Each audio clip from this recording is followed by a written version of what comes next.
The gentleman turned to the princess and informed her that he wanted to get straight to the point. She could never replace Titi.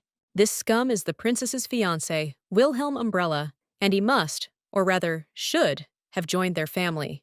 It seemed like the engagement went smoothly, but that was not the case. The lady turned to him and asked what he meant by this. Wilhelm wanted to tell the truth and maintain his self-confidence. The lady sighed and asked why he was saying this after their engagement. If he had said so earlier, it would have been much easier to break up. Wilhelm said he hadn't wanted to break up anyway, and he was completely confident he could give her everything she wanted. But she must know that his heart belongs to another. The princess had no idea what kind of nonsense she was listening to, so she turned to him. The lady noted that not only does he allow himself to be rude, being a model knight, but he also proudly declares that he wants to become Tatiana's lover. She couldn't believe he was willing to stoop so low. Willem pointed out that this was just a marriage of convenience. If she wanted, she could also take a lover, because he wouldn't mind. The princess decided to find out whether Tatiana herself and her husband, the Archduke of Gloucester, were aware of his decision. The gentleman said that Titi had no idea. It was simply unrequited love. The woman laughed at these words. The princess asked if he had married her without thinking about the future, and now wants to become Tatiana's lover without her consent. In fact, this is a game world that was created a long time ago. The game's title is Her Men. The action takes place in an academy in a fantasy world. The player makes their choice and builds interest. It's a typical dating simulator, with some characters and different endings. The problem is that Karina Pioneer, the woman she possessed, is a minor character. The description said she was much more beautiful and richer than Tatiana. But reality wasn't like that. Thanks to the buff, the main character became as beautiful as a fairy, and everyone fell in love with her. Karina remained a puppet, making Tatiana look even better. But until the original game ended, it was bearable. Karina was simply living her life peacefully, but the main problem was her relationship. He was her first boyfriend, the one they wanted to marry, even while they were still in the womb, Duke Malfurion's son, Daniel. He was a handsome, kind, well-mannered young man who was a contender for the title of the game's protagonist. Then he announced that he couldn't marry Karina. This was the path Daniel decided to take. Tatiana hoped that this would not affect their friendship in any way. Tatiana chose the main character. The game ended, and she will not be mentioned again in the original. But Karina was very much mistaken, because the owner of the Magic Tower, a candidate for the main hero, Raymond Carousel, came to her. He asked her to be his girlfriend. This handsome guy was also one of the heroes. Karina thought that if Tatiana chose Daniel, then she could be with him, but he said that the real mistress of his heart was Tatiana. Tatiana approached Karina and noticed that Raymond had suddenly started flirting with her, and she was also shocked. It's all clear. Tatiana is the main character. Even if she sits still, men will pounce on her like meat. It wasn't her fault, but it still irritated the girl. After that, she began interacting only with minor characters. And soon she fell in love with the eldest son of one of the ordinary viscounts. All this time, she could not settle down in this world, and he became the only one who made her happy. She had a real relationship and lived happily. But suddenly, her boyfriend announced that he liked Tatiana. This broke her heart. In this world, even high status, beautiful appearance, and skills cannot compare to the title of the main character. It is completely unclear why Tatiana chose the Viscount's son instead of the main character. She had already begun to think that she was deliberately seducing her boyfriends, but it turned out that this man was from an ordinary family. He is the current emperor's half-brother and the only member of the royal family to go missing. His name is Andrew Lovren Gloucester. Naturally, the main character will always be close to members of the Imperial family. Almost immediately after their separation, she heard news of his wedding to Tatiana. Now it really is the end, and the game was completed 3 years ago. Tatiana got married, and it turned out that now she will definitely not be mentioned. The girl thought that this time everything would be fine, but here she is again stepping on the same rake. He said that it didn't matter what Tatiana felt, he would give her his whole soul. Karina asked again if he was really now confirming that he was trash. She simply threw her tea on his head.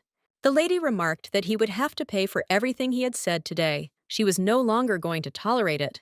Karina sighed and remembered Wilhelm's words, that she could never replace his Titi. The game ended 3 years ago, and she thought everything would be fine now. But she was stabbed in the back again. Everyone couldn't understand why she kept getting divorced. This was already her 4th. They said that the woman was simply obsessed with men, and did not understand how she was not ashamed to appear there at all. They were also puzzled by the Archduke of Gloucester's so kindness to her. Karina was simply disgusted by these conversations. She didn't want to come here either, but she had no other choice since her father had gone abroad. She felt very uncomfortable here, but suddenly she heard that very voice. It was Tatiana who called her. She noted that they had not seen each other for a long time. That's why I wanted to ask how Karina was doing. They often met at the academy. And now, Tatiana has already forgotten what Karina looks like. She also noted that Lord William told her that they were married. Tatiana didn't understand at all why Karina didn't share this with her, because they were best friends. Karina didn't consider her a friend. Tatiana pointed out that she shouldn't be afraid, since she wouldn't take him away from her, since she was already married. After that, she remarked that it was just a joke. Once again, people began to wonder why the Archduke is so nice, even though he has a warm relationship with Princess Karina, but they are completely different. Unlike her, the Archduke is simply an angel. The two of them are like light and shadow. Tatiana always behaves like this, pretends to be innocent, makes a laughingstock of Karina. In this way, Tatiana makes Karina an unhappy bridesmaid. Karina said that Wilhelm told her that he didn't care about Tatiana's marriage, because he believed that becoming Tatiana's lover would be a great honor for him. Tatiana laughed and was shocked that she couldn't even laugh anymore. She said that when they saw each other, they joked about the rumors that they would be romantically involved, and he said that he doesn't care about any gossip, so she thinks he's cute. Karina remarked that she assumed this meant that she wouldn't care if she met alone with her husband, as she did with Willem. After all, she herself said they were best friends. Tatiana's expression immediately changed. She didn't understand what she was talking about. Karina finally smiled, because now it was clear that Tatiana also understood that something was wrong. She knows that she is the main character. Karina is just her ugly friend. At the same time, Tatiana thinks that everything in this world belongs to her and takes all the men from her whenever she wants. But this was going too far. Tatiana turned to Karina and remarked that she seemed to have misunderstood. But Karina pushed her hand away and asked if it was an accident or a misunderstanding, since she had already been dumped many times because of Tatiana. This relationship is even more terrible. For this reason, the servant informed the Archduke Pioneer's representative to come through. The girl almost exploded, but told Tatiana that they could talk later. The gentleman turned to His Highness and noted that even among neutralists, the Archduke was famous for his honesty and sincerity and was quite famous among the people. And if the Archduke helps the Lord, everything will change. But His Highness didn't really want to hear it, so she asked him to stop. After this, they brought in the representative of Archduke Pioneer, Princess Karina. The Lord gave her permission to enter, so Princess Karina entered and greeted His Highness. His Highness greeted the princess and remarked that today was the first time they had met. This man is a lord of iron and blood who committed the brutal murder of the rebels and their families. A tyrant in whom there is not a drop of humanity, that same bloody emperor. He looks more harmless than the princess thought, not quite. But this man is unrealistically handsome. In the game, he is Tatiana's first love, and he's clearly worth it. The gentleman turned to Tatiana, having noticed that she was lost in thought. The girl immediately realized what had happened and apologized. The emperor suggested that she stood before him, her head in the clouds, apparently lost in thought about the rumors surrounding her divorces. The princess noted that this was by no means the case. She was simply surprised by his extraordinary beauty. The emperor was surprised and noted that she apparently was not afraid of him at all. Those of you who haven't heard of it are usually shaking with fear. The lady said she'd been through something similar, so she understands perfectly. Karina also said that getting to know a person yourself is much more important than drawing conclusions about them based on conversations. If you believe the rumors, Karina is a preoccupied woman obsessed with men. That's why Karina decided to find out if the emperor also thinks that this is all true. The emperor sighed and then remarked that he really enjoyed talking to her. After a short conversation, Karina thanked His Highness for listening to her. The gentleman said that he was left with a good impression from their conversation, so he would like to ask a final question. The lady, of course, had no objections. The gentleman said he wanted to know if the seat next to her was still available. He asked this question because he wanted her to become his girlfriend. Karina asked for forgiveness and said that His Majesty would still find his successor much better than her. But the emperor thought it was worth a try. He also noted that there would be an important announcement before the end of the banquet today, so she should wait and not run away. Karina planned to return home immediately after the audience, so she was a little upset, but she agreed.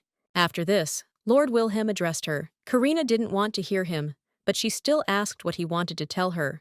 He talks to her as if nothing had happened, so she thinks he is completely impudent. The man wanted to ask what they were talking about. Karina didn't think she had to report to him in any way. Their relationship was ruined because of him, and yet he spoke to her so calmly, so the lady couldn't understand where his conscience lay. Wilhelm sighed and noted that he had completely forgotten that she was not at all sociable. Karina said that he was right, and that this is who she is. And now, after he confessed to her that he wanted to become the lover of the Archduchess of Gloucester, she was demanding a divorce. He started screaming, and the girl only added that he was very confident that day, so it's not entirely clear why he's embarrassed now. Wilhelm approached her and told her she was exaggerating. Karina noted that she hadn't lied, so the man got angry and raised his hand to her. The girl wanted him to hit her, because after that, she would be able to blame him for all the troubles and destroy the family of the Marquis of Hanta. Then Karina heard a familiar voice. It was Andrew, who was asking Wilhelm what he was doing. Andrew decided to ask if he really wanted to lay a hand on the lady. Wilhelm began to make excuses, saying he was just passing by. The lady was disappointed, because if he had hit her even once, she would have deprived him of all his funds. Karina could also disgrace him in front of the entire high society so that he would be ashamed to appear in public. And in the end, she would have ruined his entire family's reputation. But then Andrew intervened. He noted that he and Karina hadn't seen each other for a long time. The lady was grateful to him, but immediately afterwards said goodbye to him. Karina was so angry because this scumbag wanted to raise his hand against her. He's such an animal! The girl did not understand at all how she could marry him because he had no manners or upbringing. After this, Karina looked to the side and again saw Tatiana with different men. She didn't understand what she had done to him. She didn't care about Wilhelm at all. But if Tatiana starts dating someone else, she will definitely interfere. Perhaps Karina should be better off alone. There aren't any men in this world who wouldn't like Tatiana. And then the emperor approached her. He smiled and remarked that he seemed to be asking her to wait, not to get drunk. The girl smiled and asked if he had come here to make an announcement. The emperor said that in fact there was no announcement, and he had deceived Karina. If he hadn't done this, she would have left immediately. The girl said that he really knows how to charm people. And then she immediately said that she didn't want to say that, which made the emperor laugh. She's so funny, she might take it as a compliment. His smile is simply captivating. She likes it. The operator asked how he could compensate her for the wait. Karina said that nothing was needed, and at that moment, she noticed that Tatiana was staring again. She seems to be jealous because she is close to her first love. Karina asked if he could stand for a little while like this. The emperor turned his head and noticed that it seemed that Archduchess Tatiana was standing behind him. The lady wanted to cuddle up to him and asked if she could do so, but the emperor himself hugged her. This gesture made Tatiana nervous. She turned away and said she was going home. Karina was delighted and noted that she had left. Therefore, she was very grateful to Her Highness for playing along with her. The gentleman said he was always happy to help her. He was very handsome, especially when he smiled. Karina suddenly thought that he might be different from other men, so she asked His Highness if they could really start a relationship. The girl realized she'd said this without even realizing it. She'd refused, and now he was asking her out, and so she figured he'd definitely think she was crazy. So Karina decided to ask for forgiveness and told him to just forget those words. The emperor believed that if they started building a relationship, he would be able to marry her someday. The lady was surprised that he wanted this. The gentleman promised that he would try to be the best man for her. Karina didn't understand what kind of dream it was, but when she raised her head, she nearly lost her mind because it was all real. She needs to calm down and remember. Yesterday, she was really angry because of Tatiana and her boys. And she remembers drinking several glasses of wine and saying that the emperor knew how to charm people. She was shocked by what she said. She also didn't understand why her heart was fluttering so much. Karina couldn't believe that she actually proposed to His Majesty to start a relationship. That's why the lady thought she was just crazy. The servant told her that the emperor hoped that she would like all these gifts. He also reported that the emperor had given her a letter and that she would soon be sent an official invitation to the palace. The girl realized that she needed to do something about it. In the letter, the emperor wrote that he hoped her opinion wouldn't change overnight. From Aster Larier Gracia. Karina realized that there would be trouble if she said she had changed her mind. She imagined him telling her that she wasn't even the main character, so he didn't understand how she dared to play with him. Everyone will start saying that Princess Karina seduced His Majesty, even got to the emperor, so the rumors were true. Tatiana will say that she is a fool, because in this world she is the main character, not Karina. But then she was brought out of her reverie by someone calling her mistress. The maid was beckoning her to come and see it. She held in her hands the Florian canvas that the Archduchess of Gloucester had so desired but had been unable to obtain. The lady was shocked. She also noticed that she liked all these gifts. The servants said that only members of the Imperial family could buy this perfume. Therefore, they assured the lady that His Majesty clearly liked her very much. Lily, who was Karina's personal maid, was very pleased. She said her mistress was simply superior and praised the princess. If Tatiana had seen this, she would have burned with jealousy and anger. After this, their father stopped visiting them, and Karina did not understand why he returned so early and suddenly. The gentleman shouted for Karina Pioneer to come to his office immediately. Archduke Pioneer, Karina's father. The girl didn't understand what was going on. Her father pointed out that the seal on all those things belonged to the Imperial family, so he had to find out what she had done that made her receive gifts from them. Karina isn't a free woman, so he wants to know what she's thinking. She should be ashamed in front of Willem. Karina turned to her father and said that she really had something to say. She wants to divorce Kant. My father wasn't surprised by these words at first, as he hadn't expected to hear it. But when he realized it, he kept asking what she was talking about. Karina said that he heard her correctly, and she was demanding a divorce. Father knew that she wouldn't do that without a good reason, so he wanted to know what was going on. He didn't want to think it was because of the Archduchess again. Karina confirmed it, and Lord Wilhelm said he wanted to be her lover. Father was beside himself and couldn't understand how he had dared to do such a thing to the Archduke Pioneer's family. He promised to turn him into a scarecrow. My father was very angry because he thought this man was normal. It seems this is all because of him. Father began to say that the Marquis of Haunt would give her away from head to toe, so there was no need to worry, and if she wanted anything as compensation, she should say so here. In that case, the lady decided to inquire about Wilhelm Island. My father was surprised, as he'd assumed it was abandoned territory. Karina said it was just that, for now, but using the salt from these islands, they could open a perfume factory. Before the resettlement, she really enjoyed this game. Karina saw the endings of all the main characters, and she liked the one with Wilhelm the most. His island, Sabon, was located in a place untouched by humankind. The salts of the sea that washed the island could be used to create absolutely any fragrance. They could also be used as bath products. The heroes launched bath fragrances, their main product, which was named Tatiana's Scent. As a result, Wilhelm gained wealth and authority. Of course, his development has now stalled, as Tatiana chose another man. Haunt had potential for growth, so now all opportunities must be cut off from the very beginning. Building a successful business on the sea's lands will be very problematic for Willem. The father agreed and said that their family had a lot of money, so she could do whatever she wanted. The father wondered if the emperor might have found out about her divorce and sent all these gifts. Moreover, he recently summoned the Archduke, and they had a conversation. The gentleman said that if she liked the emperor, then he would not be against it. On the outside, he really does seem like a good boy, but if he starts acting like a scoundrel, she should break up with him too. He's flirted with various women before, and if there's a reason, he should be dumped immediately. If Karina starts to doubt him, she shouldn't torture herself and leave immediately. The man said that her father was very capable, so she should not worry about the future of the family and do whatever she wanted. Karina was very happy and grateful to her father. She showed Lily what her father had given her to cheer her up. The maid was shocked because it was that same blank check. It was so beautiful. Karina said that she would soon go to the palace to meet the emperor, so she suggested going for clothes. The maid was shocked that she was even suggesting they go together. The gentleman thought that she didn't want to, but the maid jumped up and said that of course she did, since she hadn't chosen an outfit for a very long time. Probably about 2 years. Karina was stressed by people's judgmental looks. She was afraid to meet her ex. That's why Karina didn't go anywhere all this time, but now all these people don't bother her. She was sure that as soon as she went out, something would definitely happen. When she went out, she met Raymond Carcel there, who remarked that they had not seen each other for a long time. Karina asked Raymond not to block her path and to go where he needed to go.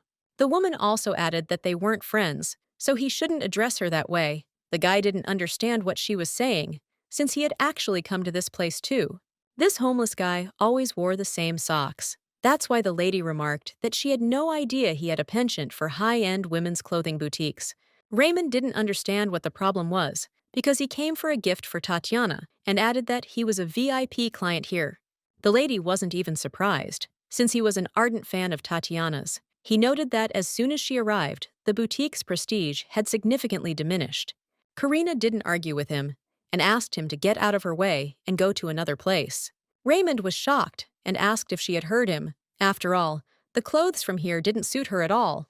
The lady asked what else he had to say to her. He had to stop this childish wailing because he was no longer a child. So the lady told Lily to go with her, but the gentleman did not agree with this and asked her to stop. Raymond started saying she was a worthless girl. Lily couldn't understand how he could do such a thing. The mistress told the maid that there was no need to do anything. This scoundrel was not worth any attention. When the worker saw the mistress, she immediately began to greet the princess.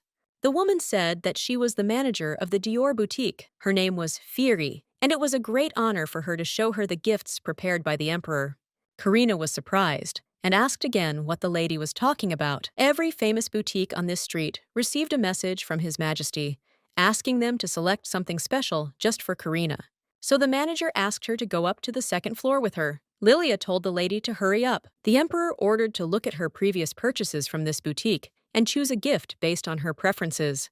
Karina is, of course, very happy, but it seems like this is too much. She remembered how the temperature had risen on her hand, and he said that he would be the best man for her and would try very hard. She said those words while drunk, and he doesn't care so much that she's even ashamed. The woman told her not to be shy. She could see everything here, and if she needed anything, she could call her. The maid said that she had found the most suitable outfits for her, so she asked to try them on as soon as possible. Lily said the emperor seemed to be head over heels in love with her, so much so that he chose the best outfits. And then the lady noticed that time had frozen. She knew it was clearly Raymond. The man was surprised that she had figured it out. Karina noted that he was the only one who used time magic so openly. The man noticed that she had become very picky, or that she had been hiding her true character all this time. Karina noted that they had been in a relationship for only 6 months, and he spoke as if he knew her better than anyone. Of course, she doesn't know herself, so he decided to tell her. Raymond said that compared to Tatiana, Karina is just a worthless girl. Karina turned to Raymond and said she also wanted to tell him something. She felt sorry for him because he was chasing a married woman. Oh, and he's also a loser, giving Tatiana all the money from the magic tower. A dog who pretends to be a lover. If nothing else is said, then she asks him to leave her because she has no time for him. Repair got angry and said that she was acting as if she had already become an empress. He made it so that Karina couldn't move at all. Repair ordered her to kneel and beg for forgiveness, but the mistress wouldn't agree because his academy was here. This is an island. If he uses a little more magic, the other wizards will immediately arrest him. Even though he is the owner of the tower, he will sit locked up there for the rest of his days. Raymond was very surprised and said that she had really changed a lot, but Karina didn't agree with this because she had always been like this. He just didn't want to see the real her. The man resigned himself and said that he would go, and after that, he disappeared into thin air. Time flows again as before. The maid said she had chosen the most beautiful outfits for her mistress, but then she noticed that something was wrong with the lady, so she decided to ask again. Karina said that she agreed, so she wants to wear new clothes right now. The lady was informed that a carriage from the palace had arrived. Karina was very grateful to everyone for their efforts. She would be back soon. Karina said this boldly, but I can't even imagine how she can justify herself. They arrived at the place. Karina believed it was the emperor's personal palace. Luga said that since this was a personal meeting, he wanted to hold it in a significant place. Karina didn't think he needed to take it so seriously. She was in the Winter Palace. This is where Aster lived when he was a prince, and it is private property, so the only woman who has been here is the Empress. It's a disaster the Emperor treats her too well, and she can't tell him she made a mistake being drunk. It wasn't something she could just forget. Then someone approached her. It was the Emperor himself who welcomed her into his palace. This made the lady freeze and become frightened. Afterwards, Karina said she was happy to meet the emperor. Aster said the feeling was mutual. Karina decided she needed to pull herself together right then and there. The emperor said that he would take care of the rest, so he decided to send the servant away. Today, he is wearing casual clothes, and it looks like he wants to hold her hand. The emperor noted that this was his first date, so he was very confused. She also added that he didn't know what she liked and prepared a little bit of everything. The lady was delighted when she saw this beauty. Karina thanked him for his attention and noted that she doesn't like sweets, but wants to try everything here. The emperor was surprised by this coincidence, since he too did not have a particular passion for desserts. He said that she had prepared his favorite tea. It was a little bitter, and thanks to this, she neutralized the sweetness. So he hoped Karina would like it. She said she loves trying different drinks. The emperor was surprised and decided to ask if it was really only alcohol that was so bad. The lady got scared and said that it just happened that day, and that she was not usually like this. She just got very drunk. She apologized for her rude behavior and added that she was very ashamed. Aster laughed and said that he was joking, so there was no need to laugh like that. The emperor is not so stupid as not to be able to distinguish a drunk man from a sober one. He knows what she's thinking. She probably woke up this morning and started worrying about her family's reputation and the like. Karina said that she wanted to ask him for forgiveness, but he thought that there was nothing to apologize for. However, he hopes that she has not changed her mind about their relationship. If she wants, they don't have to get married and just continue dating. The emperor, of course, really wants to do everything on a grand scale. In this world where the protagonist decides everything, Aster turned out to be the biggest victim. Because everyone's favorite Tatiana got married, the imperial power was completely focused on him. Aster was the emperor, but had no influence to keep the title, so he decided to destroy all the rebellious aristocrats. After this, the people nicknamed him the Emperor, sitting on the bloody throne. He is a very famous person throughout the state, and marrying the daughter of Archduke Pioneer will help protect his image. Even though she was drunk and made a mistake, he was still nice to her. So Karina decided to think about what she really wanted. Aster told her not to worry about it. In fact, he wants to be with her. If she takes his side, then Archduke Pioneer can become his ally. He will help her take revenge on Tatiana, so this is a good offer. The lady sighed and realized that he knew afterwards what was happening between her and the Archduchess. The emperor confirmed this and added that they were, after all, very famous in the empire. He thought she was too kind because he remained friends with her even after what she did. But that day, her eyes were filled with a desire for revenge. Therefore, the emperor was certain he was right. The lady said that he was absolutely right, and she wanted to take revenge on Tatiana and all her exes.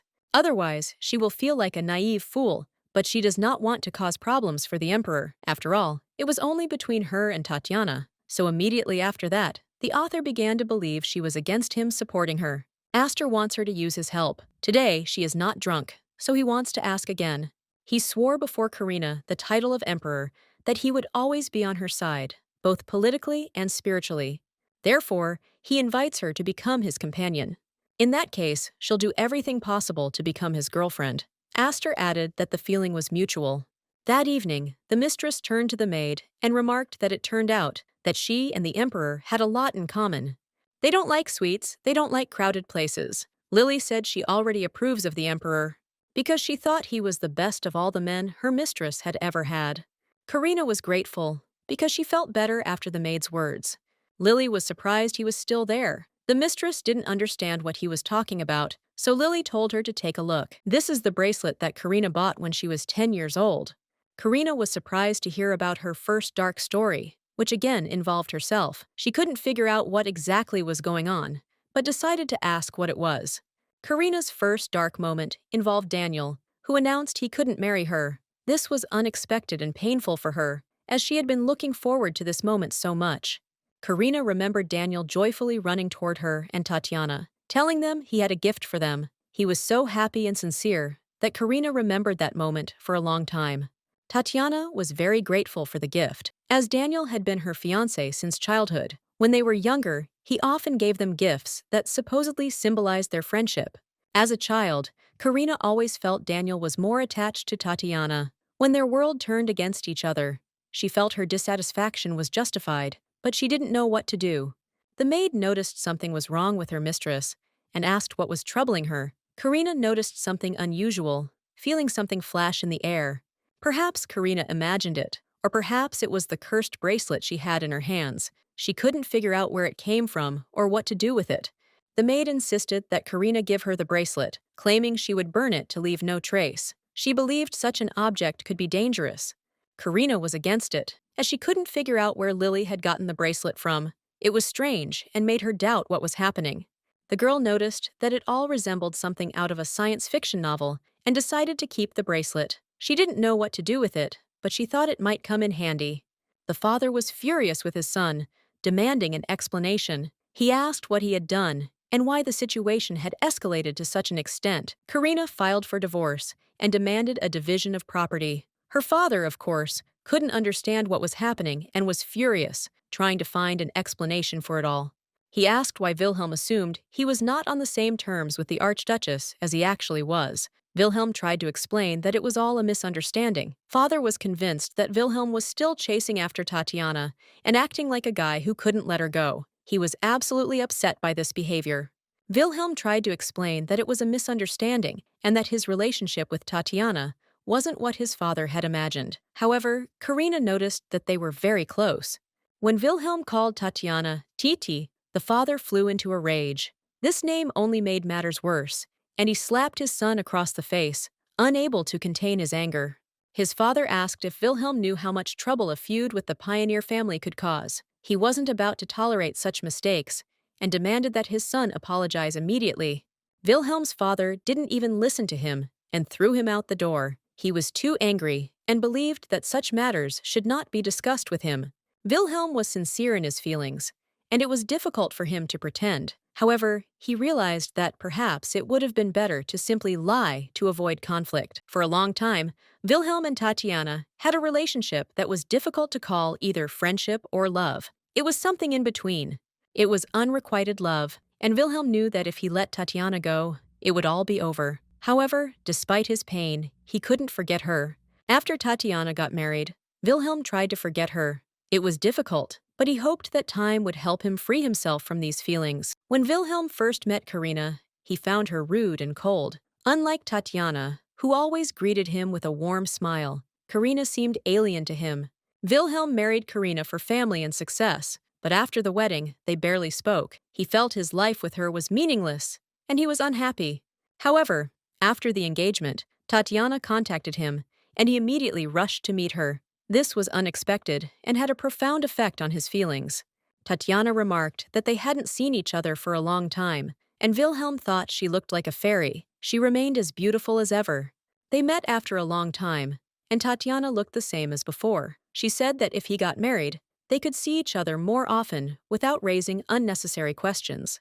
Tatiana hoped that Wilhelm would understand her hint and decide to become her lover, disregarding social conventions. She believed it would be better that way. Wilhelm realized that Tatiana wanted him to be her lover. It was unexpected, but he didn't know how to respond to her request. As soon as her relationship with Karina began to deteriorate, Tatiana stopped communicating with Wilhelm. This was a great disappointment for him and caused him to reflect on many things. He was in a marriage with Karina that could be called effective, but he still hoped she would understand him. He had no idea she was jealous of Tatiana. Wilhelm decided that he could not afford a divorce and began to make a decision that could save his relationship with Karina, despite everything that was happening. The maid asked Karina if she really planned to open her own business. Karina confirmed this, believing it would help her focus on life. Sabin Island would soon become her property, and she would use it for her own purposes. Karina no longer intended to trust men or get married. Karina decided to focus on her work and put her personal problems aside. She felt grateful to those who supported her in this decision. But for now, she couldn't rely on him completely, believing that it was easier to continue the relationship with him than to make a decision about complete trust. Karina asked the maid how she liked the perfume she'd chosen. Lilith remarked that the scent was very delicate and suitable for girls under 20. Lilith promised to select a suitable fragrance for Karina that would harmonize with her image and style. Karina heard whispers behind her, and then words about a princess. She realized that her life wasn't going unnoticed, and this worried her. People said Karina had recently gotten divorced again, yet she looked incredibly well. This surprised those who followed her life. Karina is currently chasing the emperor and it's a real nightmare. Just recently, she was with another man, and now everyone is talking about her new hobbies. This makes her unhappy. Maybe Karina was dating two men at the same time. Who knows if this is true? But rumors are rife, and it's impossible to know what's really going on in her personal life. This world is simply disgusting. Everyone praises Tatiana and her behavior, while Karina is subjected to harsh criticism. She feels how unfair it all is to her. Lilia advised Karina to ignore the rumors, because, in her opinion, people were simply jealous of the princess. This isn't the first time this has happened in Ukraine, or even the second, so she should get used to it. Karina always pretends she knows nothing, and simply ignores ridicule and mean comments. She continues to follow her path, despite people trying to hurt her. Sometimes she gets tired of it all, but ends up in the same situation again. She ends up in the same place she's been before, and it all starts over again. It's like an endless circle. So Karina decided it was time to pay attention to these conversations. She turned and informed Lady that it seemed they were discussing her, letting them know she knew. Karina is currently going through a divorce, and her relationship with the cameraman is not mutual. This is no secret, but many are surprised how she handles such personal matters in such public view. People were shocked to hear the news. Karina decided to state that she wasn't dating two men at the same time, to clear the air and prevent further rumors. Karina hoped everything was now clear. She hoped that after her words, people would start spreading accurate rumors, rather than continue to invent stories and distort the facts. Hearing her words, the people quickly apologized and hurried away. The maid was delighted with how skillfully and confidently Karina handled the situation and taught them the right lesson. Karina suggested they try a different store this time. The maid was surprised when Karina mentioned its name, as she'd never heard anyone praise it so highly before. Karina said she'd heard the store was becoming increasingly popular. She admitted it was a great location for her business, one that would help her expand her reach. When Tatiana saw Karina, she was very surprised. She immediately approached her and greeted her, noting that she hadn't expected to see her in this place. It was a surprising moment for her. Tatiana hadn't changed. She remained the same as before. Tatiana's husband noted that Karina hadn't returned her greeting and insisted that she do. Karina met her first ex-boyfriend, Daniel Malfurion. He had been her friend since childhood, and they remained on good terms, despite their romance having long since ended.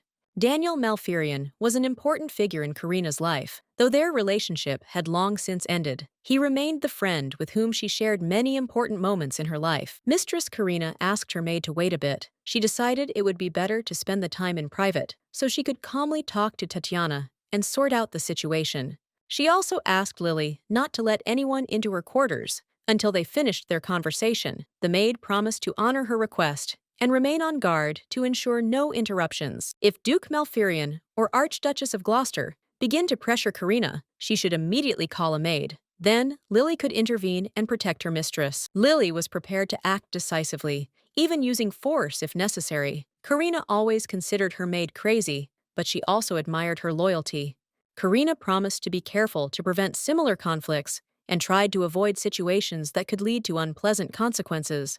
The lady was interested in what Tatiana wanted to ask her. Karina understood that the conversation would not go without unnecessary questions, and she was ready to answer any of them to avoid misunderstandings. Tatiana wanted to find out if the rumors were true. They said Karina had already reached the emperor, and she was curious about what was really going on in her friend's personal life. Karina counter-questioned what "got there" meant and suggested Tatiana forget about it. She also expressed interest in why Tatiana cared so much about her connection with the emperor.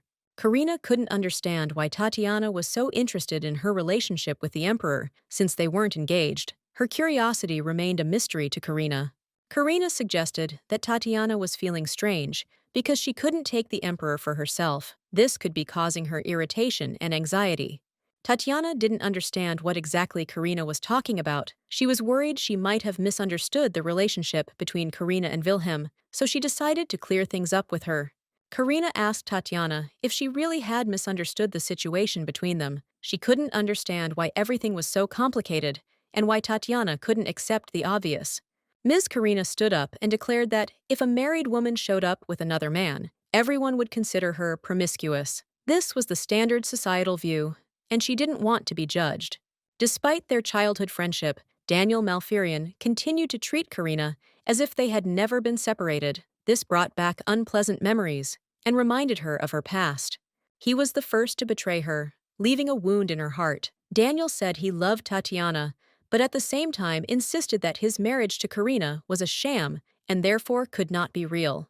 Tatiana and Karina agreed that their relationship with Daniel was nothing extraneous, as they were simply friends. This shouldn't have been the source of rumors and speculation. Karina asked Tatiana to no longer interfere in her relationship with the emperor and to stop inquiring about her personal life. She wanted her affairs to remain her own, without unnecessary questions. Tatiana was shocked to learn that Karina was calling the emperor by his first name. It was so unexpected that she couldn't hide her surprise and confusion. Karina apologized, explaining that she actually called the emperor that when they were alone, but since then, it had become a habit, and she couldn't break it, even when talking to Tatiana. Even though it was a lie, Karina felt relieved to finally speak out. She made no secret of the fact that she didn't care how people perceived her, and she was ready to say so openly. To her, they weren't friends at all, so they were immediately surprised, and Tatiana asked what she was talking about.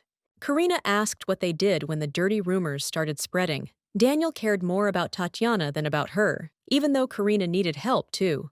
Rumors had it that she was so obsessed with sweet Daniel that he quickly got tired of her, and when he came to the academy, he expressed complete indifference in response. Daniel wanted to ask for forgiveness, but Tatiana shouted that they were still friends. That's why I extended my hand to Karina and offered to make peace with her. Karina shouted at her to stop talking nonsense and pushed her away. Tatiana was very upset because her bracelet was damaged. Karina realized that this was the jewelry that Daniel had given her when they were 10. Daniel told Tatiana that everything was fine because he could buy her a new one. But Tatiana didn't agree because she only wanted this one. Karina was shocked that she was still wearing this old thing. Tatiana was collecting beads and said that it was too much. After that, she ran out of the room. Daniel tried to stop her and asked her to wait for him. After this, the maid entered the room and wanted to say that they were crossing all boundaries. Karina asked if she had really been eavesdropping on them. Lily noted that she should have restrained herself, as the mistress was worried. If they had said a word, Lily would have dealt with them. Karina laughed and noted that Lily was the only one on her side. The maid thought what a shame it was, and was very curious about what was wrong with those two. Karina said she had no idea and was very glad she didn't marry him. While Karina was drinking tea, she noticed some strange sounds. She noticed a bead that had fallen from Tatiana's torn bracelet. Karina noticed that the level of sympathy was visible above the characters. Karina remembers that the same interface was in the original game. As soon as I touched this bead, a window appeared. Then Tatiana burst into the room and asked what was in her hand. Karina turned to the maid, and she was immediately ready with a tray. But the lady wasn't talking about that and asked her to leave them and not to let anyone down. Karina said that it hurt, so she asked Tatiana to remove her hand. Tatiana told her to give this bead to her then, because it belonged to her. Karina asked if she was really talking about this bead, and then held it up. The girl noted that now it was her turn to take things from Tatiana. She thought they could share absolutely everything with each other. But Tatiana told her not to talk nonsense and to give it to her. After this, the lady gave her this bead and said that she did not need someone else's, because she was not Tatiana. The girl, horrified, asked if she really saw it. Karina asked if she was talking about the girl crying outside the window. Tatiana remarked that since she hadn't seen it, everything was fine. Karina asked if she was talking about the numbers above Daniel's head. It looks like she's been seducing her exes with the bracelet all this time. Each of her engagements fell through because of Tatiana. For her, it's just a game. Tatiana said that wasn't true. Well, Karina pointed out that she was funny, because she'd been acting like that all this time, and now she dared to be jealous of Aster. Tatiana began to say that it was because the emperor was special, and her feelings for him were too. Karina had a sense of déjà vu, as she had only heard such nonsense from her ex-husband. She didn't understand what it was all about. She wasn't married, and all the main characters were in her hands, so it was unclear what else she needed. She noticed Daniel eavesdropping on them, so she decided to try to provoke him. She asked Tatiana if her words meant that her feelings for the emperor were sincere. Well, it looks like Tatiana is missing 3 men besides her husband. She began to say that Daniel, Raymond, Wilhelm, someday they will all get married, become husbands of other women, and forget about Tatiana. Tatiana said that this was not true, and they had always belonged to her. It's been like this from the very beginning. Daniel, Raymond, Wilhelm, Everyone. She won't let anyone take her boys, and she doesn't know anything. Then Daniel entered the room and addressed Tatiana. The girl immediately became frightened. She approached Daniel and said that this was not so, then asked how much he had heard. After this, Daniel turned away and started to leave. The girl tried to stop him. Daniel apologized, but she would be going alone today. Karina noted that now not only Daniel, but also others would see her true face. Tatiana told her not to even try to make her laugh because she wouldn't succeed, because unlike her, she was special.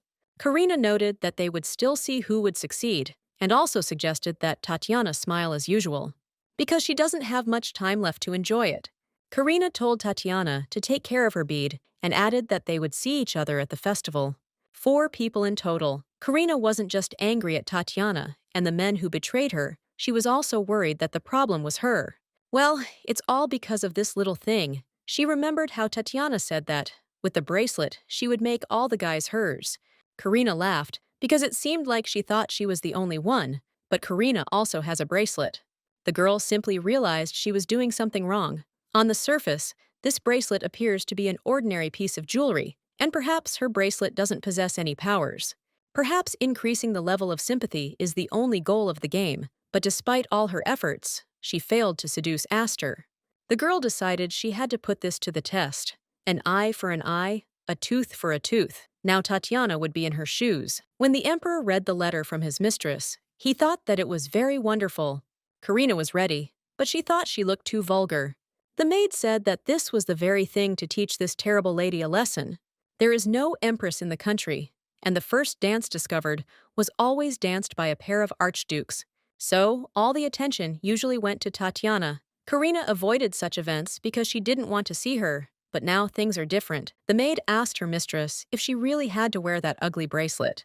Karina said it was a bit childish, and she felt like she was 10 years old with him. But this is her chance to find out if there is power in this bracelet. After this, the lady noticed that someone was shouting behind her door, and therefore was interested in what was happening there. The emperor felt bored at the festival. He was thinking about how he wished the princess would come sooner. A gentleman approached him and remarked that the emperor seemed to be in a good mood. It was Duke Malfurion. Aster said, "Of course," since the event had been very well organized, but he wonders why he looks so sad at the moment. The Duke admitted he was a little worried. The emperor believed that a man whose face was full of it shouldn't be a politician, so he noted that he knew that he was the former Princess Pioneer. The Duke was very surprised, and then said that it was just a fictitious engagement. He and Karina had been best friends since childhood. These words intrigued the emperor, and he asked again. And then the guy remembered that Karina was dating the emperor. He said that they are still just friends, nothing more. The emperor remarked that, seeing how he was clinging to the archduchess under the status of friend, he wondered what that word meant to him. He also asked the princess what she thought about it. Then the boy remembered how she had said that she didn't care whether they considered her their friend or not. Then she also said that she did not consider them her friends, so the Duke began to think that Karina must be having a very hard time. He began to think about why he had not worried about her all this time, and told the emperor that he only wished her happiness. Because of this, the emperor asked him to be careful, because he was not as kind as the princess. Daniel promised he'd keep it in mind. He didn't understand why he'd been hurting Karina for so long. After that, he heard that same voice. He didn't want to see her. Tatiana turned to the emperor and noted that she had not expected that he had been with Duke Malfurion all this time.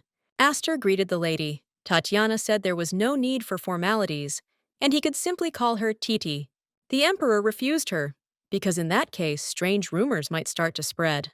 Daniel didn't understand why Tatiana looked so insincere, and thought it was because of that incident. He noticed that she had fixed the bracelet, and he knows that Tatiana values this thing very much. But he would really like to know what happened that day. He doesn't understand, but every time he sees Tatiana, he feels sick. Tatiana also turned to His Highness and asked if he knew that it was a coincidence that today was her birthday. The gentleman was surprised that she was celebrating. Tatiana looked as if her eyes were full of anticipation. The emperor believed that she wanted to hear congratulations from him, and Tatiana confirmed this. She desperately wanted him to tell her something. Aster pointed out that if she wanted it so badly, it meant Andy wasn't paying her enough attention. Tatiana said they became a family 3 years ago, and she just wanted to get closer to him. That's what she said. The emperor understood her. and therefore congratulated her on her birthday. Tatiana asked if he could give her a gift in honor of such an event. The emperor asked what she wanted. Tatiana wanted him to dance with her that day. Suddenly, Andy came up to her and said that he had been looking for her everywhere, and here she was doing such things. He was shocked that she couldn't just stand still. Tatiana started saying she just came here. Andy approached the emperor and apologized to him. The gentleman thought he had nothing to apologize for and moved closer to Tatiana. Tatiana was very pleased, because this world still revolved around her. He says this because he is not a family, so he asks her not to involve him in her messy relationships.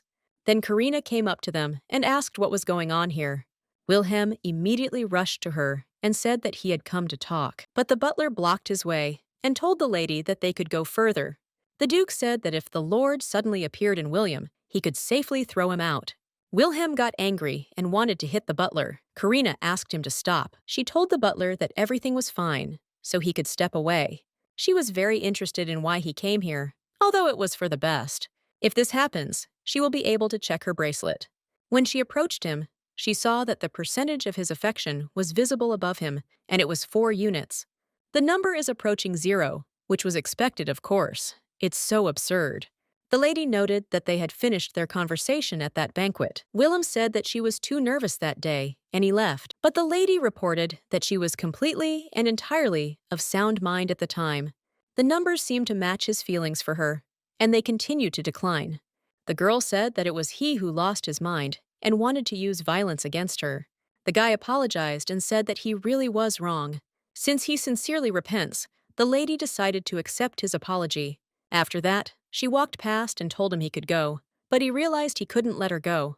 William grabbed her hand and asked her to think again whether she wanted to break off the engagement. Karina didn't understand why she should marry someone like him.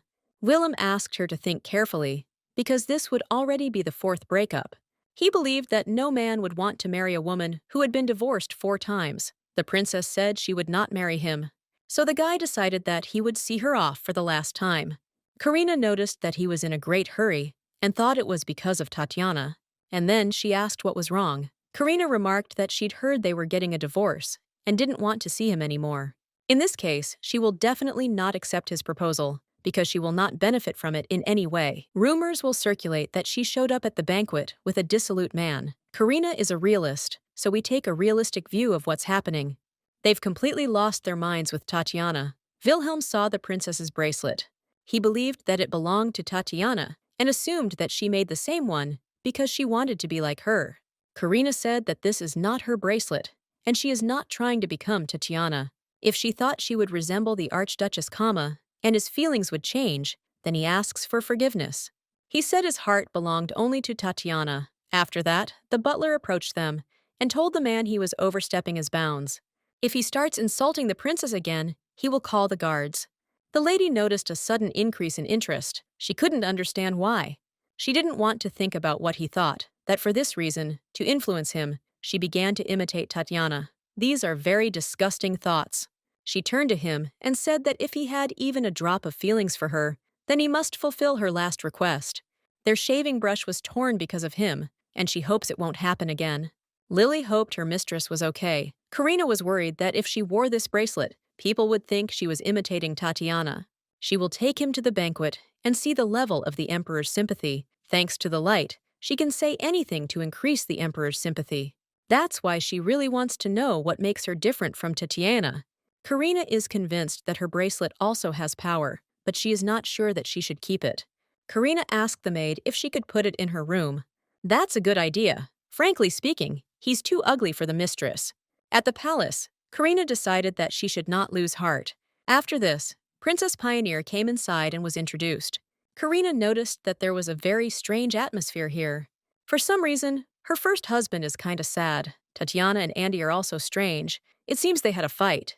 The emperor greeted Karina. The lady remarked that they hadn't seen each other for a long time. Now she knew what it was like when someone was happy to see her. The lady remarked that he seemed to be in a good mood. The emperor coughed and said that something interesting had happened before her arrival. Karina asked again what he was talking about, and then he whispered it into her ear. He whispered that Tatiana said that today was her birthday and asked him to dance his first slow dance with her. The emperor thanked everyone present at today's festival. He also hoped that today they would forget about hard work and have a good rest. Karina had no idea what Tatiana was thinking. It seemed she truly believed all men belonged to her. She began to think that perhaps Tatiana had also come here from the real world. But if she had known the original plot, she wouldn't have been so fixated on Cater, who isn't particularly different from the others. If you think about it, Karina thought all this time that Tatiana was just the main character of the game, but she never tried to get to know her better. It really does have a way of surprising people. She wondered how she could offer the emperor the first dance when her husband was right there. Tatiana also lied that it was her birthday today. After this, the emperor turned to her and barely brought her out of her thoughts. Karina answered him immediately, but she was very scared because she didn't expect this. The emperor asked if she could dance the first dance with him. They danced, and while they were dancing, the emperor asked her what she was thinking about, and then she got scared when she heard his voice. Karina said that she thought he told her there.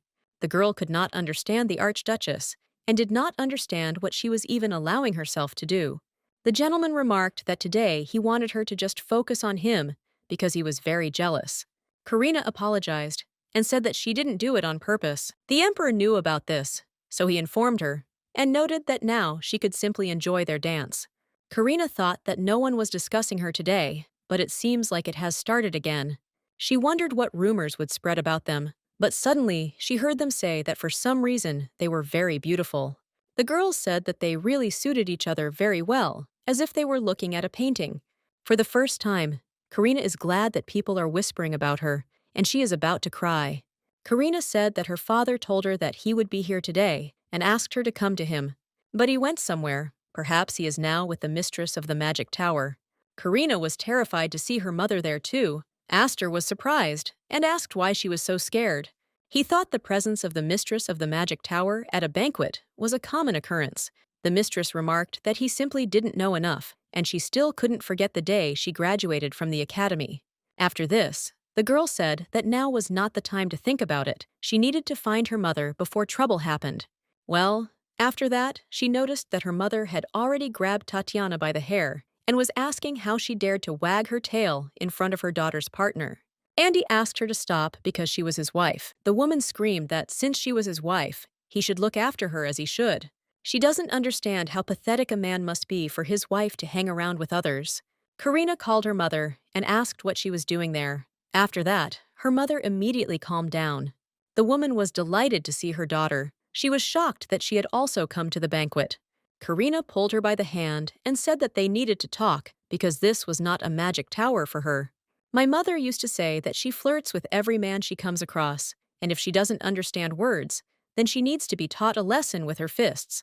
The mother was furious when she heard the news about her daughter. Karina said she should just leave her alone.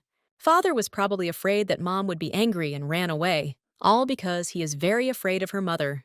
Karina asked if she would go back to the magic tower today, and her mother said that she didn't know.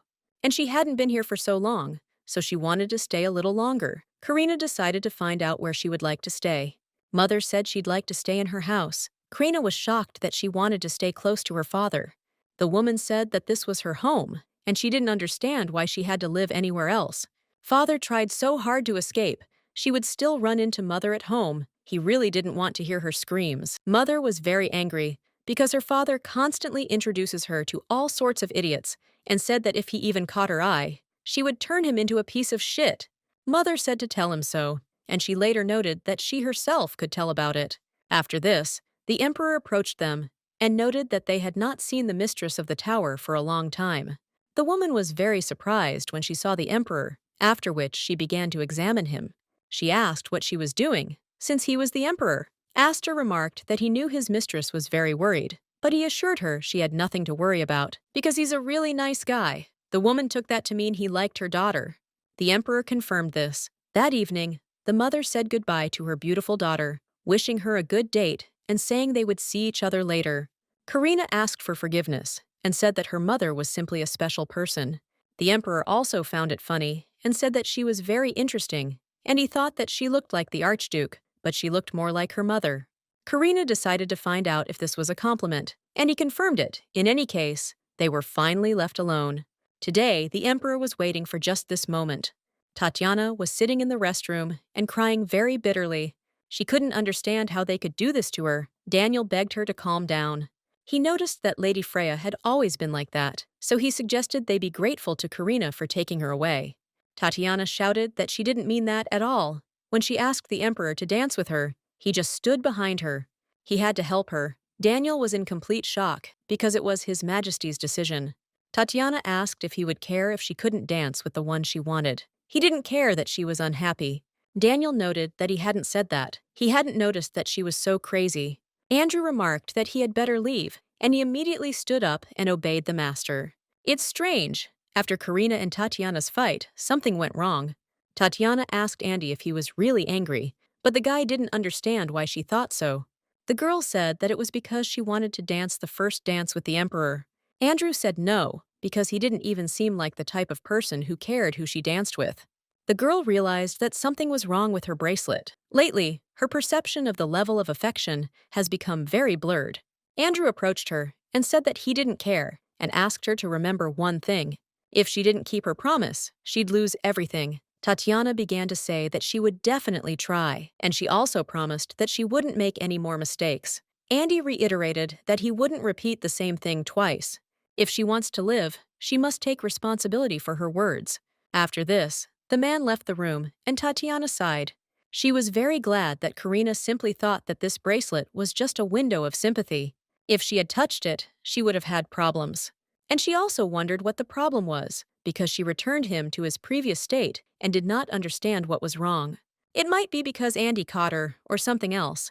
Then Raymond teleported to her. She was overjoyed to see him. He also remarked that they hadn't seen each other in a while, and that he missed her. After that, they hugged, and he asked if she was doing well, and if anyone had offended her. Tatiana said no, but he agreed with me. Because Tatiana's eyes were red, like a rabbit's. He asked who had offended her. He assumed it was the Duke, and promised to help her. Titi said that, frankly, something was bothering her. Titi's gaze is so captivating and captivating. She explained that it was connected to Karina, and promised that he would fulfill her wish. The Emperor said that he would show this to the princess with great pleasure. She was already very curious about what was going on there. After that, they arrived at the place. Karina was in complete shock and said that it was simply unearthly beauty. The Emperor said that his father gave this garden to his mother, and it is cold here, so he asks her to put something on. His mother was a winter mage, and his father built this garden for her, so that even in the cold season, she could enjoy beautiful flowers. The lady remarked that he truly was a romantic. The boy said that was why he was heartbroken when his mother passed away. Karina remembered that the Empress died when Aster was 1 year old. He said that because he was born a summer mage, and his energy was different from his mother's, it was very weak, and then the poisoning incident happened. The poison shouldn't have affected her at all. Well, for a weakened body, it was a huge blow, and she gave birth to him and died less than a year later. The father then said that his mother died because of him, and he should be grateful that he did not kill him and put him in the place of the crown prince. At every meeting, his father got angry at him and said that his mother died because of him. Karina knows what happened next. Due to her father's neglect, Aster's position as emperor weakened considerably. To strengthen his power, he had to kill all his brothers and those who stood in his way. Karina said that he was a complete coward and did not understand what his fault was. She couldn't understand how a 1-year-old child could do such a thing. The one who poured the poison was to blame, but for some reason, they blamed him. Karina said that she takes back her words, and then that his father is a romantic. After this, the emperor laughed and noted that she was the first person he had told this to. For some reason, he wanted to see her about his past. Probably this was the answer he wanted to hear. The lady noticed that his hands were cold and added that they say that people with cold hands have warm hearts. Suddenly, a thought occurred to her. Sincerity is wonderful because the human eye is incapable of discerning it. Suddenly, Karina heard someone calling her. It was Daniel. She recognized him immediately when she heard the voice. The emperor noted that Duke Malfurion seemed to be searching for her very diligently. But before, Daniel only followed Tatiana, and something strange came over him. The emperor smiled and remarked that although he was jealous, he trusted her. So they went out to him together. The gentleman ran up to her in horror and was glad to have finally found her.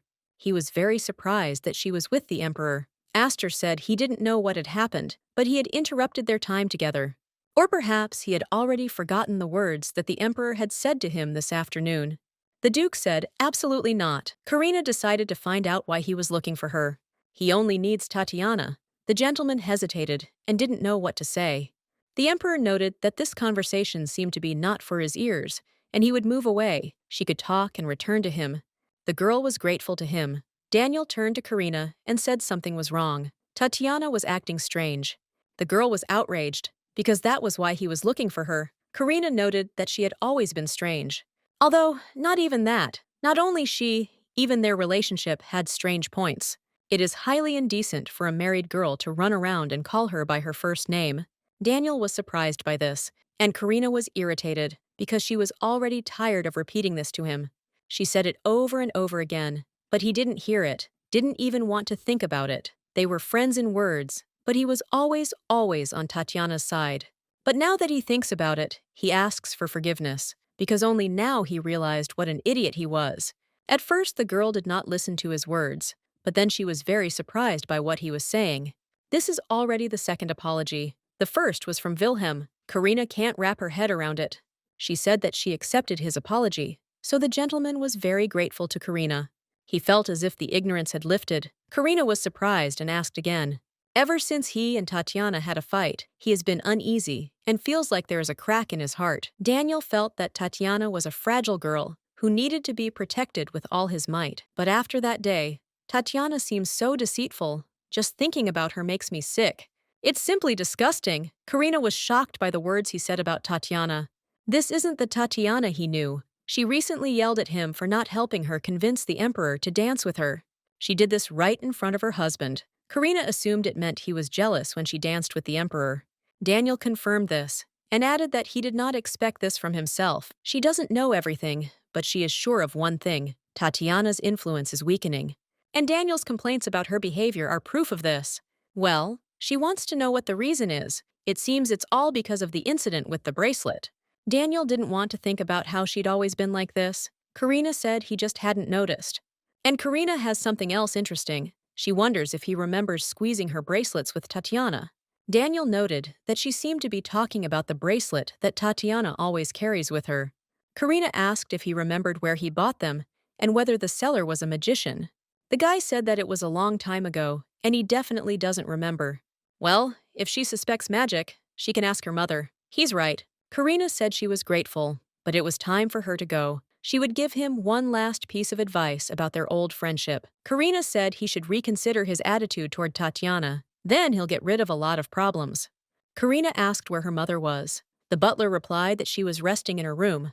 The girl was surprised that she was not in the living room, but in the room. She didn't think that they could still have feelings for each other. After her breakup with Daniel, her parents divorced. It wasn't just because of cooled feelings that her mother chose magic, and her father, his family. They were so busy with their own affairs that they forgot about each other, and her breakup with Daniel was the last straw.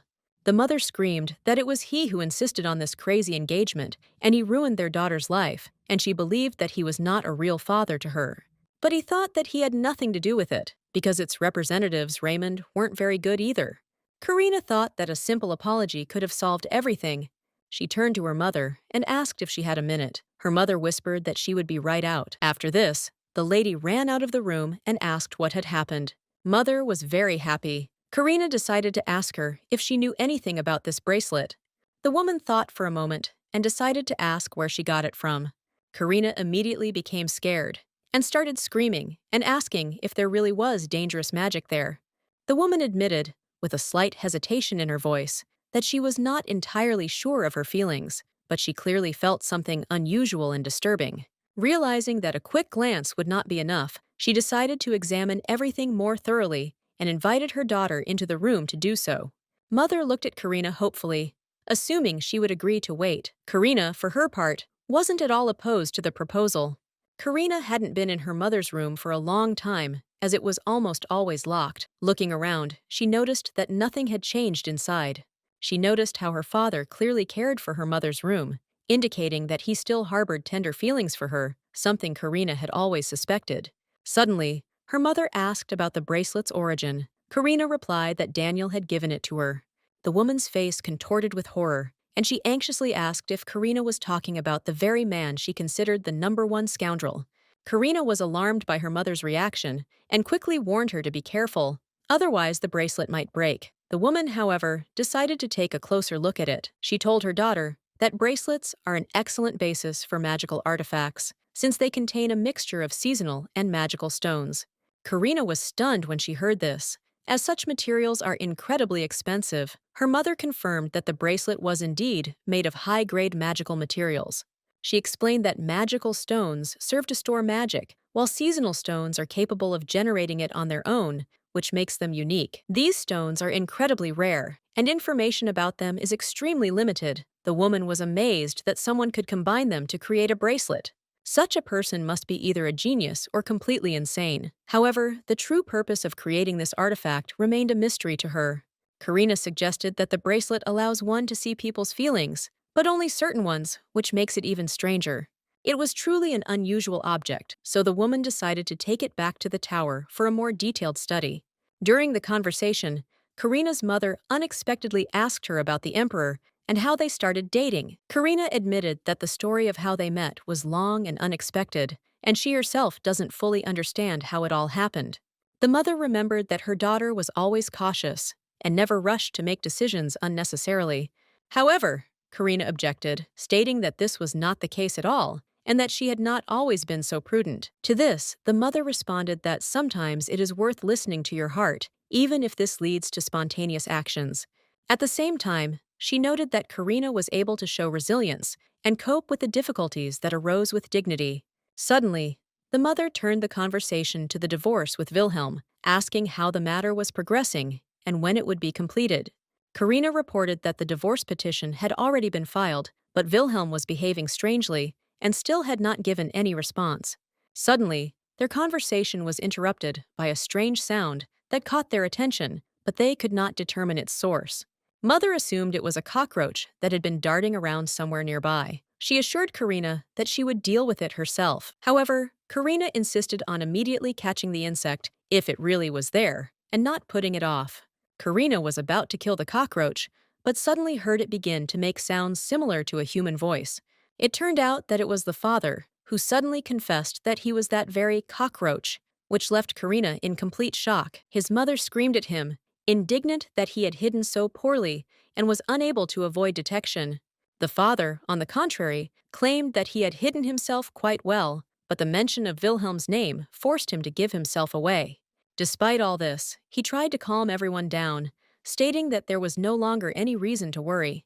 However, Karina still didn't understand what exactly her father was doing here and why he was hiding it all. The mother assured her daughter that she could rely on them in matters concerning Daniel and others like him. They were prepared to handle it themselves. Meanwhile, the Duke and the mistress of the Magic Tower discussed the difficulties associated with Duke William and his parents. Wilhelm's parents, the Marquis and his wife, reported that the divorce petition had been sent, but no response had been received from them. The Marquis spoke with concern about how their son had changed a lot recently, which was causing them concern. He also mentioned that Wilhelm had recently apologized to the princess for his actions. The Duke demanded clarification as to whether this was indeed the case. The Duke noted that his butlers were reporting completely different information, so he decided to call Wilhelm to hear an explanation. Soon, William arrived at his father's invitation. The Duke expressed his satisfaction that he had finally appeared. William greeted the Duke and the mistress of the tower, expressing hope that everything would go without unnecessary complications. But the Duke said things were not going as well as they should have, and he knew who was causing it. The Marquis turned to his son, reminding him that he had gone to ask the princess for forgiveness. This was an important step. Wilhelm recalled how the servants blocked his way, and the princess refused to speak to him, which left him confused and angry. Nevertheless, he firmly believed he was acting out of pure love. For him, true love required decisive action. He believed that the virtue of a knight lies in uncompromising fidelity to his feelings and the desire to be with the woman he loved, Tatiana. Wilhelm admitted that he had apologized to the princess, but she insisted on a divorce. He acknowledged his mistakes and expressed regret. Wilhelm's parents insisted that they were against the divorce from the princess, asking the Duke to reconsider this decision. However, Karina's mother sharply asked Wilhelm what he meant by wanting to become the Archduchess's lover. Wilhelm began to defend himself, citing a misunderstanding, but his father demanded he clarify his words, claiming the butlers had reported something entirely different. He denied the accusations, claiming he had never said such a thing. Then the tower's mistress offered to teleport to their estate for verification. Everyone present was invited to go with them. Wilhelm was shocked and repeated the question, in disbelief. The tower's mistress explained that magic would allow one to restore memories and find out who was telling the truth and who was lying. Despite Wilhelm's protests, his parents agreed, confident in their son's honesty. They decided to leave immediately. It was the perfect moment to uncover all the hidden secrets. In the blink of an eye, they were transported to the ducal estate's majestic mansion, ready for a frank conversation. Lena turned to Wilhelm, assuring him that she knew the true purpose of his visit. She was certain he had come for a reason, and she knew what he was about to tell her. William was ready to swear by everything he had, his knighthood and his honor. William's parents, whispering to each other, confirmed that their son was incapable of lying and acted sincerely. The Marquise, however, couldn't believe such statements. He had many doubts, and he believed their son would not easily admit his guilt, if he had any. William firmly believed he had done nothing wrong. He was merely trying to apologize for his actions, but his words could not be taken without doubt and question. He explained that he was willing to do anything to make amends. It was for this reason that the tower's owner offered him a test to test his sincerity and willingness to improve. The woman was determined and seeking the truth. She asked him to be patient, as the ordeal could affect his perception of what was happening, clouding his judgment and causing him to doubt. When they saw what was happening, the Marquise and his wife couldn't understand what exactly they were witnessing. Everything seemed absurd, and they couldn't figure out the cause and effect relationships between these events. Questions began pouring in for Wilhelm. How would he explain what had happened? He claimed he didn't remember anything like it, and couldn't have been so rude and cruel to people he valued. The woman approached him and, perplexed, asked if he meant to say her magic was lying. Her words couldn't leave him unanswered, and he felt himself at a dead end. The Marquis suggested weighing all options, just in case. However, he was interrupted when the butler, apparently unable to contain himself, intervened, declaring that they should not insult the pioneer family they served. What they now saw was not fiction, but what they had recently seen with their own eyes and heard with their own ears, and these events were now part of their reality. Karina, turning to the Lord, noticed that he swore by his knighthood and honor, and she wondered what it was like to look at herself from the outside, given everything that had happened. In her eyes, he was no longer a noble knight. This behavior was alien even to a commoner, and she couldn't imagine how anyone in any social position could justify such actions. Karina now had no doubt who was to blame for everything that had happened. The divorce was the result of actions she now fully understood. Karina was pleased, as Willem's actions opened the door for her to acquire Soban Island. She just needed to find a good perfumer to complete her business. Karina's mother had sent her here for one purpose, but she couldn't believe that this ominous place turned out to be a perfume boutique. Everything looked completely different from what she had imagined. As soon as she entered, a woman came out to her and noticed that Karina was standing in front of the store, and judging by her appearance, she had some kind of request that she was going to voice. Karina approached her warmly and asked if she could show her her fragrances. She was looking for something special that could inspire her to take her next steps. The woman wasn't sure she could find the right scent for her, but of course she suggested going inside and seeing what they had in stock. Karina noticed that this place didn't really resemble a typical perfume boutique, and the selection was extremely limited, which further increased her confusion. She still decided that, despite the small variety, she should smell at least one scent to understand whether it was worth continuing to look for something suitable here. The woman allowed her to do so, and Karina, holding the bottle to her nose, noted that the scent was too strong for her. She decided she needed to find something more suitable. Soon, Karina found herself in a field covered with morning dew, where the soft grass gently swayed under her feet, and the air was filled with a light floral scent that enveloped her. The moment, like the scent, felt magical. She knew she'd found what she was looking for, and was now ready to enter into a partnership that would open up new horizons. Karina apologized for her misunderstanding and decided to clarify whether this woman was the store owner, as she wanted to continue the conversation and establish a business relationship. The woman confirmed that she was indeed the owner, and her name was Nevea, She had been in the business for a long time and was acquainted with important clients and suppliers. Karina said she was pleased to meet you and introduced herself, clarifying that she was the daughter of the mistress of the Magic Tower and the great Queen of Spring, and had come here on the recommendation of her mother. The woman immediately recognized who stood before her and realized that Karina was Freya's daughter. However, she was unclear why she had come here, as there was a more suitable store across the street. Karina explained that she wasn't interested in products, but in a business partnership. She was confident that Nevaeh would be a good partner for her future plans. But the woman told her to go away. She wasn't going to work with her. She drove the lady away screaming and believed that the Archduchess had also sent her. Karina was simply horrified and said that she did not come here from Tatiana. She asked her to listen to her because she was familiar with the rumor that Tatiana took 4 suitors from one girl. People from Venisa Street have probably heard about this. The lady confirmed it.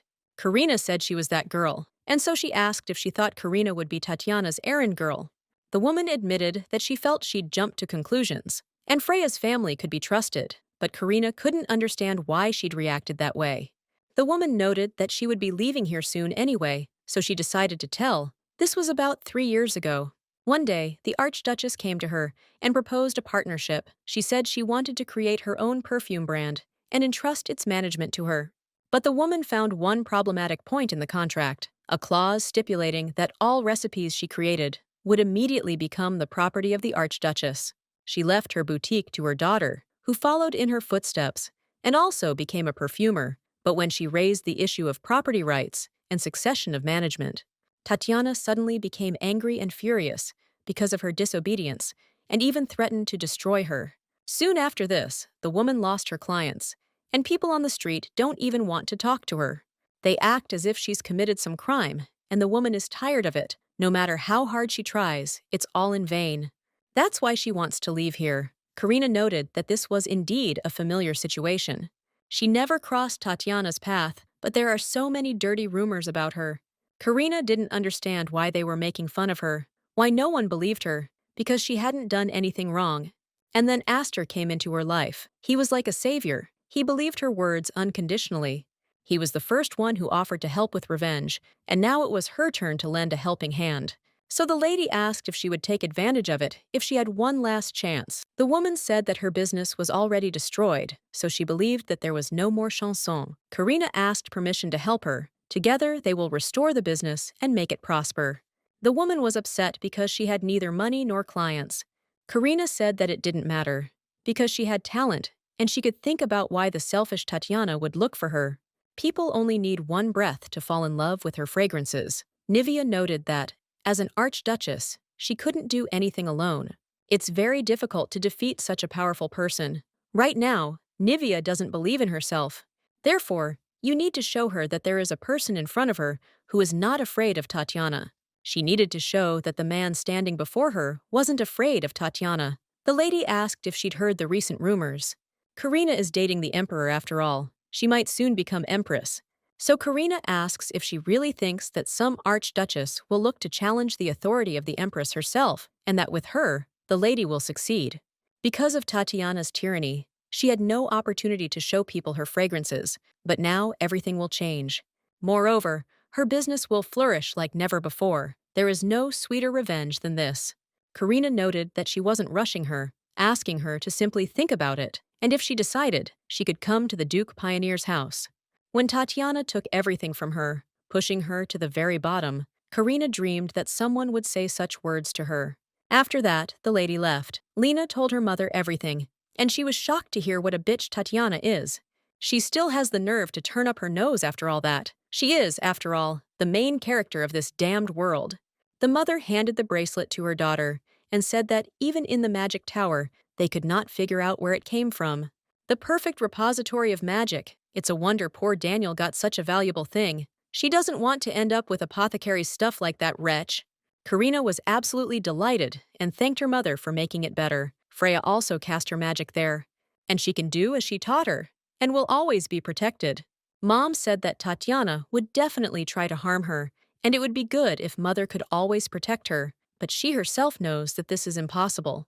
She has a friend who is very knowledgeable about magical instruments, so she can go to him and find out everything, but she must be careful and not get sick. Afterwards, the mother hugged her daughter, and Karina asked her mother to be careful there too. A few days had passed since her mother's departure, and Karina had dressed up again. The maid said that she looked simply stunning and perfect for today's picnic. She hadn't spent 3 hours on her hair for nothing. She looks amazing. She did it so well. Elegant, but at the same time terribly cute, just like a doll. The emperor will be absolutely delighted. Karina was very grateful to the maid, because it was all thanks to her. The weather was nice, so they'd go for a little walk. I'll also talk. They haven't seen each other for a long time. And when he comes to me, the emperor comes with his clothes so she doesn't catch a cold. Lily said the two people were slowly getting closer, and the trash was making things tense. The mistress asked her to stop. After this, someone called loudly for the mistress. It was a servant, and the mistress came out to find out what was going on. The servant reported that a man named Lela was looking for her. It seemed to be something urgent. Karina didn't quite understand who they were talking about, but said that she would come down now. From below, she saw a girl who was in tears and begging her to save her mother. It was Nivea's daughter, Lela. She asked the gentleman what had happened. The girl explained that a fire had suddenly started in the store. Mom told me to tell her. Then she came back, but they still couldn't put out the fire. Karina couldn't understand why her mother had returned to the burning store. It's all because there was a book with recipes for fragrances left there, and she went after it, but the fire doesn't go out, and the water doesn't help. A fire that cannot be extinguished with water means that it is not an ordinary fire. The lady ordered the butler to gather the servants and send them to Nivea's boutique and asked them to provide everything possible to fight the fire. Karina shouted for Lily to go to the Association of Magicians and say the name of her mother. They should send magicians to the scene of the fire. And they were getting ready and heading there immediately. Karina told her there was no time, so she would go by horse. Lela will catch up with her in a carriage. The girl didn't want this, but the mistress told her not to worry, because she would definitely save her mother. The gentleman arrived and asked the servants why the flame was so strong. They told her that this was an unusual fire. If you pour water on it, the fire does not weaken. Karina knew that this was a magical fire, and that such a fire could only be extinguished by other magic. Leela said she needed to go inside, but they stopped her because it was dangerous. The girl couldn't see her mother, so she begged them to save her. Her mother still hadn't come out of the store, so she asked them to get her out. Karina understood that her maid would not bring the magicians here anytime soon, but any more, and they would not be able to save the perfumer. So the mistress called the servant to her. She snatched the bucket from his hands and poured it on herself. She ordered everyone to listen to her. This fire was caused by magic, and everyone needed to wait for the mages to arrive. She was the daughter of Archmage Freya, so she'd handle it completely. She asked Lela to be patient for a little while, because she would definitely save her mother. It's all because there was a book with recipes for fragrances left there, and she went after it, but the fire doesn't go out, and the water doesn't help. She remembered how her mother taught her how to channel her magical power and create the form she desired. Karina would love to be as strong as her mother. The woman said she wasn't even a mage, but she could control magical power, and it was brilliant. Magic, however, must be protected only by magic. Therefore, if it masters it perfectly, it will have nothing to fear. She had her mother's bracelet with her, so she was confident that she would succeed. She just needs to imagine the right form, a form that can protect her. That was great. Now the flames don't scare her. Nevea just needs to endure it a little longer. She ran inside and heard a hoarse voice asking for help. She saw a woman sitting in the corner, hugging a book. She said that it was dangerous here, so we needed to leave. The woman said that she had injured her leg and would not be able to walk. Everything was fine. She could leave and pass this on to her daughter. Lela was a young girl with a lot to learn. She turned to Alan, asking him to tell her that her mother loved her very much. It was an important message. The woman fell to the ground, but the princess disagreed. She insisted they would escape together, despite all the difficulties, and would not remain there. The magician's help was expected soon, and the princess asked the woman to be patient a little longer. However, the smoke was too thick, and she fainted from exhaustion. Flames raged all around, but it was impossible to breathe here. Karina realized she had to concentrate to create airflow, otherwise she would have a hard time surviving. Karina tried to focus, imagining a large dome filled with clean air that would make breathing easier. Her efforts began to bear fruit. After concentrating, Karina managed to create a magical airflow, and the woman felt relief. It became easier for her to breathe, although the situation remained difficult. Neva stood up, but her eyes were filled with worry. She began to ask what was happening, and felt better as the air became lighter. At that moment, Raymond approached them, remarking that the scene was quite touching. He added that the woman seemed unfazed, as she barely put up a fight. Tatiana didn't have any magical skills, so Raymond concluded that the fire must have been started by a mage. He wondered why he'd gone to such lengths. Karina was annoyed that Raymond hadn't understood her words. He didn't know what fire she was talking about, because his goal was to save this woman. Karina hoped the bracelet would help her escape. Raymond, however, said he was there to save people, and she was trying to turn him into a criminal. It was cruel of him, but Karina, realizing his attitude, replied that he was just a sick freak and asked him to take her out of there. Raymond replied that he had no intention of doing so. He emphasized that seeing her window of sympathy wouldn't change his mind. The guy noted that he was not a hero and had never acted selflessly except for Tatiana, who had always been his priority. He offered a deal. If Karina gave him the recipe book, he would lead them both out. This was the only condition for their salvation. Karina steadfastly refused his help, declaring that the bracelet wouldn't work. She used magic to keep him from approaching her. Raymond said she was overconfident in her abilities, thinking magic would help her escape. He pointed out that magic isn't that simple. He grabbed her hand, arguing that if magic were that simple, everyone would be a mage, not just a select few. And then Karina saw a choice window, another ability of the bracelet. Eventually, the choice would be made automatically, and she wouldn't be able to avoid it. Raymond noted that her sympathy for him had increased and asked if she was truly speechless with fear. He offered to obey him while he remained kind. If she gave him the book, he would put out the fire and lead them both out. Karina realized that he would keep them in this place until she gave him the book, but she was not going to give in. It became clear to her that she had no other choice, and a list of decisions requiring an answer appeared before her again. The smoke was making her feel very dizzy, and she decided that her answer would be simple: let him leave her alone. Raymond was shocked, surprised by her resistance despite her near loss of consciousness. She knew nothing, but she still fought. He realized this wouldn't work, and told her she didn't have to give the book back. But that didn't solve the problem, so he began to act more decisively. Raymond thought Tatiana might be angry with him. The thought of her anger led him to decide to act differently than before. At that moment, someone appeared behind Raymond, causing him to turn sharply. It was the Emperor, and Karina hadn't expected him to appear. When Karina opened her eyes, she found herself in a completely different place and didn't immediately understand what was happening. Everyone happily noticed that she had come to her senses. Karina asked Lily for a glass of water, wondering what had happened. She was slightly stunned by what was happening. Turning her attention to her parents, Karina became frightened when she noticed that they were standing nearby and immediately felt anxious. Her father anxiously asked if Karina was okay, while her mother checked to see how many of her fingers she could see. This added to the anxiety. Karina reassured them, saying that she was just a little tired, but that she actually felt fine despite what was happening. Her father and mother embraced her, expressing their joy that she had come to after such a long state of unconsciousness. They were in a panic, as Karina hadn't regained consciousness for 5 days. During that time, they were terrified to the core. Karina was completely shocked to learn she'd been asleep for 5 whole days. She couldn't believe she'd been gone for so long.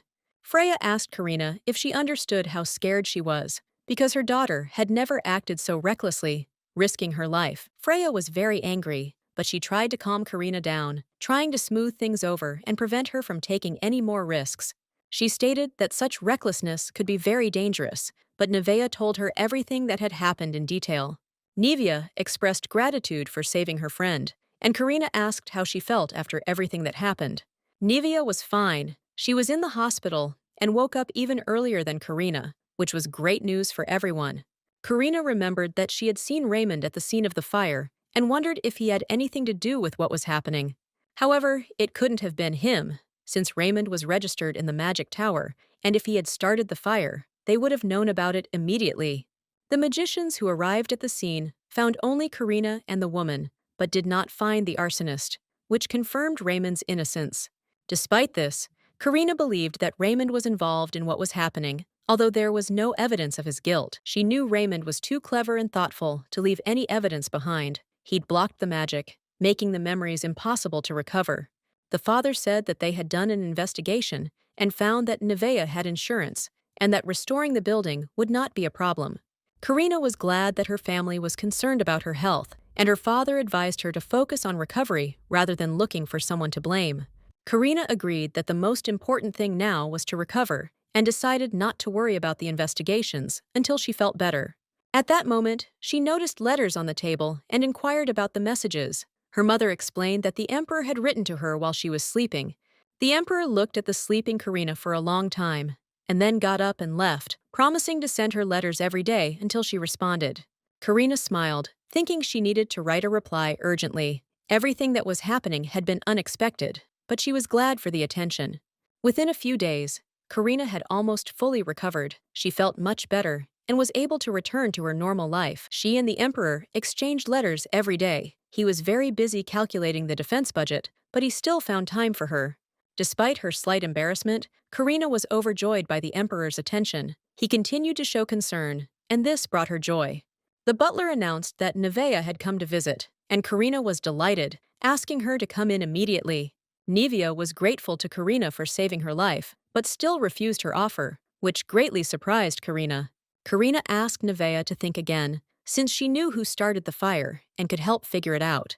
Niva said she could no longer smell and explained that it might be due to inhaling too much smoke. At the hospital, she was told that her chances of a full recovery were minimal, and this greatly upset Karina, although she tried to support her friend.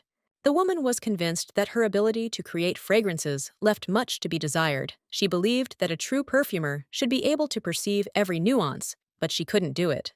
Karina recalled that they had supported each other in difficult times before. That's why Karina declared that she wouldn't abandon her in times of need, just as she hadn't abandoned her before. The woman had endured too many trials to simply give up, but admitting to herself, she realized her strength was waning. She had lost everything that had given her confidence, and in this emptiness, she found nothing to cling to.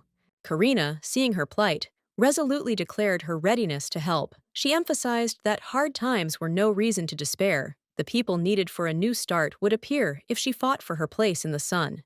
Karina continued to convince her that she needed to strive to be better. A woman must show everyone what she's truly worth. Karina also reminded her that her daughter needed to have a role model before her to be proud of her mother. To preserve her knowledge and recipes, the woman repeatedly risked her life. This wealth of experience was still there, and it would become the foundation of her future. All of this meant she couldn't give up. Karina begged her not to give up and to fight to the very end. Her persistence and concern touched the woman deeply. She realized that Karina was genuinely trying for her and decided to accept her help. The woman expressed her willingness to follow Karina. However, she had one condition she intended to voice. Karina wondered what the woman wanted to stipulate. She frankly admitted that she dreamed of seeing her daughter become the chief perfumer. She admiringly acknowledged her daughter's rare talent. However, the girl was still too young to handle such responsibility. Karina asked if she was truly confident in her decision. The woman firmly declared that her daughter was not just talented, but a true genius. She believed that if she was trusted, the girl would create something unique that would exceed all expectations. She assured Karina that her daughter was capable of developing the perfect perfume. Nivea was persistent and convinced that this was the only right decision. Karina decided to accept her offer. Karina agreed to let the woman's daughter become the head perfumer. Seeing her tenacity, she realized this step could be key to their shared success. This summer, the family was planning a masquerade ball. This traditional event had been held annually since the time of the first Duke. The ball hadn't even begun yet, but it had already become one of the most talked about topics in social circles. The aristocracy eagerly awaited the event, knowing it was always an unforgettable spectacle. Karina suggested displaying their merchandise at this ball, since aristocrats value their attractiveness. This would be the perfect advertisement for their products. There was one problem, however. There was only a week left until the ball. Time was desperately short, and the tasks ahead required intense concentration. The woman assured Karina that it was no big deal. She was mentally prepared for such challenges and was confident they could handle any task, despite the tight deadline. Karina had dealt with Nivea, but there was still one important person she had to meet. She asked her maid to prepare the carriage, as she needed to get ready urgently. Another step toward her goal awaited her. The maid, concerned about her condition, reminded her that Karina had not yet fully recovered. She couldn't understand the reason for such haste. Karina replied that sometimes, to catch a tiger, you have to go into its den. Her determination was boundless. She intended to declare war on this tiger. Karina realized this world was unfair. It seemed to revolve solely around Tatiana, making her the center of everything. Karina had always considered her the main character, and that was impossible to change. No matter how much Karina tried to fight it, reality didn't change. Everything returned to Tatiana. She felt like a minor puppet in this strange game. But recent events, especially the fire, reminded Karina that this world was more than just an illusion. She could have suffered here. She could have died. And this realization was terrifying. Karina thought about herself, about Nevea. They both looked like puppets, existing only to maintain Tatiana's importance. This realization weighed heavily on her. At this point, a servant announced that the mistress would soon be down. Karina decided to wait patiently, knowing her words had to be delivered at the right time and with the desired effect. When Tatiana showed up, she was surprised by Karina's visit. She was curious about Karina's fate, as she hadn't expected to see her here at all. Karina calmly stated that she knew what had happened. She already knew that the fire had nearly killed her. Her tone was serious, as she added that the realization of her impending death had prompted her to tell Tatiana something that had long remained unsaid. This piqued Tatiana's interest. Tatiana seemed genuinely happy to see Karina alive. She admitted that the news of the fire had frightened her, and she was worried about her fate. Karina said that although she herself wasn't seriously injured, the store owner, Nevea, had lost her charm. And this fact haunted Karina. Tatiana was surprised. She listened attentively as Karina explained that Nevea had inhaled smoke during the fire, and it had affected her condition. Karina emphasized that for a perfumer, charm is the meaning of life. Without it, a person loses everything they lived for, and Tatiana understood this perfectly. But Tatiana couldn't understand why Karina was sharing this information with her. Her expression expressed genuine bewilderment. Karina coldly asked if Tatiana had any conscience left. She reminded her that she had repeatedly ruined her life without ever truly apologizing. However, according to Karina, even her suffering was nothing compared to what Tatiana did to Nevea. It wasn't just cruel, it was beyond cruel. Tatiana asked, confused, what exactly Karina was talking about and why she was being accused. Her voice was full of confusion, and it seemed fear. Karina noticed her frightened look and sarcastically asked why she looked like a criminal. That was exactly what she had come to talk about. She firmly stated that Tatiana had ruined someone's life, and that this fact was known not only to Karina. She wanted Tatiana to understand the consequences of her actions. Karina concluded her sentence there. She made it clear she'd said everything she wanted to and intended to leave without giving her interlocutor time to make excuses. Counting to 3, Karina waited for Tatiana's predictable reaction. She knew that in exactly 3 seconds, her interlocutor would start screaming, making excuses. As expected, Tatiana was indignant. Her voice sounded as if she genuinely didn't understand what she had to do with it. The reaction was predictable. This innocent heroine, again, couldn't admit her guilt. Tatiana couldn't accept the idea that she could be a criminal. It all seemed almost comical. Tatiana began blaming Karina, claiming it was all her fault, but Karina looked at her with bewilderment, unable to comprehend these absurd accusations. Tatiana was perplexed why Karina was interfering in her affairs again. She believed Karina was trying to take something that didn't belong to her, and this angered her. She reminded him that she'd wanted to hire Nevea back when she was just thinking about starting a business, but Karina had stuck her nose in again, ruining her plans. Tatiana accused Karina of envy. According to her, Karina interferes only because she wants to take for herself everything that attracts Tatiana.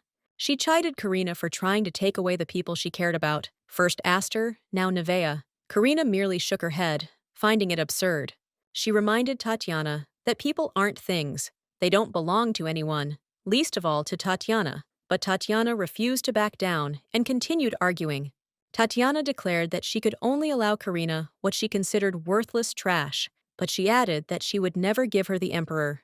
Karina, having heard this, abruptly cut her off, telling her to shut up. She warned Tatiana not to dare mention Aster's name with her filthy mouth again. Tatiana was shocked that Karina had hit her, but Karina calmly reminded her that Tatiana had done the same thing many times before, striking her. Tatiana couldn't believe Karina had dared to do this. She was furious, believing that only she could decide how to behave in such situations. In response, Tatiana decided to use force as well. She shouted that Karina should know her place and not forget who was really in charge here. Karina calmly grabbed her hand, noting that Tatiana remained the same. Nothing had changed in her behavior or approach to such situations. Tatiana, feeling helpless, began to try to break free and screamed for Karina to let her go, while calling the butler for help. At that moment, Karina turned on her earrings, and Tatiana, hearing a voice, felt her words being recorded in the magical device. Karina calmly reminded her that the earrings were an artifact and that they recorded everything that happened, including her every breath and word, leaving Tatiana defenseless. Therefore, despite all of Tatiana's threats, Karina was confident that her actions would not entail any consequences, since everyone in the house would know her truth. Tatiana couldn't understand how Karina could do such a thing. She felt betrayed, as she had always considered Karina to be more fair and decent. Karina was sure that Tatiana was talking about meanness towards her, not realizing that she herself was the embodiment of all these mean actions. Karina quietly reminded her that she had lost so much because of Tatiana, her friends, her love. Now she wanted to understand why Tatiana always tried to take people away. Karina noted that she was doing this again and again, and at that moment, servants began to enter the room, asking if everything was all right with the mistress and whether they could enter. Karina simply pointed to her earrings, and Tatiana replied that everything was fine, telling them to stay outside the door and not bother them with unnecessary questions. Servant Marina reminded Tatiana that she should be careful not to lose those around her, otherwise she would find herself completely alone. Karina warned that the world she lived in would definitely be less merciful to her now, and Tatiana should remember this lesson for the future.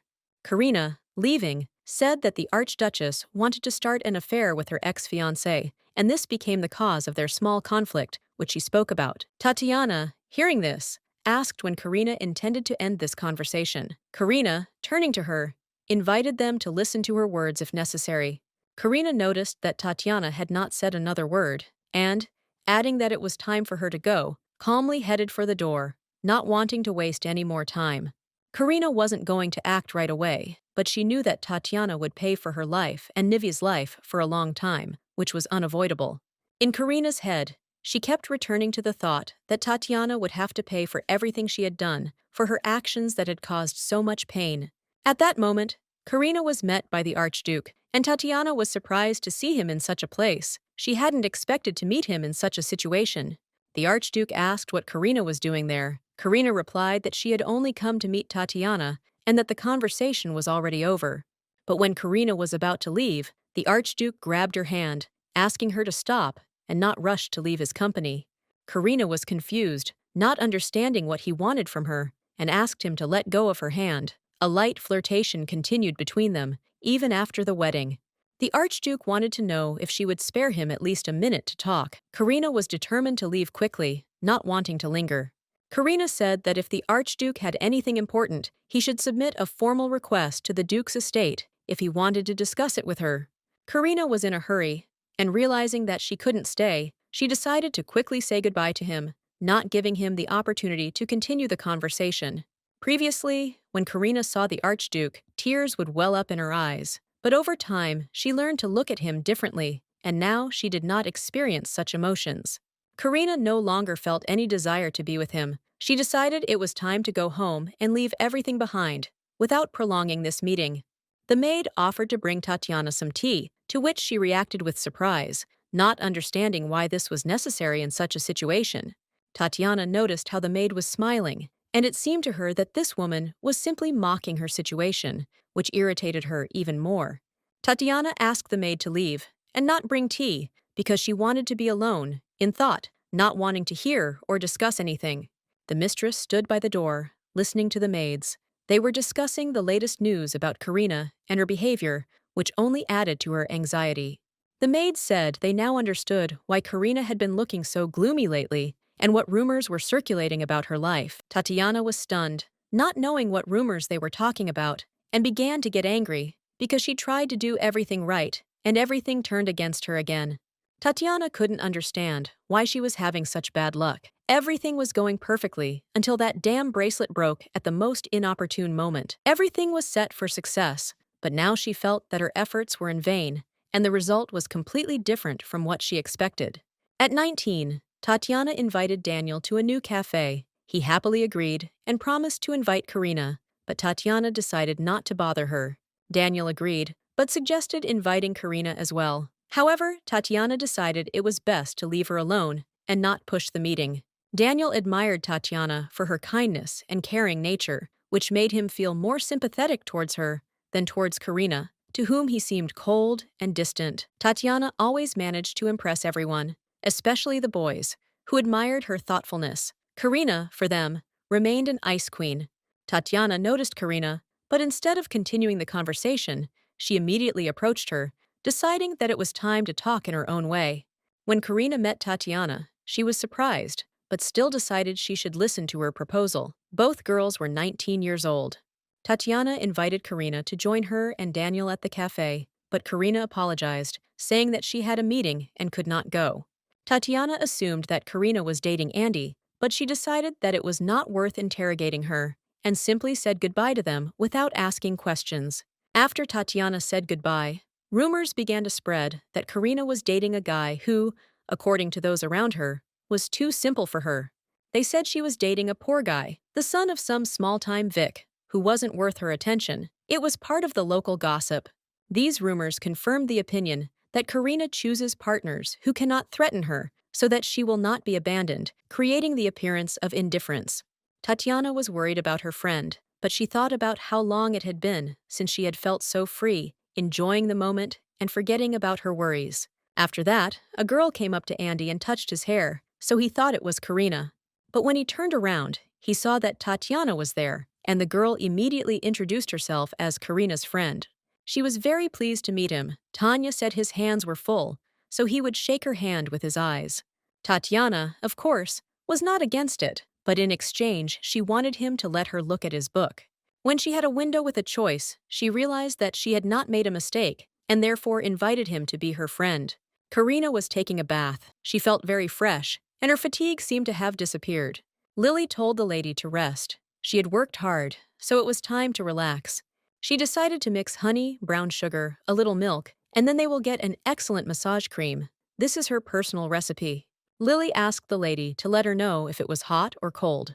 The lady said she felt like she was in heaven. It was so refreshing. It was simply indescribable. The mistress suggested that Lily should open her own massage business. The girl remarked that then her mistress would have to remain a regular client. Karina noted that this was not a bad idea, and she thought that in their empire, there were no good rescue salons. Of course, every wealthy aristocrat has personal maids, but they often lack experience.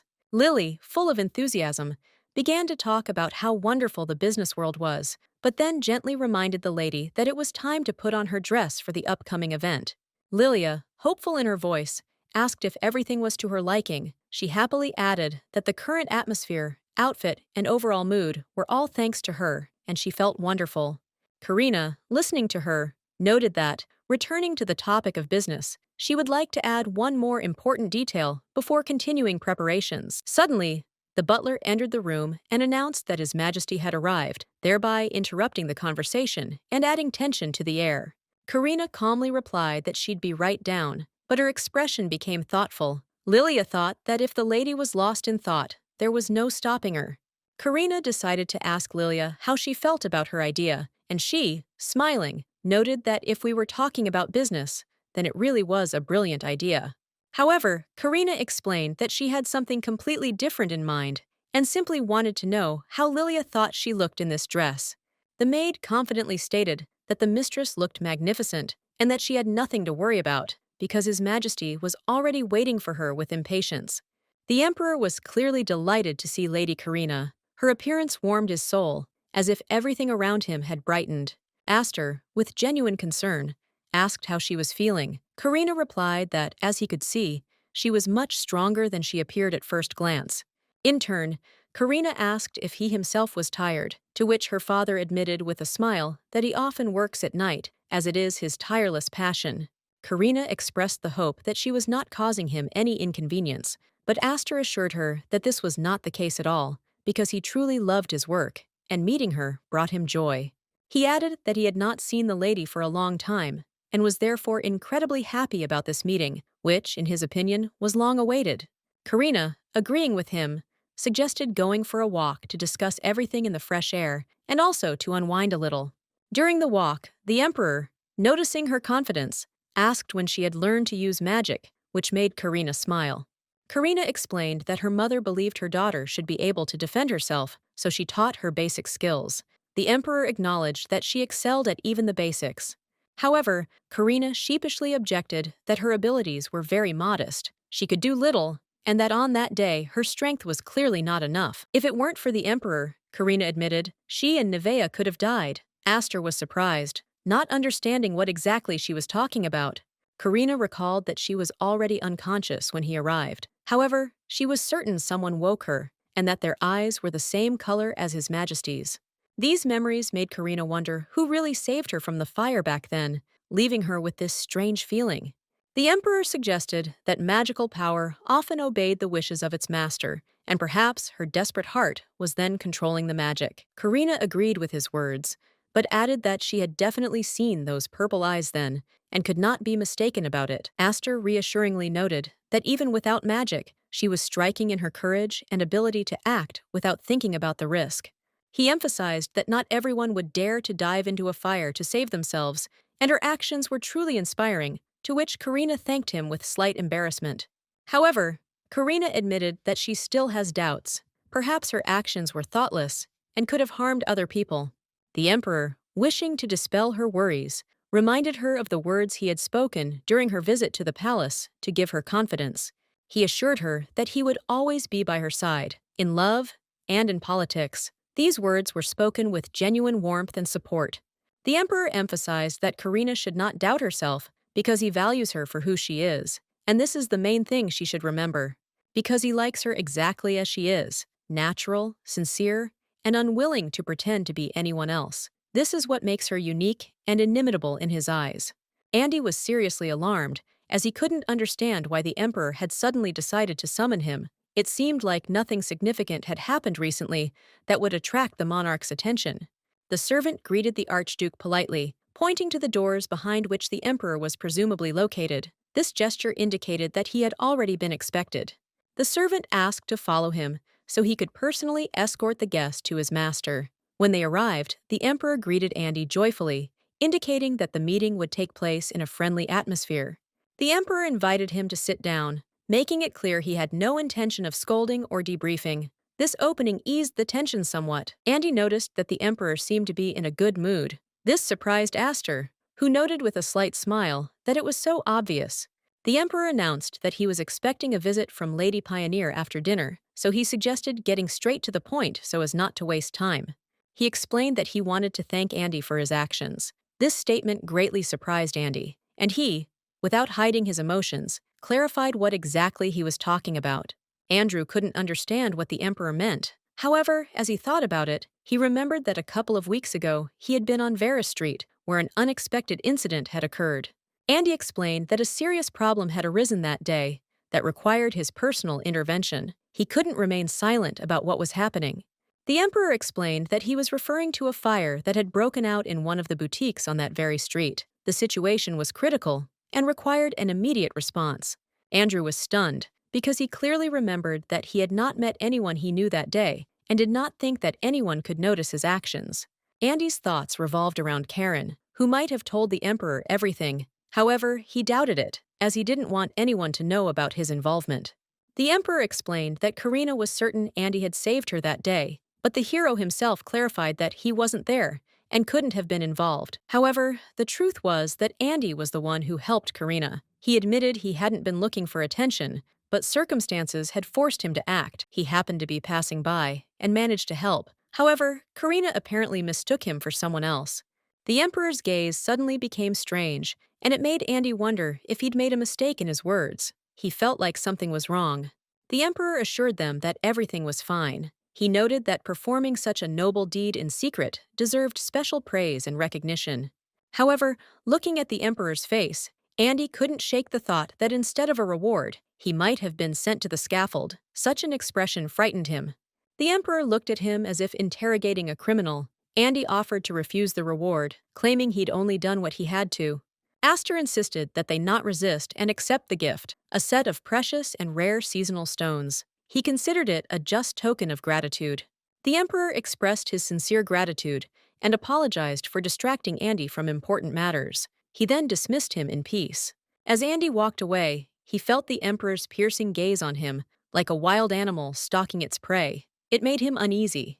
The emperor noted that the archduke's boutique was located directly across from the burning store. He also added that he was aware of Andy's wife's dislike for Karina. One question haunted the emperor. Was this incident connected to the archduke's intentions? His suspicions grew stronger.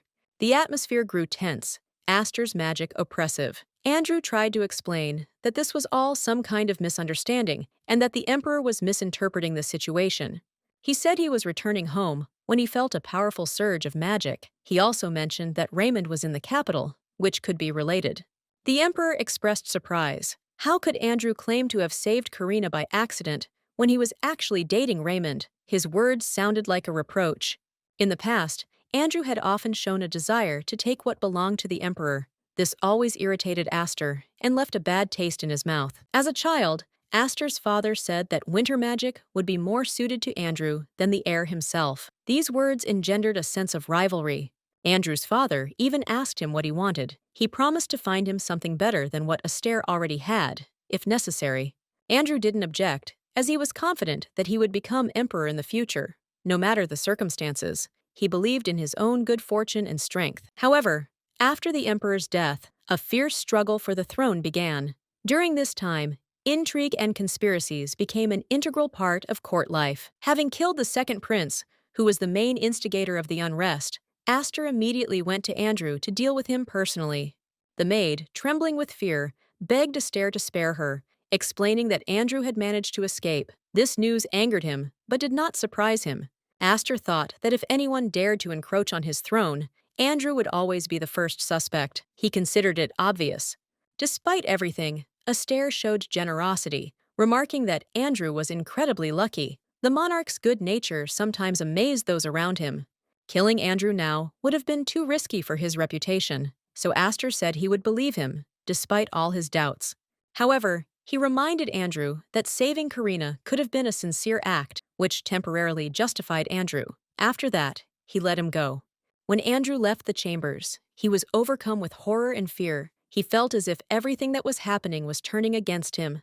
Returning home, Andrew immediately began looking for his wife to ask her questions. He was sure she knew more than she was letting on. The maid informed him that his mistress was in her room. Andrew went there without delay, determined to find out the truth. The maid had long since noticed her mistress's strange behavior. She had become more withdrawn and sometimes appeared frightened. This worried the servants. The couple acted as if they were ready to harm each other. This tension filled the servants not only with surprise, but also with fear. On the first night, even a dagger flashed in the darkness, and it couldn't go unnoticed. So, worried, Andrew turned to the servants, asking if they were tired of life. Tatiana was extremely worried and decided to find out who was entering her room unannounced. Her anxiety grew, as this was clearly something unusual.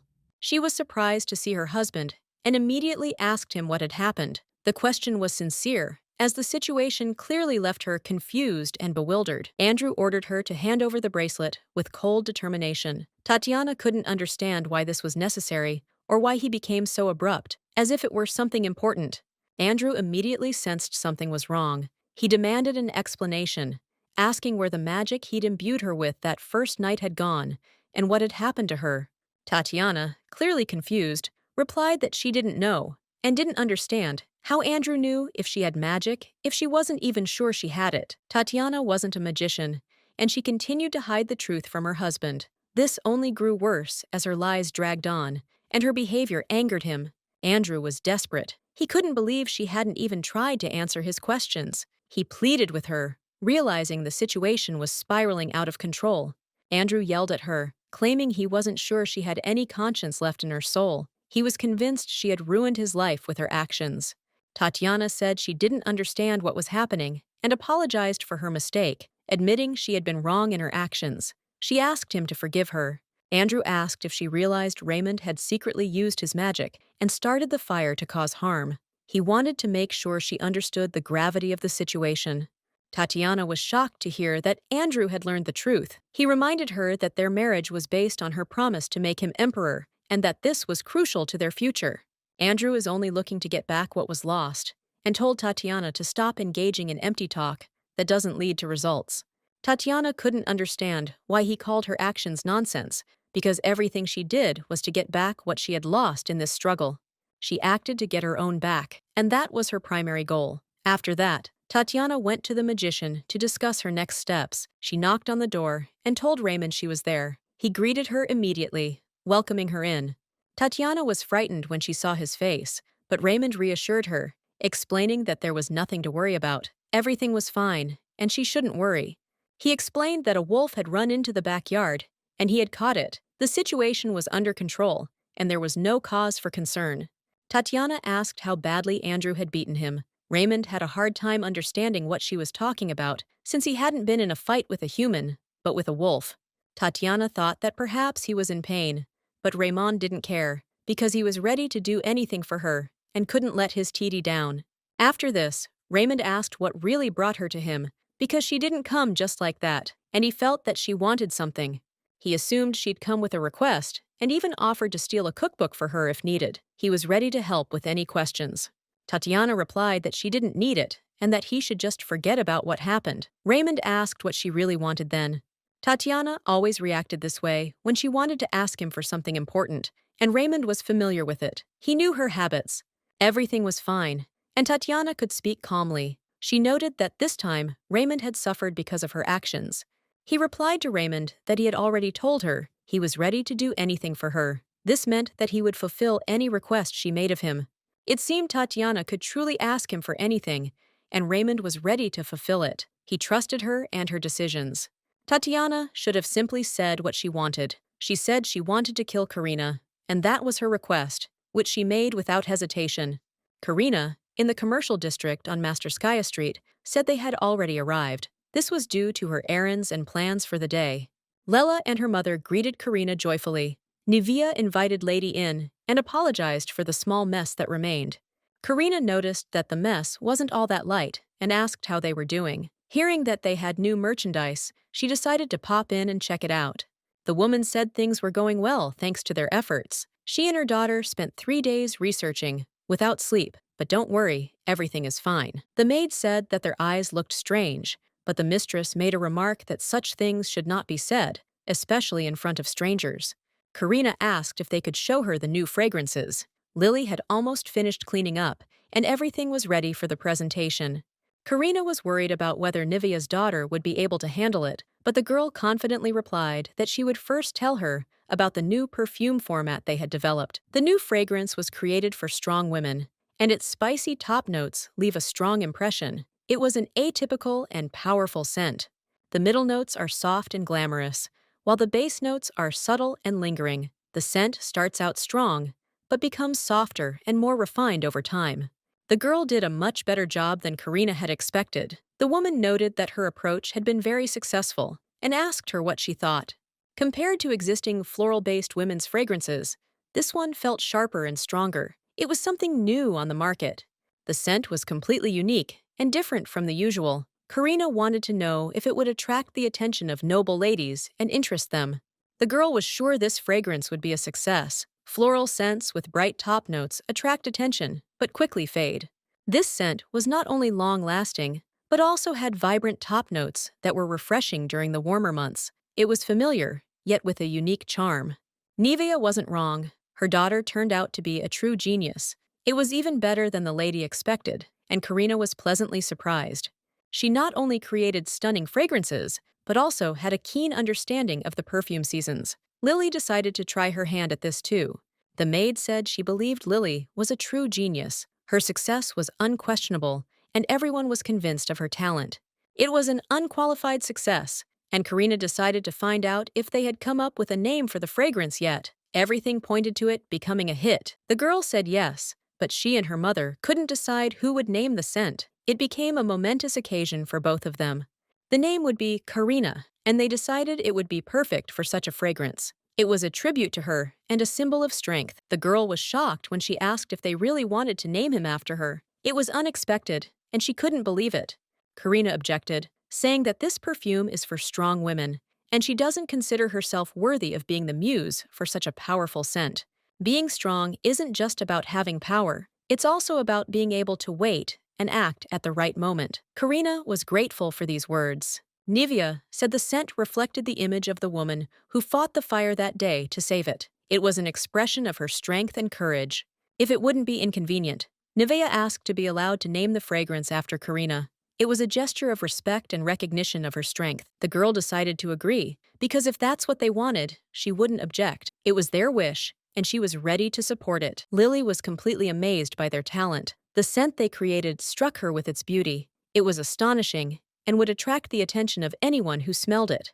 The lady also really liked the scent. She was glad that Tatiana hadn't managed to ruin such a unique talent, as creating this fragrance was a true work of art. The girl was happy she had been able to help Nivea and her daughter. She was confident that her actions had ultimately borne fruit and had a positive impact. She had never thought about teamwork before, but now, after everything that had happened, she understood how effective and important mutual assistance was in working together.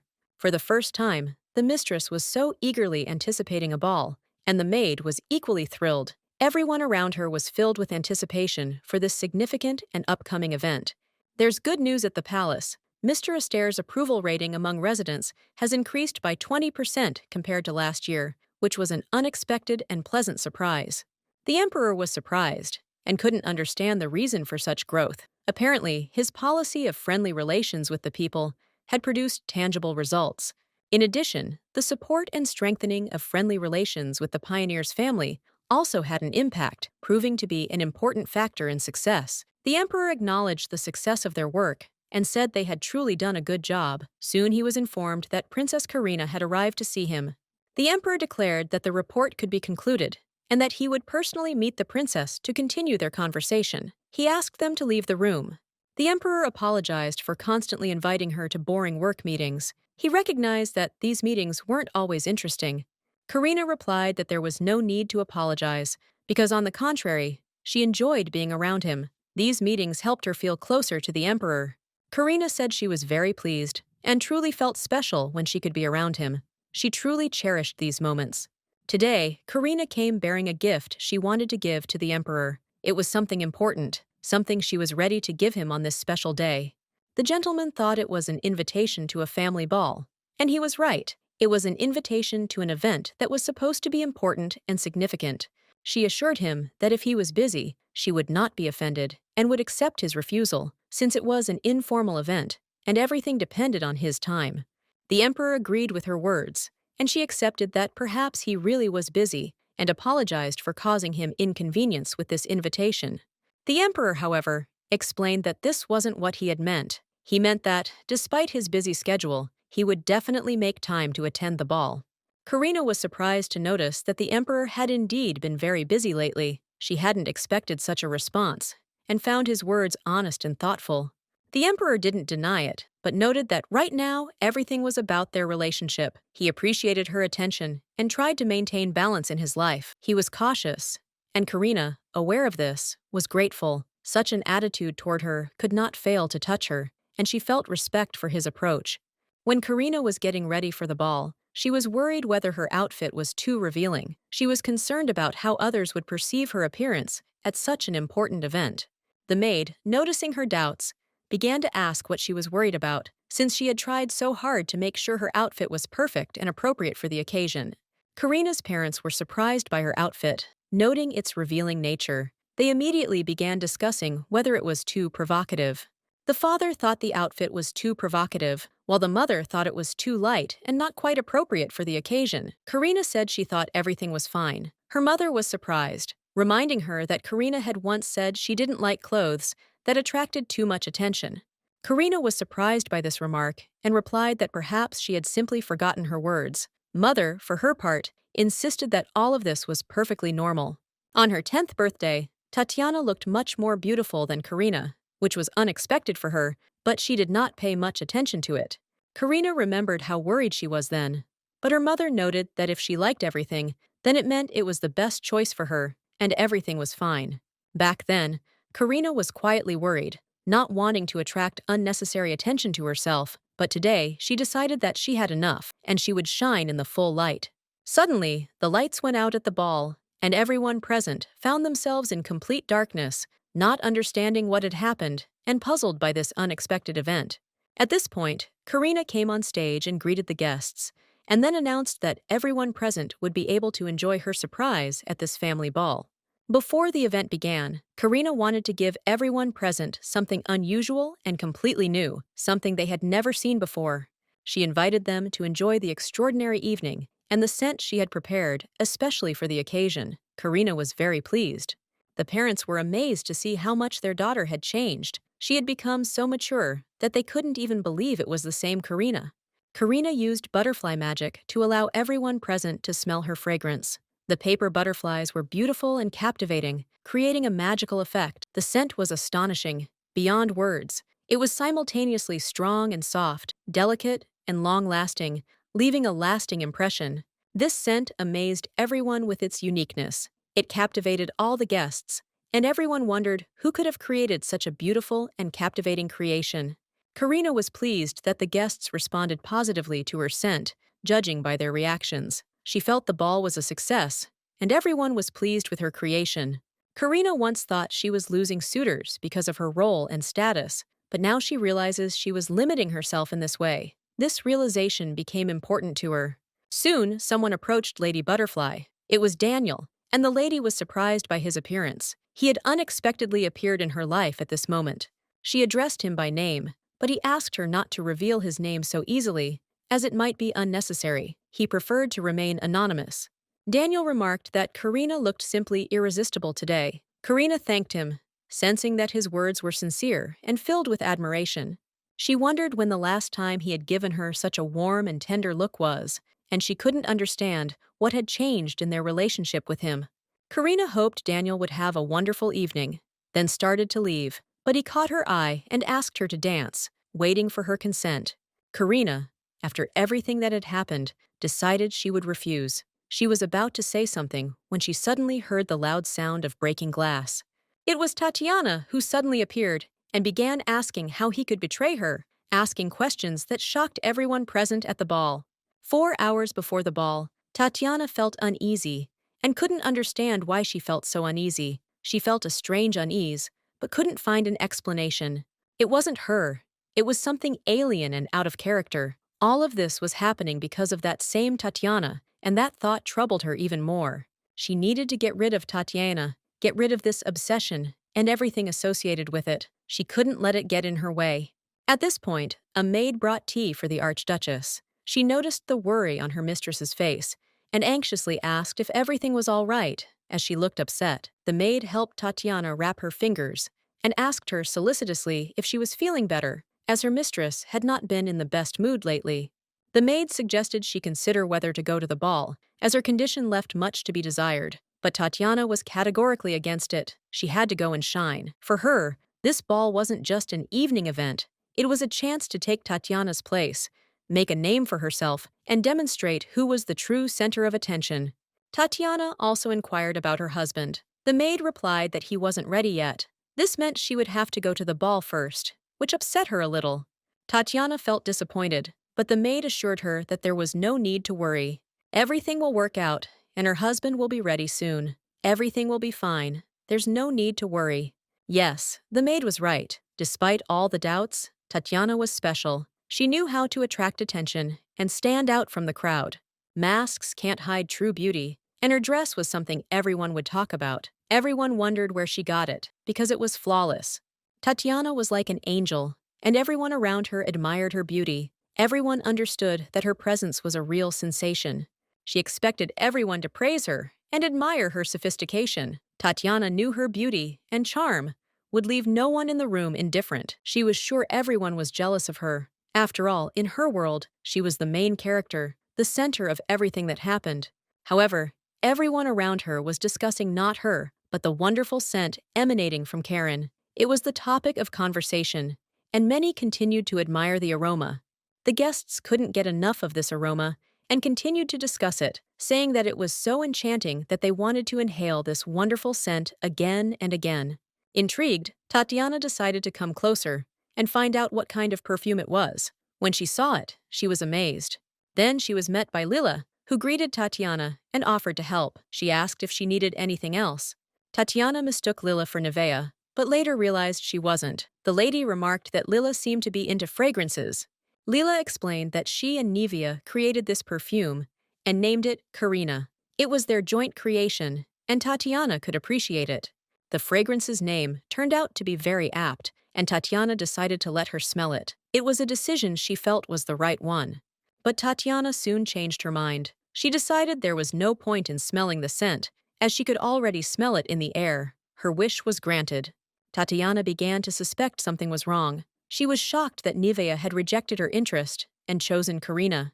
Then Tatiana realized she needed to pick up the cookbook, but her attention was drawn to Daniel. She noticed that his affection for her had significantly weakened. Tatiana decided she needed to regain his affection, as he had clearly drifted away from her. She felt the situation required intervention.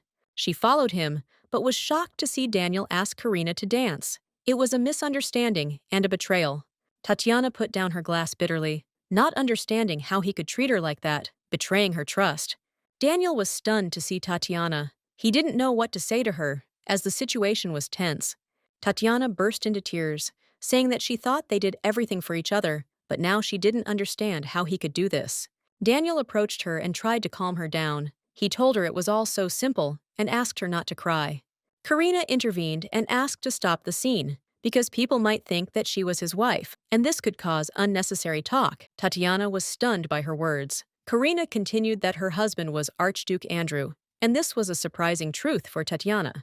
Tatiana cried out sharply, saying she'd known this for a long time, but Karina, without thinking, asked why Tatiana was flirting with Daniel then. Tatiana didn't know what to say. She said they were just friends, but her words sounded uncertain. Karina understood the situation and said that they could continue to have fun, and she would not disturb them.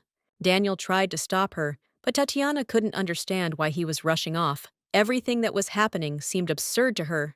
Daniel said they needed to talk, that they needed to sort things out, but Karina didn't understand why. She thought everything had been said clearly last time. She saw no point in further discussion. Karina stated outright that she didn't consider them friends, and that finally put an end to the conversation. Daniel began to remind that they used to have a good relationship when they were studying at the academy. Karina didn't understand what was happening. She thought they'd completely lost their conscience, or their minds, having forgotten her nickname. This nickname was theirs, dating back to the academy, and if they remembered it, they had no right to communicate with her. In the 17th autumn of Karina, when Tatiana began dating Daniel, she truly believed that she was the central figure in their story, the most important character. Karina decided that Daniel became her main character because she chose him for her life and believed that now all events would unfold around her. She believed that power and influence came from her, and therefore she was sure that her place in this story was key and everything else, including Tatiana, was over. However, Tatiana was surrounded by positive attention due to her behavior, and everyone around her considered her sweet and attractive, which supported her reputation. When Karina was angry with Tatiana, she noticed how everyone around her protected Tatiana, believing that Karina should forgive her, especially if she asked for forgiveness. Everyone thought that Karina was exaggerating, was too angry at Tatiana, and that the reason for her anger was insignificant, and her reactions were inappropriate. She felt like she was beginning to be perceived as a villain, and it began to hurt her, because everyone was on Tatiana's side, who was becoming the object of pity. Karina couldn't understand why they often gathered without her. Tatiana said he'd been closer to her since childhood, and it had nothing to do with Karina. Daniel admitted that he always knew that he and Tatiana were closer, and even when the three of them walked together, he felt that their relationship was stronger. Another guy claimed that Tatiana wasn't in the way, but he thought Karina was. Tatiana, however, thought Karina was simply jealous. The guy said that Tatiana is so beautiful and sweet, and that is why Karina feels inadequate and can't help but be jealous. Women's envy was terrible, but the guys advised Tatiana not to worry about Karina because she was just an envious princess. This nickname became an integral part of her image. Karina couldn't understand how and why people began to perceive her this way.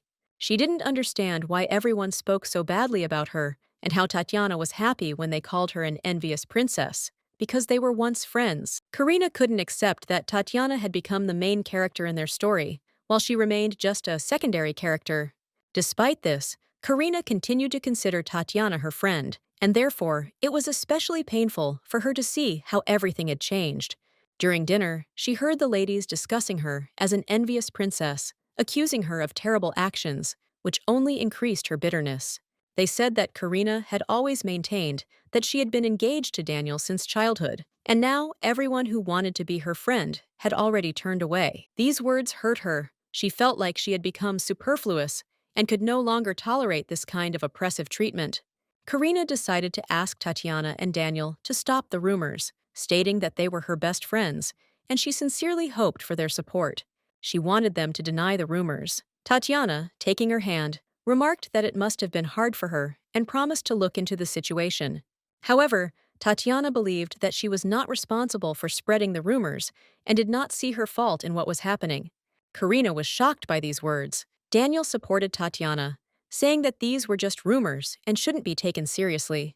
Daniel also gave Karina some advice as a friend. Rumors don't appear without a reason, and she should think about whether there might be something she's not noticing. He reminded her that they were her friends, and she could turn to them for help if she faced difficulties or unpleasant situations. After they left, Karina realized that she was in the middle of a conflict between two people who clearly disagreed with each other. She realized that it didn't matter where she came from, what she looked like, or what she could do. Tatiana was the main character, and she was just a supporting character. Karina realized that her role in this story was insignificant, and she could be insulted, since she was only a villain in the eyes of others. The lady said that during her school years, she was called an envious princess, but this reputation did not help her in her relationships with other people. Daniel began to justify himself, but the lady interrupted him, calling him a coward who was afraid of becoming bad and preferred to remain silent at the decisive moment. She stated that if he wanted to continue to falsely call her his friend, he should think about his behavior and who he was.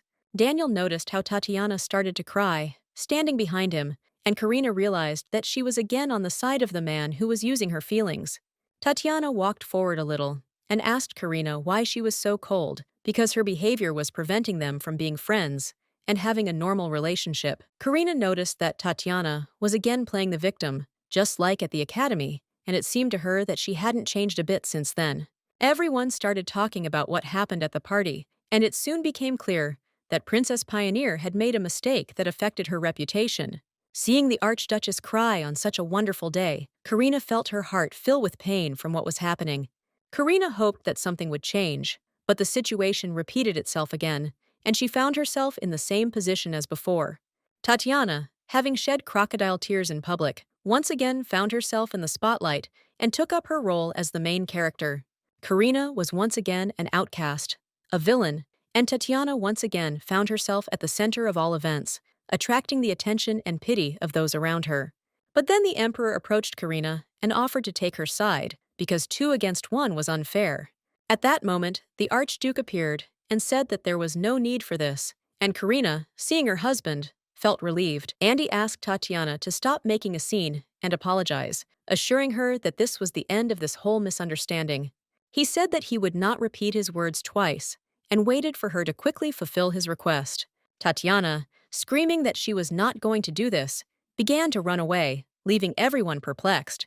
The Lord, seeing how happy the Emperor and Princess looked, sighed, realizing how everything had turned out. The Emperor apologized for his lateness and stated that he wanted to be here earlier, but did not have time, and now asked for forgiveness. Karina reassured him, saying that it didn't matter, because she didn't expect Aster to come so early. The Emperor promised to try to win her trust and work to restore the relationship. It was a masquerade, and the Emperor knew he had to conceal his identity. This was an important part of the evening, so that no one would recognize him among the guests. Karina was surprised to notice that this was obvious, since all the participants in the masquerade tried to hide their identities, but it seemed to her that this did not need explanation. The Emperor diligently prepared for the ball and was confident that his masquerade image was perfect, but everyone knew he was the Emperor, despite the mask. Karina agreed that, despite her efforts, she still recognized him immediately. She even considered asking his name. He was so different. The Emperor smiled and said she was absolutely incapable of lying. Karina decided to take this as a compliment, as he highly appreciated her sincerity. He suggested they have some fun, noticing that they both enjoyed spending time together. He felt they could share this moment of joy. Karina learned that the emperor didn't like sweets. The more she got to know him, the sweeter he seemed to her, and she began to perceive him differently. The emperor admitted he didn't understand why so many people loved masquerades. However, after participating in one, he began to see their appeal. With the mask on, he felt more at ease, as he could act naturally, knowing no one would recognize him. This gave him confidence. Karina noted that on this particular evening, lying has no consequences, and one can be free while concealing one's identity. This creates the illusion of freedom. The emperor wondered if she truly felt free to hide her identity. He expected her to answer honestly, as she seemed deeply thoughtful. Karina was surprised by the question and asked again. Astor noticed that she was always worrying and thinking about something. He had noticed this for a long time. The emperor expressed hope that at least this evening, she would be able to relax and feel free, forgetting her worries. Karina drank a glass and quietly admitted that she often experienced betrayal. It left a mark on her soul, and she couldn't forget the past grievances. Every time she opened her heart, she was abandoned, and this made her doubt herself. This was the cause of her constant anxiety. Apparently, her worries were the result of these disappointments. It didn't solve the problem, but she kept thinking about it anyway. She decided to stop thinking and covered her face with her hands. She seemed a little drunk and felt it was time to take a break. Karina suggested talking about something more cheerful, deciding to change the subject. It seemed like a good idea to get rid of the gloomy thoughts. The emperor agreed, saying that she had invited him to such a magnificent celebration, and he could not refuse her offer to have fun. He wanted to invite her to an official event that was to take place at the palace. It was an important event that she needed to know about. Karina assumed he was talking about the hunting festival. It was a correct assumption. This year, the emperor planned to hold it in grand style. Karina realized this was an important event and wondered if she should attend. She wasn't sure she should. The emperor reassured her, saying that if she accepted the invitation, that would be enough. It was important to him that she felt comfortable. Karina realized he'd noticed her tension and understood what she was going through. She felt relieved by his understanding. She thanked him and apologized for showing her vulnerability again. She didn't want to burden him with her problems. Astor said she didn't need to apologize. He would always be by her side, and she could count on his support at any time. He emphasized that she could be selfish if it would help her, and use his help without hesitation. She could trust him. Karina was surprised by his words and wondered if the alcohol had made them so frank, but for some reason, her heart began to pound. Tatiana was upset and decided she needed some time alone. Andy, noticing her distress, asked the angel to look at him so he could help. He noticed that Tatiana had already had her fill and suggested that they should go back. He thought she was ready to end the evening. His gentle voice and warm palm contrasted with her cold gaze. She sensed a lingering distance between them. Tatiana refused to return with him, saying she could handle it herself. She wanted to be alone and sort out her thoughts. The man whispered that he didn't care, and she could do as she wished. He didn't insist, understanding her desire to be alone. He left, and Tatiana heard whispers around her. People were discussing their relationship and confidently asserting that the rumors were true. The words about the bad relationship between them were confirmed in conversation, and this gave Tatiana the feeling that her worries were not in vain. Tatiana was very worried and wanted someone to support her. At that moment, Daniel approached her, and she felt a sense of relief. She was surprised to see him, but he offered to walk her home. She felt she had at least one true friend. Daniel said it was his carriage and she could come with him if she wanted. He was always there to help and support her in difficult times. He added that she could always turn to him. As her friend, he was ready to help, which gave Tatiana confidence in his sincerity. Tatiana thanked him and tried to take his hand, but Daniel pushed her hand away. She sensed he wanted to keep his distance. He admitted that Karina was right. In the future, he would keep his distance to avoid giving her false hope and violating her personal boundaries.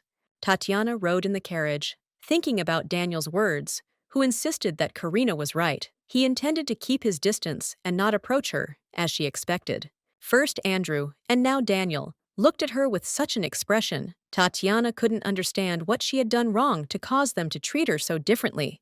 She came to the conclusion that she needed to get rid of this situation urgently, since she needed to find out what Ray was doing and where he was now.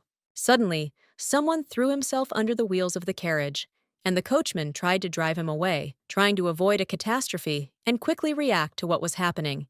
The coachman braked sharply, and Tatiana was startled by the unexpectedness, feeling intense discomfort due to the abrupt stop of the carriage, which greatly alarmed her. The coachman asked the man in bewilderment who he was, but he did not answer, only approaching the carriage, ignoring the objections and trying to continue on his way. Tatiana saw Wilhelm standing before her, and her surprise was enormous. She hadn't expected to meet him in such a situation, and his appearance left her bewildered. She asked him what he was doing, why he had simply climbed into her carriage without permission, violating all the rules of decency and etiquette. Tatiana noticed that Willem's sympathy level was 99, and he panicked and asked why she was ignoring and avoiding him, not understanding the reasons for her behavior. He was in tears, and Tatiana didn't know how to react. She was confused and couldn't immediately find the right words to comfort him. Tatiana told him to stop crying because she wasn't avoiding him. Her detachment was due to external circumstances, and things weren't happening the way he thought. She explained that there could have been problems with their relationship because people around them might think they were having an affair, which could raise suspicions. Wilhelm was confused and didn't understand what she was talking about. He thought their relationship was normal, since they were both in a marriage of convenience. Tatiana didn't think being on everyone's lips was the best idea. She didn't want rumors and gossip to ruin her reputation and Wilhelm's. Wilhelm claimed he didn't care what others thought. He was willing to give up everything for her and wanted nothing more than for her to be by his side. He said that because of her, he had lost everything: documents, inheritance, work in the guard, and now he was on the verge of losing everything he had. He told Tatiana he needed nothing but her company. There was no room in his eyes for any other desires, only for her support and love. Wilhelm begged her not to leave him. Tatiana didn't know how to respond. She found it difficult to find the words to reassure him and express her feelings. Tatiana smiled and confidently said that she would not abandon him, that he could rest assured because she had no intention of leaving him alone. A tearful Wilhelm asked if she really meant it, and if her words were sincere. He desperately awaited her assurance and confirmation.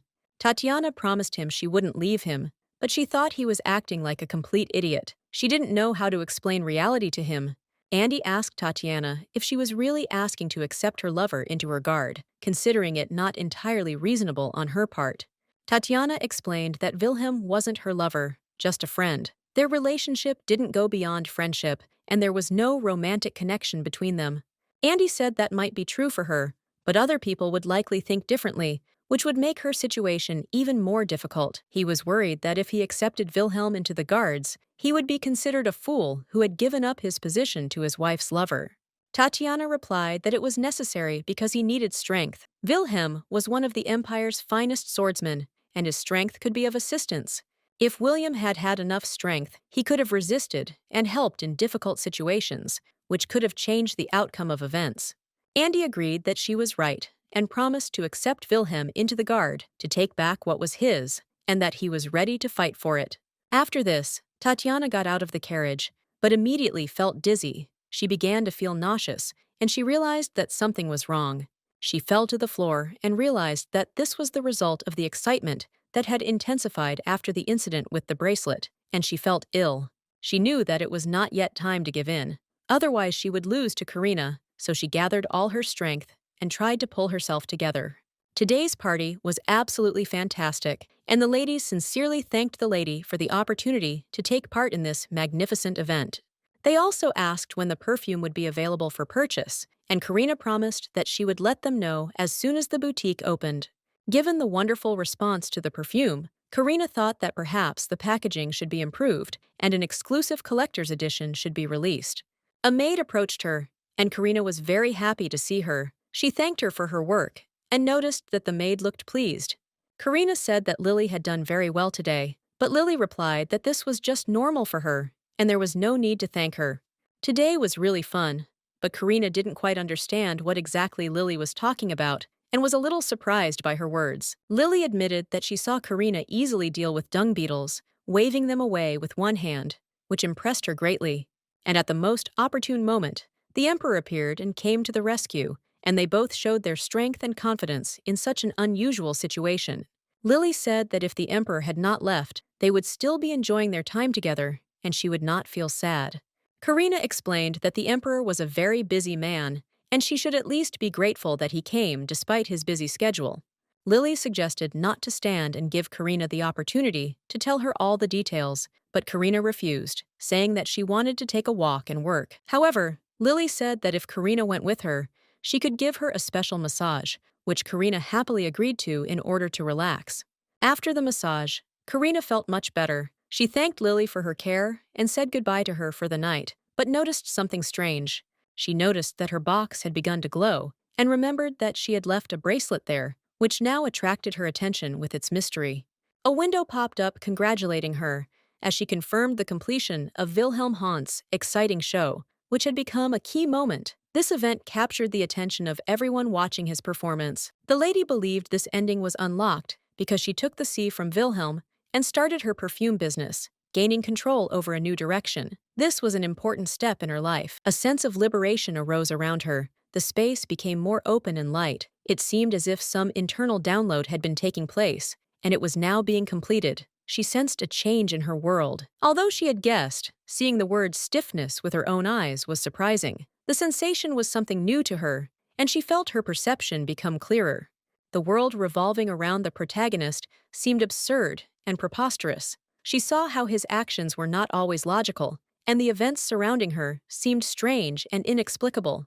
Karina came to the conclusion that the reason for the strange feeling of Tatiana's increased influence was that she had gone through Andrew's ending, and this had weakened the initial constraint that had been holding her back. She became convinced that playing through Andrew's ending weakened this impact, opening up new possibilities for action. She was now confident that this process was truly changing her perception. She was now certain that watching the ending would loosen the grip that had been holding her back. This experience showed that such steps truly did affect how she saw the world around her. Karina decided that even if the outcome wasn't what she expected, it was important to understand what would happen if she simply watched the final scene. It might give her a new perspective. She hoped to see something important, perhaps the foundation of the honorary hospital, once run by Daniel Malfurion, a renowned figure in his circles. It was an important place to her. Karina was committed to finding and sponsoring only those doctors who were researching new surgical techniques, contributing to the advancement of medicine. This was her key goal, and she wanted her efforts to bear fruit. To open a hospital in this location, Karina had to go through the ending with Raymond, and this was the most difficult step. Raymond was her adversary and was very hostile. Raymond, according to the well-known endings, renounced his status as the owner of the Magic Tower and swore allegiance to Tatiana. This put Karina in a difficult position, as she couldn't afford such weakness. He swore allegiance to Tatiana, and Karina could just imagine him saying this to her sincerely, but she was determined and had no intention of putting up with his intentions. He added that he couldn't live without her, but Karina was determined that wouldn't happen. The thought disgusted her, and she felt goosebumps at the thought of him saying that. The thought sent shivers down her spine. She knew it would be difficult, so she decided to put the matter aside and focus on other possible actions. Karina decided to first attack Daniel, her current enemy. She met with him and asked him what had prompted the important meeting he'd invited her to. Karina expressed her interest in the western part of his lands and would very much like him to hand it over to her. This was an important step in realizing her plans. Karina stated that, despite the lateness of her request, she wanted compensation for the broken engagement and surprised him with this. He was stunned by her demands, but he could no longer refuse. She reminded him that Daniel himself had offered her this land, but she had refused. Now that she had changed her mind, he must fulfill his promise and hand it over to her. His surprise was obvious. Daniel admitted his guilt and said he would give up the land, but asked her to choose other options, as he had recently sold it to Tatiana. Karina was furious at his response, as she hadn't expected such a betrayal. Karina didn't understand why Tatiana needed this land and demanded an explanation. Daniel explained that he hadn't asked Tatiana, but simply sold the land without going into detail about her needs. Karina was furious that he sold the land without her permission or explanation. This showed how unfair his actions had been. Daniel apologized, but that didn't calm her down. Daniel apologized, but Karina reminded him that he was the master of these lands and didn't owe her an apology. He was to blame, and his apologies seemed insincere and unnecessary to her.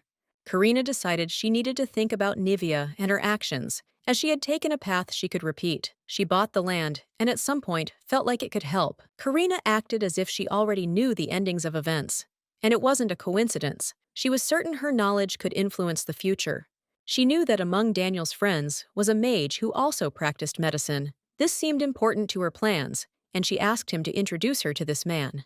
Karina reminded Daniel that among his university friends was someone who specialized in magic and medicine. This could be useful for her own research and ambitions.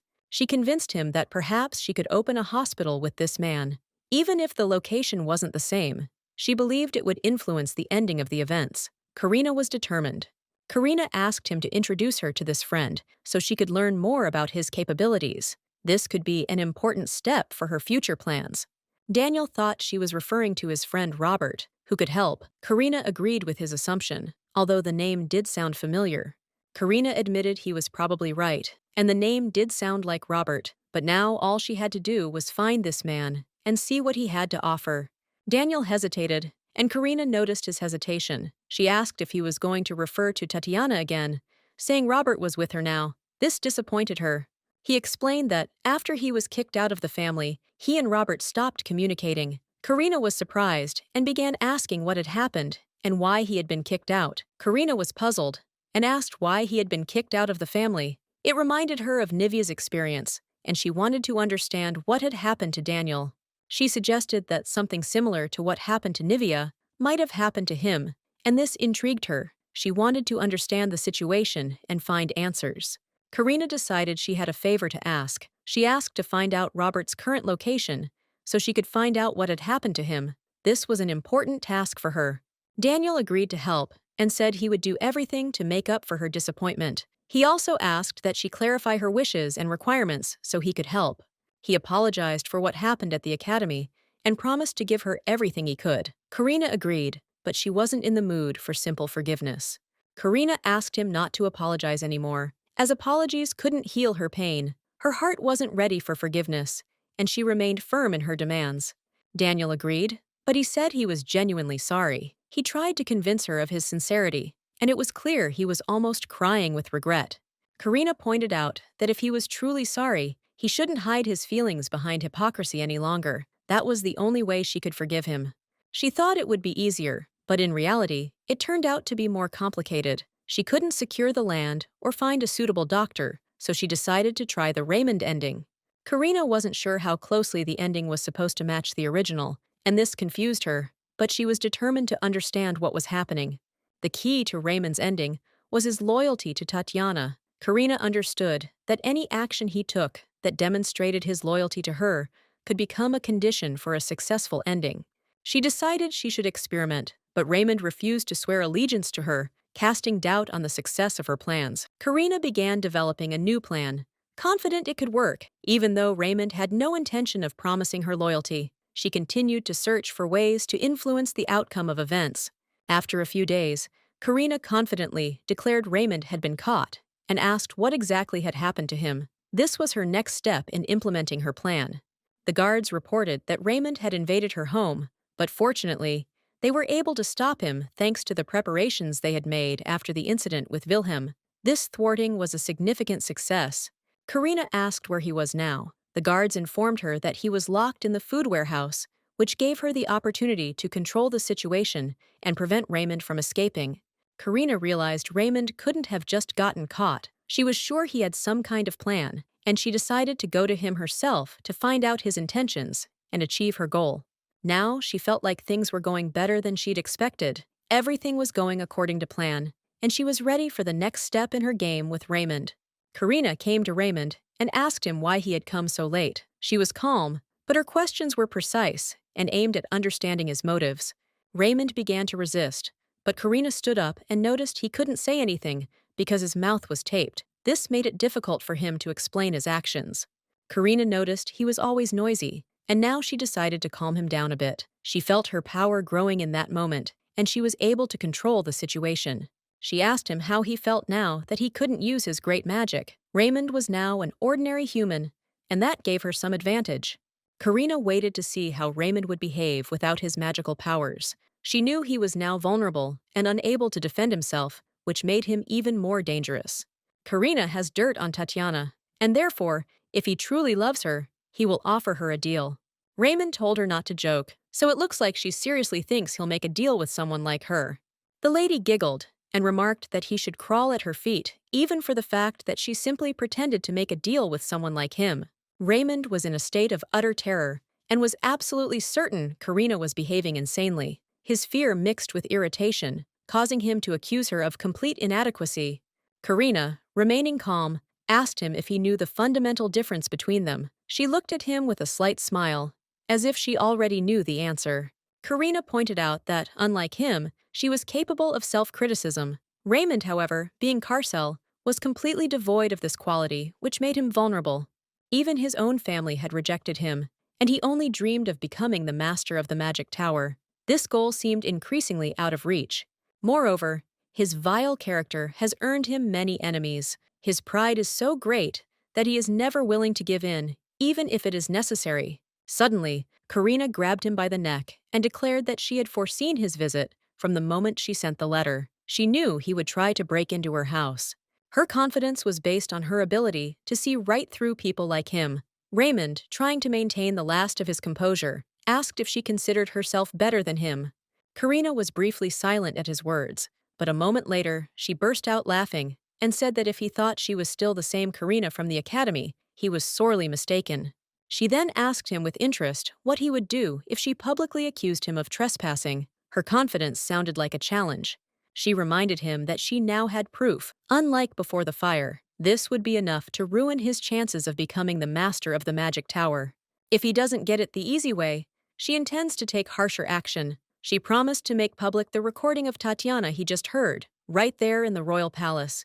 Accusations of starting a fire and insulting the emperor could cost him his freedom or even his life. At best, he faces hard labor. At worst, the death penalty. At this point, Raymond, losing patience, asked what exactly she wanted from him. Her demands seemed absurd to him. Karina, smiling, bluntly stated that she wanted his body. Her words stunned Raymond, leaving him at a loss. He blushed and asked again if she was making fun of him. He insisted that she speak clearly and not joke at a time like this. Karina paused and noted with a slight smile that he had previously treated her the same way. Now, however, the roles seemed to have reversed. She said that perhaps it was time for her to be more open and decided to make her intentions crystal clear. Karina announced that at the upcoming royal hunt, he would have to present all the spoils to her. Her words sounded like an order. Raymond, stunned, asked if she was implying that this was meant to symbolize his devotion and love for her. Her demands seemed strange to him. He considered her perverted, suggesting she was attracted to gifts from people she disliked. But Karina countered, explaining the true reason. She admitted that she simply enjoyed watching his anger. In any case, he had a choice: either lose his chance to become the tower's master, or fulfill her request. Karina gave him time to think, sending for guards to free him. Until then, he had time to consider her terms. When Raymond was released, Karina asked if he had made his decision. If he agreed, he would have to sign the contract. Raymond was shocked when he saw the document. The contract turned out to be much more serious than he expected. Karina emphasized that she couldn't trust him at his word, so a contract was necessary. Its terms were clear and strict. According to the agreement, during the royal hunt, he is obliged to present the catch to Karina, and until then, he must unquestioningly obey her instructions. Any breach of the contract threatened him with the loss of all magical power and exclusion from the list of candidates for the position of Master of the Magic Tower. His indignation reached its peak. Raymond shouted that this was an unfair contract, calling it Arabic. He categorically refused to sign it. Karina, remaining calm, declared that if he refused, she would immediately report everything to the royal court. Her confidence was unshakable. Frightened by the possible consequences, Raymond asked her to stop. He agreed to sign the document, even though it was extremely humiliating for him. As he signed the contract, he noticed that Karina had even cast a magical spell on him. This only increased his irritation. He asked sarcastically if she was happy now. His emotions were mixed, and he still couldn't get his bearings. Karina calmly told him he could go now. When he stayed put, she asked why he didn't leave. Usually, he would vanish like the wind using his magical technique, but this time, something went wrong. Raymond admitted he couldn't use magic. Karina demanded he repeat it louder. He screamed, declaring that his magical power hadn't returned yet, leaving him helpless in the current situation. Karina noted that his magical power had almost completely returned. If he couldn't use it, the problem lay in his self-control. Raymond, enraged, accused her of being responsible for his inability to use magic. He demanded that she take responsibility. Karina sighed, noting how quickly he'd resumed giving orders. All she could do was ask him to stop spouting nonsense and leave. Raymond was seething with anger, considering her merciless and unfair. He was sure she was deliberately mocking him. He even promised that if he died at the hands of street killers, he would devote his entire afterlife to cursing her. At that moment, someone's shadow appeared behind him. When Tatiana spoke of her desire to kill Karina, Raymond cautiously asked if she was truly certain of this step. His voice sounded wary, as if trying to discern the true motive behind her words. In response to his doubts, Raymond suggested she consider something else to avoid such extreme measures. Tatiana, angered by his reaction, asked if this meant he was against her plan. Her voice trembled with indignation.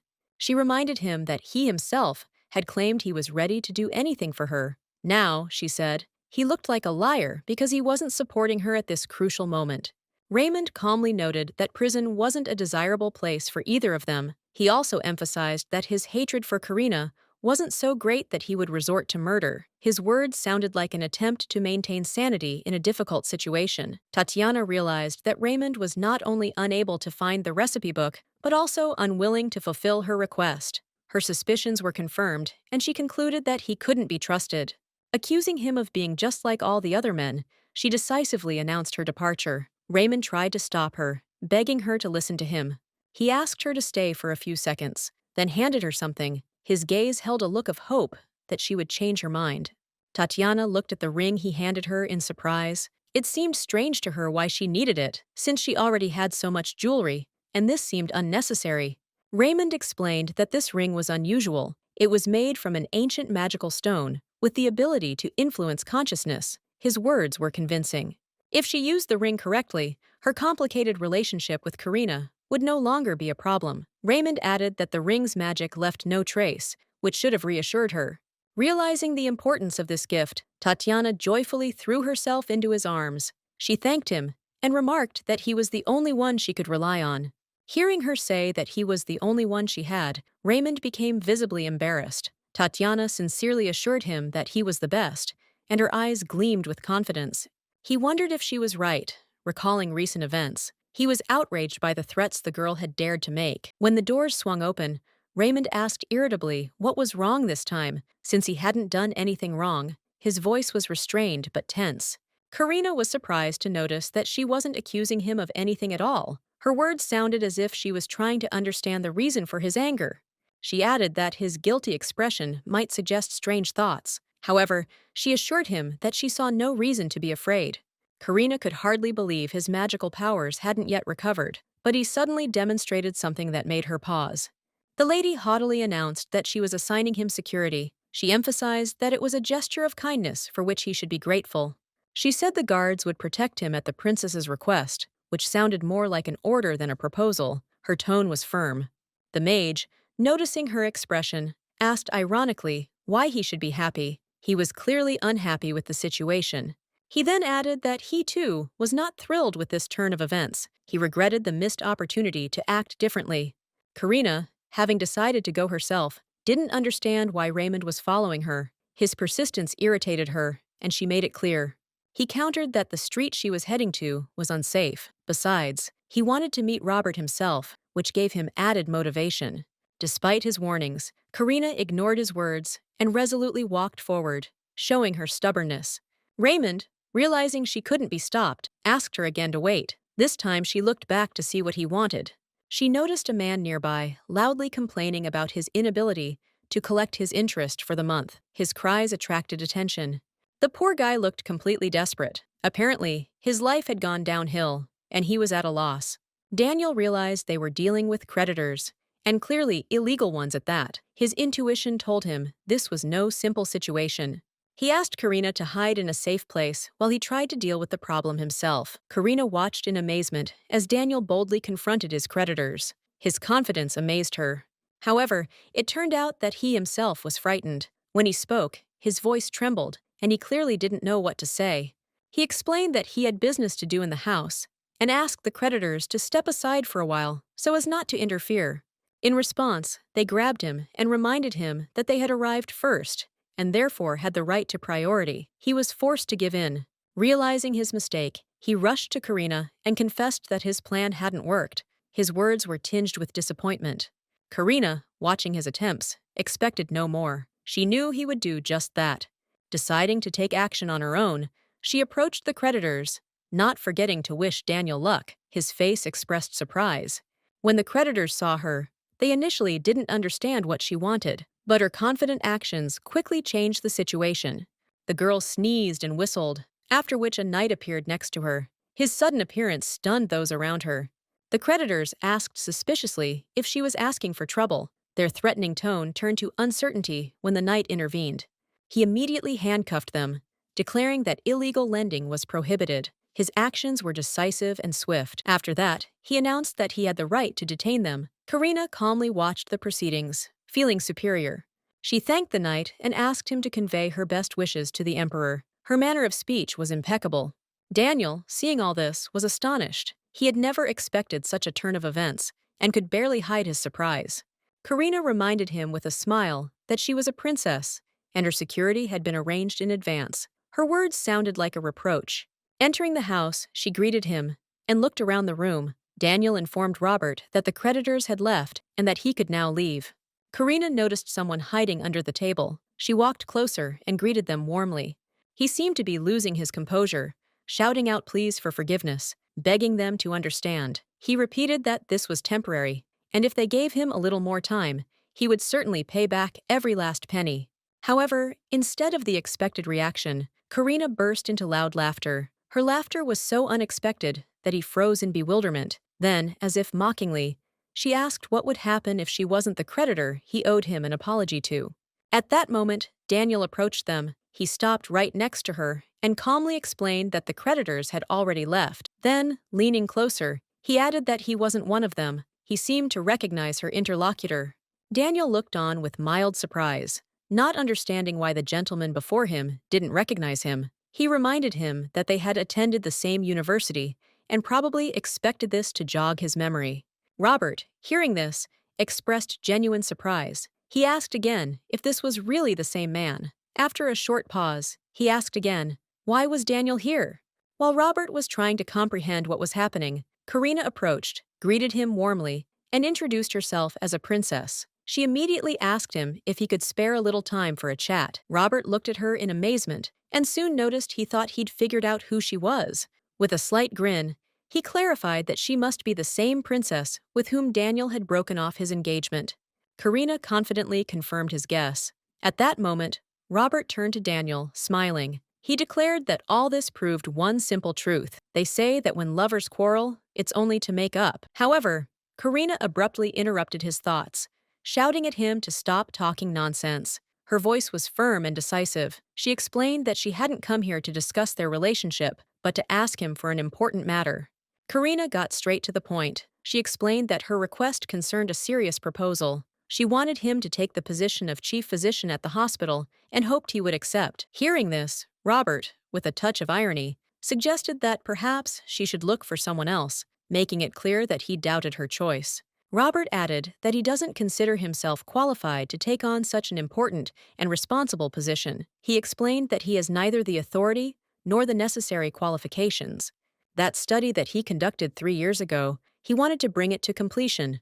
Although she doesn't know the whole situation, nor does she know the exact reasons, she does know that back then, 3 years ago, his research was suspended. Karina asked Robert to become the chief physician at the hospital she planned to build. She also expressed hope that he would complete the research that had been started but not yet completed. Robert felt grateful for the trust, but he believed there were more worthy candidates for such an important position. He didn't consider himself suited for the role, though he appreciated the offer. Karina immediately assumed Robert had someone specific in mind, and soon he mentioned names: Eric Foreman and Allison Cameron. These were the people who had worked on the study and could continue it. Robert insisted that these 2 doctors were much smarter and more worthy than him, since they were the ones conducting the important research. He urged Karina to consider hiring them. Karina disagreed with his opinion, believing Robert was underestimating himself. However, he insisted that was all he had to say, and that the decision was hers. He then politely asked them to leave his office. At the last moment, before they left, Robert expressed his gratitude and again asked Karina to leave. He added that he would be grateful if she left, and then sent her and Daniel away. Karina couldn't recall all the details of that moment, but she was certain that by the end of the game, there were 3 doctors. She remained pensive about this ending to the story. She decided to ask Daniel if he knew the doctors Robert had mentioned. She hoped he might be able to provide some additional information that would shed some light on the situation.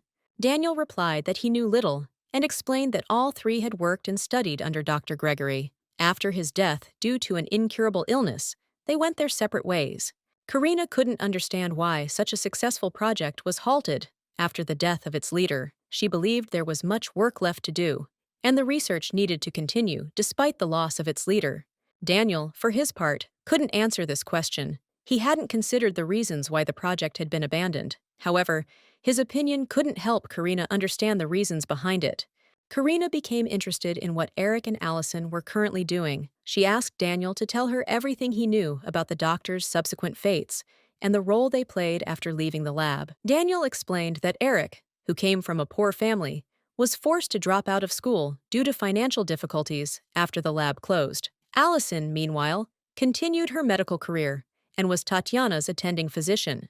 Karina felt a slight tension at the mention of Tatiana. Her reaction was immediate, as the name held special significance for her and evoked a multitude of emotions. In fact, he never deliberately hid anything from Karina. It just so happened that she never asked direct questions, and conversations on the subject eluded them. He also knew perfectly well that the topic of Tatiana always put Karina in a bad mood. That's why he preferred to avoid mentioning her, so as not to further escalate the situation. However, Karina gathered her strength and directly asked him to speak honestly and openly. He tried to explain that he hadn't done it on purpose. He apologized, adding that it was all a mistake. That was how he always explained situations related to his relationship with Tatiana, but Karina couldn't accept such excuses. He finally admitted that he'd broken up with Tatiana and gone to the ocean because of a series of mistakes. He'd started this conversation because he wanted to appear a good person in her eyes and earn her forgiveness. However, Karina disagreed. She noticed that his desire to be a good person extended to everyone around him, making his aspirations seem insincere. Karina found such excuses hypocritical. Her patience ran out, and she turned and began to walk away, making it clear she had no intention of discussing the matter any further. Despite this, Karina didn't count on Daniel's help. However, she was determined that Raymond's ending shouldn't repeat the game's scenario, where his fate was tragic. She wanted Daniel to have the same ending as in the original story. To do this, she needed to gather the 3 of them together and propose Robert as chief medical officer to diffuse the tension and improve their teamwork. The first step was to figure out the reasons for the rift between them. Daniel attempted to stop Karina, hoping she would be interested in his proposal and not leave completely. He asked Karina if she wanted to find Eric and Allison. His question piqued her curiosity, and after some thought, she decided to clarify his intentions. Karina turned to him and asked what exactly he was talking about. Then Daniel mentioned that he had information about Eric Foreman's whereabouts that might be of interest to them. Eric was in the general lab. Karina, surprised by this fact, began asking how Foreman ended up working there and what brought him there. Daniel explained that, as far as he knew, Tatiana had gotten Eric into the lab at Allison's personal request. This again unsettled Karina, as Tatiana was once again implicated. Karina began to reflect. She remembered Nevaeh and realized that Tatiana seemed connected to these events, as well as the quarrel between the trio, which was currently interfering with their interactions. Daniel called Eric, and the latter instantly rejoiced at the sound of his voice. Eric hadn't seen Daniel in a long time, and seeing him again was a pleasant surprise after so many years apart. Karina and Daniel were greeted by Princess Pioneer. She politely introduced herself and expressed a desire to meet Eric to discuss something important. Eric was surprised that she had specifically sought him out. He assumed her interest was connected to some important matter that required his involvement. Karina heard that he was working under Professor Gregory on ways to combine magic and medicine.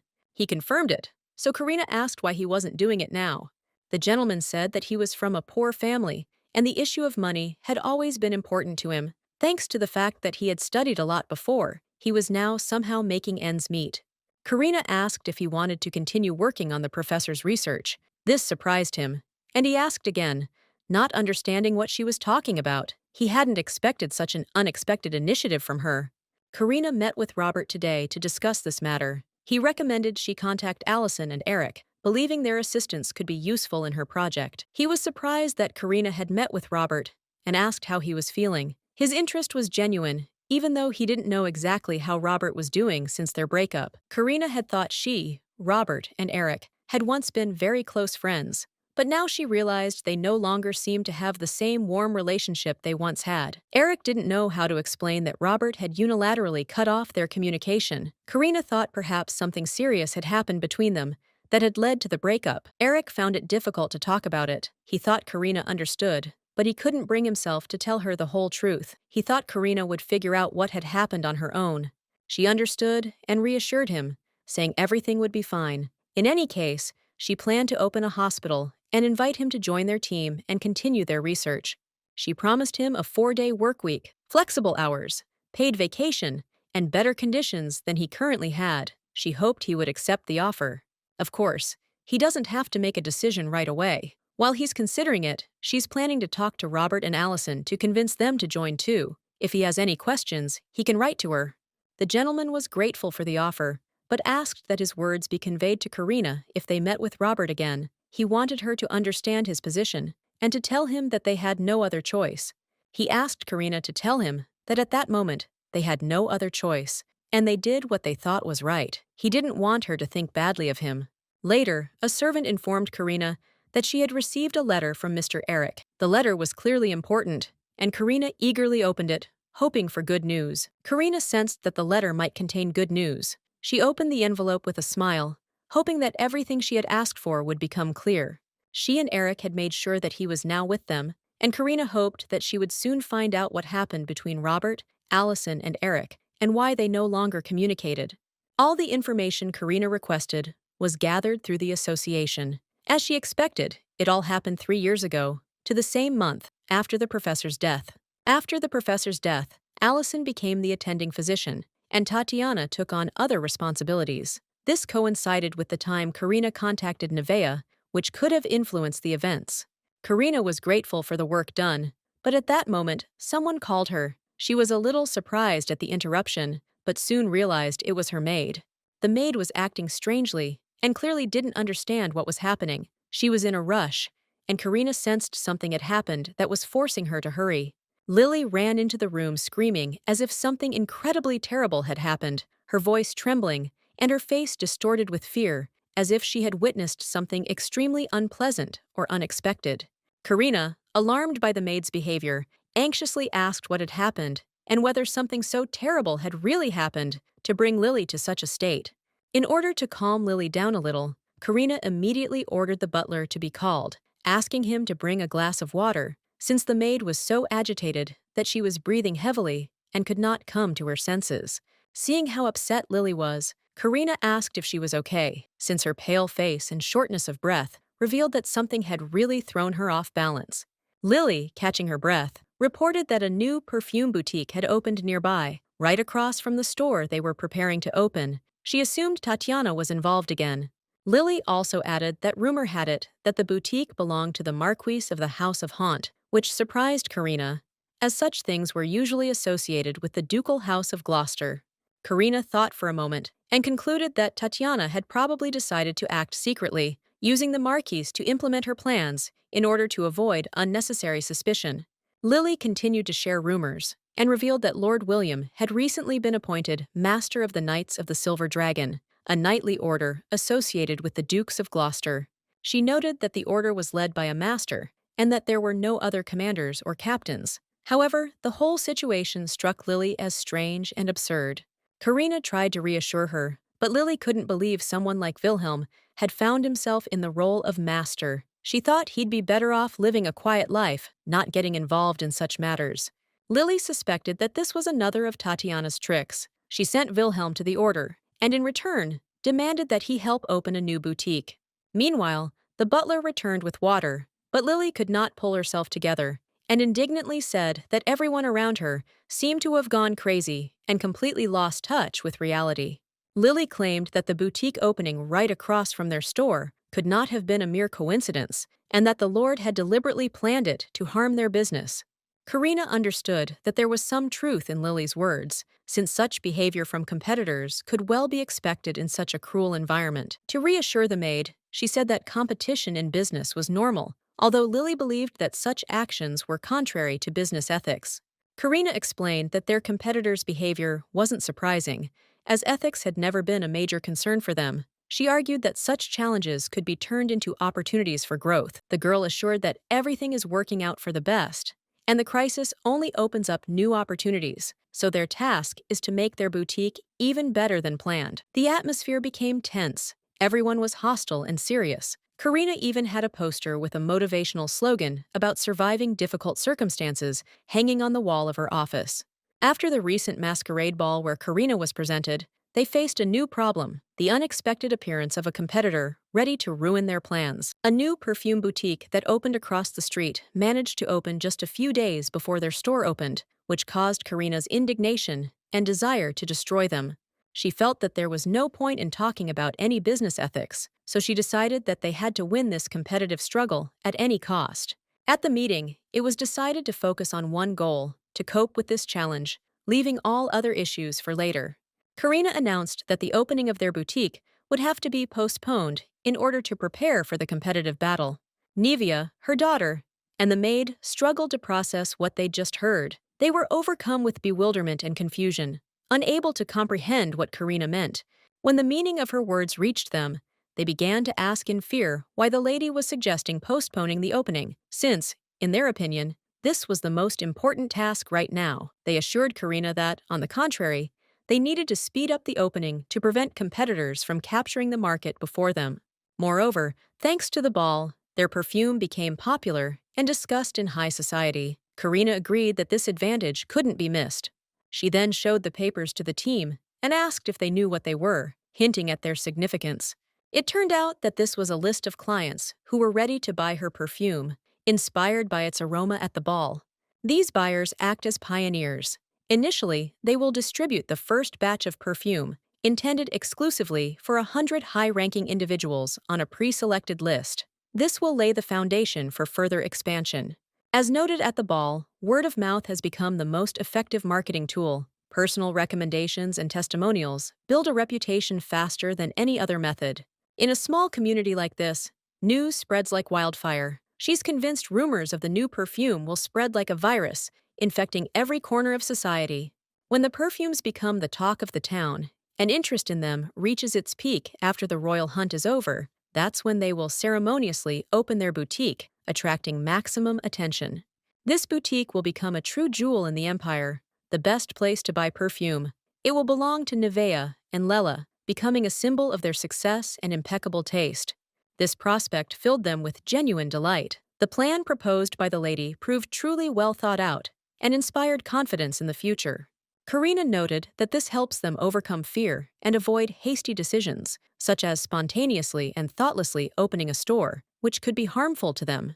Instead, they'll take a break to recharge and allow the brand to grow gradually. Her plan is built on two principles: wide product availability and high quality. The boutique's concept will be carefully thought out. The ground floor will be dedicated to mass-market products accessible to a wider audience, while the second and third floors will be dedicated to premium fragrance lines. Nevia approached the princess with a proposal she'd been mulling for a long time. Her idea was to expand the selection, and she wanted to hear her mistress's opinion.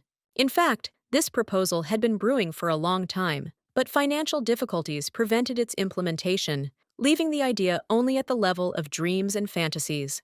The idea was to create a basic cosmetics line that would complement their perfume scents, for example, body creams or bath products that could complement the collection. These products will allow even those who don't wear perfume to enjoy fragrances. This will be an added benefit and will expand the audience. In addition, when using cosmetics, the aromas of perfumes will be revealed more fully and deeply, creating a unique experience. Karina added that the combination of cosmetics and perfume will give clients the opportunity to create individual, unique fragrances, emphasizing their uniqueness. However, Nevea noted that there is a serious obstacle to the implementation of this idea that cannot be ignored and requires discussion. Preserving fragrance in cosmetics requires the use of alchemical techniques This complicates the task and adds additional production steps. 3 years ago, the Carmel family received a patent in this area. To bring this idea to life, their assistance or the use of their developments is needed. But after the Archduchess's departure, the family's funding ceased, and the alchemists, including members of the carcel, severed all ties with her. This irritated her. Karina, having listened carefully, reassured Nevea, promising that she herself would find a suitable alchemist who could help in this matter. She then suggested discussing what the lady thought of Raymond Carcel's candidacy, which surprised Nevea. Nevea explained that her intuition told her that Archduchess Tatiana was acting in conjunction with the alchemists of the Carcel family, who were registered with the association. These alchemists avoided contact with her at all costs, as if they feared it would only bring them trouble. Clearly, it wasn't just a matter of simple hostility. However, Raymond Carcel stood out among them. Although he wasn't a member of the association, as a member of the clan, he could exploit certain loopholes. Even if it was because of him that she lost her formulas and reputation, emotions shouldn't get in the way. The most important thing now is the success of their enterprise. Their main task right now is to open a business and make it profitable and prosperous. Everything else will be decided later.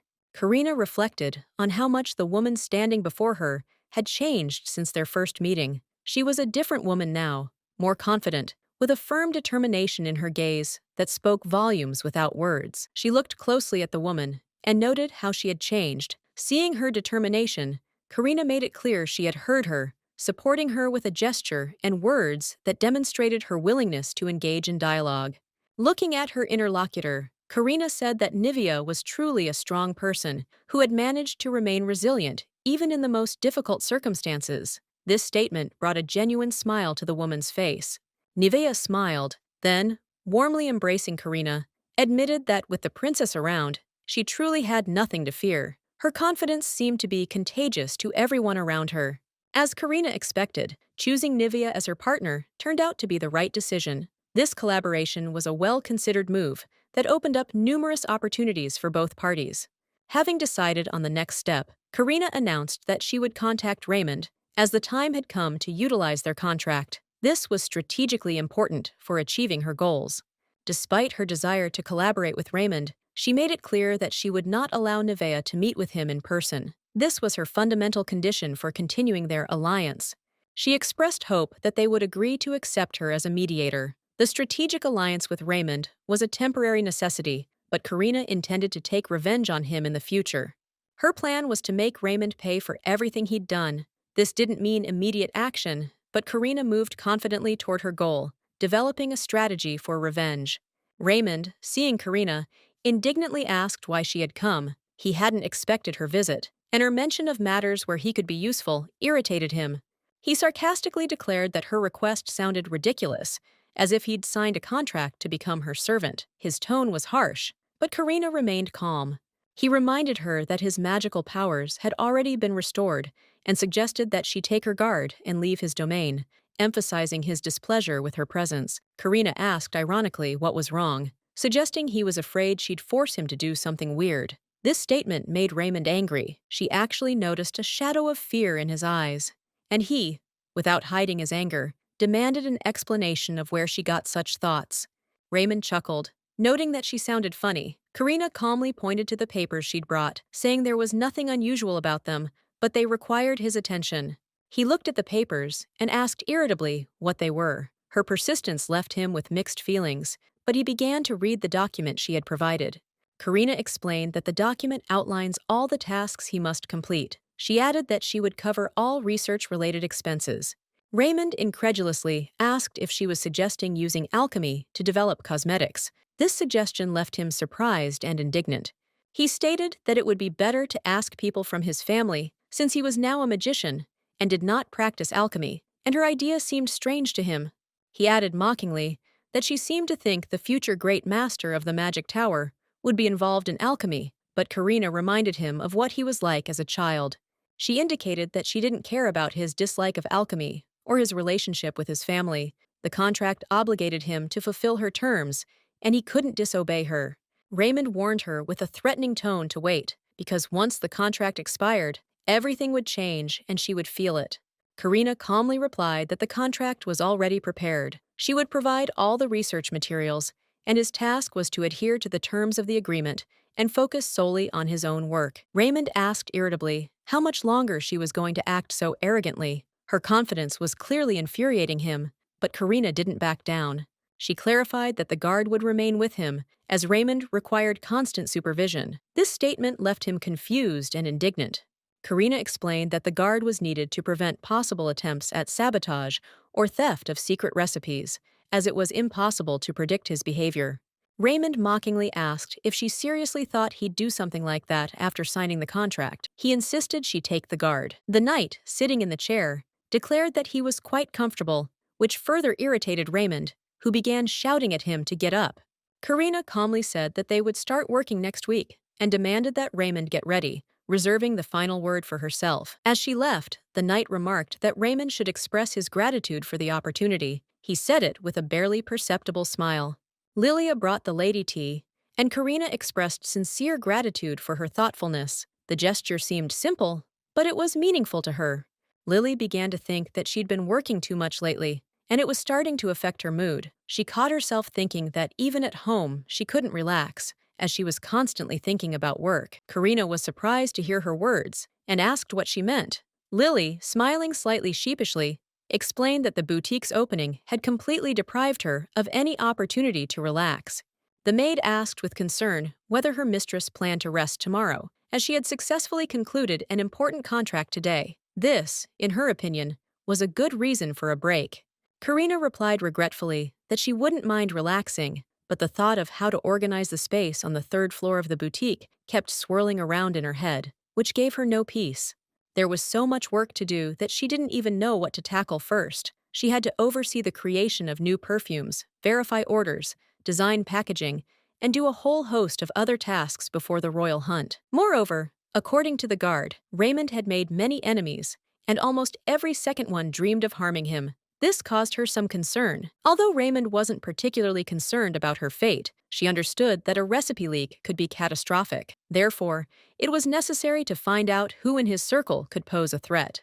The maid noticed that the mistress was indeed working hard and always overloaded with tasks. She expressed concern for her well-being, worrying that such a workload would affect her health. The maid suggested they rest a bit, take a bath, and relax. She assured her that she would take care of her mistress, giving her a massage to relieve the tension, if only for a little while. Karina was touched by Lily's concern. She admitted that this was exactly what she was missing right now. She was surprised that the maid was so sensitive to her needs.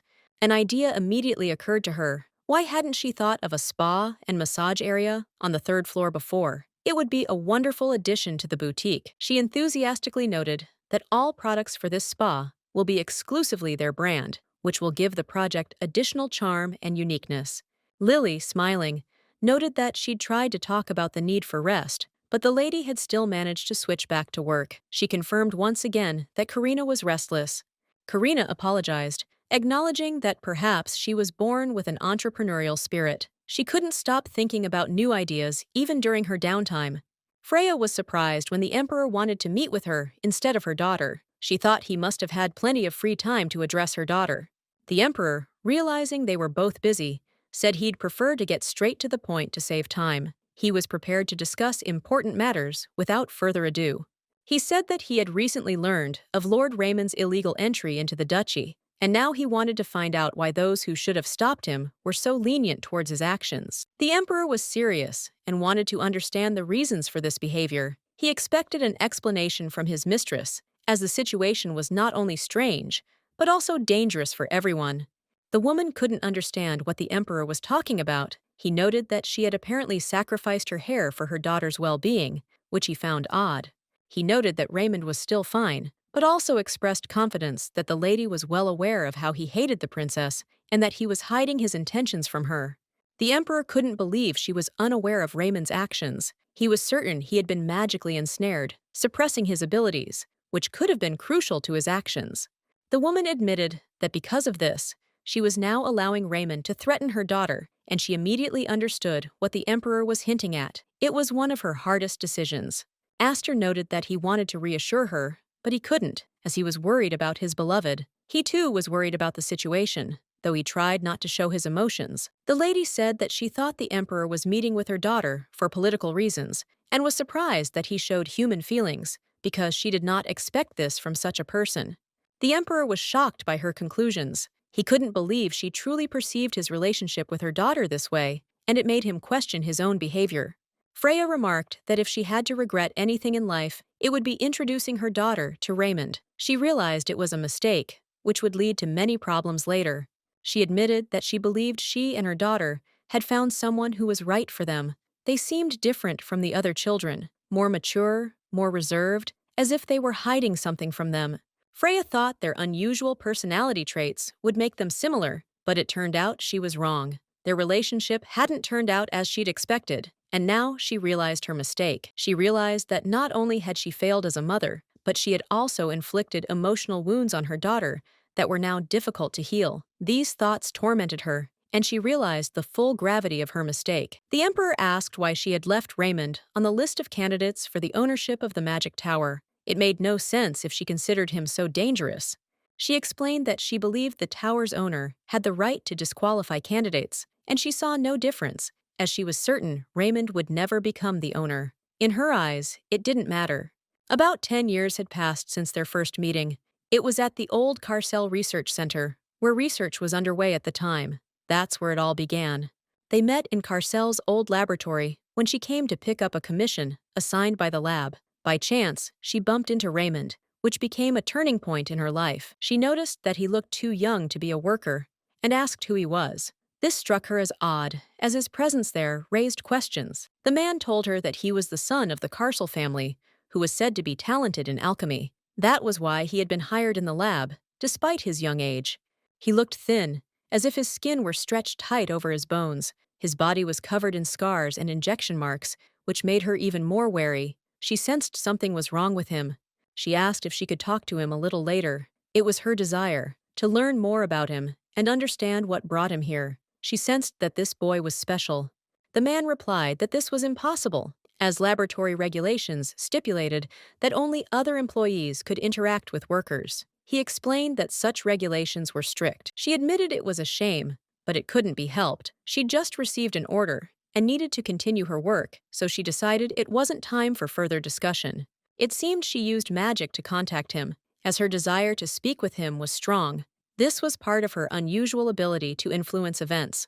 She was on the 3rd floor of the research center, in the test room, when important events took place that would later play a big role in her life. The boy was lost in his thoughts. He couldn't understand what had happened, as he was sure he'd seen something shining brightly. Perhaps it was just his imagination.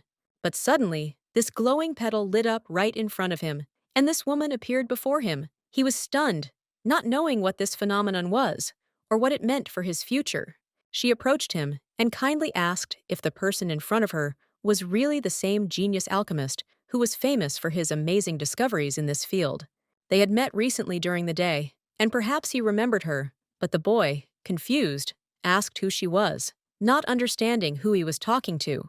The woman smiled and explained that she was just a magician passing by, and for that reason, she would very much like to know his name. The boy introduced himself as Carcel 3627, but she was surprised to notice that it was his home number and not his name, calling him a fool and asking him to tell her his real name. The boy insisted that this was his name, and in response to her reproach, he said that she herself had called him a genius of alchemy, so it was all correct. In any case, after their meeting, she decided to examine some documents in the lab to understand what was going on there. Once in the lab, she discovered that the boy was conducting secret experiments, codenamed Project Magician, which were quite unusual. As part of the project, children who do not possess magic, or who only partially possess it, are injected with magical power synthesized through alchemical means. After this, the magical energy begins to regenerate the body on its own, thus creating an artificial magician, which of course raises concerns. The results of the experiments were horrific. All 11 subjects died, with the exception of the boy himself, which called into question the safety of such experiments. Even though he was the only survivor, his condition was still critical, meaning that the success was only half achieved. Raymond agreed with her conclusions, and added that despite all the efforts of the drugs, he still had too little magical power to exist fully. She asked how old he was. The boy paused and replied that he was about 11 or 12, which also didn't explain his strange state. The woman noted that he was almost the same age as her daughter, but she thought he was no more than 7 years old and was surprised how a teenager could be so thin. She offered him some bread so he could at least eat something. He must have been hungry for a while, because he immediately pounced on it like a hungry dog. Freya sighed slightly and asked if she should tell him outright that he probably wouldn't live to reach full puberty unless things changed. Let the alchemists continue their experiments, but as a magician, she saw the problem. He was dying not from a lack of power, but from an excess of it. In fact, there was too much magic in him, and this caused his tragic state, but others did not see this as a problem. The problem was that he couldn't control the power of this magic, which was introduced into his body in too large a volume. Raymond was surprised by her words and asked what she had just done, but before the woman could answer, she added that the situation was very dangerous for his life. She explained that if his magic remained uncontrolled, he, like his unfortunate comrades, would soon die, possibly due to an explosion.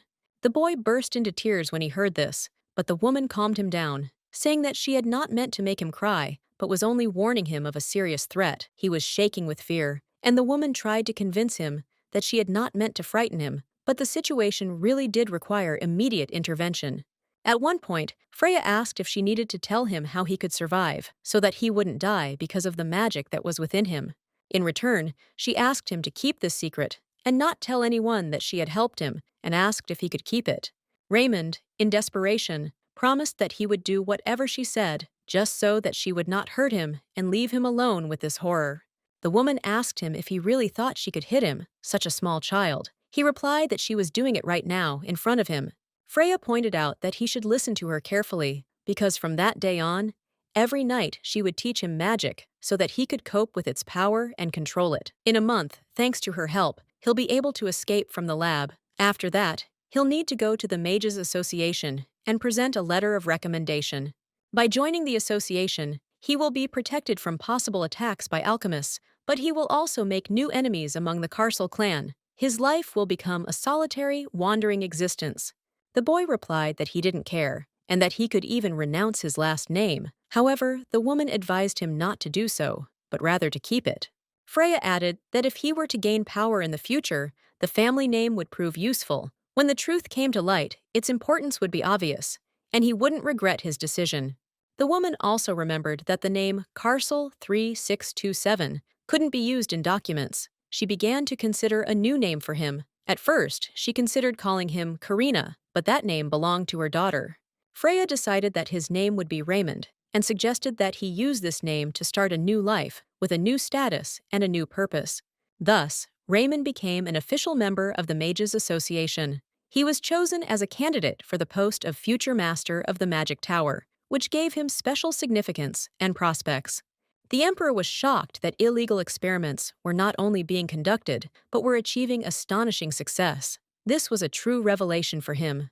The woman explained that, although he had not achieved complete success, His Highness was well aware of the main law of alchemy, according to which something can only be obtained for something of equal value. Astor, hearing this, asked if she was referring to the law of equivalence, and she confirmed that he was right. To receive something, one must give something of equal value and equal power. Raymond was an ordinary boy with no magic, but now, thanks to alchemy, he has gained enormous magical power, becoming a candidate for the position of Master of the Magic Tower. All of this was made possible by magic created through alchemy. However, Raymond will be forced to pay for these powers, paying a price in the future.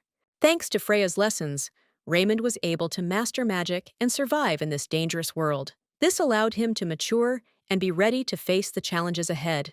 At this time, Karina approached Raymond, knocked on the door, and asked if he was home, wanting to hand over important research materials to continue her work. She apologized for arriving so early, but explained that she needed to hand over some materials for further study. Therefore, she asked permission to leave so as not to delay him. Freya began to say that Raymond had very little time left before the moment of reckoning, that soon he would have to face the consequences of all his powers. A security guard suddenly rushed out of the house, visibly alarmed. The lady immediately asked him about Raymond, as she thought she heard him cough. Her voice was full of anxiety and impatience. The guard, slightly out of breath, announced that Raymond was inside the house. However, his condition was a cause for serious concern. He was clearly not feeling well, and the situation appeared urgent. The guard added that he considered it necessary to call a doctor immediately. Hearing this, the lady became genuinely frightened and became overwhelmed with anxiety about Raymond's condition. Without wasting a second, she rushed to him. As she ran up, she watched with horror as Raymond began to lose consciousness. His weakness was becoming increasingly apparent. They quickly put him to bed, trying to determine his condition.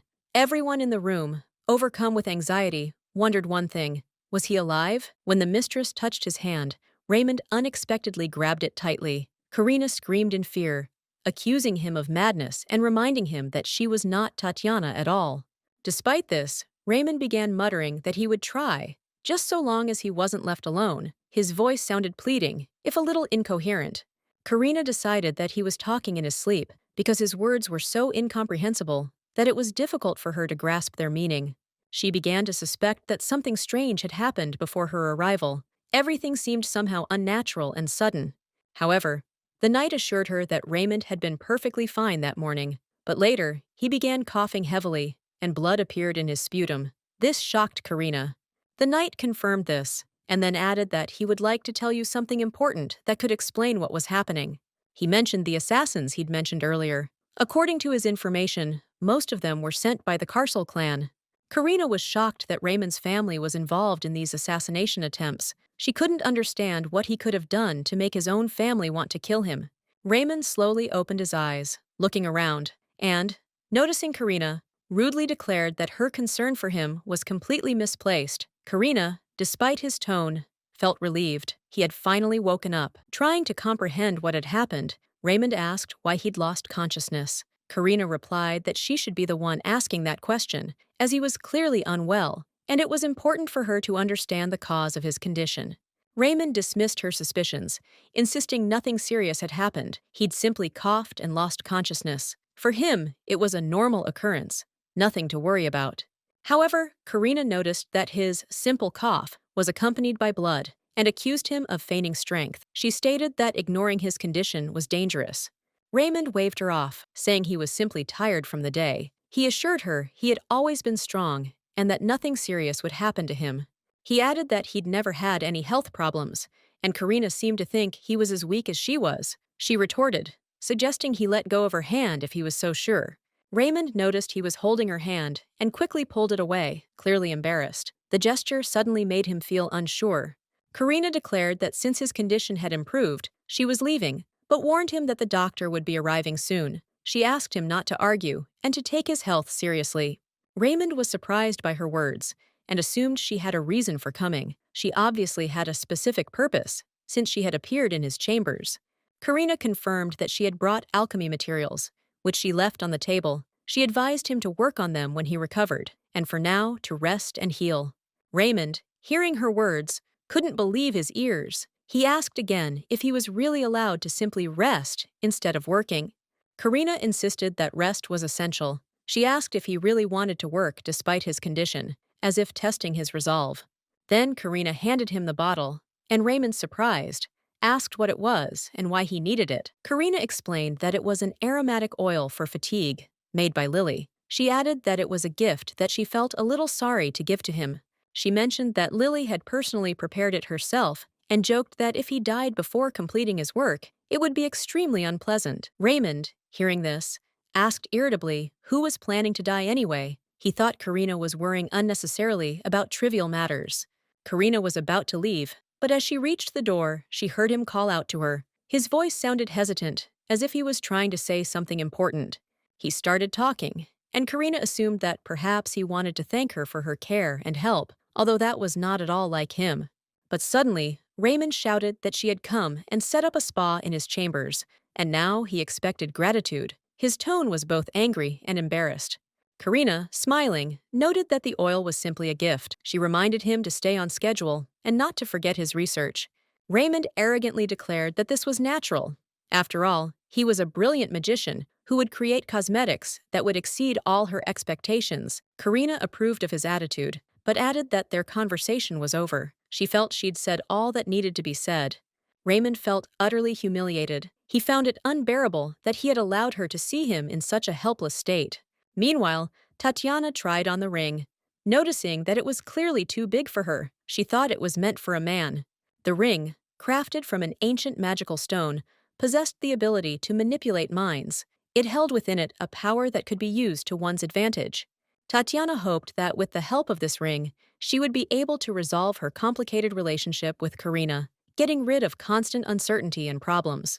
Ray had once promised to help her, but then disappeared. Tatiana was certain the ring he'd given her was just a way to get rid of her presence. Now she was plagued by a headache again. Every time she tried to seriously think about her situation, the migraine returned with renewed vigor. Andy knocked on Tatiana's door, announcing his intentions. She was delighted to see him, as his presence always provided a small distraction from her dark thoughts. She asked what brought him to her so early, and at that moment she threw away the ring, not wanting to think about it anymore. Andy said he was going to the palace. The Imperial hunting season was about to begin, and he needed to be there. He added that the hunt would be officially announced in a week. Tatiana asked whether Karina would be attending. Andy confirmed that Karina would definitely show up. The hunt is an official event, and it's important for the new empress to be seen in public. He also noted that this was the first hunt since Emperor Aster's ascension. Tatiana decided that in that case, she wouldn't go either. Andy didn't understand why she was avoiding the event. He wanted Tatiana to share her thoughts and explain what was bothering her. She reminded him that she had promised to make him emperor. She sat down next to him, looking him in the eye, and began to talk about her plan. Tatiana admitted that Andy was the only man in her life. She begged him to trust her, so she could give him back what he had lost. She promised to do everything for his good. Her voice was filled with determination, backed by a strong sense of responsibility. Raymond received a letter from Tatiana, in which she demanded that he fulfill his promise on the upcoming hunt. He glanced at the oil Karina had left behind and quietly apologized to himself. He had already made a final decision that could change everything. The Duke's guest room was filled with soft light, and its interior was strikingly refined. Tatiana, surveying the spacious space, casually asked Wilhelm how things were going with the boutique opening. The man, looking closely at Tatiana, confidently announced that he had followed her instructions exactly. As a result, the boutique became so busy that it couldn't handle the influx. The perfume named after Tatiana proved particularly popular. Just one day after its launch, it was practically sold out, causing a real sensation. The Carcel family's heir, Ethan, played a key role in the perfume's success. He spread the word that Tatiana was a regular user, sparking a frenzy among buyers. With such success, everyone began to forget about Karina perfume, which had been long discussed but never released. Tatiana noted that she considered this event absolutely remarkable. The boutique's success was obvious, as Tatiana herself was behind the plan. Wilhelm, sincerely admiring her, emphasized that he expected nothing less from her. To him, Tatiana was not only beautiful, but also incredibly talented. He wondered how she managed to be so perfect, to which Tatiana, slightly embarrassed, noted that his words made her blush. Having learned from lady friends about pre-orders for the limited edition Karina collection, Tatiana decided to check with Wilhelm for news about the opening of their perfume boutique. Wilhelm said the Perfumers Association had reportedly decided to postpone the opening. He didn't know the details, but he assumed their competitors had gotten scared and decided to back off. However, Tatiana was certain it wasn't fear, but another cunning plot. Her suspicions made her wonder what their rival had planned this time. Wilhelm agreed that the princess, unlike the sincere Tatiana, had always been distinguished by her cunning. He noted that her actions were often aimed at underhanded schemes. Tatiana decided to find out what her rival was up to. Wilhelm tried to stop her, concerned about her sudden intention to leave, but she was already heading for the door. The lady stopped and asked Wilhelm what he wanted to say. He stammered, admitting he wanted to know if she was busy. He suggested they check on their boutique together. His offer came as a surprise, but he sincerely hoped Tatiana would agree. However, Tatiana smiled and said that although she would be happy to agree, she already had plans for that day and most likely would not be able to join. She explained that she had a meeting with Andy today, adding that her husband could drop by any time. At that moment, Andrew entered the room. William, seeing him, immediately bowed, demonstrating deep respect, and greeted him with particular joy. Andrew, however, reminded them that the knights were currently busy training and asked why William was here instead of being with them.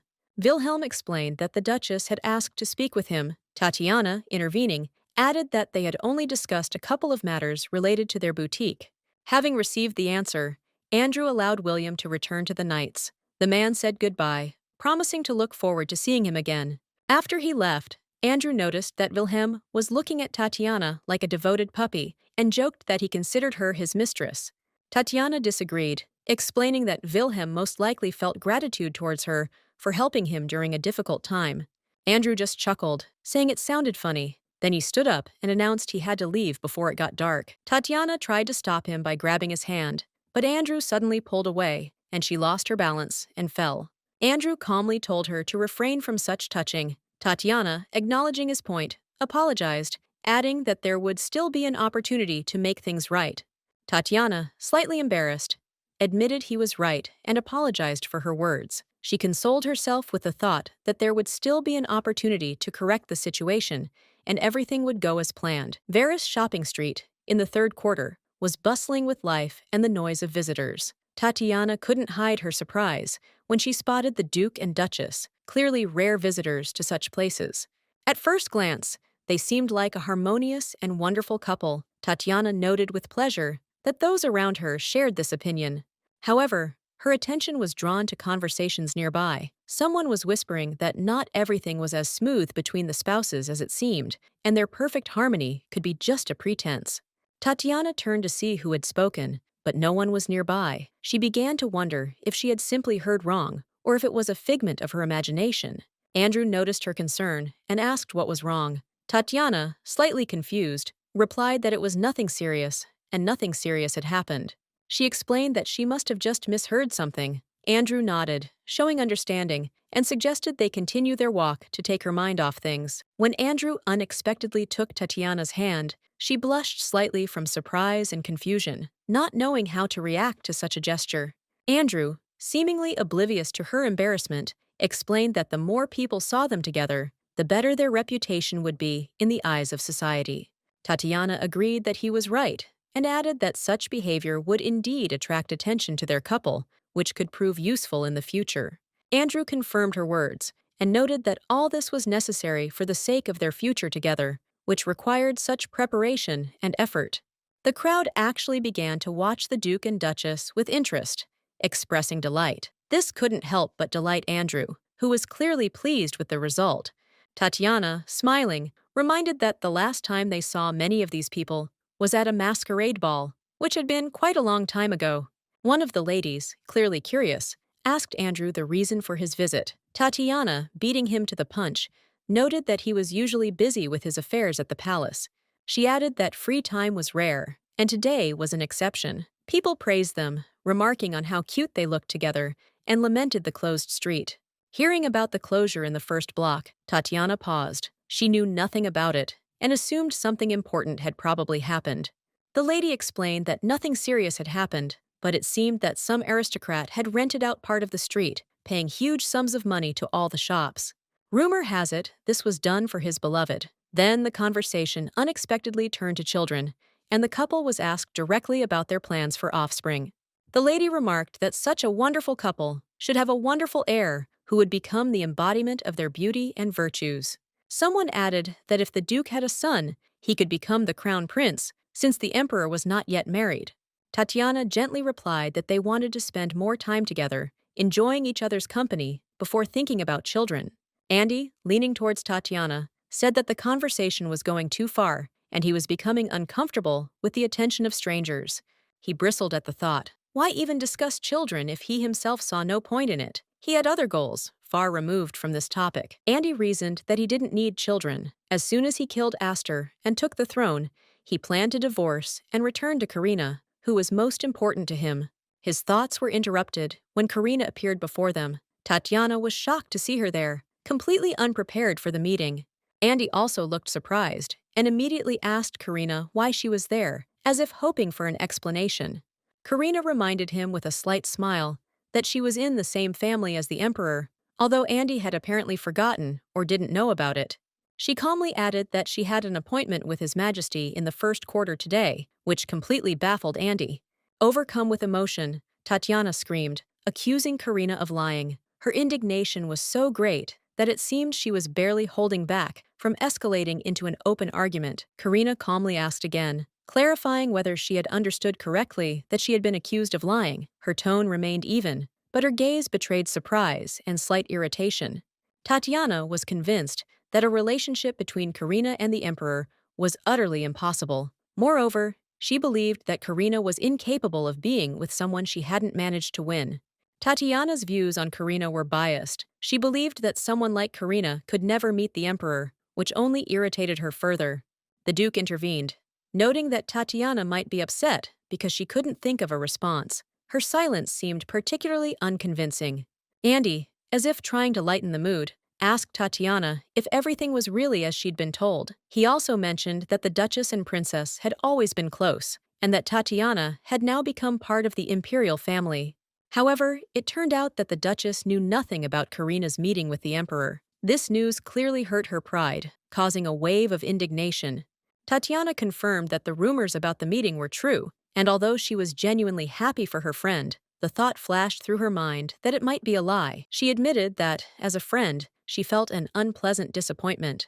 Emotions got the better of her, and because of this, inappropriate words accidentally slipped out. Karina noted that she did not consider it necessary to inform the Duchess about her relationship, much less resort to deception in such matters. Karina apologized for the delay, mentioning she was running late for a meeting. She was about to leave, but Tatiana suddenly asked her to stay. Tatiana asked if Karina would mind if they went together, since, as she said, they were now one family thanks to the Emperor. However, Tatiana noted that recently it has been almost impossible to see the Emperor, as he is constantly busy. She would like to take the opportunity to say hello to him, and if Karina is telling the truth, she certainly won't object to the meeting. Karina calmly replied that Tatiana could do as she pleased, so they walked off together as if nothing had happened. Tatiana noticed that Karina's appearance really did attract attention, but her reserve and coldness made her, in Tatiana's opinion, boring. She did not understand how Karina could interest the Emperor and believed that she was superior to her in all respects. So Tatiana couldn't explain why the Emperor continued to see Karina. She was sure she was much better off. In the midst of her thoughts, Tatiana noticed that Karina was already talking to the Emperor. This jolted her out of her reverie, forcing her to focus on what was happening. Karina greeted the Emperor with an expression of genuine joy, and he, in turn, was also delighted by her presence. This did not go unnoticed by those around her. Everyone noted her emotions. The Emperor, seeing that Tatiana and Andy had arrived with Karina, immediately took notice of their presence and asked with interest what had brought them there, showing curiosity about the situation. Karina explained that she had met Tatiana and Andy on the way. Tatiana, in turn, added that she had come to express her joy and greet the Emperor, emphasizing the importance of the occasion. Tatiana came closer, expressing her joy at meeting the Emperor, and Andy, in turn, also greeted His Highness, demonstrating respect and reverence for his status. The Emperor, noticing the situation, concluded that they had probably interrupted their date and suggested not to interfere with their enjoyment of the moment together, showing concern for the personal time of the interlocutors. Tatiana, noticing the Emperor's behavior, attempted to stop him, which attracted his attention. The Emperor stopped and, turning to her, asked what exactly was troubling her, expressing interest in her intentions. She began to tell me that she had known Karina since childhood. They studied at the same academy and had always been close friends without secrets. The Emperor was genuinely surprised by this statement, as he had never heard of their close friendship. Karina, for her part, didn't understand where Tatiana was heading, but she continued, insisting that many secrets had emerged in recent months. Tatiana continued that if they hadn't met by chance, she would never have known about their relationship. Her eyes filled with tears as she said it upset her. Tatiana said that she felt as if the Emperor had taken her friend away from her, which she could not help but perceive as a personal disappointment. The Emperor, surprised by her words, noted that she was so upset that she had even begun to cry. He added that this was a good opportunity for her to become more independent. He emphasized that they were adults, and knowing their friend's every move was unacceptable, and they shouldn't continue to act like that. Tatiana hastened to justify herself, explaining that this was not what she had meant, and added that she would like to say something else, firmly squeezing the Emperor's hand. Tatiana suggested that they should meet up sometime and have lunch, since first she needed to establish contact with him. She admitted that Karina's presence was unpleasant, and that the emperor would soon see the difference between them for himself. He would understand which of them was the better one. Tatiana added that family harmony was extremely important. She was certain that when the emperor realized this, his choice would fall on her, and he wouldn't even notice Karina's disappearance. Tatiana believed that once the emperor understood her position, his preference would be with her. Then he wouldn't even notice Karina disappear. She wondered if Andrew and Aster suddenly became attracted to Karina, who would then become emperor. It was an intriguing question for her. But suddenly, the emperor's laughter was heard, and he asked with curiosity what kind of harmony in the family Tatiana was talking about. Aster noticed that the Duchess was truly a funny person, and that her words only evoked laughter. Tatiana, however, did not notice. Andrew intervened, apologizing for Tatiana's words, but the emperor said there was no need to apologize. He said everything was fine, and they had had a good time. The emperor, looking at Tatiana, added that before interfering in the relationship of her childhood friend, she should pay more attention to her own family. The emperor turned to Andrew and said that if he had told Tatiana more about his childhood, it would not have occurred to her to talk about harmony in the family. He came closer and suggested that Andrew tell Tatiana what exactly his late father did to him, and also not to forget to mention the second prince. The emperor also offered to tell her about the prince's rebellion, which was well known among the people. It was a story full of tragedy and treason. Andrew said he would enlighten the Duchess, and, with a smile, wished the emperor a good walk. The emperor, in turn, nodded in agreement. The emperor, addressing the princess, apologized for making her wait so long. He expressed his joy at seeing her again and thanked her for her patience during this time of waiting. Aster, watching the proceedings closely, noted that despite the limited number of words they had exchanged, it had already become obvious that the princess was an extremely unpleasant woman. Karina was grateful to the emperor for not siding with Tatiana and for supporting her. The emperor's presence gave Karina a sense of confidence and security, which enhanced her peace of mind. The emperor was puzzled by how easily men still succumbed to Tatiana's charm. He couldn't believe that none of them noticed this woman's true nature, hidden behind her appearance. Karina, observing the situation, came to the conclusion that perhaps all these feelings that the men were experiencing were caused by the bracelet, which she believed was the cause of what was happening. She mused that if Tatiana could use the bracelet on Aster, perhaps the situation would change, but he remained unfazed despite all her efforts. The emperor also showed no interest. After this, the emperor, smiling, suggested that the princess leave the place without further ado. Andrew was also ready to go, but he was in shock from what had just happened. Andrew noticed that, even with the bracelet, Karina was unable to attract the emperor's attention, which greatly surprised him. He couldn't understand how this was possible, given the power of the bracelet. Tatiana said that today's incident was unexpected for her, but she doesn't consider it final. She promised that next time she will definitely demonstrate her true capabilities. Tatiana admitted that the current meeting was only a preparatory stage, a kind of training, and next time, she will be ready to show everything she is capable of, revealing her full potential. However, Tatiana felt a sense of uncertainty. This had never happened before, and she couldn't understand why things had turned out this way, or how exactly it had happened. The bracelet showed Tatiana that the emperor was not susceptible to her influence, which, in her opinion, meant that he did not perceive her charms and did not fall under her magical influence. Karina smiled softly, her voice tinged with curiosity as she asked if Aster had really rented the entire first block of Vera Street. She tried to understand why he'd needed such a large-scale lease. It was clearly no ordinary transaction. The emperor, smiling slightly, explained that he needed to check the hunting suit he'd had tailored. He added that the area was usually very crowded, meaning it could be unsafe. For this reason, he decided to simplify the task by renting a block. Karina wondered how complex such an operation must have been. Renting out an entire block was no easy task, especially when one needed to conceal one's identity. It required not only resources, but also a great deal of discretion. She suggested it would be more logical to send the costume directly to the palace. Aster agreed with her idea, but explained that he wanted to spend time with her. They hadn't seen each other for a while since the recent masquerade ball, and he was dreaming of a date. The emperor suggested that his attention might be tiring her, as she must already have so much to do. However, Karina hastened to assure him that this was not the case, and, on the contrary, she welcomed the opportunity to take a little break and relax with him.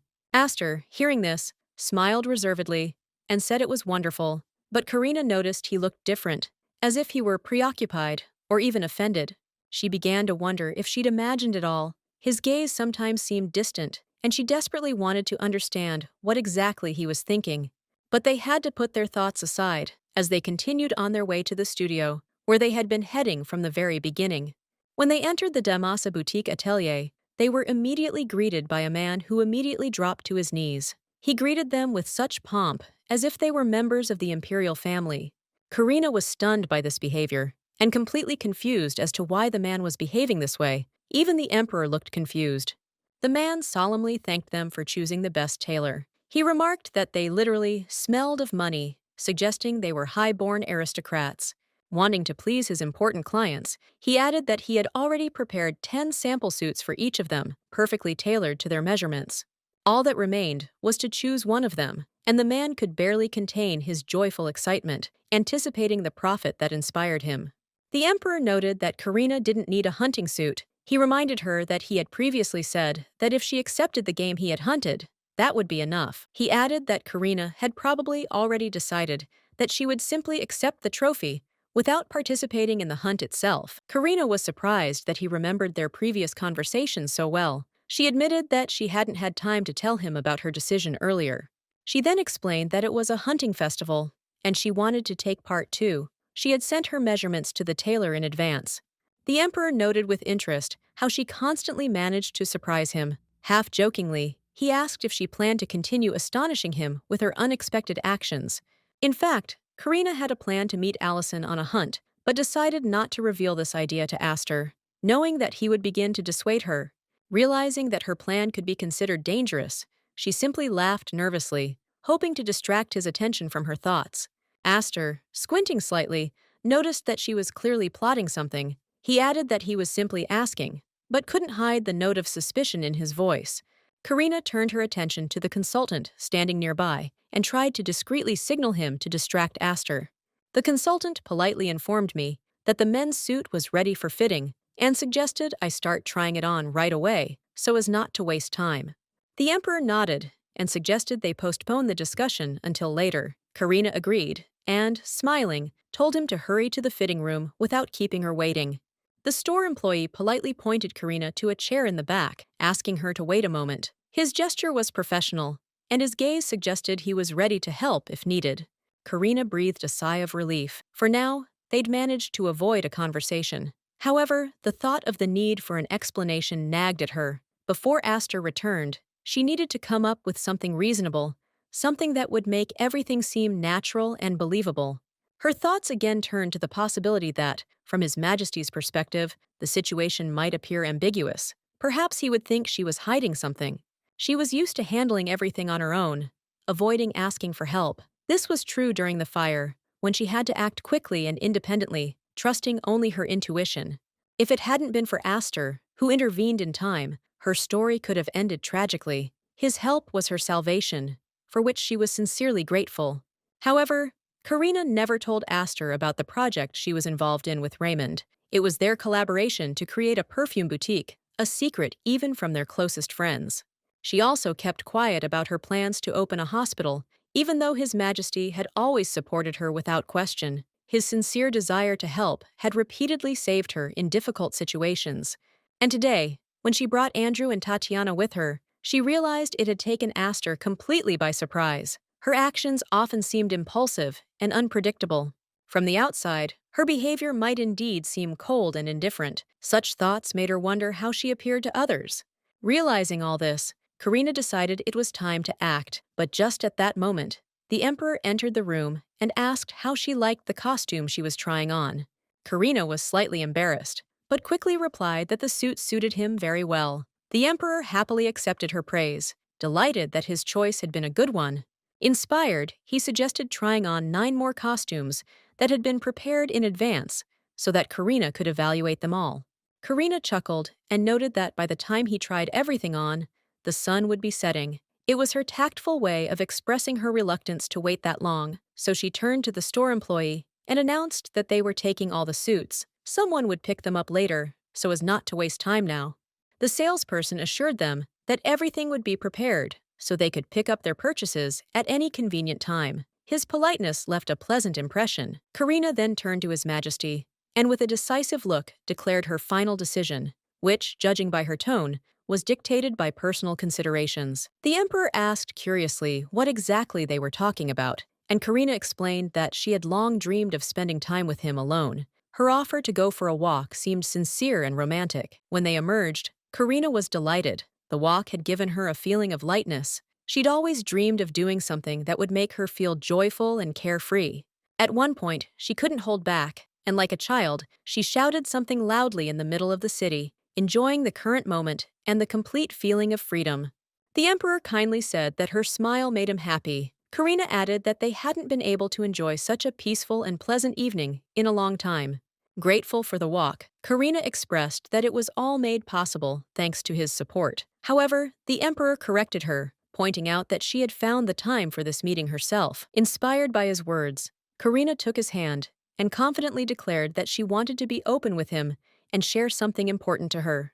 Looking at him seriously, she asked him to listen to a story from her past that she had long wanted to tell but kept putting off. It happened in her third year at the academy, when things were far from ideal for her. Her project partner unexpectedly announced that he was now on a different team. Karina tried to understand why she hadn't been warned about this earlier. She believed that, if she had known about the partner change, she would have had time to find a new team. Tatiana explained that the situation had developed this way due to mistakes made last year, adding that she also needed understanding from Karina. Raymond, in turn, said that he would not work without Karina, which only complicated the situation and made the decision more difficult. This really put everyone in a difficult situation because the task could not be completed by 4 people, and leaving someone alone was also difficult. Then Daniel suggested leaving the team and working with Karina to somehow resolve the conflict that had arisen, but she had a different opinion. Karina firmly refused, stating that she could handle it herself and the others could continue working together as originally planned. This was a familiar situation for her. During her 3 years at the academy, she was often left alone, accustomed to relying only on her own strength. Karina realized she had been overly trusting at some point. That's when she accidentally met Andrew, who immediately caught her attention. She was surprised that he apologized to her, even though they hadn't even met. Andrew seemed sincere, polite, and very courteous. Karina, noticing him for the first time, was a little surprised, but this did not bother the young man, who continued to smile and behave calmly. He explained that he had recently transferred to the academy, introduced himself as Andrew Lovron, from an ancient family of viscounts, and said that he was glad to meet the princess.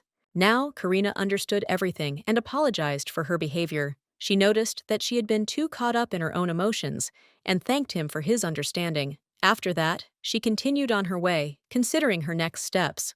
Andrew turned in surprise, watching Karina quickly walk away. He couldn't understand why she was in such a hurry and looked so upset, as if she were carrying a burden she couldn't bear.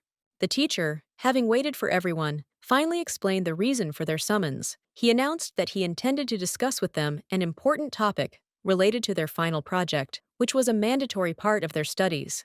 He reminded students that successful completion of the academy requires participation in a group project. However, he said their names were not on the placement list. So the teacher suggested a possible solution. They could team up and work together, and he would include them in the list. This option, in his opinion, might be the simplest and most effective. Andrew agreed to the proposal without hesitation, but Karina unexpectedly turned to the teacher and insisted that she wanted to work on the project alone, despite the difficulties. Karina confidently stated that she was willing to accept a lower grade if necessary. The most important thing for her was the opportunity to complete her studies independently. The teacher warned her that completing the group project alone would be an extremely difficult task, requiring a lot of effort and time. However, Karina insisted and assured him she would try to cope. Then the teacher turned to Andrew, asking if he was also prepared to work independently. The teacher noticed that Andrew seemed to still have doubts. To give him time to think, he suggested discussing the matter with Karina and making a decision by the following week. Addressing Karina, the teacher tried to convince her that completing the project in pairs would significantly simplify the task and that a lower grade could be avoided. Karina replied that she would think about the proposal. After that, the teacher left the room, saying they would continue the discussion in the next lesson. Andrew, mustering his courage, approached the princess and cautiously offered to collaborate on the project if she didn't mind. He hoped she wouldn't refuse, as it would make the task easier for both of them. He admitted that he'd only recently transferred here and hadn't had time to make friends yet. This explained his desire to work with someone already settled into the academy. Andrew's words hinted that some unpleasant incident had prompted his transfer. Although he avoided details, it was clear that his past haunted him and influenced his behavior. The young man understood that getting close to the princess could lead to gossip and unwanted rumors. This made the situation even more tense and difficult for him. The princess, in turn, calmly reminded him that she had already decided to complete her final project alone and advised him to look for another team. She made it clear that she had no intention of changing her mind. After that, Karina turned and walked away confidently. As soon as she was out of sight, several girls approached Andrew, inviting him to join their team. The girls said they'd be happy to have him in their group if he agreed. The offer sounded friendly and sincere, as if they wanted to help the newcomer settle in. They recalled that Andrew had personally witnessed how Karina had treated him. The girls also noted that she was known for her abruptness and lack of manners, which often alienated those around her. They added that interacting with Karina usually only dampens his spirits, advising him not to waste his energy on her. The girls assured him he'd find a comfortable place on their team. Meanwhile, Karina, strolling through the academy, overheard other girls discussing her. They wanted to invite her to lunch, but hesitated because of her reputation. One friend advised another not to insist on the invitation. She believed that communicating with Karina could only lead to unpleasantness and empty accusations. Someone mentioned that Karina had recently yelled at one of her students, Tatiana. These rumors only confirmed many people's opinions of her arrogance and abruptness. Behind her back, they constantly said that her behavior was due to low self-esteem. They called her rude, without considering that in reality, Karina showed no resentment and silently endured the judgment. In the past, gossip had hurt her deeply, but over time, she stopped paying attention to it. Now, she didn't care what anyone said about her, and this became her defense. In her eyes, the academy and everything that happened there were just a backdrop in a larger game. She believed that anger or tears wouldn't change anything, so she tried to ignore unnecessary emotions. Karina was prepared to endure everything: the loss of a loved one, the betrayal of friends, false accusations. She felt none of it mattered, and she calmly accepted her fate. But just as she was contemplating her loneliness, she heard footsteps behind her. This came as a surprise to the girl, lost in her thoughts. Andrew stood before her, lunch in hand. He apologized for the intrusion, saying he hadn't thought anyone was there. His sudden appearance confused her a little. Karina assured him she was almost finished with lunch and invited him to stay. She tried to remain calm, so as not to betray her feelings. Andrew noticed she had barely touched her food and gently chided her for it. He expressed concern, advising her to take better care of herself. Despite his politeness, Karina asked him to forget about her and suggested he find another place. Her coldness served as a kind of defense against any signs of concern. Andrew, with a slight smile on his face, invited Karina to have lunch. However, she instantly, without a second thought, declined, maintaining her usual cool demeanor. But a moment later, she reconsidered her decision. Karina thought that there was no one she knew around anyway, so it didn't matter that they were having lunch together. In the end, she replied indifferently that he could do as he saw fit. They sat down at the same table to dine, but Karina felt extremely uncomfortable in his company. Her thoughts revolved around how strange this scene would look if anyone were to see it. To ease the tension, Karina decided to strike up a conversation and asked Andrew how things were going with his final project team. She thought the question was a fairly neutral one. Andrew replied that he hadn't yet found suitable people to work with. Karina was genuinely surprised, as she'd been certain he'd joined Sophie and Ruby's team, known for their excellent academic performance and organization. However, the young man admitted that although he was grateful for the invitation, he ultimately decided to decline their offer. His voice was calm, but there was a sense of firmness to it. Andrew explained his decision. He would not work with people who spread false rumors about others without knowing their true stories. There was something principled and unwavering in his words. Hearing this, Karina felt a slight twinge of awkwardness. Her gaze involuntarily slid to the side, and to hide her embarrassment, she silently returned to her dinner. Andrew, not wanting to delve into the uncomfortable topic, suddenly asked if he could ask her a question. He was curious about the sticker she'd gotten on her sandwich.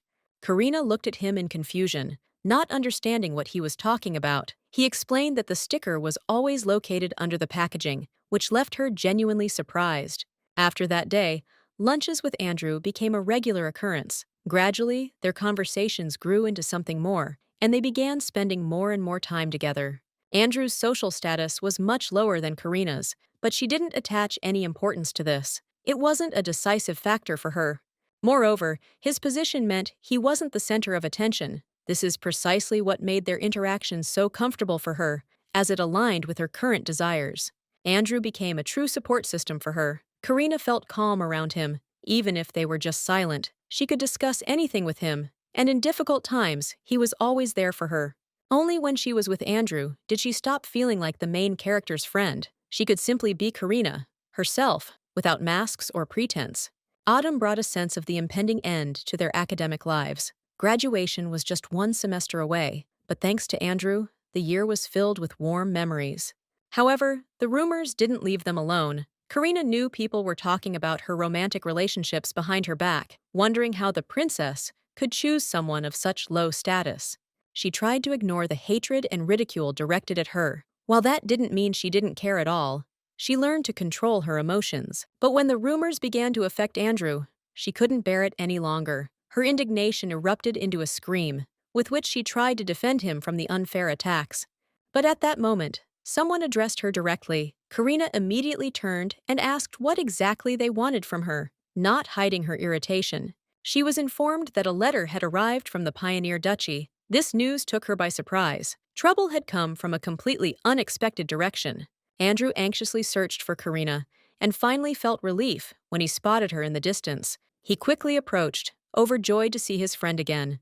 Andrew approached Karina, wanting to know what she was doing, but as he got closer, he noticed she was crying. This made him uneasy, and he insistently asked what was wrong. Karina, with tears in her eyes, asked Andrew what she should do. She explained that she had received a letter with terrible news. Her mother was missing, and she had absolutely no idea what to do. This happened a year and a half after her parents' divorce. Since then, Karina's mother had no permanent residence and wandered from place to place in pursuit of her research, which became her life. During one of her research projects, her mother disappeared in the mountains. Karina now recalls this period more calmly, knowing that everything ended well, but at the time, she was terrified. Then Karina felt her world crumbling. She couldn't shake the thought that her mother might never return. That was what scared her most. Andrew tried to console her, assuring her that her mother would definitely return. He reminded Karina that her mother was the great mistress of the magic tower, but Karina was still overcome with fear. She was tormented by the thought that loved ones might disappear from her life one after another. At such moments, Karina couldn't understand how she would live on if she were one day left completely alone. She believed that if this was her fate, she had absolutely no idea what to do in such a situation. This filled her with despair. Karina couldn't understand why everyone she loved abandoned her. Over time, she began to think that perhaps she should never have been born. Hearing this, Andrew asked in horror how she could say such things. It hurt him to hear Karina doubt her own worth. She imagined a world where she was the main character. In it, she had true friends by her side, a man who truly loved her, and no one looked down on her. In her imagination, it was a world where people appreciated each other for their actions, where tragedies never happened, and where every day brought joy. This is how she saw the heroine's life. In this world, Karina was happy and loved, but in reality, she felt far from such a life, and this caused her pain. Then, Andrew came up behind Karina and hugged her. He quietly asked if he could make her world the way she imagined it. He burst into tears, declaring he would never leave her. Andrew promised he would always be there, no matter what, and his feelings for Karina would remain unwavering. Andrew's words sounded so tender and sincere that Karina felt a sense of unease. She didn't know if she could trust him, because he too could leave her. She was terrified that if she was around Andrew, she might hurt him or cause him to be humiliated by others. Karina wanted to believe Andrew's words, because she loved him too, but she felt like her feelings and thoughts would lead to nothing good. Deep down, she considered herself a secondary character who couldn't change anything, so Karina decided not to dwell on her emotions. She spoke, trying to convince herself it was all true. She loved Andrew, and he, in turn, loved her. But these reflections were of no use. The real problems remained unresolved. After all, She was just a secondary character in someone else's story. Karina understood that she had no influence on the course of events. In moments like these, it was better not to torment herself with thoughts and simply remain on the sidelines. When Tatiana met Karina, her joy knew no bounds. She rushed to greet her friend, doing so sincerely and warmly, as if seeing her for the first time in a long time. Karina was genuinely surprised by the unexpected encounter. Tatiana, wasting no time, told him that she and Daniel were planning to visit a new cafe this weekend and invited Karina to join them. Karina calmly replied that she already had plans of her own and therefore couldn't go. Tatiana paused. Her intuition told her that Karina might be referring to meetings with Andrew. Tatiana said goodbye to Karina, followed by whispers of people discussing how Andrew looked like a gigolo. They couldn't figure out what was holding them together, but their comments continued to spread. Andrew, noticing the whispers, turned around and, frowning, asked why people were no longer embarrassed to express themselves so frankly and rudely, as if they were not afraid of being heard. Karina caught Tatiana's gaze lingering on Andrew. It seemed to her that her friend was once again plotting to steal her boyfriend, despite their past and all their promises. But Karina tried to convince herself that was impossible. After all, Andrew wasn't the main character in their story. Everything had to remain normal, and that reassured her. She decided it would be enough to simply avoid Tatiana in the future. However, Karina still expressed doubts. That still won't help me cope with what's happening. Andrew, listening to her words, didn't quite understand what she meant. Karina merely clarified that silencing everyone was impossible, and it wasn't a matter of their capabilities. Andrew noticed that rumors, no matter how ridiculous, spread quickly. Even if he remained silent, it could only worsen the situation and make him the target of even more ridicule. Although the rumors continued to multiply, Andrew noted that, ultimately, they were just idle gossip. The truth always remains between those who know it personally. Karina agreed, believing it was important for them to simply hold on to what they knew. Andrew suggested trying to ask people to stop spreading false rumors. Karina looked at him and thought that he probably thought she hadn't even tried to use this obvious and simple way to solve the problem. She said that if even her word as a princess was not enough, then how could he be sure that his intervention would change anything? She wondered what Andrew, as a mere viscount, could possibly do. If it were that easy, everything would have been resolved long ago and wouldn't have led to this situation. Karina added confidently, if everything could truly be resolved with words, everything would have turned out differently long ago. However, their current situation is completely different. She continued, Andrew can pretend he's the main character in this story all he wants, but in reality, they're both just extras, supporting players in someone else's game. Karina considered why she was saying things that so clearly offended Andrew. She realized she didn't really mean it that way and didn't mean to offend him.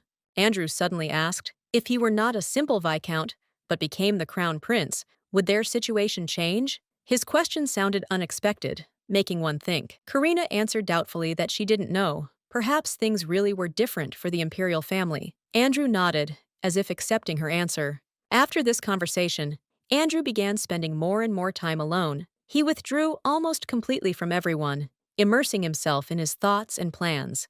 After some time, he confessed to Karina that his feelings had changed. Andrew said he liked Tatiana and, after apologizing, decided to end their relationship. The one who once promised never to leave her under any circumstances had now gone, leaving her alone. Karina was left alone with her experiences. It was then that she realized one simple truth: eternal love does not exist. These words became a bitter but inevitable realization for her. After that, Karina stopped believing in love. For her, it was no longer something real, only an illusion that could not be trusted. She turned to His Majesty and openly said that his proposal to be together was not based on love, but only on his political ambitions. But Karina acknowledged that he had always been kind and supportive, and for this, she sincerely wanted to repay him with kindness by being useful to him. Although it wasn't easy for her to talk about everything, she had almost realized her plan for revenge against Tatiana. Karina decided to move on and put an end to her struggle. She offered His Majesty an honest, mutually beneficial relationship. After all, in their situation, there was no point in pretense or illusions. Karina proposed marriage to Astor, emphasizing that he already possessed enormous power, the strongest military and political support in the empire. 9. Despite the fact that the emperor was forced to resort to harsh measures upon assuming the throne, the initial stage of his reign left a deep imprint on the people's consciousness. Because of this, his popularity remains low, fueling distrust among the citizens. Karina believes the current situation requires immediate action. She understands that to consolidate his power, the emperor needs the support of the powerful, namely the aristocracy, which wields influence and resources. To resolve the problem, the emperor could have tapped into the resources of her family, which enjoyed considerable influence in secular society. This would have provided an opportunity to establish connections and strengthen his position through this important social channel. Therefore, his proposal, voiced to her on the first day of their acquaintance, seemed deliberate and strategic. The emperor made it clear that he was ready to begin a relationship that could lead to marriage. Karina, having carefully weighed everything, decided to give her answer. She proposed marriage to him, suggesting they get married to formalize their potential union. The emperor, however, seemed surprised by this move. He removed his hand and noted with a slight smile that Karina seemed genuinely convinced that their first meeting had occurred on that very day. Karina listened to his words with bewilderment, finding them strange. She couldn't understand why Aster was dropping such hints. At first, he remained silent, as if he were about to say something important. He then remarked that there was nothing wrong with her proposal, but he added that his words, spoken at their first meeting, might have seemed too sudden to her. Karina noted reservedly that, of course, she was stunned, especially on that day when she was drunk and allowed herself to behave inappropriately, which later made her feel embarrassed. Despite her behavior, the emperor didn't abandon her without help. Apparently, she had indeed lost her temper with alcohol and behaved inappropriately, but he didn't let it ruin her reputation. Aster noted that the princess possessed many virtues. He praised her intelligence and beauty, adding that she was an interesting woman who would make a worthy partner. However, despite all her positive qualities, he declared that he had to decline the engagement proposal. These words confused Karina, as it was he who had initiated it. Karina tried to understand the situation. She was puzzled by the emperor's refusal of his own proposal, since he had been the one to raise the possibility of their marriage. The emperor explained that they didn't know each other well enough yet. He suggested that she take her time making decisions and revisit the matter together later. Having said this, he decided to end the conversation. Turning, Aster began to walk away, leaving Karina pondering the meaning of his words and actions. Karina took his words calmly and headed toward the carriage. She decided not to dwell on it, even though what was happening still seemed strange to her. Sitting in the carriage, she pondered the events. No matter how much she searched for logic in his actions, everything seemed confusing. There were more and more questions than answers. Nothing in her social standing had changed since their first meeting. This reinforced Karina's suspicions that the emperor's proposal had initially been purely political. She believed his initiative was dictated by strategic motives, but why then had his behavior now become so inconsistent? Karina refused to believe that his recent meeting with Tatiana could have influenced him in any way. She preferred to think it was all connected to his personal beliefs. She regarded Aster as a typical representative of his sex, but he suddenly interrupted her thoughts with an unexpected gesture. He handed Karina an exquisitely decorated box. She accepted the gift with a smile, immediately noticing how effortlessly he did so. The emperor mentioned that it would be a good idea for her to bring this item to the hunting festival. His words left her slightly confused. When she opened the box, an elegant butterfly-shaped brooch met her gaze. The decoration was so beautiful that Karina couldn't hide her admiration.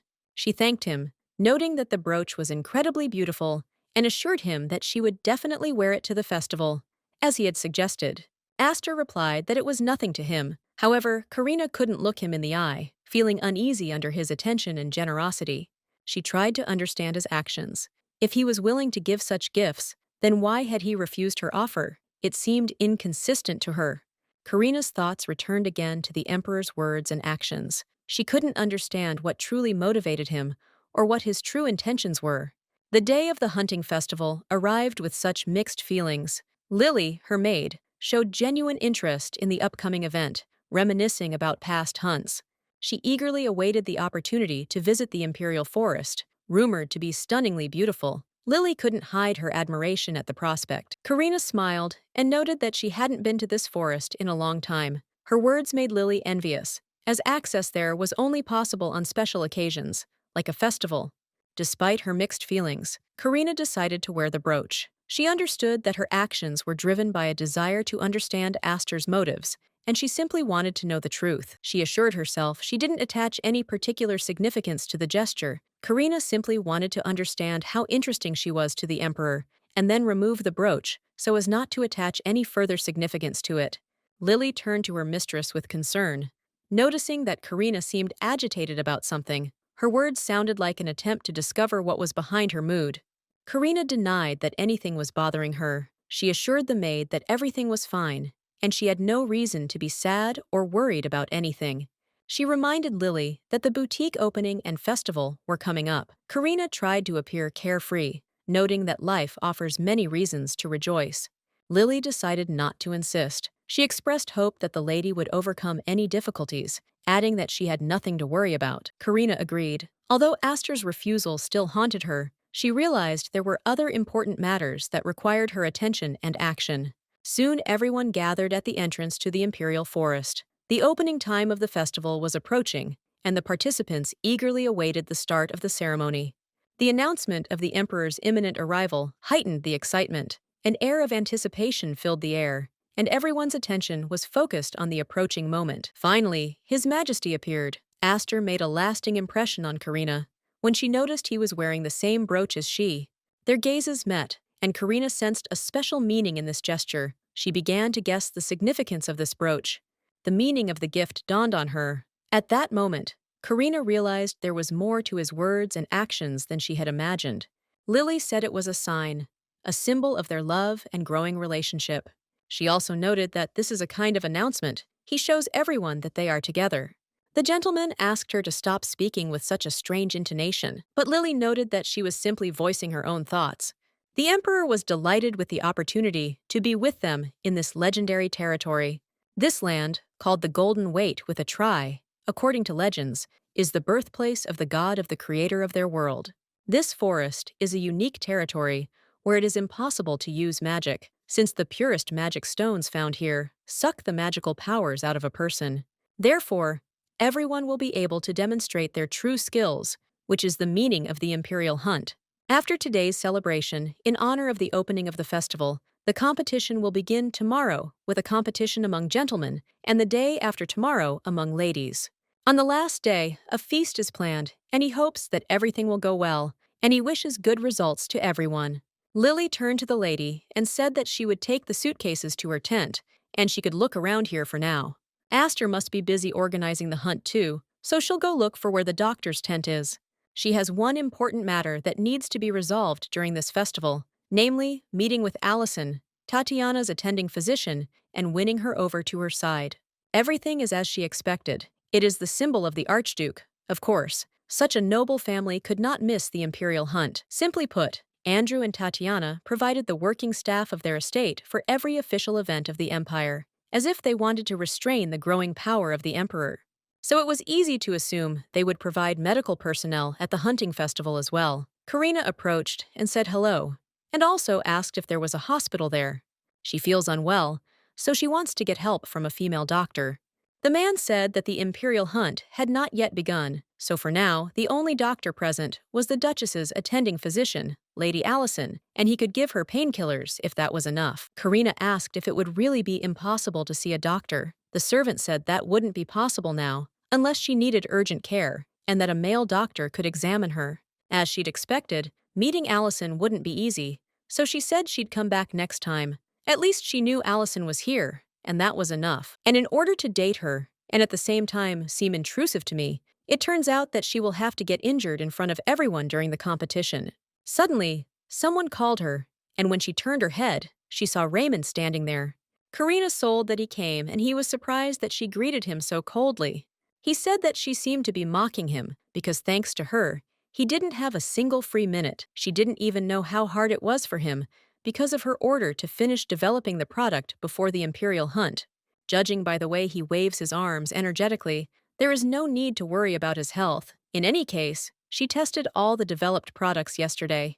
And now, Raymond has one last promise to fulfill. During the Imperial Hunt, he must present the prey to Karina. Raymond said that of course he remembered everything, and as soon as the hunt ended, this absurd contract would also come to an end. Karina said that although she wasn't even sure that with his mediocre abilities he would be able to catch anyone, but since he was waiting for the end of the agreement, he would have to try.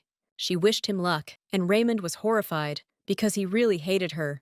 In the medical staff tent, Allison sat next to Tatiana and said that the Duchess had been complaining of headaches lately, so she decided to ask if Tatiana was sure she wanted to participate in the event. Tatiana said that she wanted to participate. The Archduke had been looking forward to this event for a long time, and she did not want to make him worry just because of her headache. Allison remarked that if they were feeling unwell, she could speak up immediately because she'd be ready at any moment. After that, Tatiana said goodbye and left the tent. Wilhelm immediately met her and began asking how she was feeling. As soon as he finished his business, he immediately came running here. He was very scared when he found out that she had missed the opening ceremony and was here. Well, Tatiana started to leave, saying she was fine, and assuming Andrew had come with him. Wilhelm noted that the gentleman had said he still had things to do, so he'd join them a little later. He also noted that he'd told him something. He was so eager for the Emperor's departure that he resembled a child whose parents had promised to take him on a picnic, and it seemed he was willing to at least leave his position as master of the knightly order and become commander of toy soldiers. Wilhelm remarked that only they knew what a bad character the Archduke had. Others wouldn't mind seeing his essence either, but suddenly he asked what an article was. Raymond and Tatiana met eyes, and she was surprised when she saw him. Tatiana grabbed his hand and said that they needed to talk urgently.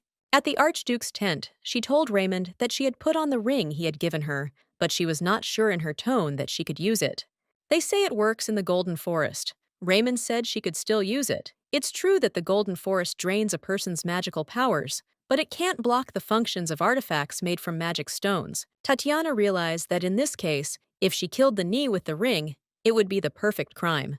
Raymond turned to her and told her to return the ring to him. He thinks that it is too dangerous for her to do this on her own, and it is better for him to do it, and she can stop worrying.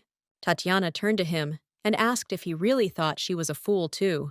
He promised to help her, but then he disappeared and doesn't tell her about his plans, and now he wants to take the ring away from her. Raymond began to say he didn't understand what she hadn't said, that he was only making this effort for her sake. The chart showed a 50% affection between them. Initially, he contacted Karina to get closer to her, and Tatiana was surprised that he actually said this. She believed that the problem was in his feelings, which faded so easily as soon as they were separated for a while. Raymond said that she was the mistress of his heart and that he would do everything for her, but in the end, he also left her.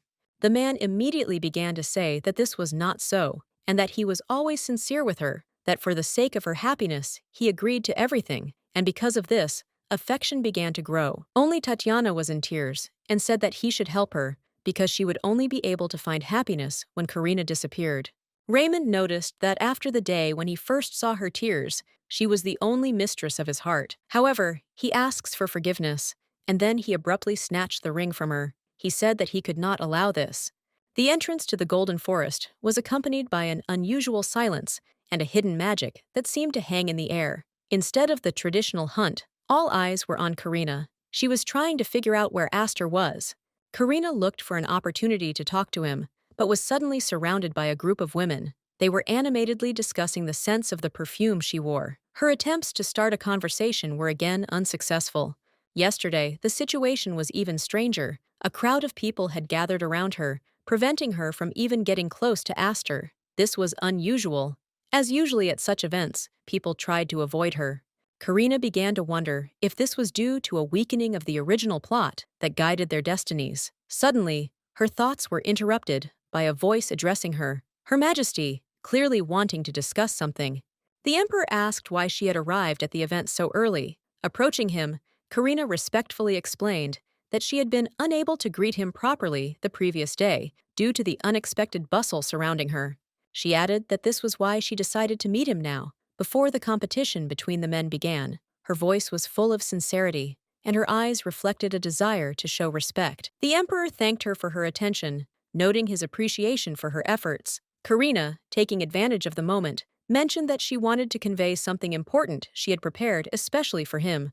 It was a small gift compared to the exquisite brooch he'd given her earlier. However, Karina poured all her skill and magic into it. growing a beautiful flower that she cast a preservation spell on, ensuring it would never fade. Karina honestly admitted that her magical abilities are limited, so the result wasn't as impressive as she would have liked, but she promised that she would definitely create something more worthy in the future. The emperor, however, assured her that the gift was wonderful, and he was genuinely pleased. He found the flower perfect, reflecting her inner beauty and diligence. The emperor's words confused Karina, and she noticed he was once again wearing the same matching brooch that had been part of their secret bond. A slight blush crept across her face. The emperor explained that the brooch possessed a special magic. When they both wore it, he would instantly know if something important or dangerous happened to Karina. This gave him a sense of security for her. He assured her that if she was threatened, he would come to her aid. Karina felt the warmth of these words spread through her soul, and she was able to relax a little, enjoying the festival atmosphere. Last night, things took a different turn. Raymond, with unclear intentions, grabbed the ring and threw it into the distance. This caused genuine horror in Tatiana, as the ring was very dear to her. She rushed after him, ignoring the young man's protests when he tried to stop her. However, Tatiana shouted that the ring belonged to her, as he had given it to her himself. Last night, in a sudden fit of rage or despair, Raymond took the ring he'd given her earlier and threw it into the darkness. The gesture was abrupt and unexpected, as if he wanted to prove something or destroy something. Tatiana was horrified. Her ring, her property, had flown away, bounced off to the side, and disappeared into the grass. Her heart sank with fear and indignation, because to her, this jewelry was more than just a trinket. When Tatiana lunged after the ring, Raymond tried to stop her, grabbing her hand and begging her to keep quiet. But she yelled at him, declaring that the ring was her personal property, her right, and she wouldn't allow him to do that to her. Tatiana, ignoring his advances, ran resolutely after the jewelry. She loudly declared that she would never give it up, as her things belonged only to her and no one else. Fortunately, her search was successful. Tatiana caught the ring before it could disappear. But when she looked up, her husband Andrew stood before her, his expression unreadable. Andrew, suppressing his irritation, asked him what he was supposed to understand from what he'd just seen. Tatiana, meeting his gaze, felt genuine horror. She hadn't expected to find him in such a position. His voice was full of sarcasm, as he noted his wife rushing after another man's gift like a loyal dog. Every word cut into Tatiana's ears, filling her with a mixture of shame and anger. He demanded an explanation, trying to understand why she had done what she had done. Tatiana, blushing with excitement, began to justify herself, feeling her heart pounding as if she had been caught red-handed. She tried to explain that Raymond had given her a ring and then suddenly tried to take it away, which had infuriated her. She admitted that she couldn't accept this because of her natural greed. Andrew chuckled and said that if this piece of jewelry was so important to her, he'd buy her hundreds of others, much better ones with larger diamonds. He said this as if to emphasize how meaningless the ring was to him. He then declared that since it was just a trinket, he would step on it and break it. But Tatiana screamed sharply, begging him to stop, and rushed to defend her ring. She placed her hand on the ring, protecting it from her husband. Andrew, crossing his arms, said with a cold smile that such scenes had become so commonplace for him that he couldn't even be angry. His gaze hardened as he said that this situation proved how important the ring given to her by another man was to her. It was humiliating for him, and he made no secret of it. Andrew noticed that her attachment to other people's gifts could hurt feelings he hadn't felt for her in a long time. His words sounded like a cold judgment. Tatiana, in tears, began to explain that she hadn't meant to offend him at all, but the Duke merely interrupted her, declaring that if she continued to behave so vulgarly, they would have to divorce.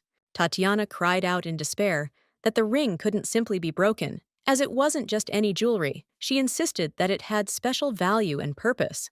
She explained that the ring was a rare artifact with a magical stone possessing unique properties. It was created for the use of mind-altering magic. Tatiana added that even in the Golden Forest, a place where magic is limited, this ring can alter reality. Her voice trembled, but she spoke with obvious fear of losing it. Andrew frowned, clearly intrigued by what he'd heard, and asked why she needed such an artifact. His gaze grew suspicious, and he waited for an answer. Tatiana, looking down, admitted that she wanted to use the ring to get rid of Karina. Her voice was quiet, as if she were afraid of her own admission. Upon hearing this, Andrew said he would confiscate the ring immediately. Her actions and motives only strengthened his desire to take control of the situation. The ring, with its mind-altering powers, was now his. He declared this with such certainty that it left no room for argument. Taking the ring, he began to wonder if perhaps his dream would come true sooner than he expected. The artifact's power opened new horizons for him. Andrew fired at the same time as the Emperor, but noted with a cold smile that his shot was faster. The Emperor hesitated, albeit for a split second. Another shot rang out after that, and the Emperor noticed that this time Andrew himself slowed down. Their contest seemed endless and tense. Astor, observing this, remarked that he felt something strange that day. His brother asked him what he meant, trying to understand what was troubling him. The Emperor replied thoughtfully that he could not explain it exactly, but this feeling reminded him of something old or something completely new and unfamiliar. He added that his face was usually contorted with fear when meeting Andrew, but today was different. His words sounded mysterious and meaningful. The Emperor turned to Andrew, aiming his weapon at him. His voice was accusing as he said that Andrew's gaze reminded him of the dead prince who dreamed of the throne. Andrew, unperturbed, merely remarked that it was sad. However, he reminded them that the throne had never belonged to his deceased brother. Astor couldn't believe his ears and called it nonsense. But Andrew, with cold certainty, said that without killing their father, he would not have been able to gain power. The Emperor, shocked by these words, asked if he understood their consequences. Andrew, with a cold smile, promised to improve, but his gaze remained firm. Andrew used the ring to demonstrate how far he was willing to go. The Emperor felt his body fail him, and he sank to his knees. The Emperor's gaze clouded over, and he realized the ring truly possessed mind-altering magic. He was stunned by the artifact's power, but he couldn't help but wonder, where had Andrew obtained such a powerful artifact? He blamed his brother for finally revealing his true nature. Astor recalled Andrew's face, accusing him of destroying their family. Andrew had deprived them of their mother, and later their father and brothers, leaving them with nothing. He called him the Blood Emperor, but that nickname seemed too grand. Andrew was simply a murderer whose life had been soaked in blood since birth. Andrew calmly declared that the Imperial throne and Karina had always been his. His eyes blazed with confidence. Without further ado, he threw the Emperor off the cliff, calmly bidding his brother farewell. His voice sounded calm, as if he had completed a long-planned plan. Andrew, looking after the falling body, only wished for his brother to reunite with his forefathers, ending this bloody drama. Lily noticed that the stories about the Golden Forest, where the sunset transforms it into a magical place, were true. The surrounding nature was ablaze with shades of gold and scarlet, creating an impression of fairy tale grandeur. It seemed to her as if the trees and grass were covered in scarlet gems. Everything sparkled, as if the world around them were adorned with jewelry, glittering in the last rays of the sun. Karina agreed that the place was truly amazing, especially at that hour. She reminded them that sunset was a sign that the competition would soon be over, and it was time to think about returning. The girls suggested they leave already, but the maid pointed out that she needed to pick up one important item. This was due to a custom requiring the Emperor to present her with a trophy. According to tradition, His Majesty must present her with a demonic beast he himself captured. In gratitude, she will kiss him, expressing her appreciation for his heroic deed. A sunset in a golden forest is considered a symbol of love, which only heightened her interest. Lily wondered how many demonic beasts the Emperor had managed to procure. It seemed to her that His Majesty's heart, filled with feelings, could be compared to a cart loaded to the brim with captured creatures, evidence of his strength and passion. Karina mentioned that she had heard about the difficulty of this task. Capturing even 3 large demonic beasts is incredibly difficult, as they possess enormous power. The maid suddenly reported that something strange was happening with the lady's brooch. Everyone noticed it begin to shimmer with an unusual light. Karina realized that what was happening was no coincidence. The brooch's unexpected glow indicated something important, arousing alarm and curiosity. Andrew looked up to the sky and defiantly asked his father if he could see that his son had finally accomplished what he had dreamed of for many years. His face twisted into a mad grin, and he burst into loud, hysterical laughter. This was the long-awaited victory to which he had dedicated his life. Andrew finally got his revenge for his father. He remembered how, as a child, every year at this time of year, there would be torrential rains, bringing back painful memories. The heavy sound of rain penetrated every crevice of the room, creating an oppressive atmosphere. Along with it came strange, frightening sounds. These sounds were so strange that it was impossible to understand their nature. Every night they disturbed his sleep, turning rest into a struggle. The sounds repeated over and over again. His younger brother tried to explain to his father that it was a misunderstanding and begged forgiveness for what he couldn't understand.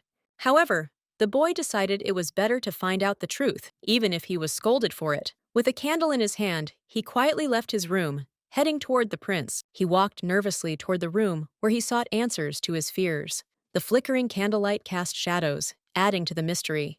He was terrified and begged them not to harm him, promising to fulfill any request. He sincerely hoped to be left alone. But when the emperor looked at him, his face contorted with rage. He shouted that the son had no right to ask, since he had killed his own mother. His voice was full of contempt as he rejected his son's pleas. How dare he speak of mercy after all he had done? The emperor called him a non-entity and forbade him from ever appearing before him. He ordered him to live as if he were already dead, until he himself had finished with him.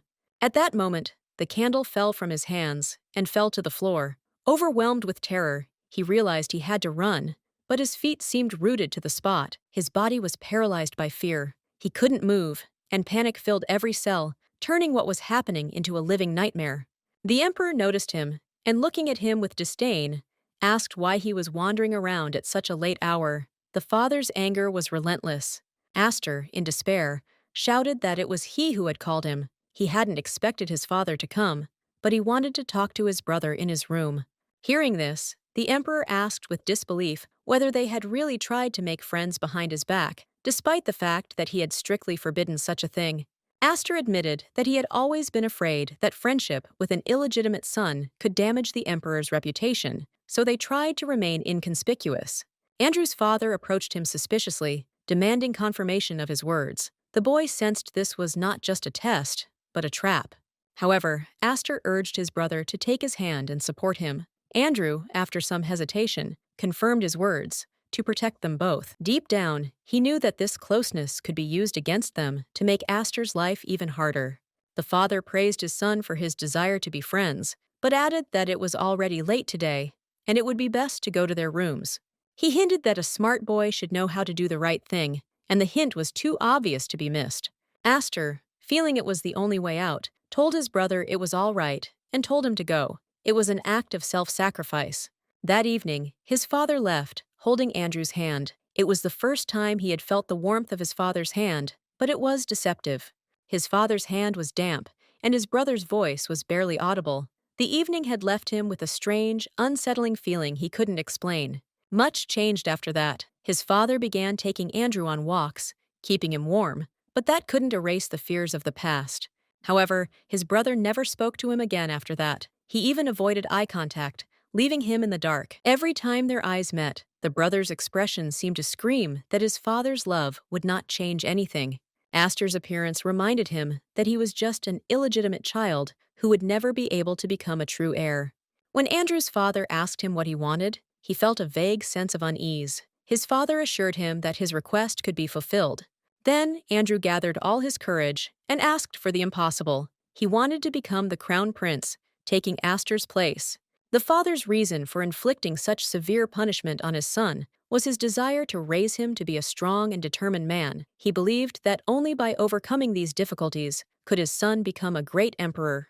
Therefore, the son should be grateful to his father for his care and lessons, which, although they seemed cruel, strengthened his character and prepared him for his future role.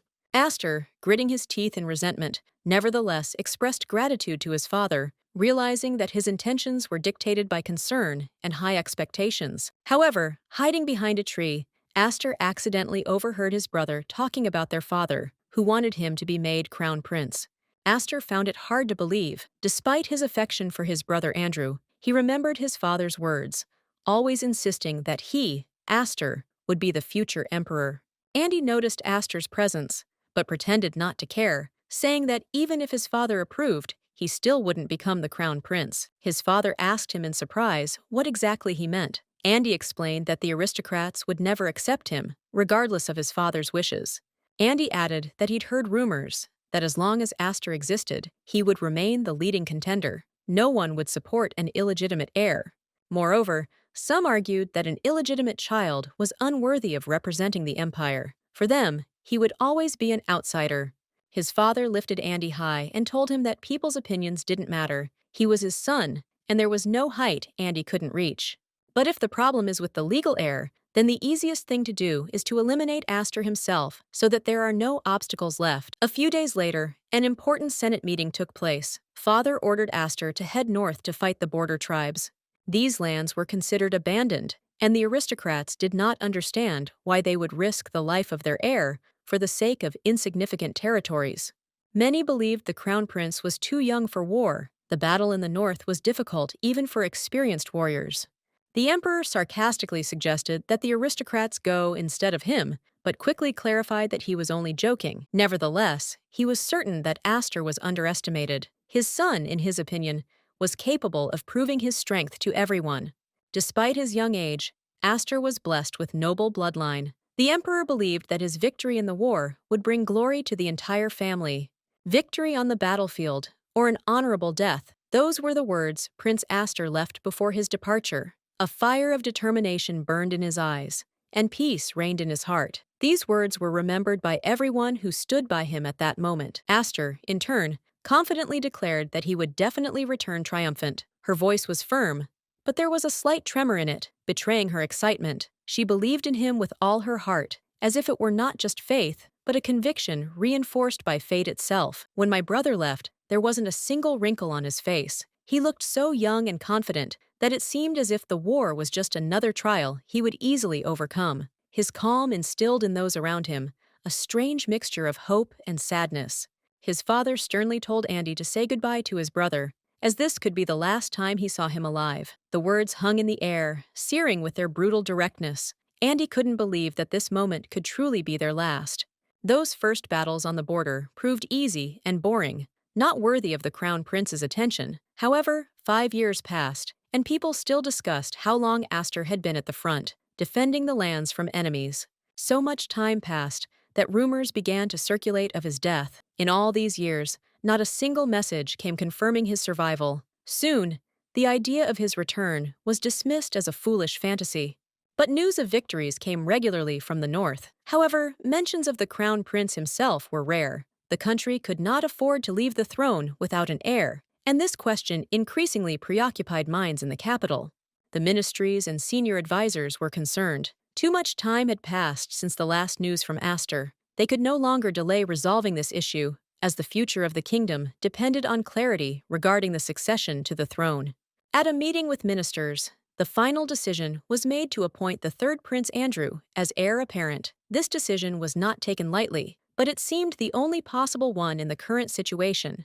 Andy was overjoyed. His dream had finally come true. But the joy was short-lived. A Lukoil servant entered the room, interrupting the solemn moment. He looked worried, which put everyone on edge.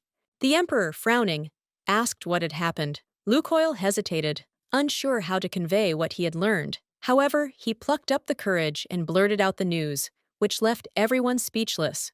His Highness Aster has returned. This announcement sparked a storm of emotions, from shock to joy. No one could believe that the crown prince, who had been missing for many years, was actually alive. Rumors of his death turned out to be false. He actually returned alive from the north. Everyone was shocked, as no one had heard of his fate for so long. But now another problem arose. The third prince had already been declared heir. No one knew how to handle the situation to maintain order and justice. Following the meeting, it was decided to postpone Andrew's investiture as crown prince. With Aster's return, this issue required further discussion and resolution.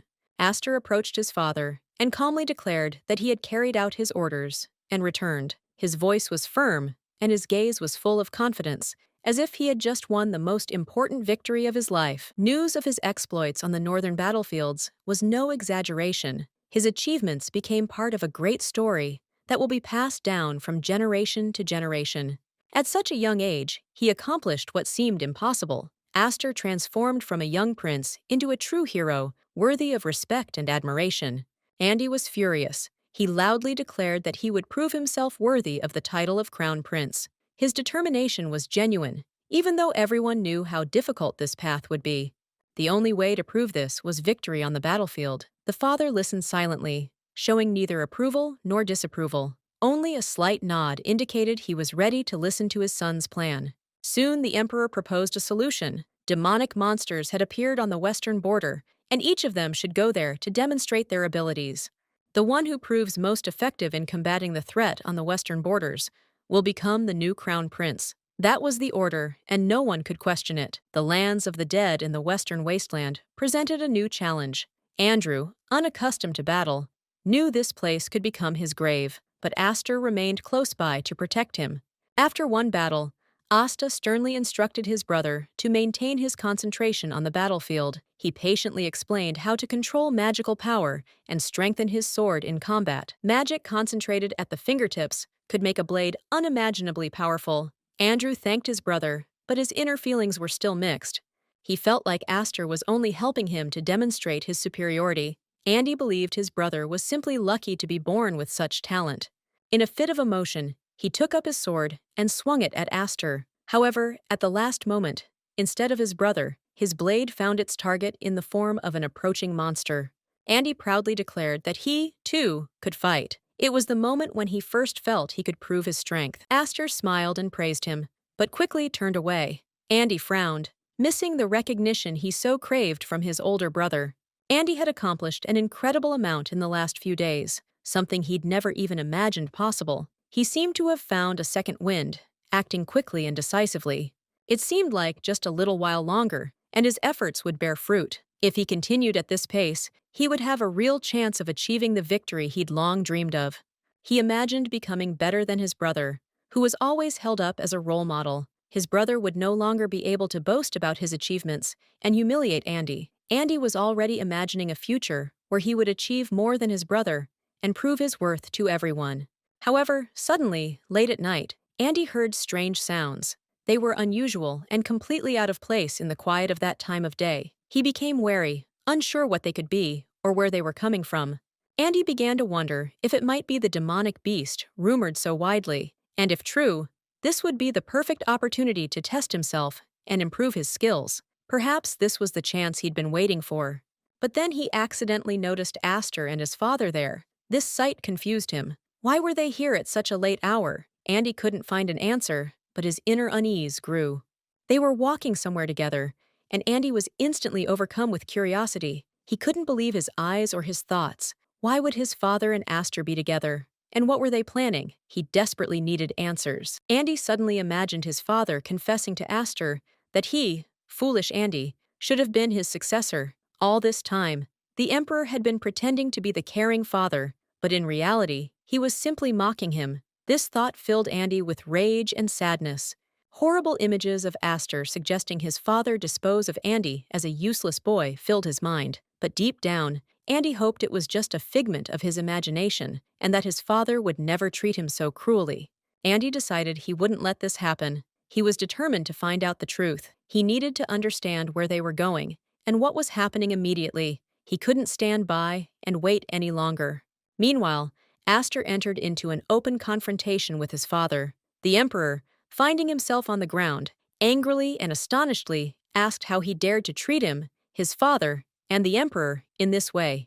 But Aster responded coldly, not hiding his contempt. The Emperor probably assumed Aster would meekly accept the blows, as before. But now everything had changed. Aster was no longer a weakling. Now he's strong, hardened by years of pain and struggle. All of this was the result of his father's cruel upbringing. It was because of him that Aster found himself at the ends of the earth, forced to fight for his life. This harsh land forged his spirit and body, turning him into an invincible warrior. There, he endured numerous trials, learning to survive in conditions where weakness meant death. Now the battlefield was filled with the sounds of clashing blades, the thunder of blows, and cries of despair. In this grim chaos, everyone fought for their survival, leaving no room for weakness. To win, you had to go head-on, putting aside fear and doubt. That's how Aster learned to survive and become stronger. This harsh school of life shaped his character. After countless battles, where he swung his sword again and again, there would come a moment of silence, like death. This silence brought a strange peace he had never felt before. In those moments, Aster even hoped the war would never end. It had become a part of him, his meaning in life, but at the same time, these thoughts gave birth to an inner monster. Every time he thought about it, he felt like a monster. These memories reminded him of his father, the source of all the suffering and conflict that had become part of his being. He longed for answers from his father. Why had he treated him this way? What had he done to deserve such a fate? These questions burned within him, depriving him of peace. Father stood up and suddenly said he liked Aster's eyes, because they had become just like his own. This admission only increased his anger. Aster demanded that his father stop saying such horrible things and simply answer his questions. His patience was at its limit, and he couldn't contain his emotions. The father agreed, but noted that he had always known this moment would come. He asked if Aster knew about the ancient curse that had always haunted emperors. The emperor explained that, in gaining great power, he had lost the ability to love and be loved. This is precisely why he became a magician, and why his wife, Selene, died. This curse seemed inevitable, as if fate itself had created it to test every person who bore the title of emperor. It destroyed families and left only pain. But even knowing this, he still behaved this way towards his son. This realization only intensified the pain and guilt that were deeply ingrained in his soul. The emperor laughed, adding that he was simply looking for a way to vent his anger. This admission shook Aster to the core. Aster, shaking with rage and his eyes blazing, couldn't believe what he was hearing. His father had inflicted so much suffering on him solely for his own gain. In anger, he screamed that his father was a monster. He grabbed him, shouting insults that were bursting out as if they had been locked in his heart for too long. The emperor calmly told Aster to look at himself. He pointed out that his son had now become just like him, a cursed monster, inheriting his blood. He added that you can't be loved forever. The only people who stay with people like him are those who want to take advantage of them. It was a bitter lesson he wanted to pass on to his son. The emperor emphasized that he would never be alone with anyone who truly cared about his heart. Instead, he needed to surround himself with people he could use. He advised pretending to give your heart away, telling people what they wanted to hear, and manipulating them for your own gain. This was the way of the emperor. This way, he said, he could conquer the entire world. But Aster had already decided he wasn't going to follow that path. He was determined to break this vicious cycle. With his magic, Aster killed his father because his hatred and desire to end this evil became stronger than his doubts. He continued to spout some meaningless nonsense, clearly unaware of what was happening around him, and this led to the decision being made to get rid of him completely, without any hesitation. Andy approached his brother and saw that he looked shocked and in shock. With surprise and fear in his eyes, he asked what exactly had happened to their father, not believing what he was hearing. Andrew realized with horror that his older brother had caused their father's death. The thought struck him like a hammer, leaving only despair and fear. He rushed to his father's body, hoping to do something to save him, but all his efforts were in vain. Life had already left the man he loved so much. Torn by pain, the boy burst into tears, loudly expressing his grief. Aster, on the other hand, coldly said there was no point in continuing the fight, and it would be better to go back. Andy screamed, ordering his brother to be quiet. It wasn't enough that Aster had taken their mother. Now he'd taken their father too, leaving no room for forgiveness. In desperation, he called his brother a murderer. This angered Aster, who used magic and added coldly that it seemed Andy wanted to follow his father. Andrew, terrified, screamed and begged his brother to spare him, reminding him that they were bound by blood and that he should not kill his own brother. He begged, promising to keep everything a secret. He knew his chances of survival were practically non-existent, but he still hoped to evoke at least a drop of mercy in Aster. But suddenly, he noticed that Aster had frozen. An expression appeared on his face, reminiscent of his childhood, full of something incomprehensible. Aster, with a cold smile, remarked that his brother had always been such a coward. If he wanted to live a long life, he should know his place and not be greedy. After this, the elder brother retreated. They returned to the palace together, announcing to everyone that their father had died in battle, a victim of a demonic beast's attack. After the funeral, despite the resistance of his brothers and aristocrats, Aster was crowned, securing the throne for him. The rebellion was quickly suppressed. Aster demonstrated his power by subjugating all who dared to oppose him, thereby cementing his rule. During the days when the palace was permeated with the smell of blood, Andy was restless and saw the same nightmare every night. In his dream, he cried and swore that he would find a way to avenge his father's death, no matter what the cost. One day, he grabbed the sword and, with a burning desire for revenge, rushed off in search of Aster, driven by hatred and pain. But something terrible appeared on his way. His dead father, who had turned into a skeleton, grabbed him by the leg. In a panic, Andy called out to his brother for help, but he didn't respond, and his father continued to pull him deeper and deeper. The father, despite his terrible appearance, said that his son would become the heir, but only the one who could restore justice. Andy woke up from these dreams in a cold sweat, horrified to realize that the nightmare had returned again, like a curse from which he could not escape. Each time he was at a loss to guess how long this would continue and what this terrible vision would turn out to be. At one of those moments, when he woke up, Tatiana appeared in front of him and brought him a book. She, seeing how tired he was, suggested that he rest, noting that it was just about lunchtime. Andy, surprised by her words, hastened to remind her that Karina would be waiting for him and that he needed to leave immediately. Tatiana, grabbing his hand, stopped him and anxiously asked what he was going to do with his revenge. Andy was confused and didn't understand what exactly the girl was talking about. However, she hinted that in his dream he mentioned revenge on Aster, which surprised him, as he didn't remember such conversations. Despite this, the girl assured him she had no intention of revealing the secret. She understood the gravity of the situation and didn't want to create unnecessary anxiety, promising to remain silent. She also added that she was ready to help Andy in his search for the lost Imperial family if he decided that he needed her support in this important matter. In conclusion, she emphasized that she would always be there, ready to support him if he became difficult or needed words of comfort in a difficult moment. In the Golden Forest, meanwhile, they were discussing that night was already approaching, and His Majesty had still not returned from hunting, which caused a certain amount of anxiety among those present. In the camp, people began to speculate that something unpleasant might have happened to him, since dangerous creatures lived in these places, which caused concern. Andrew, as the Emperor's official representative, tried to reassure the people, noting that, despite his fatigue, he was confident of a good outcome and saw no reason for alarm. He confidently reported that he had heard from the messengers about the safe return of the hunting participants, which confirmed the absence of incidents at this event. After this, Andrew declared the hunting competition over, but the men in the camp immediately began to express their concern, noticing that the Emperor had still not returned. They recalled that the absence of the Emperor at the final stage of the competition raised doubts about the completion of the event, which became a cause for further anxiety. The knights began to explore the surrounding area, trying to find out what had happened to the Emperor, but so far they had found no traces or signs that he was in trouble.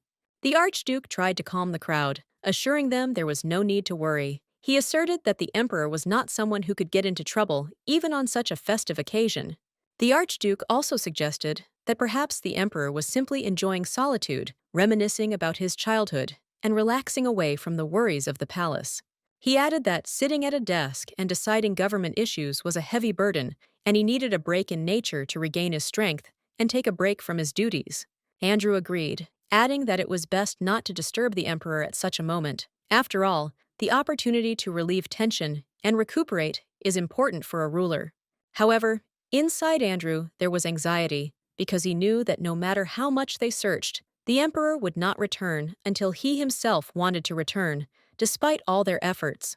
Karina, making her way through the dense forest, couldn't figure out how far the Emperor was willing to go with his intentions. She didn't know what he had in mind, and that worried her. Tatiana, alarmed, asked what had happened, noticing the worried expressions of those around her. She suspected something had gone wrong, and immediately asked if the Emperor was all right. Andrew sighed and replied curtly that the Emperor had died. These words shocked Tatiana, and horror gripped her. She couldn't believe what she was hearing and was speechless. Andrew explained that everything that had happened was connected to the magic ring she had given him. His voice sounded mysterious, as if he knew more than he was letting on. Tatiana was perplexed by how things had gotten this far. She'd only wanted to get rid of Karina, and hadn't imagined where it would lead. Her dream was to be loved by all, but Andrew's words were harsh. He declared that he would soon ascend to the throne, leaving her hopes unfulfilled. This meant that her desire to win the Emperor's heart would remain a dream. This thought caused Tatiana unbearable pain. Tatiana couldn't bear it and burst into tears, but she realized that if the angel saw her tears, he might leave her forever. She was overcome with the fear of losing him. She didn't want to lose Andrew. Mustering up her strength, she threw herself into his arms and told him she was so happy for him, hiding her true feelings. Tatiana consoled herself with the thought that she had helped him realize his dream, even if it cost her her own desires. However, Andrew was certain that the responsibility for gratitude lay with him. He noted that Tatiana had kept her promise, which deserved respect. Now he offered to give her a gift, but Tatiana, frowning, couldn't understand what he meant. His cryptic words confused her. Tatiana sincerely replied that his warm embrace was enough for her, but Andrew disagreed, hinting at something more. He emphasized that for their shared future, it was essential to get rid of all the lies. Tatiana couldn't deny that she, too, was tired of this game. Andrew offered to start anew, leaving the past behind. His words sounded like an invitation to freedom, but Tatiana didn't immediately grasp their meaning. When she asked, he clarified that from now on, she could do whatever she wanted, flirt, buy cheap rings. However, there was a condition. Andrew loudly declared that she should divorce him. His abrupt statement shocked everyone around him. People, hearing this, began to whisper among themselves, thinking they had misheard, but Andrew's intonation left no doubt as to the seriousness of his words.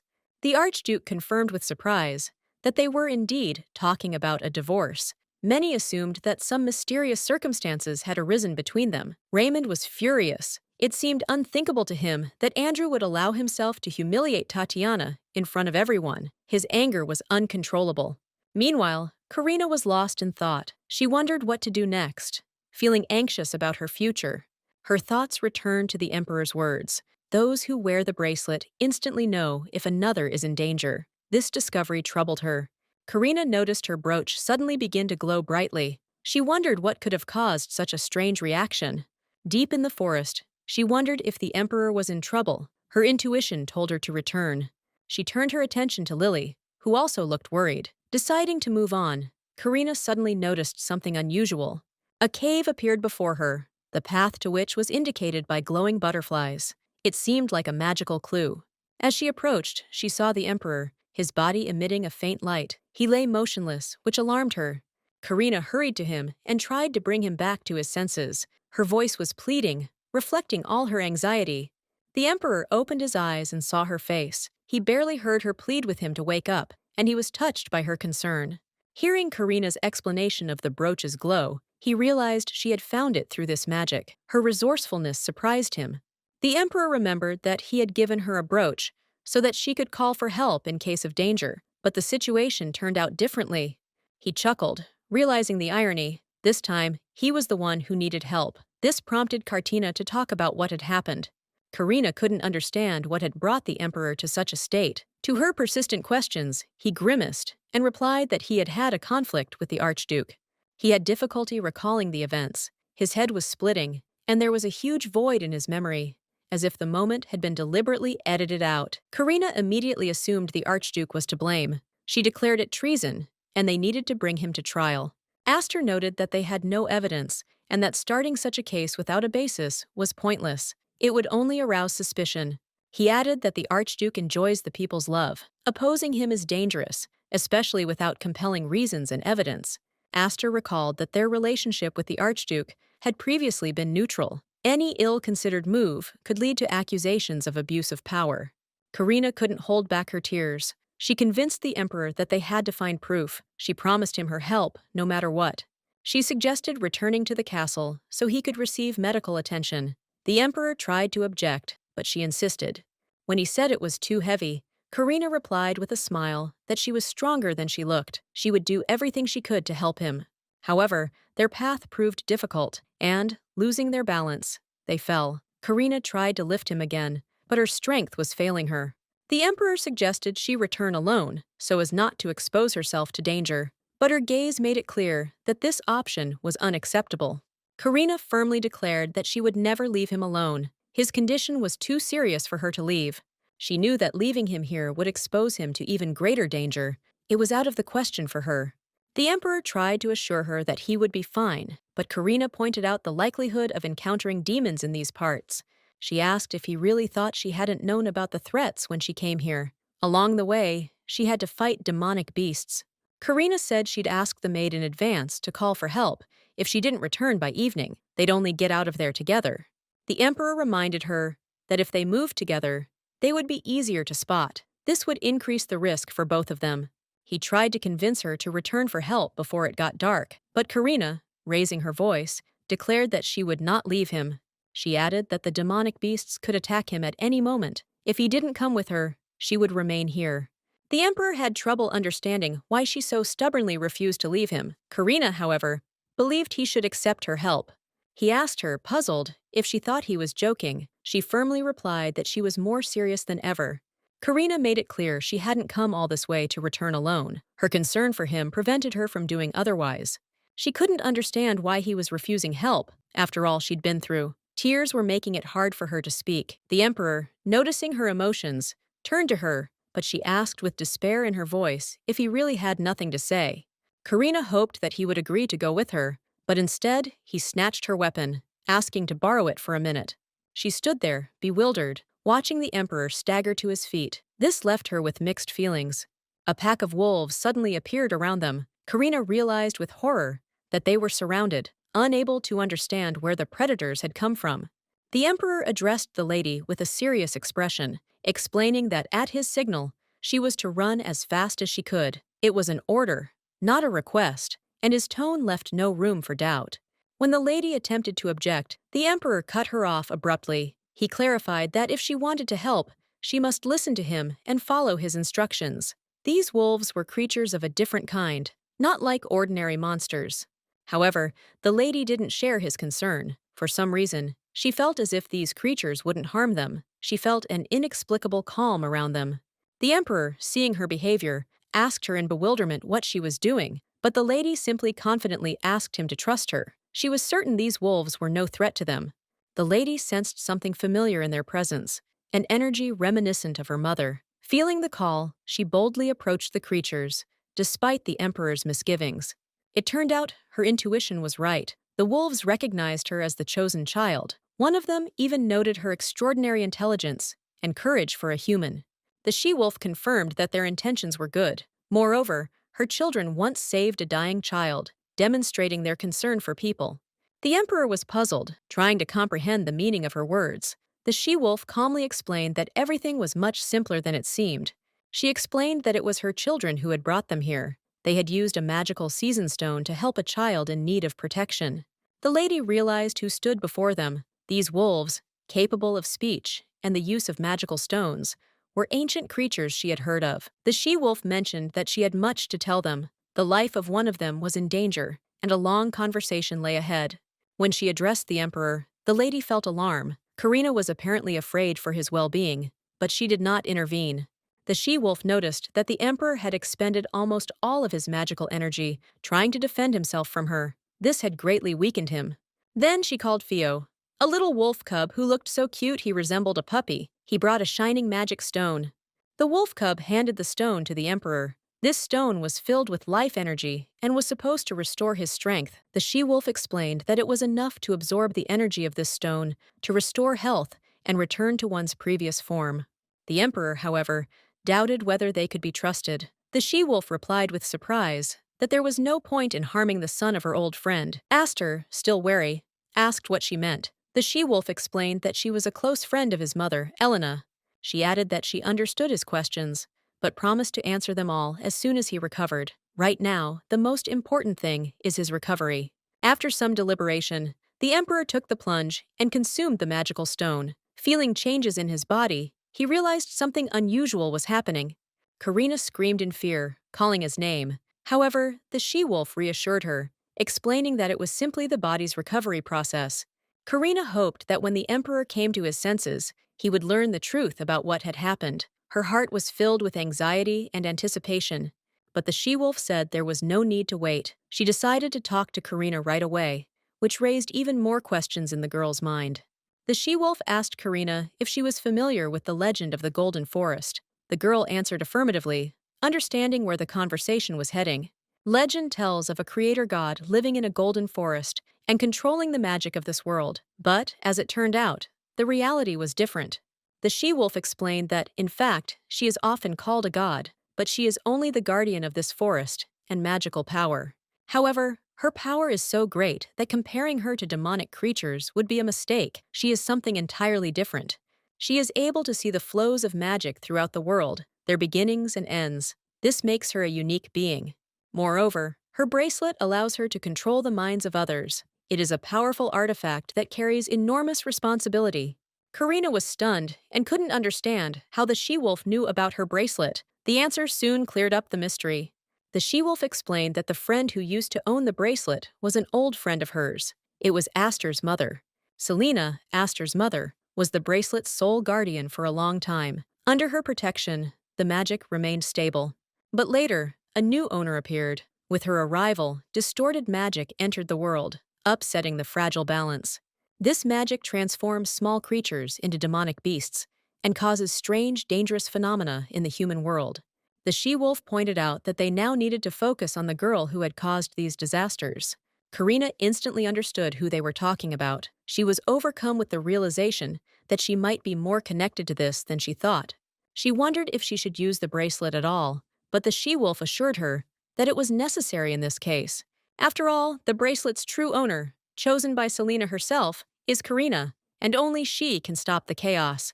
Selena always hoped the bracelet would end up in the hands of someone who could use its power for good. Her dream was for its owner to be an intelligent, honest person who would never abuse its magic for personal gain.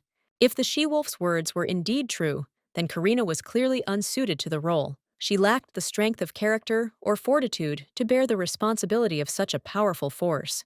Karina preferred to avoid problems rather than solve them. She found it easier to ignore difficulties than to stand up for herself, fight for the truth, or defend her beliefs. When she first learned that Tatiana was using the bracelet solely for her own ends, Karina felt a strong sense of outrage. She was enraged by how easily Tatiana played with such dangerous power. But at the same time, she felt a strange joy. She too had a bracelet. This meant she could respond to Tatiana and perhaps even take revenge, taking control of the situation. Karina saw the bracelet as a way to assert herself. Today, she wore it to understand the Emperor's feelings. She was tormented by curiosity and anxiety, as if things might not go as she planned.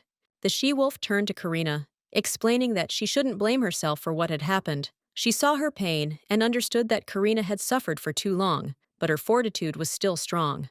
She reminded Karina that she had been through many trials. The she-wolf encouraged her not to hide from her problems, but to come out of her inner confinement and fight for herself. Karina shouldn't have owned the bracelet. The piece wasn't originally intended for her, and its magic brought only suffering and confusion to her life and the lives of others. Those whom Karina had charmed with the bracelet were to be freed. The she-wolf emphasized that no one should be bound to her against their will, due to the influence of the magical artifact. Karina began to realize that she faced a serious challenge. She realized that now only she could handle this task and free everyone from the bracelet's spell. But she also knew it wouldn't be easy. The she-wolf confirmed her thoughts, urging her to action. The bracelet held immense power, and Karina had to learn to control it. The bracelet's power was incredible, yet dangerous. It granted its owner enormous powers that could influence not only Karina's fate, but the fates of others as well. Karina realized she hadn't used such power in a long time. She felt tired after her last use of the bracelet, and realized she needed rest to recuperate. The she-wolf turned to Fio, asking him to help Karina. She believed he could support her as she navigated the trials that had befallen her. Then the she-wolf spoke to the Emperor. She admitted that she would not be able to say goodbye to him in person, but asked him to convey an important message concerning his past and his mother. She wanted him to know that his mother, Selena, lived for his future. Her life was dedicated to his happiness, and she did everything she could to ensure that. The she-wolf assured Karina that she could change her destiny. Her goal now was not only personal salvation, but also changing the fate of the world, making it a better place.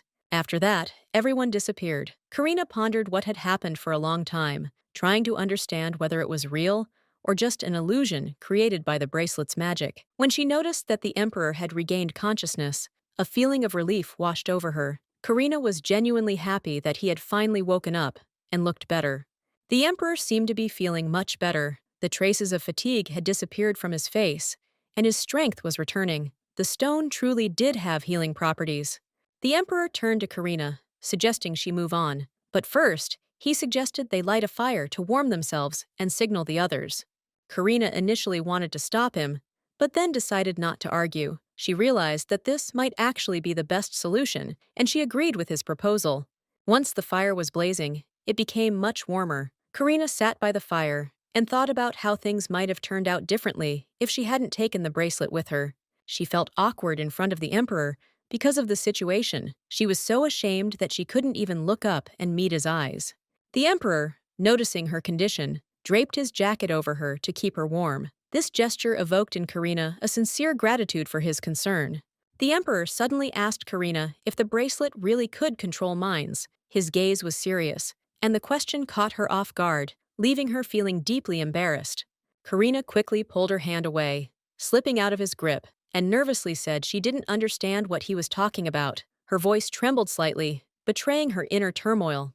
The Emperor, however, did not give up. He asked Karina to be honest with him and tell him what this bracelet was and how it could be connected to his mother and her past. His gaze was intense, his voice firm. He wanted to know what Karina was planning to do next and what plans she had for this magical object. When he mentioned the Archduchess's bracelet, Karina was completely at a loss. She didn't know what to say and merely muttered that she knew nothing about it. Trying to hide her nervousness, Karina claimed that perhaps the Emperor had simply dreamed something, but her attempt to avoid the conversation seemed unconvincing. The Emperor sighed and said he'd hoped that, at least this time, Karina would be able to be honest with him. He'd expected her to be frank, but he could see how hard it was for her. Karina suddenly realized that the Emperor had likely overheard her conversation with the she-wolf while he was unconscious. She realized she could no longer pretend nothing had happened. She looked down, feeling deeply ashamed. Her thoughts were in disarray, and she didn't know where to begin. A struggle raged within her, between fear and the desire to explain. Karina wondered if the Emperor would trust her. She was afraid he would think she was crazy or disappointed by her actions, especially the fact that she had worn the bracelet today. As she collected her thoughts, she noticed a cold expression appear on Aster's face. This made her even more doubtful of her words and their possible reaction.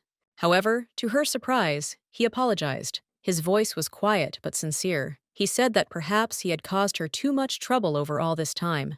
The Emperor also added that if Karina didn't want to tell the truth, he would understand. He didn't want to force her to say something she wasn't yet ready to say. Karina was surprised by his words. The Emperor suggested they end the conversation, as it was already very late, and they were both very tired. He suggested lighting a fire as a signal. Karina wanted to object, but changed her mind at the last moment. She realized it was better to agree to his proposal. The fire could really be useful. As the fire blazed, Karina felt a warmth envelop her. She thought about how her life had turned out and regretted taking the bracelet with her. Her thoughts returned to what had happened earlier. She felt ashamed of her actions. Karina couldn't look at Aster and sat with a pensive, almost lost expression.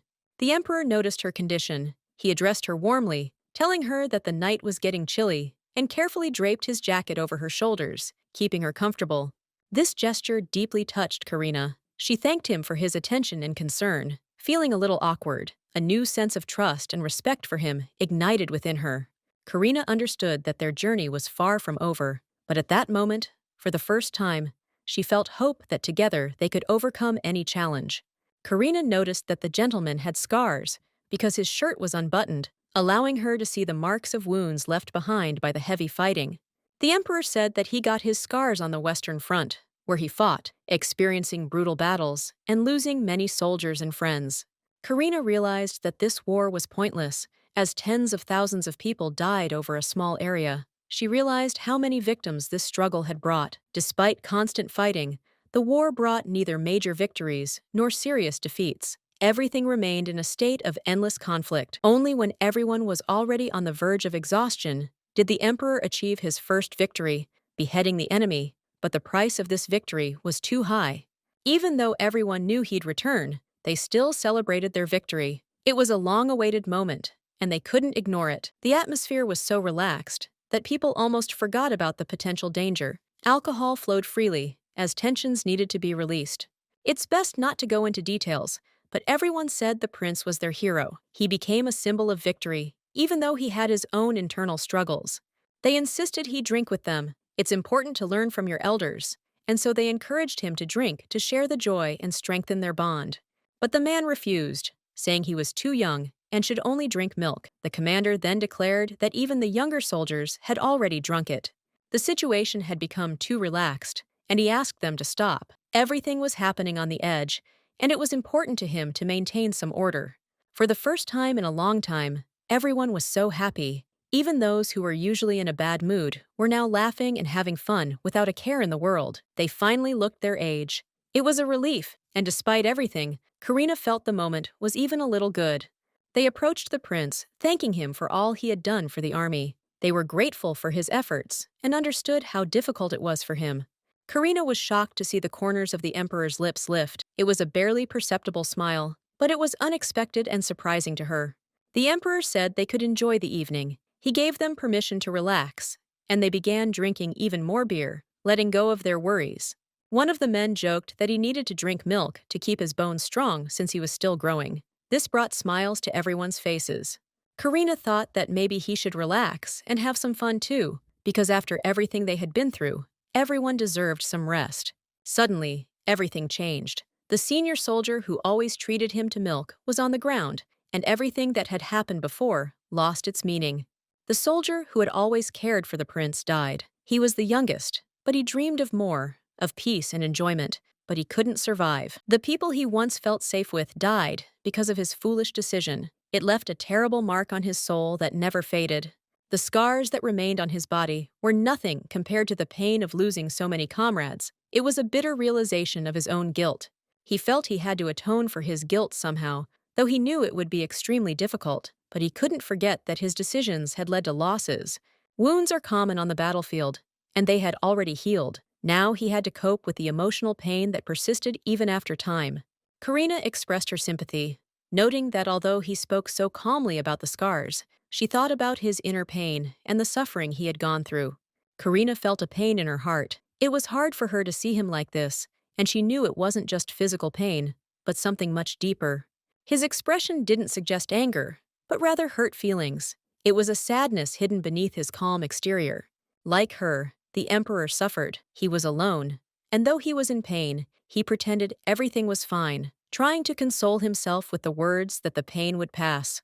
Karina decided she didn't want to hurt him. She didn't mean to hurt him, so she asked if he wanted to know how she'd experienced those events. She was ready to share her story, trusting him, and looked at him with a smile, showing that she was open to communication and was not hiding anything important. She apologized for not telling me everything sooner, and her story dragged on all night because she wanted to share all the important moments. He learned how she obtained the bracelets and how she understood the power hidden behind them. It was her journey to understanding her path. Now, the emperor understood why she started her perfume business and why she needed to meet with medical professionals, including Mr. Robert. Time flew by as she told her story, and he became increasingly aware of how much lay behind her words. The emperor finally realized what was happening, and Karina realized that what the emperor had just told her was so incredible that it was hard to believe. Aster noticed that it was true, too hard to believe, but he sincerely believed Karina. He didn't doubt his words and trusted her that her story was true. He trusted her so much that it surprised her. She could not understand how he believed her words so easily and what followed from this, because she did not know what awaited him next. Karina admitted she felt a tremendous sense of relief, finally being able to tell the whole truth. She was glad her words had been heard, and now she could relax. She knew she should have talked to him earlier, but now that everything had been said, she decided to tell him one more important thing that had been tormenting her for a long time. The emperor didn't object and said he was ready to listen to her request. Karina, sensing the moment had come, took his hand and gently but firmly asked for an important favor. The emperor was a little confused by her request. He didn't quite understand what she was talking about and began to wonder what she wanted from him, what serious request she was about to make. He asked what exactly she meant, not knowing that Karina realized everything after her encounter with the deity, which became a defining moment in her life. The past continued to weigh heavily on Karina. No matter how hard she tried to cope, she tried to ignore it, but every time she heard only negativity in response. People constantly reminded her of how angry she was with Tatiana, considering her reaction excessive. In this situation, no one saw Tatiana as at fault. Karina was always the one to blame. Karina felt very sorry for Tatiana, but at some point, she stopped caring about what was happening. She accepted it as a given, and it seemed to her that she could no longer change the situation. Karina reassured herself, telling herself that everything was fine and that she had already gotten used to this state. She tried to come to terms with what was happening in her life. She believed the cause of all this lay in her stubbornness, her desire to control and change everything. This prevented her from finding inner peace and happiness. Karina hoped that as she grew older, all these painful memories would go away. But in reality, she continued to blame herself for all the troubles, just as she had in the past. Every time she opened up to someone, that person eventually abandoned her. This further reinforced her belief that she couldn't trust people, and her fears became reality. These situations caused her to lose trust, not only in others, but also in herself. She often worried about insignificant things, which only exacerbated her inner tension. She created the bracelet, thinking it would help her, and now she wanted to test her feelings and those of the Emperor. She then planned to remove it, as she was unsure of their future. Karina asked if the Emperor was truly all right. She knew he had lost many friends on the battlefield, and this continued to hurt him, though he might not have spoken about it. She was sure he was still suffering, despite his silence. The Emperor didn't answer, but his gaze revealed that these memories of the past were truly weighing heavily on him. Karina couldn't remain silent any longer, and asked again if he was okay. She continued to worry about him, because despite his outward stoicism, she knew he was hurting inside. The Emperor was deeply embarrassed by her question, and didn't know what to say. He wasn't used to openly expressing his feelings, especially in such a personal situation. Karina knelt down next to him, hugged him, and, smiling, said that he was a great guy for holding on for so long despite all the difficulties, and that she was proud of him. She knew how difficult it was for him, and that he was dealing with a heavy burden of pain and loneliness. She couldn't let him remain in this state. She wanted to support him. Karina told him he shouldn't give up. She would always be there for him, just as she had always been, and would support him in his most difficult moments, just as he had always been there for her. She asked permission to protect him, as she now felt she had to be his support, and this became an important step in her relationship with the Emperor. He was shocked by the proposal. The Emperor said he'd never heard such words before. It was strange, since she was offering to protect him, which sounded very unusual and unexpected to the Emperor.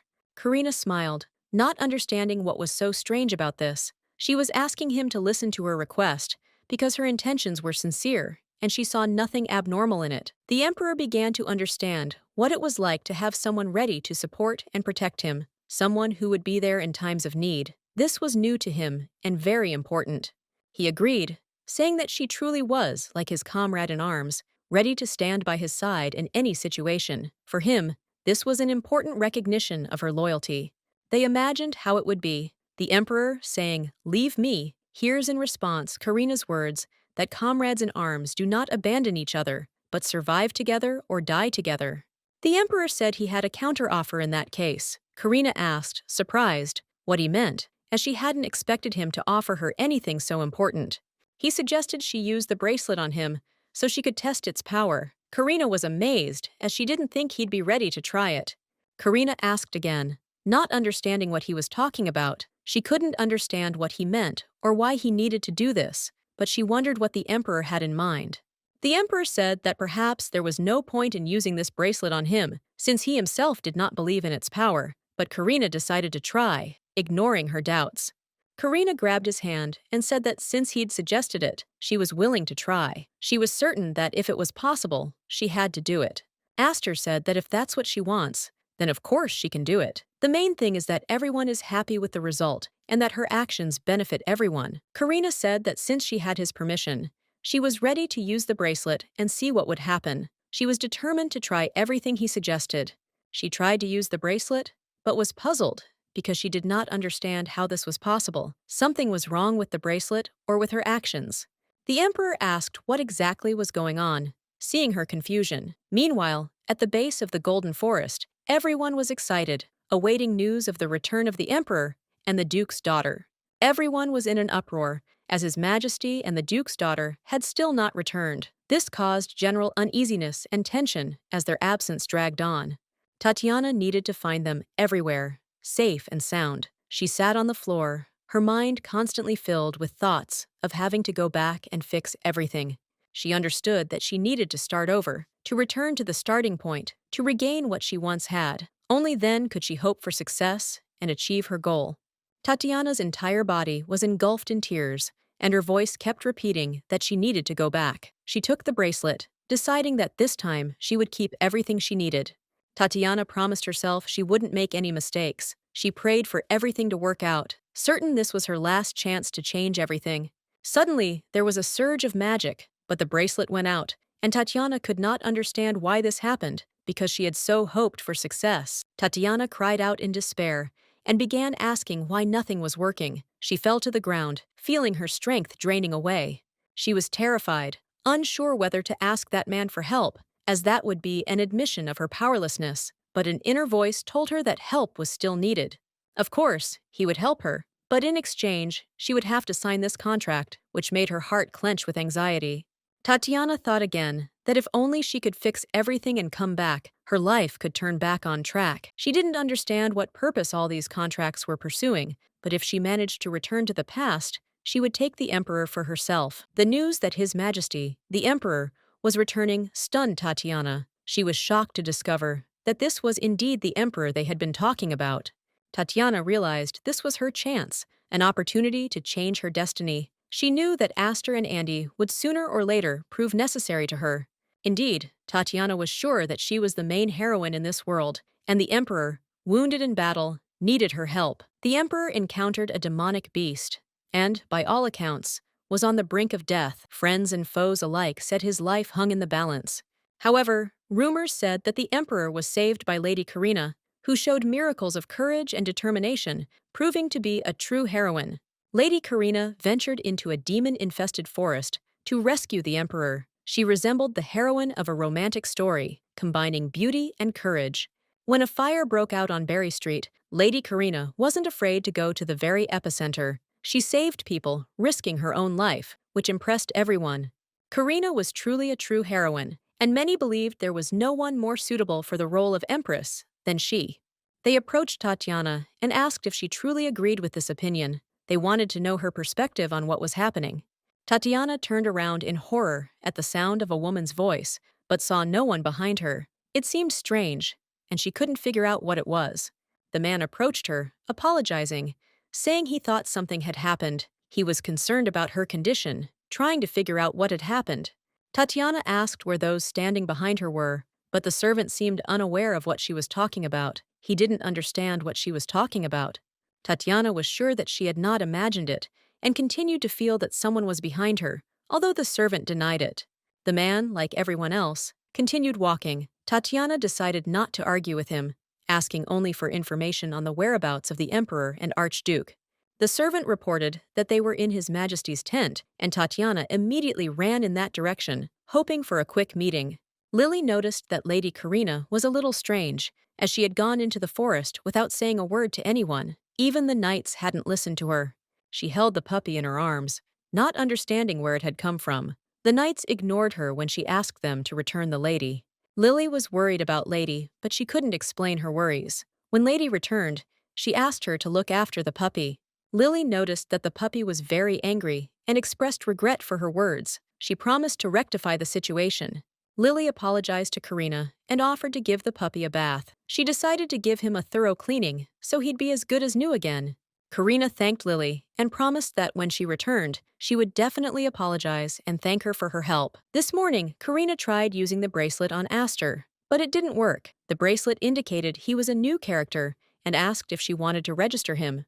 Karina was puzzled, unsure what this meant. She decided to try again, but felt her goal remained elusive. At that moment, the knights appeared and immediately asked if everything was all right with the lady. Karina didn't know what to say, because everything was so strange.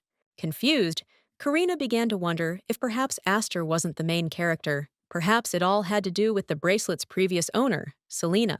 The mystery remained unsolved. After attempting to unravel the mystery, they returned to base, hoping to find answers to their questions. Luckily, the rescue team arrived quickly, and everyone found themselves in His Majesty's tent, ready for further action.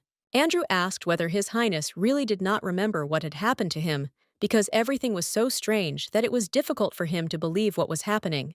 The Emperor recalled moments of hunting with Andrew, but the memories were cut off, and all he could feel was an emptiness that made it difficult to understand what had happened.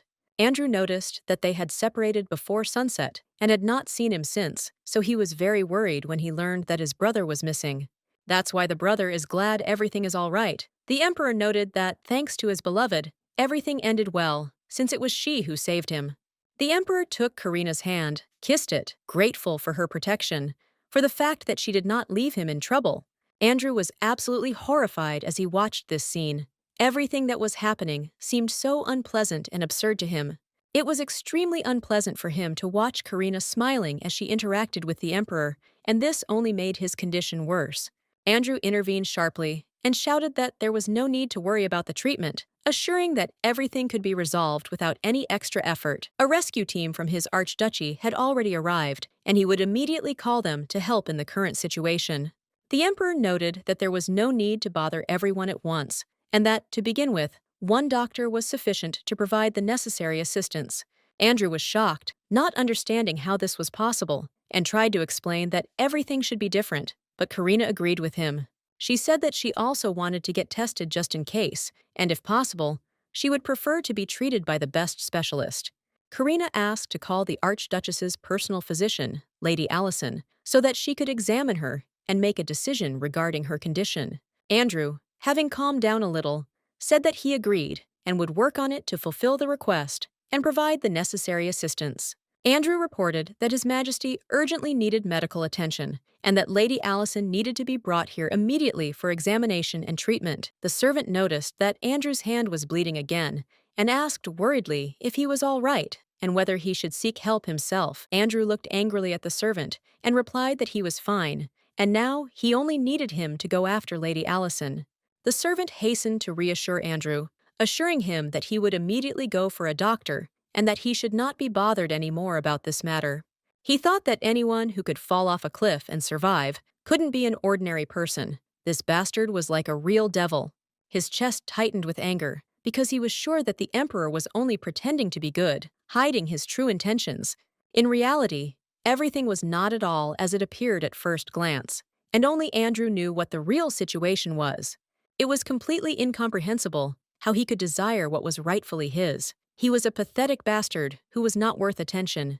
Andrew thought back to his brother, threatening to send him to his father if he continued to behave like this, and it filled him with anger. He saw this nightmare over and over again. No matter whether his eyes were closed or open, he could not get rid of these memories.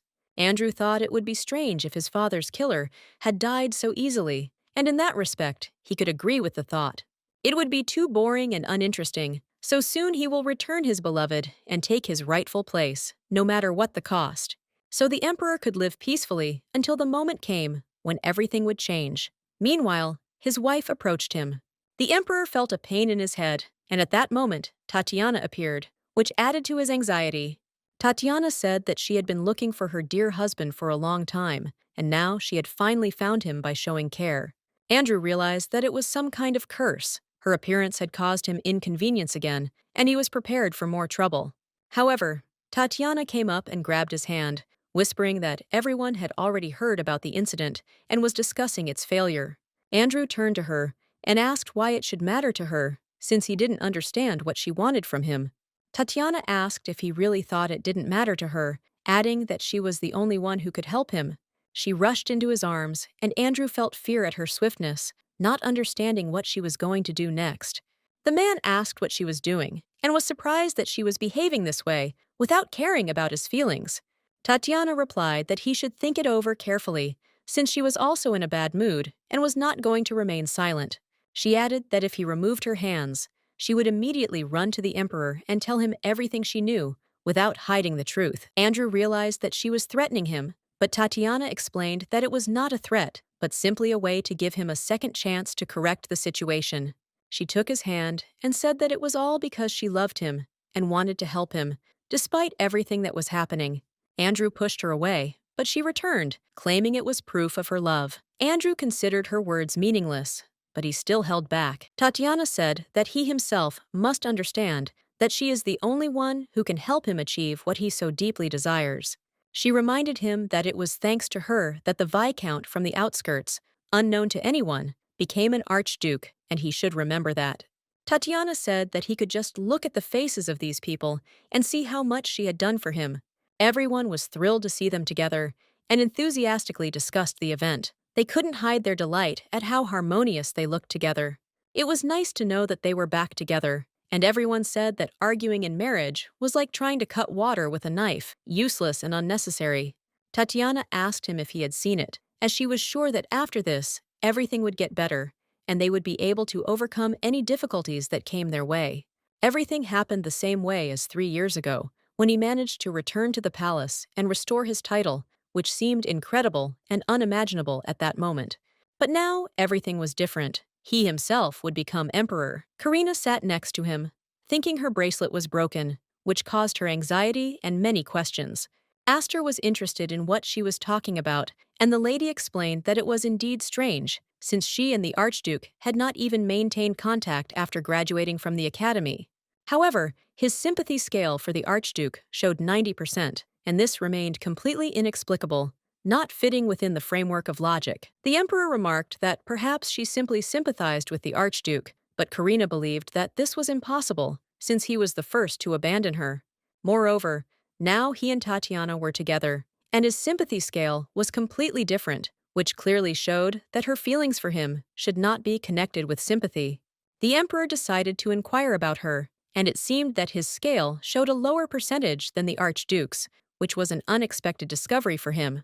Karina replied that she had not seen her, and therefore the Emperor at first did not understand what exactly she was talking about, not connecting it with some unusual phenomenon. The girl explained that for some reason it was not showing up, and the Emperor was surprised, because this had happened before, but the lady assured that this was the first time. Perhaps it was all connected with his mother, but the gentleman did not understand what was being discussed, which further aggravated the situation and created confusion.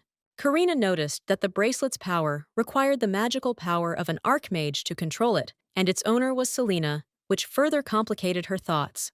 The Emperor noted that his mother was spoken of as a talented magician, a candidate for the post of head of the magic tower, but because of her marriage to his father, she never became great. She was indeed among the candidates for the post of head of the tower, and perhaps she was a rival of Karina's mother, which further complicated their relationship. Aster had heard that they had attended the same academy, so it could very well be true, so Karina decided that she would need to talk to her mother about it.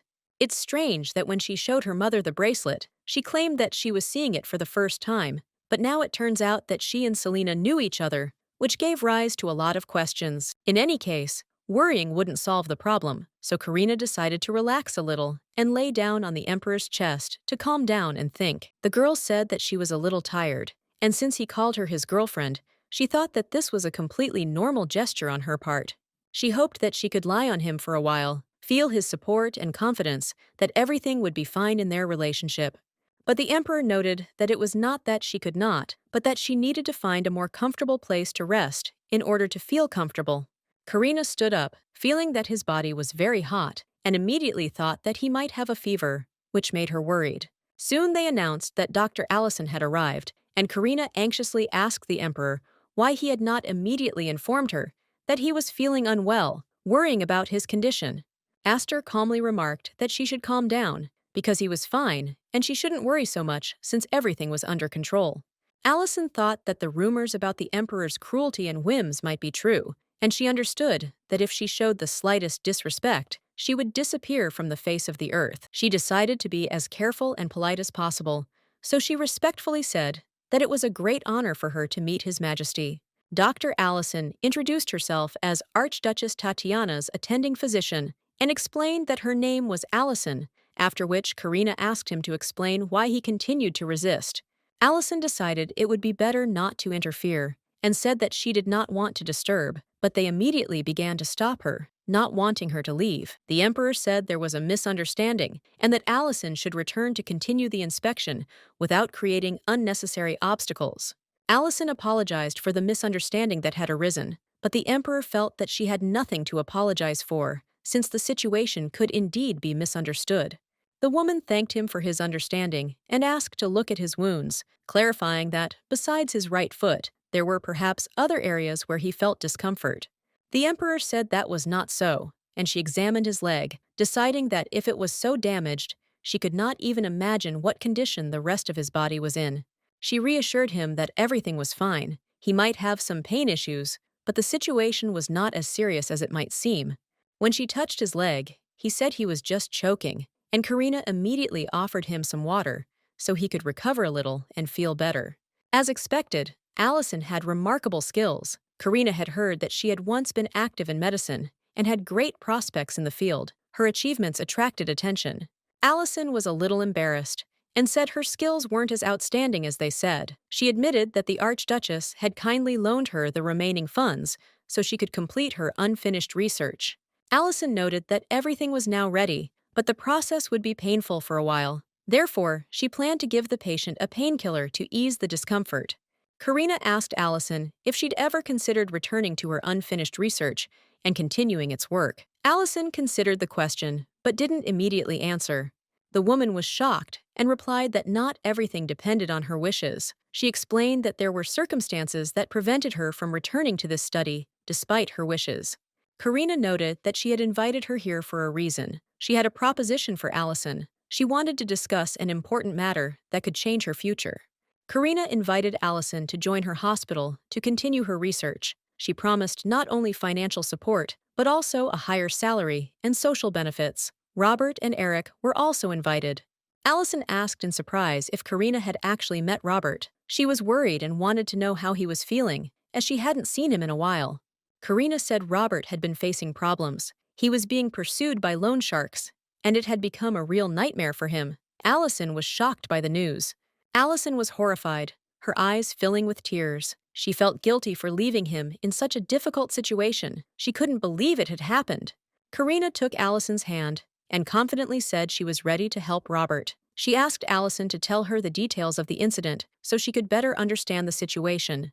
Allison recalled it was an unpleasant experience, and it was the moment she first met the Archduchess. They began working on research into restorative methods.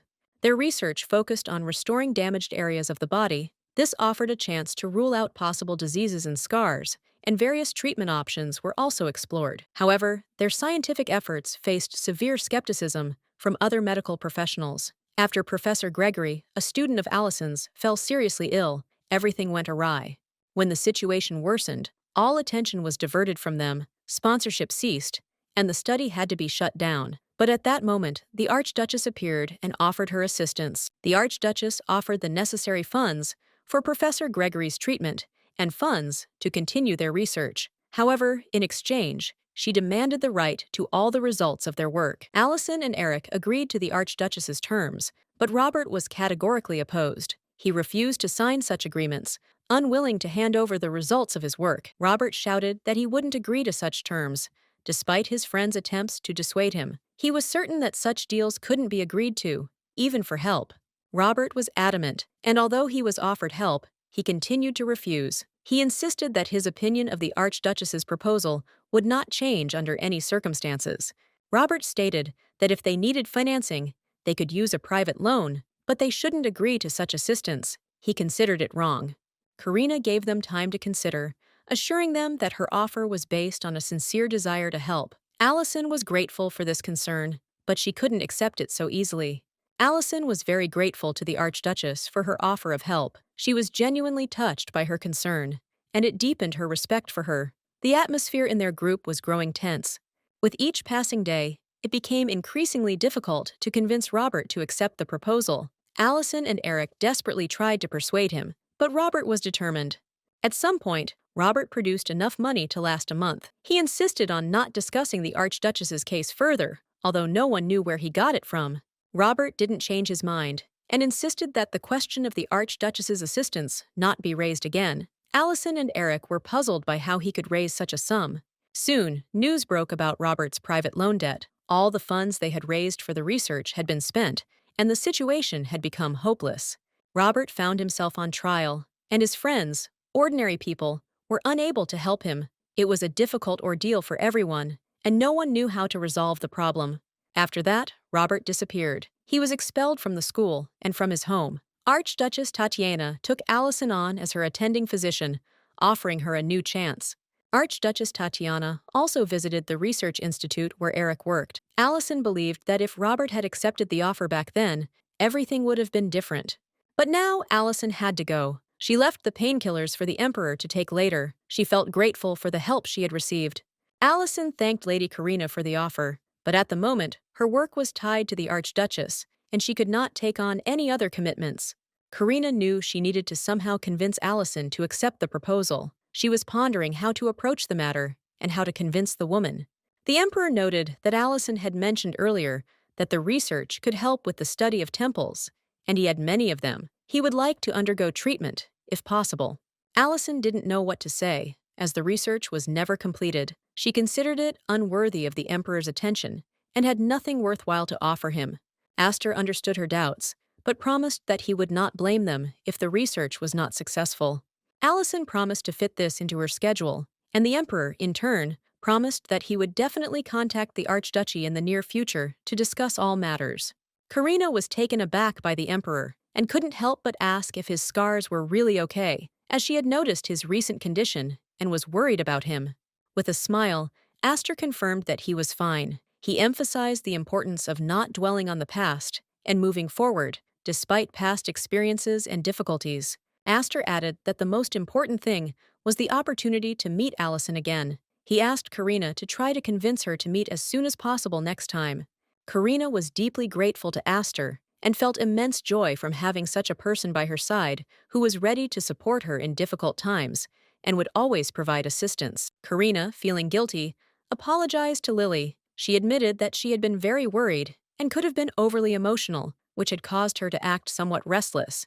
Lily, in turn, stated that all that mattered to her was that her mistress was safe and healthy. She was a little upset, but overall, nothing terrible had happened, as Karina was alive. Lily, smiling kindly, offered to take a look at the puppy. The maid was sure the cute animal would cheer Karina up and help her relax after all her worries.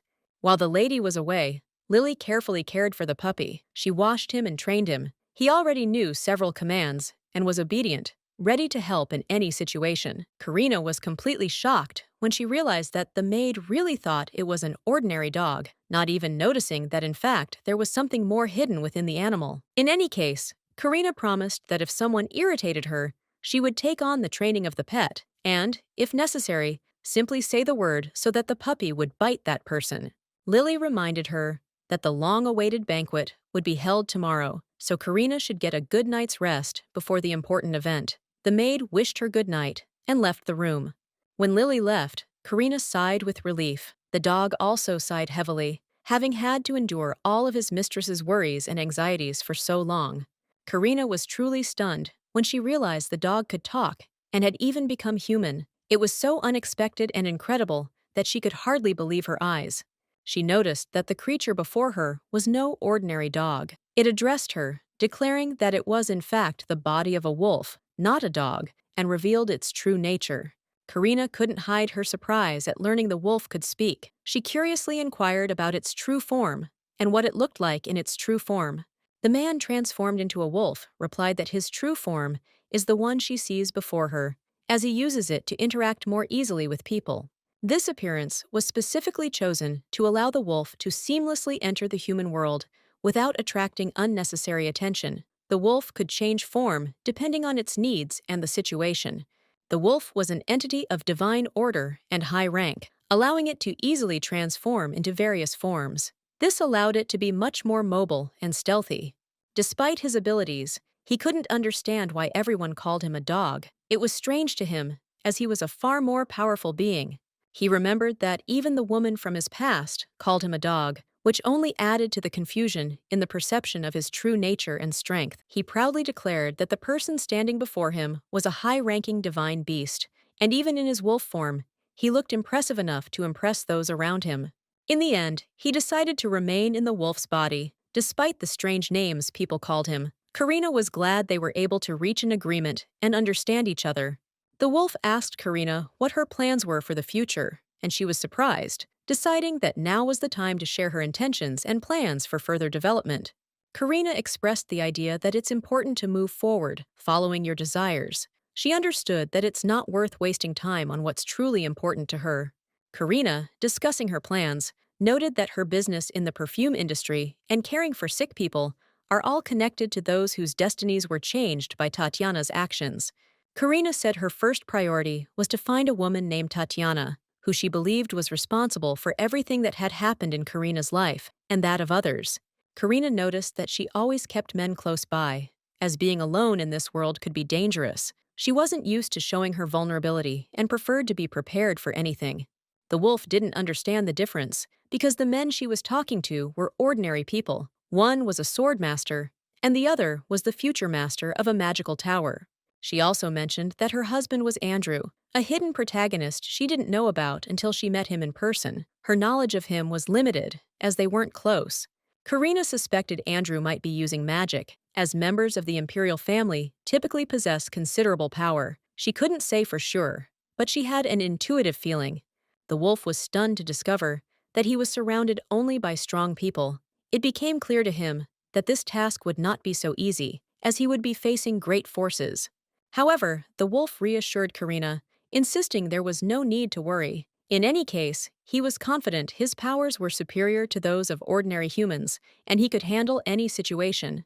He even joked that he smelled so good that Karina could smell him. He noted that even though she wasn't a dog, her sensitivity still allowed her to detect his scent. Karina felt calmer now, and her confidence had returned. She went to the banquet with confidence and in a great mood, despite her past experiences. At the banquet, she joyfully met the emperor and asked how he had spent the night. She sincerely hoped that he had had time to rest and was feeling well after all his work. Aster looked amazing, and he credited Karina with inspiring him and helping him overcome his challenges. He was grateful for her support and care. After a short conversation, Aster invited Karina to the banquet, and she happily accepted. He always knew how to offer her something she wouldn't refuse. Karina presented Aster with a gift, declaring it was for him. She decided the banquet would be the perfect time to deliver this surprise. The emperor was surprised to see a butterfly depicted on the box. He inquired with interest about the gift and what exactly was inside. Karina explained that she is opening her perfume boutique next week, and this perfume is exclusive, intended only for those who truly appreciate art. It was created especially for the emperor, and he was very grateful. He promised to use it as intended, as suggested, since the gift was so important to him. The emperor also asked Karina to show him how to use this gift correctly so as not to make mistakes and not to miss a single detail, since this was important for its effective use. Karina showed him how to spray the fragrance on his wrist. Afterward, the emperor could smell its lingering and pleasant scent, which immediately caught his attention. Karina then suggested another detail. The scent should be applied to the neck. She did so and asked how the emperor liked the scent of this special perfume. The emperor declared the scent truly magnificent. Karina felt her heart flutter slightly at the compliment, as his words deeply touched her. Karina explained that this scent was prepared using a special recipe, which guaranteed its longevity. It didn't fade quickly, which would please the emperor in the future. An unfortunate incident occurred, but with God's protection, he was able to return safely. This event made him realize how important this festival was for his future. He believed the hunting festival was of great significance. Each participant received paper flowers, red, white, and green, depending on how many demonic beasts they had caught. The flowers weren't ordinary paper decorations. Red meant a captured large demonic beast, white meant a medium-sized one, and green meant the smallest. Flowers weren't just symbols, but part of a magical ritual. If they were given to a person chosen by the hunter, a spell would transport the captured animals to that person's home. He hoped that after the last night of the festival, they would be able to express their deepest feelings and emotions to each other, which would make this moment even more meaningful for both of them. Suddenly, Karina heard someone calling her. Turning around, she saw Raymond, who had come to keep his promise and fulfill his part of the obligation to her. She thought that he wouldn't be able to catch anyone, but it seemed like luck was on his side, and he was still able to catch several demonic beasts, which surprised her. Karina took the bracelet with her just in case, hoping to see what changes would occur after Raymond gave her a gift that was related to his dexterity at the festival.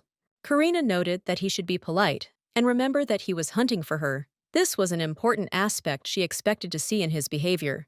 He should have remembered that the contract could not be terminated until all conditions were met. Karina understood that he needed to quickly deliver the flowers and end this moment. Karina was shocked by his behavior when he insisted she accept his gift. She asked that the gift be a symbol of his devotion and respect. Raymond was extremely angry and declared that she had tormented him enough. He insisted that she accept the flower quickly and not prolong the moment. Karina did not believe that Raymond would obey, and wondered whether she should accept his gift sincerely or not, since his behavior put her in an awkward position. She thanked him for his efforts and decided to accept the gift. At that moment, the emperor approached and said that if she didn't mind, he would like her to accept his gift first. Karina turned to the emperor and took the large bouquet from his hands, which greatly angered Raymond. He immediately approached and grabbed her hand, demanding that she accept his flowers first. Raymond insisted, saying he had arrived first and that she should take his gift first, not the emperor's. This behavior greatly angered Karina. Karina couldn't understand what was happening. She thought Raymond had gone crazy, as he had never behaved so aggressively toward her before. Karina asked if Raymond was going to let her go, but he still insisted that she accept his gift first, despite the fact that the emperor had already approached. The emperor was surprised to see Raymond Carcel, who immediately became frightened when the emperor lightly touched his arm, showing his displeasure. Raymond pulled his hand away and asked what he was doing. The emperor reassured him, saying he had merely touched his hand with a light gesture and had no ill intentions. The emperor emphasized that, despite his friendship with Raymond since childhood, this did not give him the right to behave so familiarly with the lady and interfere in her decisions. Raymond promised to be more careful in the future. The emperor approached Karina and apologized, stating that he had not meant to cause her any inconvenience or worry with the incident. He said Karina could accept Raymond's gift first. Karina thanked the emperor for his understanding and accommodating attitude. She approached Raymond, asking him to give her the flowers, but was surprised when he said that he was not going to give them to her right away, despite her request. Raymond declared that everything was fine, as long as the emperor wanted to give the gift first. He was willing to wait, which again revealed his selfish nature. Raymond went to meet Karina, but she noticed that he had no pride at all, and he was ready to give the flowers only at the direction of other people and not of his own free will. Karina thought that no one would be happy with a gift if it turned out to be so small and insignificant, and in this, Raymond was no different from her. Both were selfish. Remembering her mother's words, Karina realized that Raymond had been named specifically for her, and he became Raymond. This name, after all, was connected to her personal choice. She told him she was disappointed in him, and it was a difficult moment for both of them. He hadn't lived up to her expectations, and she couldn't trust him the way she once did. Karina believed Raymond was unworthy of becoming the head of the Magic Tower. He had only one choice: remain the successor without ever taking the post, or leave forever. The tears in his eyes bore witness to his despair. He knew he faced a difficult choice, and this threat to leave the magical tower was a real blow to him.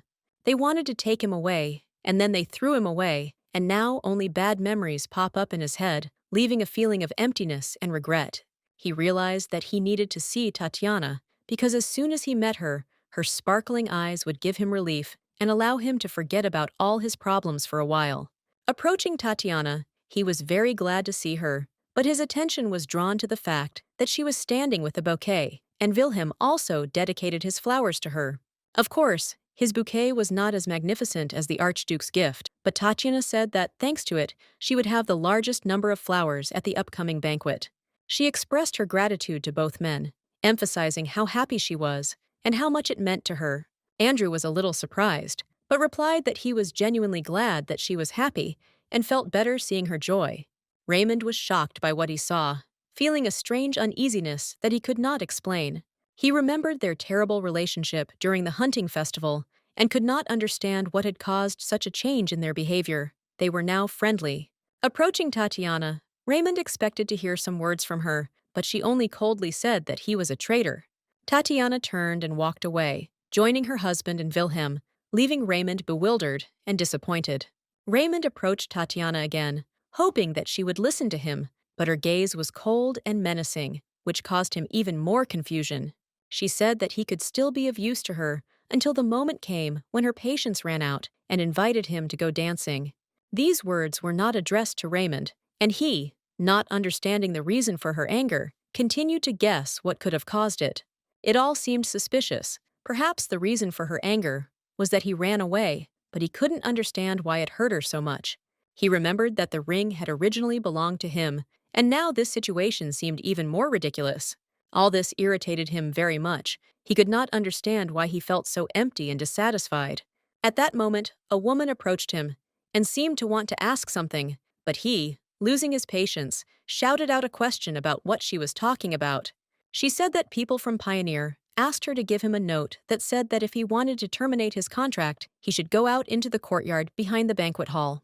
He was incredibly tired and decided to quickly deal with this issue so that he could quickly go home and take a break from everything that was happening. The emperor announced that the moment had now come to begin the awards ceremony, and everyone present eagerly awaited its beginning. Raymond stood outside, hearing the winners being announced one by one, but he couldn't concentrate on what was happening. Karina appeared behind him, holding a sword in her hands, attracting his attention with her appearance. Karina Pioneer took first place in the competition. Raymond, hearing her name, sensed something strange was happening. Karina hoped that the awards ceremony would proceed calmly and that there would be no unpleasantries or surprises, but something made her wary. The emperor announced the results of the women's competition, and Lady Philia Gwen of the Marquisate of Gwen took third place, surprising her friends. The friends were amazed when the emperor pronounced her name, considering it an incredible event because no one expected such a result. Second place went to Lady Helen Enrique of the Marquisate of Enrique, and Karina suddenly remembered the name, but couldn't figure out where she knew it from. Helen Enrique was a famous figure, a new knight who had passed the exam and defeated her strongest male competitor, confirming her rightful place. Everyone congratulated her on her success, knowing that she truly deserved second place, and everyone was confident of her victory. If such outstanding people take second place, it was difficult to imagine who would come out on top. Karina, closely following the ceremony, thought that someone really strong would take first place, but she couldn't predict who exactly. The emperor announced that Lady Karina Pioneer of the Pioneer Duchy had won first place with 100 points, leaving her in shock. Karina, stunned by the news, could not believe that she had won, since she had hardly taken part in the hunt, and did not expect such a result. According to the rules, the person who saved another during the hunting competition received bonus points equal to the points for 10 large monsters, which became the deciding factor in her victory. At the hunting festival, Tatiana, as the novel's main character, saved another participant, which allowed her to take first place thanks to the help of the heroes. Igor thought it was funny and absurd, because who could have predicted that such an honor would befall her? Karina was not prepared for this outcome and felt that everyone would again judge her for not deserving this award. She assumed that people would say that she was cruel and unworthy of this victory, and that all of this was unfair. However, the emperor whispered that everyone needed to hurry, handed Karina a huge bouquet, and she felt relieved. She realized that she no longer needed to pay attention to the judgments of others, because now she was not alone, and her life took on new meaning. In this situation, where she was constantly faced with contempt, the emperor presented her with flowers and honors, recognizing her feat and merits. Karina was deeply grateful and admitted that she did not deserve such generous awards, but would accept them with gratitude and humility. She heard the sounds of applause and could not believe it, thinking that she had simply imagined it all and could not understand what was happening. Everyone began congratulating Karina, noting that her actions were worthy of respect. Saving the emperor was the highest achievement one could achieve at this festival. Everyone admired her actions. It seemed no one doubted that Karina was the hunting festival's heroine. Her feat became the center of discussion, and everyone recognized her accomplishments. She clearly stood out from the crowd. For him, Karina was also the main character, but he didn't say it out loud. He simply kept this thought deep in his soul. Considering her special, he admired her, but kept his feelings to himself. When it was finally over, Lady Enrique approached Karina. Karina was a little surprised, not expecting such attention, but she greeted her warmly, unaware that she wanted something important. Lady Enrique asked if she could ask Karina a few questions. Karina agreed without hesitation. She was open to conversation and couldn't refuse, understanding that this was an important moment for both of them. Karina began to think Lady Enrique might be displeased with her victory, but that wasn't really the case. Suddenly, she noticed a strange remark about the emperor's scent, which was unexpected. Karina was surprised by Enrique's words. She immediately sensed they sounded a bit odd, but the lady quickly explained that she simply liked neutral scents, and this particular perfume particularly appealed to her. Enrique explained that she loved exactly this kind of scent, and that this perfume was something new and unusual for her. Karina was pleased that the emperor had left a good impression on those around him. Although Karina was pleased that the emperor had made a good impression, her heart was heavy. For some reason, she couldn't shake the uneasy feeling, even though everything seemed fine. Lady Enrique heard that Karina was opening a new perfume shop and asked for help choosing the right perfume. She was determined to buy and wanted to acquire that very scent. Karina replied that the perfume had been ordered specifically for the emperor, so she couldn't sell the same one. However, she offered to help her choose another scent from their store. Enrique was amazed by the offer, and Karina confirmed it was indeed true. She was glad to be able to help and offer such services, especially for such connoisseurs as Lady Enrique. Enrique was delighted, and it was a great honor for her. She hadn't expected such attention, and was flattered by Karina's offer. This pleasant event pleasantly surprised her. Karina smiled and noted that she should be the one saying, "Thank you," since she'd accepted the lady's invitation. It was interesting and pleasant, though unexpected for her. Enrique turned out to be much friendlier than Karina initially expected. Perhaps a friendship could develop between them. This discovery came as a pleasant surprise to Karina. Karina began to wonder where Raymond had disappeared to. His belongings remained in the barracks, and she couldn't figure out where he could be. She felt a slight uneasiness about this. Perhaps Raymond had left without terminating the contract. Karina couldn't believe he'd left everything without an explanation, since he wasn't unconscious like last time. That was odd. Karina concluded that Raymond was likely fine, and simply hadn't been in poor health at the time. He didn't look like someone who would collapse from illness. Karina decided that if she stayed there too long, the others would start to worry, but when she returned, her gaze fell on Raymond, covered in blood. It was an unexpected and shocking sight. Raymond was taken to bed, and when he woke up, he was completely stunned, not understanding what was happening. He didn't know he'd been brought there and was at a loss. Karina asked him how he was feeling. It took Raymond a moment to look up, and when he did, he was in complete shock, not understanding why she was there. When Raymond looked up, he was in complete shock, unsure what Karina was doing next to him. This left him perplexed, and he couldn't understand what was happening. Karina gently reminded him not to yell at his rescuer. Fortunately, Allison agreed to help him, and Karina was grateful for that. That was a crucial moment. Raymond continued to ask her what she was doing, and shouted loudly at her to back off. His words were sharp and insistent, which surprised Karina. She didn't know how to react. Karina couldn't understand what was happening. The doctor explained that Raymond hadn't yet recovered and needed time to recover. This was understandable, but still unsettling. Magic is forbidden in the Golden Forest, and Raymond was left without help. Karina realized he needed to be rescued immediately. He couldn't stay here and risk his fortune. But Raymond was stopped by the Emperor, who also didn't understand what was happening. The Emperor tried to understand the situation, but everything was confused and convoluted into one big riddle. Astor believed Raymond should say goodbye before leaving, as his duty was not yet complete. The Emperor was certain the boy owed Karina his final words. Raymond actually remembered that he was supposed to give Karina his loot, and he immediately began searching for it. This was important, because he had to fulfill that obligation to her. Raymond searched for his prey, but couldn't find it. He felt lost, not knowing where it could have disappeared to. He continued searching, though it became increasingly difficult. The Emperor noticed that Raymond was apparently referring to the sprout. He wanted to find out what was going on, and immediately offered to help find it. But Raymond had other ideas. Raymond insisted that the Emperor give him the sprout and was willing to do anything to obtain it. The Emperor said it was possible, but only if Raymond answered all the ladies' questions. Karina warned Raymond that if he wanted to terminate the contract, he had to return quickly. Her store was opening soon, and she didn't want any unnecessary fuss right now. Karina needed to know what had happened and what was behind it. Raymond, for his part, didn't know how to answer her, as he was completely confused. Karina asked him what had happened, why he was unconscious on the street, and what the connection was. She couldn't understand why her name was involved in this incident. Raymond said he received a note telling him to go out into the courtyard behind the banquet hall to terminate his contract. It was an odd request, but he couldn't ignore it. Karina was horrified when she heard this. She definitely hadn't sent him such a note, and the handwriting clearly wasn't hers. She was certain someone was trying to frame her. The Emperor noticed that the lady's handwriting was much more refined and elegant. It became obvious to everyone that the note clearly couldn't have belonged to Karina. Raymond said that anyway. He received the note and immediately went out, and then encountered a situation that was similar to what happened with Karina.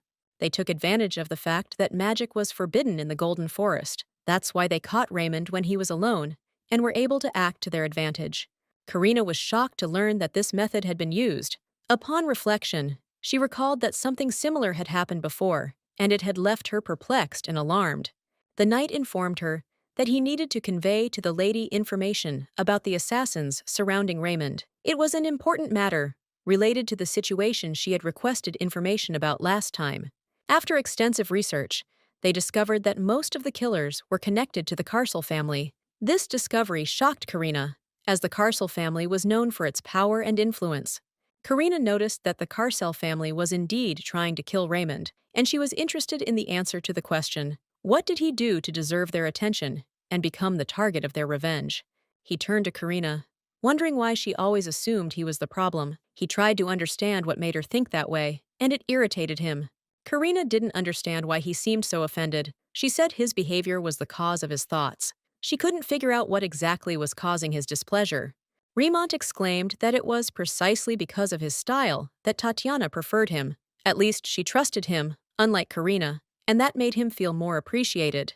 Karina didn't understand what was happening. The Carcel family had always been known for their honesty and virtue. Even the idea that they might try to kill him seemed absurd. For the Carcel family, murder and other illegal activities were commonplace. In their eyes, such actions were part of everyday life, and they weren't surprised.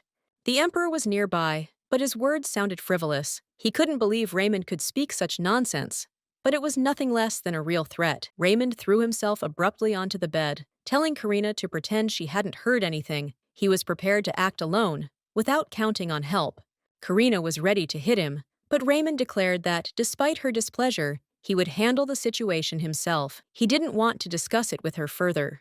The emperor noted that the situation wasn't so simple. He had already received information about the Carcel family's illegal project, and this news could change many things. The project involved the artificial creation of mages. Orphans with little or no magical potential were subjected to alchemical experiments.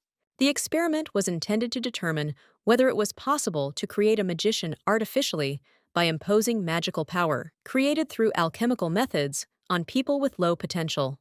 Raymond apologized, but it was important to him that everyone pretended they didn't know what was going on. He wanted to take revenge on the Carcel family for everything they had done. Raymond was determined. He wanted to exact revenge on the Carcel family with his own hands, rather than rely on outside help or interference. The emperor asked if Raymond intended to collect evidence and submit it to the court to begin a formal trial. Raymond replied that he couldn't trust anyone. The Carcel family's alchemical business thrived thanks to the patronage of the emperor's father, who ignored their illegal activities. The emperor's father, turning a blind eye to the crimes, ensured that the Carcel family was able to establish a monopoly on the alchemical business, which was beneficial to his own position. Because of this, Raymond could not trust the emperor, since he was connected with the same people who turned a blind eye to everything that happened in his business. Raymond noted that the emperor was the least trusted figure in his life. He didn't believe the emperor could do anything significant to advance his cause. The emperor understood that his predecessor was rigging the laws to maintain power and further his own interests. This was no secret to those familiar with how the empire worked. In order to stabilize the empire, the previous emperor changed the laws, which helped him maintain control and prevent its collapse, but led to a number of problems. After Astor became emperor, many aristocrats suddenly began to express opinions against imperialism, which could be due to the influence of the former emperor. Perhaps these aristocrats were supporters of the previous emperor, and now that he was gone, they were looking for an opportunity to return to the old order. The emperor knew he couldn't do much, but if evidence emerged, he was willing to help. This could be a chance to mend the situation with the Carcel family. Astor promised to punish those who broke the law and confiscate the Carcel family's assets to ensure their crimes were not repeated. Those guilty of committing such numerous crimes could not escape unpunished. The emperor was certain that traces of the crimes would be clearly visible. Raymond reported that he had long ago destroyed his laboratory and all related documents. Everything had been burned, and the evidence had been destroyed. The emperor was certain it didn't matter, since he had already been informed of the Carcel family's illegal activities. Traces of their crimes still existed. This meant that there was evidence of the damage done to Raymond, and it could be used against the Carcel family in the future. Raymond couldn't understand who could have informed the emperor of these events. The emperor replied that it was the mistress of the magic tower, who was keeping an eye on the Carcel family. Karina was shocked to learn that her mother was the source of the information. This made her frown, as she hadn't expected her mother to be so involved in this conflict. The emperor noted that Karina seemed unaware of how long her mother had been spying on the Carcel family. This surprised her, but she couldn't argue with the fact. However, since Carcel's lab was classified, finding evidence would be difficult. This created additional difficulties, but Raymond was determined. It was a chance for Raymond to get revenge on his family, and for Astaire to right the wrongs of the past, which was connected to his father and his decisions. Raymond, having thought it over, said he was ready to offer his hand for further cooperation. He understood the importance of the current moment. The emperor replied that he would not accept Raymond's hand, as he was unsure of his intentions. Raymond smiled and said he hadn't expected that. At that moment, the emperor remembered that he had an important task to hand over the seedling that belonged specifically to him. He realized how crucial this moment was for the future. He realized he'd completely forgotten about it, but now he calmly handed over the sprout, recognizing its significance. He felt a sense of satisfaction in the act. Tatiana saw Raymond's conclusion through the symbol of fidelity, which became significant in this situation, becoming the key to ending everything. And if Karina receives this sign, then perhaps she will see the same ending with Raymond, which will be associated with a symbol of fidelity that changes everything.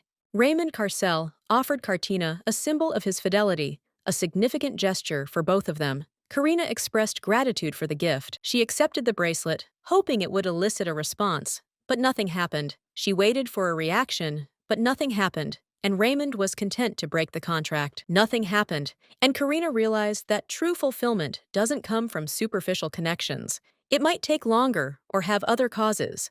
Raymond was confident that the issue was resolved, but Karina did not understand what he was talking about and could not understand what was really going on.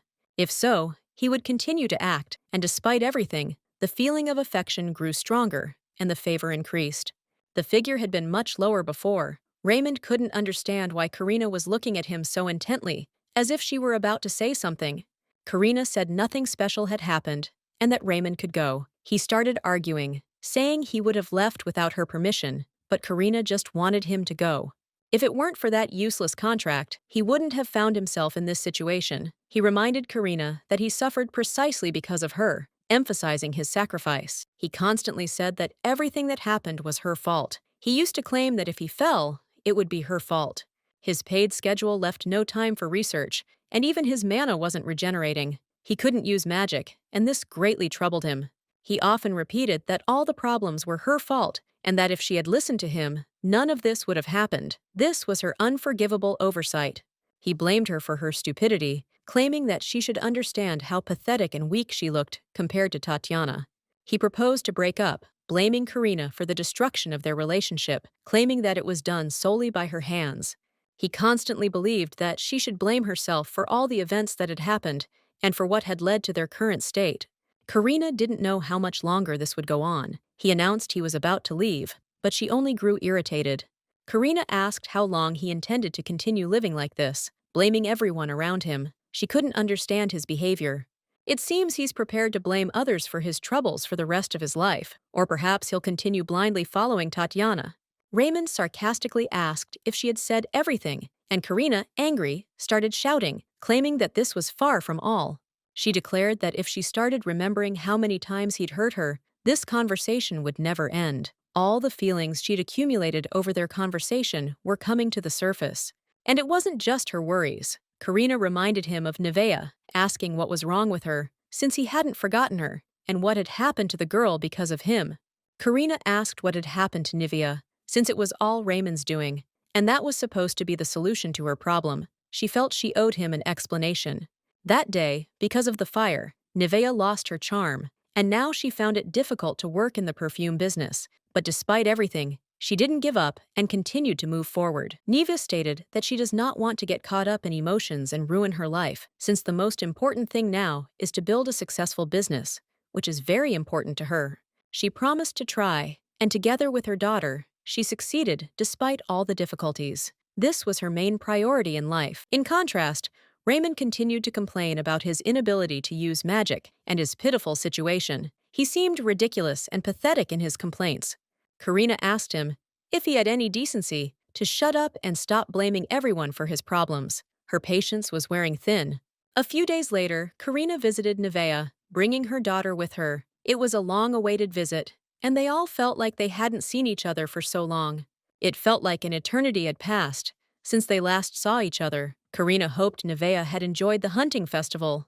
Karina said the festival was wonderful, and she was grateful for the kind words. It truly was a rich and interesting experience. They noticed a puppy running around happily. Lily noticed that the lady had decided to take him in for future care. They discussed how cute he was, but expressed doubts about whether it would be okay for a puppy with a sensitive nose to end up in a perfume shop. Karina reassured them, explaining that this unusual dog was from the Golden Forest and wouldn't cause any problems. Everything would be fine. She hoped that all preparations were complete and invited the lady to look at the result, confirming that everything was ready for further steps. When they entered, everyone was in shock, including the mistress, the maid, and even the dog, who was completely confused by what she saw. The store had a wonderful atmosphere. On the ground floor, residents could not only sample a variety of products, but also enjoy a cup of aromatic tea while waiting in line, creating a cozy atmosphere. Inside, a vast selection of products was neatly arranged on shelves. This allowed customers to easily navigate and find everything they needed, creating a pleasant experience. On opening day, they also planned to offer exclusive perfumes for purchase. This would add a special touch, making the event even more meaningful and memorable for visitors. The product stock was sufficient to begin sales, but all that remained was to set up a massage parlor so that clients could enjoy not only pleasant aromas, but also complete relaxation. Karina was delighted to learn that her mother would soon be arriving from the Magic Tower to help with the preparations. This gave her confidence, and she felt that everything was going perfectly, just as she had hoped. The people who helped Karina expressed their gratitude, sincerely asking how they could repay her for all she had done. This touched Karina, and she felt how important her support was to these people. Karina didn't immediately understand what was being said, but Nevaeh explained that, thanks to Karina, she was able to become a worthy mother, and her daughter can now be proud of the fact that she continues to do what she loves. These people received hope for a better future from Karina. Their gratitude was sincere, and they expressed their appreciation for everything she had done for them. Karina gently asked them to rise from their knees and offered to hold hands. It was a gesture symbolizing unity, the strength of shared efforts, and mutual support on the path to a common goal. She invited Lily to join them. Now they were a team, and Karina believed that only in unity could they overcome all the challenges facing them. Karina confidently stated that they must now rely on each other, work together, and support each other throughout the entire journey they must go through. Nevaeh noted that the store's opening will bring in a lot of customers, and it will be important to work hard until the entire perfume range is sold out. She reminded that success depends on each and every one of them. Karina approached the maid and reminded her that she had already spoken earlier in the day about the need for staff training. This was essential to ensuring a high level of service. Lily was a true professional, and Karina was confident she could handle the task. She trusted her and knew that with her help, the training would be successful. Karina decided that this time Robert would take her side, despite previous disagreements and difficulties that might arise between them. Robert greeted Karina with displeasure, making no secret of his indignation. He asked why she had come to see him again, making no secret of his displeasure and bewilderment. He was especially attached to dogs, and this was immediately evident when he saw a puppy and picked it up. His love for animals seemed genuine and deep. Karina told Robert she had a lot to discuss with him, including the situation with Eric and Allison. This was an important discussion for her, and she hoped he would understand. Robert expressed the opinion that Eric had agreed to the proposal, but was preoccupied with Allison's situation. He couldn't understand why she was so strangely attached to the matter. Allison, in turn, declared that she wanted to repay the Archduchess's favor, considering herself indebted to Tatiana. This surprised Robert, but he couldn't help but agree with her wishes. Hearing these words, Robert began to laugh, and his laughter was so infectious that the puppy, frightened, ran away. It was a true moment of relaxation in the tense atmosphere. Karina expressed concern for Robert's well-being, asking if he was okay. He explained that the situation was so absurd that he couldn't help but laugh, despite its seriousness. Robert admitted that he had hoped for change, but it seemed that Allison still held on to her strange beliefs, which put him in a difficult position.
The man stood over the girl and really enjoyed it. It was pouring rain outside.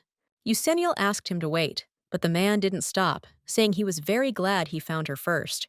Euseniel approached Tesbalin Nazaville and asked if it was true that he had ordered the execution of the Marquise's eldest son. The man confirmed this and said that it was because he made a mistake. Euseniel didn't understand what he did, but Tesbalin said that he proposed to her. The lady was in shock. The man did not understand how he dared to propose to his Euseniel. Tess said that he really loved her. He laid her on the table, which made the lady feel embarrassed. Tess asked to look at him. The girl didn't understand how everything had turned out this way. The man asked her again to look at him. Euseniel didn't understand when everything had gone wrong. An urgent patient, she was stabbed by a robber and lost a lot of blood.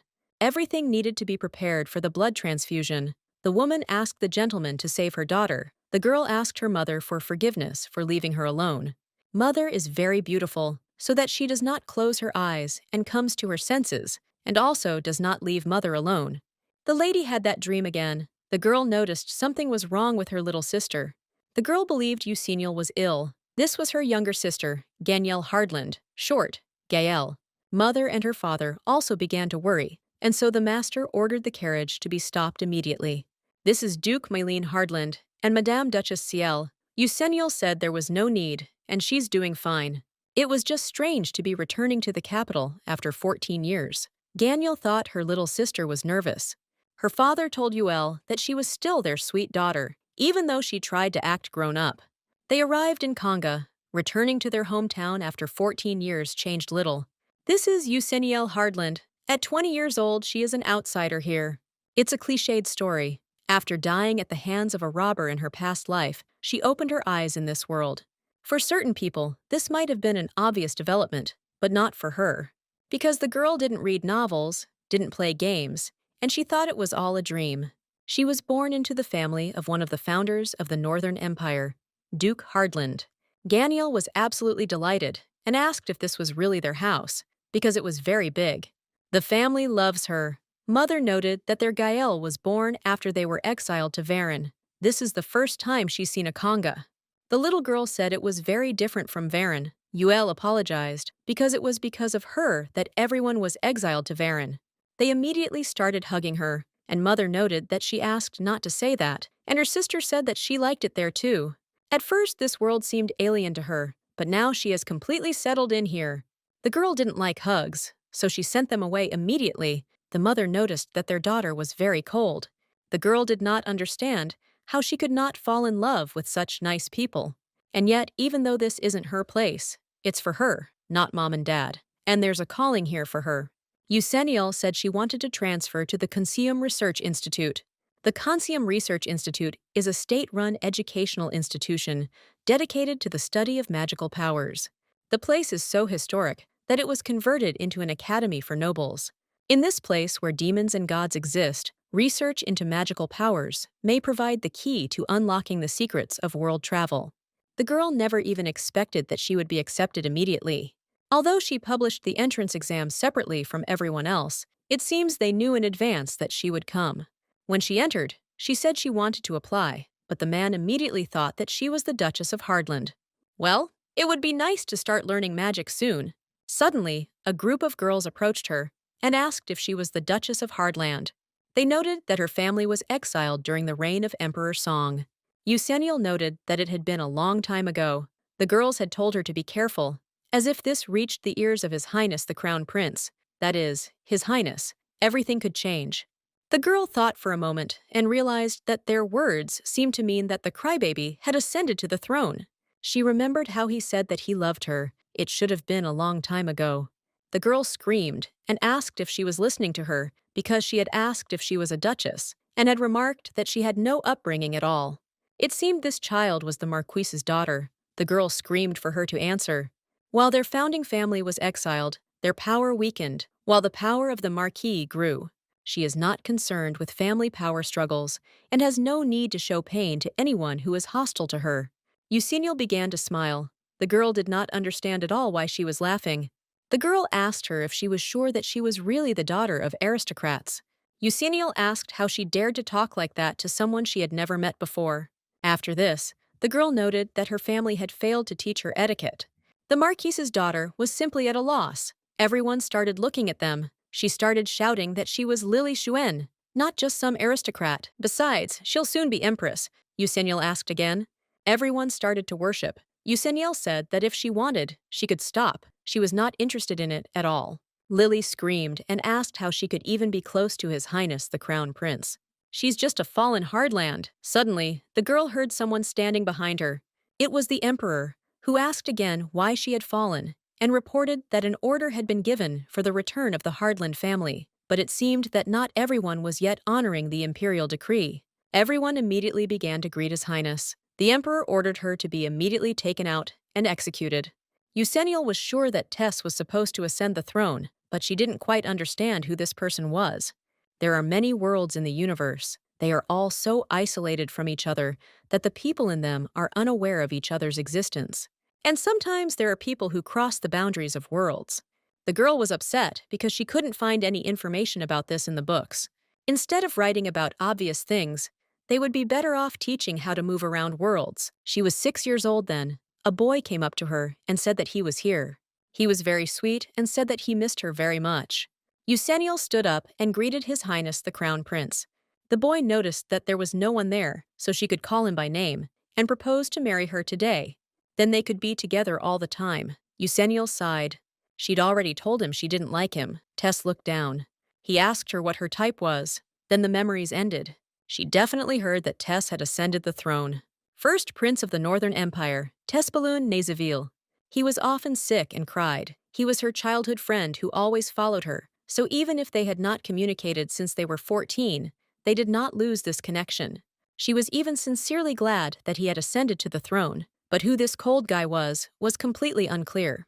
The director jumped out of the crowd and told His Majesty that it was the young student's mistake, so he asked him to have mercy this time. She is also the youngest daughter of Marquise Xuen. The Emperor took everything from the innocent Hardlands, so they promised to return it. The Emperor couldn't understand how she dared to say such a thing, being a girl named Xuen. He looks like Tess, but his character couldn't have changed so much in 14 years. Besides, that black hair and cold gaze were completely contrary. Blonde hair and blue eyes are signs of imperial legitimacy. She couldn't believe that people weren't alarmed by such a change in the Emperor's appearance. It was strange. Yuseniel asked His Highness for forgiveness, and asked him to pardon Lady Xuen. She noted that people had made a big mistake, but if he forgave her, people would respect him even more. If this man really is that crybaby Tess, then he listens to her, and perhaps he has completely forgotten her, because 14 years have already passed. She is Yuseniel Hardland. The Emperor remarked that the Duchess has a small heart and that it is noble to ask forgiveness for someone who insulted her family. The director nodded in agreement from behind. This expression meant that this person was Tess. The Emperor ordered that Lily Xuen not be killed, but that she be sealed in the palace dungeon. He would also like to see the academy, and invited the Duchess to join him. Yuseniel, of course, was not against it, and did not understand how he had changed so much. They reached the path, and the lady was very surprised, because he did not say a word to me along the way. Yuseniel doesn't feel the magic that could have changed his appearance so much. There is no paint or contact lenses in this world, so she cannot believe that a person has changed like this. Perhaps there is magic she doesn't know about. Suddenly, the Emperor turned to her and immediately rushed to hug her. The girl did not understand what was happening. The Emperor said that he had made a mistake. Perhaps she was angry that he was so late. That's why she called him His Majesty and bowed her head. Tess asked her to forgive him and immediately burst into tears. He thought she had forgotten him. There were many questions she wanted to ask when she saw him. She didn't understand why her family was exiled when she was 6, and why, for 14 years, he never wrote to her. But seeing him crying again when he is alone with her, she feels weak, just like she did when she was 6 years old. She couldn't believe that this was really the child she knew. Yuseniel decided to find out what had happened to him, why he had changed his hair and eye color, and what had happened in general. The guy thought she just didn't like it, but the girl said that wasn't the issue. It doesn't look like magic. The Emperor said he apologized because that's how she tastes, black hair and black eyes. She said that this is her type, even back then as a child. Tess said that now that he was Emperor, they would no longer have to be apart, and she will not have to put up with insults as before, because everything that belongs to him also belongs to her. Everything is so strange. She feels perfectly trapped. The emperor said that he loved her, and now they could be together forever. Eusennial was nicknamed the child who doesn't cry since childhood. They thought it was creepy and strange. She never cried and constantly looked at her parents. Tess, on the other hand, was always a crybaby, a strange child who cried and felt pain whenever she saw people. The emperor was worried about the crown prince, who did not have a single friend. So he arranged a meeting between the two strange children to see if they could get along. Tess said his eyes were fine. Tess followed her everywhere. Eusennial didn't just hate him. This child irritated her because he showed up and left under all sorts of excuses. The girl was upset because she couldn't find anything again and didn't understand if there was even a way to return home. Then Tess came to her and said that he missed her very much. He thought that something was wrong and that she seemed to be ill. The girl smiled and said that we needed to go out through the door. However, sometimes his behavior amused her. He said that if he and Eusennial got married, then he wouldn't have to go back and forth. The little girl told him that you can only get married after 20. Back then, everything in this world seemed ignorant to her, and she dismissed it as just a childish quirk, no matter how sincere he was. She couldn't believe he'd changed just because of her words. The girl thought it was simply impossible. Tess asked her what was wrong, and assumed she was thinking about something else when she stood in front of him. He was upset. Suddenly, Eusennial pushed him away and shouted at him to stop. She told him to calm down, because she wouldn't let him go any further. The gentleman noticed that she was still cold. Eusennial asked if it was true that he had changed his appearance because of her. He confirmed this and said that he also changed the imperial costume to suit her taste. The girl said she liked people who looked good in black. After that, the guy asked her how she liked it now. Eusennial has no idea how it all turned out this way, or what the hell is going on. Tess told her that if she wanted, he could change everything to black, anything she wanted. The girl asked him to tell her how he changed his appearance. In response to this, the gentleman remained silent, so the lady once again asked him to answer her. He was surprised that she was interested and said that he would tell her everything if Eusennial married him. He always behaved the way he wanted, but she doesn't understand how she can avoid it. Her family was exiled to Varan. Perhaps this influenced his appearance. Eusennial said she had had enough and was going home. The emperor asked if he could do the same, as he had often gone there before. Eusennial said he couldn't. He has a gift for her, but the lady said that she will do without it. Tess asked if she would say that even if it was a pass to visit the Imperial Library. Tess has expanded their library, and she'll find more books on magic there than in Consume. She can borrow whatever she wants, except for the forbidden areas. All this is because she liked to read books. The lady turned away again, because he began to touch her again. Tess promised to wait for her at the palace, but she had to hurry, because his patience was beginning to wear thin. After that, he disappeared, and the lady realized it must have been teleportation magic. He can use your magic. That's why the girl was so shocked. Eusennial was practicing fencing, and her opponent asked them to take a break. Her opponent was her childhood friend, Ethel Bonaparte. He noticed that the lady was overdoing it that day. Eusennial noticed that he was still weak, so he seemed to be. The gentleman thought that she was probably the only one who called the Imperial Knights weak. He believed she was too powerful due to her elven blood. She hadn't even returned to the capital before she'd already enrolled in Consume. He'd only been practicing for a few days since his founding. Eusennial assumed he'd written to her because he'd been so busy with the knights. Edel began to say that he sent her letters all the time and tried hard to write them. Eusennial noted that he had visited the Imperial Palace while she was in Varan, and so she wants to know if he thinks Tess has changed. The guy noticed that His Majesty was always with them, and it seemed that he had not changed. From that day on, she asked her father and everyone around her about Tess, but they all answered the same way. They didn't know his appearance had changed. The guy also added that he was a little scared. After His Highness ascended the throne, a bloody wind arose. That's why Atil asked his friend not to interfere in this. In fact, she also has a feeling that I shouldn't get involved in this. But she couldn't pass up the chance to learn more about magic, so she came. The emperor was glad, because finally she was here. He had been waiting for her, his Eusennial. The gentleman asked if they heard he was the youngest daughter of the Marquise of Sueng. The man heard that this happened because of the Duchess of Hardland and the fact that her family had returned to the capital. Everyone was interested in what would happen if she really became empress. Everything was as Eusennial expected. Rumors began to spread. Your empire is divided into two branches, the family of the founding duke on the emperor's side, and the marquis on the empress's side. The empress was the emperor's beloved and only wife, a descendant of the marquis family, so it was planned to appoint the marquis's daughter as crown princess.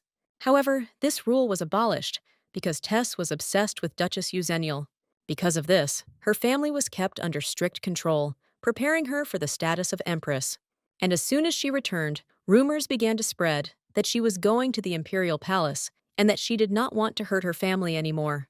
Times were hard enough. They were already exiled for 14 years because of her. 14 years ago, in the emperor's throne room, he was grateful to the girl for this visit. Eugenial noticed that His Majesty was in some strange state. The emperor said that he called her because he wanted to ask her something, so he asked her to answer honestly. He needs to know if she likes the color black and if her ideal type is someone with black hair and eyes. The girl confirmed this, which was followed by laughter from the emperor. The mother covered her daughter, and the emperor shouted that his son had even renounced religion, and all he was doing was calling for their daughter. Because of this dishonorable child, this happened to his son. Mother asked the emperor of the Northern Empire to speak correctly. Elves are a symbol of purity and innocence, and it goes without saying that her daughter is tainted by elven blood. Whatever happened to his son, it was his choice, so he shouldn't take his anger out on her daughter. The emperor ordered that this child be sent to Varin and locked up for life. The parents said that they would never leave her alone, and the duke said that he would rather send his whole family away. The emperor noted that it was even better this way. The biggest problem was the Hardland family. Eugenial never thought she would ever return here. The atmosphere here is still so unfriendly.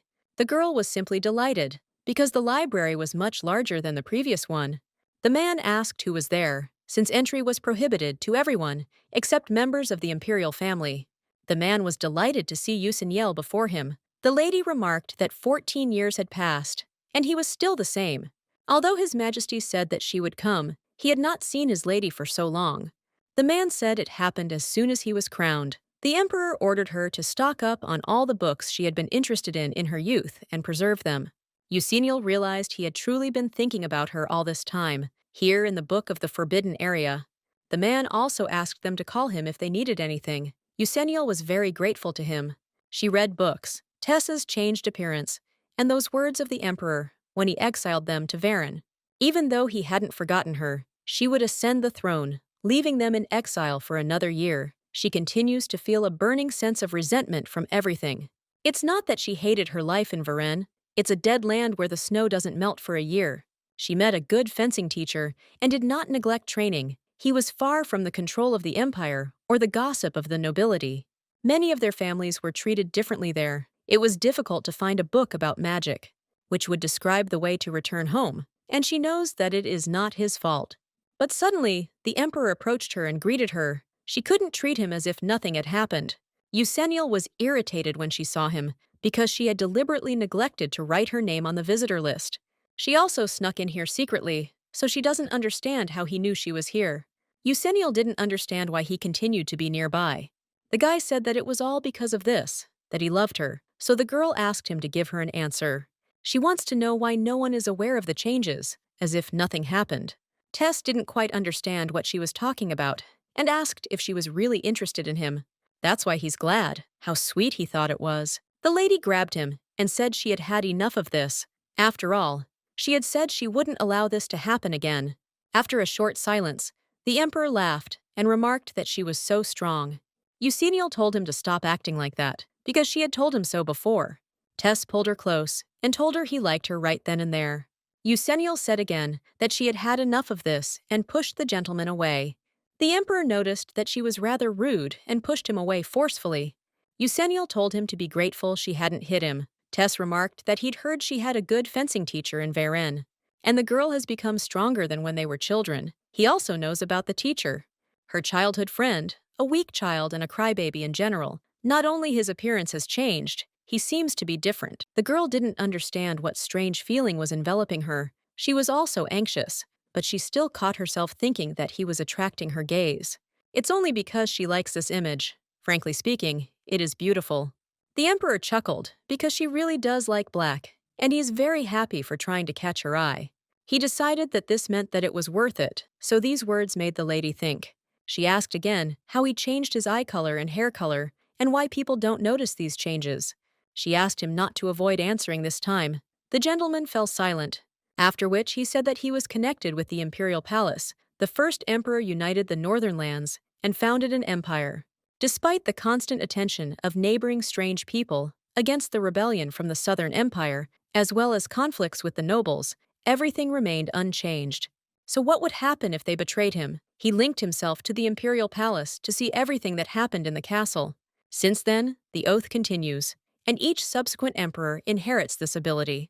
In other words, it's his territory. Eusennial noted that she hadn't even thought about it that way. This is a secret known only to the successor, and he is also stronger than his predecessors. If a person has ever been to the castle, he has the ability to control its memories. Eusennial noted that it made sense, but he said it so flippantly. Every aristocrat was present at his coronation, so it's no wonder no one notices a change in him. The emperor noted that she was a quick learner, as always, but it didn't matter how strong the emperor's magic was. It is a common practice for power to be passed down from generation to generation after the death of the ruler, unless some powerful force is involved. As the girl thought, she needed to learn more about magic. Eusennial asked why her memory was intact. The emperor told her that it was all because of this, that elven blood flowed through her. The child of light, like elves and fairies, is immune to the powers of the royal family. Eusennial decided to ask why he was so calm then, but the emperor did not immediately understand what she was talking about. She could tell everyone that the emperor had deceived them, and she wondered what would happen if she did so. Eusennial just wants to anger him, but if she doesn't succeed in even this small revenge, she will consider their 14-year exile unfair. Tess said that Eusennial wouldn't do that to him, because she was the only one who had always been on his side. He only has her. Indeed, Eusennial has always been by his side. But she asked if he thought she would react calmly to seeing this change in him. She had had enough today, so she decided to leave, but the emperor tried to stop her. She did say that she liked this image, so he once again asks her for forgiveness. He shouted that if this continued, he would execute Lily Xuan. Eusennial told him what he could do and how he was doing. Tess asked if she really hated him, and that changed him. The girl said that they could see each other next time, and called him Emperor. It's not that she doesn't like how he's changed, she just needs time to think about it. It was best for him to stay away from her for now, but in the meantime, the Emperor began to cry again. He would go mad without her. Eusennial wondered what was going on there, what his words meant about her also hating that changed him. Perhaps someone else had hurt him. He also said that she was the only one who had always been on his side, and that was truly true. There was a time when she thought the same. He offered to go with her. You're very glad they'll be attending magic classes together. Eusennial pointed out that he wanted to go with the maid. Still, it was a good opportunity to take lessons from the Archmage. Tess smiled and said that if she liked Eusennial, then he liked her too. As much as he trusted her, she trusted him too. 14 years ago, they came to the Archmage, and the girl introduced herself. It was honorable for her to meet him. This man is considered the pinnacle of the entire magical world, an Archmage. She was very interested to know if the Archmage knew how to cross the border of worlds. Perhaps he will notice that she is not from here, that she is from another world. The Archmage remarked that, as His Majesty had said, she was a very polite young lady. The boy confirmed this once again. That didn't happen. Tess said his friend was very smart. She was the most beautiful, the sweetest. The boy also said that he was going to marry her. He said this in front of the servants on the Empress's side. Eusennial whispered to him that she had asked him not to say that. The boy didn't understand why or who was listening to them. He then glared angrily at the servants. So after that, they announced they were leaving. The boy said they could now look at his book together. The Archmage suggested they begin lessons. When they think of magic, they usually picture potions or spells. However, the source of all magic is mana. Mana is the basic energy that sustains human life. If they understand this, then they can begin the real work. Eusennial said she had a question. She wanted to know if he knew the story of the celestial fairy and the woodcutter from Mount Guanasan. The prince remarked that he had seen her in the palace library. The sky fairy and the woodcutter is the story of the atom, how the woodcutter, descending to the pond, stole the sky fairy's clothes, and she, unable to return to heaven, fell in love with him, but soon returned home anyway.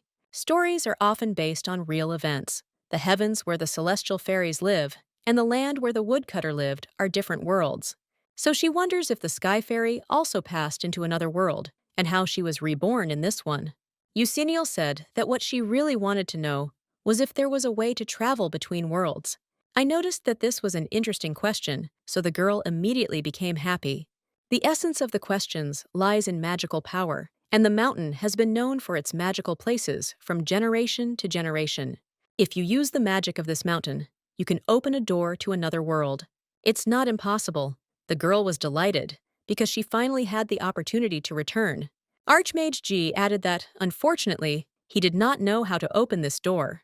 Therefore, the girl immediately calmed down and did not understand why this was so. Movement between worlds was only possible for some reason, that she was a heavenly fairy. No matter how hard a person tried, he was not given to know this. Eucenial thought that this time, she had definitely found a way to return. The Archmage said the mountain had always been full of mysteries. Perhaps a way to communicate with other worlds could be found there. It was a hopeless explanation. Non-human beings, such as ancient dragons or deities, may know the way. Tess asked about the demons. He wondered if they might know about it. The Archmage asked His Highness what demon meant, since such ominous words could not be spoken. Demons are evil creatures that seduce people with sweet words. In the evening, the boy noticed that he slept very well in Eucenial's room. The girl got angry because he started following her even to the carriage and said that he also wanted to go to her house and sleep with her. Eucenial asked him what would happen if His Highness scolded her for this. The boy said that's why it's better for her to sleep in the palace. Eucenial said she can't even breathe properly there, so she doesn't understand how she can sleep there. Tess pointed out that it was all because she was very sweet, and the palace was all black, and she was the only one who was so fair. So he once again proposed to her that they get married quickly, kissing her on the cheek. Eucenial became very angry, and the boy hid under the blanket and wished her good night. Sometimes it irritated her that he acted like a crybaby, but she liked his tenderness. The boy told her not to worry, because he would do whatever she wanted. Eucenial noted that he didn't even know what she wanted, but in any case, she was very grateful to him. Eucenial found herself in that dream again, where she was in the hospital and the doctors were screaming that she had been wounded by robbers and was bleeding. She again saw her mother lying over her and asking for forgiveness for leaving first. She wanted to tell her mother that she felt so strange, as if her body had been torn apart. She is in so much pain that it cannot be described in words, so she asks her mother for help. After which she woke up. She was awakened by a prince who looked strange. She was surprised that he was next to her, after which the girl asked him to move away a little. Eucenial said that he doesn't even try to listen to her. Tess said he tried to wake her up because he thought she was having a nightmare. After that, the boy asked again what she was doing. He was serious, but she kept repeating that it hurt.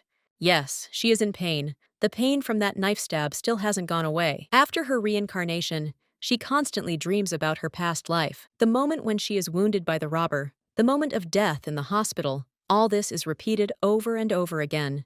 It was as if she were a stranger in this world, as if everything was pushing her to return home. As if she were cursed. Tess heard this without asking what she said. The girl said it was nothing special, and it was just some nonsense. He really just wanted to wake her up. Of course, he wanted to kiss her, but he refrained. Eucenial called him to breakfast. At breakfast, her mother met her and took her in her arms, so the girl noticed that her mother was very strong again today. The mother remarked that she was an elf, after which she asked if their daughter had slept well. She's still little, so she should sleep with them. Her father came up behind her and remarked that it would be better this way since the crown prince was here. Seal agreed that he was right. The little royal family, or rather the little crown prince, the boy greeted the duchess, and they began to eat. Tess noticed that his arms seemed completely weak today. He sighed and said his fingers hurt a lot. Eucenial gave him her food and asked him to give her his hand. She thought he had hurt himself again. The boy became embarrassed. Her mother noticed that Yuel seemed to have a weakness for the crown prince. The baby turned to her and said that it wasn't true, and she just did it because he said it hurt. Their family in this world is quite harmonious and happy, completely different from her previous life. Her father abandoned them and moved to another house, and Mom took care of them herself. Well, Mom, already in poor health, was made worse by Dad's affair. But she told her daughter that everything was fine and that her mother would take care of her instead of her father. Her mother always gave her love, but she lived with the word pain in her mouth. Maybe that's why when she looks at Tess and cares about him, I think she cares about her mother. They both cry a lot and are quite clumsy. They even have similar personalities. Even if it hurt, she always smiled. She felt very sad because she remembered her mother. The girl made sure that after her death, her mother would still receive treatment, not that she was thinking about the worst. And she didn't love her parents here. She will always be grateful to them for the love they gave her. But she constantly remembers her mother screaming at her not to leave her alone. Unlike them, she only had one mother. She needed to return to her own world, and then all these nightmares and the pain from the wound would go away. But she constantly remembered the Archmage's words, that perhaps in the mountain, there would be a way to contact other worlds. She turned to her mother and said that she had heard that elves, unlike other people, were closer to the world of fairies. And then she believed that perhaps she knew how to move between worlds. She needs to go back. No, she must go back. The 100th day before the Hardland family's expulsion from the capital. Mother asked again and asked why she was thinking about this. It would be nice to be honest and ask for help, but these people loved her with all their hearts, like their own daughter. She can't say she wasn't from here all this time. Batman, she said, because she took lessons from the Archmage, there were some things she didn't understand. Since she was the only one in the capital, she decided she knew the answer. Mother asked her husband if he had heard it. She felt so pleased that Yel acknowledged her. Yuseniel silently apologized for deceiving them. Mother said that, unfortunately, she could not tell her anything about other worlds. The little girl started asking why this was so. Since she was from the fairy world, it was a secret. Unlike the fairies, who were born there and live there, the elves live in the human world, and, due to restrictions, they are forbidden to tell any truth. It's a kind of contract, an agreement that maintains security and world order. The girl realized that this was like a contract with a god, and asked which deity had done this, since she had heard that 2 gods ruled the continent. Her mother doesn't know this. This upset the girl, because it was a complete failure. Her mother was her last hope. The prince turned to Yuseniel and remarked that it would be better to calm down a little. Yuseniel was busy and upset because she had seen the book before, and now it was gone. But suddenly, she found it and saw that in the beginning, there was the god of light, Lux, and the devil, the god of darkness. Lux built the continent and taught people to protect themselves from the temptations of the devil. When, after some time, the god disappeared, the continent was divided into 2 parts, those who believed in God and those who did not. This led to repeated wars. Yuseniel was upset that this whole story was about a god. Further on, it is said that the Northern Empire, relegated to the Southern one after the appearance of the first emperor, began to win. Unlike the Southern Empire, the Northern one has no state religion. Therefore, theological research is absent here. Lately, much of the Northern Empire has begun to believe in Lux. She thought she'd get more information. Things weren't going as she thought. Tess lay down with her and told her that something was wrong with her today. Yuseniel asked the boy if he was planning to return to the palace. The boy said he would stay with her for a while and then leave. Yuseniel was surprised that he liked her so much. Tess said he really did like her, so he suggests they live together. His father said he could marry a good man. Yuseniel asked him never to speak like that in front of others, but the boy didn't understand why. This is so because his mother constantly monitors this. She even holds regular meetings of the children in order to connect her son with the Marquise's daughter. She couldn't believe that this fool didn't notice it, or simply didn't want to notice it. The girl told him that marriage usually occurs after one reaches adulthood. Tess asked again if that age was 20. Besides, her taste is different. Tess was upset and said that he knew that someone who doesn't cry, knows how to use magic, and isn't arrogant. With hair and eyes as black as the night sky, Yuseniel noted that this was exactly it. So she asks him not to say that. Tess said that he had blonde hair and blue eyes, and that's why he started crying. And he thought that perhaps she would change her taste for him. Yuseniel turned to him and said that when he cried, he had already made a mistake. She also added that she wouldn't be able to change her taste. Tess was very upset because she still couldn't love him. He can, after all, allow her to take the books and classes she likes, the jewelry and dresses she wants. Yuseniel told him again that she had already told him that it was not about money. She cannot change her preferences by force, so she called him to follow her because she needed to return to the Imperial Palace. The boy said something, but the girl didn't hear it and asked again. He doesn't want to go back. He doesn't want to be far from her, so he said he would go if she took his hand. Yuseniel is always kind to him, but that's not enough. He wants her to care for him and love him, so the boy constantly thought about how he could do just that. Tess was absolutely delighted when she watched Yuseniel practice fencing. He said she was really cool. Count Guard, former commander of the Imperial Knights, currently a knight accompanying the crown prince. He suggested that Lady take a break, she has a good stance, so he assumes that she has already practiced fencing. Behind them, they noticed a boy who approached Yuseniel and said that she had not come to fencing lessons, so he decided to go get her. This is Edel Bonaparte, 8 years old. He was surprised to see Count Guard there. Yuseniel apologized and said she forgot to say she wasn't coming. He felt like she would still beat him again in sparring later, and he believed it was all because of the extra training with Count Guard. Yuseniel said he was simply weaker than her. The crown prince, meanwhile, was very upset. Etel wanted to greet the crown prince, but he pounced on him and asked who allowed him to come here. And he shouted at the guy to get out quickly. Today, she promised to spend time with him. The count told his highness he could suffer again. The boy told the lord he wanted him to throw this man out right now. Yuseniel thought she had explained everything to Tess that day, but he stood his ground. The girl approached her friend and asked if he was okay. He said he was fine. Tess turned to the girl and said that he was in pain too, and more pain than this guy. With the appearance of Edel, his sick addiction only intensified, and he tried to keep everyone away from her. At events, he said that the girl should play with him and no one else. Because of this, she and her family became victims of gossip. There was constant talk of them using their daughter to steal the crown princess's position. Even His Majesty is concerned about the Hardland family. It seems His Highness has been brainwashed. However, she still didn't take Tess's affection seriously. It was just a child's possessive desire to keep his first friend. She told him not to worry, because whoever she met would always remain her friend. This is how she always calmed him down, and the boy was very grateful to her. He really liked her, and soon he entered a period of early growth. Seal noticed that she hadn't seen the crown prince in a while. Her husband said the boy had said it was difficult for him to come now because of growing pains. Mother was upset that he was in so much pain. After all, if he refused to let even Yule visit, he must be in a lot of pain. The mother thought that her daughter was sad because they didn't see each other. Yuseniel noted that this was not the case. She was sad because she could not attend magic classes.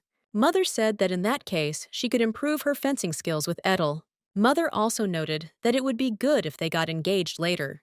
The Duke asked her what she was saying after dinner. Ciel said that if they got engaged, their daughter would be able to naturally distance herself from the crown prince. He thought it was because of rumors, but his wife said she didn't care. She just feels that Yuseniel shouldn't be around the crown prince. It's elven intuition. Yuseniel noticed that she hadn't been particularly fond of Tess lately. Getting engaged is not such a bad choice to solve these problems. If she has a fiancé, the crown prince will have no choice but to watch his behavior, and the increased attention to their family will also go away, and this is a completely reasonable choice, but the baby refused. Yuseniel said she had no intention of getting close to anyone. She was the one who would one day return to her home. Therefore, she shouldn't be in a deep relationship with anyone. The girl said they shouldn't worry about her relationship with the crown prince. He is like a younger brother to her. She felt awkward about what her mother said. When she met Tess later, she noticed such a change in him. He remarked that they hadn't seen each other for a long time. Yuseniel was shocked by how much he had grown and bowed her head to him. But he got angry about this. You said that she shouldn't do this because they are alone here. She should not bow and show him her respect. If she treats him like a stranger, his heart will be broken. After that, the boy noticed that she blushed. Yuseniel turned away and said it was noisy. It's all because she feels bad every time she visits the palace, and she's tired of paying attention to etiquette, people's glances, and close supervision. Tess told her not to worry about it. She didn't have to bow to him, and she could feel free throughout the empire. He's going to change everything, so the girl asked him how he wanted to change the law, but the boy said it was a secret. She just had to wait a little. Yuseniel didn't remember exactly what the crown prince's face looked like then, but for the first time, she sensed elven intuition. Something was wrong. Today he was in the Imperial palace all the time, and a monster appeared on the border, driving the entire empire crazy. So that ominous day was quickly forgotten. Time passed, and Tessa's 6th birthday arrived. It was the 35th day before the Hardland family's expulsion from the capital. There were so many people gathered in the banquet hall. This was the first official reception since the crown prince's recovery. All nobles from the rank of Viscount and above are invited. Each will try to make an excellent impression on the Imperial family. Duke Hardland came with his wife and daughter. The little girl heard it said that the dress the lady was wearing was a gift from the emperor himself, and there were rumors that the prince was only getting better thanks to her. Yuseniel wondered if they knew she could hear everything. Today's event was a good chance to curry favor with the Hardlands, too.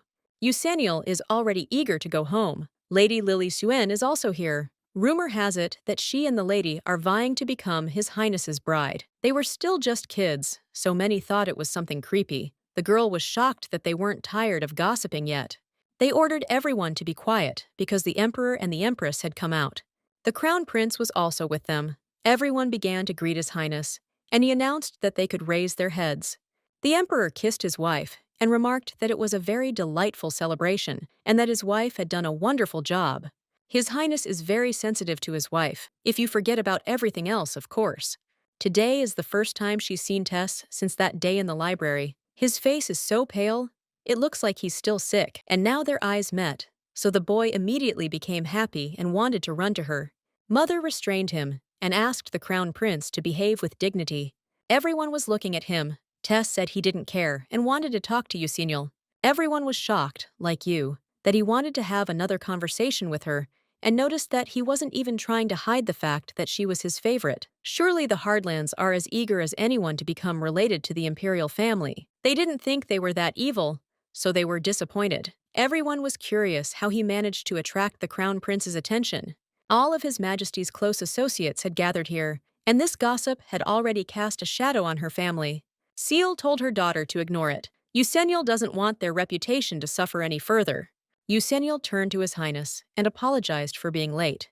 She asked permission to congratulate him on his birthday. The boy didn't understand the point of all these formalities. Usaniel knows that Tessa doesn't like this kind of treatment. He asked why she speaks to him like that. But still, the girl had to draw a clear line between them. The girl was delighted. Once again, all the guests had finally switched their attention to the banquet. It was very good that the Emperor intervened and said that she had very wonderful manners and remarked that she was simply a model of politeness. They were eager to visit and were waiting, so the exchange of pleasantries can end here. They decided to start celebrating. From now on, Tess would also observe decorum.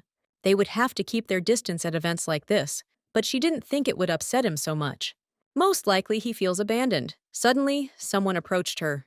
It was Ethel. The boy asked her why she was standing there alone, after which she noticed that the guys wanted to talk to her, so he called her to follow him. But she doesn't want to talk to anyone, so she stands to the side so he can talk to them himself. The boy noted that he could not allow her to be left here alone. True friends did not do that, Usaniel asked, so Leon traded their joint fencing lessons for a meeting with the Knights of the Imperial Guard. Edel noted that she knew that he dreamed of taking the place of captain of the Imperial Guard, so he could not miss such a chance. There would not be a second such opportunity. Unlike other knights, warriors from the Imperial Guard obey the Emperor himself. Those wishing to join their ranks undergo a rigorous selection process. Usaniel would have asked how he managed to obtain the invitation letter. It was all thanks to His Highness. The girl couldn't believe it, because the Crown Prince had done all this. Edel remarked that he had heard that he himself had asked his father for the favor, and he thinks he's recognized the boy's incredible talent. But Tess dislikes Ethel, so she wonders why he'd help him. It seems he's still not fully recovered. He took some imported potion, but even that didn't help. The guy told her to be quiet because she started talking about it very loudly. She was shocked that everything was so bad. The little girl said that she thought it was all because of her growth. Edel doesn't know the details. Meanwhile, the Crown Prince was watching all of this. The girl clearly remembers that day. Suddenly, a terrible storm broke out outside the palace. A monstrous thunderstorm knocked out the windows, and Tess lost consciousness. The Emperor was horrified when he saw what had happened to his son, and ordered the court physician to be quickly summoned. Usaniel stood there. I didn't understand what was happening. Everyone was panicking, and that's why His Highness fainted. The frightened aristocrats rushed in panic in all directions and thought that it was a demon, so they decided to flee. Her family was no exception, so her father grabbed the girl in his arms and said that it was time for them to leave too. She tried to say something, but father said the healer had arrived, so His Highness would be fine. They would definitely see each other later. But Dad was wrong. That was the last time she saw the Tess she knew, and then they were exiled. And 14 years later, he appeared before her as a completely different person. Edel asked what his friend was thinking about, and Usaniel simply said that she was reminiscing about the past. She was simply trying to understand how she had ended up like this. She's now 20 years old. Ethel asked what exactly she remembered. He was curious, but Lady Oren nudged him. He asked why she did it. The lady replied that he was too curious. Or perhaps soldiers aren't exactly familiar with feelings. Edel added that it was only verbal, considering she'd invited herself over for tea. The lady said that Eusenial was actually her friend. The guy said he knew her much better.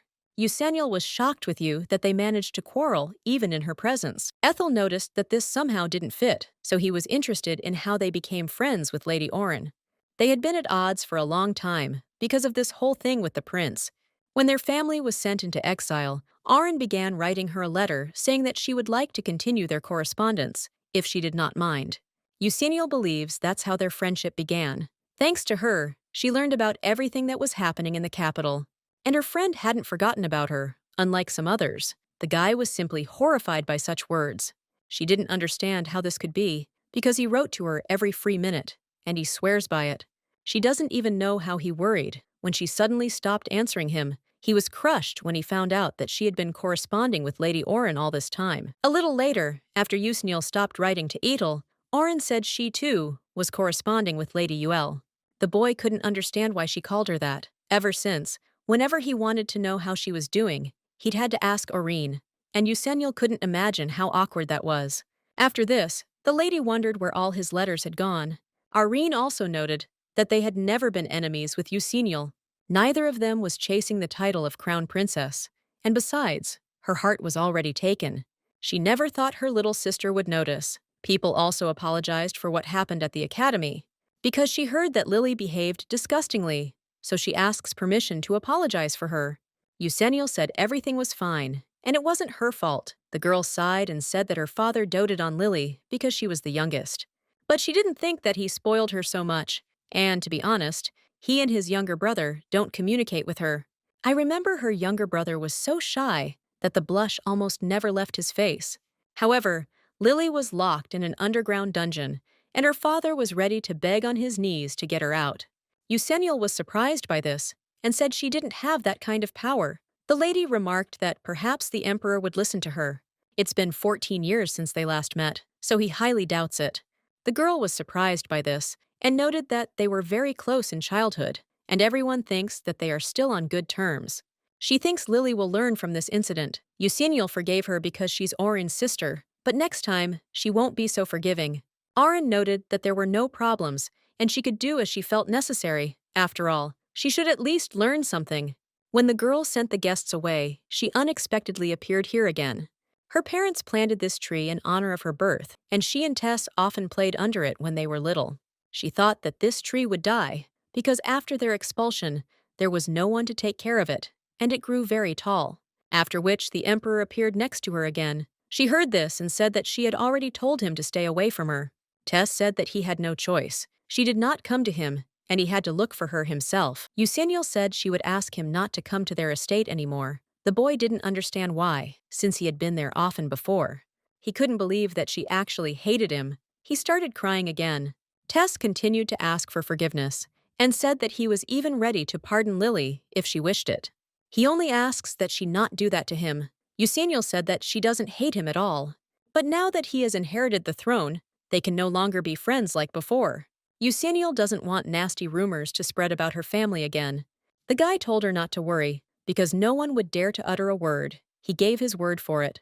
Tess had promised to give her everything she wanted. He speaks the same words he spoke many years ago, as if nothing had changed. She couldn't believe that she was the only one who had changed, so she said that she would then address him as she was used to. But only in private, and he shouldn't come here again. Her parents will be embarrassed if they see him. Tess was very happy and began to hug her. She asked him to be easier, because she could not breathe, and also noticed that he was sticking. Yes, over these long 14 years we had to go through a lot, but now everything is finally working out. She enrolled in Conceum and was given access to the palace library, and can now devote her time to studying magic. Tess is fine, and her family has been allowed to return to the capital, so she can return to her world with a light heart. How glad she is that their relationship has remained the same. Tess asked if she had continued her fencing and magic training in Valen. The lady confirmed it. She was lucky to have these good teachers. Thanks to them, she didn't fall behind her peers and was able to quickly get used to Conceum. Tess added that she was truly amazing. The girl asked about him and what he'd been doing all this time. The emperor smiled. After they were exiled to Valen, Eusennial had been resentful of Tess for a while. Their family was not guilty of anything, but suddenly lost all rights and privileges. Tess hadn't sent her any news, and she thought he was doing just fine without her, but when she found out what had happened to him. They say His Majesty has rarely let the crown prince out of the palace since his birthday. Only nobles below the rank of duke are allowed to enter the castle. The empress gave birth to her second son. The girl was trying something today about Tess having a younger brother, and her resentment turned to shock. After the birthday of another contender for the throne, he must have had a hard time. His parents were probably unhappy with how he had changed. Tess thought it was obvious he had been thinking only about her all this time. Eusennial asked if that was why it took him a year after ascending the throne to return them to the capital. He doesn't even know how long she's been waiting for this. Tess asked if she really wanted to see him again that much. He took her hand and said that it made him immensely happy. After that, they almost kissed, but the lady moved away from him and said that she did not want it. This is not true at all. She wanted her family to be allowed to return home. Tess said that he was filled with impatience for their meeting. Every night, he managed in his mind to give him the gods a chance to see her face again. He missed her so much. After they looked into each other's faces, the lady began to blush, and the prince noticed it. He thought that perhaps she had a fever, but the girl said that it was him and that he was acting strange. Tess was surprised and asked again. He also noted that he had always been like this. Eusennial couldn't help but agree, but added that things were somehow different now. Come to think of it, Tess had touched her often before, so she didn't understand why his touch was so exciting to her now. Tess asked how exactly it could be different. The girl realized she needed to think clearly.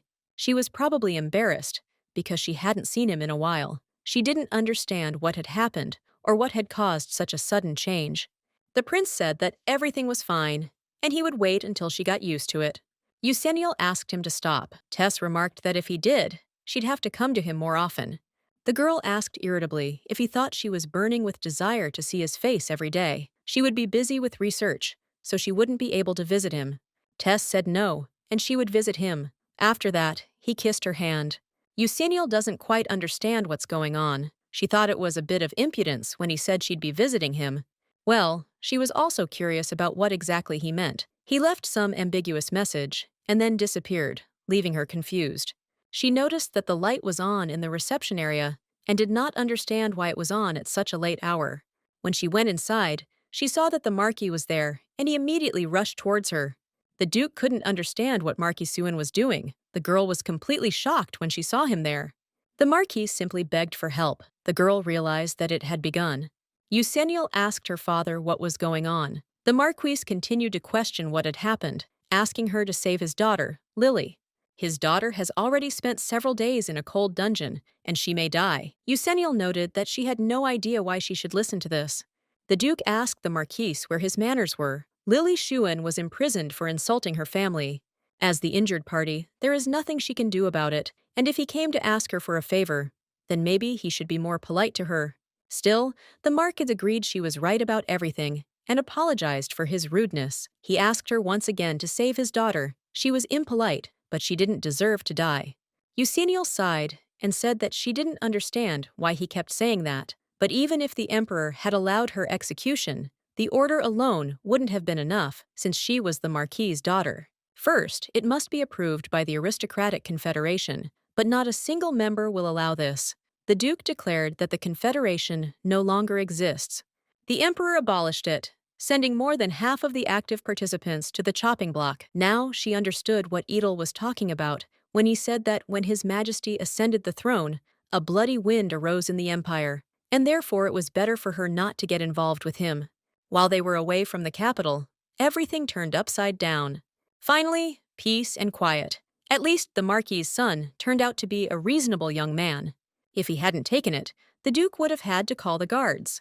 It's already good that the father was nearby. The son took his father home. The Marquis was indignant and told him that he was shocked with you, that he did not feel sorry for Lily at all. The Marquis's son also asked for forgiveness for his father's behavior in front of the lady. They will return to them for an official visit, and he apologizes again. Unlike her father, Nuss has control over himself and reminds her of Auron. She suggested to her father that they return to their previous conversation. The Confederation no longer exists. Its members were indeed sent to the scaffold. The Duke heard that some nobles were preparing a coup d'état while they were in Valais. However, the rebel leader, Duke Rentia, died suddenly, and after the Imperial Knights swore allegiance to the Crown Prince, the conspiracy was forgotten. Now the lady understood why Tess had ordered the traitor's execution as soon as he inherited the throne. His number exposed the criminals and confiscated all their lands and property. Now their property belongs to the Empire. Having learned about this, he was even glad that they were not in the capital at that time, otherwise they could have fallen into hot water. They say the Emperor has become much calmer since they returned from exile. But the atmosphere in the palace is still hardly friendly, so she must be careful. Eusennial said there was no need to worry. His Majesty would join them after the morning meeting, so she could wait for him here. Eusennial planned to stay away from the palace for a while, but learned that the aristocrats wanted to overthrow the crown prince. And now she can't do anything about her anxiety. Everyone probably thinks the Emperor is an inhuman tyrant, but they don't know what Tess is really like. She wants to make sure he's okay, and at the same time ask him to release Lily Xuan. Afterwards, the Emperor approached her and greeted her. He realized that, as she could see, he was right. He said she would visit him. He left with a smile and joy. She wondered why he was so strict with Lily Xuan. She didn't deserve such a harsh punishment. Tess pointed out that it was all because of this, that she had insulted her, and besides, she was not so worried that he wanted to feel even less sorry for her. Eusennial didn't understand what I was doing to her. She was just her friend's sister, and she didn't want anything to do with her friend's family. Tess said that in that case she should kiss him, and then he would let the girl go. Just one kiss. Silence followed. After a few seconds, the guy became upset because he almost succeeded.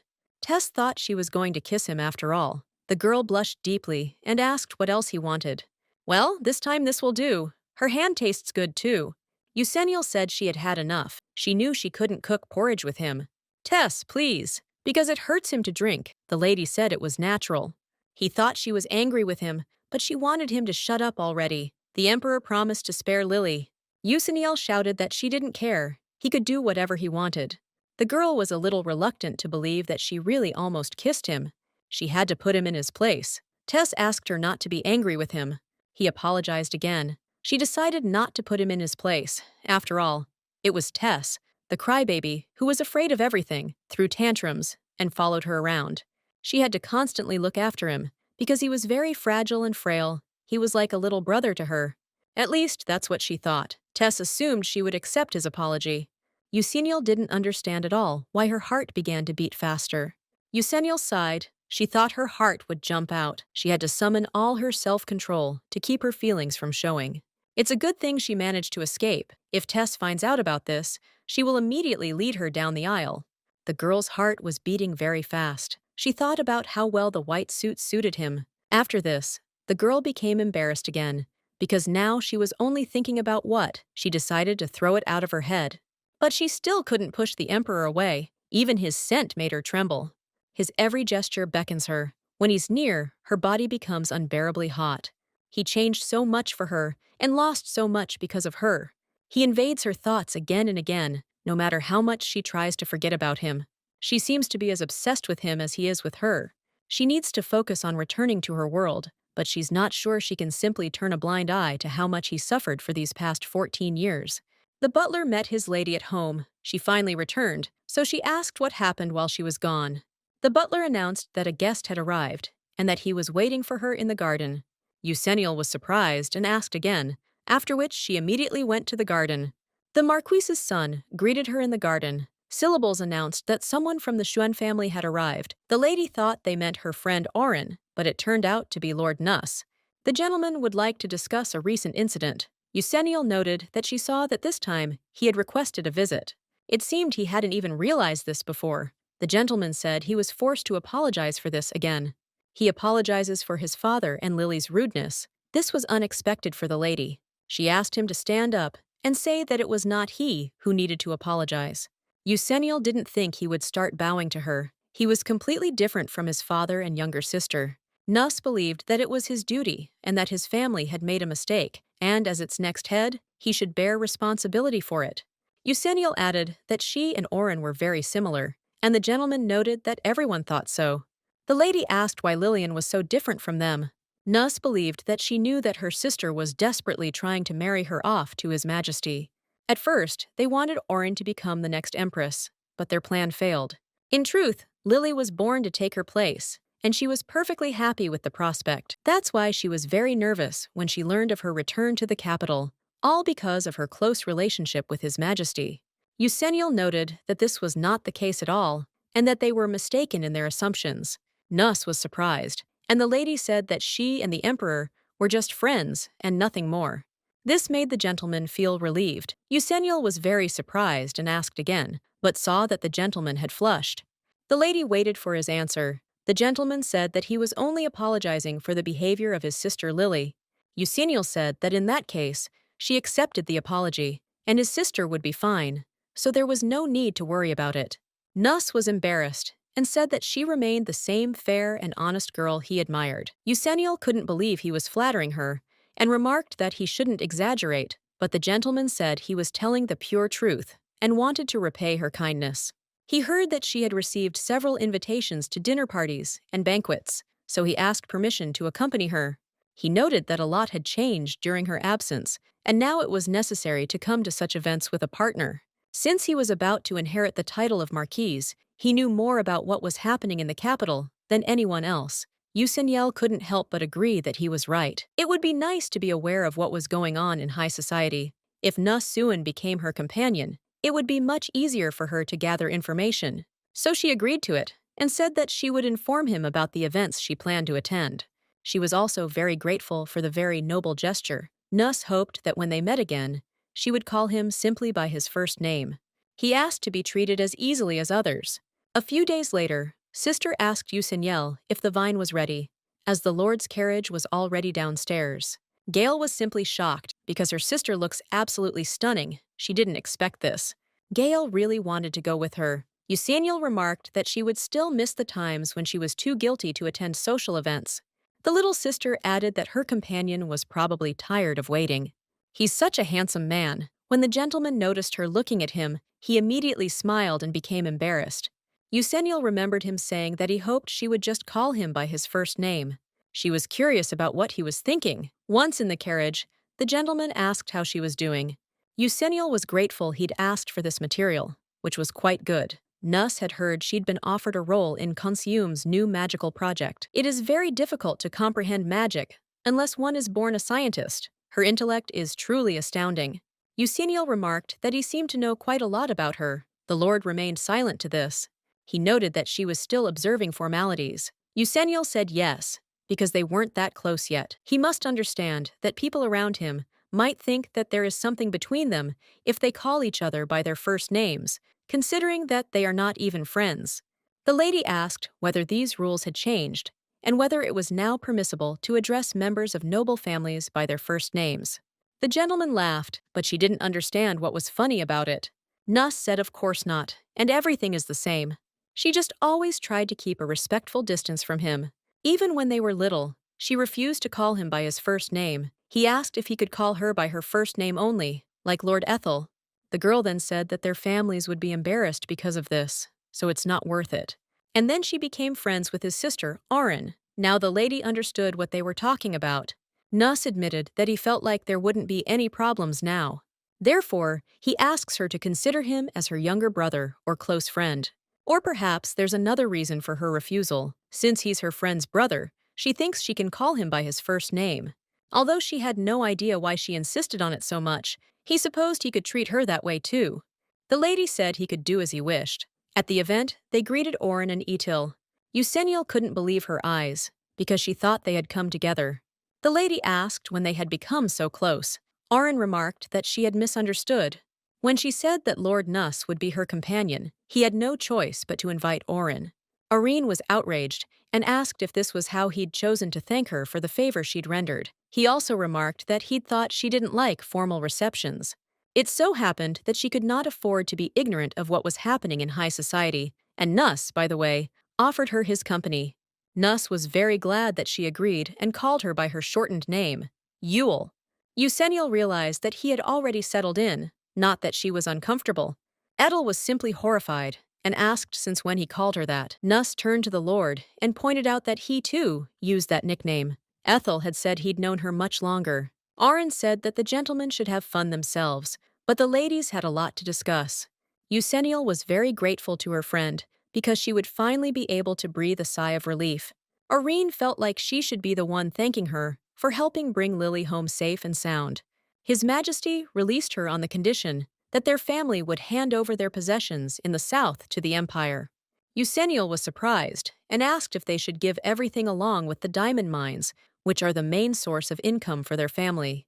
Irene thought it was better to lose them than Lily. Euseniel thought Tess would simply let her go and not demand anything.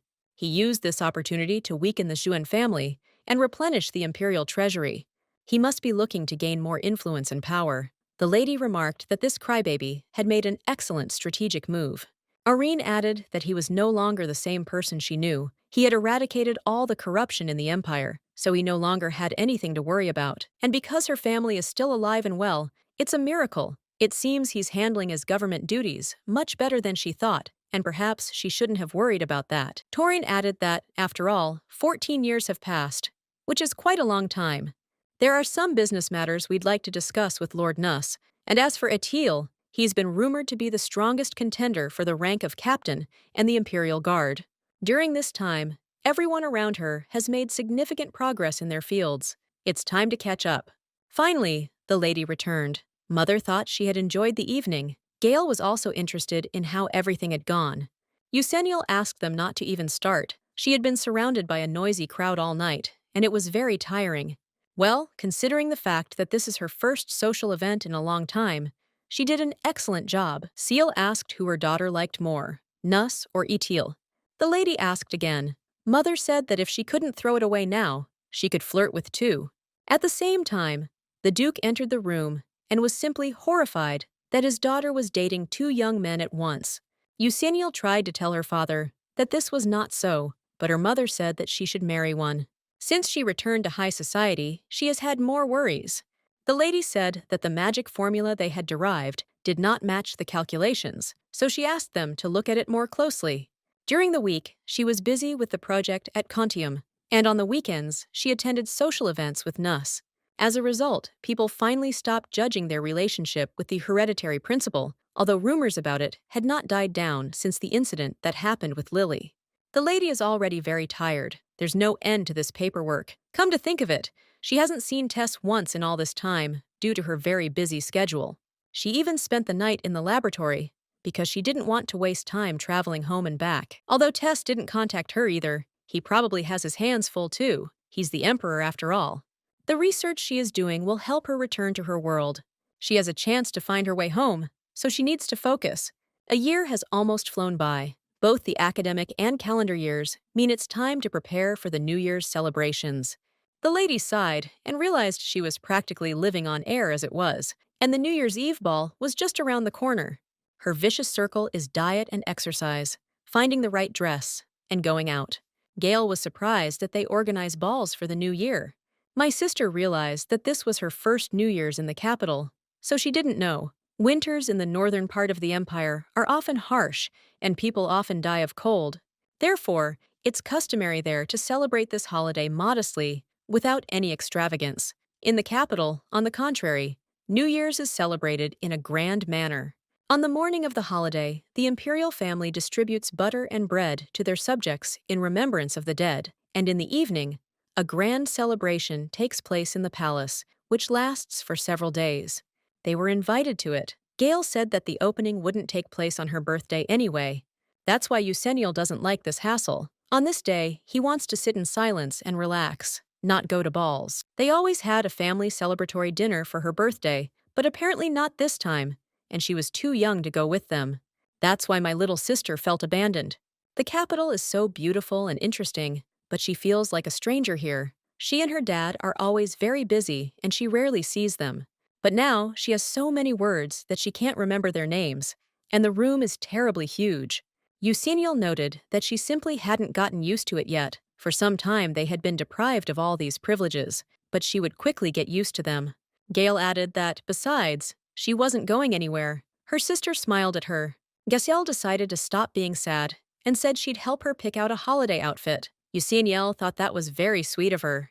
The little sister was thinking about what to put on, and suddenly remembered something. She asked about that red brooch. Yuseniel was immediately surprised. This is the one she got for her 18th birthday. She was saving it for a special occasion, after all.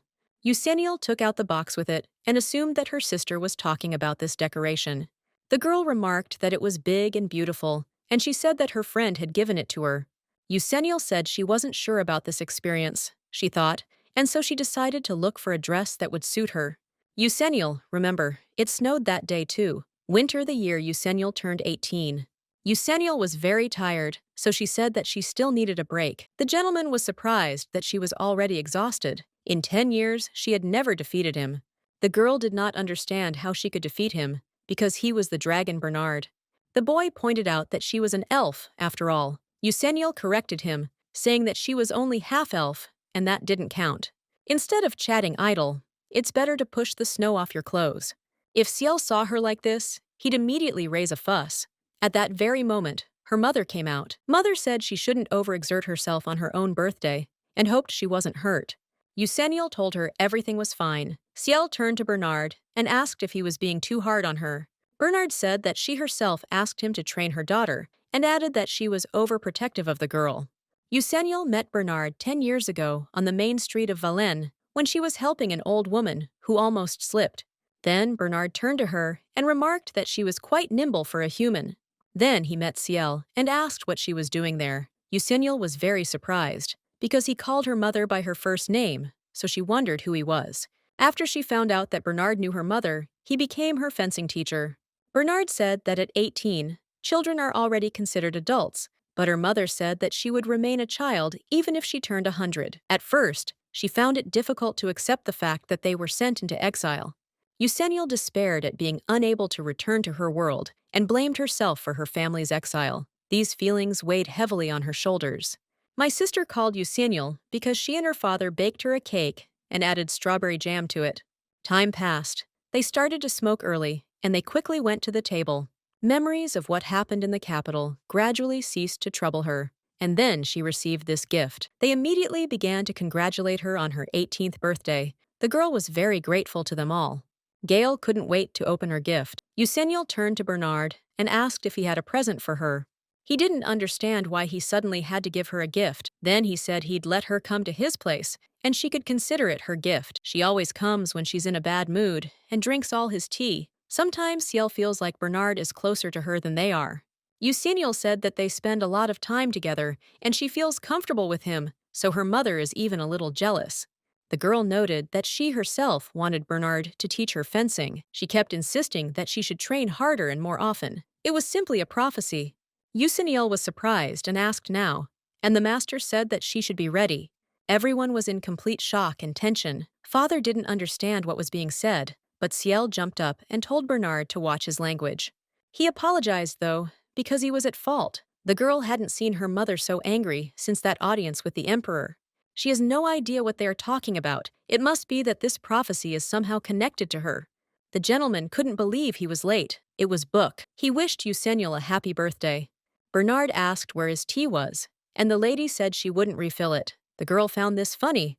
Beach presented his gift. It was a book on fire magic, and he was sure she would find a use for it. Yuseniel was very curious how he knew that she had problems mastering fire magic. He noted that she had had difficulty using it in the previous lesson.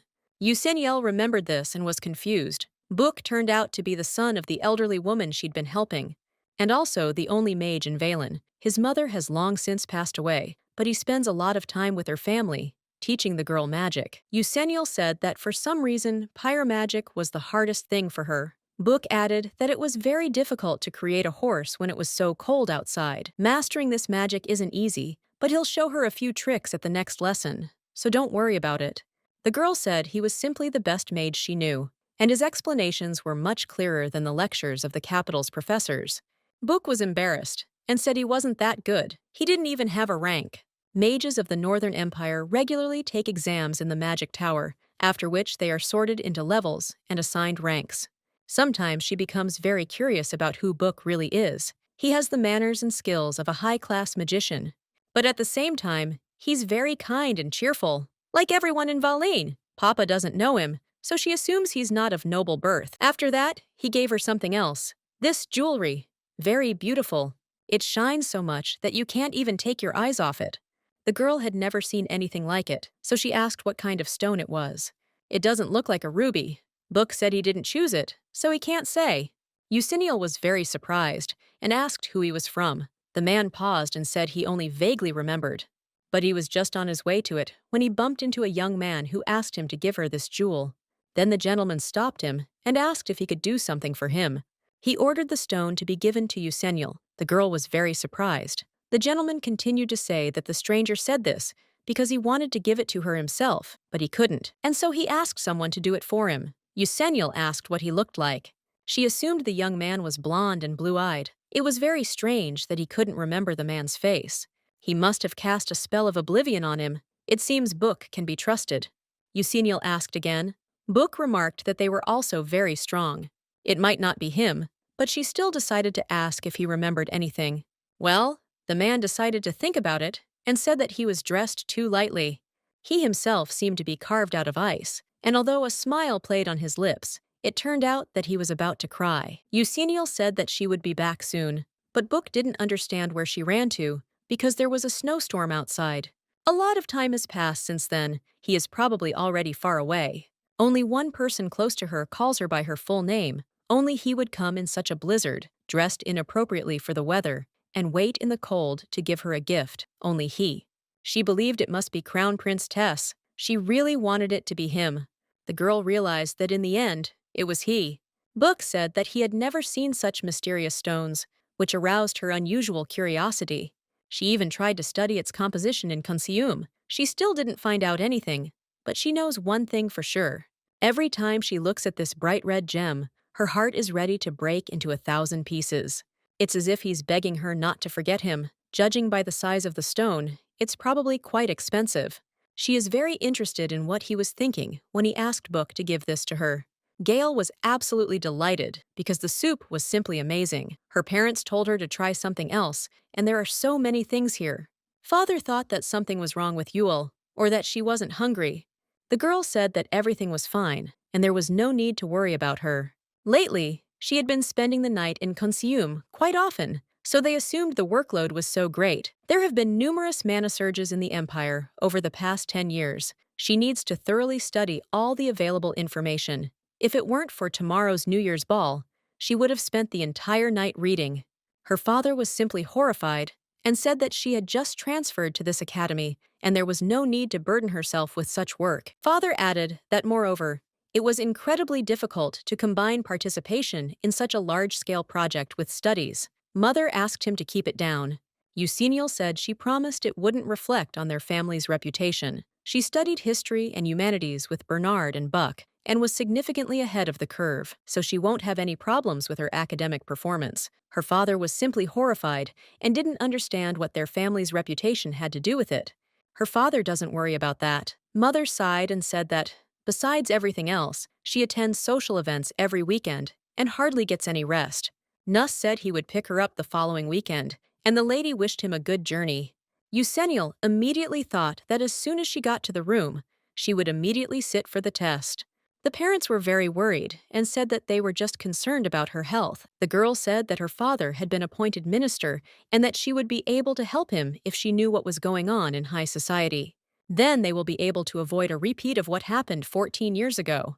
But she doesn't need to shoulder this unbearable burden on her fragile shoulders. They ask her to share it with them, because they are family after all. Indeed, they are family. That's why she wants to protect them. If she takes care of everything in advance, she will be able to leave them calmly when the time comes. Eucenial has become very accustomed to this world, so much so that she sometimes wonders if she really wants to go home.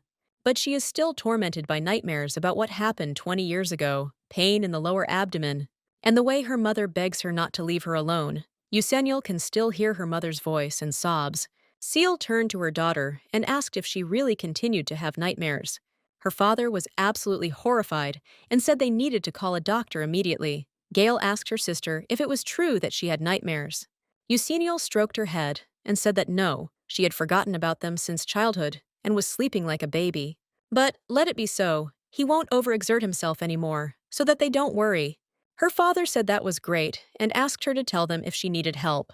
Euseniel noticed that her mother was happy when she started attending dinner parties, so she asked why. Seal said that she needs to meet a lot of men to find the one. To be honest, she was even worried that she would marry a lazybones like Bernard.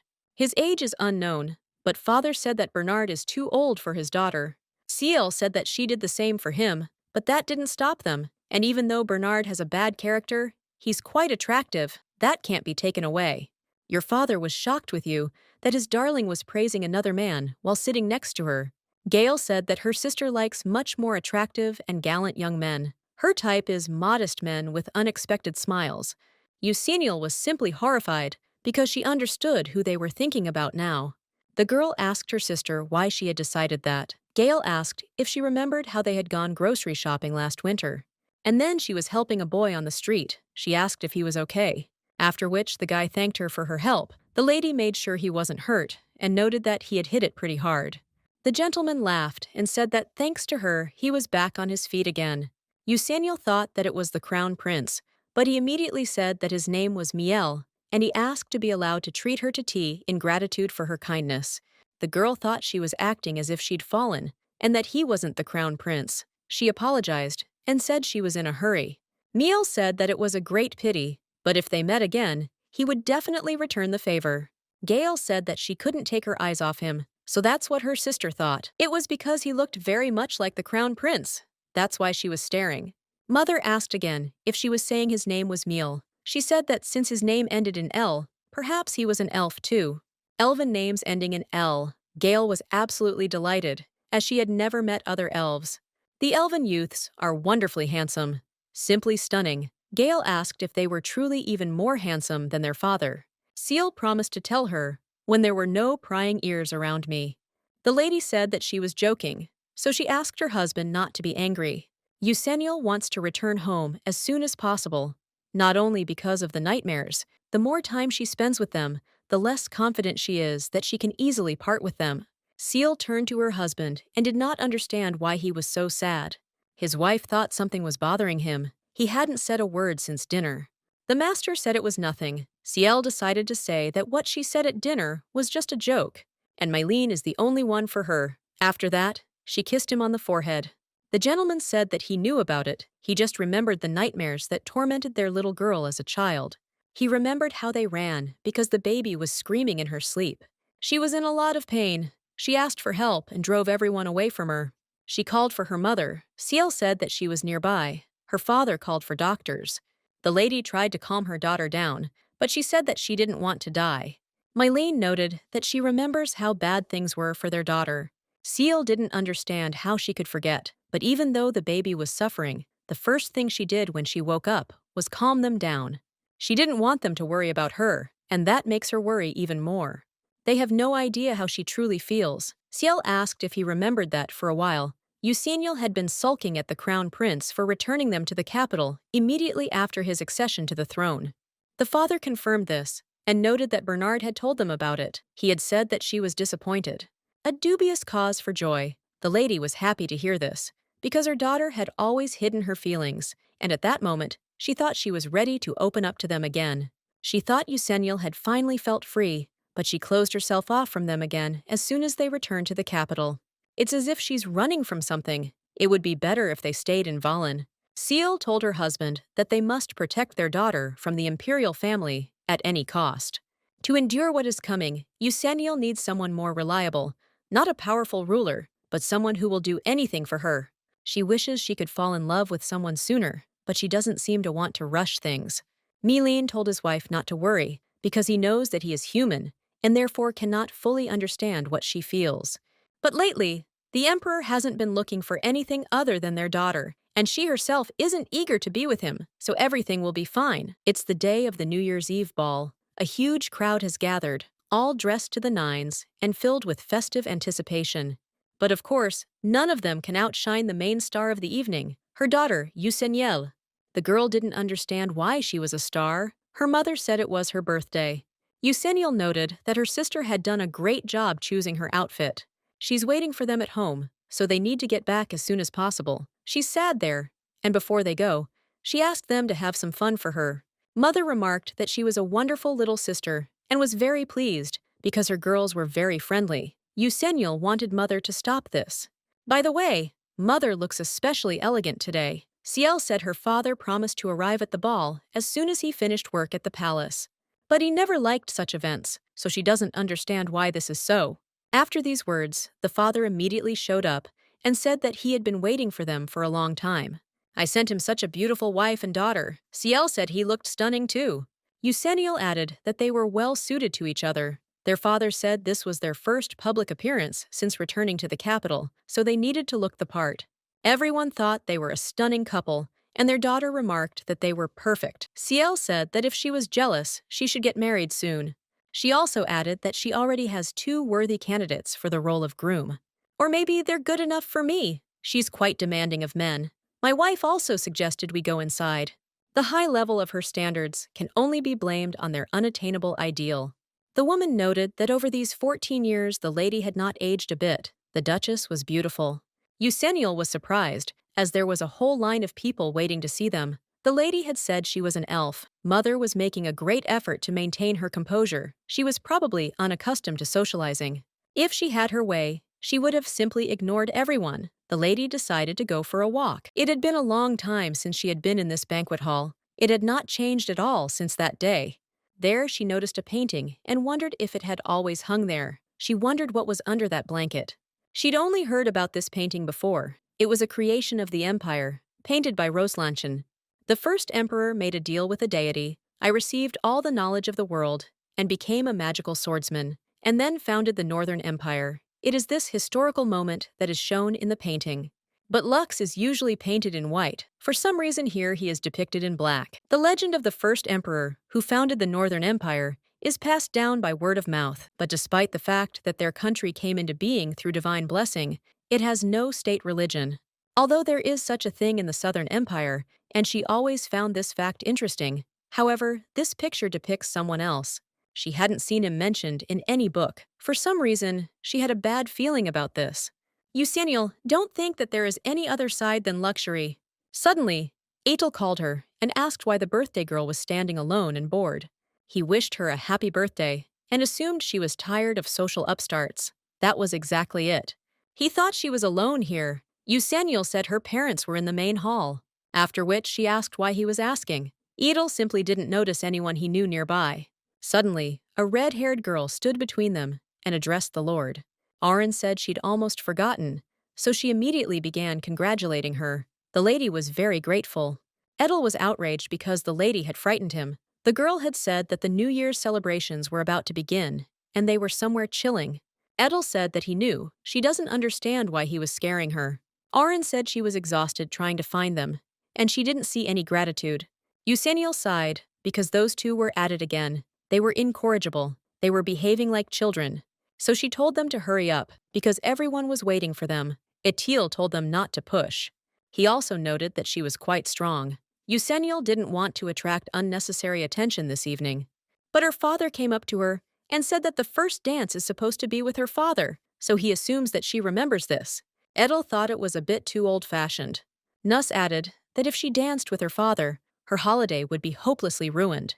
But father said that their family had been deprived of the pleasure of attending this ball for many years, so they needed to make up for lost time. Apparently that's impossible. Eusennial said that she had to decide something like that. But they don't even listen to her and continue to argue. Mother remarked that she was in great demand. This whole argument erupted because of Mother. But the lady pretended not to understand what she was talking about. They had all met together a few minutes ago. There is a popular belief that the person to whom a girl who has reached adulthood gives her first dance at a New Year's ball will end up with her betrothed. Eusennial told her mother it was a complete feeling. Ciel said that sometimes such things happen in the world that you're amazed. The boys heard this, and the father was the first to approach her and asked if she would do this honor to him. That's how it all started. My father said that, according to the rules of good manners, a daughter should dance her first dance with her father. The boys thought it was utter nonsense. 1 against 2, and the father was outnumbered. They told him that women have the right to choose who they dance with, and asked for the young couple to take the lead. It seems he was in a difficult situation, so he asked his darling to save him. Eusennial turned to her father and said that her mother wanted her to get married quickly and that she was unlikely to listen to him. Seal said that if that was the case, then she could dance with her father. The guys were very upset, but the woman said her decision was irrevocable, so they shouldn't even try to convince her otherwise. Euseniel asked her mother what was wrong. She thought she would ask Nuss or Etil to dance. For some strange reason, the air in the palace thickened so much that it became difficult to breathe. In a sense, it was always stuffy here, but not to this extent. Euseniel believed something was wrong with her mother. She couldn't understand why her mother wasn't answering her. The lady suggested returning home early. The girl was surprised, and her father began to suspect something had happened. It wasn't air, it was aura, and it was creeping up on Euseniel. It was about to swallow her whole. But it was completely unclear where she came from, and then they announced that His Highness the Crown Prince had arrived. Euseniel wondered what was going on, that she hadn't seen him for a long time. He seemed to have lost weight. But otherwise, he remained the same. Mother turned to her and told her to stay close to her and her father. Euseniel did not understand why this was so, and her mother asked her to promise that she would not leave her side for a single step. Everyone immediately began greeting the emperor. Euseniel didn't quite understand what was going on. She told her mother that they should bow. The emperor said he had had enough and ordered everyone to raise their heads. He has been very busy lately, and therefore has not had the opportunity to see them. The emperor was very pleased to see their entire family here. Ciel asked her daughter to step aside. The girl didn't quite understand what had caused this sudden change. She couldn't believe it was all because of His Majesty's appearance. Everyone immediately began to look at that jet-black hair and majestic posture. Tess's hair was raven black, perfectly styled, immediately catching the eye. This color was a clear sign of his imperial lineage, the symbol of a true heir. This shade wasn't just beautiful, it was sacred. Ciel believed they had all been brainwashed at some point into believing these traditions and attributes were immutable. Despite all her doubts, she couldn't understand how this was possible. Tess Balloon, standing before her, calmly said that their empire's anniversary had arrived, meaning it was time for celebration. He invited everyone to celebrate this momentous occasion, hoping that the coming year would bring them even more success and stability. It felt like his confidence in the future was unshakable, no matter how difficult things were for him. He asked everyone to have fun, forgetting all their troubles. Flower petals began to fall, disappearing as soon as they touched his palm, dissolving into thin air like a mirage, leaving behind only the ephemeral quality of the moment. The spectacle created an atmosphere of a vanishing past, and from it, Euseniel felt as if the Tess she once knew was vanishing, giving way to a new, incomprehensible, and much colder emperor. In an attempt to distract herself from her obsessive thoughts, Euseniel suggested to her father that they go dancing on the sidelines and return home immediately, lest they lose their inner harmony. But her plan was soon thwarted by the emperor himself. The emperor remarked that he remembered who was celebrating their birthday today. He expressed the hope that everyone present would happily join in the congratulations, not expecting his attention to be drawn to another, far more important goal. Tess, in turn, invited His Highness to accept his congratulations, but the lady, realizing that ballroom etiquette must be observed, reminded him that she had promised her father this first dance, and, unfortunately, she would not be able to communicate with the emperor now. The emperor, shocked by her refusal, couldn't believe the people wouldn't let him steal her first dance, that this gesture was so important to her. He boldly invited her to dance in front of all the guests, putting her in an awkward position.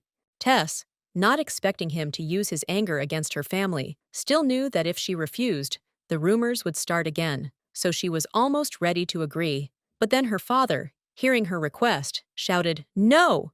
The Duke, seeing the situation growing tense, asked the emperor to allow them to spend this moment together, but in response, he only shrugged, expressing his concern. Ciel, not wanting to make a big deal out of it, asked her daughter to come closer. Her father proudly remarked that he had long dreamed of dancing with his daughter at this particular ball, and that she was truly important to him.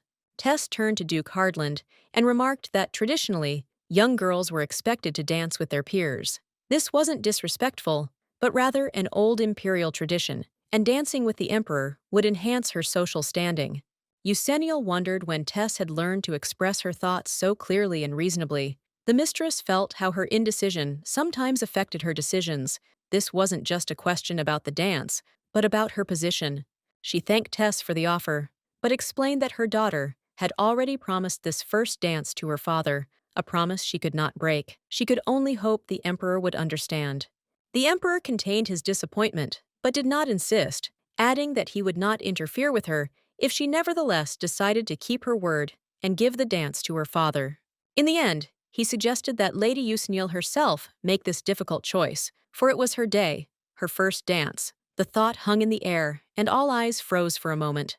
Usniel sensed the emperor was being cunning. However, she firmly stated that she would dance with her father, as she had promised. There was not the slightest hesitation in her voice, though she sensed that her decision concealed her personal feelings. The emperor seemed resigned to this decision, though he didn't hide his slight disappointment. But then, unexpectedly, he grabbed her hand and whispered her name. Useniel almost thought he was about to kiss her right there in front of everyone. However, he merely noted that she was wearing the very brooch that suited her so well. The lady didn't understand what exactly the emperor meant, but something in his voice made her wary. Tess asked if she was curious about the stone. He promised to tell her about it, but demanded her first dance in exchange. Then, smiling, he asked what she would say to his proposal. Useniel considered this. It was obvious Tess was unwilling to back down, but she decided to agree anyway, offering her hand to the emperor, intending to fulfill his condition. It was a compromise she could accept. Seal, watching this, didn't agree at all. Concern flashed in her eyes, and she hastened to tell her daughter to return immediately. She understood that the situation was getting out of control. Tess looked at the Duchess in surprise, noting that her words clearly contradicted established rules. He asked if she truly believed that two young people had no right to dance together, especially on such an important occasion. He reminded her that this was one of the oldest rules of ballroom etiquette in their empire, and if she thought otherwise, perhaps she was acting this way because she feared he might harm her beloved daughter. But Tess hastened to reassure her, assuring her that Lady Useniel's safety was his top priority. He gave her his word that not a single hair would fall from her head and that he dared ask for no more.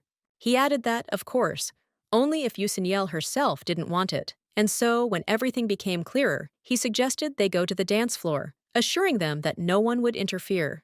When they walked away, Useniel, still tense, told him that he knew perfectly well she would never even consider consenting to his advances. Tess, in turn, asked if she was truly so sure of that. During the dance, the emperor began to notice something was wrong with the girl. She didn't look as happy as she should have. He couldn't figure out what was bothering her. Her face reflected only anxiety, and her movements were constrained.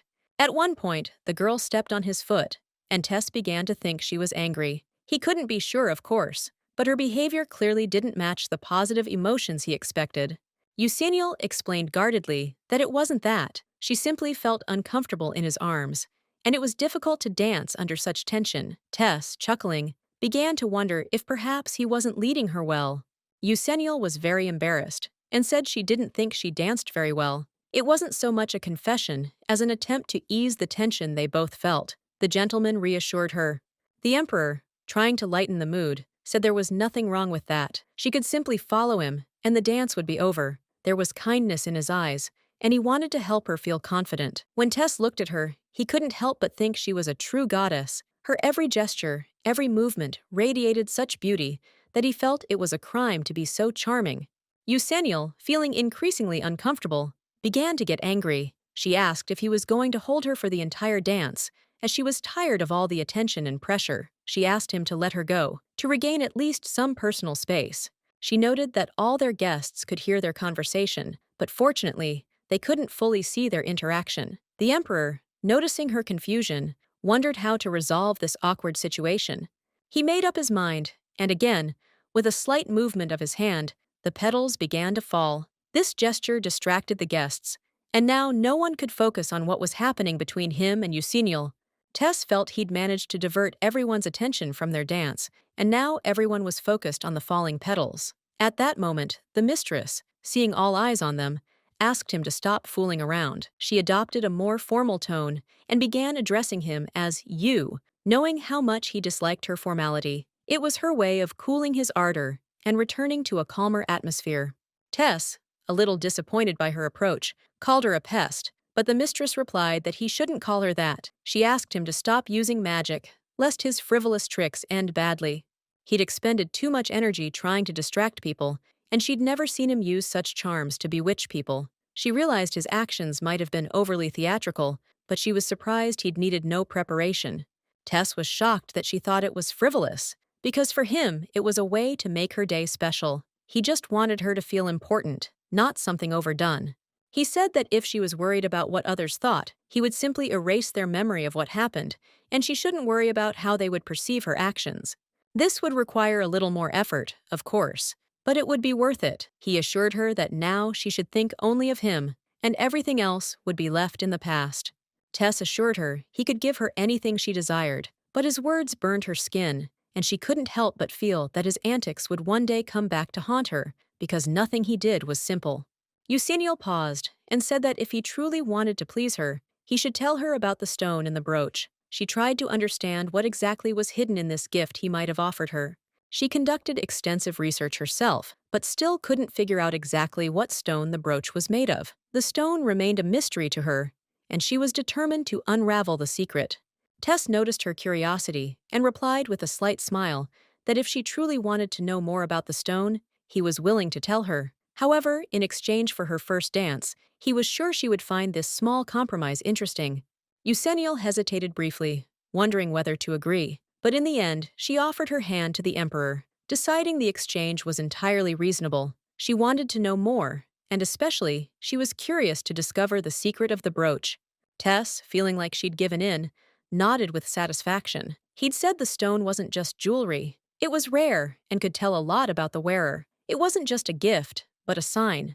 Eusenio, looking more closely at the stone, sensed that some special power lurked behind it. The stone was dark, almost black, with deep shades of blue. It shimmered like stars in the night sky and seemed almost alive. Tess continued to explain that the stone was part of an ancient artifact passed down through the Imperial family. This stone was a symbol of power and strength. It contained magical energy used in the most important rituals.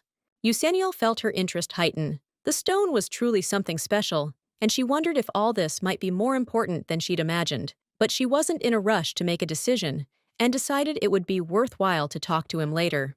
Tess approached again and said that if she really wanted to know everything he had to say, she would have to dance with him. He was sure it wasn't just a dance. It was an opportunity to learn more about her own destiny and future.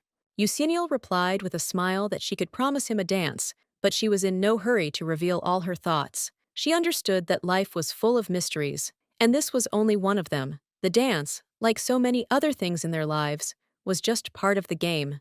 So she wants to know what it is. Eusenio demanded an explanation from Tess, insisting he explain what this heart was that was troubling him so much. Tess felt her insistence fill the space between them, and he didn't know how to explain exactly what was bothering him. Eusenio grew increasingly puzzled and began asking questions.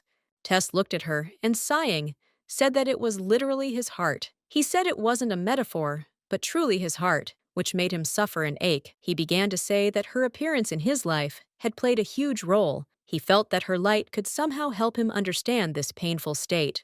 Thinking back to his childhood, Tess felt only pain and loneliness. He was alienated from everyone, unsure how to relate to those around him, and unsure what exactly was making his heart ache so much. The maids ran frantically around the palace, trying to find His Highness. Tess was always disappearing, and they couldn't figure out where he could have gone. But finally, they found him in one of the palace's secluded corners. Last time he hid in the pantry, and this time he was hiding again in a dark corner. And then they found him. The maids rushed to his side, ready to help, but Tess refused. They hastened to report their discovery to His Majesty, but despite this, they could see that something was wrong with the boy. He looked very weak and anxious, almost exhausted. The maids couldn't understand why he was shaking so much and asked if he could hear them, but the boy simply remained silent, unwilling to explain. He felt his body aching with pain and didn't want to look at anyone. Tess saw them as black, as if their souls were hidden from his sight, as if their auras were clots of fog that obscured all their true feelings. He himself suffered from this. The boy couldn't contain himself any longer and hit one of the maids to keep them from getting so close. The others started asking if she was hurt, but he didn't want to answer. For a moment, the maid actually felt pain, but she was fine. However, Tess felt anxiety and anger wash over him again, and a fire flared in his heart once more. He screamed at them to leave him alone, to stay away because he didn't want them to touch him. Every gesture they made caused him pain, and he felt as if he were being burned. The maids, unable to understand what was happening to the boy, tried to calm him, but he was obsessed with his perception of other people's souls and could not escape the pain their presence caused him. There was unbearable pain in his eyes, and Tess couldn't hide it. He cried all the time because he felt the pain growing stronger and didn't know how to get rid of this excruciating feeling. Tess was an unusual child, possessing an ability he couldn't explain, the ability to see the souls of others. The aura of each soul was like a veil that concealed a person's identity from the eyes of others. The boy never understood the emotions of those around him because he couldn't see their faces. For him, souls were everything, and he couldn't discern them from the outside. This created even greater isolation and misunderstanding. He felt like the human soul was covering everything around him like a veil, preventing him from connecting with others. Tess thought his mother was upset again, and this tormented him. The boy asked his mother if she was angry with him, but she replied that she wasn't at all. Her disappointment was understandable, however, as he had skipped classes again and even hit the maid. Tess knew she didn't understand him. She thought he was just a spoiled child, but he couldn't explain what was tormenting him. The souls of people were so uneasily intertwined that it seemed unbearable. Tess told his mother he simply didn't like people. He felt their greed and selfishness constantly surrounding him, and it was excruciating. He felt as if they were ready to swallow him whole. His mother, hearing this, couldn't believe it. She couldn't understand why her son was so against the world. She said such thoughts shouldn't occupy his mind. She didn't want to hear his excuses. He repeated the same thing again, just like before. And so they had to find new maids again, because his behavior was becoming increasingly erratic. Tessa's mother couldn't understand why he couldn't just be like all the other children. In her eyes, he was just a capricious prince, and she couldn't understand why he was so preoccupied with the souls of others. But Tess knew that only he could see the souls of others. Each person had their own unique aura, their own color, and this created a constant pain in his world. His eyes suffered from this constant sight. His eyes ached because they saw too much, because they were confronted with a reality others couldn't comprehend. He was alone in this, and it felt like a real punishment. The mother sighed, looking at her son, and said she believed him. She knew that if she wasn't there for him, no one else would. She promised to support him, even though she didn't understand what he was going through. Tess felt a sense of relief at these words. He believed his mother was finally beginning to understand him, and this lifted his spirits. He was grateful for her support, even though he still felt alone in his pain.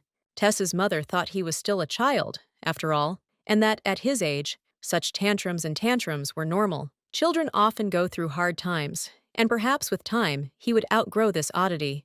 She hoped he would gradually learn to control his emotions. Perhaps, if she played along with him a little, he would soon calm his fears and begin to think like an adult. But her plans for the future were even grander.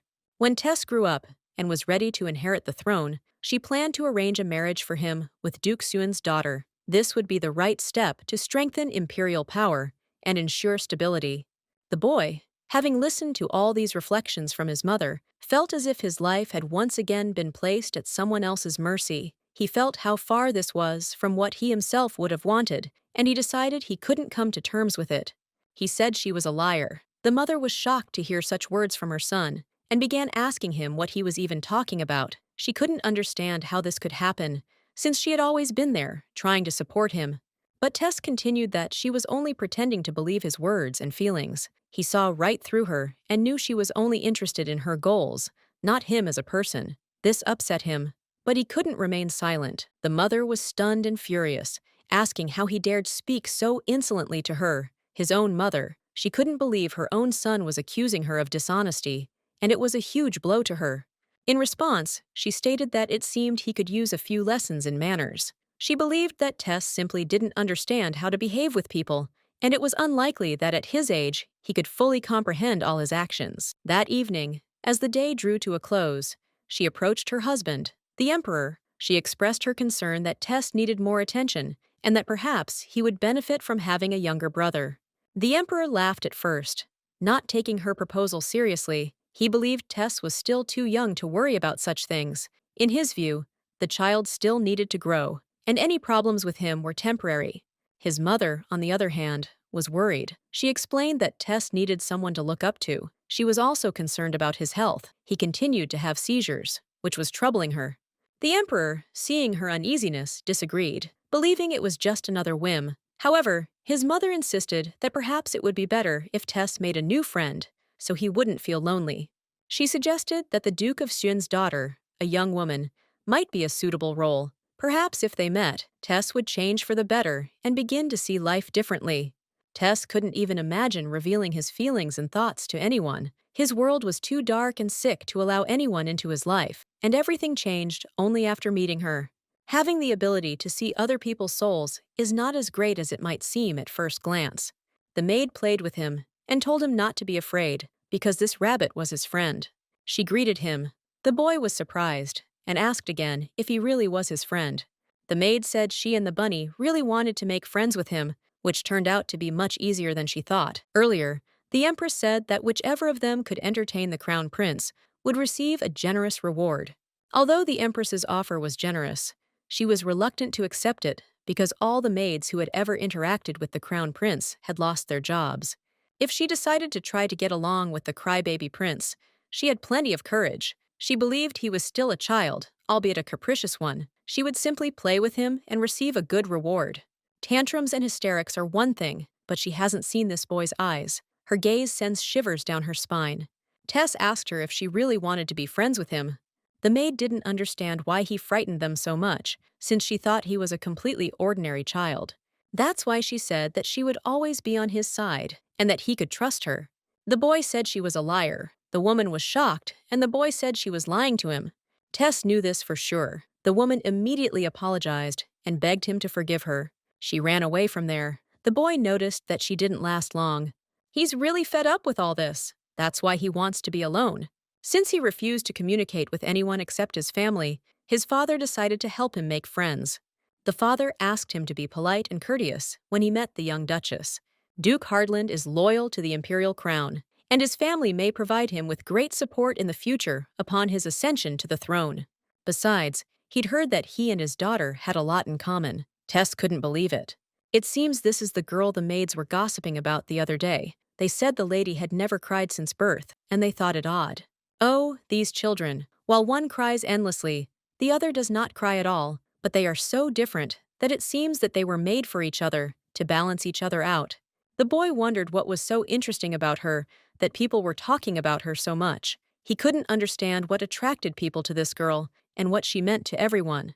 But he still had to go to this reception, despite his inner resistance. Tess didn't understand the point, since to him, all people were the same, and he didn't understand why he needed to draw attention to himself.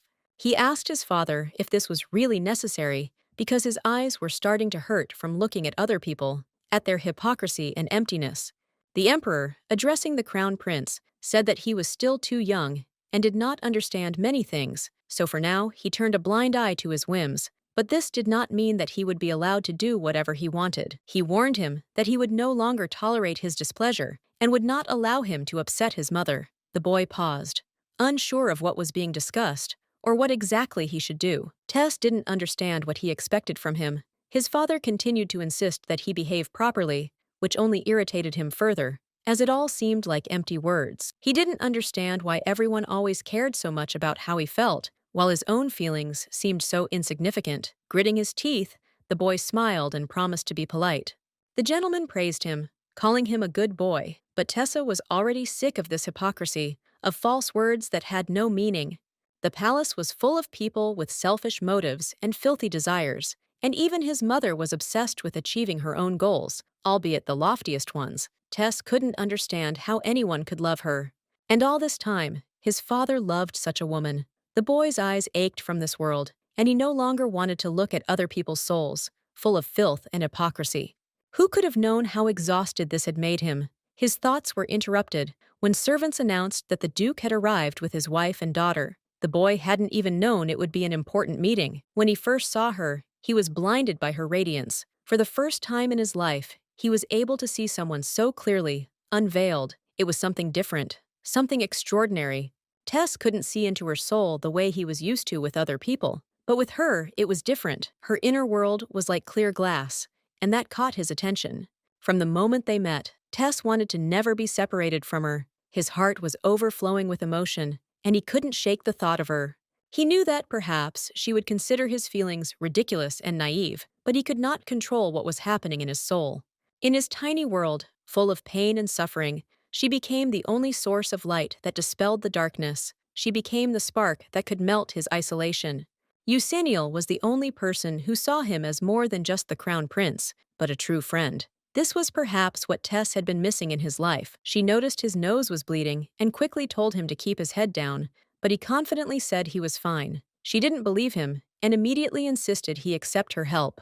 Eusennial noticed that he was often sick, and the boy was surprised, not realizing that she could notice this. He realized it was true. If he thought about it, no one in his family had ever been sick, and that was unusual for him. She also added that he should remember to keep his head down and that she would pinch his nose to stop the bleeding, warning him to tell her if it hurt. The boy, however, didn't consider it anything important and allowed her to do whatever she saw fit. He felt she could be trusted and that her concern was genuine. Over time, the more time they spent together, the less he cared about anything else. Eusennial became more important to him than any palace intrigues or court games. The boy felt like Eusennial was beginning to like him, and he hoped that one day she would love him too. He dreamed of them getting married and living happily, despite all the difficulties. But every time he tried to get closer, she repeated that he wasn't her type, that he wasn't her ideal. These words made him doubt himself and feel disappointed.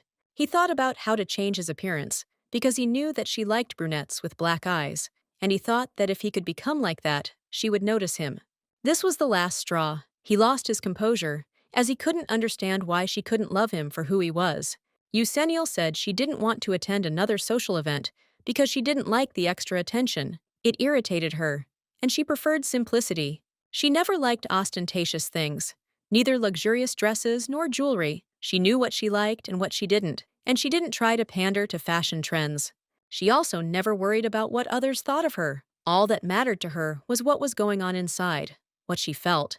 All that mattered to her was her studies and her pursuit of knowledge. Sometimes she said things so complex that Tess couldn't understand a word. She was a mystery to him. Eusennial wondered if there was a way to travel between worlds, but unfortunately, if there was such a way, they didn't know about it. It pained Tess to see her in despair, so he decided he would give her whatever she wanted. This was a natural decision for him, as he couldn't stand by while she was sad. If anyone asks why he does this, he'll give a simple answer: because he loves Eusennial, and for him, that's enough to make any decision.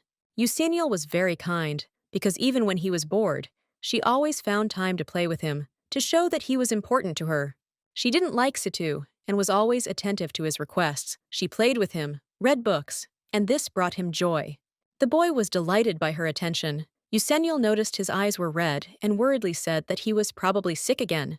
She always noticed the slightest changes in him. Even the most insignificant things couldn't escape her gaze. The way she looked at him and spoke to him made his heart flutter.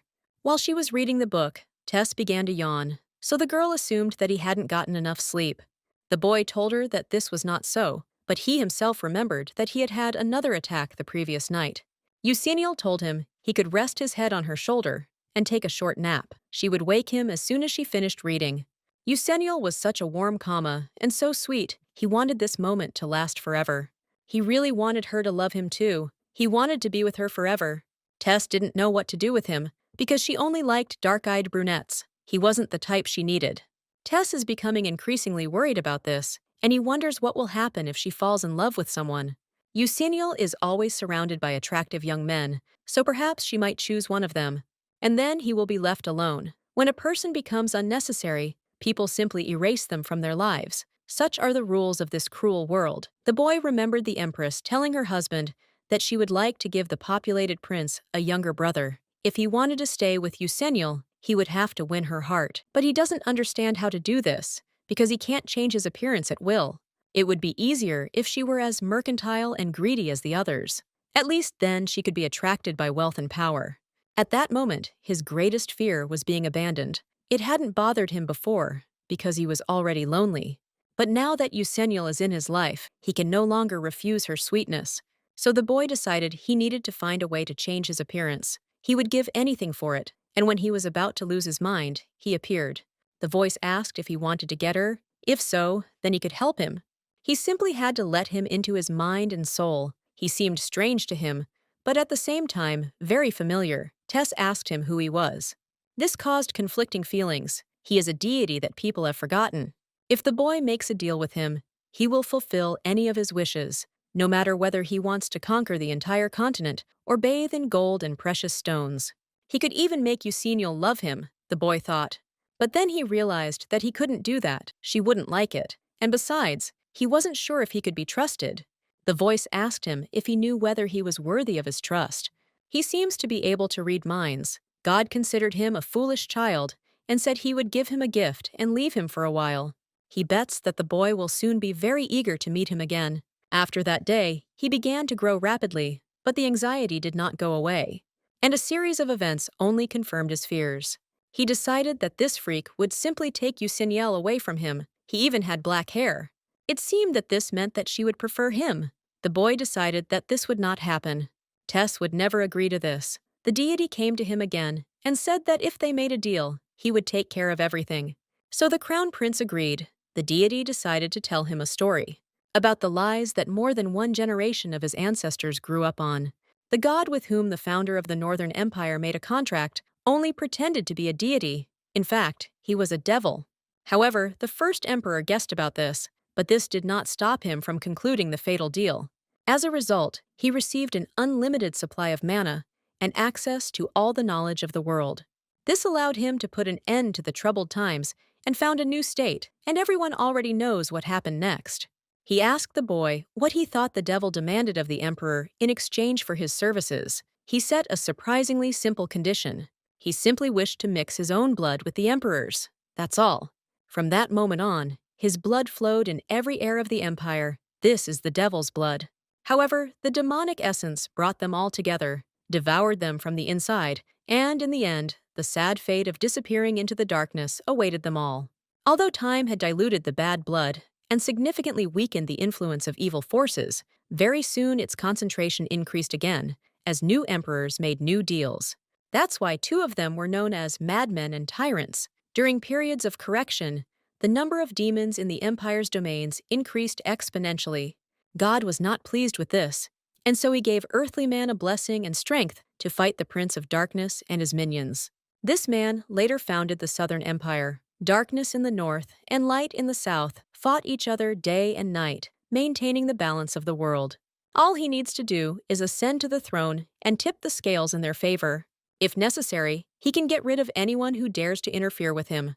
I must spare no one. Euseniel and her parents were exiled from the capital because of him.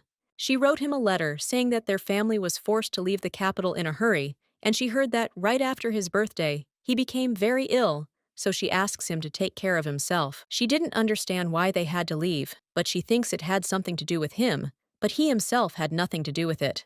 This wasn't what Tess wanted, so he started crying for his friend. He felt very sorry, and the deity said that he had to become stronger to get what he wanted. And if they merge into one, it will give him as much power as he wishes. Tess said that if he had only known that he would have to wait so long to meet her, he would never have made the deal. Euseniel asked him again what he said, because she hadn't heard him, because the music was too loud. The gentleman said that nothing like that happened, and added that he simply missed her very much. He missed his precious Euseniel terribly. She asked him to stop, because he's too close. There are too many people around, but they're so enchanted by the falling petals that they don't care at all. Euseniel said that he forgot about her parents, because his mother put up a magical barrier. Tess said he hadn't thought about them. She asked him to move away a little in that case. Incidentally, he never gave her a direct answer to her question about what exactly he meant when he said he gave her his heart. The words seemed to remain a mystery, while Euseniel couldn't understand the meaning behind them. Tess replied that he meant exactly what he said, but his words did not reassure Euseniel, as she still did not understand what lay behind this revelation. And if he had already come such a long way to get to Valen, then it was completely incomprehensible to her why he had not decided to give her his heart personally, leaving no doubt. Euseniel noticed that he kept repeating how much he missed her, but his words were vastly at odds with his actions. Tess, it seemed to her, was only trying to avoid her getting hurt. During her absence, there had been several attempts to kill Tess, and now Euseniel decided that she needed to clarify what he was talking about and what had actually happened during all this time. Tess explained that she had probably already heard that they had tried to frame him when his appearance had changed dramatically, and that this had led to several unsuccessful attempts on his life. From the moment his younger brother was born, many began to wish for his death, as no one wanted him to inherit the throne. The opposition within the court became increasingly pronounced. He remembered how he'd once almost escaped death when he was a year old. His mother had conspired with the Duke, the head of an aristocratic confederation, and they'd sent cutthroats after him.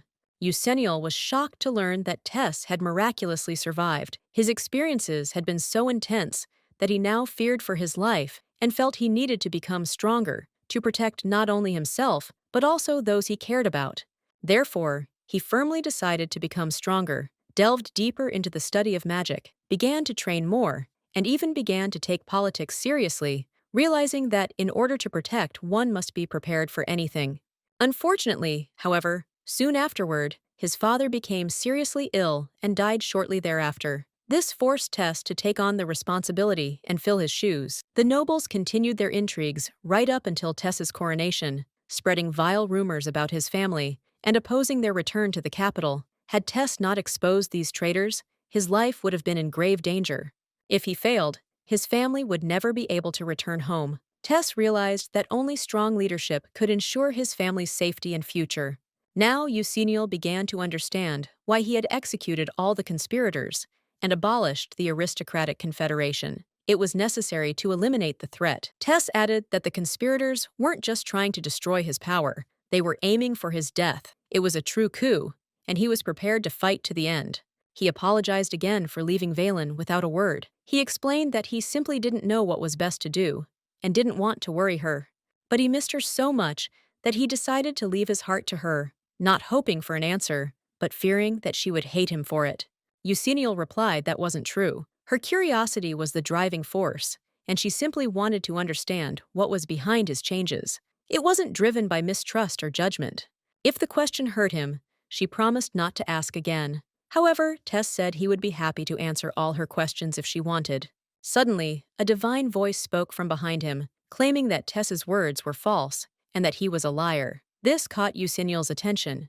The deity declared that Tess, despite all his worries, was in fact deceiving her. He had become much stronger and was no longer the vulnerable man who once needed saving.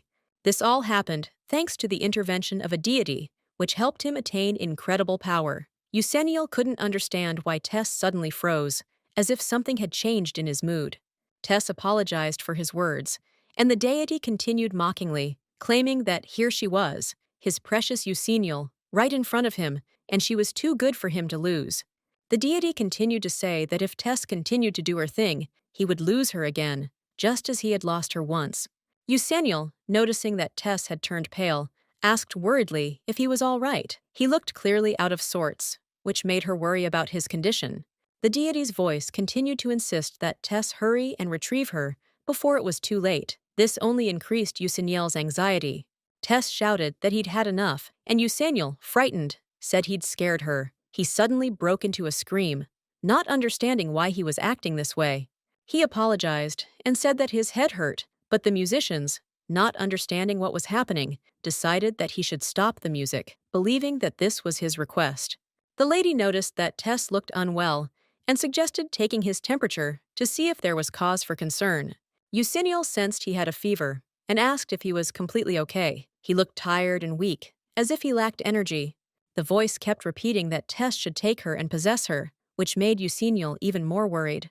Eusennial continued to complain that Tess was acting strange, but he reassured her that he was fine. However, his condition increasingly resembled extreme exhaustion.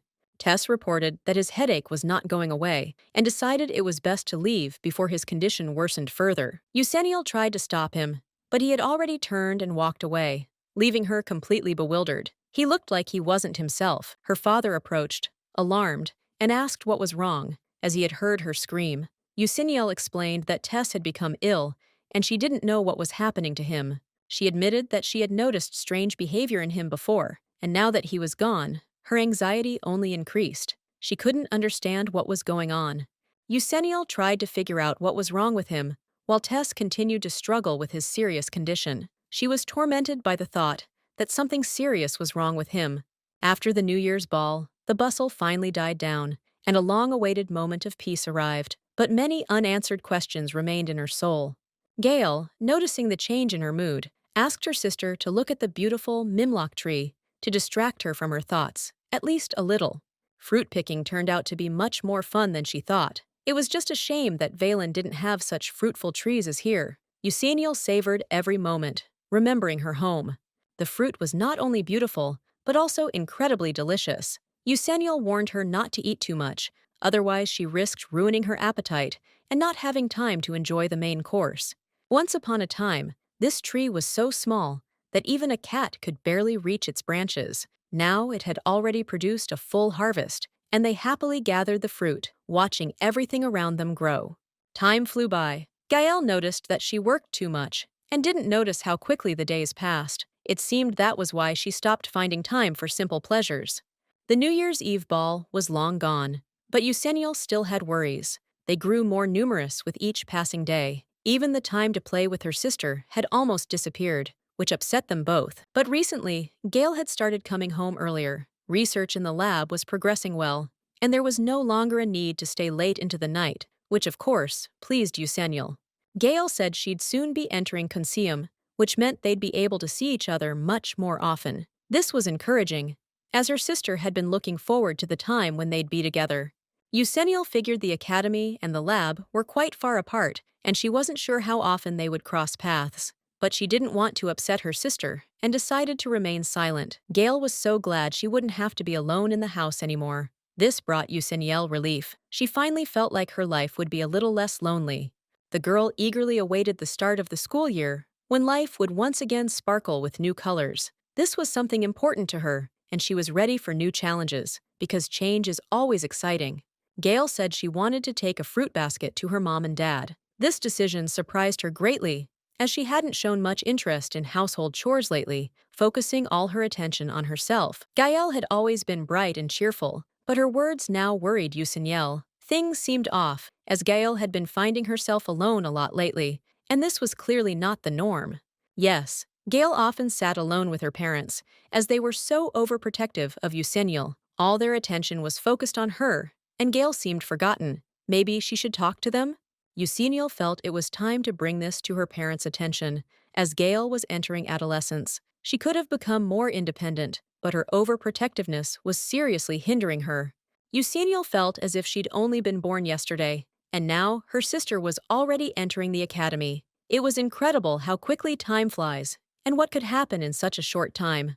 She felt full, as if she hadn't even had time to process what had happened, and now new mimlocks had already grown on this tree. It was a reminder of how quickly life passes, even when you don't notice. Time moved, and Eugenielle couldn't help but notice how everything around her was changing. It was as if she were standing in one place, while the world around her continued to move endlessly, as if she couldn't follow it. Another year passed, but the questions didn't become less pressing. Eugenielle wondered how much time had passed in her world, and how her mother and father were feeling with her so far away.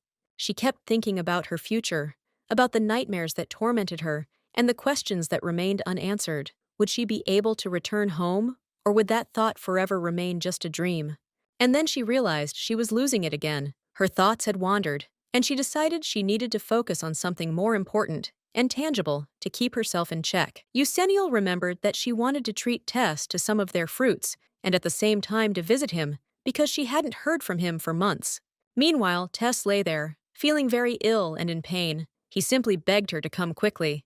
The Duke informed His Majesty that suspicious activity had been noticed near the southern borders.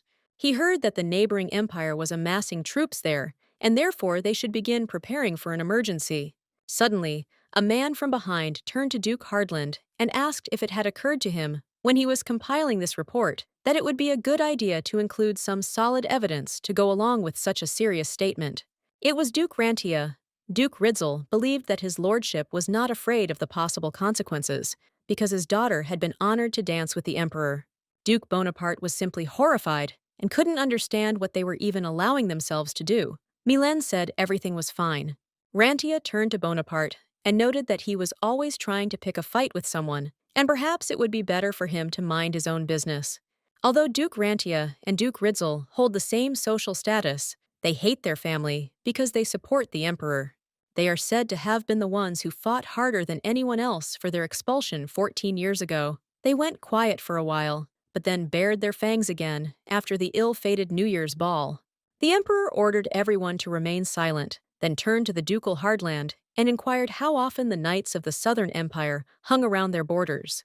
Lately, they have been seen there more and more often, but it cannot be said that this happens with enviable regularity.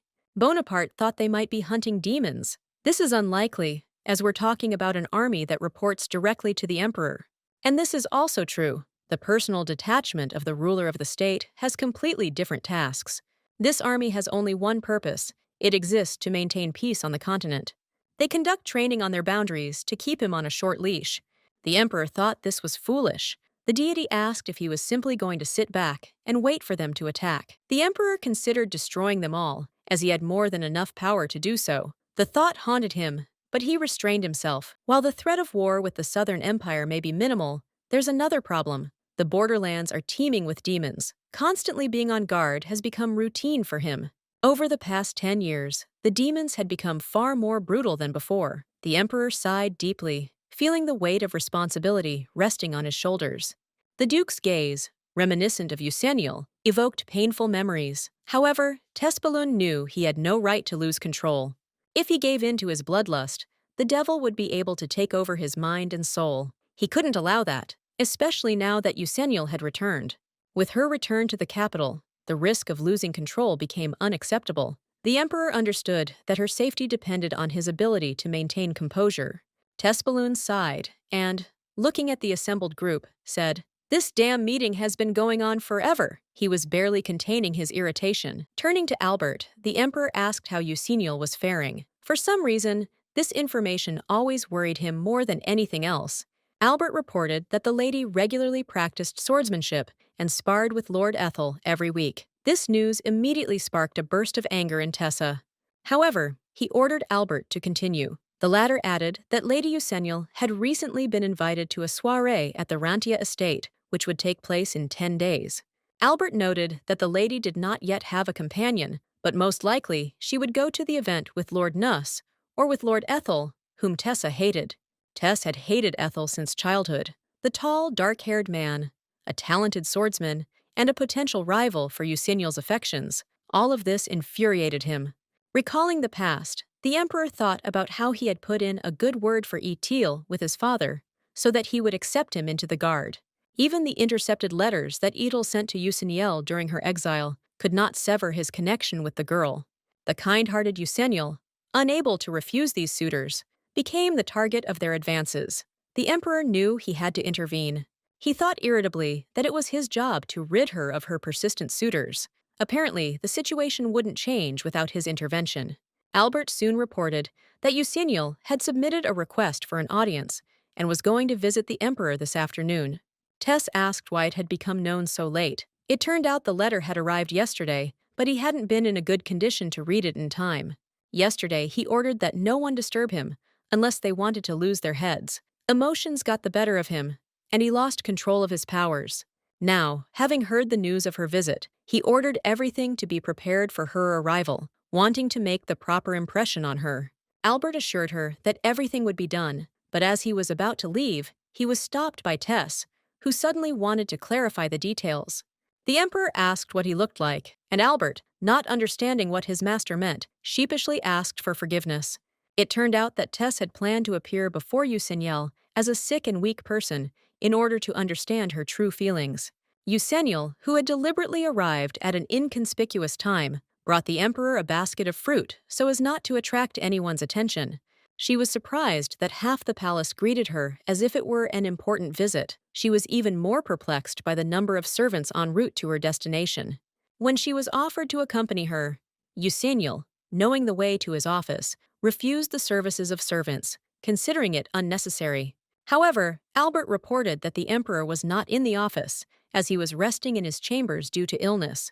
Eusennial was concerned to hear about his condition. Albert, noticing her anxiety, hastened to reassure her that nothing serious had happened. Eusennial asked him to accept her apology. She always worries when someone is ill. Now Albert understood why the emperor had decided to feign illness. The Lord said he would bring her to him immediately. Yuseniel noticed that he had turned completely pale, so she assumed he was very ill. It seemed His Majesty had fallen asleep. He asked the lady to wait a little, now he would leave them. The lady couldn't understand why he was sweating so profusely. If Albert's memory served him correctly, it was this very girl's name that His Majesty had been repeating in his delirium. He thought she'd have a pretty hard time with him. Yuseniel tried to wake Tess, after which the Emperor grabbed her and dragged her to him. Yuseniel didn't understand what it was. Tess said he was ticklish. The girl had no idea what he was doing. Yuseniel was only 6 years old when she first met Tess. While she was much older at heart, he was still just a boy. And so, no matter what he did, she continued to see him as a child. But now, looking at his damp hair and clearly defined muscles, she understands that he is no longer a child. She needed to get off him before he woke up. Yuseniel asked him to stop, not understanding why he was pulling her down. Yuseniel was confused because everything was the same as before. He was driving her crazy, but she still took him. Yuseniel asked him not to press against her. His wet hair brushed against her bare skin. This was a very unusual sensation. Yuseniel tried to pull herself together and push these thoughts away. It was time for her to get out of here, but in her sleep, the Emperor asked her not to leave. Yuseniel was overjoyed because he had finally deigned to wake up, so she asked him to let her go, but he also lay down on top of her. Yuseniel asked him to stop and remarked that she felt like something like this had happened before. The girl decided she'd definitely blame him as soon as she opened her eyes. Incidentally, she hadn't noticed how strong he was. The girl couldn't help but move him a millimeter. It's even a little scary, by the way. His hands have also changed dramatically. When she returned to the capital, even the air between them became somehow different. For a long time, the image of little Tessa categorically did not want to disappear from her head. But now he was a grown man. She suddenly realized she'd never had a boyfriend. What can I say? She was so shy that she didn't even discuss other people's relationships with anyone. Yuseniel thought that such close physical contact would make her uncomfortable, but she found that feeling the beating of something's heart was quite pleasant. It's calming. You can fall asleep like that, but she should not do that under any circumstances. If she spends another night here, her peaceful life will be over. Everyone will write that she spent the night in the Imperial bedchamber. This confirms the rumors that she has been romantically involved with His Majesty since her youth. Her parents will be in despair, her father will faint, and her mother will give her a terrible blow. Therefore, she must not give in to a momentary impulse.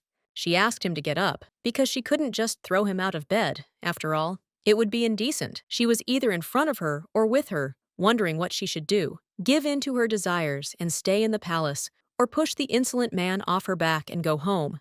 The gentleman casually remarked that he would prefer the first option, as he was unbearably bored without her. He said this with a slight smile, calling her hard-hearted. Then, as if to confirm his words, he tenderly kissed her hand. The gesture was both touching and insistent, making her feel a little uneasy. Yuseniel tried to maintain her composure, but her irritation still broke through. She asked what in her actions he considered cruel, since she tolerated his antics. The Emperor, with feigned surprise, reminded her that he was, after all, the ruler of the empire, and added that her tolerance towards him might even be excessive. Yuseniel sighed and retorted that he should be grateful to still be alive after his bear hug, because even after that, he continued to be indignant. Tess merely smirked at this and asked how she would rate his hugs. The question was so mocking that Yuseniel felt a slight irritation. Not wanting to continue this conversation, the girl threw the blanket over him, telling him to button up, but Tess took her words as impolite, since he was trying so hard for her. He pursed his lips and noted with resentment that her coldness might have hurt, if not for his iron patience. However, the girl paid no attention. Yuseniel sternly asked him to stop walking around half-dressed, lest he catch a cold, but Tess realized his plan had worked as intended. He, noticing the blush on her face, wondered how she would react if he admitted that he dreamed of leaving a mark on her delicate neck. He had to remind himself to be patient. He believed that one day she would open her heart to him, and he would be able to completely possess her soul. Then, he thought, she would belong only to him. But now his attention was riveted on the mimlocks the girl had brought with her. Yuseniel confirmed the fruit was meant for him. Tess smiled, noting that he'd momentarily doubted her intentions. He thought she was so cold and distant, but yet she was the one who always came to him when he needed support. Yuseniel, in turn, assumed his behavior was due to resentment towards her. But Tess couldn't understand where she got such thoughts from. The girl just smiled and noted that as a child, he often threw tantrums if something didn't go his way, and now he behaves almost the same way. To end the conversation, she suddenly handed him a piece of fruit and with a sharp movement put it into his mouth, causing the Emperor to literally be taken aback. Slightly stunned, Tess didn't immediately realize it was fruit from her own garden. His surprise gave way to a touch of joy. Eusennial explained that the tree had borne fruit for the first time this year, and she wanted to share its joy with him. Her words sounded unexpectedly sincere. The Emperor, approaching, asked if she had truly thought of him when she decided to treat him. The question was voiced with a slight hint of disbelief. Eusennial reminded him that it was he who had asked Sir Gard to care for this tree, and she simply thought it right to share the harvest. However, Tess noticed that her behavior had become surprisingly changeable. She would sometimes push him away, sometimes give him sweet moments like this. And although she avoids intimacy, he feels that there is an invisible connection between them that does not allow her to leave. He tried to get closer, but each time Eusennial seemed to slip away, leaving him with the feeling that she would forever remain a mystery. Despite her coldness, Tess felt that every moment spent with her made him become more and more attached to this girl. But she remained out of his reach, like sand slipping through his fingers. He felt himself falling into her power, and it was unusual.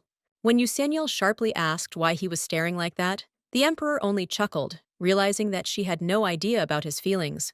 He feigned nonchalance when he asked her to feed him. However, Eusennial, frowning, said he was perfectly capable of handling it himself. Tess, as if mockingly, then offered to pick him up, and his serious tone made her freeze in surprise.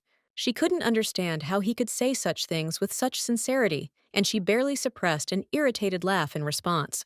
The Emperor admitted he felt lonely. While she was enjoying balls, he spent his days here, in this chamber, in isolation and melancholy. It hurt him that she seemed to forget about him, and he admitted that for this moment he was ready to endure any pain.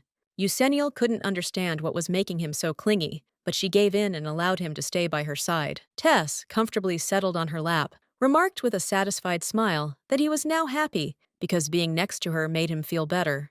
The girl looked at him reproachfully, remarking that it was strange to see the Emperor sitting on the floor. The sight seemed to violate all propriety. But Tess calmly explained that she refused to share the bed, and the difference in their heights made his position even more uncomfortable. As if by chance, he again suggested moving to the bed, but Eusennial categorically rejected this idea, almost blushing with embarrassment.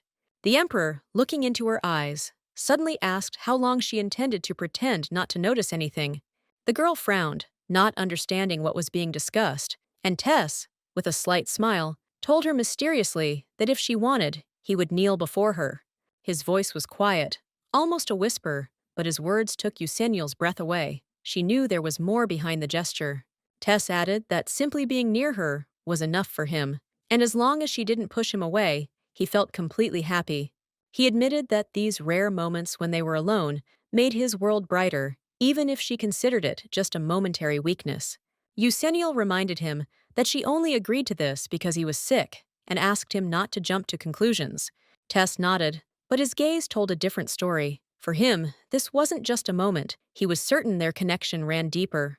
The girl knew that her position did not bode well, but every time she looked at him, she felt something new being born inside her. She convinced herself that this was just a temporary phenomenon, but every day she noticed that the thought about it was becoming more and more obsessive. Eusennial was afraid that if she gave in to these feelings, she would become captive to their power and would never be able to escape this turbulent cycle. She was determined to keep her composure while her research progressed, and her dreams of returning became a reality. Recurring nightmares of her death reminded her that she was only a guest in this world, a guest who would one day have to leave, lest it upset its balance. Waking up once again from a disturbing dream, she was strengthened in her resolve to stay away from strong attachments. She couldn't allow her disappearance to cause anyone pain, and Eusennial herself understood that leaving would then be unbearable.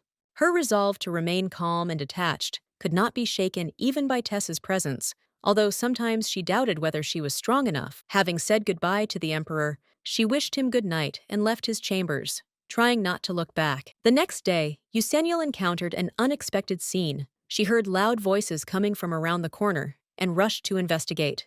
Before her stood the Marquis's daughter, Lily, and Gail Hardland, who were clearly in the midst of a heated argument. Lily, flushed with anger, shouted that Gail should sit in her corner and keep her head down, as if she had no right to attention. Gail tried to justify herself, but Lily wouldn't let her get a word in edgewise, insisting that her existence was only an inconvenience to those around her. Eusennial frowned, came closer, and in a cold tone demanded to know what was going on here. Today, Eusennial finally found a moment to open a long-awaited letter from Nuss. It had been languishing among other tasks for a long time, and she had almost forgotten about it. The bustle and endless worries of the past few days had completely consumed her life, pushing personal matters into the background. However, upon reading the first lines, she felt a strange uneasiness. Why had this letter arrived at precisely this moment, when time was so desperately short? Why now? Perhaps it would have been a good idea to call Etiel for help, but Eusenniel immediately doubted that decision. Etiel was so busy that he even canceled his last training session, something he'd never done before. He'd said it was urgent. He'd been summoned to the palace, and refusal was impossible, but Eusenniel sensed there was more behind those words. He was clearly nervous, and she couldn't help but notice. If they were to try to involve him in solving the problem, Ethel would most likely ask Oren for help. It would be a logical step, but something about it also felt wrong. Eusenniel noticed a strange coincidence. Noose had suddenly been sent on a business trip, and Etiel was overloaded with work. It was as if someone had deliberately isolated her from them. She briefly considered that Tess might be behind this, but she quickly dismissed the thought. He wasn't the kind of man to abuse his power out of jealousy, or could he? After their dance at the New Year's ball, Eusenniel became the object of intense attention from the aristocracy. Now her every move was discussed, and inviting someone to the evening became a real dilemma. She thought irritably, why should she even bother? Perhaps she was simply exaggerating the situation, attaching too much importance to it.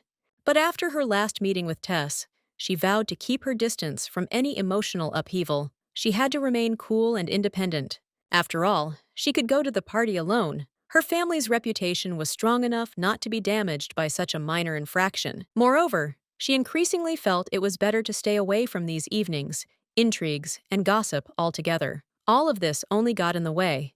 Her decision to distance herself from high society began to bear fruit. She felt calmer and freer.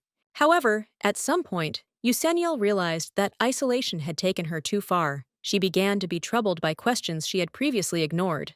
When she decided to discuss them with the professor, those around her were surprised. The lady now spent almost all her time in the lab, which was unusual for her position. Some even began whispering that her passion for research bordered on obsession. This didn't escape her notice, but she pretended not to care. Indeed, it seemed as if nothing but working on the project interested her anymore. Even communication with loved ones became a rarity. She had finally decided that she would not become attached to anyone. This was her firm decision, and she was confident that nothing would make her change her mind. But the moment her frightened sister appeared before her, Eusenniel suddenly felt how her own indifference became hateful to her.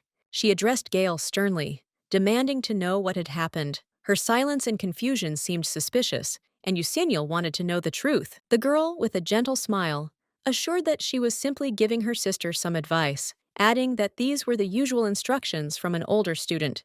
Then she looked at those around her, as if seeking their support, and with feigned naivety asked whether she was really to blame for this situation. Gail, to everyone's surprise, admitted her guilt. She bowed her head and calmly stated that she was the one who started this conflict. Eusenniel was shocked. She suggested that her sister return home, assuring her that everything was fine and she had nothing to worry about. But a voice inside her whispered that Gail was frightened. The situation clearly went beyond the bounds of a simple conflict, and Eusenniel sensed it. A thought flashed through her mind. Her sister was stepping on the same rake again. Why was she so stubbornly ignoring her past mistakes? She reminded herself that she had promised not to interfere, but the words she heard struck a chord. This time, she couldn't remain silent. After Gail left, Eusenniel fell into thought. She had promised herself not to interfere, but she knew she wouldn't forgive herself if something happened. She walked her sister to the stagecoach, assuring her that everything would be fine, but her smile vanished as soon as Gail left. Her face turned serious. She remembered how Lily had repeatedly crossed boundaries, and she decided she wouldn't tolerate it. Lily tried to defend herself, claiming that she was just giving a few tips, But Yuseniel silently slapped her across the face, stopping the flow of excuses. This caused a storm of indignation. Lily called her an impudent girl and was furious that anyone would dare raise a hand to her. Yuseniel looked at her coldly, replying that next time she should choose her words more carefully, otherwise the consequences would be worse. She reminded him that without her intercession, Lily would have been imprisoned long ago. She was saved only by asking the emperor for clemency. Lily was stunned. She couldn't believe anyone dared remind her of this, but Yuseniel was adamant. After that, she turned around and walked away, leaving Lily with her thoughts and indignation, as if finally putting an end to their argument. She reminded him that if it weren't for her intervention, Lily would have rotted in prison long ago, and all thanks to the mercy she herself had asked the emperor for. Lily, furious, couldn't believe that anyone dared to remind her of that moment, but Yuseniel remained unperturbed and left. Earrings were shocked that Lady helped free Lily. The girl stood up and he shouted and asked what she was carrying. Yuseniel told her to watch her tongue, as she was furious right now. The Marquise's daughter didn't see why she cared, since she was Lady Xuen. It seems Yuseniel has already made it clear she won't tolerate this girl's vile yapping just because she's Orin's sister. She clearly has no intention of turning a blind eye to such behavior. Although the elf is naturally reluctant to display her full power, Yuseniel is willing to make an exception for her. This situation clearly requires a different approach. She hopes this girl understands that Yuseniel is leading her to a certain understanding of what's happening. She doesn't want to let her go so easily. She turns to the other girls standing nearby and asks for their names. The girls standing nearby did not know what to do in this situation and began to ask Lily how they should respond in this situation, what they should expect from what was happening. Despite their confusion, the girls introduced themselves. However, upon learning their names, the mistress asked them not to reveal the full truth about how everything had happened. Today, when the seniors were greeting the new students, Lady Ganyel was the first to greet Lily. It was completely unexpected, and Lily was slightly taken aback. Yuseniel wondered if this was really a serious issue. She couldn't fathom how serious a conflict could be over such a trivial matter. She asked if the girls wanted to say that the Marquis's daughter had almost torn the Duke's daughter to pieces just because of some pathetic greeting, which sounded absolutely ridiculous. Yuseniel noticed that the situation looked hopeless and grabbed the girl by the hem of her robe. She was ready to take decisive action, as the situation was clearly spiraling out of control. The Marquis's daughter cried out, demanding that Yuseniel remove her hands, as she would complain to her father. She was certain he would not let this incident go unpunished. She reminded that the future empress of this country stood before her, and she would not allow herself to be treated this way, demanding respect and recognition. The lady momentarily forgot about raising her daughter, as her father surrounded her with love and care, hoping that she would become a future empress and the main pride of their family. Perhaps it was for this very reason that her father, in desperation, begged her to rescue his daughter from such a precarious situation. Lily quietly asked if it was true, unable to believe it. The young man nevertheless agreed. Since he had no choice, he said that if she made even the slightest mistake, she would pay dearly for it. So to this day, she is alive and well solely because she managed to convince the emperor not to execute her, despite all her mistakes. Lily indignantly declared that this was all a lie, to which the lady replied that she was irritated not only by Lily's behavior, but also by her unfounded confidence that the emperor would ever marry her. She reminded Lily that the man she was clinging to so desperately had been hers long before Lily had even been born, so her attempts had been in vain. Lily couldn't understand how she could even speak like that, not realizing the gravity of the situation. Yuseniel coldly declared that her life still depended on her. In other words, she could either beg Yuseniel for forgiveness or say goodbye to her life and well-being. The choice was hers alone. After these words, the lady silently left the room, leaving Lily to ponder what she would do next. Everything was being decided too quickly, and she had no time to think. Gale was extremely worried, not knowing where her sister was and why she hadn't shown up for so long. She couldn't understand what could have happened and was on the verge of panic, unsure what to do. Gale didn't want to think about the possibility that something terrible could have happened and was very worried, afraid that these girls could cause her sister pain or suffering. One of the servants asked to calm the lady down, but she couldn't understand what would happen if her sister actually suffered because of these women. It was unbearable for her. Gale was afraid her parents would be very upset if something happened to Yuseniel. Her anxiety grew. as she didn't know how it would all end. But suddenly, unexpectedly, her sister came up to her from behind and asked who would suffer, as if not understanding the whole situation and her experiences. Gail threw herself into her sister's arms, asking where she had been for so long, because she was so worried and could not understand why her sister had not appeared earlier. Eusenio thought she was stupid and didn't understand why she was so worried, because nothing terrible had happened, and it could have been lived through calmly. Gail asked Eusenio not to call her that, to which the lady apologized with a smile, promising not to use such words towards her anymore. She suggested that Gail not worry and return home with the servants. She would be safe and no one would harm her, so there was no need to worry. The little girl was upset because she didn't want to be left alone at the academy all night. She had hoped things would be different. Eusenio, noticing her sadness, said that she did not understand why it upset her so much, because the academy was a place where she could learn a lot. She recalled how Gail herself said that the capital was so beautiful and interesting, but now it seemed that she felt like an outsider and out of place here. She also recalled Gael saying that her parents were always busy and rarely home, and how she missed spending time with her sister. Their elven mother often doesn't understand human customs, and their father is always busy at work and returns home well after midnight, so Gail feels lonely. Because of this, Gail could only count on her older sister, who was the only person she could rely on. Eusenio reassured her, promising that she would visit home more often to spend more time with her sister and support her in difficult times. She promised that they would spend much more time together, and that would now become her priority, despite all her other concerns. Eusenio knew that someday she would have to leave this place, but for now her main goal was to ensure her sister's safety and peace of mind. She told Gail to go home and wait for her there. Eusenio needed to meet with several people urgently to take care of some important matters. The emperor was delighted to see Eusenio, and it was a pleasant surprise for him since he had not expected her visit at that moment. She finally arrived when he had just finished his business, and now they could talk about important matters. It was a good coincidence. He invited her into the drawing room, or perhaps the library. The mistress greeted him, and despite the formalities, Tess repeatedly said they could dispense with them. She had come a long way and was ready to discuss important matters concerning her plans and future. This was necessary for further action. Eusenio said that she wanted to ask him for a favor and hoped that the emperor would help her in solving an important issue.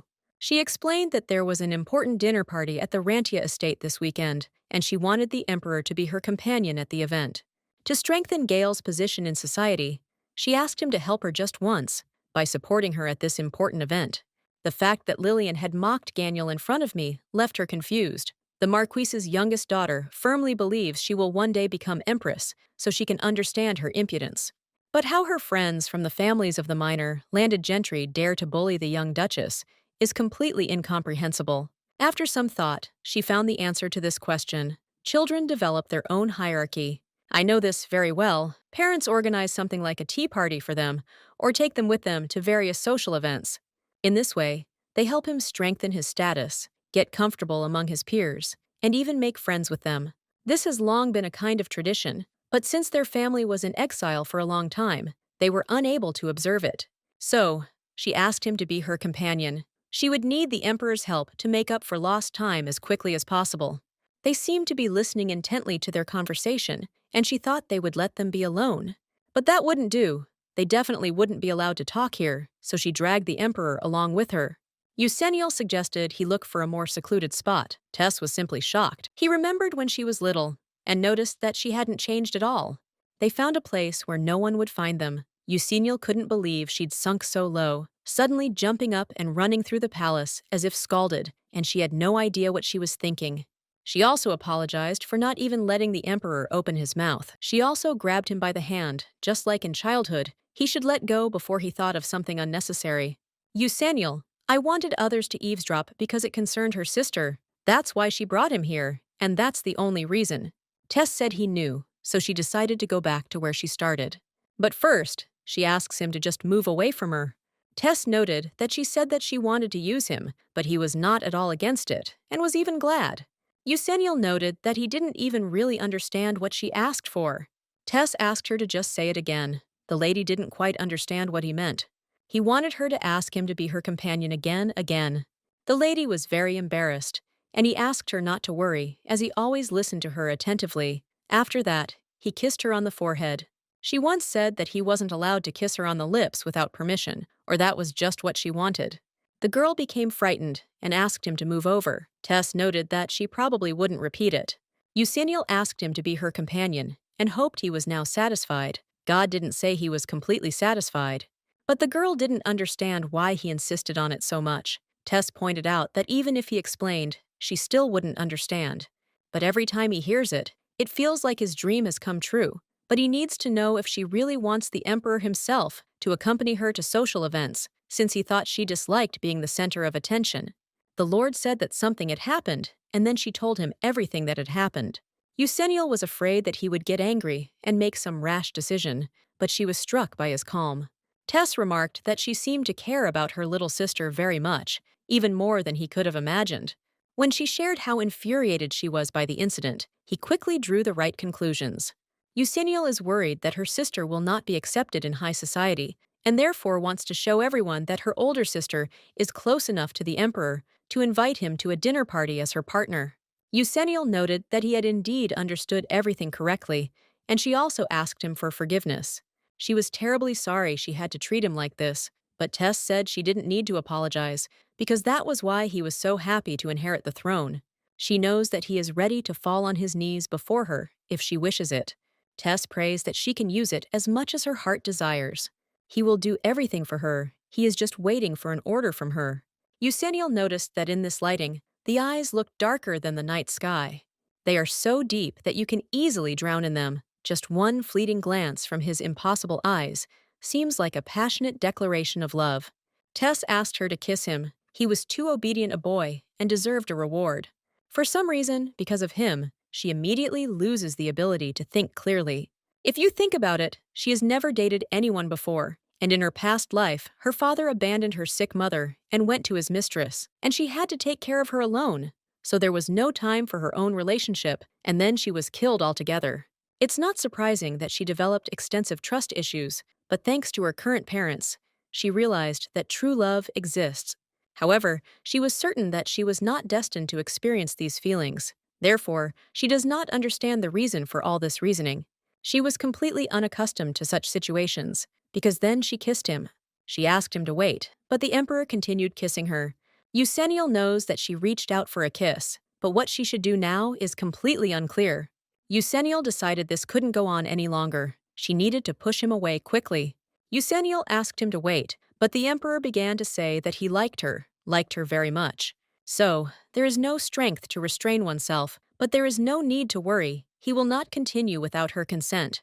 This is a curse. She must stop it and put a stop to this chaos immediately. He understands perfectly well what this is fraught with, but Tess still asked if she really didn't like the kiss. Because he likes it so much. When she looks into his eyes, it becomes so hot that her throat burns and her thoughts literally evaporate. Even so, she still has to order him to stop, but her body is on fire and is moving towards him against her will. Eusenio agreed to just this once. That evening, the main character came home and told her mother that she had reported a mistake. Seal reacted weakly, and the girl was surprised that this was all she would say, since she had no idea what exactly she had done. The mother thinks that everything is not so bad. Before this, she did very well in everything she took on, so she believes in her daughter. Eusenio became convinced that her mother thought too highly of her, so she asked where her younger sister was. Gail is outside playing with the maids. She could call her, but she shouldn't, because the girl doesn't want her to hear this conversation. It's because of this that we're going to talk about her. Eusenio accidentally witnessed other students bullying her, and he suspects that this has been going on since the day he was enrolled in the academy. The mother did not understand how this could happen. The girl asked her to listen to her calmly. After her story, Mother asked if everything she'd said was truly true. Eusenio remarked that there was no need to worry, as she had immediately intervened and sorted everything out. It's her fault. She didn't give her daughter the attention she deserved, but the little girl always smiled and was in high spirits, and she couldn't imagine anyone was bullying her. It's completely unclear why she didn't tell her or her father about it. Eusenio noted that this was because she and her father were completely focused on Eusenio. She knew they were very worried, but there was no need for that. Ciel felt a little angry and couldn't understand how she could say that. Eusenio added that the more attention they give her, the less attention Gail gets. Perhaps she and her father were worried because she constantly blamed herself for their expulsion and spent almost her entire childhood in the home library. But she's already an adult, so there's no need to worry about her so much. Seal said that it wasn't just that. The reason she was going crazy with worry was because of her nightmares. It's hidden in that very prophecy, but she can't talk about it, so the lady fell silent. The girl asked what was wrong with her mother. Seal just said that everything was fine, and she was right, so she would try to pay more attention to her sister. She will also definitely tell her father about everything, and then they will think together about how to solve this problem. Eusaniel was surprised, and then noted that, frankly speaking, she had already decided, but his mother would not like him. Eusaniel said that overall, she has everything under control, so there is nothing to worry about. Seal, you understand? She's at peace with that. Eusaniel, thank heavens, she didn't want to know the details. Mother said that she would always pay more attention to her and worry about her more than about others. So she asks the girl to be more careful. Eusaniel thought about how this was the first time her mother had so openly admitted that she was her favorite, and then she noticed that the door had not been opened before. After that unpleasant conversation with my mother, time flew by unnoticed, and the day of the ill-fated social event arrived. You will place the Duke. Tess said he turned her in because she was his precious Eusaniel. The lady greeted them. Her younger sister was simply shocked, as it was her first time seeing a carriage adorned with the Imperial family's coat of arms and an escort of knights. Tess seemed to have prepared meticulously for this event. He was overjoyed to be Eusaniel's official companion. The gentleman noted that he should note that they had not seen each other since that day, so he asked if she had done what he had asked of her. Gail thought about it. She asked her sister what he was talking about. The Emperor began to say that he was with her little sister, but his mistress began coughing rapidly and loudly. Gail didn't understand what was wrong with her, or whether she was okay. The Emperor said they were simply discussing matters of state, and the girl had grasped everything immediately. Eusaniel was very confused, and remarked that she thought Gail had forgotten something. The girl remembered and greeted. She was very glad to meet and introduced herself with her name. The Emperor believed that she had probably rehearsed this greeting for a long time, and now she was a wife. What kind of a little sister was Eusaniel? The girl thought the rumors were probably true, and she and her sister really were very close. Lord, the bicycle legs asked again. Gail admitted that the young ladies at the academy were talking about nothing else. Eusaniel believed it was probably Lily's doing.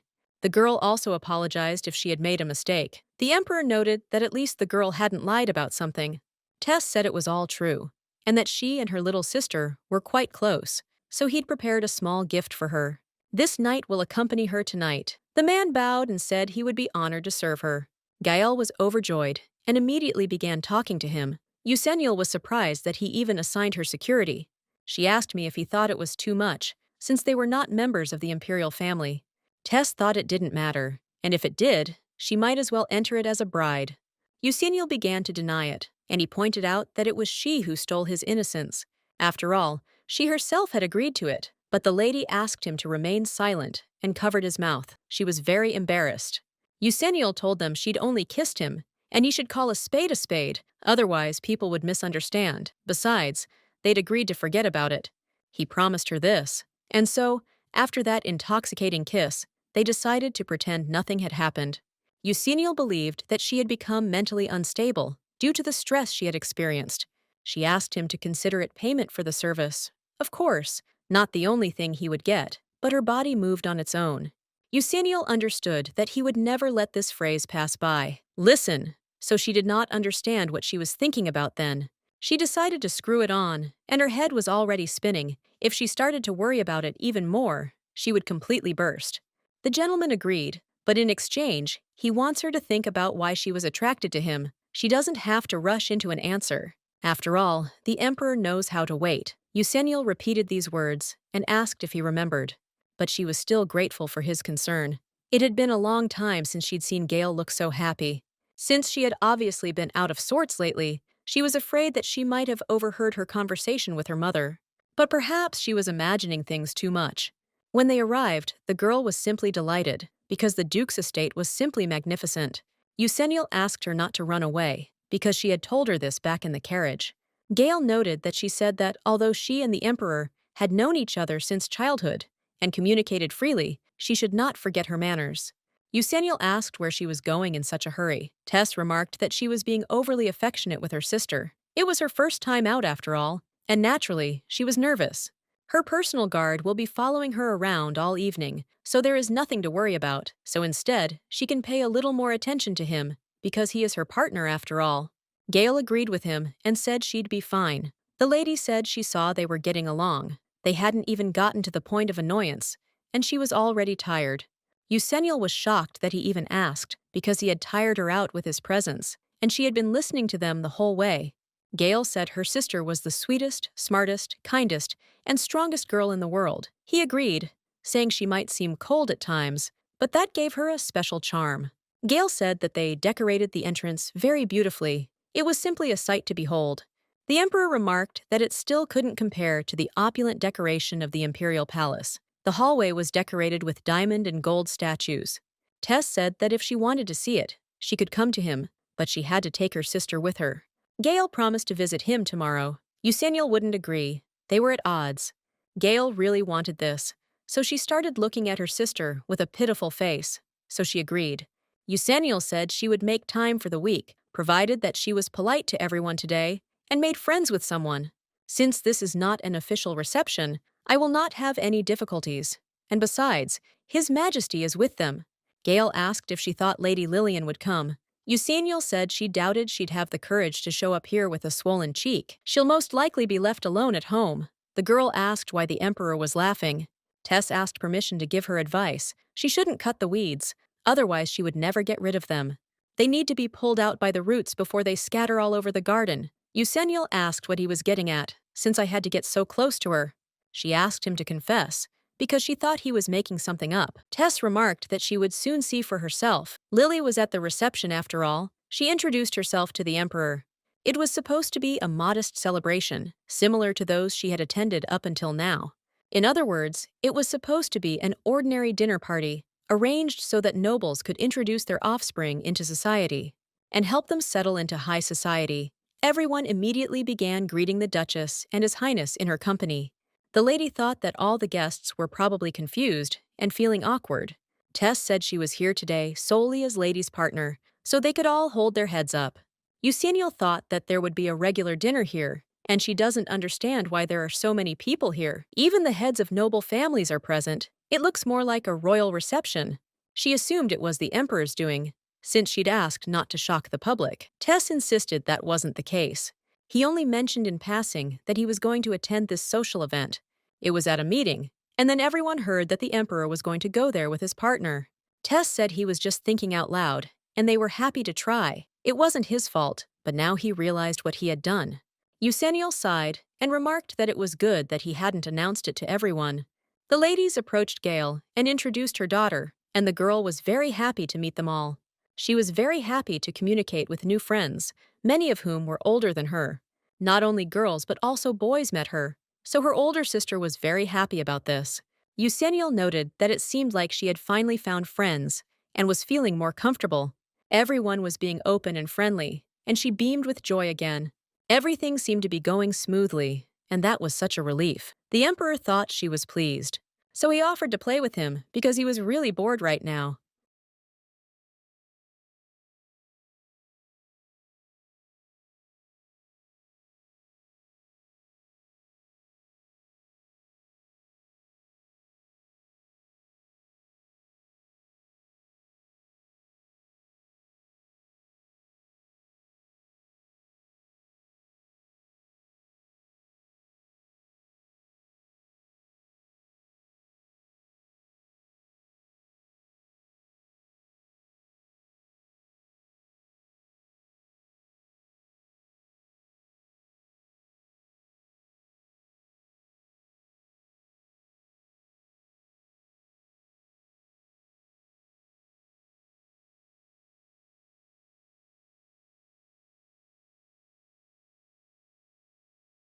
The young man nevertheless agreed, since he had no choice. He said that if she made even the slightest mistake, she would pay dearly for it. The young lady said that she understood him, and also asked if she could ask him for one thing. She looked at him with a smile and asked if he could grant her one wish if she cured the panther. He looked at her intently and said that he agreed. and that she should start work immediately. A moment later, the young lady saw the panther in all its glory. The panther gracefully approached her and growled loudly. The young lady froze in shock as she was very afraid of her. The lady looked at her daughter and told her to take the order to the table near the window. Maria smiled and said that she would do everything. A moment later, she was informed that more visitors had arrived. The young lady looked closely at the guests present and served them with a smile. A moment later, the young lady felt dizzy as everyone was calling her. After a hard day, she collapsed on the bench, breathing heavily, as she was very tired. Maria was very glad that the day was finally over, so she could sit in silence. Maria was currently living in Larson. But it happened completely unexpectedly. Since she had lived her whole life in Korea, that day she found a kitten in a box. She looked closely at the small, defenseless kitten and realized that she had to help him immediately. Then she took the kitten to the vet because she couldn't leave him outside on a rainy evening. But unfortunately, when she was slowly crossing the road, she heard a loud noise, and then she passed out. When she woke up, she didn't recognize her reflection in the mirror. She found herself in Maria's house. The madam ran to the young lady, as she was glad that she had woken up. Madam said that several days had passed since she fell down the stairs. Sir said with tears in his eyes that he was very worried about her. The young lady, in turn, was stunned as she understood that they were mistaken and that she was not really Maria. But what was surprising was not only that she woke up in Maria's body. She saw a small dog and was a little puzzled because she realized she could talk to animals. Maria looked at Borang and asked with a smile if no one else could hear him except her. He ate slowly and, looking at her, said that she was the only person who understood him. She looked at her friend with a smile and asked if he liked it. He slowly devoured her treat and, after thinking, said that the treat was not bad. The young lady smiled and told her friend that he was very cute. He growled menacingly and told her not to touch him while he was eating. At first, she thought she was going crazy, but nevertheless, she had a lot of fun talking to animals. Thanks to her new friend, she was able to adapt to her new life as Maria. Sometime later, the young lady overheard the men talking about the crown prince. The young man looked at his companion and asked what had happened to the crown prince. The man looked at them intently and said that the crown prince's panther had stopped obeying him. The young people were surprised, as they did not expect the crown prince to have a panther. The man said that the panther was tame and well-trained. He sighed heavily and said that, unfortunately, the panther had not been well lately and had not eaten for several months. The man said that the crown prince was very worried about his friend and ordered that every wall in the kingdom be covered with notices. The crown prince promised to fulfill any wish of anyone who could cure his panther. The young lady froze in turn, as she realized that the crown prince was her gold card. She realized that if she cured the panther, she would be guaranteed luck, fame, and power. Maria slowly approached the young people and greeted them. She asked the man with a smile if it was true that the crown prince was looking for someone who could cure his panther. The man said that was true, and also asked if she knew a good veterinarian in the area. She looked at the men with a smile and said that, of course, she knew, because she herself was a veterinarian in a past life. One day, she woke up in a reality where she was Maria, and luckily, she could understand the language of the empire. The madam looked at her daughter and said that they were her parents. Fortunately, the young lady could speak the Imperial language fluently. She could also easily talk to animals. Unfortunately, she was still deprived of one opportunity. She was puzzled and did not understand why she could not read. She looked at her mother and asked what was written on the sheet and why there were so many people near the notice.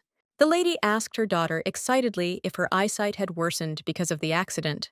The young lady knew that her eyesight was fine, but for some reason, she could not read.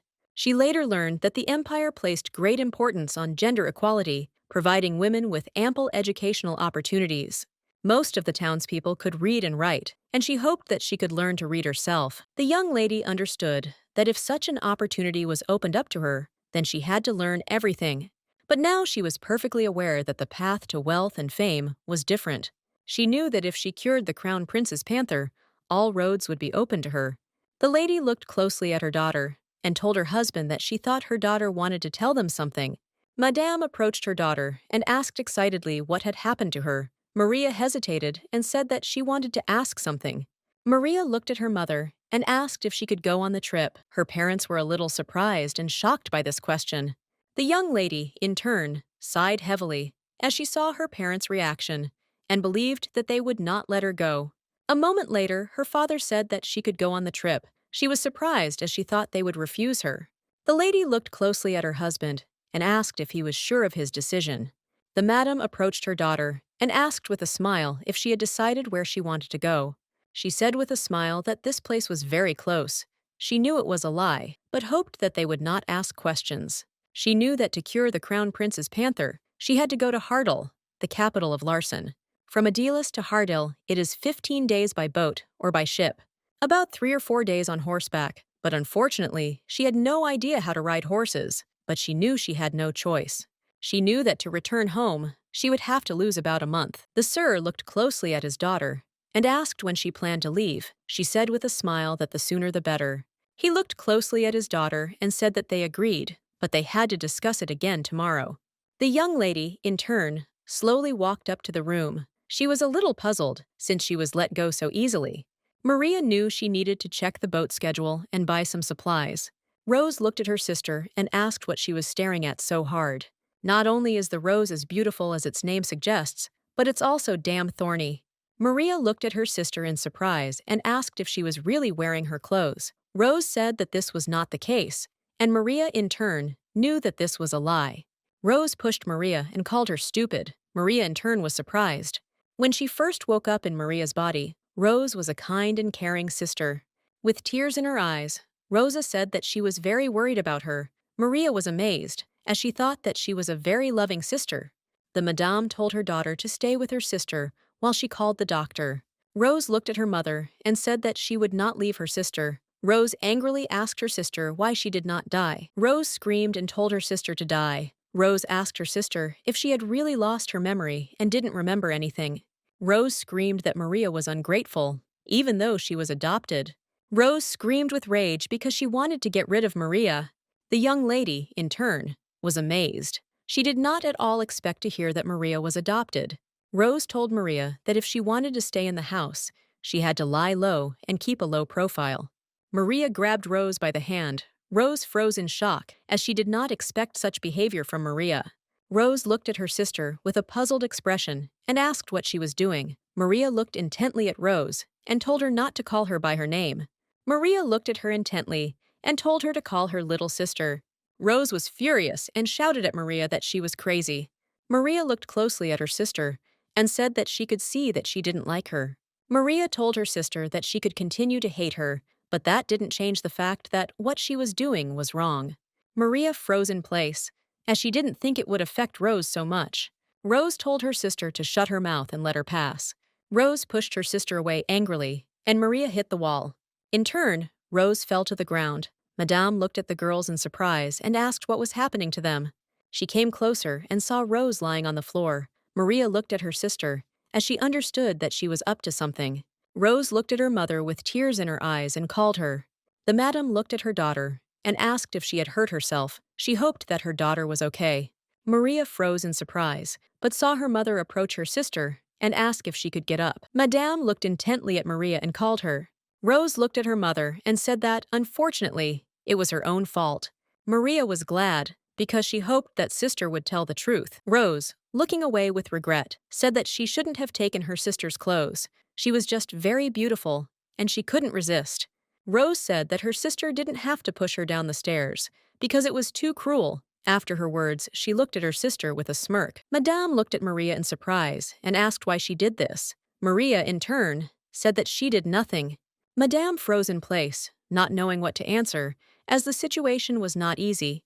Maria looked at her mother with regret in her eyes and said that she could swear that she had not done it. Madame sighed heavily and agreed with Maria. Madame looked at Maria and told her to just go and rest, and she would take care of Rose. Rose was in shock. She looked at her mother and screamed that Maria pushed her, and it hurt her a lot. Rose was furious and didn't understand why her mother didn't protect her.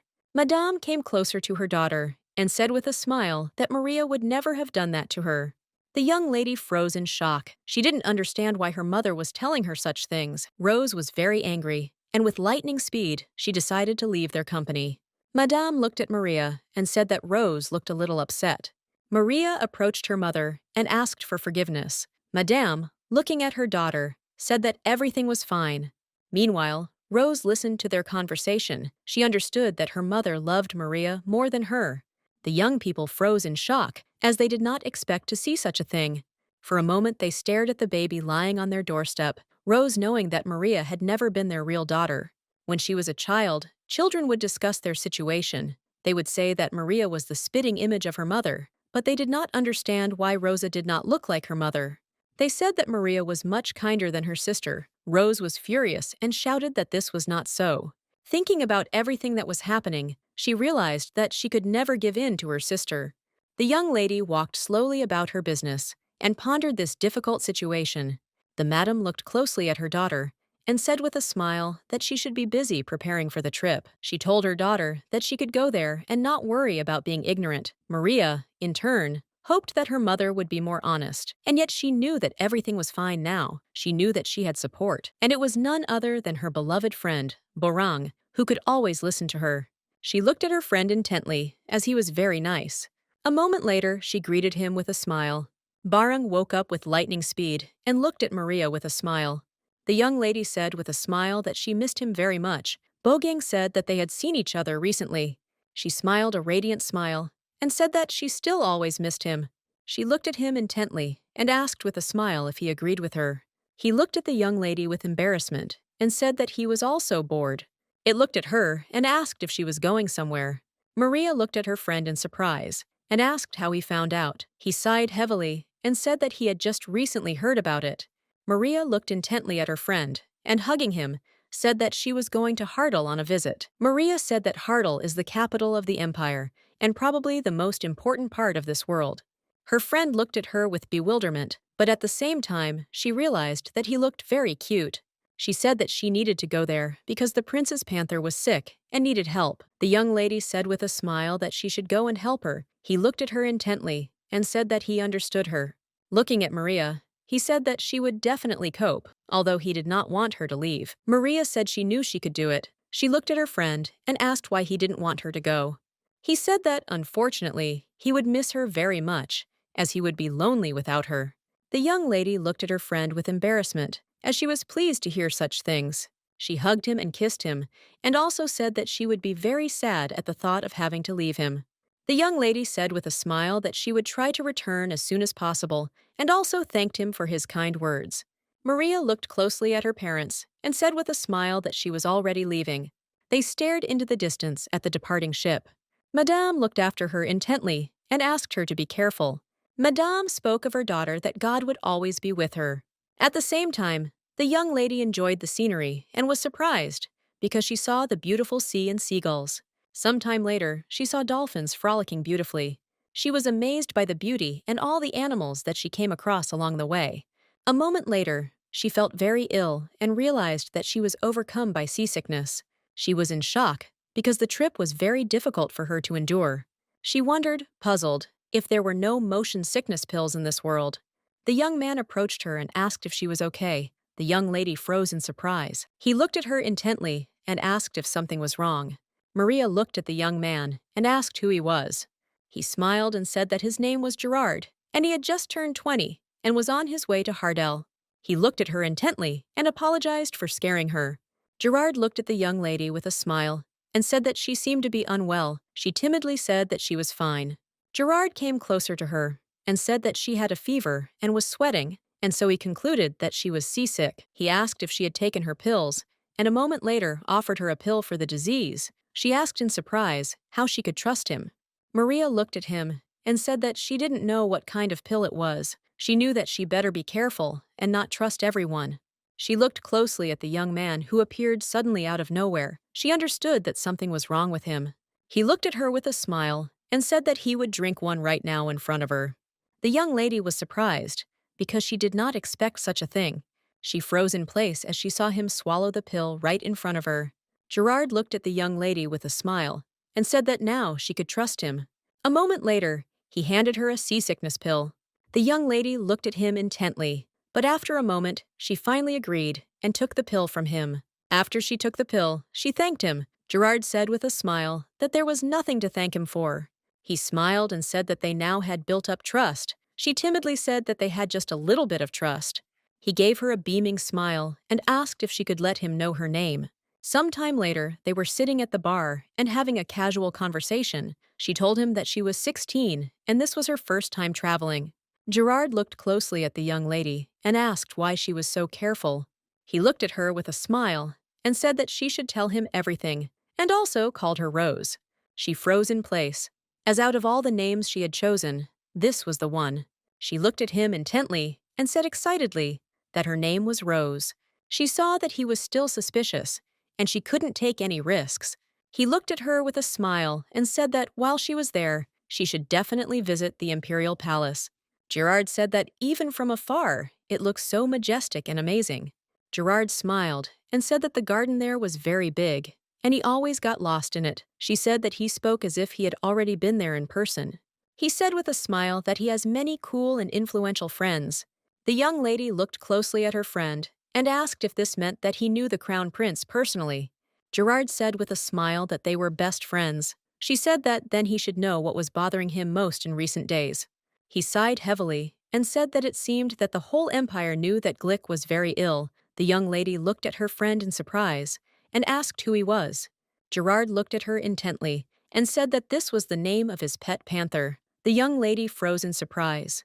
She was puzzled and wondered if he was really that close to the prince or if it was an elaborate lie. Gerard looked closely at his companion and said that Glick did not look like himself. He said that Glick was very angry and ate almost nothing. Even meat did not attract him, and he thought that he had something serious.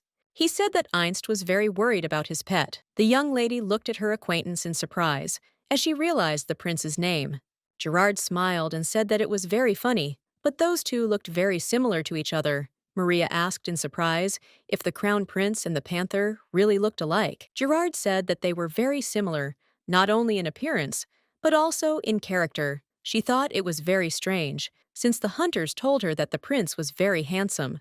He smiled and said that she seemed to be very obsessed with the panther and the prince. He asked if she would like to show a little interest in him. The young lady said that she was completely unstoppable by them. Gerard smiled and said that she seemed to be feeling better. He looked at her closely and said with a smile that if she started to feel sick again, she should press on one point on her body. Maria asked in surprise how this would help. Gerard said that pressing on this point could relieve the symptoms of motion sickness. Gerard said that if this did not help, then she should take another pill. She was surprised, as he gave her too much. She was puzzled because the bag looked very expensive. The young man was very persistent and asked her to take a bag of pills. She said shyly that he should just tell her where she could buy them.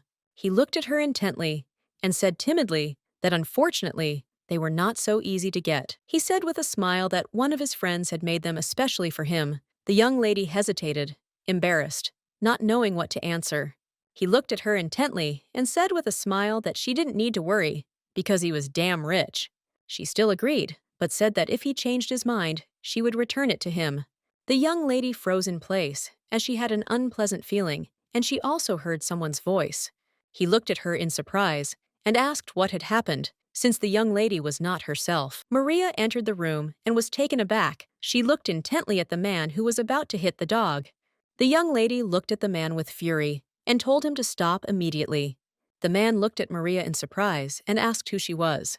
He looked at her with fury and asked who she thought she was. Maria said that she could not stand by while animals were being abused. She was furious and did not understand how he dared to harm such a small and defenseless creature. She shouted that she was ready to bet that this was not the first time. Everyone looked intently at the man and whispered. The man looked at everyone present in confusion and asked what she was saying. He was furious and shouted at her, but the young lady was not going to back down. He came closer to her and said angrily that she would certainly answer for her words. She asked in bewilderment if it was really she who should justify herself. Maria looked at him with fury and said that everything was already clear to everyone. He looked at her with bewilderment. A moment later, a young lady approached them and asked what was going on. She looked at his companion in surprise and asked where such a crowd was coming from. A moment later, she saw her dog and ran towards her. The young lady was puzzled and did not understand what had happened to her baby. She looked at her companion and said threateningly that her dog was fine in the morning. The man was taken aback and said that she probably just got seasick. He said nervously that they had been at sea for a long time and that they themselves were feeling nauseous and dizzy. He came closer to her and said with a smile that the dog was already quite old. He looked at his companion with a smile and said that it must be very difficult for her. Maria, in turn, was furious because she knew that he was just a liar and she had to do something. The little dog was shaking and wanted him to go away because he was very scary. Maria came closer to them and asked if she could examine their dog. Madame looked at Maria in surprise and asked who she was. The young lady looked at the company and said with a smile that her name was Rose Llewellyn and that she was quite knowledgeable about matters concerning domestic animals. Everyone present looked intently at the young lady and whispered among themselves. They wondered if she was the attending physician. They looked at her and said that it turns out she is some kind of expert. Gerard froze in surprise. Madame looked at Maria and asked if she could figure out what was going on. Maria looked closely at the beautiful dog and said that she was very stressed. She said dogs under severe stress experience vomiting and uncontrolled urination. Maria said that the dog licks itself often and also has bags under its eyes. She looked closely at Madame and said that all the symptoms pointed to severe stress. Madame looked at Maria in surprise. She said that it seemed to be her fault. She looked at her pet and said that she was very worried that she would be lonely and took her with her. Madame sighed heavily and said that perhaps she should have listened to her husband. The dog looked intently at its owner and barked continuously. She said that this was not so and that it was not her fault at all. The lady looked at her dog in surprise, not understanding what was wrong with her. Pippi spoke about her owner, saying that she wanted to be only with her and did not want to be abandoned. She also asked for help. Maria looked closely at the dog and asked if she could look again. Maria really wanted to help the poor dog because she saw that she was in very bad shape. The madam looked closely at the young lady and agreed. Maria thanked Madame with a smile for her understanding. At the same time, the little dog looked at Maria with embarrassment. Maria looked at the dog and greeted her, and also asked if she could hear her. Pippi looked at Maria and asked how she understood her. Pippi shuddered, as if she wasn't even its owner, but she understood perfectly well. The young lady looked at the dog with a smile and said that it would definitely help her, and she also asked what really happened. Pippi was with her owner from her earliest childhood. She was very happy because she had no one except her mistress. Then the young lady promised her dog that they would always be together. But after some time, the young lady introduced her dog to the new dad. Initially, he treated her very friendly, but over time, he began to behave aggressively. Pippi was very afraid of the man and asked her owner not to abandon her. Pippi saw that the man was very aggressive and bad. The man, in turn, was very aggressive and careless towards the dog. He shouted angrily that it was precisely because of her that his wife did not want to have children. He wanted to deal with her immediately so that she would not interfere with his plans. Pippi was shocked and very scared because she knew he was trying to get rid of her. Maria looked at Madame intently and said that the dog was afraid of being abandoned. The lady looked at the dog in surprise and asked why they would suddenly do this. Maria looked at her intently and said that all this was happening because of her husband. The man shouted that this was a lie. The man looked at his wife intently and said that this was complete nonsense and asked if she believed him. He looked at Maria with fury and asked who she thought she was. He said that she had lied to them about her abilities. Taking a glass of water, he wanted to splash it on her. He did not understand how she dared to do this to them. Maria froze in place in shock as Gerard blocked her view with his body. Gerard said with a smile that he had arrived just in time. Maria looked at her companion with worry and confusion and asked if he was okay. The young man looked at her intently and said with a smile that everything was fine. He looked at her intently and said with a smile that the water helped him shine even brighter. She froze, not knowing what to answer. Gerard, in turn, was embarrassed and timidly said that she should have understood everything. Gerard looked at her intently and with a smile told her not to waste her time on a man, as she should not ruin her reputation. The man looked at the young man angrily and asked what he had just said. The man was furious and did not understand how Gerard could speak about him in such a manner. He asked Gerard if he knew who he was dealing with. Gerard looked at the man with fury and asked, even if he knew who he was, so what? The man hesitated, not knowing what to answer. He was puzzled, and Gerard's aura was putting a lot of pressure on him. Gerard looked at the man with contempt and said that nothing would change the fact of his guilt. The man came closer to the young man and angrily asked what he was accused of and said that they had no evidence. Gerard looked at the man with a smile and named all his accomplices and also said that he had a photographic memory.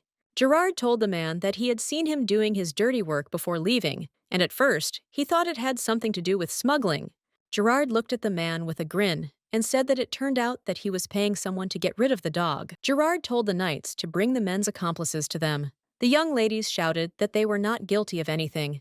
They looked at the man closely and said that he had paid them, and also told them what to do. The man froze in place, not knowing what to answer. The lady looked at her husband. She was shocked and did not understand how he could do such a thing. The man shouted angrily and told his wife to shut her mouth. The man shouted at his wife that he did it for them. He asked if her mongrel was really more important than their future. The lady froze in place in shock, as she did not expect to hear such a thing from her husband. She was shocked, looked at him, and asked how he could say such a thing. The man shouted that it was all because of the dog, as it was preventing them from moving forward and having children. The young people froze in shock, as they did not expect to hear such a thing. Maria looked closely at those present and realized that the situation was really getting out of control. Pepe, in turn, looked angrily at the man. She knew that the truth would prevail. The lady looked at the man and asked him angrily what he was talking about, as she knew that the problem here was only with him. The man froze in shock and asked what she was talking about. The lady looked intently at her husband and said that he knew everything. She shouted that he was sterile. The man was shocked by his wife's statement. The young lady stared at the horizon. She knew that much time had passed, but her journey continued. After this incident, the man never showed himself to anyone again. A moment later, the young lady heard a dog barking. She turned around and saw Pepe.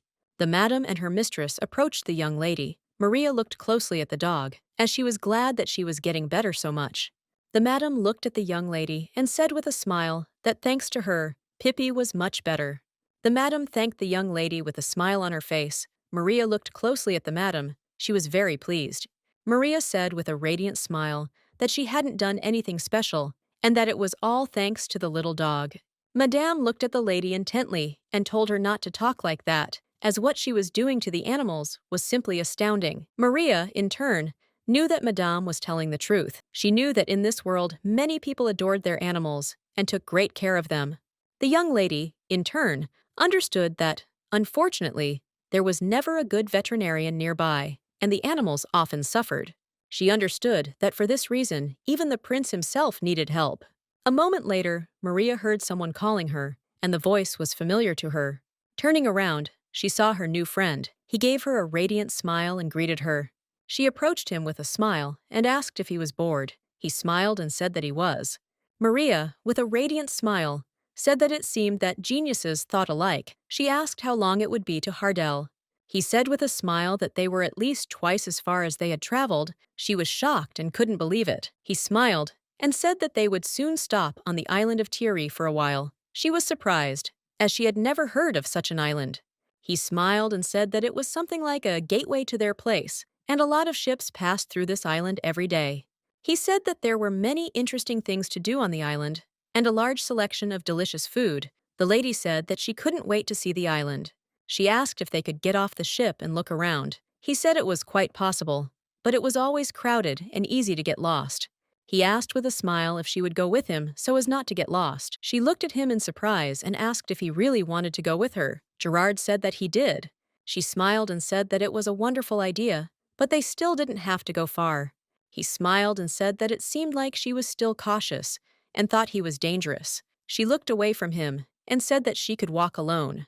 He firmly said that it was impossible, and the young lady, in turn, froze in place. He looked at her and said that he liked that she was so careful. He quietly said that he liked her. The young lady froze in shock. He timidly said that he liked her character, and also liked that she was always careful. Maria smiled and said that she would definitely go with him. He was surprised and embarrassed. He looked at her intently, and with an embarrassed smile, said that she could rely on him. After some time, they arrived on the island. Maria was amazed by the beauty of the island. The young lady said with a smile that it was like being at a resort. Gerard smiled and said that he knew she would like it. He smiled and suggested that she have a good rest and try everything they could see. The young people walked leisurely around the area, enjoying every moment. The young lady was amazed as she saw beautiful emeralds. She was shocked by what she saw. She said with a smile that she had never seen anything like it before. He said with a smile that they had come for a reason. The young lady smiled and said that she had found herself in a real adventure. He looked at her and said that for her this really was an adventure. She looked at him intently and said that it was a business trip, as she had to meet someone, and she would return home immediately after that. She looked at him intently and said with a smile that for that reason they might as well have some fun now while they could. She slowly walked away from her companion and said that she was very happy as they were creating wonderful moments that warmed the soul. Gerard looked at the young lady and said that they had better hurry so that they could see everything in one day. The young lady asked where they should start. She looked at him intently and told him that he should hurry up because she would leave without him. She said with a playful smile that the last one is the fool. The young man stared intently at his companion. A moment later, they were having a good time, looking around the entire island. The young people were having fun because they saw various wonderful performances. They enjoyed a delicious meal. She smiled and sighed heavily, saying that it was not easy to have fun. The young lady wanted to take a bunch of photos to look at later, but unfortunately, she knew that there were no phones in this world. She wanted to find some wonderful souvenir as a keepsake. He looked at her and said that they needed to be careful of tourist traps. He said that he knew one place that was proven, and they needed to go there. He looked at her intently and said that they should make it back before sailing. The young lady agreed with him. A moment later, she saw a beautiful stray cat come to her. Gerard looked at her closely and said that there were plenty of people here, and this looked like their leader. She smiled and said that he was very friendly. Gerard said that it seemed to him that animals were very easy to contact with her. Maria, timidly and puzzledly, asked if this was really so. Gerard said he had noticed this on the ship and that animals seemed to recognize veterinarians, and she laughed in bewilderment at this statement. After this incident, people started to approach the horses on the ship one after another, and eventually she began to look after the animals. It wasn't difficult for her to do this. The difficult part was calming her pets, who were delighted after meeting a person who understood them. Animals were constantly circling around her, and she began to resemble the Gomel Pied Piper. Gerard said that they should feed the cat. The young lady said that she would buy meat, since you can't give an animal anything. He asked her in bewilderment if she could handle it herself. The young lady smiled and said that she was already quite grown up. She said goodbye to him with a smile and left, as she wanted to handle the shopping alone. Maria looked closely at the cat, as she saw that he was pretending to be busy. She had the feeling that someone was watching her. She thought that the cat was very shy. Approaching the shop, she asked if they had any jerky without strong flavorings. The man said with a smile that they had everything, and also asked if one bag would be enough for her. She said that she would take 3. Maria smiled and said that she would pay for everything now. She was glad that the man had everything she needed. She slowly reached for her wallet, but a moment later noticed it was gone. She was in shock because her wallet was stolen right from her hands. Maria was in shock. A moment later, she shouted angrily after the man. She was in shock and asked someone to help her, as her money had been stolen. A moment later, she shouted to her friend to help her and catch the thief. Gerard ran after the man with lightning speed, as he wanted to help Maria immediately. The young lady, in turn, was breathing heavily. She had lost sight of the young people. Moments later, she saw a crowd of people and ran up to them, asking them to move aside. She froze in shock when she saw her friend beating the thief. Gerard looked closely at the young lady and said that she did not need to worry, as he had caught the thief. Gerard looked closely at the young people and asked, puzzled, what to do with them.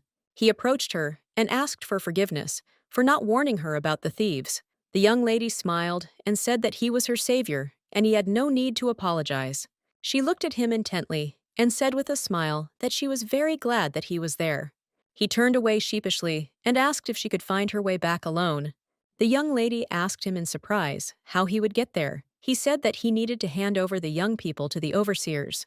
She knew that the guards at the orphanage were like wardens in a prison. Gerard said that she could go alone and that he would catch up with her later and bring something special for her. He smiled and told her not to worry, as he would catch up with her on the way. The young lady watched him closely, hoping that he would return soon, but unfortunately, he never returned that day. She asked other passengers about her companion, but no one had heard anything about him. She knew that perhaps their paths would cross again someday, but now she had to meet the prince. The guards looked closely at the young lady and said they could not let her in. She asked why they wouldn't let her pass. The knight asked if she really thought they would believe her that she could cure the panther. They said she should leave before she got into trouble. She asked not to judge her by her appearance, as she was a qualified veterinarian. Maria turned around because she did not understand why the knight suddenly became nervous. She froze because she saw a man. She was shocked and wondered if anyone could get past the guards so easily.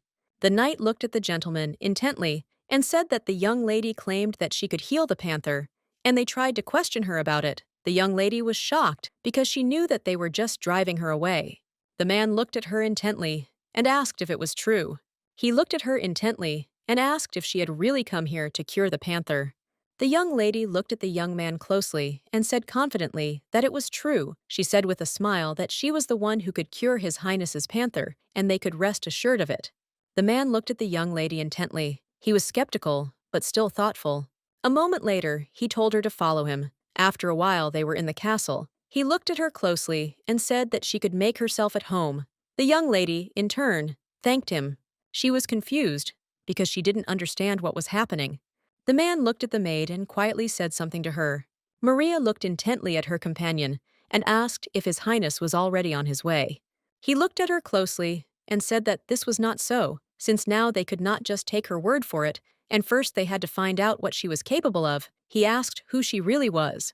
The young lady smiled and said that she was an ordinary commoner, and her name was Maria. He looked at her in surprise and said that she called herself a veterinarian. He asked if she really knew how to treat animals. Sometime later, the maid brought a dog into the room. The young man looked at her closely and said that she might be able to show her skills on this dog.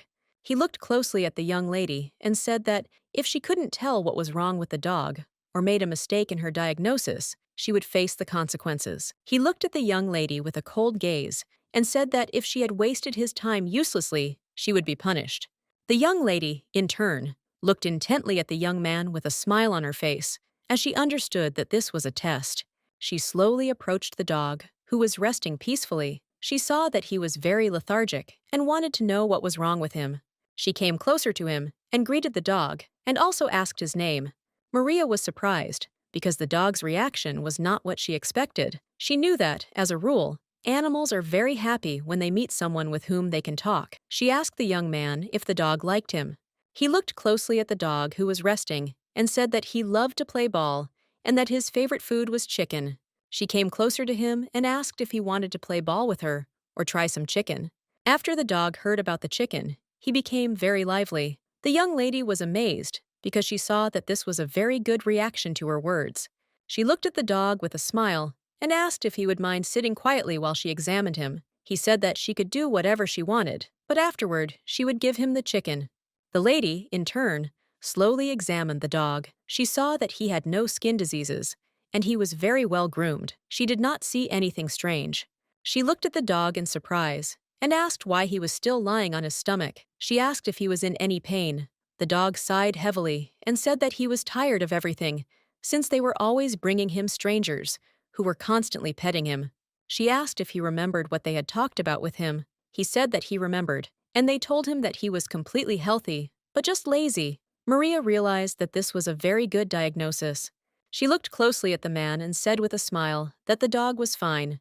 He looked at the dog in surprise and asked why he was so tired. She smiled and said that the dog was just lazy and didn't like to move. She looked closely at the young man and said that not all dogs are active, just like people. They have their own characteristics and preferences. She said that the dog was completely healthy and there was no reason to worry. He looked intently at the young lady, but did not answer. A moment later, he said that she had done a very good job and he would now take her to the prince. They slowly left the room, but she heard that the dog was very indignant since she promised him chicken, but he received nothing. She was puzzled and said that she would remind them to feed him later. The young lady slowly followed the young man while looking around the area. A moment later, they reached the door, and the young man said that the prince loved peace and quiet. He told Maria to speak when asked and to mind her manners and never cross the line.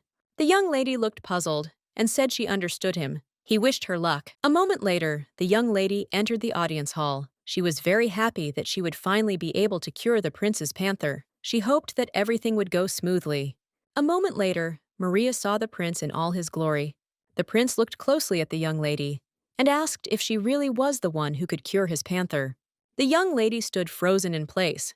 She was in shock and wondered why no one warned her that the prince himself looked like an evil panther. She was shocked because he stole her heart.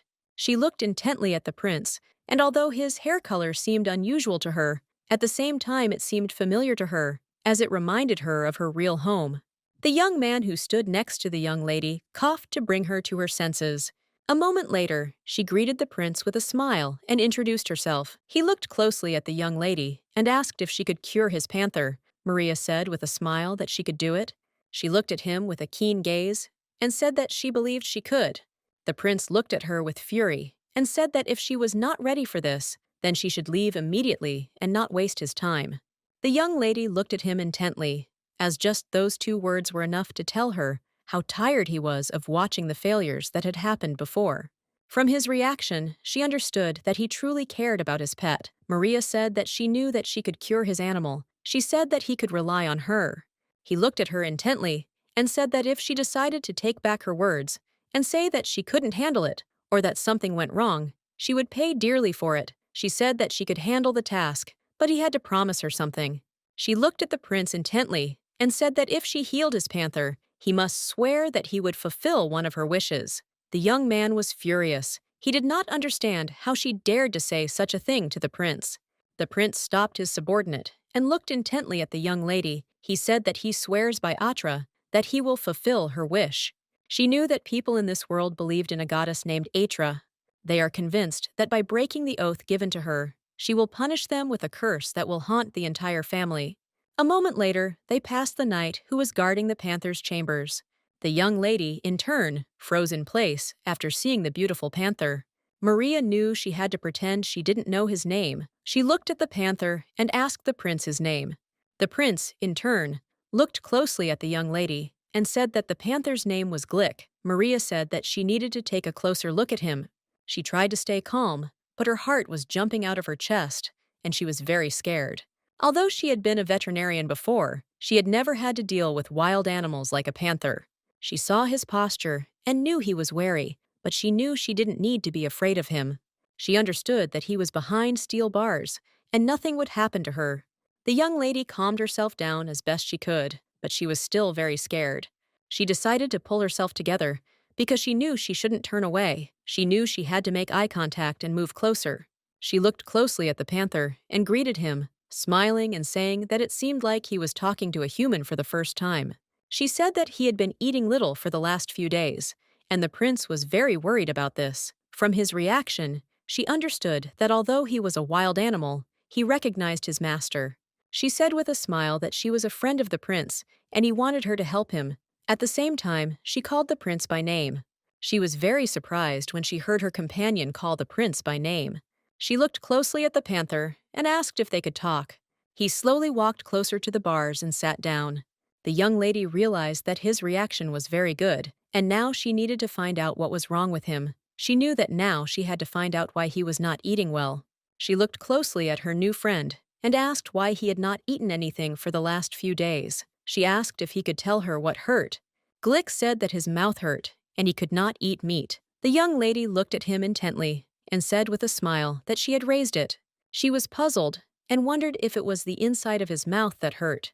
She was in shock and wondered if she should open his mouth and examine her. She was in shock because she was trapped. She was very scared and she couldn't do it.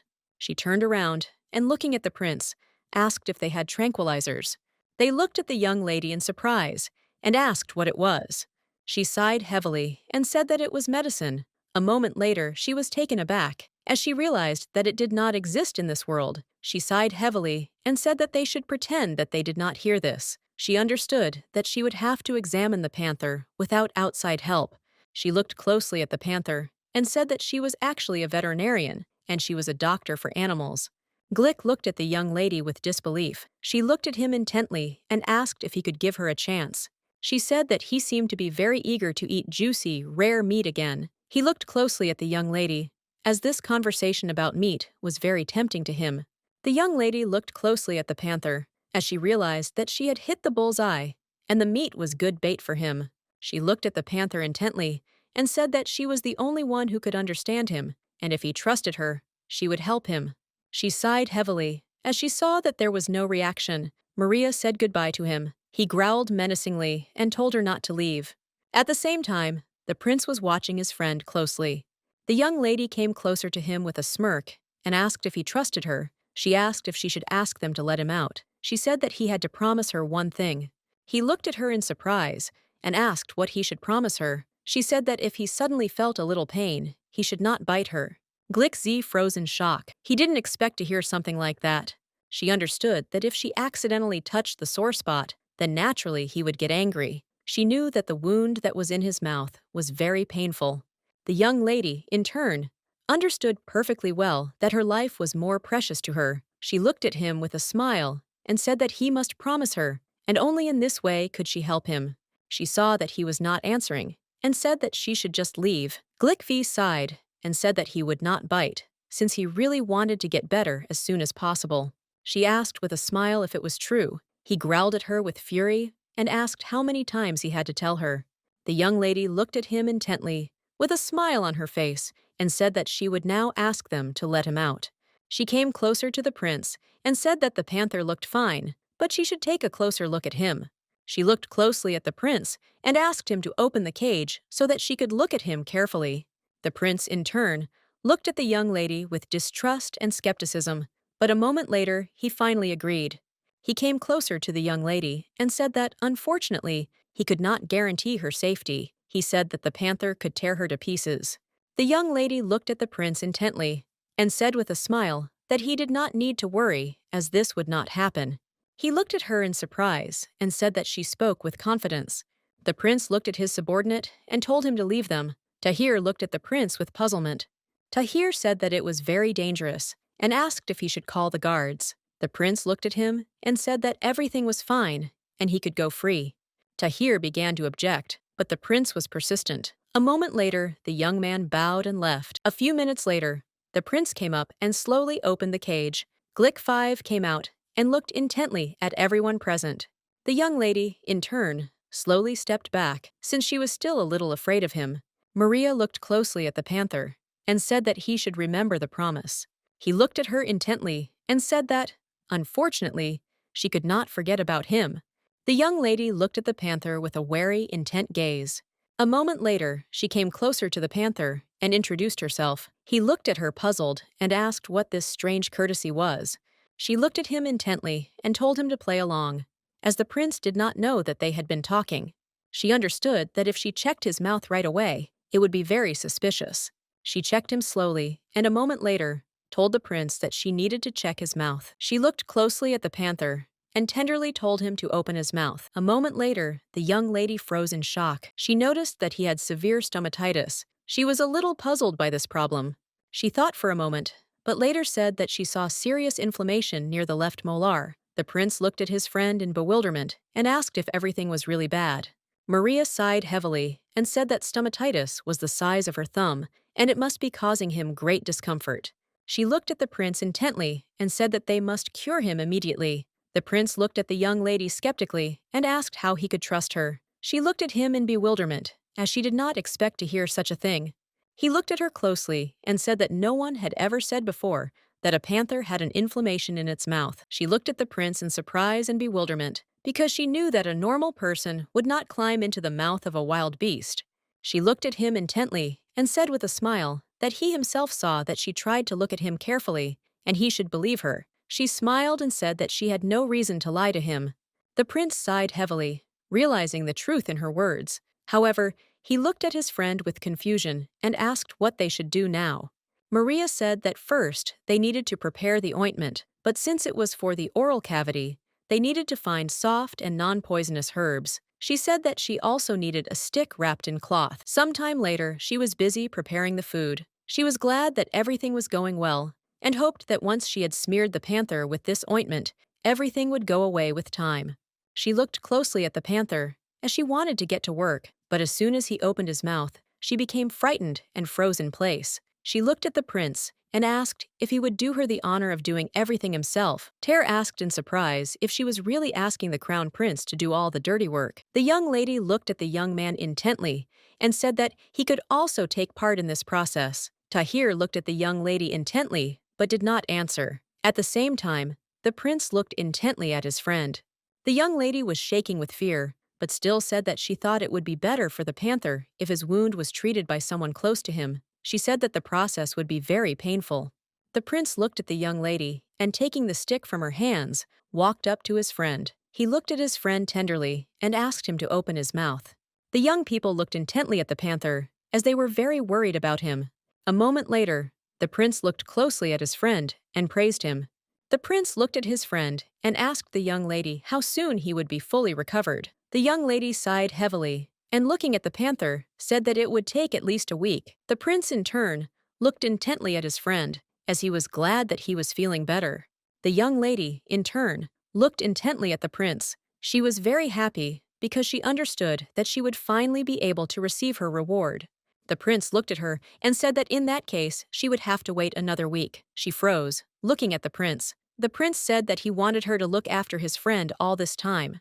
He looked at her intently and said that she should stay in the palace and do her job. The young lady was shocked, as she did not expect to hear such a thing, and she had no plans to stay in the palace. Maria was taken aback and nervously told the prince that this was not what they had agreed on. She said that he promised to fulfill her wish if she cured the panther. The prince looked closely at the young lady and said that she must cure the panther completely. He looked at her and said that he should make sure that his friend was fully recovered. He said that he did not want to look for her everywhere in case something went wrong. He looked at her closely and said that it would be better if she stayed with the panther until he recovered. The young lady, in turn, understood that the prince loved his panther very much and cherished it. She saw that he was worried about it and wanted to be sure that his pet would fully recover. She looked at the prince with a smile because she understood that this was the correct thinking of a good master. The young lady stared at the prince and grumbled under her breath, as she still hated him for the terms of their deal. She understood that she couldn't do anything about this situation anyway, and all she could do was agree. She looked at him intently and said with a smile that after the panther recovered, he should still keep his word and thank her. The prince looked intently at the young lady and said that he agreed. The prince stared at her for a moment, but a moment later he said that she should not even think about sneaking away until the panther recovered. The young lady said with a smile that she had never even thought of such a thing. She looked closely at the prince and said with a smile that it was a great honor for her to be next to the panther and take care of him. The young lady woke up, and we were taken aback for a moment, as she was surrounded by maids. They greeted her with smiles on their faces and also wished her good morning. One maid asked the young lady what scent she would like. Maria, in turn, was a little puzzled, as she did not expect such a reception. She looked closely at the large assortment of fragrances. She looked closely at the maid and told her which scent she had chosen. Ever since she started living in the palace, the maids had been spoiling her with royal treatment, which she could never get used to. She was puzzled, as it was too much for her. The maids surrounded her with kindness and care. Maria, in turn, was very puzzled, as she was already tired of such care. She sighed heavily and said that this was too much. She did not understand why they were bothering her like this. She wondered if this was really the norm for those who lived in the palace. Glick slowly licked his fur, looking sideways at the young lady. He said that he was used to this. He said that people were afraid of him, so they treated him well. She was shocked by this statement and asked her new friend if it was all because she had cured him. Some time later, Madame knocked on their door and said that the crown prince wished to see Maria for dinner.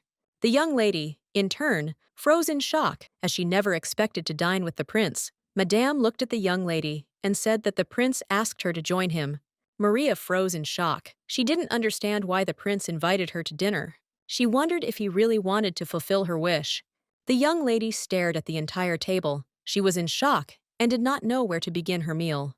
The prince froze in place in shock as he saw a very amusing sight. He sighed heavily and asked if the maids had forgotten to feed her. Maria looked at the prince in bewilderment and said that this was not so, and that the maids took good care of her. She asked why he thought so. The prince told the young lady that she was eating as if she had been starved all this time, so he became interested. He had never seen a person who was focused only on food when sitting in front of him. She looked at him in bewilderment and asked what everyone was usually focused on. The prince looked at her intently and said that everyone was focused on him. Maria was puzzled by such a statement, but did not answer. The prince looked closely at the young lady and said that usually everyone is already full after a couple of bites of food, and they want to appear modest. Maria looked at the prince in bewilderment and asked how one can remain full after a couple of bites. Maria said that everyone just wants to look refined and noble in front of the prince, and they spend all their energy on talking to him. He looked at her in surprise and asked if this meant that she didn't want to talk to him. She looked at him intently and said with a smile that the difference was that she had no goal to get anything from him except one desire. She looked at the prince with a smile and said that this was the reason she could concentrate on eating. The prince looked at the young lady with surprise and embarrassment. A moment later, the prince, with a smile on his face, said that he understood the young lady. Maria said with a smile that it was a pity that she had to wear that tight dress, as it was not at all comfortable. The prince said that he would make sure that they did not dress her up for such occasions. He asked if there were any other inconveniences. Maria said with a smile that everything was fine, and Mrs. Merlin was taking very good care of her. The prince said that she could call her simply Merlin, and there was no need for such formalities. Although she occupied a high position, the average servant addressed her exactly like that, and her job was to serve Maria. The young lady sighed heavily and said that, unfortunately, she did not know about this, and also thanked him for what he told her. He looked at her intently and said that ever since they met, he had felt that there was something strange here. The young lady looked at the prince in bewilderment, as she did not understand what he was talking about. The prince, in turn, looked at her intently and said that she was very strange. The young lady, in turn, froze in shock. She did not understand what he was talking about. Looking at the young lady, the prince said that it seemed to him that she was not from this world. The young lady froze in shock, as she did not expect to hear such a thing from the prince. She wondered if he knew her secret. With a trembling voice, she asked the prince what he was talking about. The prince looked closely at the young lady and said that she had a very funny way of communicating, since she addressed the low-status staff formally, but spoke to him without any formality. The young lady in turn sighed heavily, because she thought that he knew who she really was. She was taken aback and asked him to forgive her and her bad upbringing. She asked if nothing terrible had happened. The young lady, in turn, timidly said that there seemed to be no problem. She saw that the tension was very strong between them. She looked nervously at the prince and asked if everything was okay. He sipped his wine slowly and, looking at the young lady, said that everything was probably fine. The young lady, in turn, was very tense and irritated. She understood that she needed to quickly change the subject. Mary looked at the prince and asked if she could find out how the panther became his pet. The prince said that he found him abandoned in the forest. The young lady, in turn, was a little puzzled, as she knew that the panther was a wild animal and lived in the forest. The prince looked closely at the young lady and said that he heard the panther much better already. He asked what her secret was. The prince said that Glick was uncontrollable, even with him, until she came and performed a miracle. The prince said that Glick always behaved more aggressively towards strangers. He looked closely at the young lady and asked how she managed to cope with it. He said that she must have some special method. She looked at him intently and said with a smile that she had a unique ability. The prince looked at her incredulously. The young lady, in turn, said with a smile that this was true and she could talk to animals. The prince froze in bewilderment. He looked at her intently and timidly asked what she could do. The prince looked at her with a smile and said that he didn't think she would say that, and he really liked her sense of humor. He asked if she really thought he would fall for it. The young lady, in turn, froze in embarrassment as she saw the prince's radiant smile. She said that she knew that he would appreciate her joke. She looked at the prince with a smile and said that she had gotten along well with animals since childhood. Maria said that she was constantly around animals, although her parents did not approve of this. Maria always wanted to become a veterinarian to take care of animals. She was very interested in how things were now in the veterinary clinic in her world. She thought that they had finally found a replacement for her, and she hoped that they had finally cured the kitten she had found. The prince shouted and called the young lady. Maria, in turn, was taken aback and shuddered, asking for forgiveness, saying that she was distracted for a second. She asked what he said. The prince looked at the young lady intently and asked if she had decided what her wish would be. The young lady said with a smile that she had already thought it over. and decided, and also asked if he would keep his word. The prince looked at her with a smile and said that she was full of enthusiasm, and he wanted to know what she wished for. 6 months ago, when she came to the new world, Tu always thought about how to return back. Unfortunately, the young lady was unable to find the slightest hint on how to do this. She understood perfectly well that she could not give up this life either, so she decided to stay in this world and live during the day, as she wanted. She really dreamed of opening her own veterinary clinics. Unfortunately, she lacked the funds for equipment and labor to open something good. She knew that if she could make animals happy, then this life would not have been lived in vain. She looked at the prince intently and said with a smile that she needed real estate and significant financial support. She was beaming with hope. The prince froze in place from what he heard. He looked at her intently and asked if she was serious. The young lady looked intently at her companion and said with a smile on her face that she was absolutely serious about what she was saying now. The prince looked at the young lady with a cold gaze and said that he agreed and would certainly keep his promise.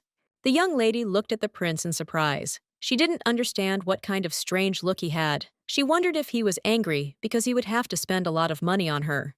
With lightning speed, the prince stood up. He said that the young lady could enjoy hospitality for now. He said that it would take several days to prepare a permanent place of residence. The young lady looked at the prince in surprise and asked why she needed a new home. The prince looked coldly at the young lady and said that she should not misunderstand him, since they were only connected by business relations and nothing personal. A moment later, the prince came out of the dining room. The young lady, in turn, froze. She was puzzled and did not understand what had happened at all. She looked at the door in shock and wondered if it was just about money. She was shocked because she couldn't believe that he was so greedy.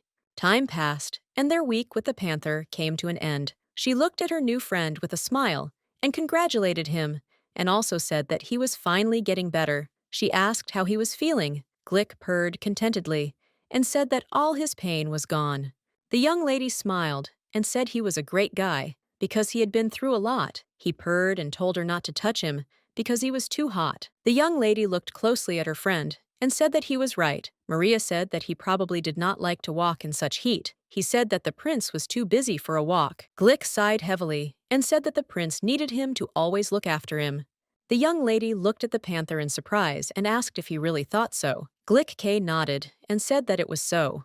She looked at him in surprise and asked why he thought so. Glick said that he had then overheard the conversation between the prince and Tear. Glick said that the prince thought he was a cat. The young lady looked at her friend in surprise and asked if he really thought so. She remembered the prince's story. He said then that he found a panther in the forest.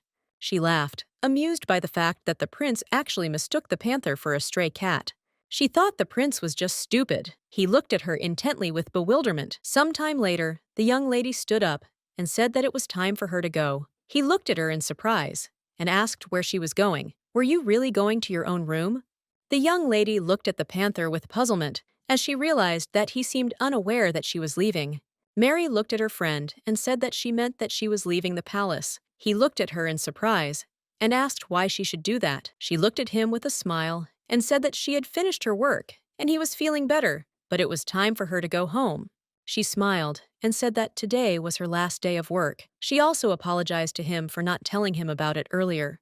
He looked intently at the young lady and said that she would stay. Maria looked at her friend in bewilderment and asked what he was talking about. Glick P looked at Maria and said that this morning, when the prince was feeding him, he said that from now on she would take care of him. The young lady froze in shock, as she did not expect to hear such a thing. She did not understand what exactly the prince meant.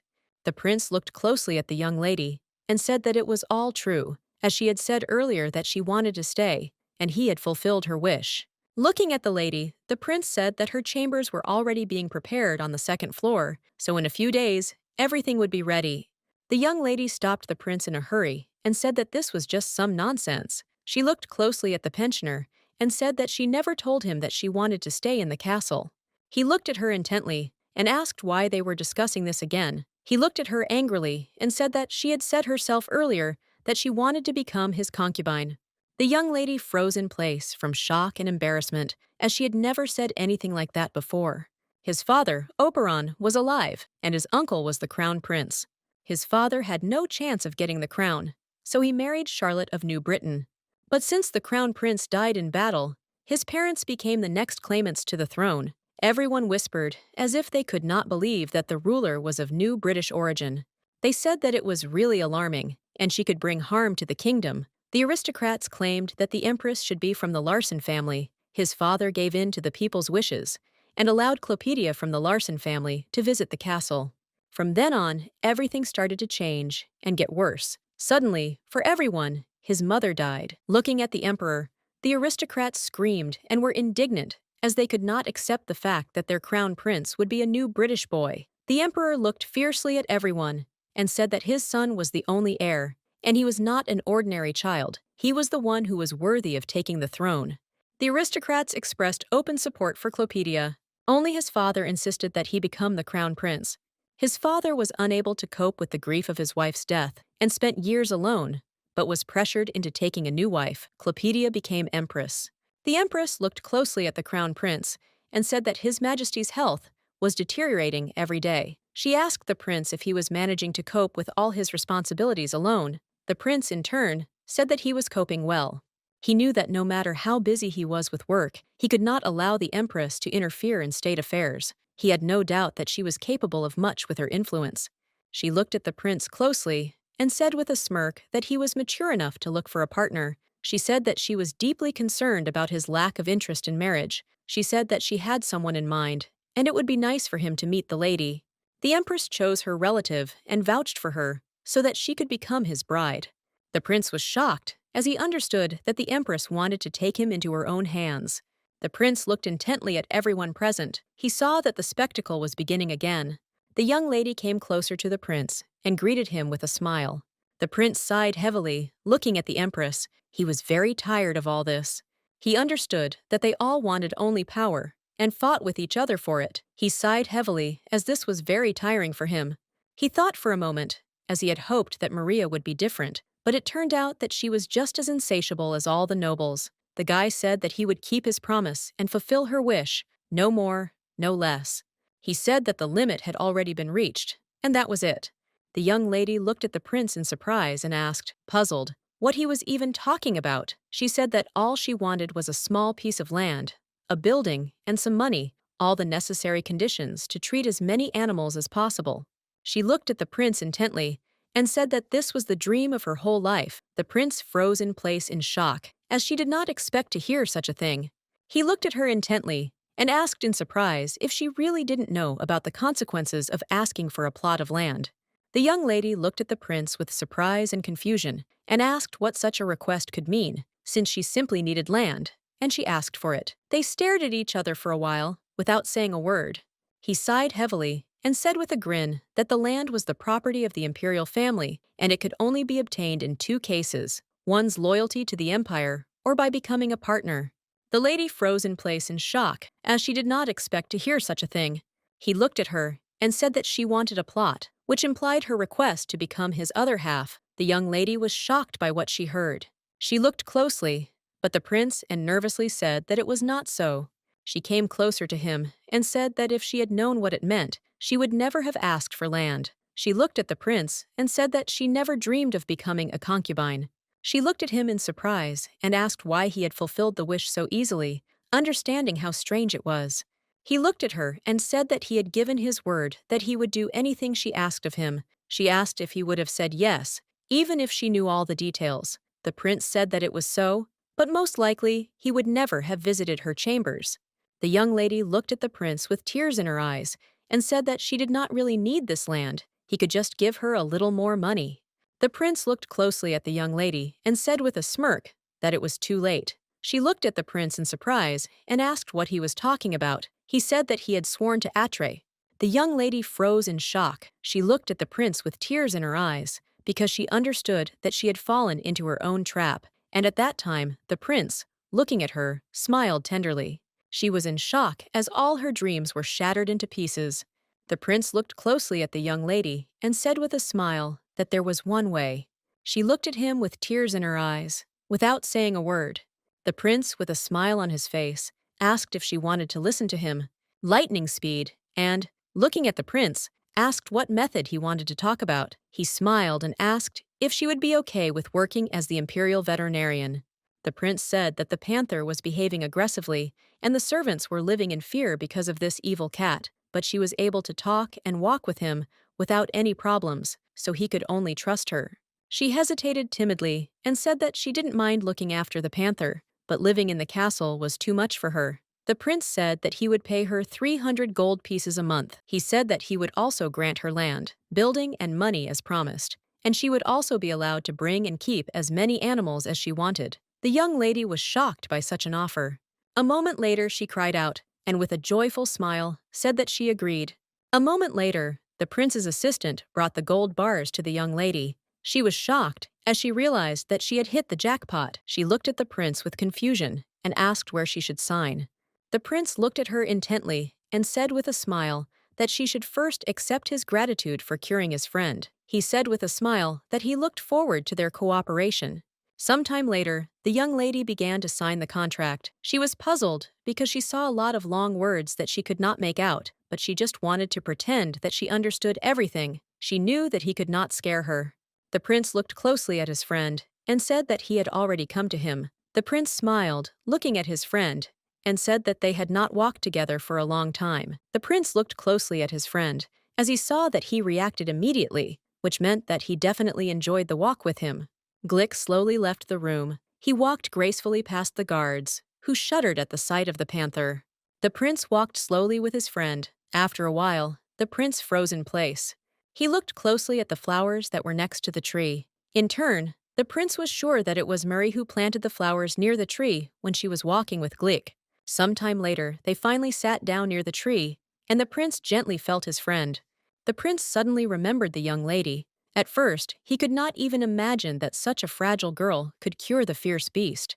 The prince remembered how the young lady had confidently told him that she could cure the panther, and he should rely on her. In turn, he wondered if there was a reason why she spoke so confidently. The fact that others usually trembled with fear and wanted to run away at the sight of a panther, but she was not afraid of him at all. It seemed to him that even his friend felt comfortable around the young lady. The prince was very disappointed when she told him about her desire to marry him. He remembered what she said later. In front of his eyes, she said that she would never have asked him for land if she had known about the consequences. The prince looked at his friend with a smile. He said that the young lady did not know about anything. The prince was very glad that it was just a misunderstanding. He looked closely at his friend and said that he had a feeling that she could give him even more joy. The prince looked at his friend and asked if he thought correctly. The panther, in turn, growled tenderly. The young lady looked at her new savings with burning eyes. Maria couldn't believe how lucky she was. She had already been paid a lot of money, and from now on, she would receive a larger salary every month. She said with a joyful smile that she had to share this fantastic news with her parents. The young lady looked at the maid and asked if she could bring her a pen and paper. The maid asked the young lady with a smile if she really wanted to send a letter. Maria smiled and said that she did. The maid said with a smile that she would bring everything now. The young lady, in turn, thought carefully about the contents of the letter. She knew that it was better not to frighten her parents that she worked in the palace. Maria wrote that she was very lucky and got a job in the house of a rich family. She told her parents that she would stay in the city for a while. The young lady looked at the letter with a smile. She knew that all she had to do was send it. A moment later, she was taken aback, wondering how she could send the letter. The man looked at the young lady with a smile and said that they would send the letter safe and sound to the right address. She looked at the man and said with a smile that if they answered her, he should let her know. The man smiled and said that he would definitely do so. The young lady, in turn, was glad, since she had written the heel letter and sent the money. She wanted to walk around the town square a little more before returning to the palace. She looked around slowly, wondering where to start. A moment later, she saw a sign that indicated the direction. Walking in the direction indicated on the sign, she froze in place. She saw a beautiful view. The young lady looked intently into the distance. She knew that although she had decided to come here now, she needed to get out more often. A moment later, Maria heard a noise and froze in place. She wondered if she had misheard someone speaking. But a moment later, she clearly heard someone calling for help. She looked around tensely, but after a few minutes, she finally realized where the sound was coming from. She came closer to the cart. The young lady looked at the cart nervously. She hoped that there was nothing scary or terrifying there. But a moment later, she saw a cute little bird asking for help. The young lady, in turn, looked at the bird in surprise and said that she would pull it out now. She looked closely at the bird, as if she guessed who it was. The little bird looked at the young lady with a smile and thanked her for her help. Maria was amazed by the beauty and cuteness of this bird. She looked at it closely and asked excitedly if it was okay and if she didn't like anything. The bird said that it had a little pain under its right wing. She looked closely at the bird's wing and noticed that the wound was quite deep. Maria looked at the bird in surprise and asked where she got so hurt. The bird said that a huge bird had flown nearby, and she tried to dodge, but it was too late, and pain pierced her wing. Maria looked closely at the bird and said that she was probably very scared. Maria said that she could help her get home. The bird said that her home was very far away, and she did not want to go there at all. Maria looked at the bird in surprise and asked why she didn't want to go back. The young bird said that, unfortunately, she had quarreled with everyone and didn't want to go back home. Maria looked closely at the bird, as she looked very cute when she was angry. Maria looked closely at the little bird and said with a smile that she could go with her if she wanted. The bird looked closely at the young lady, as her words pleased her. She looked closely at Maria and asked if she was sure she could go with her. Maria smiled and said that of course it was possible. The madam looked in surprise at the young lady who arrived very late. Madame came closer to Maria and asked if she could find out what was on her shoulder. A moment later, the little bird began to fly away, and the lady became very frightened. She was taken aback as she saw that the bird was moving its wings. Maria looked closely at Madame and said that this was quite normal, since it was a living creature. Maria said with a smile that this was her bird, and that it would be with her for some time. Maria looked at Madame closely and asked if she had the herbs she used to heal the cuts. Maria asked Madame to bring some. Madame looked at Maria closely and agreed with her. The young lady thanked Madame with a smile. Maria, in turn, did not want to frighten her at all and mentally asked for forgiveness. The little bird looked at the room they entered in surprise. She was amazed by the beauty of the room. She admired the beauty with a smile and said that it was 100 times better than her old nest. The young lady, in turn, knew that technically this was not her room. The maid looked closely at Mary and said with a smile that she had brought the herbs she had asked for. Maria thanked Linda. Linda smiled and said that she was glad to serve her. Maria looked closely at the little bird and said that she would now treat its wound and pinch it a little. Maria looked at the little bird with a smile, and after a while said that she had done everything and the bird was holding up well. The bird thanked Maria for her help. Maria looked closely at the little bird, as they had been together for a long time, but she did not know its name. She looked closely at the bird and said with a smile that its name would be Luri. Maria smiled, looking at the bird, and asked if she liked the name. She looked at Maria with a smile and said that she liked it very much. She told Maria that this was her name now, and she should call her by her name. Luri was very glad that she had received a name. Maria, in turn, looked closely at the bird, as it behaved very nicely, and she was very glad that now she had a new friend. A moment later, Maria remembered that it was time for the panther to have dinner. She knew that she had to hurry, as he would be very upset if she was late. The young lady looked at the bird intently and asked her to wait in the room, as she had something to do and would be back soon. Lori looked at Maria and asked where she was going. Maria looked closely at her bird and said that she needed to go to the panther she was taking care of, as it was already dinner time. Luri looked at Maria in surprise and asked what a panther was. Maria was surprised that the bird did not know about the panther. She said that it was a large and majestic animal.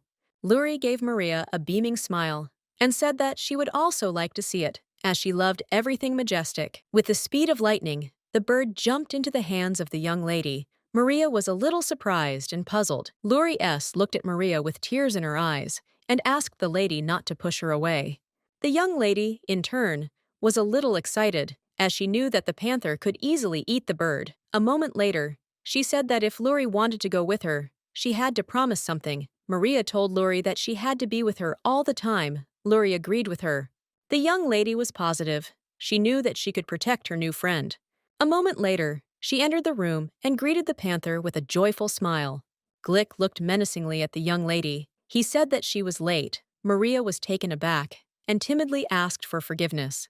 Glick looked at the young lady with bewilderment as he saw a bird on her shoulder. He looked at her intently and told her to hurry up as he wanted to taste the meat. Maria laughed timidly and said that, of course, she would bring everything. He growled menacingly and said that he wanted the meat quickly. She looked at him intently and said that first they needed to talk. Glick looked at her intently and said that first he would eat the meat and talk later. The lady slowly approached him and timidly held out the meat. Luri muttered to herself with admiration that the panther was very majestic and large. Glick looked closely at the little bird and said to the young lady that it looked like she had brought him a snack. Maria, in turn, shouted that this was not so. She was very puzzled and worried. She said that she had never said anything like that to him. Maria looked at the panther closely and was puzzled, but said that the little bird was a friend, and they don't eat friends. Glick looked intently at the young lady and said that she should have thought earlier before bringing the bird to him. Maria turned around in fear and looked over her shoulder. She was puzzled since the bird was not there. Maria looked excitedly at the bird, which was jumping joyfully and playfully in the cage with the panther. Glick P looked at the bird and said that it was irritating him. He pushed it away, and it flew head over heels. Luri smiled and said that she was having a lot of fun and asked the panther to play with her some more. Glick looked intently at Maria and told her to give him the meat right now. Maria in turn wondered if she was worrying in vain. Luri looked intently and with admiration at the panther's sharp claws and asked with a smile if she and the panther were now friends. She introduced herself with a smile. Glick, in turn, said that he didn't need friends. Luri P looked at the panther and said that it was very boring to be alone. Glick looked at the bird in surprise and said that this was not true at all. The young lady looked closely at the animals. She understood that the bird was right, and the panther had been lonely all this time. Maria watched them closely. She hoped that they would get along. Glick looked closely at the bird and asked Maria if she was sure that it was not a snack. Maria puzzledly said that she was more than sure. Sometime later, the young lady went to bed. She was very tired. She recalled with a smile the day that had already passed. A moment later, Maria heard the bird calling her. Luri looked at Maria intently and said with a smile that she had one question. She wanted to know why the panther called her a snack. She asked Maria if it was something good, since the panther always called her that. Maria was taken aback, not knowing what to answer. She just looked at the bird with a smile. She understood why the bird was not afraid when the panther called her that. Maria was a little puzzled and worried, as she understood that the bird simply did not know the meaning of this word. Maria looked closely at the bird, and with a puzzled smile said that this meant that it was very pretty. Maria with a smile said that Glick was just complimenting her. Luri said with a smile that the panther seemed to like her very much and thought she was pretty. Luri smiled and said that, unfortunately, Glick was too shy to say outright that he wanted to be friends with her. The young lady, in turn, said that it was true. Maria looked at the bird with confusion. She realized that she was starting to lie better. She was confused because she knew that a harmless white lie was the worst thing that could happen. Maria looked closely at the panther and said goodbye to him with a smile. Luri also said goodbye to her new friend. Maria noticed that the little bird really liked its new friend. Maria slowly approached her room and heard a strange sound. She did not understand what was happening.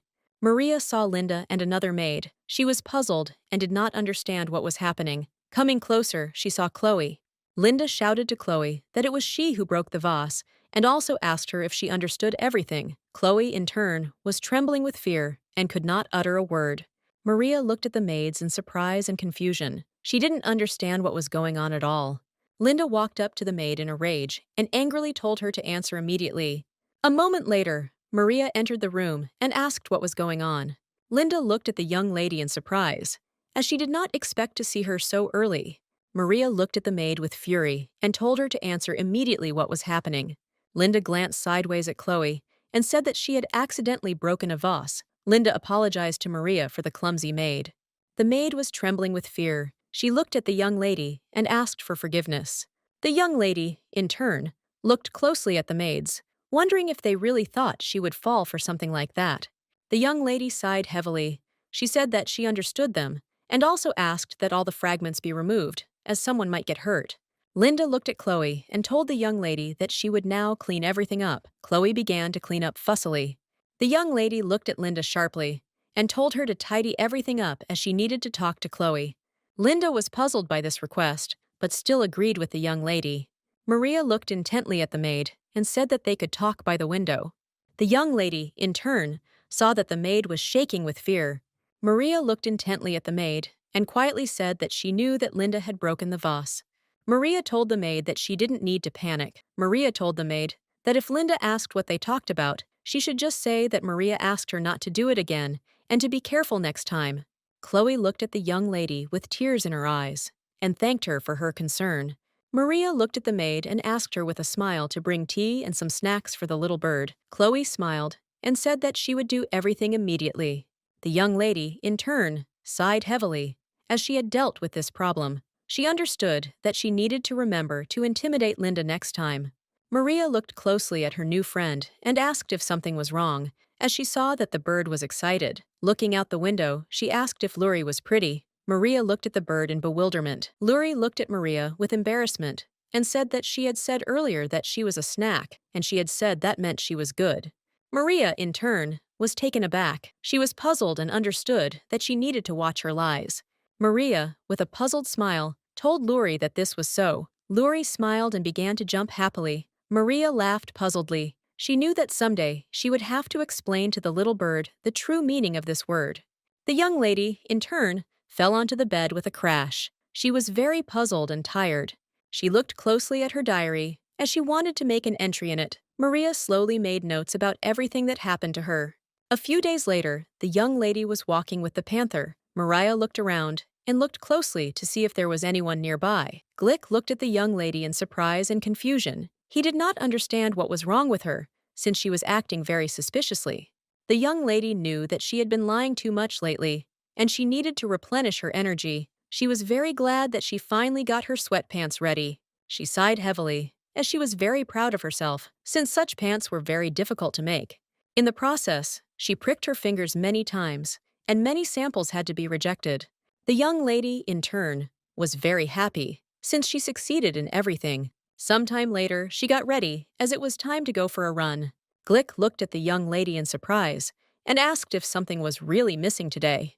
She looked at him in surprise and asked what he was talking about. Glick said that his snack was not available today. The young lady looked closely at the panther and asked with a smirk if he was really talking about Luri now.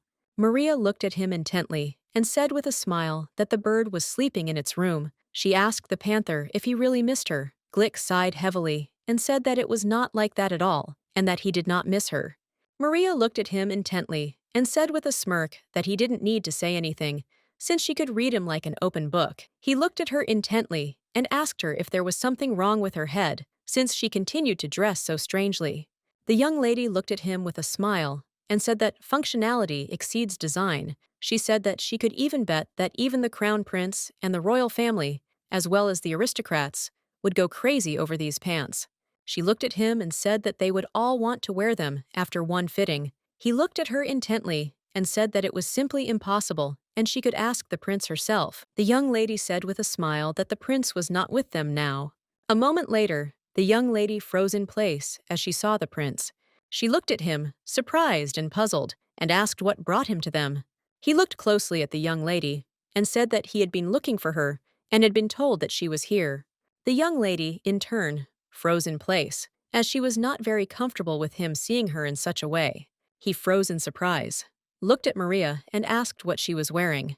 The prince looked at the young lady with bewilderment and confusion. He did not know what she was wearing. The young lady, in turn, asked for forgiveness, as she was a little puzzled. The young lady, in turn, was very confused, as she did not expect to see the prince. She realized that she was standing in front of him in an indecent manner. A moment later, she laughed and apologized to the prince. She said she was just trying on the running shorts. She said she knew they looked weird, but they were very comfortable. He looked at her in surprise, as he had not expected that. The young lady looked at the prince with a smile and asked how she could be of service to him. The prince said that he needed to tell her something. He looked at her closely and said that he had something to tell her, but not here, and he invited her to come inside. The young lady looked at the prince in surprise. She did not understand what he wanted to talk to her about. The prince looked intently at the young lady and said that he had one request for her. Maria looked at the prince in bewilderment and asked what he wanted to ask her. The prince looked intently at the young lady and said that the royal ball would soon take place and he would like her to be his partner. The young lady froze in shock and asked if he really wanted her to be his partner. A moment later, she asked if it was his birthday ball. He looked at her in surprise and said that she seemed to know. The young lady said that it was. She looked at him intently and said that there would be a whole line of people dying to dance with him. He sighed heavily and said that she was right. The young lady was puzzled. She didn't understand what was going on and why he was worried. She looked at him intently and said that she was just a commoner and that she didn't know how to dance. She sighed heavily and said that she was sure that she wasn't the best option for him. He looked at the young lady intently and said with a smile that this was not so, and his choice was final. The prince looked closely at the young lady and said that she needed to listen to him very carefully. He said that he would like their conversation to remain between them. The prince said that the empress had a candidate for his future bride. The young lady froze in shock, as she did not expect to hear such a thing. She did not know what to answer him. The prince looked closely at the young lady and said that he was doing everything in his power to prevent this from happening, but if he was seen dancing with her this year, everyone would only insist on their engagement. He said that for this reason, he needed her help to prevent this and buy a little time. The young lady, in turn, understood perfectly well that it would be impossible for the crown prince, entangled in the web of politics, to avoid marriage. She looked at him intently and said that she would definitely help him. The prince looked at her in surprise, as he did not expect that she would agree so quickly. Maria said that she would help him only on one condition, and that he should do everything possible not to involve her in all the politics and other manipulations. The prince looked at the young lady intently, and a moment later said with a smile that he gave her his word that this would not happen. He said with a smile that she could consider this her new task, for which a reward was also due. The young lady, in turn, beamed with happiness when she heard about the reward. The prince looked closely at the young lady and said with a grin that the amount of payment would depend on the results of her work. He said with a smirk that she had a week to learn the dance that she would perform with him. The young lady, in turn, froze in place in shock, as she did not expect to hear such a thing. The prince looked at her with a smile and said that they could start right now. Maria froze in shock and couldn't utter a word. She didn't know if she could handle it. She was puzzled because she knew she should have guessed this. She should have given up earlier when she still had the chance. Several days later, she trained continuously. The madam looked intently at the young lady and said that they could end their lessons there. Maria, in turn, was in shock. She collapsed to the ground from helplessness. As she was leaving, Madame said that they would meet at the same time tomorrow. She told the young lady to never stop practicing and to constantly go over all the movements in her head. Maria, her voice trembling, said that she understood and would do everything. Maria was in shock. She was very tired. If she had known earlier that everything would happen like this, she would never have accepted the prince's offer. Luripi flew up to the young lady and in a trembling voice asked if she was okay. The young lady sighed heavily and said that she was perfectly fine, just tired. Luri looked at the young lady and said that she didn't think she was okay.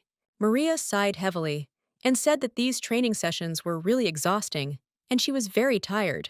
She was puzzled and falling asleep. She knew that she should not sleep and needed to go back to her room. Some time later, the young lady jumped up with the speed of lightning as someone continuously called her. The maid looked at the young lady and said with a smile that it was time for dinner. Maria was surprised and asked if it was really time to go already. A moment later, she froze as she saw a blanket in front of her. Maria looked at the maid and asked if it was she who had hidden her. Chloe looked at the young lady in bewilderment and said that it was not so. Maria looked at her Luri and asked if she knew who did it. Luri, in turn, said that she also dozed off. Chloe looked closely at the young lady and said that perhaps another maid did it. The next day, the young lady also learned the dance. It was difficult for her, but she knew that she had to do everything in her power. A moment later, the young lady saw the crown prince, and Maria froze in surprise. Maria looked at the prince in surprise and asked what he was doing there, as she had not expected to see him. Madame looked at the young lady and said with a smile that His Highness had asked her to rehearse her movements with him today. The prince came closer to her and asked if she would allow him to do this. Maria froze in place, but still agreed.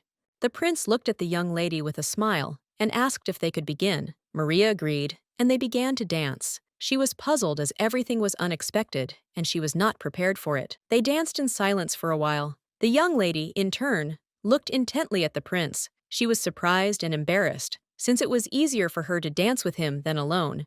She was a little angry because she knew it was just not fair since not only was he handsome, but he was also a good dancer. While looking at the prince, Maria accidentally stumbled.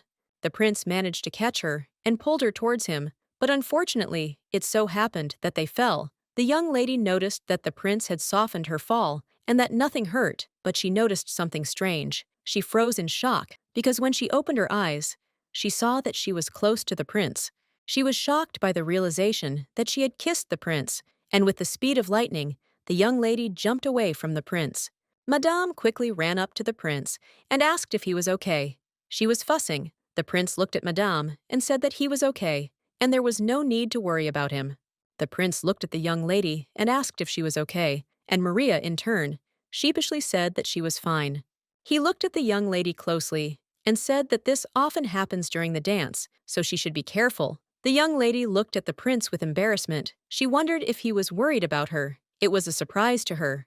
He looked at her intently and said that they could not allow such a thing to happen on the day of the ball under any circumstances, otherwise they would become a laughingstock for the entire empire. The young lady was shocked as she realized that he was not worried about her, but about his reputation. The prince said they needed to practice more. He looked at the lady and said she could continue.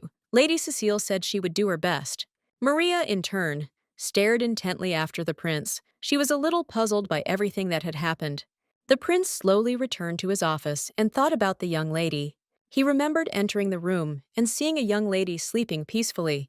The prince laughed when he saw the sleeping young lady. Tahir looked at the prince in surprise and asked what could make him so happy. The prince looked at his friend and told him to be quiet and also went and asked the maids to bring a blanket.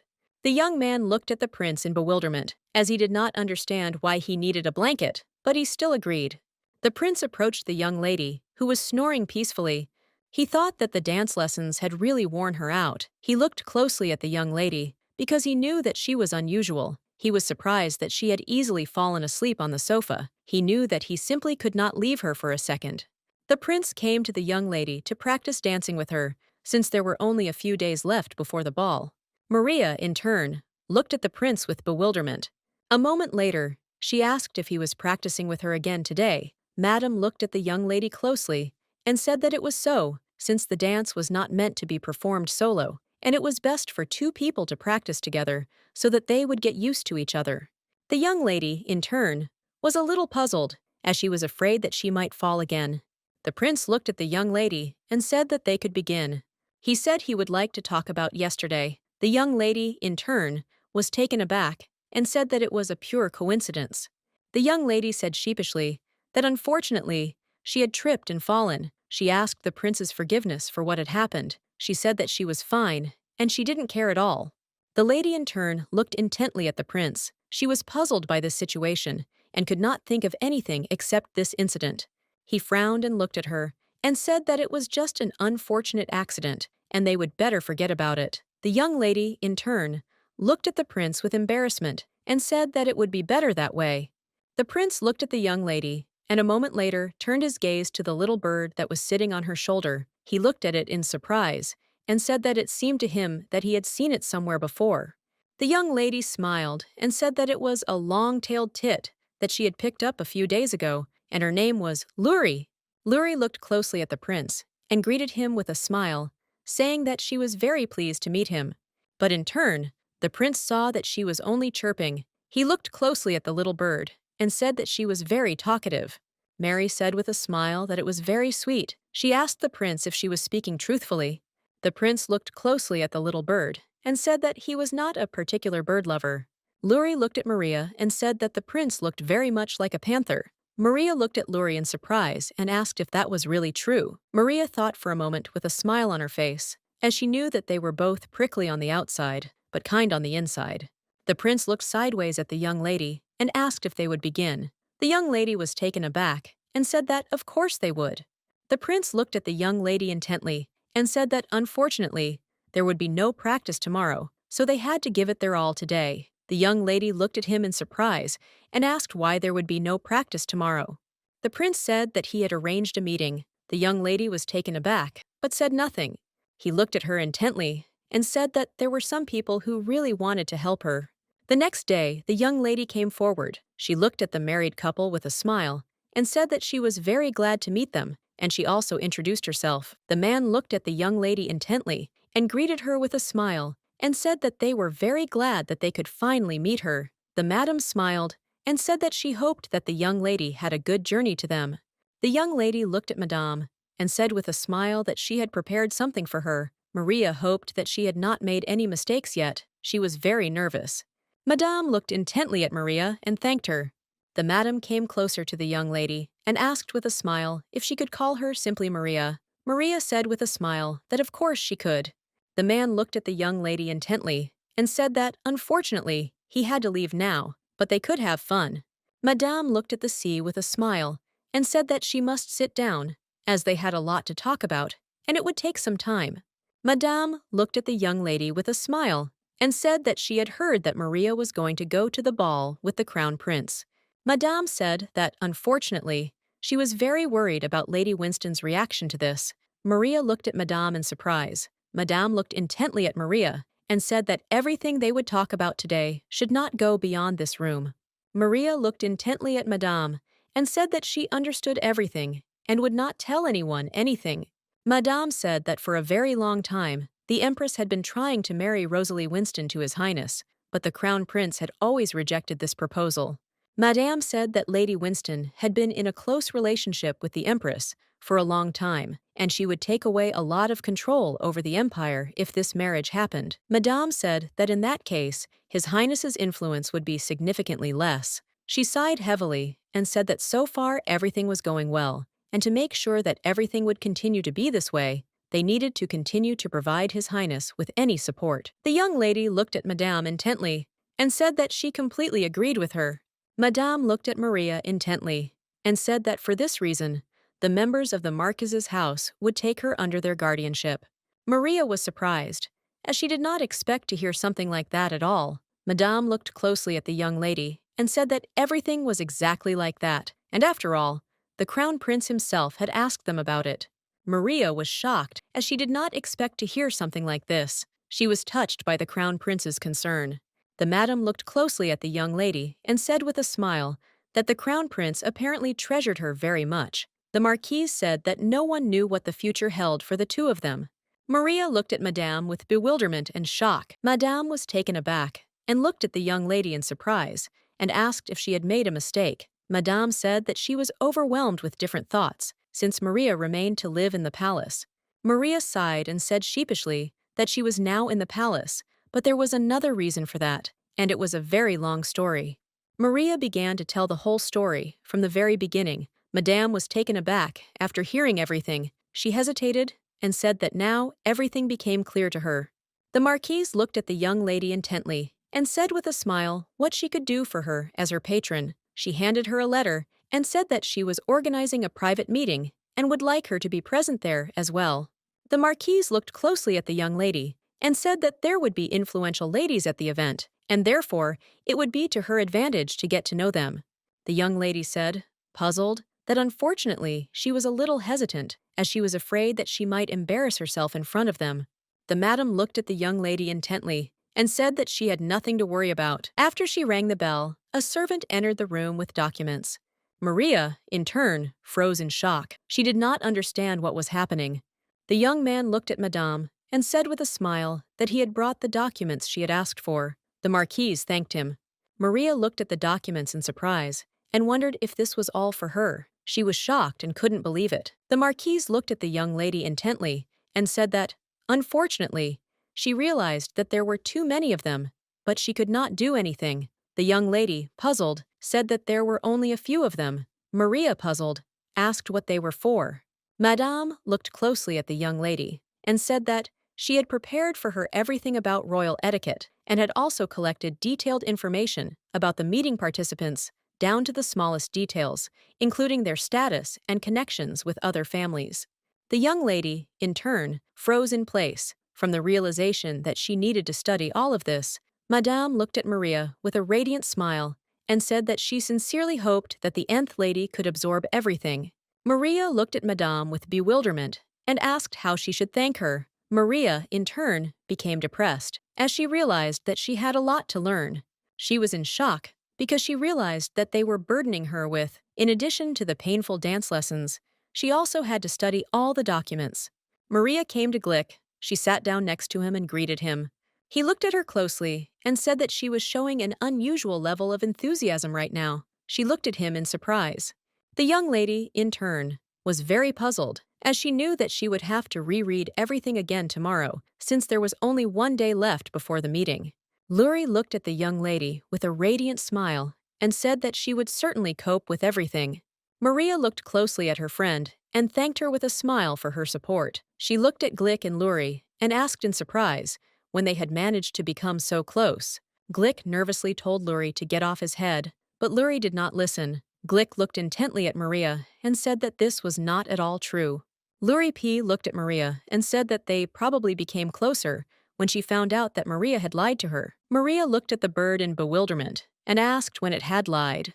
Luri looked at the young lady with fury and anger and said that she was the one who lied to her. She said that the snack does not mean that she is pretty. Glick looked at Maria intently and said that it is true and she was the one who lied.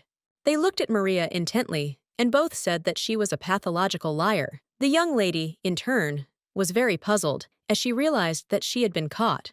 She came closer to the little bird and, puzzled, asked for forgiveness. She was sad because then she had to lie. Luri looked closely at the young lady and said with a smile that everything was fine. She said that she and Glick understood everything. He looked at her in surprise and asked if he really understood. Luri looked at her friend and told Maria that he said that she lied to her because she didn't want to hurt her feelings. The young lady, in turn, looked closely at her friends. She had been very busy lately and could not pay much attention to them. Maria understood that Luri had been visiting Glick often lately. Glick was shaking and telling Luri that he asked not to tell anyone about this.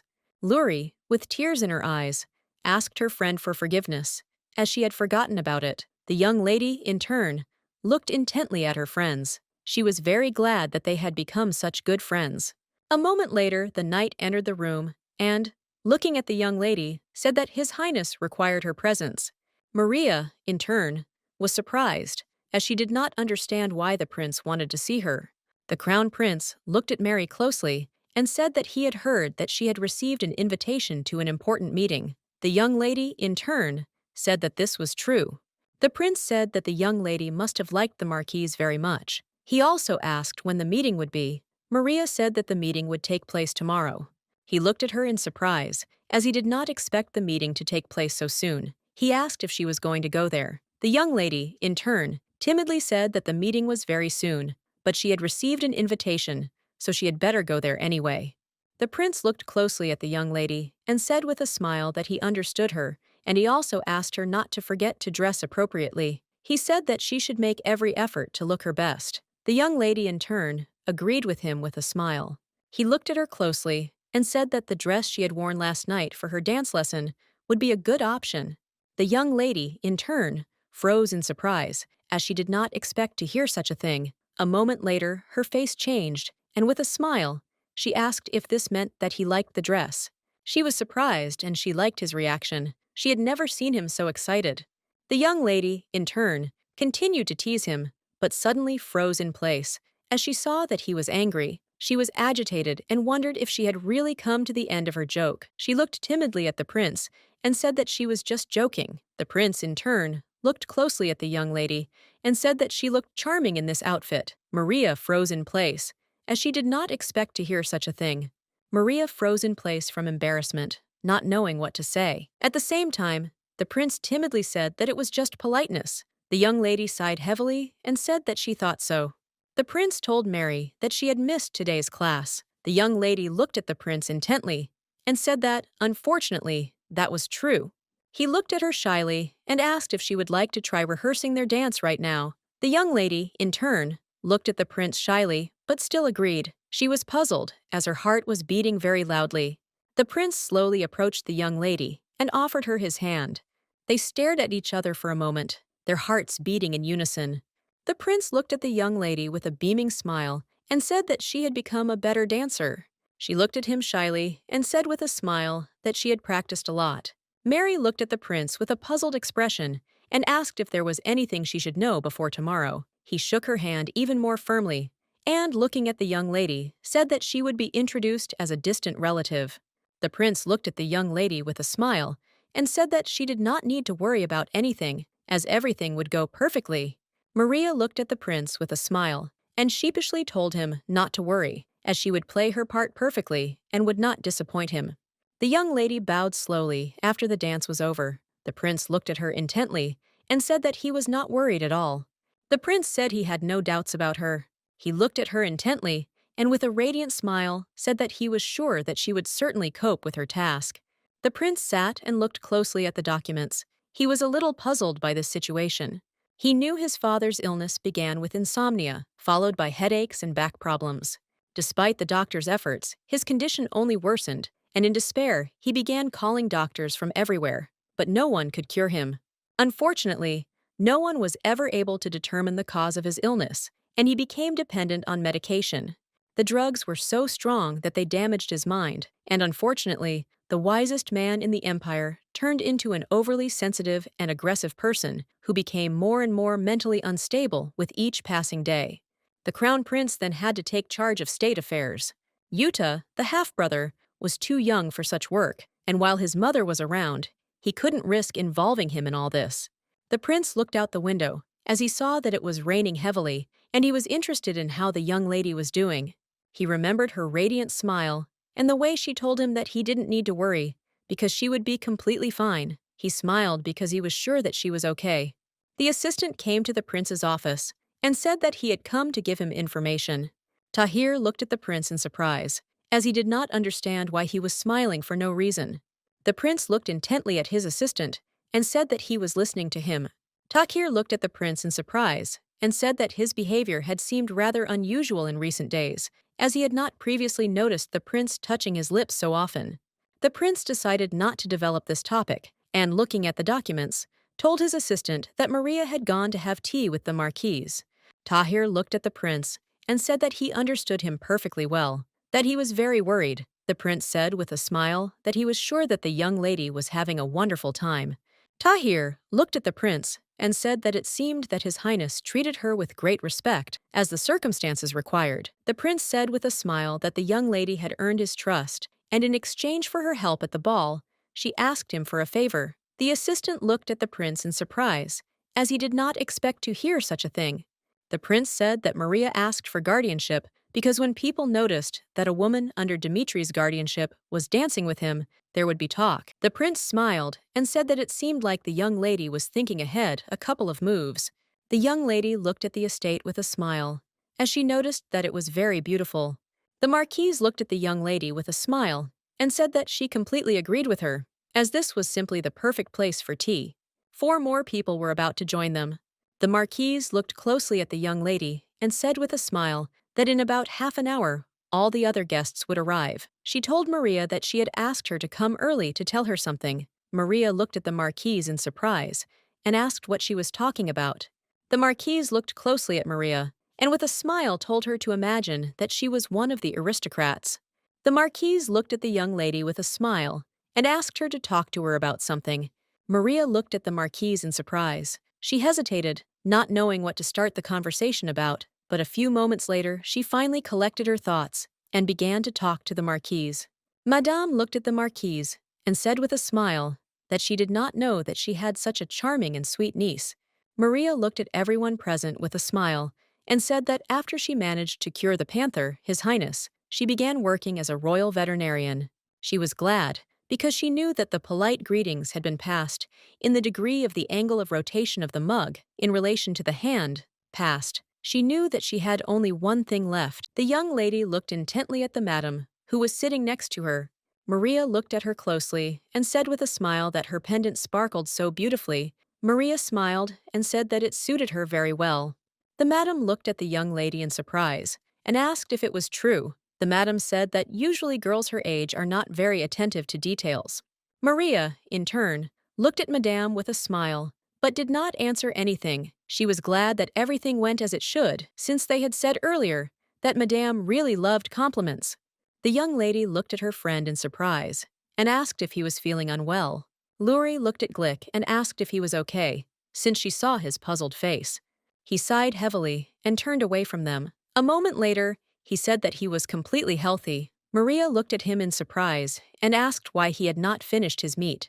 He looked at the young lady intently and said that he was not particularly hungry. Maria was surprised because she didn't expect to hear something like that. She looked at him intently and said sadly that he looked very depressed today. She asked excitedly what happened.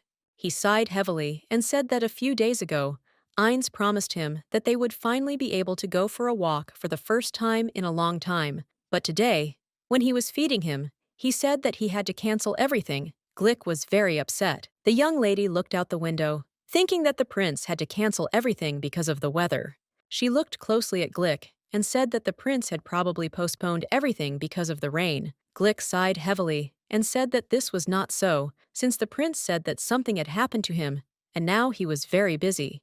Maria looked closely at the gift. She did not know how to console him. A moment later, she said with a smile that they could play some game. Glick looked at her in surprise and asked what game she was talking about.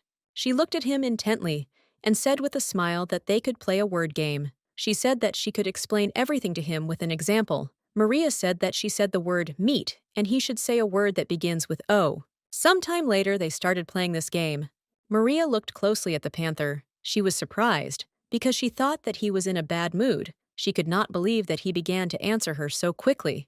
A moment later, she said a word. He looked at her in surprise and said that she could not make up words. The young lady, in turn, sighed heavily, since she often used this word in her world. Maria realized that it didn't matter that much now, as she saw that his mood had improved. The young lady was a little puzzled, as she understood that the prince was very busy. She was sure that he would like to spend more time with his friend. The young lady thought for a moment that in just a little while, she would finish the gift for the prince. The young lady glanced sideways at Luri and asked if everyone had left. She slowly flew up to Maria and said quietly that everyone had left. After the young lady was left alone in the room, she slowly began to prepare a gift for the prince. A moment later, she pricked herself very hard, and blood started to flow everywhere. She screamed as if it was very painful for her. Luri looked at the young lady with a puzzled look and asked if she was okay. Maria laughed shyly and said that everything was fine, and she was fine. The young lady also sat and prepared a gift for the crown prince the next evening. She also did not forget to talk to her bird. The maid looked closely at the young lady and asked if everything was okay with her, as she saw that she was extremely tired. Maria smiled and said that she was completely fine. Upon completion of the meticulous work, the young lady beamed with happiness, as she was very glad that she had managed to complete the gift for the crown prince on time. The maid looked closely at the young lady and asked with a smile if she had called her. Maria picked up the box with a smile and showed it to the maid. The maid looked at the young lady in surprise. A moment later, the maid looked at the young lady in surprise and asked if she was finally finished. The maid was surprised, as she knew that Maria had put a lot of love into this thing. Mary looked closely at the maid and said with a smile that this was so, but she also asked to keep it a secret. She looked at her and said with a smile that she would soon find out about everything. The maid looked at the young lady in surprise and asked with a smile who it was for. Maria smiled and said that she had prepared it for the crown prince. The maid thought for a moment and said that she understood everything. Maria looked closely at the maid and asked if she could find something to tie the box with. The maid smiled and said that she would certainly prepare everything. A moment later, she walked leisurely out of the room. The maid looked intently at Chloe and called her. Chloe V jumped, not expecting to see anyone. Linda looked at Chloe intently and asked gloomily what she had asked her to do. Chloe was momentarily confused and timidly said that my lady had called her. Linda looked at Chloe in surprise and said that my lady was currently sleeping. Chloe was confused. She didn't know what to do, since she was asked to keep everything a secret. Linda looked at Chloe with a smirk and asked what she was doing in the room at such a late hour. Chloe started to say that the young lady had called her.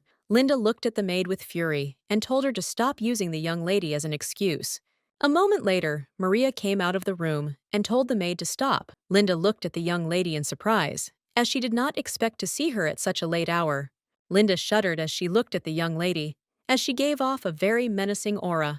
Linda looked at the young lady puzzledly and said that she didn't know the young lady was here. Maria looked intently at the maid and said that now she knew. Linda said furiously that Chloe was completely out of control and that she still hadn't completed her orders. The lady, in turn, sighed heavily and, looking at the maid, said that it was she who called Chloe. Maria looked at her intently and said that not respecting Chloe meant not respecting her either. Linda was taken aback and in a trembling voice said that she had not meant that at all.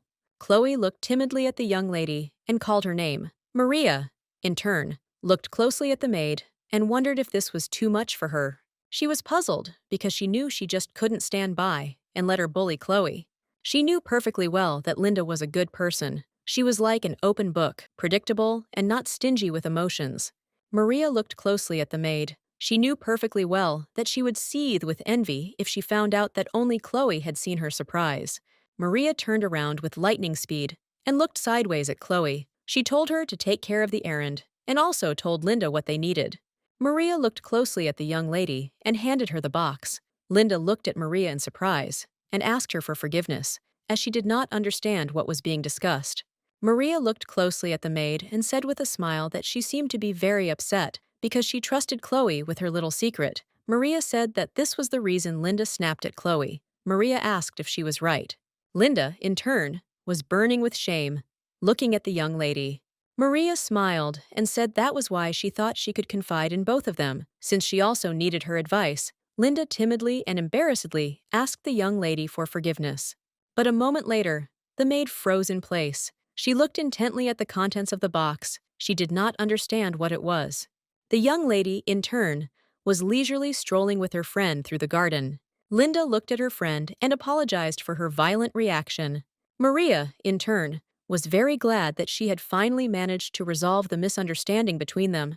She looked at her friend in surprise and asked what was the matter, since she noticed that he was stubborn and did not want to go further. Glick sighed heavily and said that, judging by the sounds, they had guests. Glick glanced sideways at the palace and said that they had better return, since he could not stand them. The young lady was surprised, but said nothing. He pulled her along with him with lightning speed. The young lady, in turn, was in shock. She ran after him, but asked him to walk more slowly. The young lady led her friend into the room. She sighed heavily when she closed the door, as she was very tired. Her friend walked too fast, and she could hardly keep up with him. A moment later, she heard someone calling her and turned around with a smile. The young man looked closely at the young lady and said with a smile that it seemed to be her. Maria, in turn, froze in place from shock. He looked at her closely and said that he went to Adelath to find her, but when he got to Rose's house, she told her that the girl with red hair was called Maria. Gerard looked closely at the young lady and said with a grin that the Rose was nasty and she was just like a snake in the grass.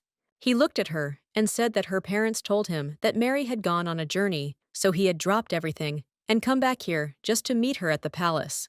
The young lady, in turn, felt very awkward. She timidly asked him for forgiveness and said that she was very sorry since she did not mean to lie at all.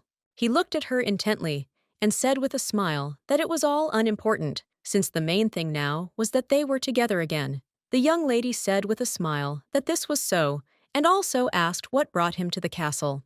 Gerard looked at the young lady with a smile and said that he had come to see Ines. Maria looked at her friend with surprise and bewilderment. She hissed at him and said that he could not talk about the prince in such a manner. The young man looked at her with surprise and bewilderment, as he did not expect to hear such a thing.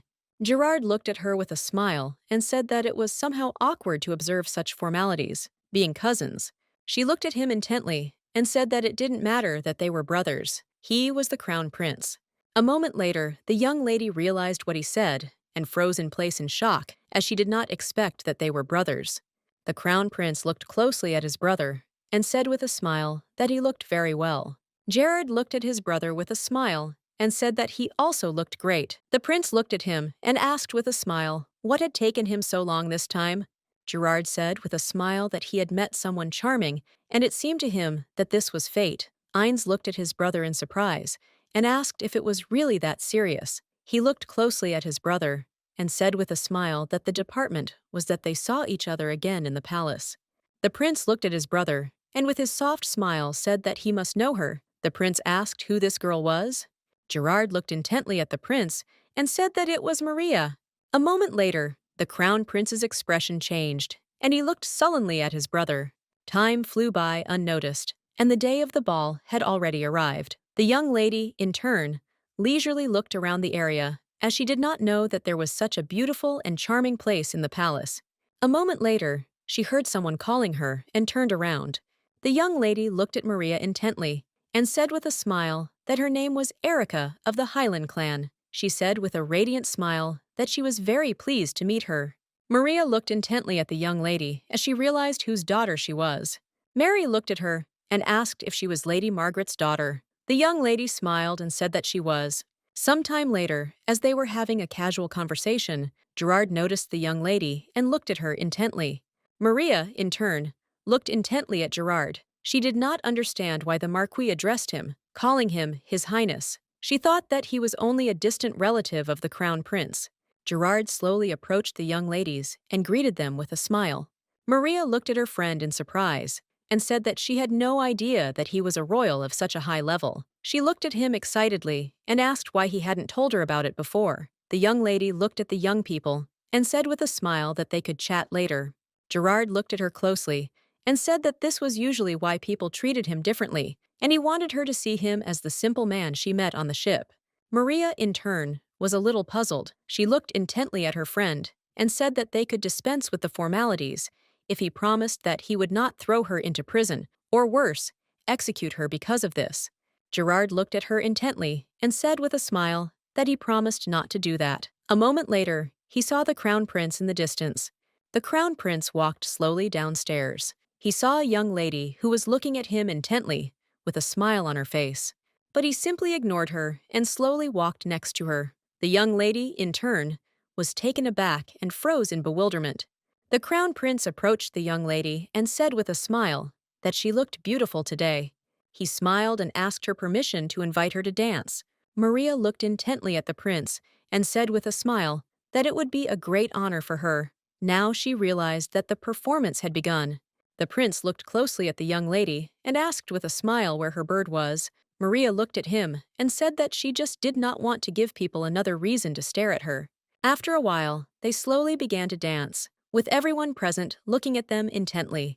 The prince looked at the young lady intently and said that if anyone wanted to ask her to dance, she could accept if she wished, but if she did not want to, she could calmly refuse, and she did not owe anyone anything. He turned around with lightning speed and glanced sideways at her. A moment later, he said that if she still wanted to take a break, she could go out onto the terrace. The young lady stood frozen in shock, wondering if he was just going to leave her alone. Gerard approached the young lady with lightning speed and with a radiant smile asked if she would dance with him. Maria was surprised, as she did not expect him to approach her. She looked at him with a smile and said that she would dance with him at his own risk. She smiled and said that he needed to be prepared for her to trample all over his feet. Gerard smiled and said that he would be ready for that. The prince, in turn, looked intently and sullenly at the young people, since he did not like this spectacle at all.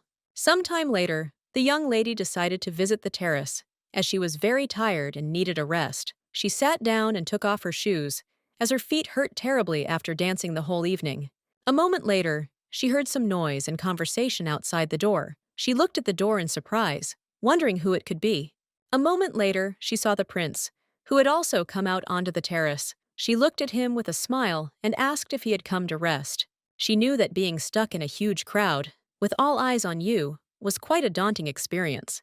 He looked at her in surprise and asked what was wrong with her. The young lady sighed heavily and said that she was just a little tired. He looked at her intently and asked with a smile if she was ready to go with him. Maria looked at the prince in surprise and asked what he was talking about. The young lady, in turn, froze in place as she saw that the prince was about to jump from the balcony to the ground. She jumped up and stood on her feet. The young lady was in shock. Maria did not understand what he was doing at all. Mary looked closely at the prince and called him. She noticed that he was looking at her with a smile on his face while standing on the ground. The prince came a little closer to the balcony and stood up. He looked intently at Maria. The prince looked at the young lady with a smile on his face and told her to jump, as he would surely catch her. Maria froze in shock. She didn't understand what was happening at all. The young lady, in turn, listened to the prince and, trembling with fear, began to climb over. She closed her eyes and shouted to the prince that she was going to jump. The young lady ducked with lightning speed and landed right in the prince's arms. He looked at her with a smile. The prince smiled and said that everything was fine. She looked at him embarrassedly and said that he had caught her after all. He looked at her with a smile and said that he simply could not do otherwise. The young lady looked at the prince with an embarrassed smile and said that she had never thought that he would actually do such a thing. The young lady stood and watched the young men intently. She glared at them. The young lady was furious that the crown prince ignored her because of a commoner. Maria looked at the prince with a smile and said that they were finally here and she could give him a gift. The prince looked at her in surprise and asked what she had decided to give him. She looked at the prince with a smile and told him to unpack the box as soon as he returned to his chambers. The prince looked at the young lady in surprise. He didn't know when he had last experienced such joy from a gift. He was pleasantly embarrassed by her concern and simply beamed with happiness. The crown prince slowly opened the gift and froze in place with a look of bewilderment on his face. Ines was puzzled and did not understand what kind of silk piece of fabric he was now holding in front of him. A moment later, the prince saw a letter in the box. The prince slowly began to read the letter. The young lady, in turn, congratulated the prince on his birthday. She wrote that thanks to him, she felt wonderful and had a wonderful time with Glick. She hoped that she could be of some use to him. Maria wrote that she had given him a gift and that he should wear it for sweet dreams. The prince, in turn, was very surprised and pleasantly embarrassed. The prince was very surprised, as he did not expect that she would give him sleepwear. The young lady, in turn, wrote that the clothes may look very strange, but he should try them on, as they are very comfortable. The prince looked at his new pajamas with a smile and ordered his servant to prepare a bath. He knew that he needed to try on his new gift as soon as possible. The young lady sat quietly enjoying the beautiful and calm morning. A moment later, a maid burst into the young lady's room and asked if she was awake. Maria looked at the maid in surprise, as she did not understand what the rush was about. The maid looked closely at the young lady and said that Her Majesty wished to see her right now. Mary looked at the maid in surprise and asked if she was sure about that. She was in shock and did not understand what was going on at all. The maid looked closely at the young lady and said that no matter how beautiful and wonderful Her Majesty was, there was something frightening about her, and for this reason, she was very afraid of her. Maria Vozdushka, in turn, knew that Her Majesty's reputation spoke for itself, and she was definitely fearsome. After some time, the young lady visited the Empress. She bowed and said that it was a great honor for her to meet her. The Empress looked intently at Maria and said that she hoped that she had caused her problems with the invitation she had already given. Maria was puzzled and did not understand why she was invited now, but wondered what was going on. She looked closely at the lady and noticed that Rosalia was also present. Maria looked at the Empress intently and said with a smile that she had not caused her any trouble in any way. Maria smiled and said that it was a great honor for her to be here. A moment later, Maria froze in place as she saw the young lady's angry gaze on her. Maria bowed and told the Empress that she could not come empty-handed, and therefore asked her to accept a gift as a token of her gratitude. Maria, in turn, did not know that it was customary for them to take a gift for the first official meeting, but she was very glad that Marilyn caught up with her in time and gave her the gift. Maria froze in place as she saw the young lady walking slowly towards her. She was puzzled and did not understand why she was approaching her. But a moment later, the young lady angrily slapped Maria on the cheek. Rosalia looked at Maria with fury and asked how she dared to humiliate her in front of everyone. Maria clenched her fists but did not answer. The Empress looked closely at the young lady and told her to control herself. Rosalia was shocked because she did not expect the Empress to say something like that. The Empress looked at the young lady intently and said with a smirk that it was a complete disappointment since she was making such scenes. The Empress looked at Maria and apologized to her instead of the young lady. Maria bowed and told the Empress that she did not have to apologize to her. The Empress looked at the young lady with a grin and said that it was very sweet of her since she was acting like a young lady. The Empress looked at Maria intently and said that she had heard that she had managed to cure the panther. She was surprised and at the same time puzzled, as she had not expected that Maria would be the first person the Crown Prince would dance with. The Empress looked at Maria with fury and asked if she understood what this meant. Maria, in turn, understood perfectly well what the Empress had actually said. The Empress was furious and did not understand how Maria dared to do such a thing right under her nose. Maria looked intently at the Empress and said with a smile that she understood her perfectly, but she could swear that she could not have imagined that he would invite her to dance. Some time later, the young lady nevertheless left their society. She was slowly returning to her room, but suddenly heard Rosalia call out to her and order her to stop. Maria was in shock. She knew that they would not let her go so easily. Rosalia swung to hit her again, hitting the lady in the face. Maria turned around and asked the young lady if she really had no shame or conscience at all. Rosalia froze in shock, as she had not expected to hear something like that. She looked at Maria in surprise and asked what she was talking about. Maria looked closely at the young lady and said that she had been invited as the royal veterinarian on the recommendation of Marquis Dmitri, and she had brought them a gift in strict accordance with protocol to show respect. Maria was shocked as the young lady was lulled into rage without even bothering to think about it. Maria walked closer to the young lady and asked with a smirk what would happen if the crown prince found out about this trait of hers. Maria looked intently at the young lady and said that she was very pleased to meet her. Rosalia, in turn, was shaking with anger. Maria, in turn, looked at the young lady with a grin and said that with her permission she would go. Maria was puzzled because she did not understand why she had to endure such a thing. She was shocked and didn't understand why they hated her so much. The maid looked at the young lady in surprise, since she didn't expect to see her like this. The maid looked at the young lady intently and said that such a blow would leave a bruise and rumors would spread quickly. Maria looked at the maid in surprise and confusion and asked if everything was really that bad. Luri looked at Maria with concern and asked if she was okay. Maria smiled and said that she was fine. A moment later, the maid entered Mary's chambers and said that the crown prince had arrived to see her. Maria looked at the maid in surprise, as she did not expect to hear such a thing. The crown prince looked closely at the young lady. He was very disappointed with everything that had happened. He was very sorry that she still suffered because of him. Maria, in turn, was surprised. She did not understand how he found out. She wondered if he really had his own people next to the empress. Ains approached the young lady and asked what had happened to her face. He asked if the empress had done it. The young lady was taken aback, as he had come too close to her. Confused, she said that was not the case. Ains sighed heavily, and said that it looked like it was Rosalia. Maria looked away from the prince in embarrassment. The prince looked closely at the young lady and said with alarm that he would certainly make sure that she got double what she deserved. He knew that Mary did not deserve this, and did not understand how she dared to do such a thing to her. Maria looked at the princess with a smile on her face and said that she was fine, but still she could not silently just endure it. Luri flew to her friend and sat on his head. Glick froze in place. A moment later, he looked at her puzzledly and told her to get off immediately. Luri looked at her friend with a smile and asked why she had to do that. Glick K shouted that he had just been shedding his fur, and she had ruined everything. The prince looked closely at his friend and smiled as if to show the young lady that they were getting along well, and Maria smiled and said that was indeed the case. The prince glanced sideways at the young lady as he saw that she was still upset. The prince looked at the lady and called her. She looked at him in surprise because she did not understand why he was calling her. Ains asked if she would like to go for a walk or to the market with him. Some time later, they were sitting in the tavern and having a pleasant conversation. She looked at the prince in surprise and asked why he had suddenly called her to go with him. He looked at her and said with a smile that he had heard that she liked it. Yes, but it was her place.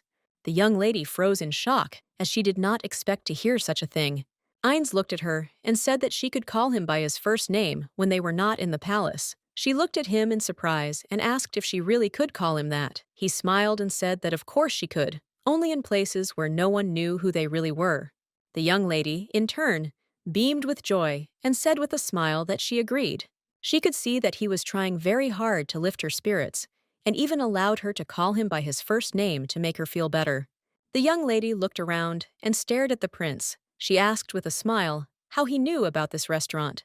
He looked at her and said that he had often been there in his childhood. She looked closely at the prince and wondered, as she was interested in whether he was as handsome then as he is now. She knew it was quite possible. She assumed that all the girls in the kingdom were head over heels in love with him. Maria, in turn, thought that, most likely, they were constantly arguing over him. She looked at the prince with a radiant smile and thought that he had certainly been cute as a child. The prince sighed heavily and said that he could see in her eyes what she was thinking. Some time later, as they were walking down the street, the young lady looked at the tent in surprise and asked the prince what kind of place it was. She saw that the sign said that this tent belonged to a fortune teller. The prince looked at the young lady and said that most people with such talent serve in temples, but there are those who prefer to work alone. The young lady thought for a moment and said that she understood everything. The prince looked at the young lady with a smile and asked if she was intrigued. Maria, in turn, beamed with happiness. She said with a smile that, of course, she was very interested. A moment later, they entered the tent. They were met by a beautiful lady who, with a smile, asked them to come inside and to what they owed such an honor. She looked at them intently and asked with a smile if they really wanted to know their future. Maria smiled, looking at the fortune teller, and asked with a smile what she could tell her. The fortune teller looked closely at the ball and said that she would like to look at it. Maria, in turn, was amazed as she saw that the ball began to shine. The fortune teller sighed heavily and said that this was very strange. She looked closely at the young lady and said that, unfortunately, she could not see anything. Maria looked at the fortune teller in surprise and asked if this was true. The prince glanced sideways at Maria, wondering if she really had no future. After their walk together, the prince returned to his study and, with lightning speed, began studying the books. A little worried, yes, but the situation was such that I knew that I pretended that nothing terrible had happened. He looked closely at the young lady and worried her, but told her not to take everything to heart. Maria said with a smile that everything was fine and he did not need to worry. He knew that, according to historical records, if a fortune teller cannot see a person's future, there can only be two reasons for this. Either the person has angered the goddess, and therefore the fortune teller cannot see his fate, or the goddess values this person so much that she hides his future from prying eyes. The book also mentions people who came from other worlds, and the goddess especially protects them. The prince thought for a moment, as he thought that the young lady might be one of them. The maid looked at the young lady and said with a smile that she had received mail. The young lady thanked the maid for bringing her the letters. The maid said that she received letters from two different senders. Maria looked at our letter with surprise, because she knew that the first one must be from Uncle Jackie. She saw who the second letter was from. Maria was shocked and did not understand why they sent her a letter. The maid sighed heavily and said that she also did not understand why it came to her, and she herself was very curious. Maria thanked Linda with a smile for bringing them. She said that she would certainly read the letters and let her know if she needed anything. The maid smiled and said that she would be very happy to help the young lady. Maria knew that she would read the letter from her uncle first. They asked how she was doing, and also said that everything was fine with them. They wanted her to return home as soon as possible, and wrote that they were waiting for her very much, and that Rosa was also waiting for her with impatience. The young lady was very glad that everything was fine with them, but unfortunately, she very much doubted that her sister missed her. She slowly moved towards the second letter, which frightened her very much. Maria was puzzled and did not understand what the young lady was trying to achieve and what her plans were. She wondered if they had not done enough. Maria was worried and did not understand why they continued to ruin her life. In the letter, she read that the young lady's puppy was sick and she urgently needed her help. Maria, in turn, decided to visit the young lady in order to look at her pet. She was a little puzzled, as she knew she shouldn't expect gratitude, but she was shocked that the lady made her come and wait and stared at her. Rosalia looked at the puppy and told Maria that he had diarrhea and was refusing to eat. Maria, in turn, looked intently at the puppy, who was trembling with fear. She came closer to him and asked for forgiveness, asked his permission to examine her. She was a little worried, because she smelled the smell and realized that he had just vomited. She looked at him intently and greeted him. Maria was excited. She told the little dog that her owner was very worried about him, and she also asked what he ate last time. He said that he ate chicken with bread. She looked at him in surprise and asked if that was all. The young lady was puzzled, as she did not understand what was causing his poor health. He said that the dish smelled strange, but he ate it anyway because he was very hungry. He sighed heavily and looked puzzled, saying that it had been like this for several days. The food looked unpleasant, but he was very hungry, so he had to eat it all. The young lady looked at him and asked if this woman was his mistress. He said that she was not, and that his mistress's name was Elena. Maria looked closely at the young lady, as she knew that Elena was Rosalia's sister. Maria was shocked and wondered how she could do such a thing to her sister's puppy. Maria looked at the young lady intently and said that one should not feed a puppy stale bread and rotten chicken. Rosalia looked at Maria in surprise and asked what she was talking about. The lady did not understand why she would do such a thing.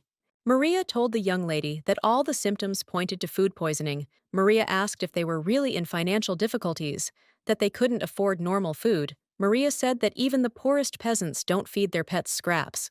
Rosalia was shocked. She jumped up and looked at Maria with fury, because she did not understand how she dared to say such a thing. Maria looked intently at the lady and told her not to even try to deny this fact, since she is an expert in this field. Maria said with fury that she will not get away with such treatment of an animal. Maria looked at the young lady intently and said that she would definitely find out everything about what happened. She looked at the lady with fury and asked if it was really her dog. Rosalia, worried and puzzled, looked at Maria and told her to cast aside her stupid suspicions and accusations. She must cure the dog immediately. Maria looked at the lady and asked if she should really treat Lady Elena's dog. Rosalia froze in place in shock. Since she did not expect to hear such a thing, Maria looked sideways at the maid and asked if she could inform Lady Elena about everything. The maid said that she would certainly do everything.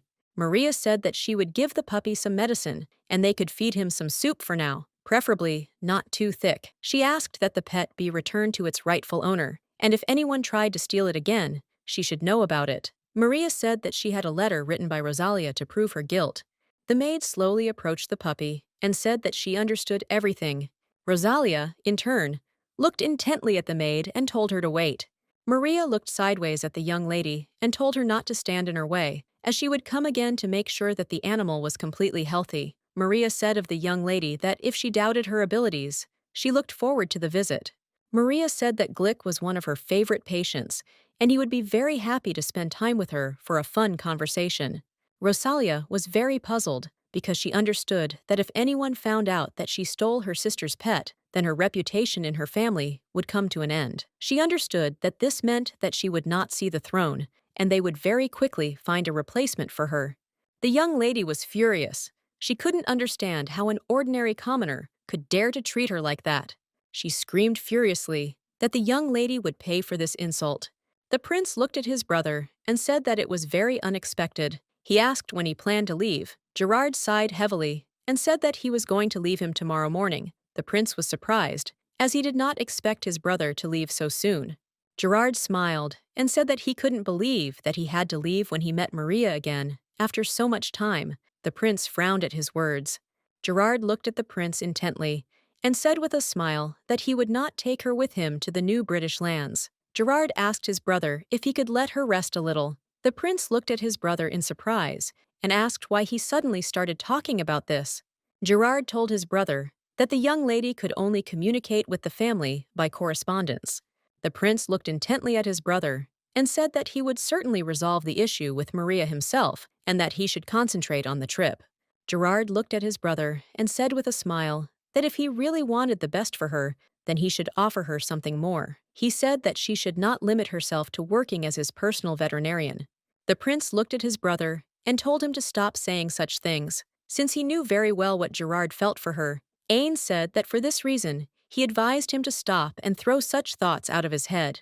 The prince looked at his brother and asked if he could do it. Gerard looked at his brother with a smile and said that he understood him, and also said that the prince was forgetting something. Gerard looked at his brother and said that in the entire empire, there was only one man who was outside his control, and he was now standing right in front of him. The prince looked at his brother with a grin and said that this was not an order, but a warning. The young lady looked at her friend intently and said that he was leaving so suddenly that she did not even have time to prepare a suitable gift for him. She looked at him with a special smile and wished him a good journey. He looked at her with a smile and said that he had deliberately told her everything at the last moment so that she wouldn't have to think about a gift. Gerard looked away from her and said that he was still very upset that their paths were diverging so soon. She looked at him in surprise, as she did not understand what he was talking about. He looked at her with a smile and told her that she didn't need to take what he said to heart and that they would definitely see each other soon. A moment later, he handed her the box and said that it was a gift for her. Maria looked at it and asked what it was. He said with a smile that it was his parting gift to her. The young lady was excited. She looked at him intently and asked if he was serious. She said that, unfortunately, she didn't even have anything for him. Gerard looked at her intently and said that it was nothing special and she should open it. The young lady froze in shock and asked her friend in confusion why he was giving her something so precious. He smiled and said that he knew that any jewelry would look good on her. He looked at her with a smile and pulled out the bag of motion sickness pills he had given her earlier, smiling as he said that they seemed to have worked well. The young lady looked at him in surprise and asked if he still remembered about it. Gerard gave her a soft smile and said that, of course, he remembered everything that was connected with her. She looked at him in surprise and said with a smile that he was simply the most wonderful friend. Gerard was shocked and wondered how many times she would say the word friend. Gerard looked closely at the young lady and said with a smile that he had one more gift for her, but she would receive it later, and the prince would give it to her.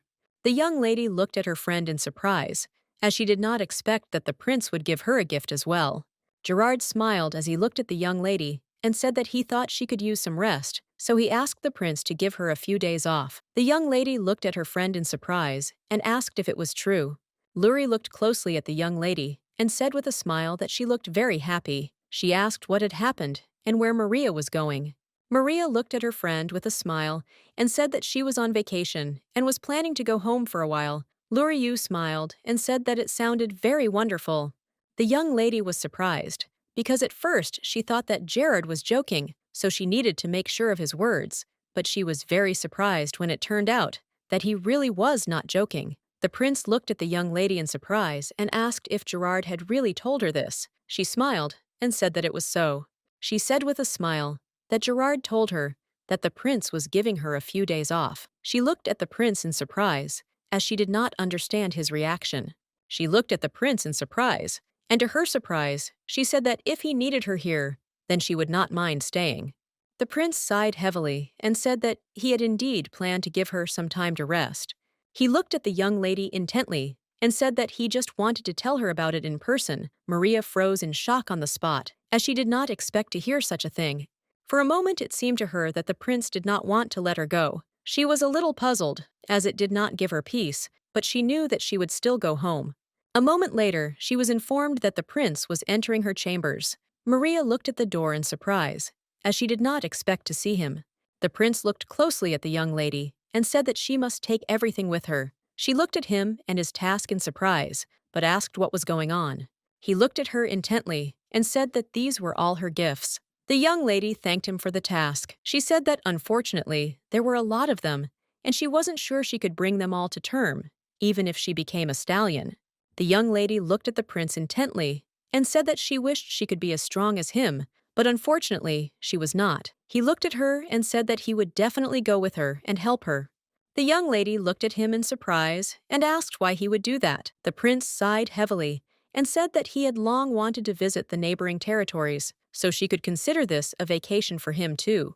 The young lady looked at him intently and said with a smile that she understood him, and she also said that it was very wonderful, since it would be difficult for her to bring these gifts on her own. He sat down next to her and asked with a smile what was good about her city. She looked at him with a smile and said that in her home region there are beautiful beaches, mountains, and also a city square. He looked at her with a smile and asked if she would be his guide. Sometime later, they both traveled, and she couldn't believe that she was finally able to return to her homeland. The prince looked closely at the young lady. He wanted to be the man who would always be by her side, and with whom she would smile so radiantly. He was puzzled, because he understood that his father was convincing him to marry Rosalia.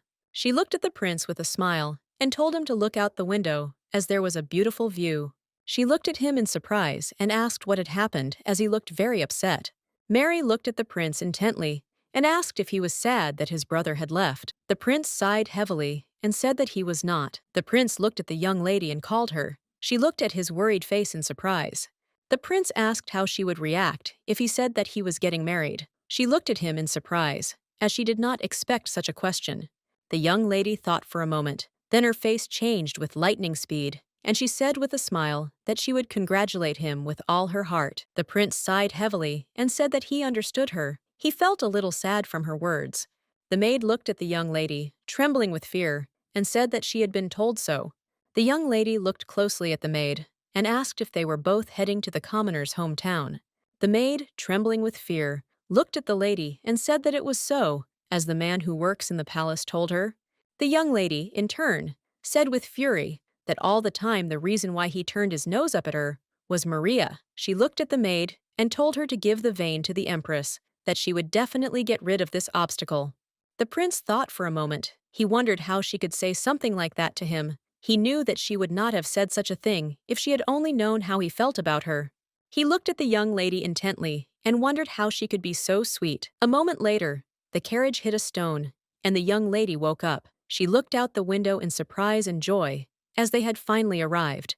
The prince glanced sideways at the young lady and said that he would have someone carry them in the luggage. He said that she could start unpacking and rest, but he had some things to do. He said that he would return to her soon. Maria looked at him closely and said with a smile that she had smelled it, but to me later, she said that she seemed to have dozed off a little. She asked if she had really caused him any inconvenience. The prince looked away from the young lady in embarrassment and said that she had not caused him any inconvenience and that everything was fine. Madame looked at all the gifts in surprise. She was in shock, as she did not expect to see something like this. Sir looked puzzled at the best silk he had ever seen. Maria looked at them closely and said with a smile that these were gifts from her employer. The young lady approached Maria and asked how they knew that she had not stolen it all. Maria was surprised and looked at her sister in shock and asked what she was talking about. Maria sighed heavily and looked sullenly at Rose. She said that she had never stolen anything. Rose looked at Maria with a smirk and said that then she became the mistress of some rich man. She did not understand how some aristocrat would shower gifts on an ordinary commoner who simply worked for her. The sir looked at his daughter and told her not to talk to her sister like that.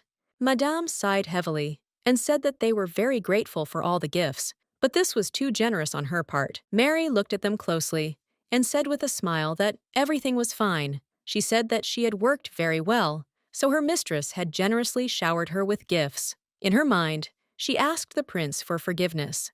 Her parents thought that she was working for a rich lady. Maria looked at her parents and said with a smile that her mistress was very beautiful, graceful, and elegant.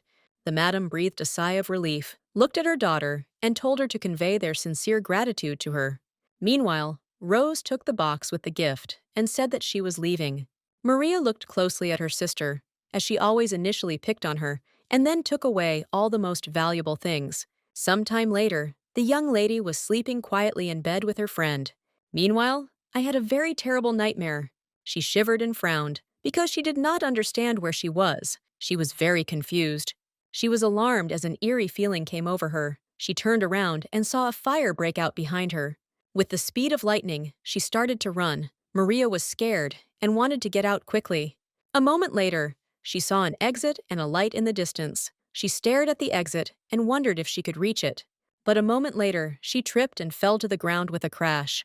The young lady sighed heavily and woke up from a terrible nightmare. Her friend looked at her intently and asked if she had had a bad dream. The young lady, in turn, sighed heavily. She said that, unfortunately, she had again had the same nightmare as before. She looked puzzled and said that maybe it was the room. Maria said that maybe some evil entity had taken up residence there while she was gone. Her friend said that he had seen several beetles. Maria sighed heavily as goosebumps ran down her spine. Some time later, she started cleaning and found a book under the bed. She was surprised because she saw that she had found a truly real find. She looked closely at the diary that belonged to the real Marie. She was surprised and wondered if Mari was a priestess. A dose of courage. She was surprised because she knew that not everyone can become a priest, and for this you need to be born with certain abilities. She heard that it takes years of training, and a person dedicates his entire life to God. She knew that Marie was far from this. The young lady, in turn, raised that it would be better for her to ask about it herself. The madam looked closely at the young lady and said that she was a priestess in the past. She sighed heavily and said that, unfortunately, she lost her abilities and connection with higher powers. She said that for this reason, she had to give up this business. But one day she had a dream that turned out to be prophetic. The young lady looked at her in surprise and asked what kind of dream it was. The madam looked at the young lady with a smile and said that she had dreamed how she appeared in their house. The madam said that the young lady in the dream had grown up to be as cheerful and wonderful as she is now. The young lady looked at us and asked what she meant. Madame looked intently at the night and said that she knew that she was tormented by nightmares, and perhaps higher powers were showing her a vision of future events, and this was a sign that they were protecting her. Maria looked at Madame in surprise, since she did not understand what she was talking about. Madame looked closely at the young lady and said that she was sure that they opened up more to those they cared about. She said that sometimes introductions can be not very pleasant, as pointed out to the bitter truth. The young lady sighed heavily and said that, frankly, she wasn't sure. She wondered if there was a divine being who loved her. She was surprised and confused, and also wondered if this was why she came to this world. At the estate of Lord Adelata, an unexpected guest arrived. The lord looked at the guest and asked what he owed to such an honor. She looked closely at the portrait and said that it was truly beautiful. She looked at the lord intently and asked if it was true that he was obsessed with red-haired girls. She said that rumors were going around that he preferred red-haired concubines because they reminded him of his mother. He looked at her in surprise and said that it was just a rumor. The young lady looked at the lord intently and said that she was here to help him. He looked at her in surprise, as he did not expect to receive help from her. She smiled and said that she knew a beautiful red-haired girl, and she just really wanted to get rid of her. The lord looked at her in surprise and asked how he could help her. He looked at the young lady intently and said that he did not understand at all what she wanted from him. The young lady, in turn, looked at him intently with a fuss on her face. She said that he did not need to worry, since she already had people who would take care of this matter. The young lady looked closely at the lord and with a satisfied grin said that her boys would bring this red-haired girl to him. At the same time, Maria was leisurely strolling around the city. After reading the diary and talking with Madame, she became deeply confused in her thoughts. She sighed heavily, but a moment later, she thought that since she was at the market, she could buy something tasty for dinner. She looked at her friend and asked, "How about some fresh bread?" He smiled and said that was a great idea. A moment later, she saw that there was one last loaf of bread left, and she joyfully ran towards it at full speed. The young lady rushed towards her with the speed of lightning, but suddenly froze, as she saw that someone had taken her away, right in front of her. She was taken aback, as she did not expect such a thing at all. She saw a young man who was looking at her with a smirk. She froze, looking at the prince, as she was confused and could not understand if it was really him. A moment later, she said that this was not so, and that she must be imagining things from fatigue. The young man looked at the young lady with embarrassment. She looked at the prince in surprise and asked if he had already finished his business. Ains looked at her and said that he had just returned and dismissed the servants, as they needed to gain strength. The prince looked at the young lady and said that they had a long journey ahead of them, so this was their only chance to get some proper rest. She was surprised, looked at him, and asked if this meant that he had never managed to finish what he had intended to do and was now hanging around doing nothing. The prince looked at her closely and sighed heavily, saying that this was indeed the case. The young lady looked at the prince with joy and asked, "How about having dinner with her family tonight?" She smiled and asked if he had time. Maria looked closely at the prince and said with a smile that her parents would be very happy to see him. The prince froze in shock, as he did not expect to hear such a thing. Madame looked at the prince intently and said with a smile that they were very glad to see him. Sir smiled and said that they had received wonderful gifts from the lady. The prince looked at his friend's parents with bewilderment and thanked them with a smile for the invitation. But a moment later, he looked at them in surprise and asked which lady they were talking about. Maria was shocked as she understood that he was about to screw everything up. She interrupted him with lightning speed and with a puzzled smile, said that they must hurry, as the food would soon get cold. Sir looked at the young people with puzzlement and said that they must be very hungry and should help themselves immediately. Rose looked intently at the young people. Maria became wary, looking at her sister. She upset Rose very much when she turned 5. She began to feel her presence more and more. From then on, Maria began to irritate her, and this continued to this day. She was always calm and collected, unlike Rose, and even when she tore up her books or stole food from her, she still remained calm. Rose looked at her sister with fury and shouted at her to give her the book back. Maria looked at her sister with a smile and said that, of course, she could take a book from there. Rose knew that they always liked Maria more than her, and this caused her unbearable pain. When the young lady was only 10 years old, she fell in love for the first time with Peter, who was her age. But unfortunately, the sweet boy fell in love not with her, but with her sister. Rose was very hurt by this, and for this reason, she hated Maria even more.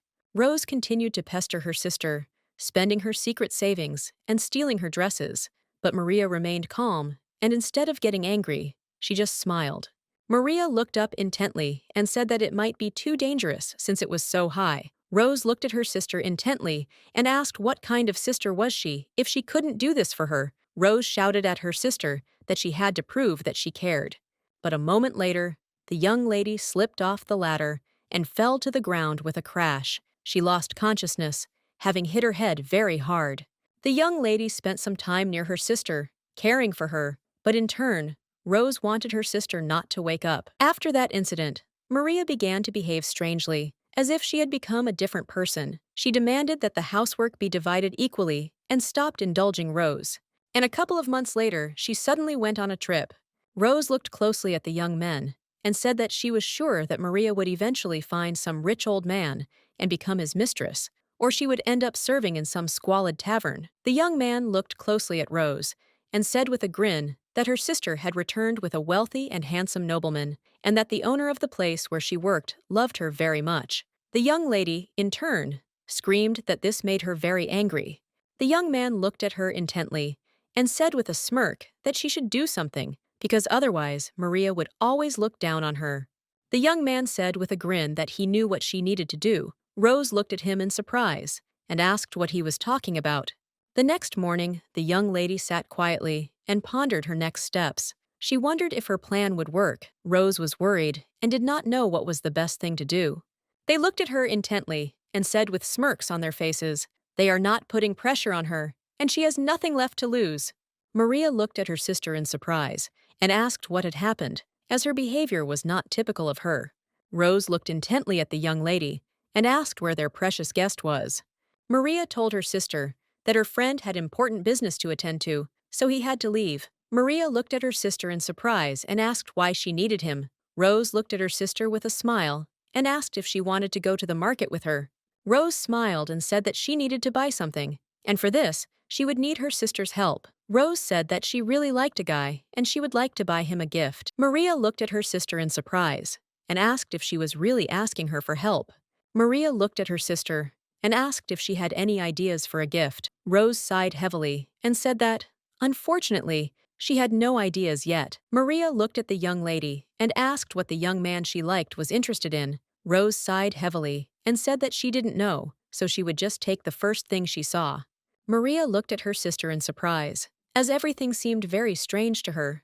A moment later, they entered the shop and started looking at different trinkets. Maria offered various goods to her sister, but she refused them all. Maria was puzzled and wondered if this was some new kind of humiliation. A moment later, the young lady finally decided on a gift. Maria looked at her sister in surprise and asked if she was serious about choosing it. Rose looked at her sister and asked if she took the money persistently. Maria was surprised because she did not expect such a thing. She looked at her sister and asked if she really had to pay. Rose looked at her sister intently and said that she should pay for the gift. Maria was shocked by this. She sighed heavily and went up to the cellar and paid for the goods. Some time later, they entered their hut. Maria looked around in surprise and asked her sister if she was really supposed to meet the young man in this hut. She was shocked by the place of their meeting. Rose timidly said that everything was exactly like that and he should come here soon. She, in turn, was very nervous. A moment later, the young lady looked at her sister and said that, unfortunately, she had forgotten to take the letter with her. Maria looked at her sister in surprise and asked what she was talking about. Maria asked her sister in surprise if she should go get the letter too. Maria thought that her sister would send her to get it now. Rose shouted furiously that she shouldn't do this. She was worried that everything might not go according to plan. Maria was taken aback, as she did not expect such a reaction from her sister. She did not understand why she was behaving so strangely. Rose looked away from her sister and said that she didn't trust her because she might read the letter on the way. She couldn't stand it when someone came into her room. She turned around with lightning speed and said that she would go get the letter herself. Maria looked at her sister in surprise, but still shouted after her to be careful and not slip, otherwise she would fall. Maria looked after her in surprise. She wondered why her sister was in such a hurry. The young lady sat in the hut and waited for her sister. She was a little worried as she had been gone for a long time. She opened the door and looked into the distance because she thought that her sister had slipped and fallen. But a moment later, she froze in place as she saw many men in front of her. Meanwhile, the young lady ran in a hurry away from the hut. Rose understood that she needed to run as far away as possible. The young men looked at the young lady and told her to go and say what she wanted. The young lady, in turn, said in a trembling voice that she did not want Maria to be hurt. The Lord looked at the young lady and said that he would just frighten her and would do nothing more to her. He told the rose that she should not worry. The young lady beamed with happiness. He looked at her closely and said with a grin that she should help them, since someone had to lure her to them. She knew that they were always arguing with Maria, but suddenly she became sweet and friendly. She wondered if her sister was really stupid that she didn't notice the catch. She mentally said that her sister herself was to blame for everything. The young lady froze in place. She was worried because she trusted her friends with this joke, but she wondered if these rumors about the Lord were true. She was worried that her sister could be seriously offended. She turned around with lightning speed and wondered what if the truth was even worse. The young lady was very worried. She hoped that everything would be fine with her sister. She didn't want anything terrible to happen to Maria. She was very worried because she just wanted to scare her, and that's all. The young lady froze in place in surprise as someone grabbed her. She tried to break free, but it was all in vain. Maria looked closely at those present and asked what was going on. The Lord looked at the young lady and said that she would become his third wife. Maria was shocked by this statement. She looked intently at the man and asked what he was talking about. He looked at his men and told them with a smirk on his face to bring her to him. He knew the fun was about to begin. At the same time, the man was carrying a young lady on his shoulder who was screaming and demanding to be let go, but all her attempts to free herself were unsuccessful. Maria was shocked when she saw a man carrying her sister on his shoulder. Rose looked guiltily at her sister and called her. She was glad that nothing happened to her sister, but at the same time, she was worried. The Lord looked at the young lady intently and said that if she refused to be his wife, then her sister would certainly suffer. He was sure that he could easily break her, and she would become his new wife. Maria looked at the Lord in surprise and asked why he would involve Rose in this at all. He looked at the young lady with a smirk and asked why she didn't ask her herself. He said with a grin that the young lady could answer this question herself. Maria looked at Rose in shock and asked what he was talking about. She could not believe that her sister was involved in the kidnapping. The young lady, in turn, clenched her teeth tightly, but did not answer. She was very angry as she was backed against the wall. Maria was shocked and couldn't believe it. Lord looked at Maria with a grin and asked what was the matter. She looked at the Lord intently and said with fury that no matter how he tried to intimidate her, she would never become his third wife. He looked at her with a satisfied grin and said that he would certainly make her fall to her knees and beg for it. He knew perfectly well that she would not be able to withstand his pressure for long and would soon surrender to him. 2 days after the abduction, they were sitting in a damp dungeon, from which, unfortunately, there was no exit. Maria walked around the dungeon excitedly, as she was constantly looking for a way out. Rose looked sideways at her sister and said that it was really her fault. Maria told her to sit quietly. Maria looked sideways at her sister and said that she had to do something. Maria looked intently beyond the bars and did not ask if there was anyone there. She used her power to contact someone. She was very puzzled because she realized that there were no animals nearby. She really hoped to get at least some help from them, but unfortunately, everything was in vain. A moment later, she turned around as she heard a noise. She froze when she saw a lord and a servant walking towards them. The lord came closer to him and looked at the young ladies with a grin. He asked with a grin if they were still holding on, and he slowly moved the plate of food towards them. The Lord looked at Maria and said that he liked her because she was a girl with their character. He said with a grin that he would tame such a thing. It would be even more pleasant. The young lady, in turn, shuddered in shock. As he left, he said that she should tell him when she got tired of being stuck behind bars and choking on filthy swill. Maria slowly walked up to her sister and handed her a plate of food. Rose lowered her gaze to the ground in shame. She asked Maria why she was giving her food. She did not understand why Maria was so kind to her after everything she had done to her. Rose screamed furiously that it was entirely her fault. She screamed at Maria to stop being so kind to her. Maria looked at her intently and did not say that she had suspected her for a long time.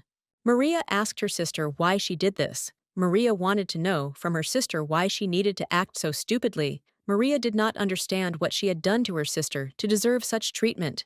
Rose said with a trembling voice that it was all because she had always been that perfect girl that everyone adored. She said that she was very tired of people constantly comparing them She said that her parents loved her very much and were only proud of Maria, but they didn't pay any attention to Rose. Rose looked at Maria with tears in her eyes and said that she really hoped that she would not return to the ambulance. Rose told Maria that she did not intend to harm her, keep her locked up, or send her somewhere forever. Rose screamed that she was deceived. Maria looked at her sister with fury and asked if all this had happened because of these stupid things. Maria furiously told her sister that she was very disappointed in her. Rose froze in shock, and from her sister's icy gaze, as it was the first time she had seen her like this. At the same time, their parents sat and grieved bitterly. Since they could not help their children, they were very upset. Sir was very puzzled. He wondered who could have done this. He was in shock and did not know where to look for his daughters now. The madam looked at her husband and did not say that this must be the Lord's doing, since only he could do something like this. She said with tears in her eyes that she had asked him for a meeting, but unfortunately, he kept refusing and postponing. She knew that it was he who had done it. A moment later, the prince knocked on their door. He entered and greeted his husband, and also said that he had been waiting for Mary, but she had not come. The madam looked at the young man with surprise and bewilderment. She hoped that he would certainly do something against the Lord. She ran up to him with the speed of lightning and said that, unfortunately, they had bad news. She said that their children were missing. The prince looked at Madame in surprise and asked what she was talking about. She looked at the young man and did not say that she thought they had been kidnapped by that famous perverted aristocrat. She burst into bitter words and said that, unfortunately, it was not in their power to try to convince him to let their daughters go. The young lady, in turn, was puzzled, since 3 days had already passed since their abduction. She looked closely at her sister, since the rose itself had brewed everything, and now she was also sick. Maria was very worried and did not know what to do. She understood that she absolutely had to find a way out of this situation. Maria looked closely at her sister and asked how long she had been feeling this way. Rose sighed heavily and said that she didn't know. Maria screamed furiously and asked for help. She said that her sister was very ill. She was very angry because no one responded to her call for help. The young lady, in turn, understood perfectly well that her screams would not lead to anything good. She had already used all the medicines they had given her, but they were of no use. Rose muttered quietly and did not tell her sister to leave her and think better of herself. Maria looked closely at the rose and said that she would not go anywhere without her, since she could not do such a thing. She said that they were stuck in the dungeon together, and she herself knows because of whom all this happened.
In the Empire of Roseanti, the year is 712, according to the Imperial calendar. The sacred sword, dormant for almost 600 years, suddenly awakened. When the knights saw this, they were surprised and cried out to summon the high priesthood quickly, and at that moment, they thought that God had heard them. The sword says it chooses this lady as its host. The girl says it's a great honor to be chosen. He says refusal is not an option and asks if she knows. This was Adelia Esther's first encounter with the first female knight in the continent's history, as well as the sole surviving descendant of the fallen duchy and the sacred sword of Rigert. It's been 7 years since she retired, but her achievements are still on people's lips. The man says she was even able to restore Esther's fallen lineage and end the great battle of Gaia, which had been going on for centuries. He believes this girl is a gift from heaven, and such miracles will never happen again. Barak reminds her that he constantly told her to think about her health. Then he asks what good is advocacy and power if her health is not good. After all, he asked her to use her aura less often because her body can't handle it. Philo, crying out, asks if she's not at all bothered by the fact that her life will end this way. He tells her to just tell him, and he'll travel the world to find a solution. Adelia turns to the boys and says that a hero must remain a hero until the very end. The girl turns to the sacred sword Rigatu and says that he did a good job. Suddenly, the main character looked ahead and didn't understand where she was. At that moment, she realized her legs were so light, and she wondered if she was dead. The young lady says that not even a day has passed, and she's already set off to meet the Almighty. When the main character opened her eyes, she saw herself lying on a bed, and when she looked at the balcony, she saw a white dove on it. The girl looked at herself in the mirror and did not understand what it was, because she did not recognize herself at all, since she had turned from a young lady into a little girl. The maid turns to Mrs. Adelia and reports that she heard a loud sound from her room and hurried to make sure that everything was all right. The main character asks Sarah what year it is according to the Imperial calendar. She replies that it's 699. Then she asks why she's asking. The girl asks how old she is, and the maid replies that she is 9. The little lady, surprised, asks if her father and brother are still alive. Sarah explains that a letter from the Duke arrived just yesterday and therefore believes that there should be no problems, and young Master Derek is still in the ranks of the Imperial Knights. The maid asks if she had a nightmare. Then she says it's inopportune because she needs to prepare for the Academy's entrance ceremony. At this time, the main character thought about how she had a luxurious room in the estate where she lived as a child, and Sarah, whose face was erased from memory after the fall of their house, and she was a 9-year-old young and naive Adelia. The girl thought that she had either gone completely crazy, was sleeping, or had actually returned to the past. The sweet lady says she won't be going to the academy and offers the maid to sort through her things, and at that moment, she thought she no longer wanted to go through the difficulties of becoming a knight. Adele objects, saying it would be a hassle to dismantle them, and then suggests simply burning everything. Hearing this, the maid, surprised, asks what she's talking about. Sarah reminds the lady that just yesterday she was overjoyed at successfully enrolling as a knight, just like young Master Derek. The little girl asks if this is true and says that today is not yesterday, and she no longer wants to be a knight. Adele says that from now on she is only going to have fun, completely and utterly. Esther's house was still there, and her father and brother were alive to carry it. The protagonist thought about how glad she was that she would no longer have to bear the same burden alone as she had in her past life. However, the young lady understood that if she didn't become a knight, she wouldn't have to return to the horrors of war, and she became Emperor Axidum's lapdog, desperate to appear a hero to everyone. The girl understands that this is her chance for the rest she deserves, and compensation for the hopeless and exhausting life of a hero spent at war. She believes this is her bet, and therefore decides to simply sleep it off, as she will have to think about it after waking up. The Duke and the young lord died in battle against the Rocher alliance, and the royal knight, Freyr, returned with a great victory against the alliance. They cried out, "Long live Emperor Axiduum!" The man tells his friend if he heard that the head of the Esther family and his heir died. He reminds him that he said that the favors would become heroes again, and he was not wrong. Poor young Mrs. Esther was left all alone. She watched as the knights cried out in admiration of the emperor. At this time, the doctor tells the maid that he gave her an antipyretic, and therefore the temperature will soon go away, and the young lady will be healthy again. Sarah, crying out, asks how soon it will be. then claims she's already in pain and suggests doing something. The doctor reassures the maid. Young Mr. Derek reports that no one wrote to him that Adelia was ill. Sarah was surprised when she saw the gentleman, and then explained that the young lady had simply been saying strange things this morning and then developed a fever. He asked if she had said she wouldn't go to the academy. Derek turns to his sister and tells her that her brother is here and suggests she open her eyes. He says that if her fever goes down, he'll buy her some 3rd Street pudding and even pop into Limouler for some plum ice cream. At this time, the main character thought about this aura. A man turns to his lordship and asks what he will do. Hero of the War of Empires, Rosiante, Theos. Esther reports that she said she doesn't want to go to the academy. The young man says he knows many nobles and citizens of the empire are keeping a close eye on Esther's house. There was a lot of talk when she announced she intended to take the knight's exams, even though she's a woman, and he believes that if the girl gives up now, the rumors will only increase. The gentleman turns to Warren and says that he will end the war in a week and return. Hearing this, the guy, surprised, asks why they're dragging it out for 6 months. The gentleman says no objections are accepted. The brother turns to his sister and asks if she can hear him. He touches her head and says the fever has broken. The little lady was happy when she saw the guy. He said that her brother was worried about her. Adele, surprised, asks how he got here so quickly, but suddenly her head hurt and she screamed. He asks if she's okay. The girl explains that she still feels pain, but she is indeed alive. At this point, the main character remembered her brother telling her that even though this war was going on, he believed there was no threat. He also suggested she eat well and not skip breakfast. The young lady pounced on her brother and hugged him tightly. He, surprised, asked the maid if they could summon Reynold again. The main character thought that this time she would save her dad and brother and would not allow her family to go through the same sorrows again. The sister tells the guy that she is so glad that he is back, and at that time she thought that it is enough that he is here. Adelia recalls that he was always a good brother, but not exactly a clingy one. After all, he made sure his sister tried hard every morning, and even spoon-fed her when necessary. Derek, watching his sister, thought that she had become so sweet after her illness and simply considered her adorable. The young gentleman reports that Dad wrote that he arrived earlier than expected. The girl reflected on how long it would take to get to the very south of Chartos, and she knows the war will drag on anyway. Adelia asks her brother if he was the one who said it would take a long time. He replies that he must have been the one who was sympathizing with her because she didn't want to go to the academy. After all, her father is trying so hard to finish there and return as soon as possible, and that's why he's so worried about her. Hearing this, the young lady reflected on how the war was more important to her father than her birthday, and she realized she was no longer a silly little girl to believe such a sweet lie. Derek asks if she'd like a little sparring like usual. She replies that she's eaten too much and doesn't feel like moving. Her brother claims she's always been the one demanding sparring and asks if she's now saying she's too lazy because she's overeaten. She replies that she doesn't feel like it and asks if he understands, then insists that she's 9 years old and allowed to. The young gentleman says he'll then run off to the knights. The little girl suggests he return quickly, and he agrees and promises to return quickly.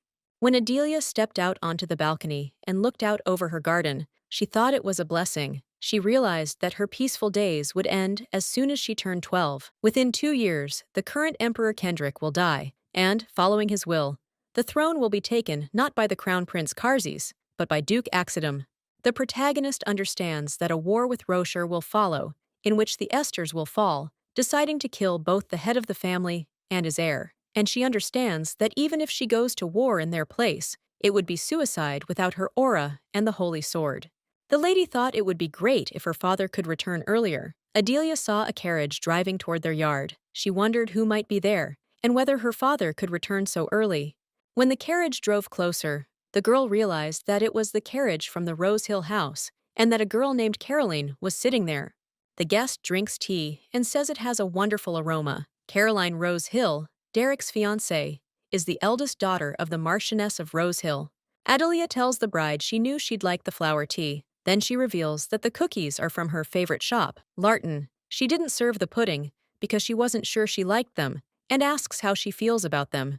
Caroline says that she apologizes for the illegal visit, and then says that if she had known that Derek had already left, she would have turned around at the gate. The main character says she doesn't blame her for anything. Hearing this, Caroline, surprised, asks what she's talking about, since she always knew she hated her.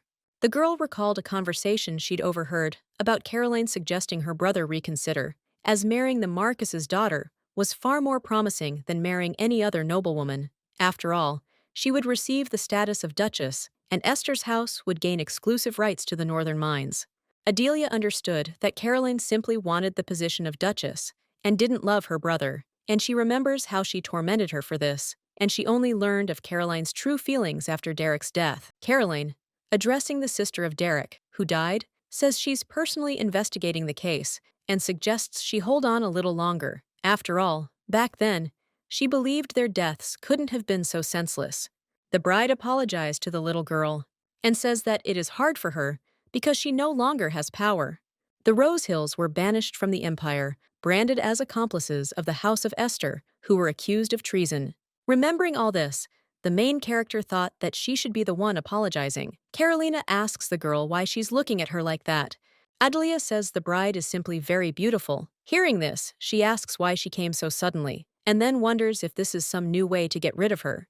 The girl takes her hands and says that she honestly loves her blonde locks, and also her snow-white skin, highlighted by her scarlet dress, and her sky-blue eyes. The young lady explains that she was simply jealous that Caroline only played with her brother, but she was too immature, and no matter how much she liked him, she shouldn't have done that. She then says she's sorry and asks if she'll accept her apology.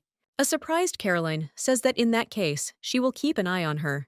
In the evening, a happy girl lies down on the bed and thinks about how fun it was today during the day.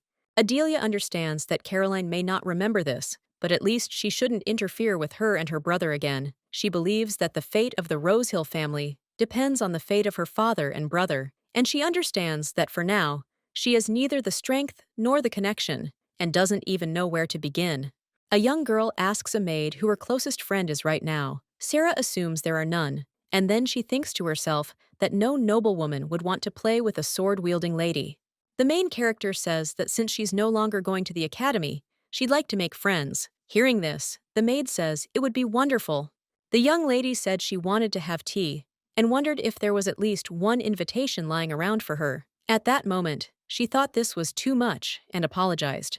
His sister's brother came into the room. When she saw him, she asked if he had finished his work. He replied that he had already done most of it, but what was more important was that their father had returned. Having heard this, the girl was surprised, and then, together with her brother, went to her father's office. The father tells them to sit down, and the brother invites his sister to sit on the sofa. At this moment, the protagonist looked at her father and thought that he looked exactly the same as when he last went off to war, and she realized that she couldn't greet him with indifference because she had missed him for too long and had so many questions.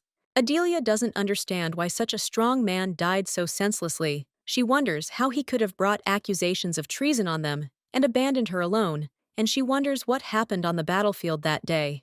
The girl realizes she has so many questions, but she's the only one who remembers the events of her unhappy past. She reflects that she can't ask anyone here, and there's no one to answer. The daughter tells her father that she is really glad that he returned safe and sound.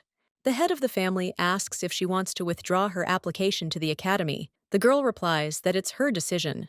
Her father insists that it's a great honor to be accepted to Vientiola Academy. She replies that she knows. Despite its long history, the Imperial Academy of Knights of Vientiola admitted a 9-year-old girl as an applicant for the first time. The emperor personally accepted after much deliberation.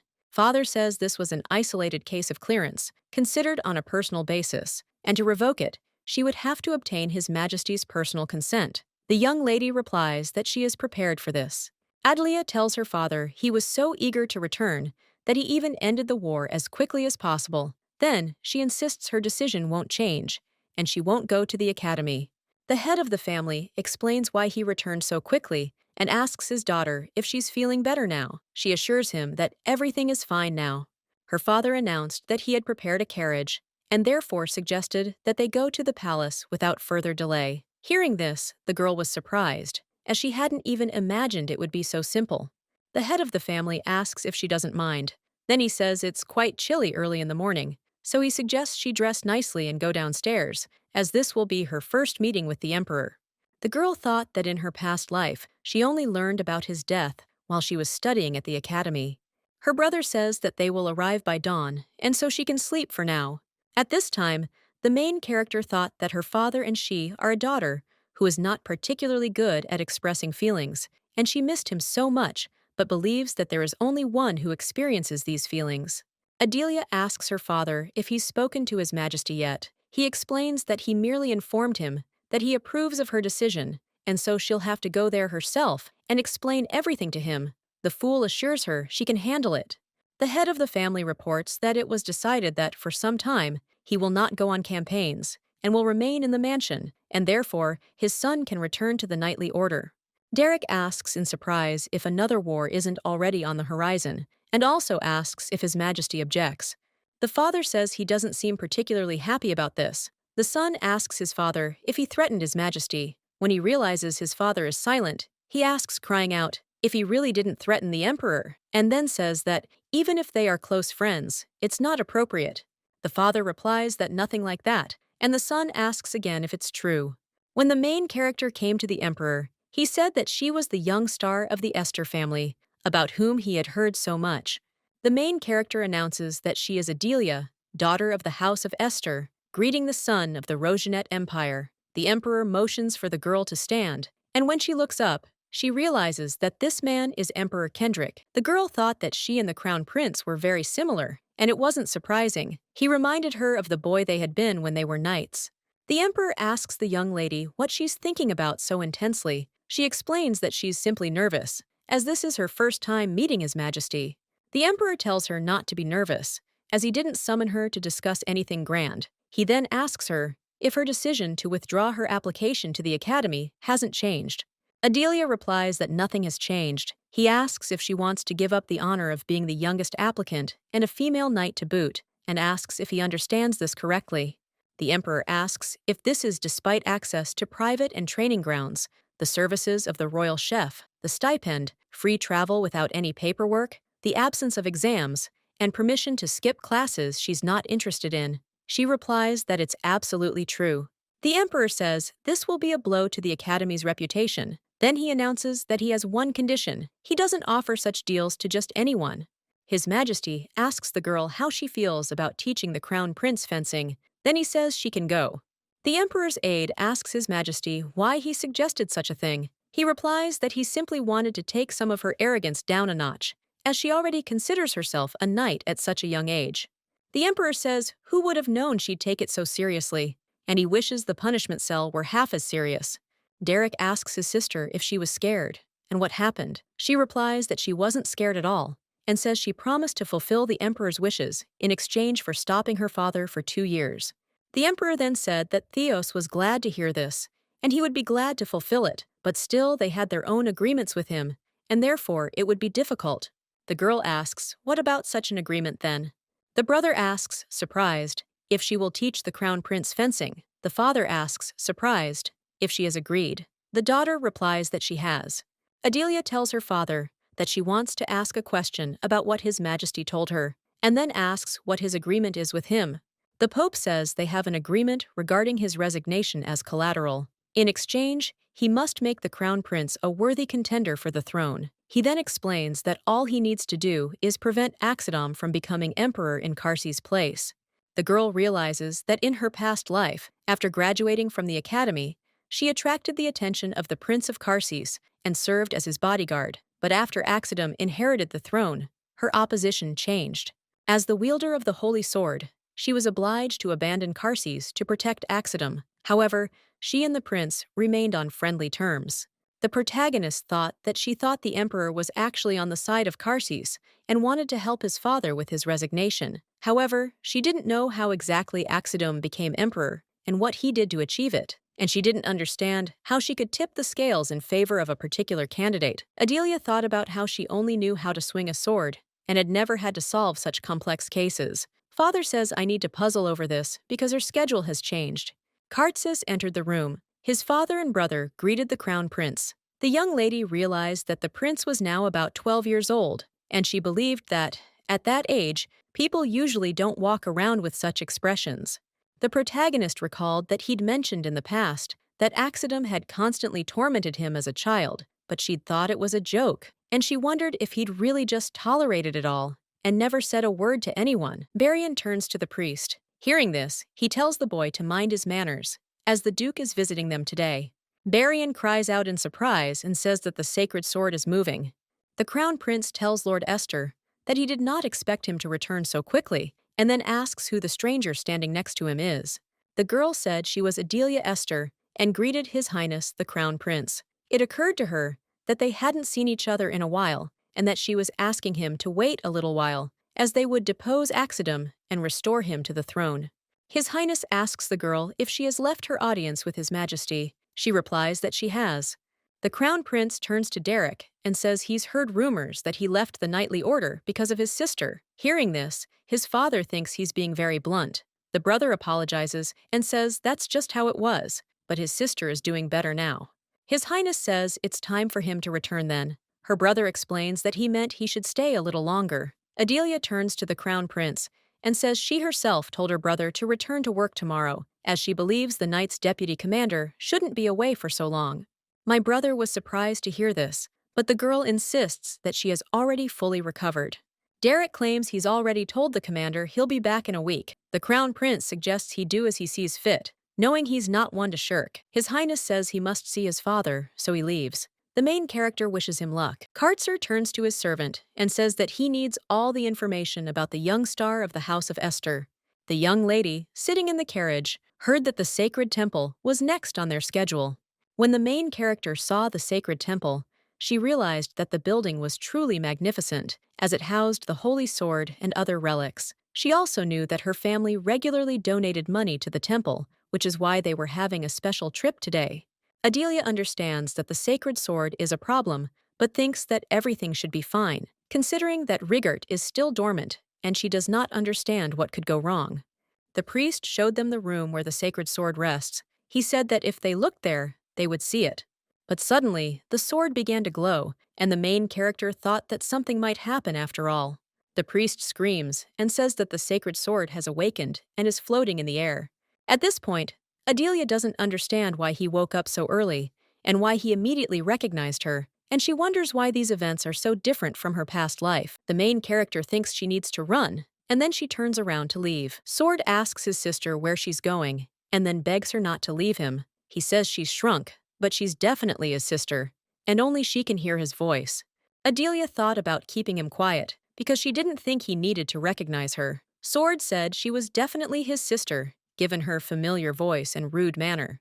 The sword says he's coming to her and suggests she catch him. The girl looks up and screams, thinking he's a bastard.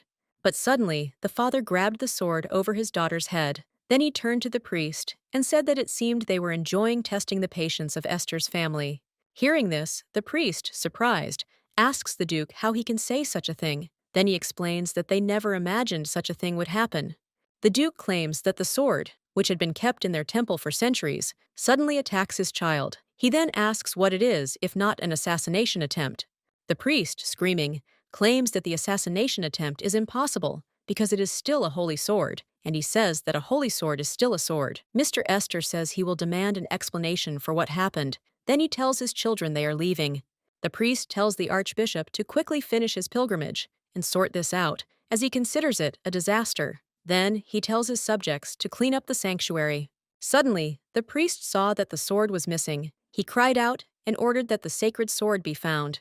That evening, the brother put his sister to bed and asked if she was in any pain. He also wondered if he should call the doctor. The little lady said she wasn't in pain, and then asked what was wrong with her dad. The brother said he hurried to his office, grumbling about having too much work to do. Derek invites Adele to have a good rest.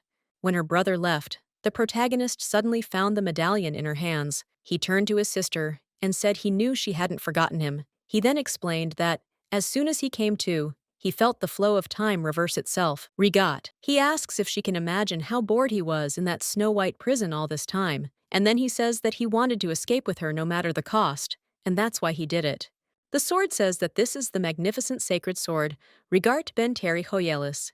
Adelia asks how long he remembers. The sword replies that he chose her, and together, they accomplished great things on the battlefield. Then, he says he'll never forget the victory parade, where people gathered just to gawk at them. Regat. He asks if she remembers those looks of recognition and gratitude. He says even children ran out to shower them with flowers. The main character reports that she died. The sword says that he knows it. The girl explains that she thought she would die on the battlefield, left alone. Sword, surprised, asks if she really remembers everything. He asks if she really missed him, his sister, and wonders if she was planning on leaving him there. Adelia, she took the sword in her hands, and then agreed with him, and suggested that he try in this life too.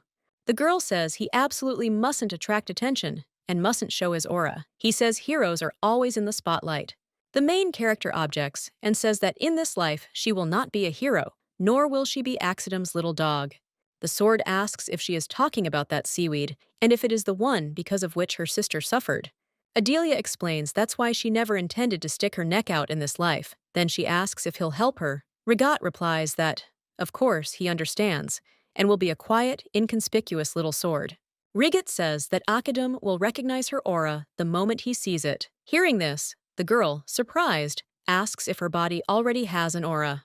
A father asks his son how his daughter is. He explains that he put her to bed, and then he thinks about how she must have gotten embarrassed that time and instinctively released her aura. The father thought it would be difficult if one of the priests noticed. He had no choice but to draw their attention to himself, and he hoped he had done so successfully. The head of the family says that they will discuss the rest when their daughter wakes up. Derek announces he's going out for a bit. His father asks where he's going at such an hour. My son explains that on 3rd Street in the suburbs, they sell puddings that Adelia loves. He says it's a pretty popular store there, so he wants to go there before it opens and stock up on goodies. Theos asks why the heir to the duchy needs to go there in person. Then he tells him to order the servants to do it while he stays with Adelia. The son says he's right. Then he turns to his father and suggests he rest. The gentleman turns to the butler and tells him to prepare a carriage for him. At this time, the main character thought that these incredible creatures had always been in her body, and she did not understand why she had not noticed them before. Adelia ponders the fact that it's impossible for her father and brother, who wields aura, not to sense them, and she remembers that perhaps her brother put her to sleep with aura that time. The girl believes that if the pain she felt immediately upon returning was due to the rapid separation of the aura, then now it is clear to her that she was caught, and they already know everything. The protagonist ponders the prospect of living on the brink of death again. She realizes that, given this, there's no point in continuing to live as an ordinary aristocrat. She wonders if she'll be taken to the battlefield. The young lady believes she must learn to control her aura. After all, she shouldn't allow it to leave her body without his permission. Adelia understands that she has a poor idea of how to do this and says that she is still a pain in the ass, and it was not enough for her, and that the aura is also causing trouble. Sword claims they can't remove or lock it, and that's true. He asks what's wrong and wonders if he said something wrong again. The protagonist suggests he collect and lock the unstable aura back into the ball. She explains that the method for creating the ball is quite simple, and all he needs to do is collect and condense the aura within his own heart, enduring its heat. Regat asks, in surprise, why she didn't create such balls in her past life. She replies that in adulthood, she was no longer able to weave balls of aura. The main character recalls Barak explaining that this is a method of collecting aura by creating a closed space in one's heart. When she heard this, she wonders if she can finally do it, but the man interrupts and says no. Barak explains that not only has he never encountered a single successful case, but her heart is no longer able to withstand the process and believes that it would be tantamount to suicide. At this time, the young lady thought that trying to do this was also dangerous, and then she said that she had found a place where she could start. Adelia is completely submerged in the water and tells the sword that she knows she could die if she fails. However, she believes she already dies every time she helplessly watches someone die, and she says it's unbearable and terribly painful. Regat looked at the girl who was crying and suggested that she calm down and then think about her dad and brother, since he remembered the pain of loss too well. The main character reflected on how she still hadn't fully enjoyed her life in retirement, and she believes that this time she'll definitely master her aura. Regat looked in surprise at the girl, who had been underwater the whole time, and asked what would happen if she died. He said he no longer wanted to return to the snow-white prison, and begged her not to die, and he begged her not to. Hearing this, the main character smiled, and then asked what he just said. Sword explained that he thought she was dying. She wondered if he wanted to run away as soon as she died. Rigid explains that's not what he meant at the time, and he asks what happened. Adelia asks if he realized by looking at her that she is still alive, and then says that she almost died again. The girl, surprised, tells her friend to look there because Duke Esther's son is there. The girl says it's true because he sometimes appears on Candy Street. A friend says that this is the first time she has seen him in person, and she is wondering why Lady Rosehill is hanging on him. At this time, the young gentleman thought that no matter what Father Adele said, he would want to eat, and therefore, he thought it would be better to buy everything himself. The girl says that if she had known that he was such a handsome man, she would have asked her father to propose to her. When Derek arrived, he found the store closed. He couldn't understand the point of coming here if the shop was closed. At this point, a little girl asks him in surprise what he wants. The young gentleman explains that his sister really loves the pudding sold at this store, and so he wanted to please her, but it turns out the store is closed. The young lady asks if he's talking about her dad's pudding. Derek asks if her dad owns the shop. The girl says he's right. The young gentleman asks if she can ask her dad when he opens the shop. The little girl informs him that the shop won't be opening again, and fortunately, they're closing, and she thinks her father has even put the place up for sale. The young gentleman is surprised to hear this. The next morning, the main character greeted the maid, Lily. She asked her mistress if she had been looking for her. The girl explained that she was bored and asked if she knew where her father and brother were. Lily replied that they had left. Hearing this, the protagonist thought that, even despite that aura surge, for some reason it was so quiet because they had returned to the pawns and they had already dashed back to the palace. The maid says she understands they're both extremely busy people. The little lady replies that it's clear to her and then wonders why she's so sad. Adelia remembers that she was never sick, not on any of her birthdays, not on the day of difficult exams, and her father was never there even once. Suddenly, the father turns to his daughter, and the girl is surprised to see him. He asks if she's up yet. She replies that she is, and then her father places his hand on her forehead and says he should have told her to rest. Theo says it's good that the fever is gone, and then asks how Derek is. At this time, the main character thought that her dad had tried her forehead, and she believed that he was truly worried about her. The butler replies that the young master has returned. The master says to tell the doctor that Adelia has woken up and needs to be examined. Hearing this, the girl assures that she is indeed fine. The young lady looked at the man standing behind her father and thought that he looked familiar. The father explains that they only hired this man today for Esther's mansion. The stranger takes off his cap and turns to the girl and says that he and his lady haven't seen each other for a long time. Adelia remembered that this was the man from Delon's Sweet Fudge of Joy. The next morning, the chef prepared a custard pudding, which the young lady loves so much. He says he's also proud of the cheesecake with raspberry syrup, but that's one of his favorite desserts. Adelia eats dessert and says with pleasure that it is delicious. The main character remembered that the candy shop had been closed due to the hardships of war, and she realized that she was tasting Delon pudding for the first time since her previous life. A young lady asks the chef how he remembers what desserts she likes. He asks how he could have forgotten, considering she'd praised his puddings so many times when she'd visited. The cook says that he heard that young Master Derek even visited him and says that he lost time because of him. Derek objects and explains that he is grateful to him for joining the Duke's close-knit family. The cook addresses his lordship and says he's a hero of the Empire and someone he admires, then asks how he could refuse. At this point, the main character thought about how they both seemed to dislike sweets, yet now they were calmly eating them. Adelia reflects on how she knew Dulon was the best chef. Then she realizes she simply told her father what her favorite pudding was, and he even brought the chef to their place. And she recalls how he always said that anyone who wants to reach the top looks at the forest as a whole, not just the trees right under their noses. The young lady believes her father definitely thinks differently, and she thinks he's incredible. Suddenly, the girl wondered why her dad was looking at her like that. She guessed he probably thought bringing the chef was a dirty trick. A week later, Duke Esther bought an entire pudding shop for his daughter. The maid explains that such rumors have been circulating lately. Adelia asks Lily if she's serious or just trying to cheer her up. She replies that it's true. The young lady thought that, given that, it's hard to believe that Duke Esther personally went to buy the puddings. The young lady wondered if perhaps he had actually hired Delon for her sake. She said she wanted some pudding, and the maid asked why so suddenly. The girl overheard the maids talking about how the Duke was not going to leave the mansion anytime soon, and everyone was saying that this was the first time he had stayed at home for so long. The main character realized she was hearing about this for the first time, and she realized he'd been back from the front a week ago, and she'd thought he'd run back as soon as he'd sorted out the cancellation. The little girl wondered if it was because of her aura. The maid will mention that he also ordered preparations for the banquet, which had previously been forbidden. The maid says she never even dreamed there would be any more banquets since the Duchess's death, and then says she understands why he hired a chef for the feast.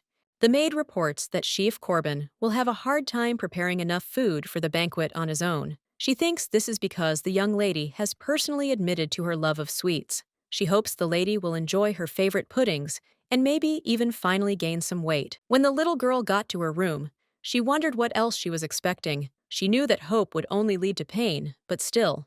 Suddenly, a maid informed Milady that his lordship was looking for her. Hearing this, the girl reflected on how he had ignored her all week, but had finally decided to talk about the aura. The main character thinks that there is no particular point in trying to hide it, and believes that she will simply be honest. A father asks his daughter where the sacred sword is. The girl overhears this and asks what he's talking about. The butler informs his lordship that he has brought in a young lady. The brother invites the sister in, and the father tells her to sit down. The father asks his daughter how her private conversation with the emperor went. She says he seems like a man who likes to joke, and then she thinks about how healthy he looks, and how she can't understand how he'll pass away in just a year. The head of the family tells the little girl that if she doesn't want to, she doesn't have to take on the crown prince's fencing training. He says that if she doesn't like it, he'll personally go to the emperor and ask him to cancel the whole thing. However, the main character objects and explains that she agreed because she truly doesn't mind. And then she thought about how, besides, this means unlimited and legal access to the palace. She insists there's no need to cancel anything. Her father asks how she plans to hide this from the perceptive crown prince. The little girl asks what she's hiding. He explains the sacred sword and aura, as well as the sacred mark. The gentleman explains that, a couple of days ago, when she returned from the temple, there was an aura around her. Adelia doesn't understand why she was suddenly flying, as she didn't know about it until someone told her. The father invites his daughter to listen because he didn't call her to scold her. Then he explains that he simply wants to make sure she's safe. The young lady assures her that it is harmless and that she has been chosen by the sacred sword. Then she asserts that the sacred sword will never harm its owner. Her father and brother were surprised when they heard this. Derek asked if she was the owner of the sacred sword. He said that, after all, that day at the temple, the sacred sword was aimed precisely at her, and he couldn't understand how that could be. The little girl explains that he didn't attack her, but simply flew up to her, and then says that if he doesn't believe her, he should see for himself. Father, surprised, asks if this medallion is the sacred sword. Adelia explains that the sacred sword can change size. Theos picked up the medallion and examined it carefully. At that moment, the girl heard the sword telling him not to touch it. The head of the family asks if the sacred sword truly chose her, and then says it's as if it were alive. He also says he heard they can talk. The little girl explains that only its owner can hear its voice. It also helps control its aura. The brother asks the girl in surprise if she knew about her aura. Adelia replies that she knew about it from the moment they left the temple. Derek, surprised, asks if sacred swords can really do that. The father thanked his daughter for telling him everything honestly. At that moment, she thought about how her father knew everything and how she suspected it. Theo says that she should know that the aura is a dangerous thing, and if the public finds out about it, the close attention to Esther's house will only increase. A war hero, close friend of the emperor, second in command of the Imperial Knights, and renowned genius, now also the owner of an aura, she successfully passes the entrance exams to the academy. The protagonist understands that sometimes too much is only detrimental. Adelia speculates that people may begin to fear further growth. Her father says he knows someone who manifested an aura before reaching adulthood. Hearing this, the main character became curious about whether her father knew someone with her condition, someone even Felsen hadn't heard of. She also wondered who this person was, what had happened to them, and whether they were even alive. The little girl asks if he's his friend. Her father replies that she's right. Then he explains that the manifestation of an aura at an early age isn't in itself scary. especially since she's already able to control it. There's nothing to worry about. Adelia assures her father that she will be careful and show that she is capable of handling both the aura and the sacred sword perfectly. The father gives the girl a medal and tells her to take care of it, since she is the rightful owner of the sacred sword. The main character asks them both if they really believe her. The brother says there's no reason not to. The girl thought that after her refusal to enroll, she probably had a lot of questions, and she doesn't understand why he's not doing anything. Her father tells the little girl that she's free to go. When his daughter left, the son asked his father if he really would leave everything as is. He replied that Adelia was born with an aura, and twice a year, her aura periodically went out of control. My father says he knows a raging aura can be suppressed by a stronger one, and he regularly suppressed it. He says that this time the cycle was disrupted, and if we don't react in time and suppress it, the consequences will be dire. Derek reminds her that he said there was another person who manifested an aura at an early age. She asks if her father learned how to handle a situation like this from that person. The head of the family replies that this is true. The son asks if they should perhaps ask this man for help and tell him about Adele's condition. Theos, hearing this, objects. The young gentleman asks if the man is dead, and then, surprised, asks about his sister, if she's also dead. The father suggests the boy calm down because Adelia is completely different. The father explains that the person he mentioned couldn't control his aura until the very end. The Duke says he also took on too much on a physical level and thus only hastened his death. He believes his daughter's situation is slightly different. Theos explains that he swore that as long as this child was alive, he would let her do whatever she wanted, and unless it threatened her life, he would just like to be an observer.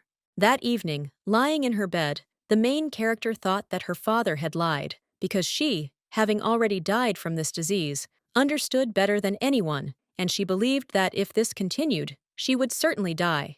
Adelia wonders if he just wanted to reassure her, so she wouldn't worry, as she was especially aware of her father's gaze and grumbling under his breath today. The main character recalls a man's conversation about how people already know and can take their medicine. He tells the girl not to fool him, because he knows her legs and shoulders aren't in the best condition.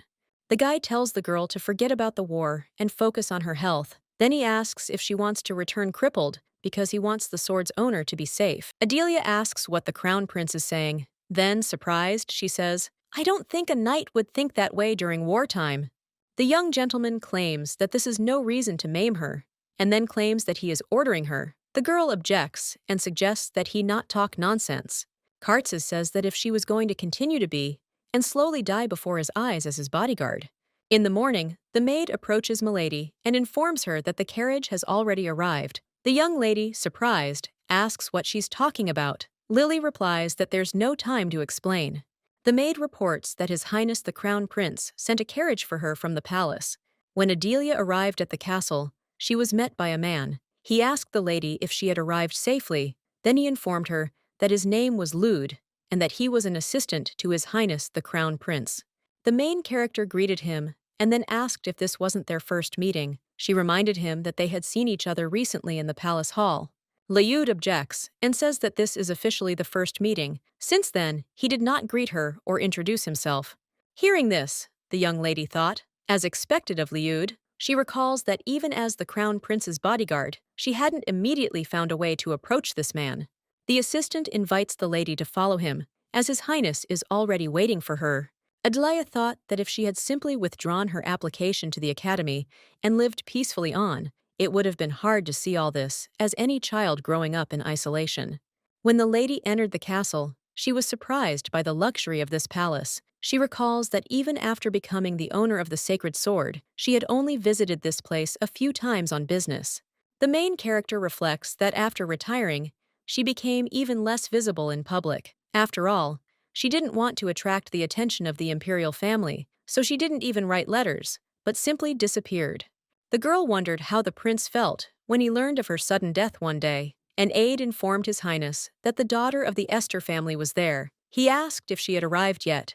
Adelia thought that she had come to fulfill the order, and, although it was late, she was still in this place. The crown prince asks the girl if they teach manners in Esther's house. Hearing this, the main character realized she had been daydreaming. Then she announced that she, Adelia, greets His Highness the Crown Prince and may the grace of Kronos illuminate him. Kartses asks the lady if she is his sparring partner for today. She replies that she is, as His Majesty has given her such an order. The Crown Prince says he didn't give his consent, but he's curious about her. He says she's wearing a dress and doesn't even have a sword. Hearing this, the main character thought that she was so anxiously awaiting the meeting with the prince that she forgot about everything else. And the little girl understands that, given her current age, his reaction is normal, as is his suspicion. After all, she's the only one who remembers the past. Adelia says that he is right in his observation because she understands that she looks so-so, and then claims that she is indeed a capable knight who, like him, is a deeply dowered son and heir to the Rosian Empire. The young lady asks if he would like to test her. His Highness takes the sword and hands it to the girl, then says she can keep it if she doesn't mind. At this time, the main character thought that she had already crossed swords with him hundreds of times. Kartzer says she has a good stance. She replies that her father and brother taught her that. At that moment, she realizes that her left shoulder is slightly stiff, but she realizes that if she just gets a little closer, she can break through his defenses by force. The girl quickly twisted her sword and pointed it at His Highness's neck. Then she said she hoped she had passed his test. The Crown Prince announces that he is looking forward to the next training session. The girl, surprised, asks if he recognizes her skills. The young gentleman explains that, of course, she is another genius of Esther's line, and upon hearing this, she says he flatters her. His Highness asserts that this is true, for they are like that, from loyalty to the Empire to modesty. The young lady agrees, saying that their line is truly loyal. Kartses says that even though they are praised by the citizens, they remain humble and are truly strong and loyal to a rich and noble family.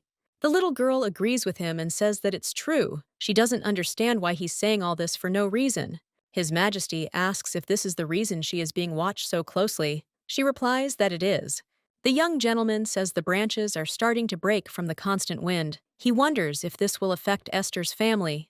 The Crown Prince suggests scheduling the next training session in 2 days, and then tells the girl that she can go. When the little girl left, the young gentleman asked his assistant what he'd managed to find out. Liud replied that Aston had returned, and Tedor could see him. He asked how he felt about the personal meeting. The young gentleman replies that he has mixed feelings. He realizes he's been rude a couple of times, but she's tolerated it all with a smile, and he finds that suspicious. Kartzer says he thinks she unleashed it unknowingly, but at that age it's common for someone to possess an aura, so she's definitely a genius. The Crown Prince says the denunciations are clearly different from what their uncle has been sending them all this time, and he believes his testimony is clearly false. The assistant says Nakar worked directly in Esther's mansion. He then explains that the only place where poisonous herbs are grown is Esther's duchy, and this is obvious, as all the evidence points to them. The young gentleman claims that pressure only increases suspicion. At this point, the protagonist asks the maid if Caroline is there. She replies that her mistress is in the living room. Derek says he heard a lady came by a few days ago. Then he asks if something happened at Rose Hills. Caroline objects and says they just haven't seen each other in a while. The young lady reports that she wanted to see him as soon as she heard that he had returned to the duchy after a long time. The young gentleman says that he was supposed to come to her and then apologizes for making her come all this way. Caroline says it's okay because she met Adelia, and that's why she wasn't bored. Derek, surprised, asks if that's true, and then says she feels like she's matured since her illness. Adelia overheard their conversation and thought that they were having such a nice conversation, and therefore she decided that she would not disturb them. As soon as the little girl wanted to leave, her brother noticed her. Carolina tells the girl that at least she said she was there. The little girl suggests not to pay attention to her because they should be together. The bride objects and says that she has something for the girl, and then announces that it is an invitation to tea. The main character insists she'll definitely come, because this is the Rose Hills' first tea party. Caroline was surprised to hear this, as she thought the little girl had already been to many. Derek asks his sister how the meeting with the Crown Prince is going. Hearing this, Caroline, surprised, asks if Adelia is engaged. The main character objects and says that this is not so, and then explains that she is going to teach His Highness fencing. The bride says that this is amazing news, and then asks if she is not going to the academy. Adelia replies that she withdrew her application because she wanted something else. Caroline says it's clear to her, since she declined admission to the academy on a whim. She reports that there are some less than flattering rumors circulating about the prince and asks if everything was all right. The bride explains that because he rarely appears in public, there are rumors about him that he is weak and incompetent. The little girl explains that there is nothing like that, because from what she saw, he thinks quite sensibly and thinks about the people. Hearing this, Carolina says that it is a relief for her. The protagonist thought that if his men had singled him out in the case, these baseless rumors of incompetence would have vanished in an instant. However, she believes that he is truly restrained in his words and actions due to his suspicion. Adelia believes that this is an advantage in terms of information warfare, but she understands that it greatly hinders her attempts to get closer to him. And when the little girl was alone, the sword turned to her and said that she smelled like another sword. He asked if it was fun, and then said that he would also like to have fun and cut into another iron object. The protagonist explains that she still has trouble controlling her aura, and at that moment, she thought about how, out of caution, she left Riga at home, but the prince still suspected something. At this time, the girl thought that if she was sincere with him, His Highness would be able to understand her, and she would not be upset. The little girl is thinking that the first lesson is in a couple of days, and she suggests that she can offer him some tea after the workout. When the main character came to the crown prince, he looked at her and said that today she was already wearing suitable clothes. The little girl tells His Highness that she does not want to be expelled because of her outfit. The young gentleman turns to Cliff and says that this is Lady Esther, who is applying for his position as fencing instructor. The prince explains that this is Count Cliff Miller, and that he is currently his acting instructor. At this point, the main character began to think that it was because of Axidom that his worldview was distorted, and she thought that was why he was such a jerk. The instructor tells the girl he's glad to meet her. The gentleman explains that he and her father, Duke Esther, recently met on the battlefield. The lady is surprised to hear this. Adelia reports that the family that founded the empire is the creator of modern fencing techniques for Imperial knights, and he is the same Miller who published the tactical manual. Cliff heard this, smiled, and said that everything was correct. The little girl says she's met a living legend, and then she thinks about what she should have said. If he had such a fencing mentor, she wonders why she didn't know until now. The girl understands that she spent a lot of time with His Highness in the past, and she does not understand how she has never seen this man. Cliff asks the young lady what her skill level is, and wonders if it is the same as the crown prince's. The protagonist explains that if they had different levels, the training process would have to be organized differently. She believes that each of them could develop what they lack. Adelia explains that she is not here to rework His Highness's principles, and instead will only help hone his skills. Upon hearing this, the young gentleman suggests using real swords. The young lady claims that this sounds excellent, as she's been using wooden ones for too long. Cancer offers to test her skills and see if she's as good as he thinks she is. He then suggests that the girl attack him. The fencing assistant says they've already started. Adelia thought about how she'd just remembered that Axidom had executed Count Miller, whom everyone revered so much, and all his closest relatives had also been beheaded, so there were no more Millers. The girl recalls that the teacher explained to her that he was absent because Miller had gotten involved in political squabbles, and so he advised the lady to be careful. The young lady believes that a hunting dog never knows when it will be thrown out, and she realizes she doesn't know when Cliff will get involved with Axidom and believes she should keep an eye on him. The fencing assistant tells them that's enough for a short test. Then he says her skills are rightfully praised. Cliff explains that teaching two geniuses at once is a heavy burden of responsibility for the old man. Adelia thanked the man and then said that she hadn't sweated like that in a long time. The butler turns to His Highness and says that he thinks it would be best for the Lord to appear quickly, given the Emperor's condition. He then invites the lady to return to her room. Kartsis tells the lady that they will see each other in the next lesson, and then leaves. At this time, the main character thought that she understood his feelings well, since she had experienced the bitterness of losing her entire family and complete loneliness on her own skin. The little girl understands what he's going through, and how worried he is, and that's why she thinks she knows how to support him, but she knows even better that she can't share her knowledge with anyone. Adelia knows she has many people to protect, but she doesn't understand why it hurts so much. When the girl turned 10 years old, her father and brother congratulated her on this holiday. The head of the family asks the girl that if she wishes, he will organize a big celebration. Adele replies that it is her birthday, and therefore she would like to spend it with her family since they have not gotten together for so long.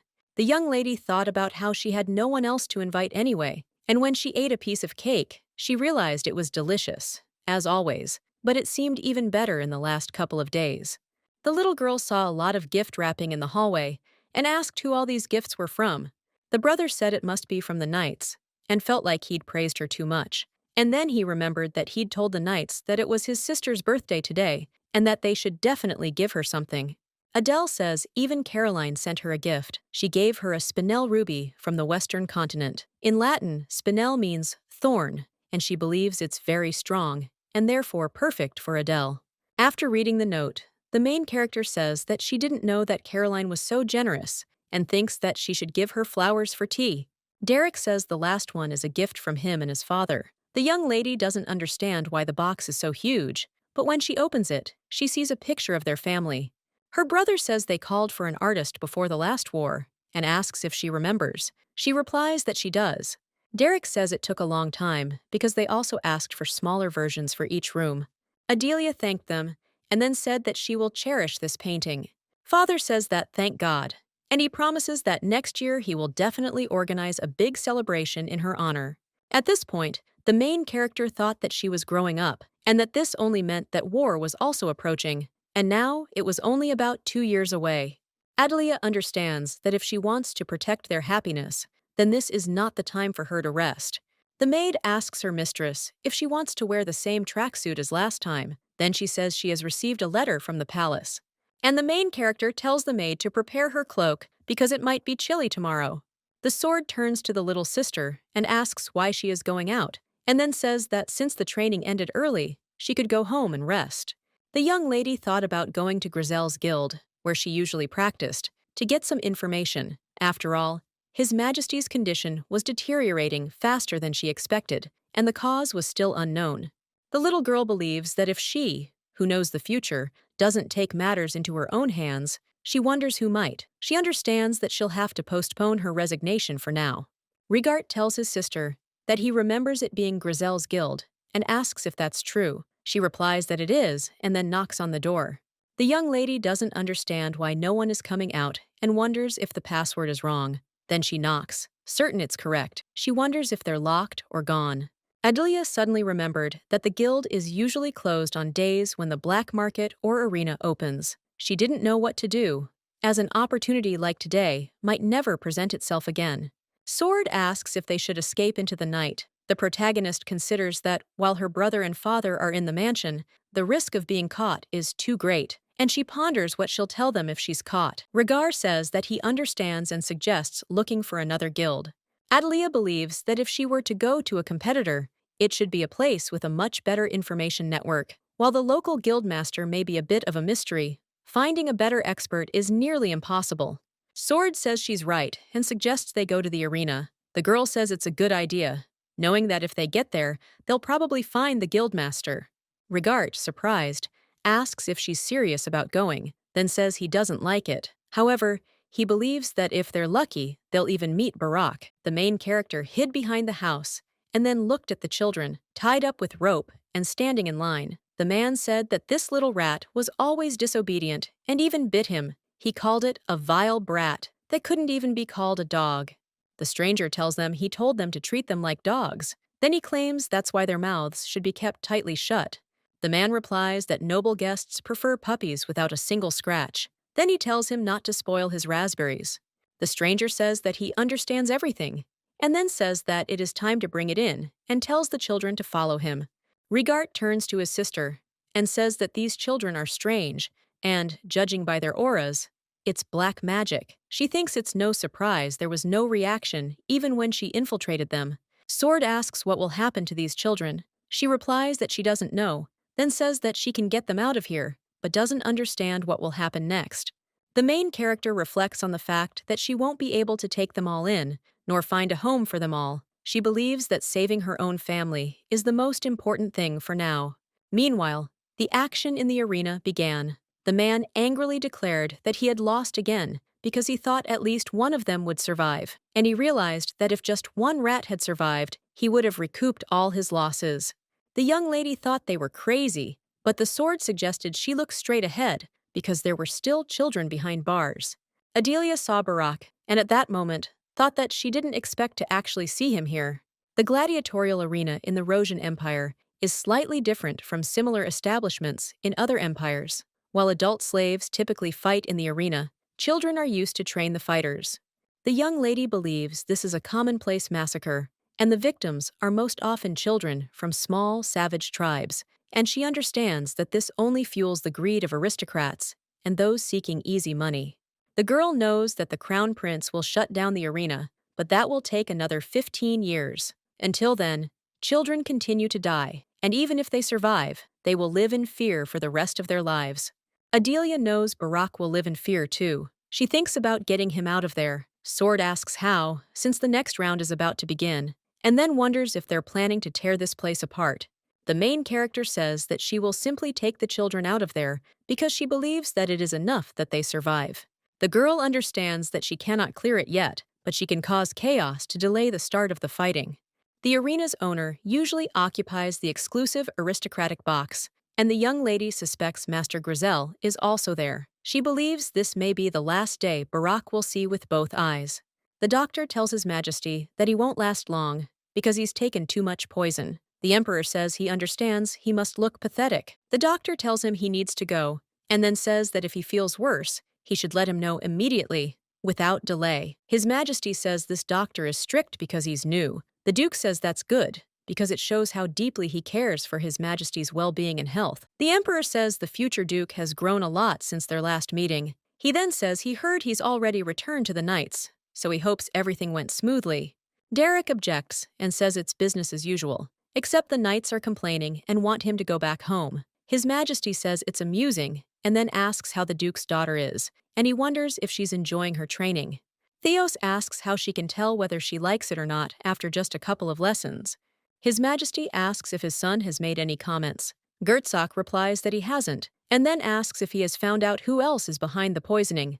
The Emperor replies that he hasn't found out yet, but doesn't think he should worry about it. The Duke says they're leaving and suggests His Majesty rest. Meanwhile, Adelia dealt with a bandit. Sword asks why she used her aura. The girl asks, surprised, if he wants her to knock out a strong guy with just her little arms without a weapon. Then she tells him she can't use one.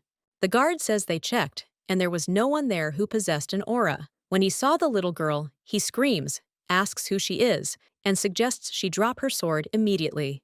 At this time, the main character thought that she had no choice, and then turned around and finished them off with a sword. Derek asks Dad, no matter what His Majesty says, wouldn't it be better to investigate everything themselves? Dad objects, and then reveals that he and His Majesty know who the criminal is. But he drank poison and fell into eternal sleep before he could tell them anything. The son asks if His Majesty lied. He replies that it would be best to keep him informed, and then reveals that the culprit was His Majesty's previous physician, Neckar.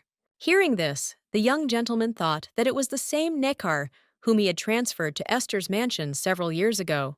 The vice captain said there were many wounded everywhere, and everyone was too depressed to organize a proper send-off, so the bodies were left as is. The captain suggests moving quickly to avoid potential infection, then suggests dividing the spoils and helping with the burial, as the duchy will cover the expenses. The man approaches the gentleman knight and says that thanks to him, he was able to say goodbye to his wife and son, and then thanked him with all his heart.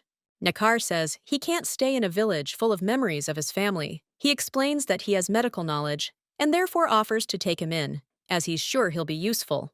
Derek asks in surprise why such a kind man would engage in such deeds, and he wonders why His Majesty and his father kept it a secret until now. Dad explains that they simply knew that he would be worried, and then assures that it was his choice, and it is not his fault. The head of the family tells his son not to even think about blaming himself for this. Meanwhile, in the arena, a man says he's bored. He then asks who the guest is. His assistant replies that he's confident the upcoming match will be more interesting. The man asks if he sees this red-headed boy, and then says that he is the youngest son of the elder of the Ritica tribe. Suddenly, the man saw a sword near his neck and screamed and asked the guards how they had missed this suspicious person. The main character claims that it is useless to shout because no one will come. The worried man asks what she wants, money or his life. She replies that it's neither, then suggests they simply stop the fighting. The arena owner announced that he knew who she was. Hearing this, the girl realized she was sure she had hidden her face. The aristocrat, crying out, asks if those devils from 2nd Street, which runs its own arena, sent her. He says he's sent gladiators a couple of times to disrupt their matches, and doesn't understand how anyone could do such a thing. The man says he knows they've been without customers for a month, and asks why they should respond in kind. Hearing this, the sword says it's trash.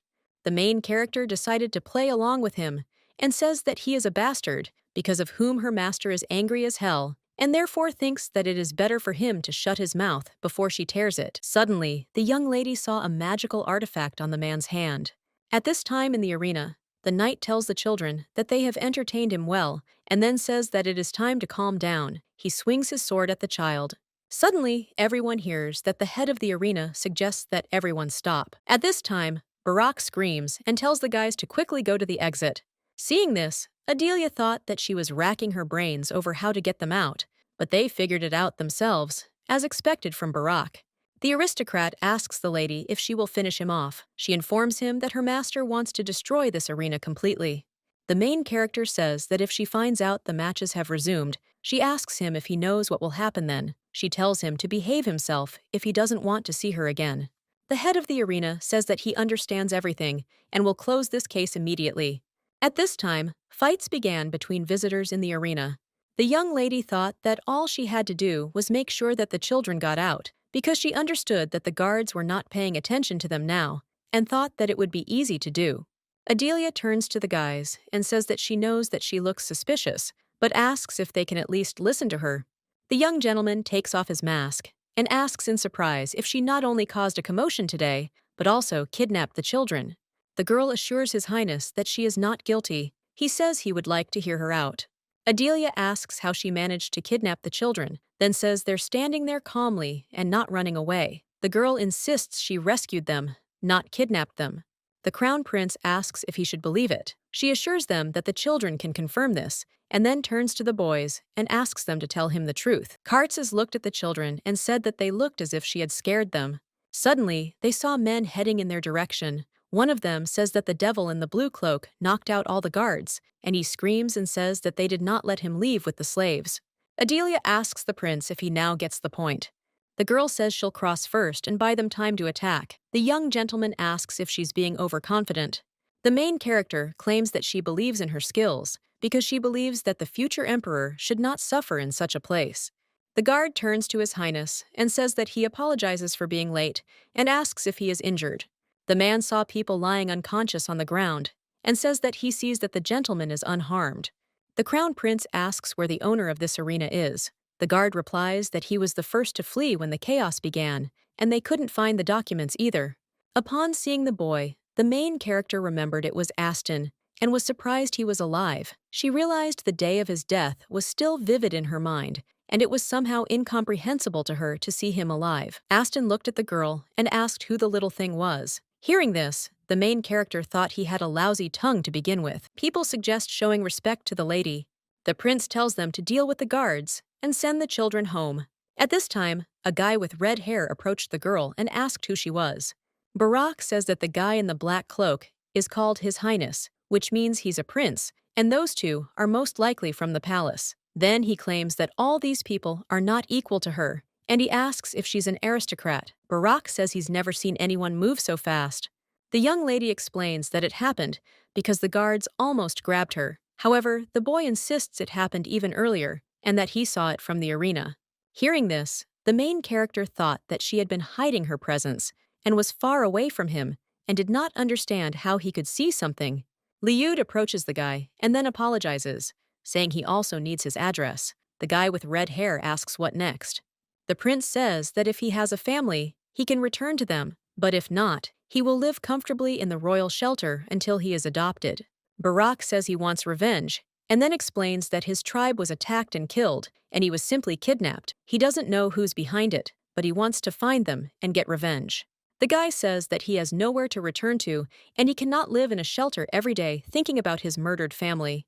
Adelia approaches His Highness and informs him that she wishes to help this child. She believes his combat instincts and situational awareness are excellent, and she believes that if assigned to the guild, he would become an excellent informant. The main character says that if he had seen how this guy fought in the arena, he would have understood everything. The prince replies that he saw the guy escape, and then says that he is indeed impressive, and he agrees with that. Kartzer asks Liud and Aston if they've decided on the other children's addresses. Liud says the carriage is ready. The young gentleman offers to take them to a safe place and invites the girl and the boy to follow him. Adelia looked at the house and realized it was the crown prince's secret base. The first and second floors contained a simple dining room and living rooms, but the third floor required access, and only two types of people had it: those who Karzis trusted implicitly and those who needed to be dealt with quietly.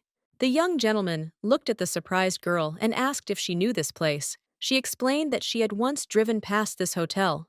The prince asks the red-haired guy his name. He replies, Barak Tariz. His Highness informs him that he will place him in the guild, and until then, he will remain here. The boy, surprised, hears this and asks if it is really possible. Then he thanks him and says he will certainly repay his kindness. Adelia asks if she can go. He tells her to follow him. His Majesty says that he would like to offer her a drink but does not know what she prefers. The girl says she doesn't care, and then she thinks about how familiar everything is there, that she almost blurts out something. The main character asks if he canceled training to visit the arena. The young gentleman explains that he didn't know if such an opportunity would arise again, as he'd long wanted to clear the place and arrest the organizers. But he realizes someone got there first, and they escaped, and therefore he considers himself a failure. Adelia says she's sorry she inadvertently disrupted his plans, and swears she's no enemy of the Imperial family, just as she is of him. She asks him to believe her. The young gentleman explains that he knows she wasn't trying to kidnap the children, and then asks why she went to the arena in the first place and where she got the information about it. At this time, the crown prince thought that access to the third floor was required, and only two types of people had it. Therefore, he needed to decide whether she was an enemy or not before letting her go. The young lady realizes he's still wary of her. Regard asks his sister what they'll do, wondering if their lives will end here. Adelia calms the sword, thinking that the Esters maintain neutrality, but deeply support the royal family. She understands that they wouldn't dare sever these ties without solid evidence. The main character thinks he's just trying to scare her. If she were a real child, she would have already flinched. Sword asks if there's really nothing to be afraid of. The girl believes that if she can't dispel his suspicions, no one knows how things will turn out. However, she thinks this is unfair. Sword suggests she say they simply went back in time. The young lady imagines this situation and thinks he might not believe it. However, she understands that, frankly, it's a good strategy. Adelia asks if he thinks she doesn't know what all Esters know, and at that moment, she thinks she might just not tell the whole truth. The girl says that she can reveal the source of her information as much as she wants, but without any idea as proof of her loyalty. The main character says that he can test her in any way because His Highness is wise, and she is sure that he himself has already understood everything. The prince agrees with her and says that at least he's not bored. He then says that they'll see each other at the next training session. Late in the evening, the maid asks her mistress how the training went. She replies that she spent the day strengthening her friendship with the crown prince. The maid asks if it tires her to travel such long distances every time. The lady objects, saying that she doesn't do anything special besides fencing. The young lady says that she would like to learn embroidery, dancing, and cooking. Hearing this, Lily wondered how the young lady, who knew only swords, had managed to grow so tall. The girl looked at her and asked if it was surprising. The maid says she's sure if the lady learns to embroider and gives something to his lordship, he'll be pleased, and if she ever marries, the girl interrupts, crying out in protest. Adelia thought that if her fiancé was a childhood friend from her native region, he would kill her just a year after their wedding. And then the main character asserts that she won't accept just anyone as her spouse. She says it must be a respectable gentleman, good-looking, well-educated, and wise, skilled in both sword and word. The mistress claims that only such a noble man is worthy of marrying her. Hearing this, the maid says she simply wishes she never married, and asks if this is true. Lilia says that even if she is against it, she will still stay and serve her, and suggests that she not worry. However, the main character understands that the future is full of unfortunate events, from people who faithfully served the Empire and friends who shared life and death with her to her family. The young lady understands that even if they don't remember her as a hero, as long as she does, she has no right to turn away from them. Before going to bed, the girl prayed and asked the Almighty to let her sincerity reach the heart of His Highness. Meanwhile, in Tador, His Highness asks if there's any information about the cancellation of her enrollment in her aura at this location. The assistant explains that he was unable to find out anything and then apologizes. Liud says that if this information has not been revealed, it means that the Esters are deliberately carefully concealing it. Cancer asks about the incident at the temple. He replies that the investigation is still ongoing, but according to Father Ginuel's testimony, it seems Esther had nothing to do with it. Liud says they're lucky the story of the sword's disappearance hasn't spread beyond the temple yet. However, he believes it's only a matter of time before it does, and if rumors spread, unrest will ensue.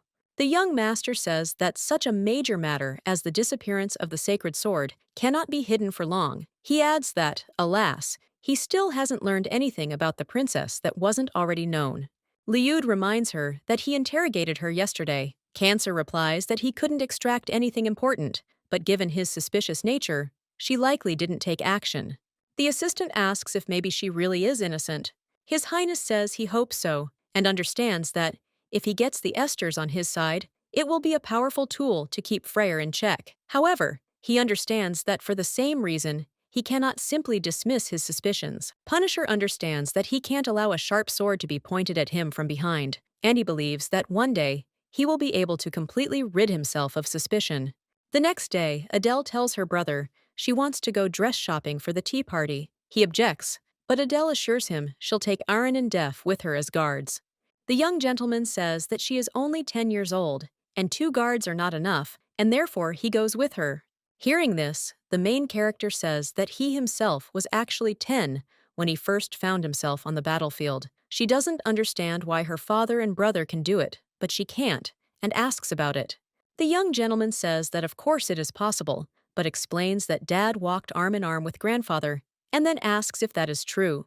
Def announces that they'll prepare a carriage. Derek understands that since they're buying dresses, they'll definitely need a porter. Adelia asks in surprise how the heir to a duchy could be used as a porter. He explains that in fact, there aren't many porters as educated as he. The young lady agrees with him and says that this is true and thought that he disrupted all her plans since she planned to get into the guild today. The brother asks the girl if this is the first time they've gone somewhere together. She agrees and says the weather is really nice. A short time later, they were already walking along the main street of the city. A woman approaches a vendor on the street and asks if he's still selling souvenirs from last year's Empire Day celebration. He asks if she's there to buy or to ask questions. The seller informs that today, both the Emperor and the Crown Prince will be present, and therefore, he believes that the souvenirs should be different and asks the lady if she thinks the same.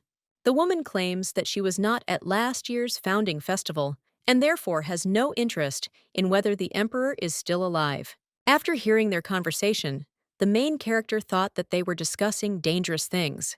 The seller says that, frankly, he'd like Duke Freyr to become the new emperor. He even says he once shook his hand when he came to inspect. As she was leaving, the woman wished the seller to sell everything. The young gentleman asks his sister where she is going. He is interested in what she wants to buy there. The girl replied that nothing and invited him to go, and at that time, she thought that she understood how people saw the Imperial family.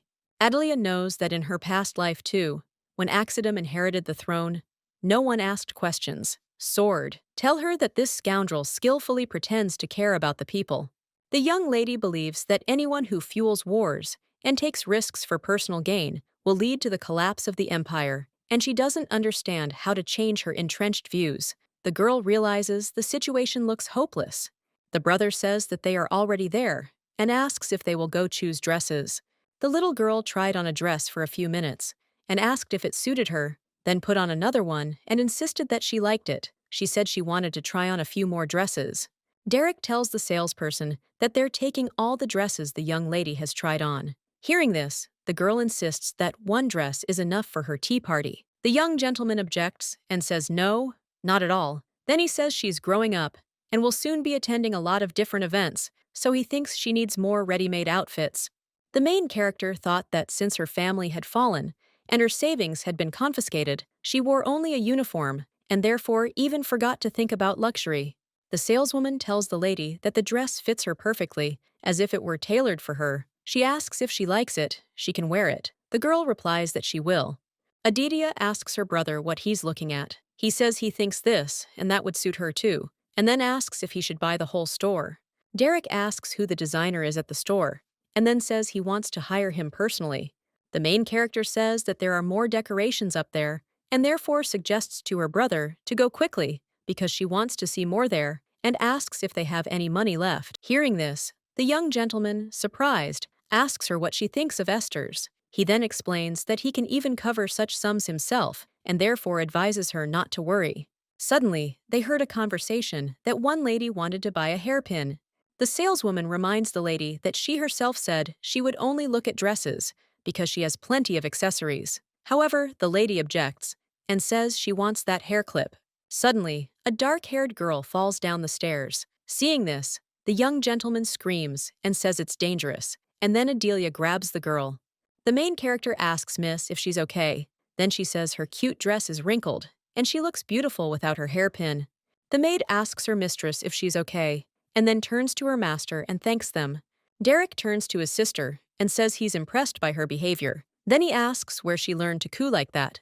The young lady asks him what he means. He replies that he thought only his friends could do that. Hearing this, the main character thought that it seemed to have become a habit to stand in front of the citizens of the empire, justifying all the actions of the imperial family, and also to play the role of a beautiful heroine, kind and good for years. Adelia says it's great that no one was hurt, and suggests they move on. However, her brother insists again that she's a true knight. Adelia asks what he's talking about.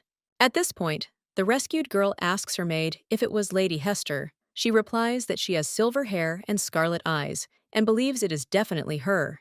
Hearing this, Olivia screams and says that everyone says she's rude, and that she's only interested in the sword. Then she declares that she's different from the rumors. The maid asks if that's wrong. Then she says she's lucky that this lady was there to save her. The people approach His Highness and ask him to have something to eat. The young gentleman says he wasn't bothered over trifles. However, the assistant claims that he needs to eat because he has not taken a crumb in his mouth in the palace, and he knows that the master has been starving since yesterday. Kartzer says he himself knows that even the maid who was with him for 5 years, from the moment he was born, tried to poison him, and he believes that no one in the palace can be trusted. Liud says he understands, and therefore asks to at least eat this, since he watched the cooking process from start to finish. The young gentleman begins to eat, and the assistant asks if it's tasty. The prince looked out the window and saw Derek and Adelia, and thought that they were just in time because he wanted to discuss something with them. His Majesty tells Aston that outside there is the young lord and lady of the Esther family and their knights. Aston quickly ran outside and caught up with the gentleman, and then asked if he was a member of the knightly order of Magnus from the duchy.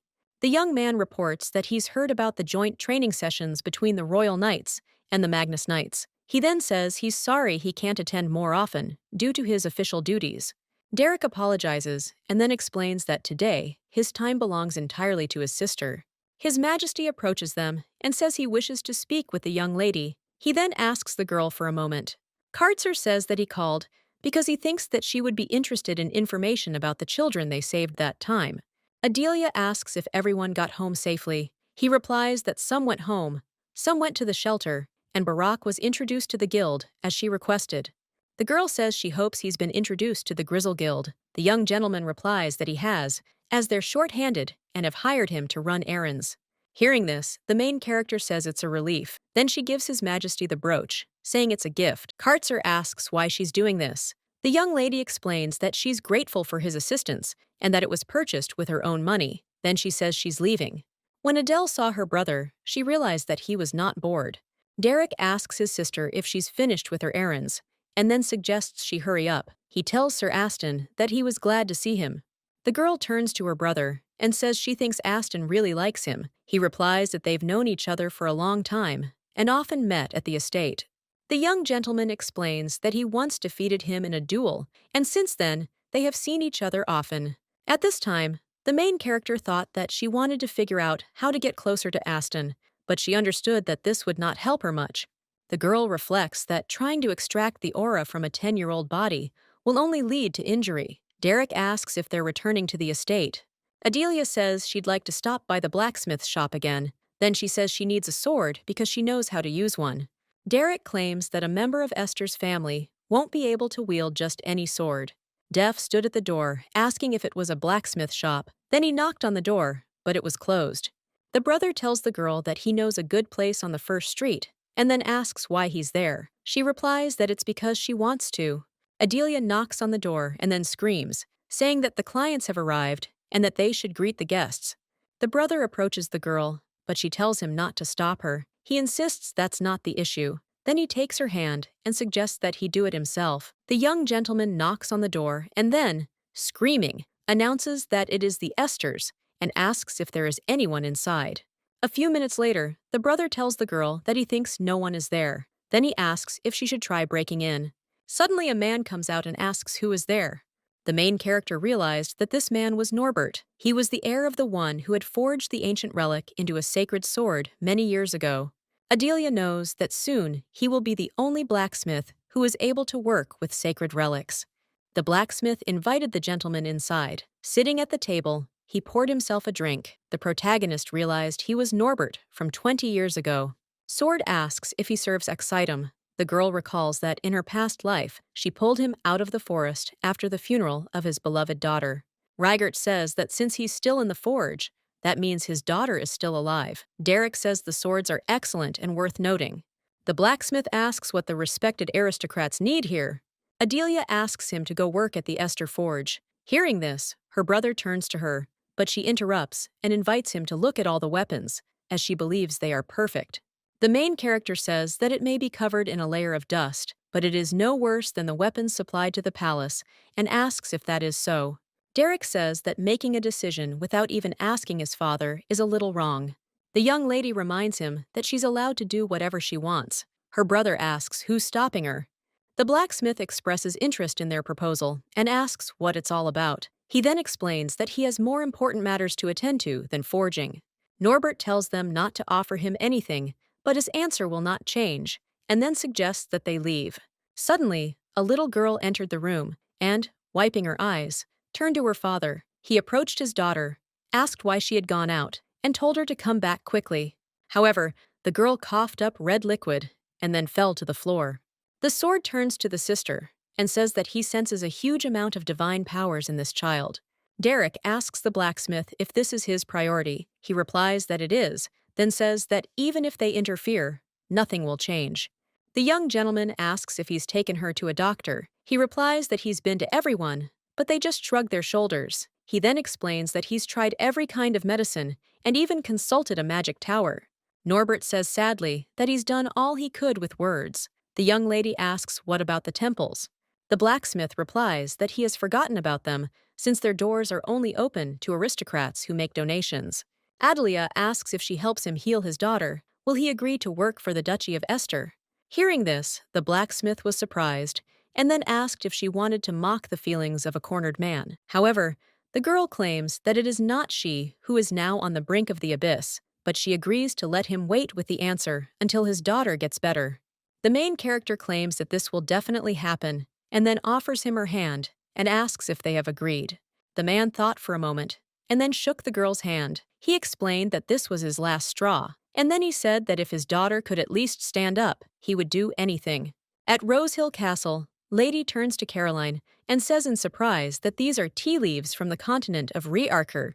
The lady with blonde hair says that this is true, and as expected, Viola is well versed in teas. Viola reports that she heard that its import is prohibited, and then asks where she got it. Caroline replies that she specifically pulled it out of stock for the tea parties planned for this month. A friend asks if she can help her prepare these tea parties. She replies that they don't have them often, and then announces that Lady Esther will be joining the next one. Viola wonders if this girl is her little sister, who is interfering in the relationship between her brother and her. Caroline replies that there is such a thing. The lady, surprised, asks why she needs all this trouble. The blonde lady says she doesn't think she'll suit them, then claims Viola will be surprised when she sees her. Then she claims she's nothing like the rumors say. Caroline says it's worth mentioning that she's changed a lot. Viola says she's looking forward to tea. A friend says her father definitely gave her a horse, but she's not interested in riding at all. Then she asks if she'd like to make a small bet with the horse on her tea party. Viola insists that simply chatting and drinking tea is boring. Caroline agrees, but only on one condition: if it doesn't ruin the atmosphere of the tea party. She then insists that none of the guests should be harmed. When the main character came home, her father asked her if she was picking up sick people now. He also wondered what they were doing outside. Derek offers to listen to him, and then explains that he does not deserve any special recognition, but his skills are definitely exceptional. Adelia pulls out the sword and says that he will understand when he sees it.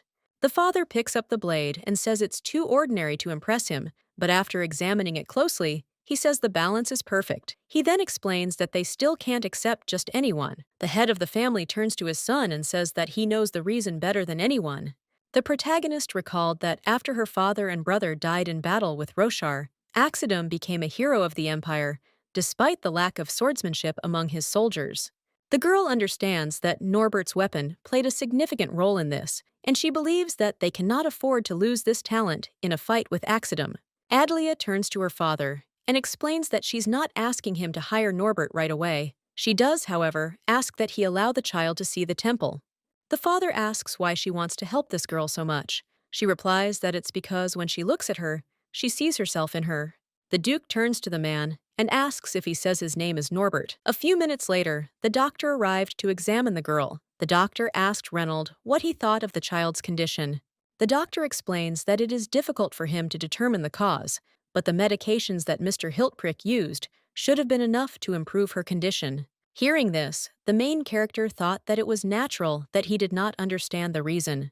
Divine power is incredibly rare and unpredictable. It has colossal healing powers, but it is ironic that many priests die from incurable diseases. The main character recalls that the doctor explained to her that people simply believed God took the lives of precious people until now, and so they didn't really try to treat them. He then explains that it turns out there is a cure, and it's simple.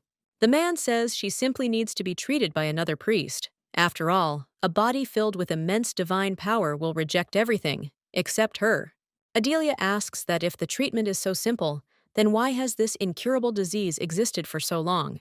The man explains that most of those affected were commoners, and the fact that such a treatment was actually discovered by a commoner like himself. At this time, the main character believes that interrupting the temple should help her.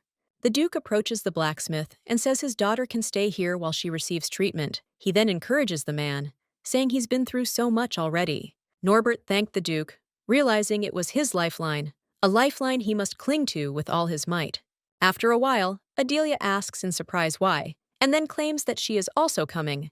Father says that if she goes to the temple, there is a high probability that they will find a sacred sword on her.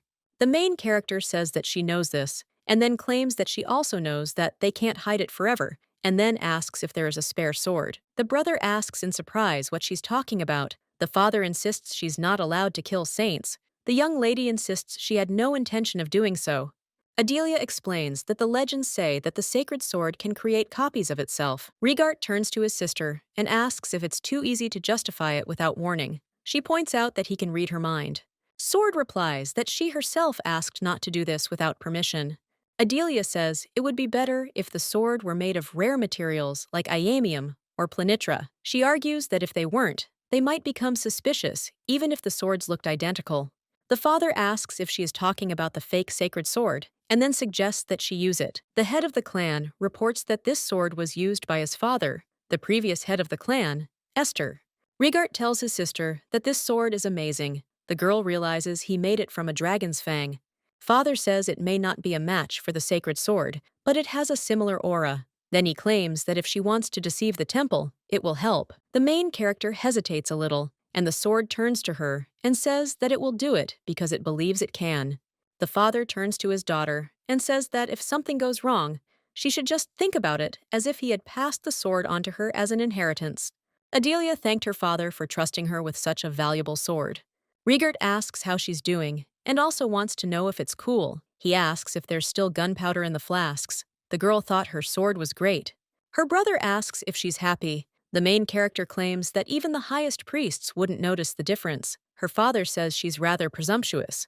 The Duke announces that everything is ready and then says that it is time to move out. At this time, the aristocrats came to the blacksmith's house, and they did not understand why the door was closed, and they became curious about what was going on. A neighbor who lives nearby claims that he definitely saw that it was open yesterday, and some strangers came in. The neighbor says they were making a lot of noise when they were breaking in, and he can't figure out where the blacksmith could have disappeared to. Then he suggests that maybe his child died or something. The man objects and says that this can't be true because the child was in the same condition as always. He then says that he inquired about the matter and was told that he was going to treat her. The gentleman heard this and said it was clear to him, then said it was good work. He tossed a few coins at the man and told him to let him know when the blacksmith showed up, just like last time. The man with black hair says that treatment is impossible because there is no cure for it, and he knows it for sure. A man asks the doctor if His Majesty has coughed up red liquid again. He replies that he's taking longer and longer to regain consciousness and believes he won't last a month at this rate. The doctor says there's only one herb leaf left and there's nothing he can do. He explains that the potion's recipe is kept secret by royal decree, which only complicates matters. The assistant turns to Sir Senial and says that his brother, who remained at home, sent word that he wants to return. The doctor says, given the current situation. However, the guy interrupts him and says his brother knows a lot about potions. Senial says they're short on ingredients, not labor. The boy agrees, and then says that, recalling his school days, his brother was able to create an excellent antidote with just a single leaf of polydioquine.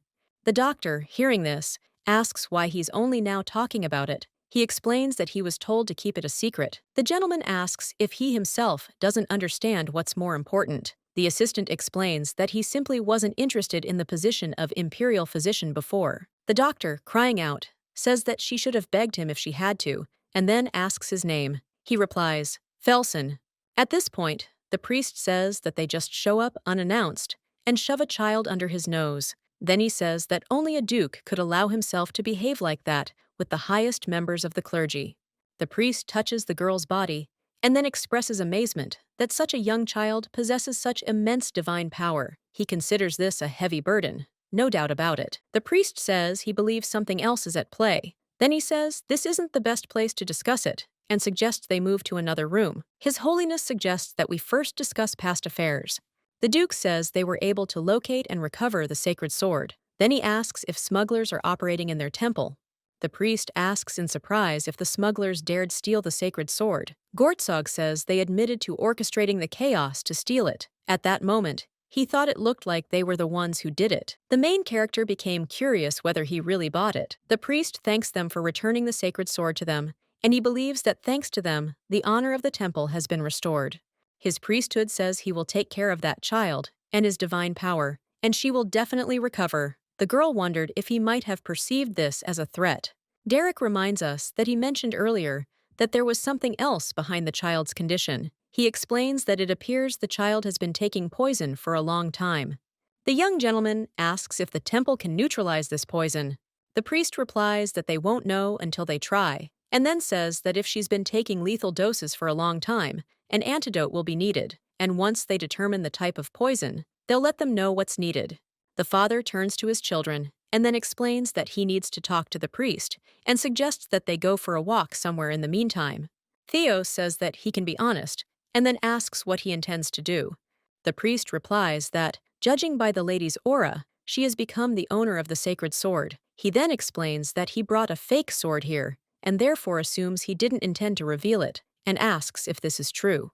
The Lord agrees. The priest says that whatever happens, His grace, the power of the Imperial family, and the temple immediately increases when a hero chosen by the sacred sword appears. He says that fortunately, this time, the hero is from the glorious Esther family, and he asserts that if he takes advantage of this opportunity correctly, he will. The Duke heard this and interrupted him, asking if he looked like the Emperor's faithful dog or a duke who would give everything for the empire. The priest explains that he didn't mean to say this, and therefore asks for her anger. He then reports that while he was wandering, he had a revelation that Kronos does not intend to interfere in the affairs of Esther's family. His Holiness suggests that we do as he sees fit. Derek asks the young lady what she's thinking about so deeply. She replies that she's thinking about what they said she was sent here. Adlia recalls Norbert mentioning that he tried every possible medication. She believes there may have been some that weren't suitable for her or that shouldn't be mixed. Hearing this, the young gentleman agrees with the girl and says that it is quite possible, and he hopes that the problem can be solved with the help of divine power. The main character thought that it would be better to quickly find out the location of Felsen to be on the safe side. The man turns to the heir of the Esther family and says that they haven't seen each other for a long time. Derek thought that even without looking, he always recognizes the owner of this voice and then greets His Highness Archduke Freyr. The sword turns to the little sister and informs her that the man is a stinking seaweed. She thinks he might notice and therefore suggests that he hold still. Freyr says he thinks this is the first time they've met in such a place. Derek agrees. His Highness says that instead of standing here, he suggests having lunch together since we met like this. Derek apologizes and then says that he must decline because he is busy and therefore looks forward to the next meeting. Freyr reports that he thinks the young master prefers the current campaign and asks if he will introduce this lady to him. His Highness says he feels awkward. The main character says she's glad to meet His Highness the Archduke. Then she reveals that she's Adelia, Esther. Regart turns to his sister and asks if she knows this guy can sense auras. She explains that she's sealed her entire aura in the cube, but understands that some of it might leak through, but she thinks they'll probably think it's her brother's. The Archduke says he has heard a lot about the young star, Esther, and then she says that it is an honor to personally meet such a wonderful lady. Hearing this, the main character thought that this guy knew the rumors about her were unflattering and thought he was making fun of her. Then she said that she was very pleased to hear it. Adelia says that it is an honor for her to meet a hero she only knows about from rumors. The young lady knows that Axidum, who was hailed as a hero of the Empire a couple of years ago, suffered a humiliating defeat in the previous scorching snow war. He was even captured.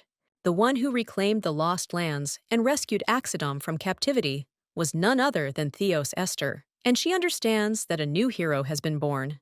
The Archduke declares that he doesn't deserve the title of hero. He then asserts that the hero of the Empire is his father, Duke Esther, and no one else. Hearing this, the protagonist thought about what needed to be proven. Adelia tells him his timing is perfect, and then asks if he's going to have lunch. She then tells him her father will be here soon and asks if he'd like to join her. His Majesty replies that he will abstain because he has already been too intrusive, and therefore he no longer dares to waste the precious time of the glorious Esther family. The girl says she feels sorry for him because she so wanted to hear about his heroic deeds. Then she says he should definitely make time for them next time. Hearing this, the sword tells his sister she's doing a good job. She thought about how he wouldn't even utter a word in front of their father, but he's always picking on them. The sword says he feels good. Derek tells the blacksmith that his daughter has divine power, and the girl confirms and says that the priest said that her body is bursting with this divine power. The young lady thought it would be better not to say yet that she was poisoned. Norbert says he didn't even know about it, and the girl suggests not blaming him. Then she says the high priest said it's a miracle she's even survived this far. The girl claims that Diona also knows he did everything in his power for her. She then says that once she receives treatment at the temple, she will recover quickly. The blacksmith thanked the miss, and then said that he would definitely repay her kindness. Adelia asks her brother if it's true that their father will be staying in the capital for a couple of days. He replies that it is, but then explains that the borders are still unsettled, so he has a lot of work to do. Derek says that it would be better for him to return to the Knights, but he is worried that he will have to leave his sister alone. Hearing this, the main character remembered that before she calmly saw them both off to war, but now she feels a certain sense of failure because they will leave the estate. The girl asks if they'll be back soon. Then she says she has things to do and therefore claims everything is fine. The brother says she's very businesslike. During training, a young gentleman turns to a lady and says that she is too predictable in choosing the moment of her strike. Adelia asks what else she can do besides direct pressure. Cliff turns to His Highness and says that he is as observant as ever. The fencing assistant says that on the battlefield too, there won't always be opponents equal to him in strength. Then he says that His Highness's technique is impeccable, so he simply suggests building up his muscles, and then he'll be able to make serious progress. The main character looked at the man and asked if he was teasing her with his muscles. He demurred, explaining that he was playing along. Cliff looked at the young lady and thought of her as a little 10-year-old girl, despite her genius. However, he realized that His Majesty was right, and she clearly deserved the title of the Academy's youngest graduate. The fencing assistant realizes that training two geniuses at once is indeed difficult. Then he says that's enough for today, affirming that they've done a great job. Karsus turns to Milady and asks if she knows anything about Count Dickred's activities. Adelia replies that her family has not been in contact with him for 10 years, and therefore they know little. The young gentleman turns to his assistant and tells him to escort the lady. After training, the prince goes to his father's room. When Kartzes saw Dad, he turned to him and asked him to wake up. He explained that he wasn't ready to lead the empire yet, and their enemies knew this all too well. The young gentleman sits down near the bed and then takes his father's hand and begs him not to leave him alone. Some time later, the prince, leaving his father's room, saw the Duke. He asked if he had come to see His Majesty. The Duke says he's come to visit His Majesty. The young gentleman informs him that his father is resting for now, then asks if he'd like to wait in his study and says he'd like to discuss something. Kartzes reports that the young lady told him that the Esters have not had contact with the Dickred family for a long time. Theos, surprised, asks the prince if he mentioned them to her. Then she asks how anyone can talk to a child about her late mother's family. The young gentleman replies that he can understand his irritation, but hopes for understanding, since he just wants to help his family. Kartzes tells the Duke that he is a friend of His Majesty, and therefore asks him to help him. At this time, the main character came home, and when she saw Sarah, she ran up to her joyfully. The girl asks if she enjoyed the peace and quiet while she was gone. The maid asks what she's talking about, and then protests that it's not true at all. She claims that everyone in the estate will say she cried her eyes out for her. Milady asks if this is true, and then gives the maid a brooch and says that it is a gift for her. The main character explains that she bought it while choosing gifts for her father and brother. The maid asks in surprise if she can really accept this. Adelia says that this gift was specially chosen for her and explains that she is almost like an older sister to her. Hearing this, Sarah burst into tears and hugged her mistress. The main character explains that she didn't mean to make her cry. The maid asks when their little miss managed to grow so big. The young lady asks if she thinks her father and brother will like her gifts. Then she explains that she doesn't even know how to present them properly. Sarah replies that it doesn't matter, and she is sure that they will be happy with any gift. Suddenly, the butler knocked on the lady's door and announced that the Duke was calling her. Hearing this, the girl, surprised, asked when he had managed to return, and then told the maid that she would be back soon. The main character entered her father's office and, seeing His Majesty, asked in surprise why the crown prince had come here. The young gentleman offered her a seat first. She agreed, but at that moment, she became curious about why they were gathered there and assumed something had happened. Father explains that he stopped by to see the high priest before returning. Adelia asks if it was because of Diona. The Duke announces that he has discovered the cause of her illness. The girl asks what it is and what it's called, and inquires if there is an antidote and where she can get one.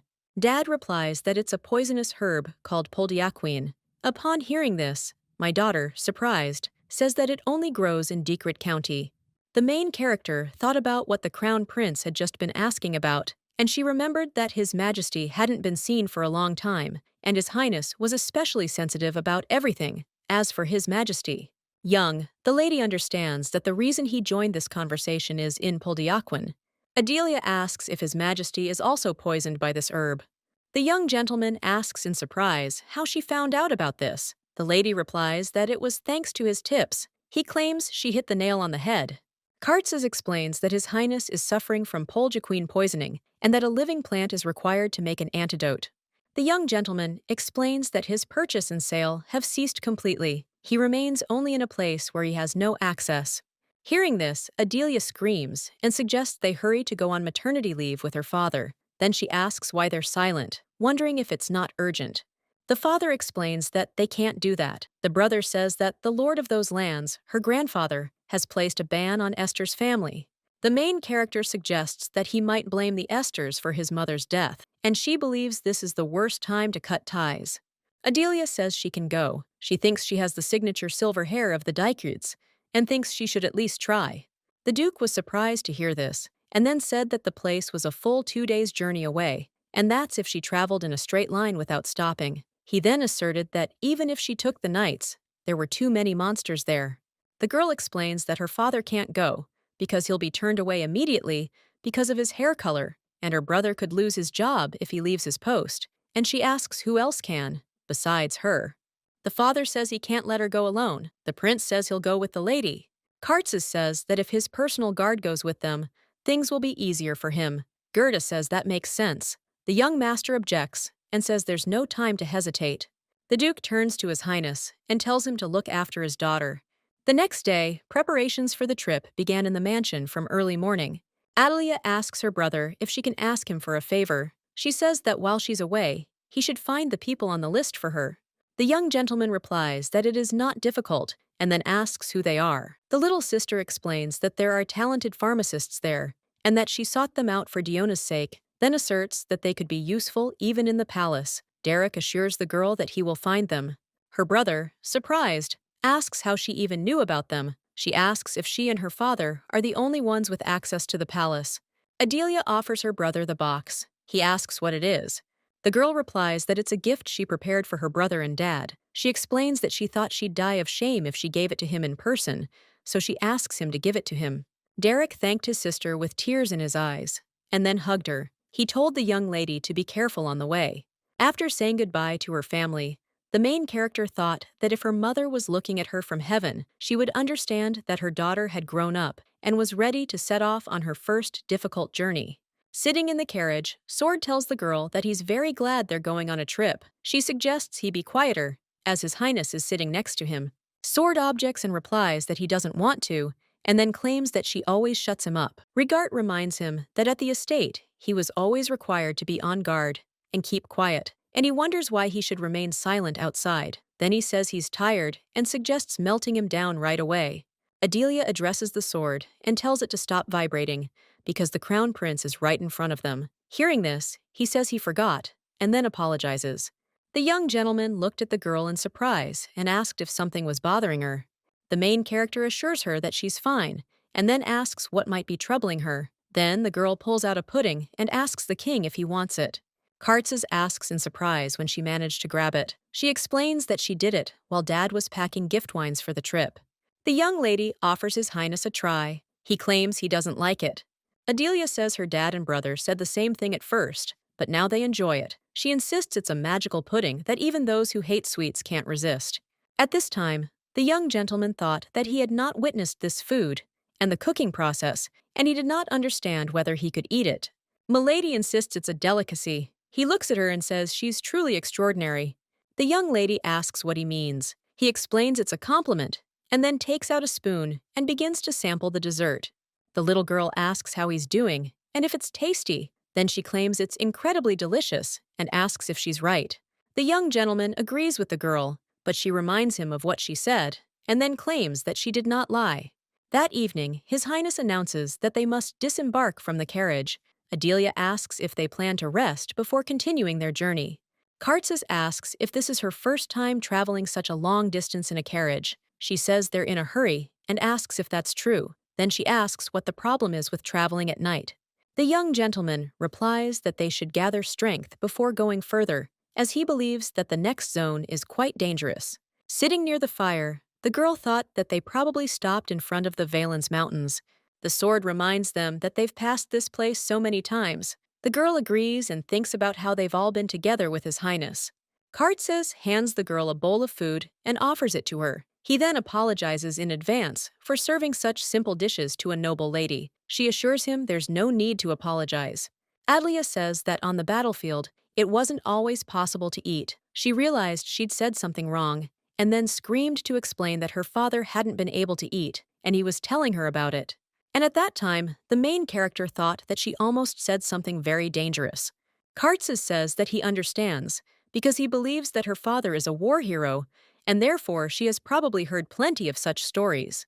The little girl asks His Highness why he isn't eating. He replies that he's not hungry. However, she assures him that the journey will be long, and he needs to eat. The young gentleman insists that she should eat more. She says that if he acts up, he won't be able to grow tall. The guy, surprised, asks if she prefers tall men. Then he takes a bowl of food and says he'll eat to live up to her expectations. The young woman, surprised, asks what her expectations have to do with it. Kartzes tells her not to betray him. The little girl insists she's not the type to defect because of her looks.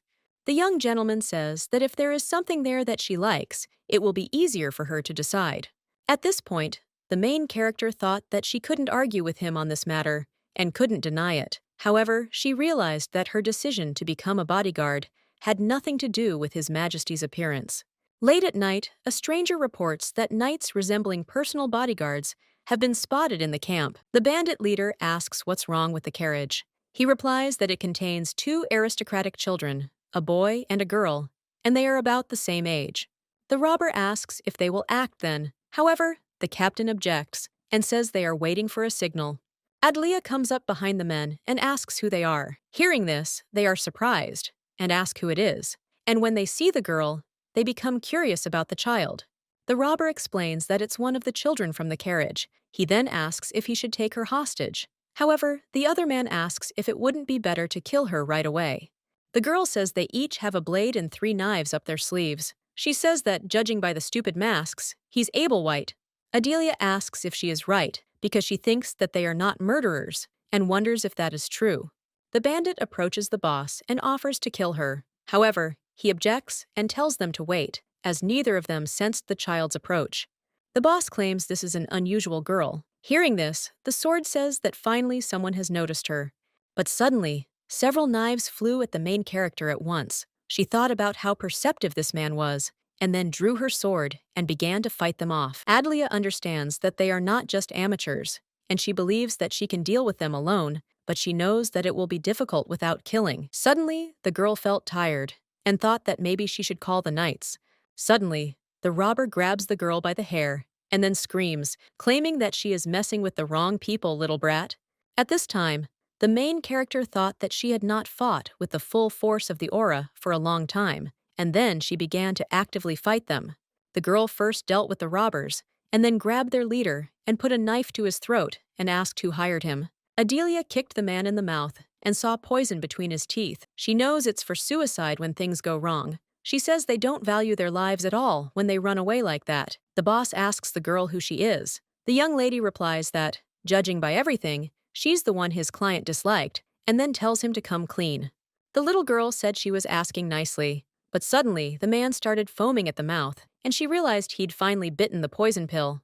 When the girl was returning from the battlefield, she saw His Highness from behind the bushes, and then, screaming, asked since when he had been there. The little girl asks if His Highness can't sleep either. He replies that he's just heading back, and offers to go with her. The main character followed the guy, and wondered if he saw anything. She thought that if His Highness had seen her kill with aura, he wouldn't have left it without comment. Adelia understands that if this were the case, she would look suspicious even in her own eyes. The young lady asks about that arena. He replies that he was informed that it was shut down. Therefore, he believes there shouldn't be any casualties for a while, since they'll surely see him watching them. Kartzes looked at the girl suspiciously, and then asked if it was possible that she had somehow had a hand in this. Hearing this, the main character objects. He insists that she's clearly capable of such a thing. She turns to His Highness and says that she hasn't won even half the sparring matches with him, and asks how she could. The girl says he can't sleep, which is why all sorts of things are popping into his head. Hearing this, he says that first he was worried about food, and now he's worried about sleep, and asks if she's going to nag him. The main character explains that it just happened that way. The young gentleman explains that they have a long journey ahead of them tomorrow, and he has too many stupid thoughts in his head. Adelia asks if he's worried about His Majesty. Then she says he should get a good rest on the way back, with half a diaquin in hand, of course. Kartzes looked at the girl and said that it would be good for her to sleep too, otherwise she would remain a brat, and then he went to his tent. At this time, the sword turns to the little sister and asks if she remembers that there can be no princes. The next day, the boys and the girl were sitting on the cart, but they felt tired after that night. And on the way, they were attacked by monsters, and the main character used her ball of yarn. And after some time, they reached the mountains that were covered with snow, and these were the lands of the Decred. The main character looked at the gate and thought that she was nervous. The prince asks the little girl if she's sure she can handle it herself. She replies that she is, and suggests trusting him. The guard standing near the main gate says that the next one can come now. Adelia says that now it's her turn, and the guard looked at the guys who were behind her and asked if they were with her. The young lady replies that these guys and the carriage are also with her. The man asks her to give him her ID. The main character says that she is the one and only granddaughter of Count Dicred. The guard asks her in surprise what she's doing. The girl asks if he can see the color of her hair, and then explains that it's silver. The man asks what's wrong with Togo, and then says that if she doesn't have an ID, she can't enter. He tells her she can turn around. The young lady asks him to wait, but he replies that he has no time for games and calls her baby and asks her not to distract him and then tells her to move on to the next ones. Adelia screams and asks if he knows who she is. He also asks how they even train him here. She screams and tells him to call the boss. The guard says he's seen all sorts of weirdos. The girl smiles and then thinks that she didn't come all this way just to give up so easily. The young lady thought about how they could not recognize this silver shade of hair that symbolizes the Decreds. The main character shows and says that this is her ID card, the coat of arms of the Esters. The security guard screams and says that these people have fake IDs and orders them to be arrested. In a few minutes, the young lady was in the dungeon and thought that things were even worse since she was separated from Her Highness and the knights. Suddenly, the girl saw a gentleman through the bars who asked if it was her. Sir Palak asks the little girl if she is the criminal who dared to pretend to be Esther trying to get into their territory.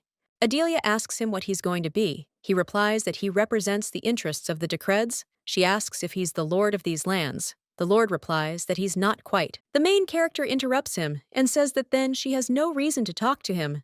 Hearing this, Palak screams and says that she is an uneducated brat and asks if she even knows who he is.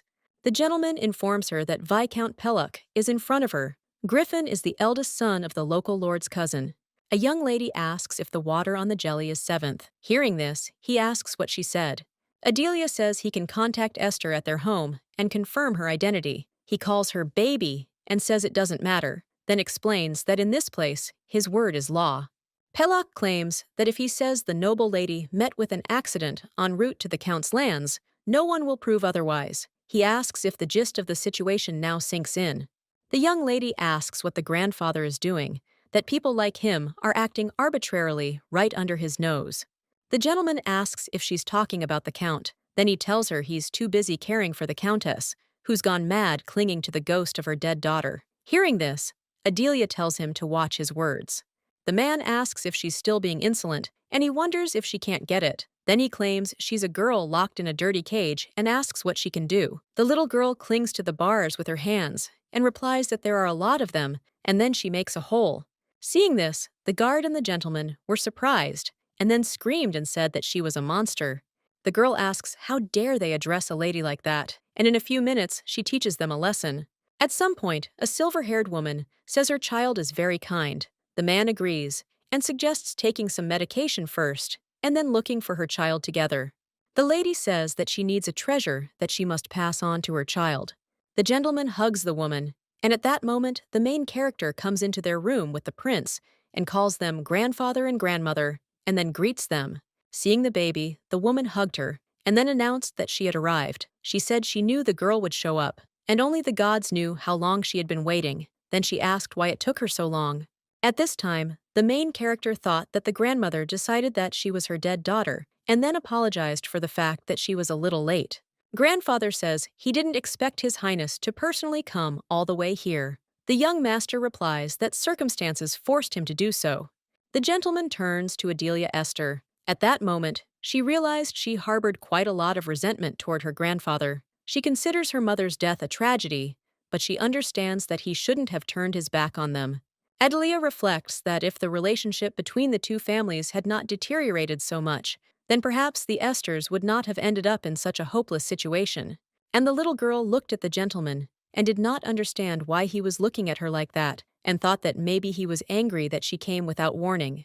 Grandfather says she's grown so much that for a second he even thought her mother, Irina, had risen from the dead. Then he says that since she came herself, he thinks it seems her anger has subsided. Hearing this, the main character asks in surprise if it wasn't he who was angry.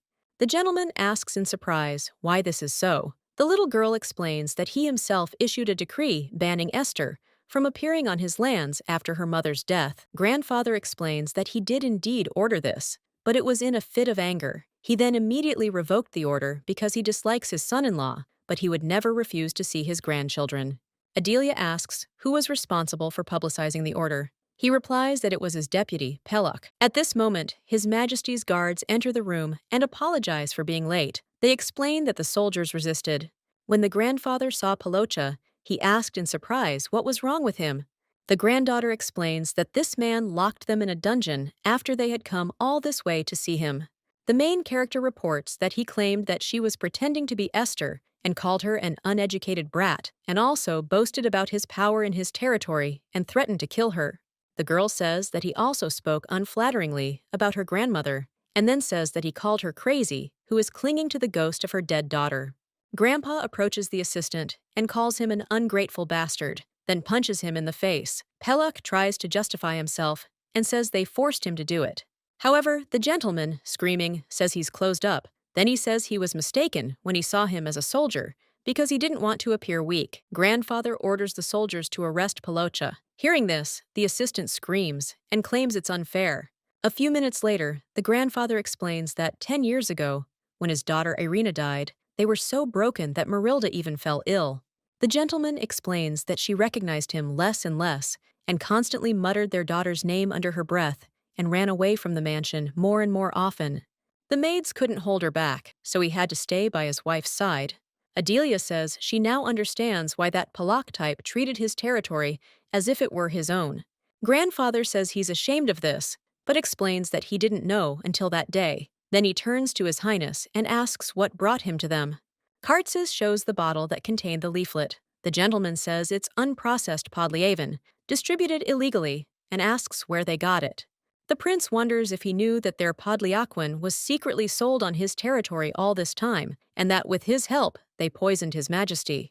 Grandfather asks in surprise, how? His Highness explains that they now need podliaquin to develop an antidote. The gentleman says that he would immediately offer it to them, but now there is no harvest at all, and explains that they collect it in the middle of the year.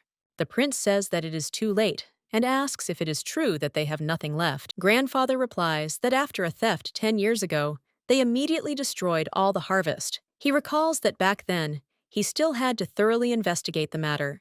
The gentleman says that rather after this, misfortunes happened to his wife and daughter, and he was too busy. Adela says it's a coincidence, and believes the stolen podolakvin later found its way to the emperor's physician, and after Pelak received the Lord's powers, the thefts could have been repeated. The main character asks if they have a list of those who visited their lands back then. Grandfather replies that he'll find it if they give him a little time. The prince suggests forwarding the list to Duke Esther immediately as soon as he finds it. The gentleman explains that the palace is too dangerous because he believes that strangers could get their hands on these papers. Kartzer says that then he will look for another way, and then announces that it is time for him to go.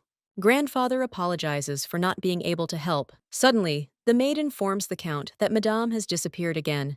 Late at night, everyone went out to look for grandmother. A servant reported finding the countess's handkerchief, and grandfather ordered a search of the surrounding area. At this point, the main character thought that this is probably where the poldiaquin grows. She believes that for the grass to grow so well, the soil must be extremely fertile, and she thinks it would be difficult to find traces of it. Adelia thought that considering how many fugitives she had caught on the battlefield in her time, she could not afford to lose face.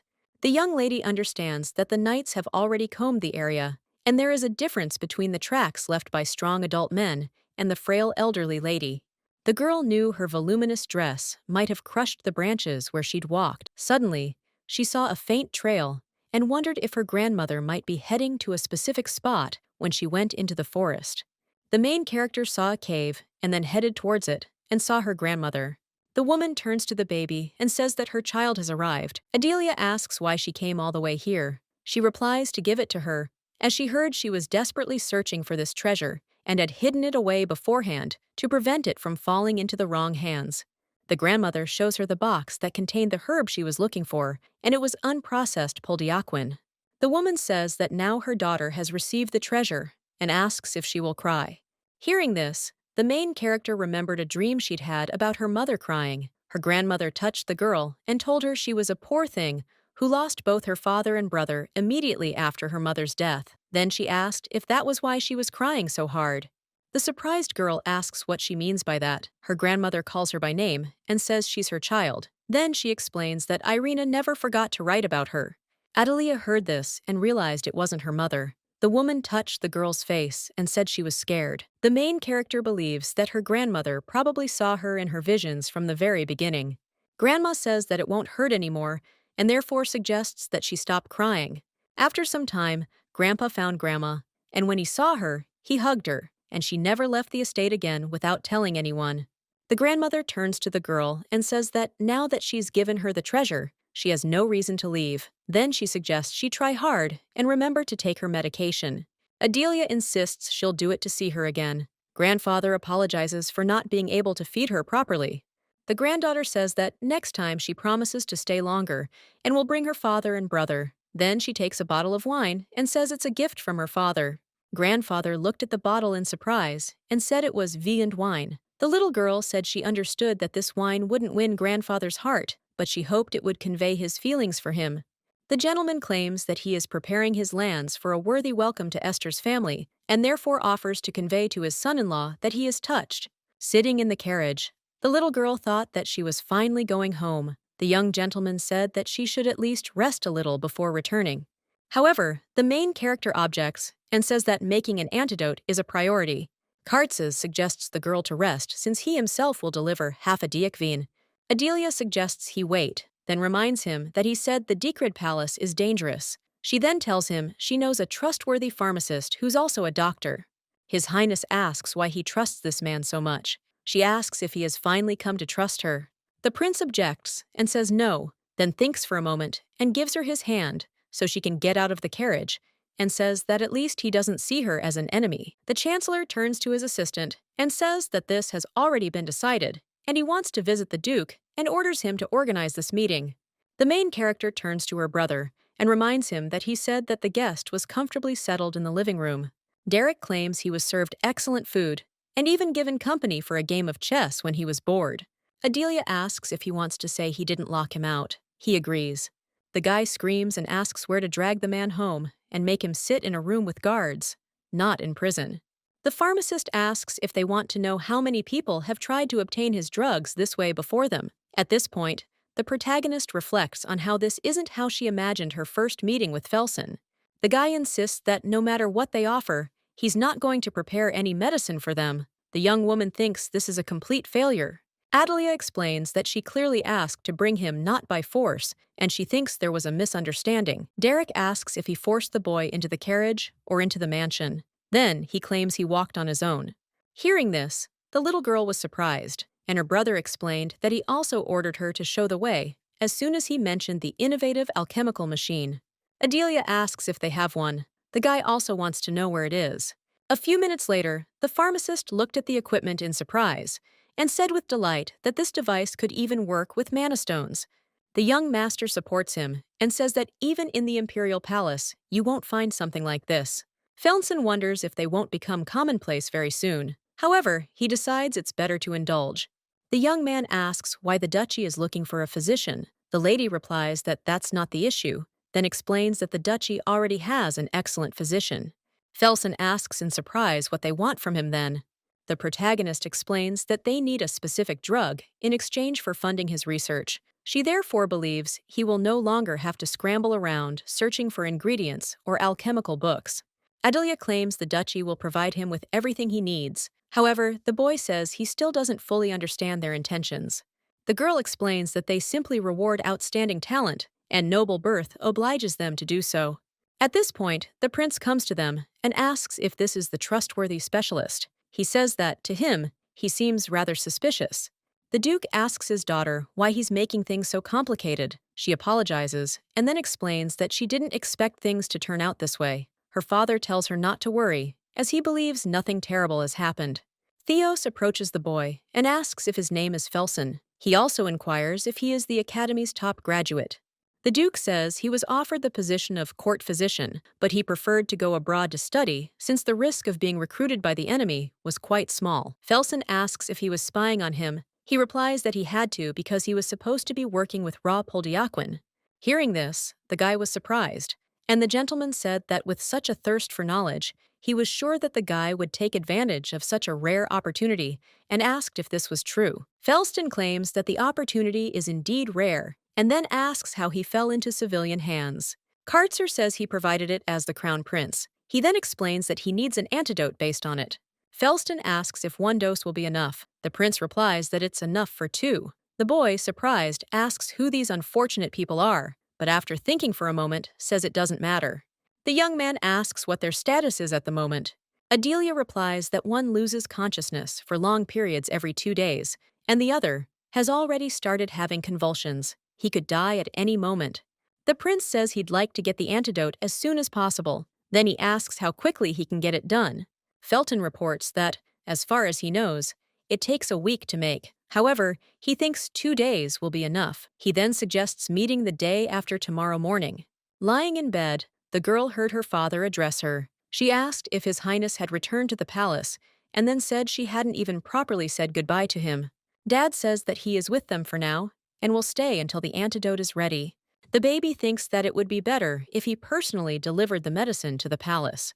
The Duke asks if she feels okay after visiting the Dicreds. She replies that she does, because he can see it himself. The daughter explains that of course she had to face monsters and sit behind bars, but she assures that it's all over and everything is fine. Her father, surprised by this, asks what it's like behind bars. He then suggests she not mention the Count, but the girl interrupts him and then reassures him, saying that her grandfather treated her well and was pleased with the wine she gave him. Adelia explained everything to her father as it happened. Hearing this, the man, surprised, asks if this means his wife's father didn't object to the visits. Adelia explains that he hadn't imposed any restrictions on them in the first place. The father tells the girl that she has done so much and that she is a good girl.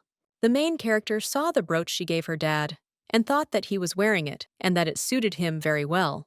The Duke thanks the girl for this gift, and he claims that he likes her, although he understands that she is inexpensive and he believes that the price does not matter. Dad says that it would be better for her to go to the palace in 2 days, and so he will go to the temple himself. At that moment, the little girl wondered if she'd imagined that warm gaze, which 10-year-old Adelia couldn't interpret correctly. She wondered if he'd always looked at her with those eyes. The Duke suggests that his daughter take her guards with her, and then invites her to rest and wishes her good night. The servant informs the master that everyone is dead. He says that this is a problem, because he understands that whoever their opponent was, he was quite skilled. The man turns to the commander and says that time is running out, because they urgently need to figure out what to tell the client, and then asks if he should go and report back to him. Commander Killian objects and explains that he will go himself because he believes that if he goes, he will die. The commander says that it is better not to joke with these people and then tells his assistant to clean up the bodies and return to base. Killian sat on his horse and screamed, saying that he only hoped that this woman was not in the estate. The next day, the main character approaches His Highness and asks where he is heading so early in the morning. Kartzer replies that he wants to see the child she pulled out of the arena, and then asks if she wants to go with him. Hearing this, the main character thought about him talking about the barracks, and then agreeing. She thought about how they wouldn't bully him there because of his young age, and she couldn't even hope for that. The men surrounded the red-haired boy and said that the guests had arrived, and then asked if their child could handle it on his own. The gentleman insists that they definitely won't, and they won't let Barak's guests go so easily. They think they should prepare something. At this time, Adelia thought that it seemed to her that he was being bullied. The man says that the guys may not be particularly well-versed in etiquette, but they're great cooks. Meanwhile, the girl thinks the food is delicious.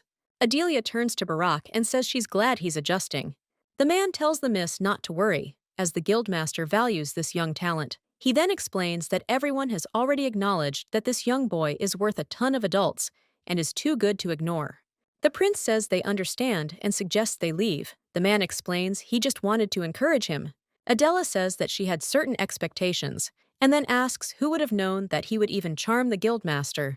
Barak agrees with her, and then tells her that he's like a father to him, and that he's already gotten a little adept at manipulating information because he thinks it might be useful to him somehow.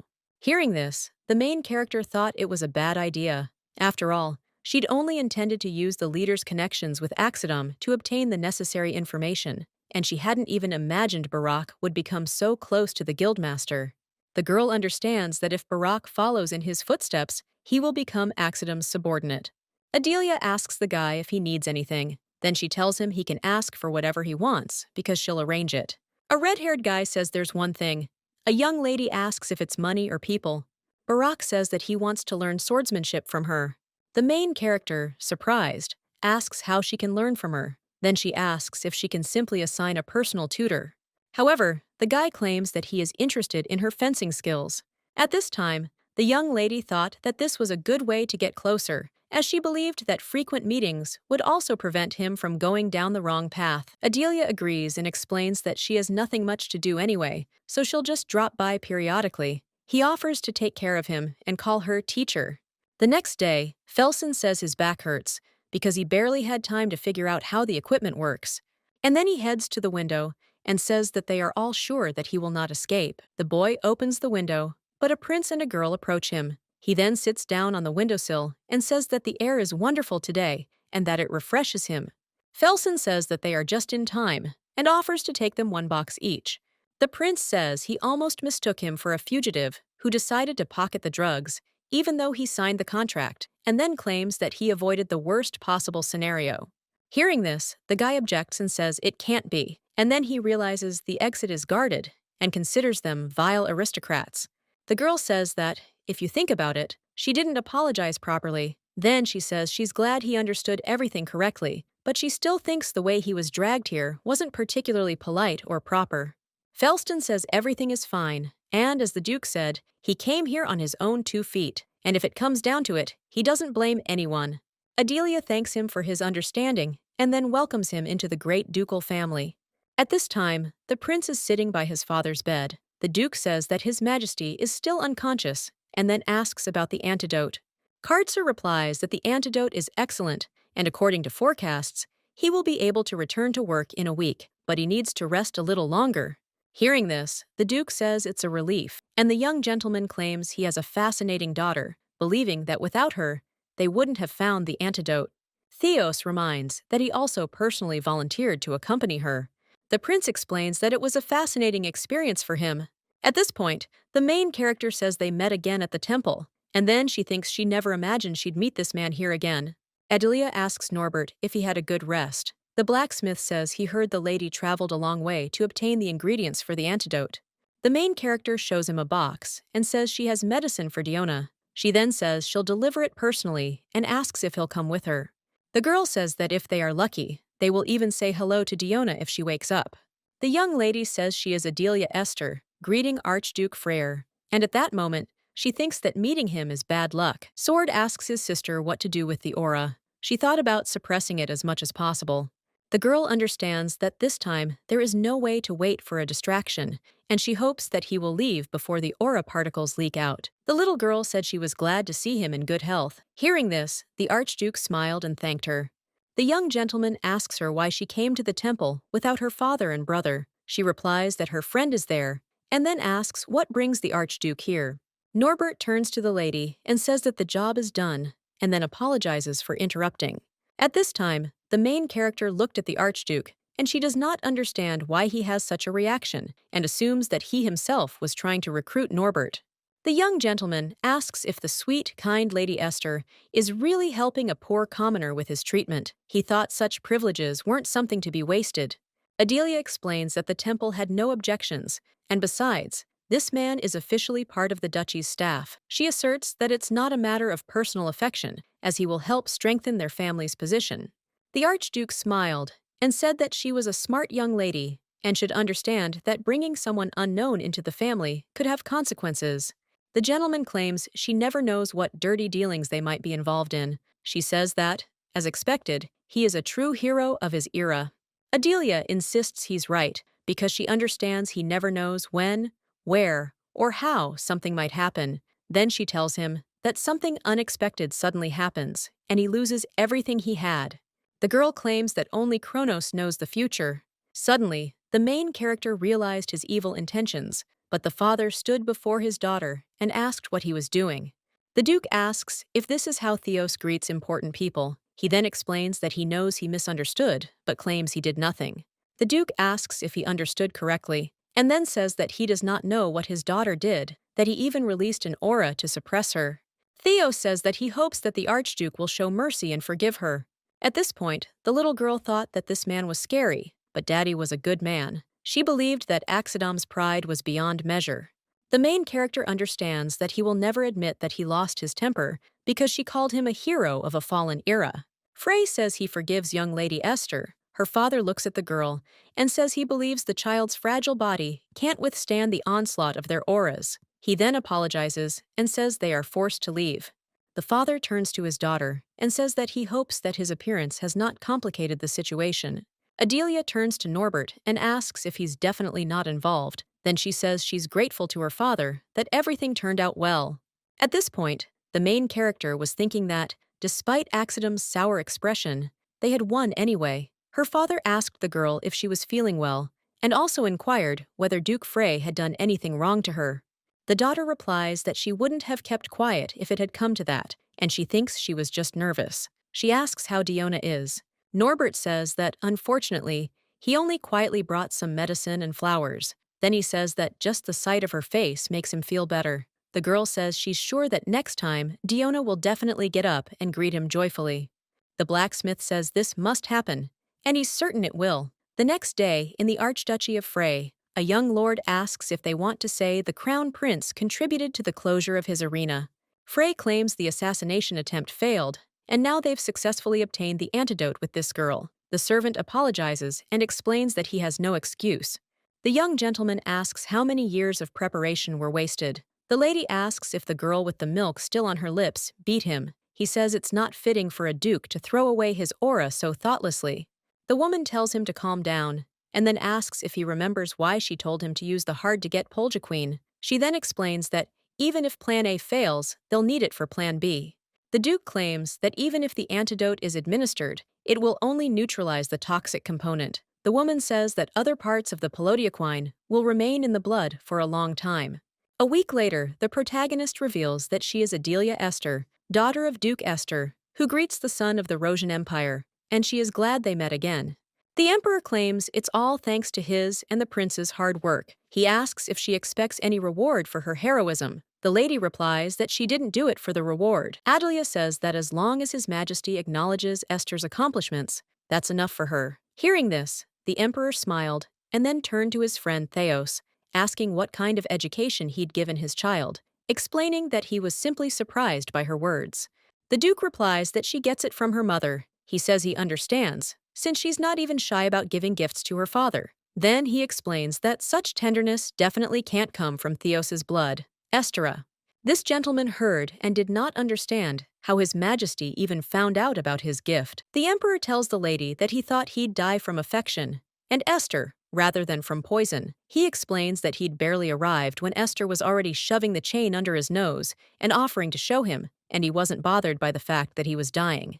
Derek turns to his father and says this is too much. His father says his son has raised all the royal knight's ears by bragging about his gift. The gentleman said he didn't think this story would reach the emperor's ears. At that moment, the girl thought that she apparently needed to spoil them with gifts more often. The sword spoke to its sister, reminding her not to forget it either. She thought about how she would soon hang it on an elegant silver chain. The emperor says that he wanted to grant the title for this, but the Duke himself knows that if the matter is made public, everyone will find out what poison he suffered from and who had access to it. Hearing this, the young lady thought that even such a layman in mind games as she was able to guess. The accusations won't be limited to the Dicreds and the emperor's physician, and of course, the Esters, who are closely connected to the wallpaper, will also surface. The little girl understands that the gossips of the aristocratic world will not let such a tempting prize slip away. His Majesty says he can't give her lands or a title, but he can give her his word, and then he says that at least one of her wishes, if it's within his power, will be granted, no matter what. The emperor saw the surprised girl and said that, judging by her eyes, it was already ripe. He asked if that was true, then offered to speak. She asked if she had to speak now. His Majesty replies that at any time while he is alive, she can gather her thoughts and return later. The girl says that then she will save this desire for some critical moment. He agrees with her. The emperor turns to Derek and says he mentioned he'll be heading to the temple soon. He says he still needs to rest and suggests the boy go. At this point, the main character thought that at least the throne wouldn't fall so easily to Axidum, and she hoped that everything would be all right until His Highness the Crown Prince came of age. Diona saw her father and ran to him. He says she's gotten better in just a week. She claims she can even run without getting out of breath now. The blacksmith says she suffered so much because of her foolish father. His daughter tells him not to say that because she knows better than anyone how desperately he fought for her life. Diona reports that His Eminence also told her that her illness is related to her divine power. She explains that he said that if she continues training, she will become a high priest because she has sufficient power.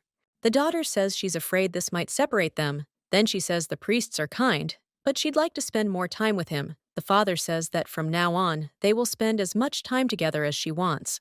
Norbert addresses the protagonist and then bows in gratitude. She claims it's nothing and then asks about joining Esther's duchy. The blacksmith claims he will devote himself entirely to her. The daughter asks if that means they'll stay. He replies that he's right, and the girl says she's very happy. The main character invites them to settle in and stay for a long time, as she is looking forward to their cooperation, and then they shake hands. Riegert says he's sure any sword Norbert makes will be magnificent. Then he claims they'll drink their fill of the red liquid with their knights, asking if that's true. Riegert says that serving a mistress who prefers a regular sword to a sacred one is quite a pleasure, and believes that he can break anything, be it a blade, a sword, or an axe. The main character suggests he be patient a little longer. He says he understands that it will take tons of time before she matures and her aura is released. Then he asks if she'll really make him hang around her neck for another 8 years. Adelia explains that there is no other choice, because he stands out too much, and if someone who understands sacred swords recognizes him, it will cause a stir. Riegert asks, what if it looks like a normal sword, but functions like a sacred one? Hearing this, the girl, surprised, asks if that's possible, and also wonders why he didn't tell her right away. Sword explains that, to do this, he must find a fragment of his power hidden in the temple's dungeons. Only then will this be possible. The girl asks if he can handle this new power while maintaining the transformation. He assures her that she needn't worry about that. Riegert explains that he is already spending a huge amount of energy to maintain it in the form of a larger, more intricate sword, and that the severe will require much more strength. Adelia asks if this will leave her with only a small portion of his power. She understands that the aura is still a problematic tool that needs to be honed, and believes she has mastered the power of the sacred sword. The sword says that if they were put together, she would be even stronger than she was then. The girl says that it seems she will have to return to the time of her being a knight. The protagonist thought that if this power could help protect her father and brother, she would gladly use it. Then she suggested doing just that and searching for his peace. The sword supported her and suggested they go ahead with the search. However, the little girl objects and says she needs to sleep first. Sword, surprised, asks why. She wonders if he's forgotten that tomorrow is her long-awaited tea party. The woman asks if she really came. Adelia says she personally invited her. She thanks her for accepting her invitation and assures them they will have a wonderful time. The main character says she's just saying that she's so excited. The bride says everyone's already waiting for Adelia. Mrs. Roselle reflected that even someone who had never attended a social event had finally come, and she believed that, as long as she didn't screw it up, it would be a wonderful tea party. Caroline reflects that today is the day her father will acknowledge her. She recalls his conversation about how, if she hosts 10 successful tea parties, he'll give her the opportunity to participate in the family business. Miss understands that today is the 10th and final tea party, and she believes that if she successfully resolves the matter entrusted to her, she could even be appointed heir. After all, she believes she is the only one who can defend the title of Marchioness of Rosehill, and she wants to do so no matter what. Adelia looked around in surprise and told the maid that she now understood what tea drinking was like. She saw pudding on the table and was surprised it was there. Suddenly, a woman in a red dress approaches the little girl and asks if she could know her name. Upon seeing her, she thought she was very beautiful. The girl says she's Adelia. The woman says she's glad to meet them, having heard so much about them from Carolina. The woman in the red dress says she is Viola Frey of the Duchy of Frey. The little girl says she is pleased to meet you. The lady says she hopes they'll get along. At this point, the main character realizes that this is Axidum's daughter, and that she's seeing this person for the first time, and doesn't know how to act around her. The lady says she can just call her Viola. The little girl then suggests calling her Adelia. A woman in a red dress tells a girl that she's as sweet as everyone says she is. The main character says she thinks this lady is much sweeter. The girl thought that she didn't seem like a bad person to her, and thought that she wasn't guilty of anything, and that it was all her father, Axidum, who was a bastard. The sword addresses its owner, and suggests that she remember that Axidum, too, was originally a righteous war hero, she agrees and asks if he thinks his daughter is the same. The girl thought that Viola had become a victim of political intrigue in the past because she knew that Axidom had used her and thrown her away. As soon as Axidom's daughter reached adulthood, he began searching for a husband for her. His choice fell on Prince Bordier of the Allied Empire. As a result of this marriage, Axidmu gained influence not only in Rosianta, but also beyond its borders, and with the help of the prince, he seized the throne. Just a year later, Viola's corpse returned to the Rosianti Empire. The funeral was lavish, but even this farewell merely served as a pretext for breaking the alliance and starting a war. Carolina approaches the girls and says that she sees that everyone is having a good time, and then Viola says that she has a little surprise for them. The woman in the red dress says that her father recently gave her this magnificent horse, and she thought that they could have a little competition. Hearing this, the ladies were surprised, and also became curious about what kind of competition this was. Viola explains that it will be a duel, and whoever can defeat 6 Freyr knights wins. The mistress asks if this is fencing, and then inquires if it's safe. The girl in the red dress says that only a gifted knight is worthy of such a fine horse, and asks if that's true. Caroline explains that the fight will be conducted only with wooden swords, and therefore believes no one will be harmed. Viola asks if anyone would like to participate. Then she turns to the gentleman in the silver uniform and asks what family he is from. The brown-haired girl raises her hand and says he's from their family. Carolina asks how they feel about participating. At this time, Juliana thought that the knight could be harmed and realized that it would be somehow indecent to refuse the offer of the Archduke's daughter. The main character announces that she would like to nominate a candidate from her own clan, as she believes it's been a while since her knights went on campaigns, and she wonders if anyone there has gotten rusty. Viola says she's looking forward to a spectacular fight. A few minutes later, the men began to compete, and the guy in the white jacket aggressively attacks his opponent. Seeing this, Caroline suggests they stop. However, Viola reassures her, saying the duel has already begun, and then explains that this is how competitions are supposed to be, since her tea party is perfect. The knight in the white jacket asks who will be next. The lady in the red dress thinks he seems to have reached his limit, but the Freya knights are also tired, so she thinks there's no need to worry.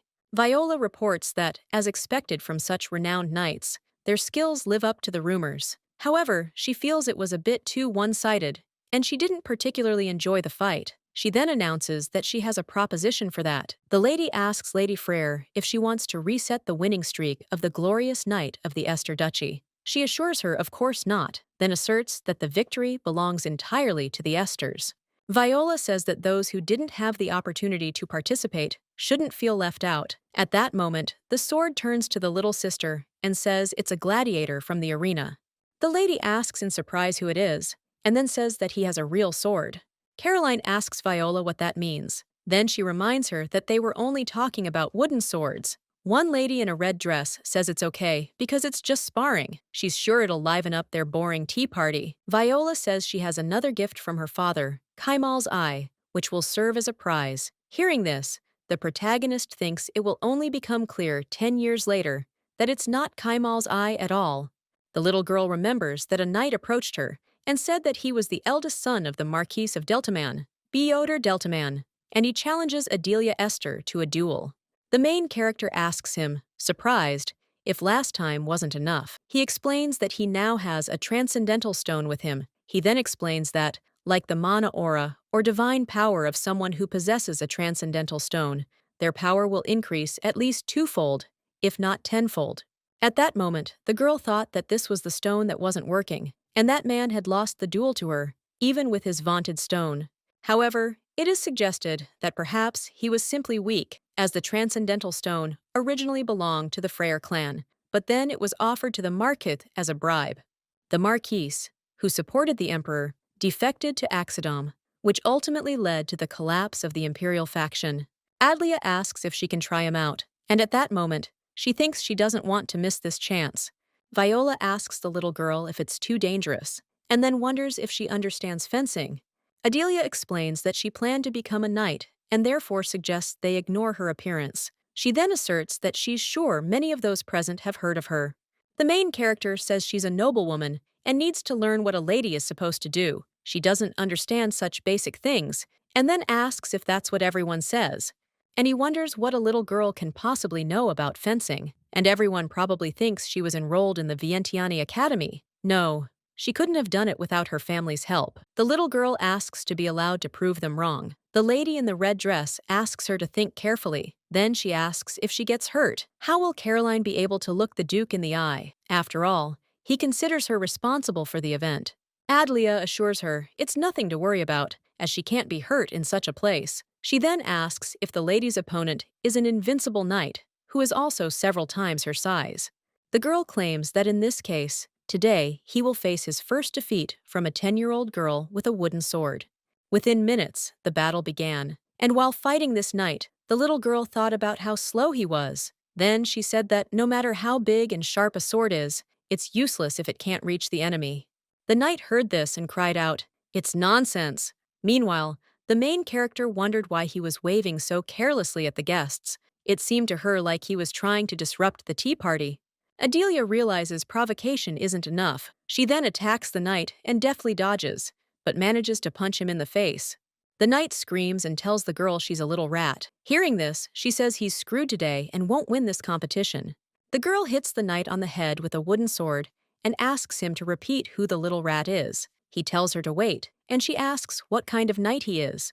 Adelia remembered how many children had begged him to stop in the arena. Then she said he deserved a good spanking and hit him with all her might. At this time, the surprised aristocrats watched this action, and the surprised lady says that she is absolutely right because she believes that this is real skill and not just bragging as she initially believed. The woman says she now understands why Lady Esther was so confident. Then she turns to Miss Caroline and says that Princess Frey truly put on an incredible show, as Adelia really did win. Viola, with a sad expression, announces that the victory in the second match was also entirely Esther's. Then she announces that the Kamela Eye now belongs to Adelia, and she congratulates her.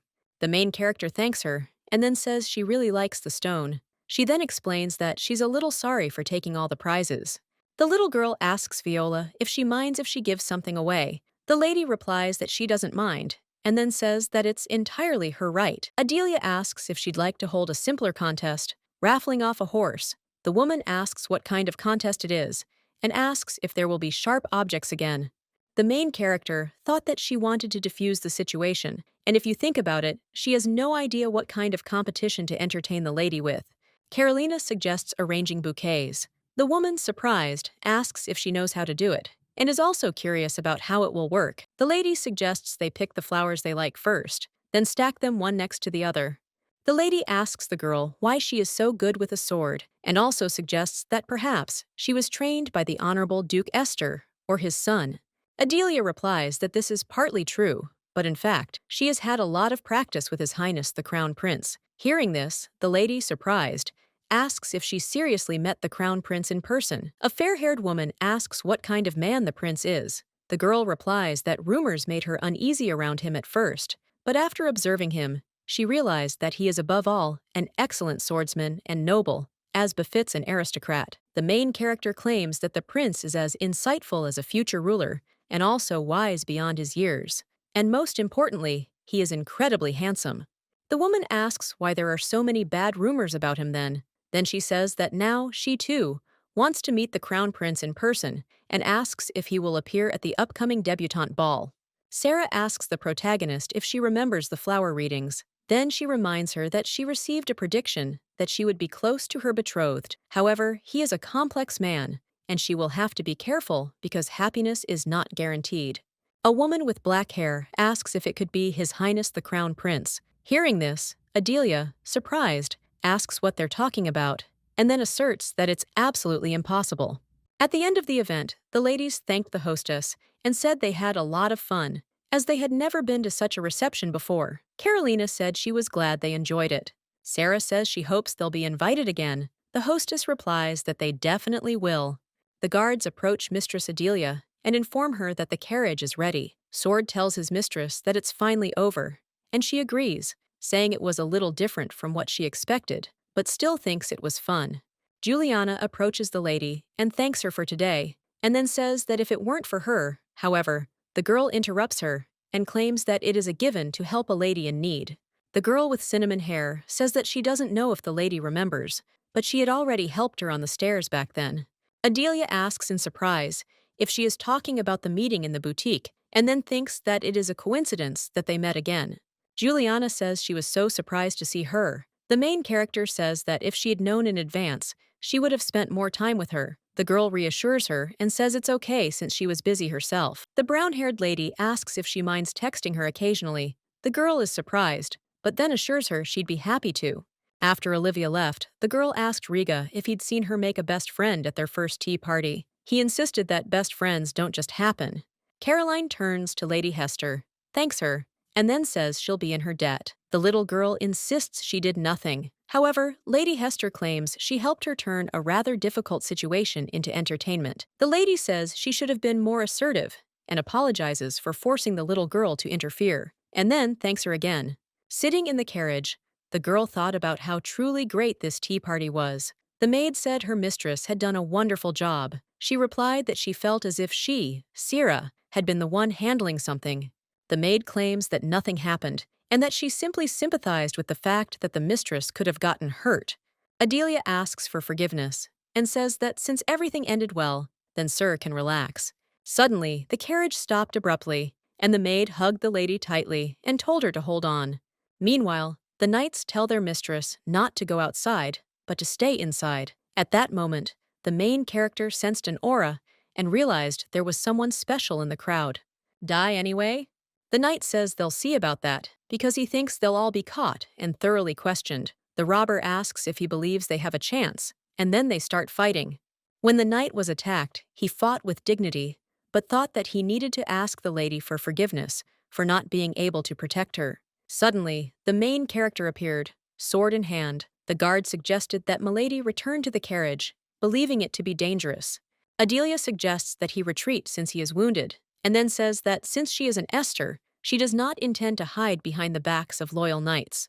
Sword tells his sister that her strength isn't yet at its full potential, and he believes she won't be able to hold out for long, maybe 10 minutes at best. She tells him not to worry, as she believes 5 minutes will be enough. The young lady began attacking the bandits, and they, surprised, asked who the girl was. Hearing this, she said it was rude, and then she defeated them. Suddenly, the main character feels a sense of self-destruction, and she doesn't understand why now. The knight, crying out to her mistress, warns her to take care of herself. The little girl understands that if all three explode at once, everything here will explode, and they won't be able to escape before the self-destruct sequence kicks in, and she believes there's nothing left to do but stop him personally. Then Adelia uses her aura.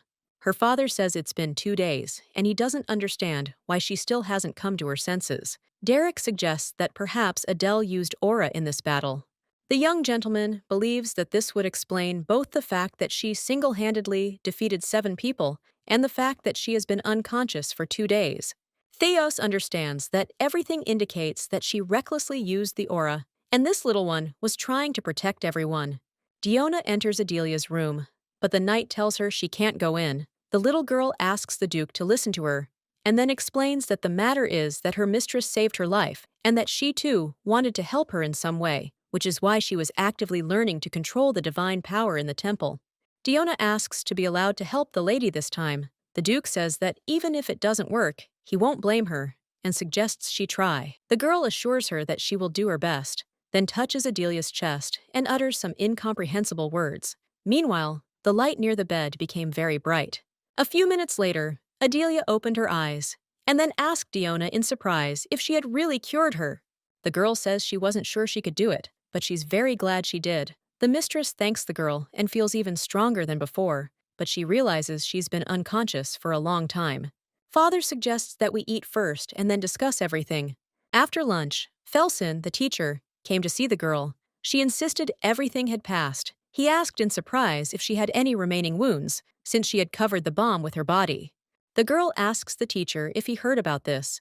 Felsen replies that he was the one called to treat her in the middle of the night. He then asks why she decided to do such a reckless act. Adelia explains that in that situation, she could have lost her loyal knights and maid, and therefore she decided to take the blow herself, as she was much stronger and tougher than them.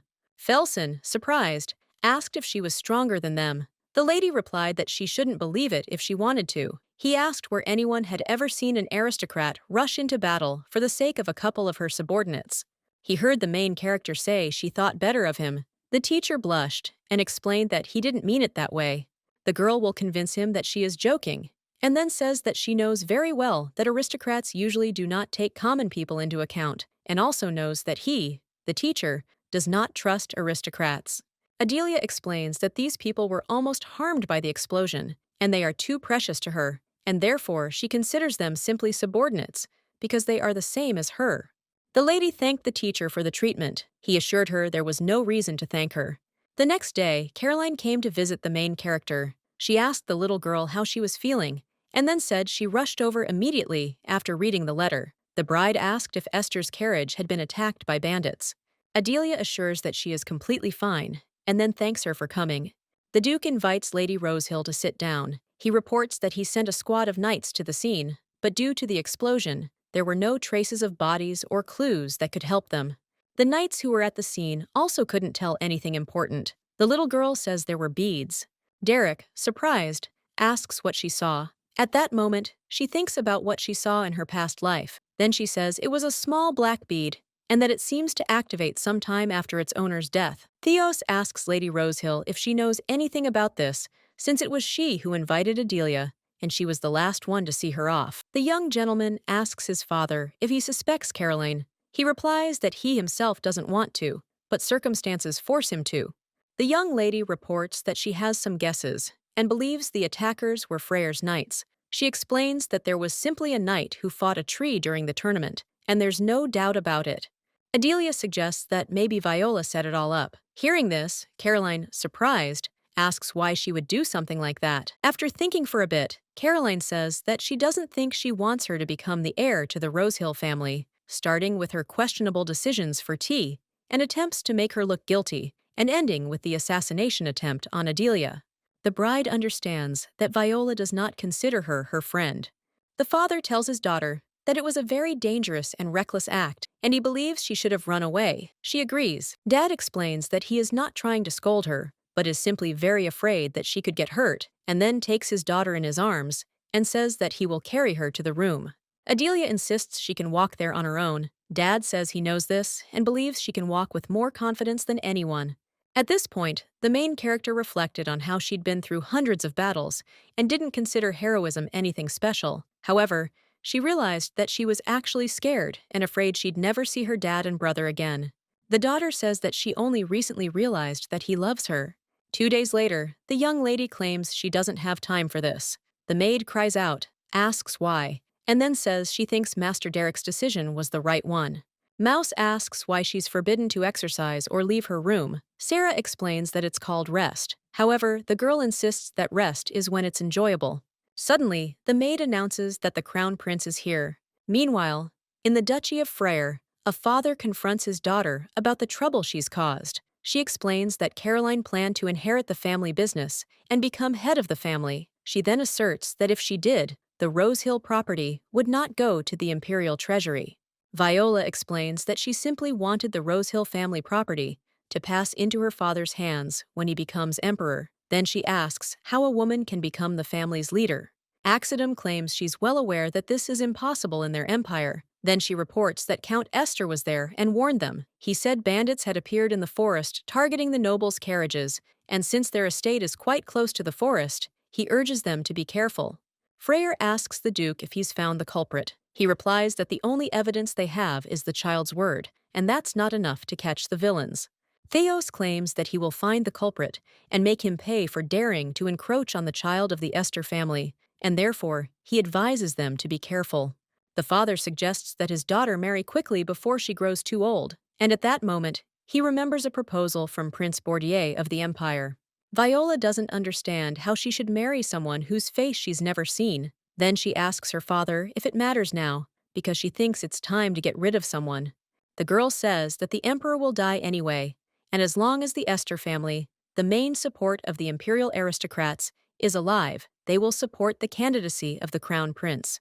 Freyr asks what's wrong with Togo, since he considers Count Esther a hero. His daughter says that if a hero dies in the war, no one will ask questions. Adelia asks His Highness in surprise what brought him here. He says she looks quite healthy. The little girl explains that she was simply being treated very diligently and then asks if he came because he was worried about her. Karzies doesn't object, but says that's how it is, and then reports that he was told about the explosion incident. He says the Freyr family and the Imperial court don't get along very well. His Majesty believes that this is a well-known fact, but the forces of both sides are so great that there will be no direct conflict without any reason, and therefore, he thought that this could be revenge for the fact that she was close to him. Hearing this, the girl smiled. He asks what's so funny. Adelia asks if it means he now believes she's on his side. Kartzer argues that if she was exposed to such danger, it's logical to conclude she's not one of them. She says she herself didn't show much respect for the Duke, and then explains that she wants to say it's not His Highness's fault. Adelia says he doesn't have to suffer from remorse. The prince says he didn't think he'd be consoled, and then asks what happened between them. The girl explains that first, she took part in a knightly duel, and her opponent in the competition turned out to be the knight Freyr.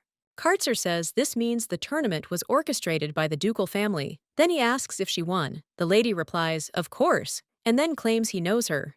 Norbert made armor for the knights. Then he says he thinks it's pretty good and asks if it's okay, milady. Derek says the armor is lightweight and durable, and it doesn't restrict movement. Meanwhile, the main character thought the material was definitely of high quality.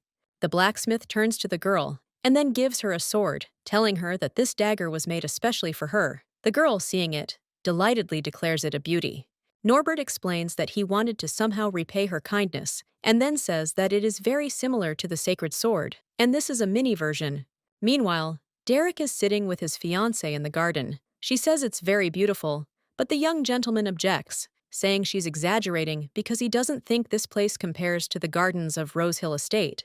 Derek says his sister went to the tea party, and he thinks she enjoyed it. He then thanks the lady for helping her create a happy memory. Carolina says that she helped her a lot. The little girl approaches them, and the bride greets her and says she's been waiting. Adelia invites her brother to go for a walk, and then explains that they need to discuss something between them. The lady says she'll be the one to invite him later. Adelia suggests the bride not to miss him so much, as she believes they'll still see each other every day after the wedding. Carolina says the little one is very straightforward. The girl says it's her strong point, and the lady claims she'd like to be able to do the same. Caroline explains that at first, she thought they were so different and wouldn't get along, and that's why she didn't want to get closer. Hearing this, the girl thought it meant the tea party had been good for them.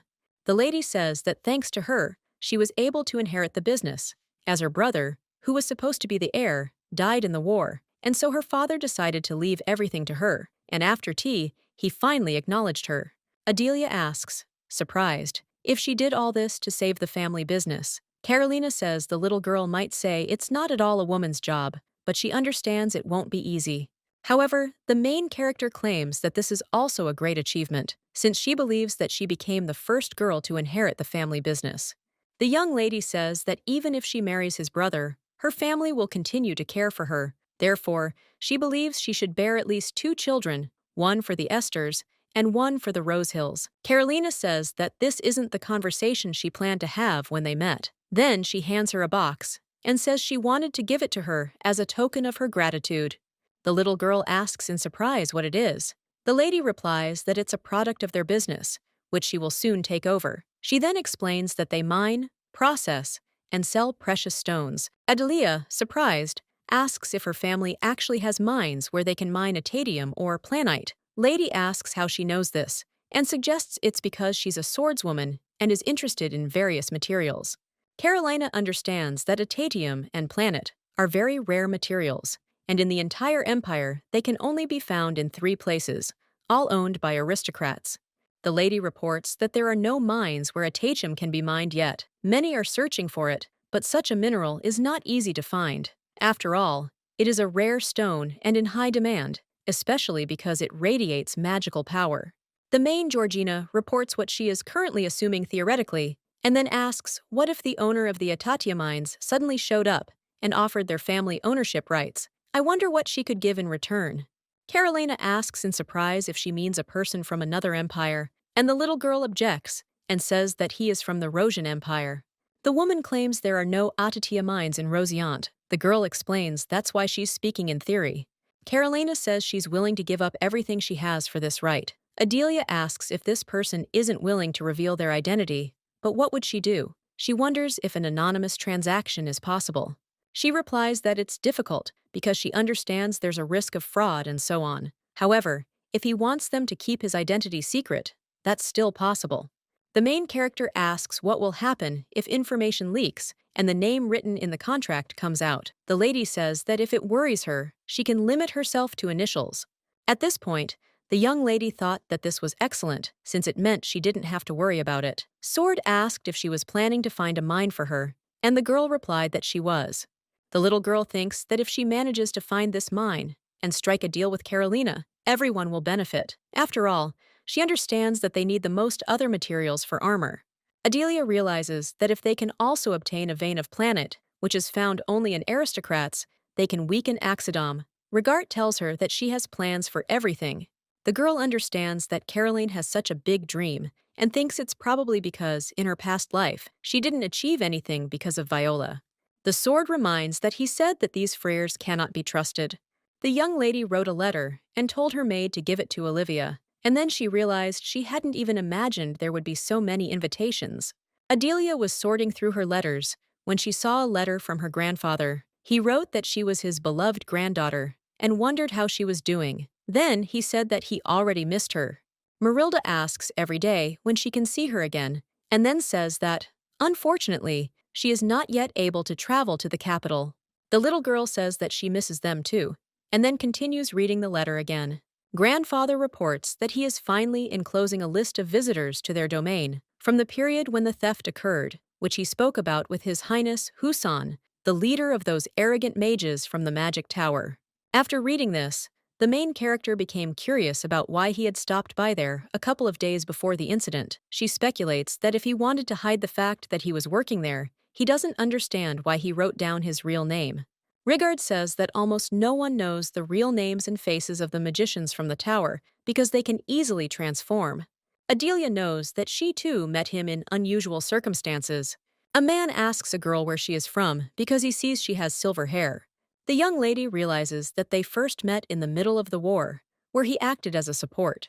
One day, Husan invited the girl to accompany him to the tower. He was curious to see how long she planned to work as the king's mongrel. He then assured her that he would treat her well. After the lady retired, they never saw each other again. She understood that he wasn't just a mage from the tower. He was an excellent partner for her. She never thought she'd meet him in this life, and she has rather mixed feelings. Adelia thought that since he was on this list, she should talk to him. The main character read the next candidate on the list, and it was Count Motivans, Nalach, and he once wanted to become their family's vassal. Sword claims that this means he's on their side. The young lady objects and assures that this is not so, since she believes that Nalochi is one of those who immediately turned away from them after the death of her father and brother.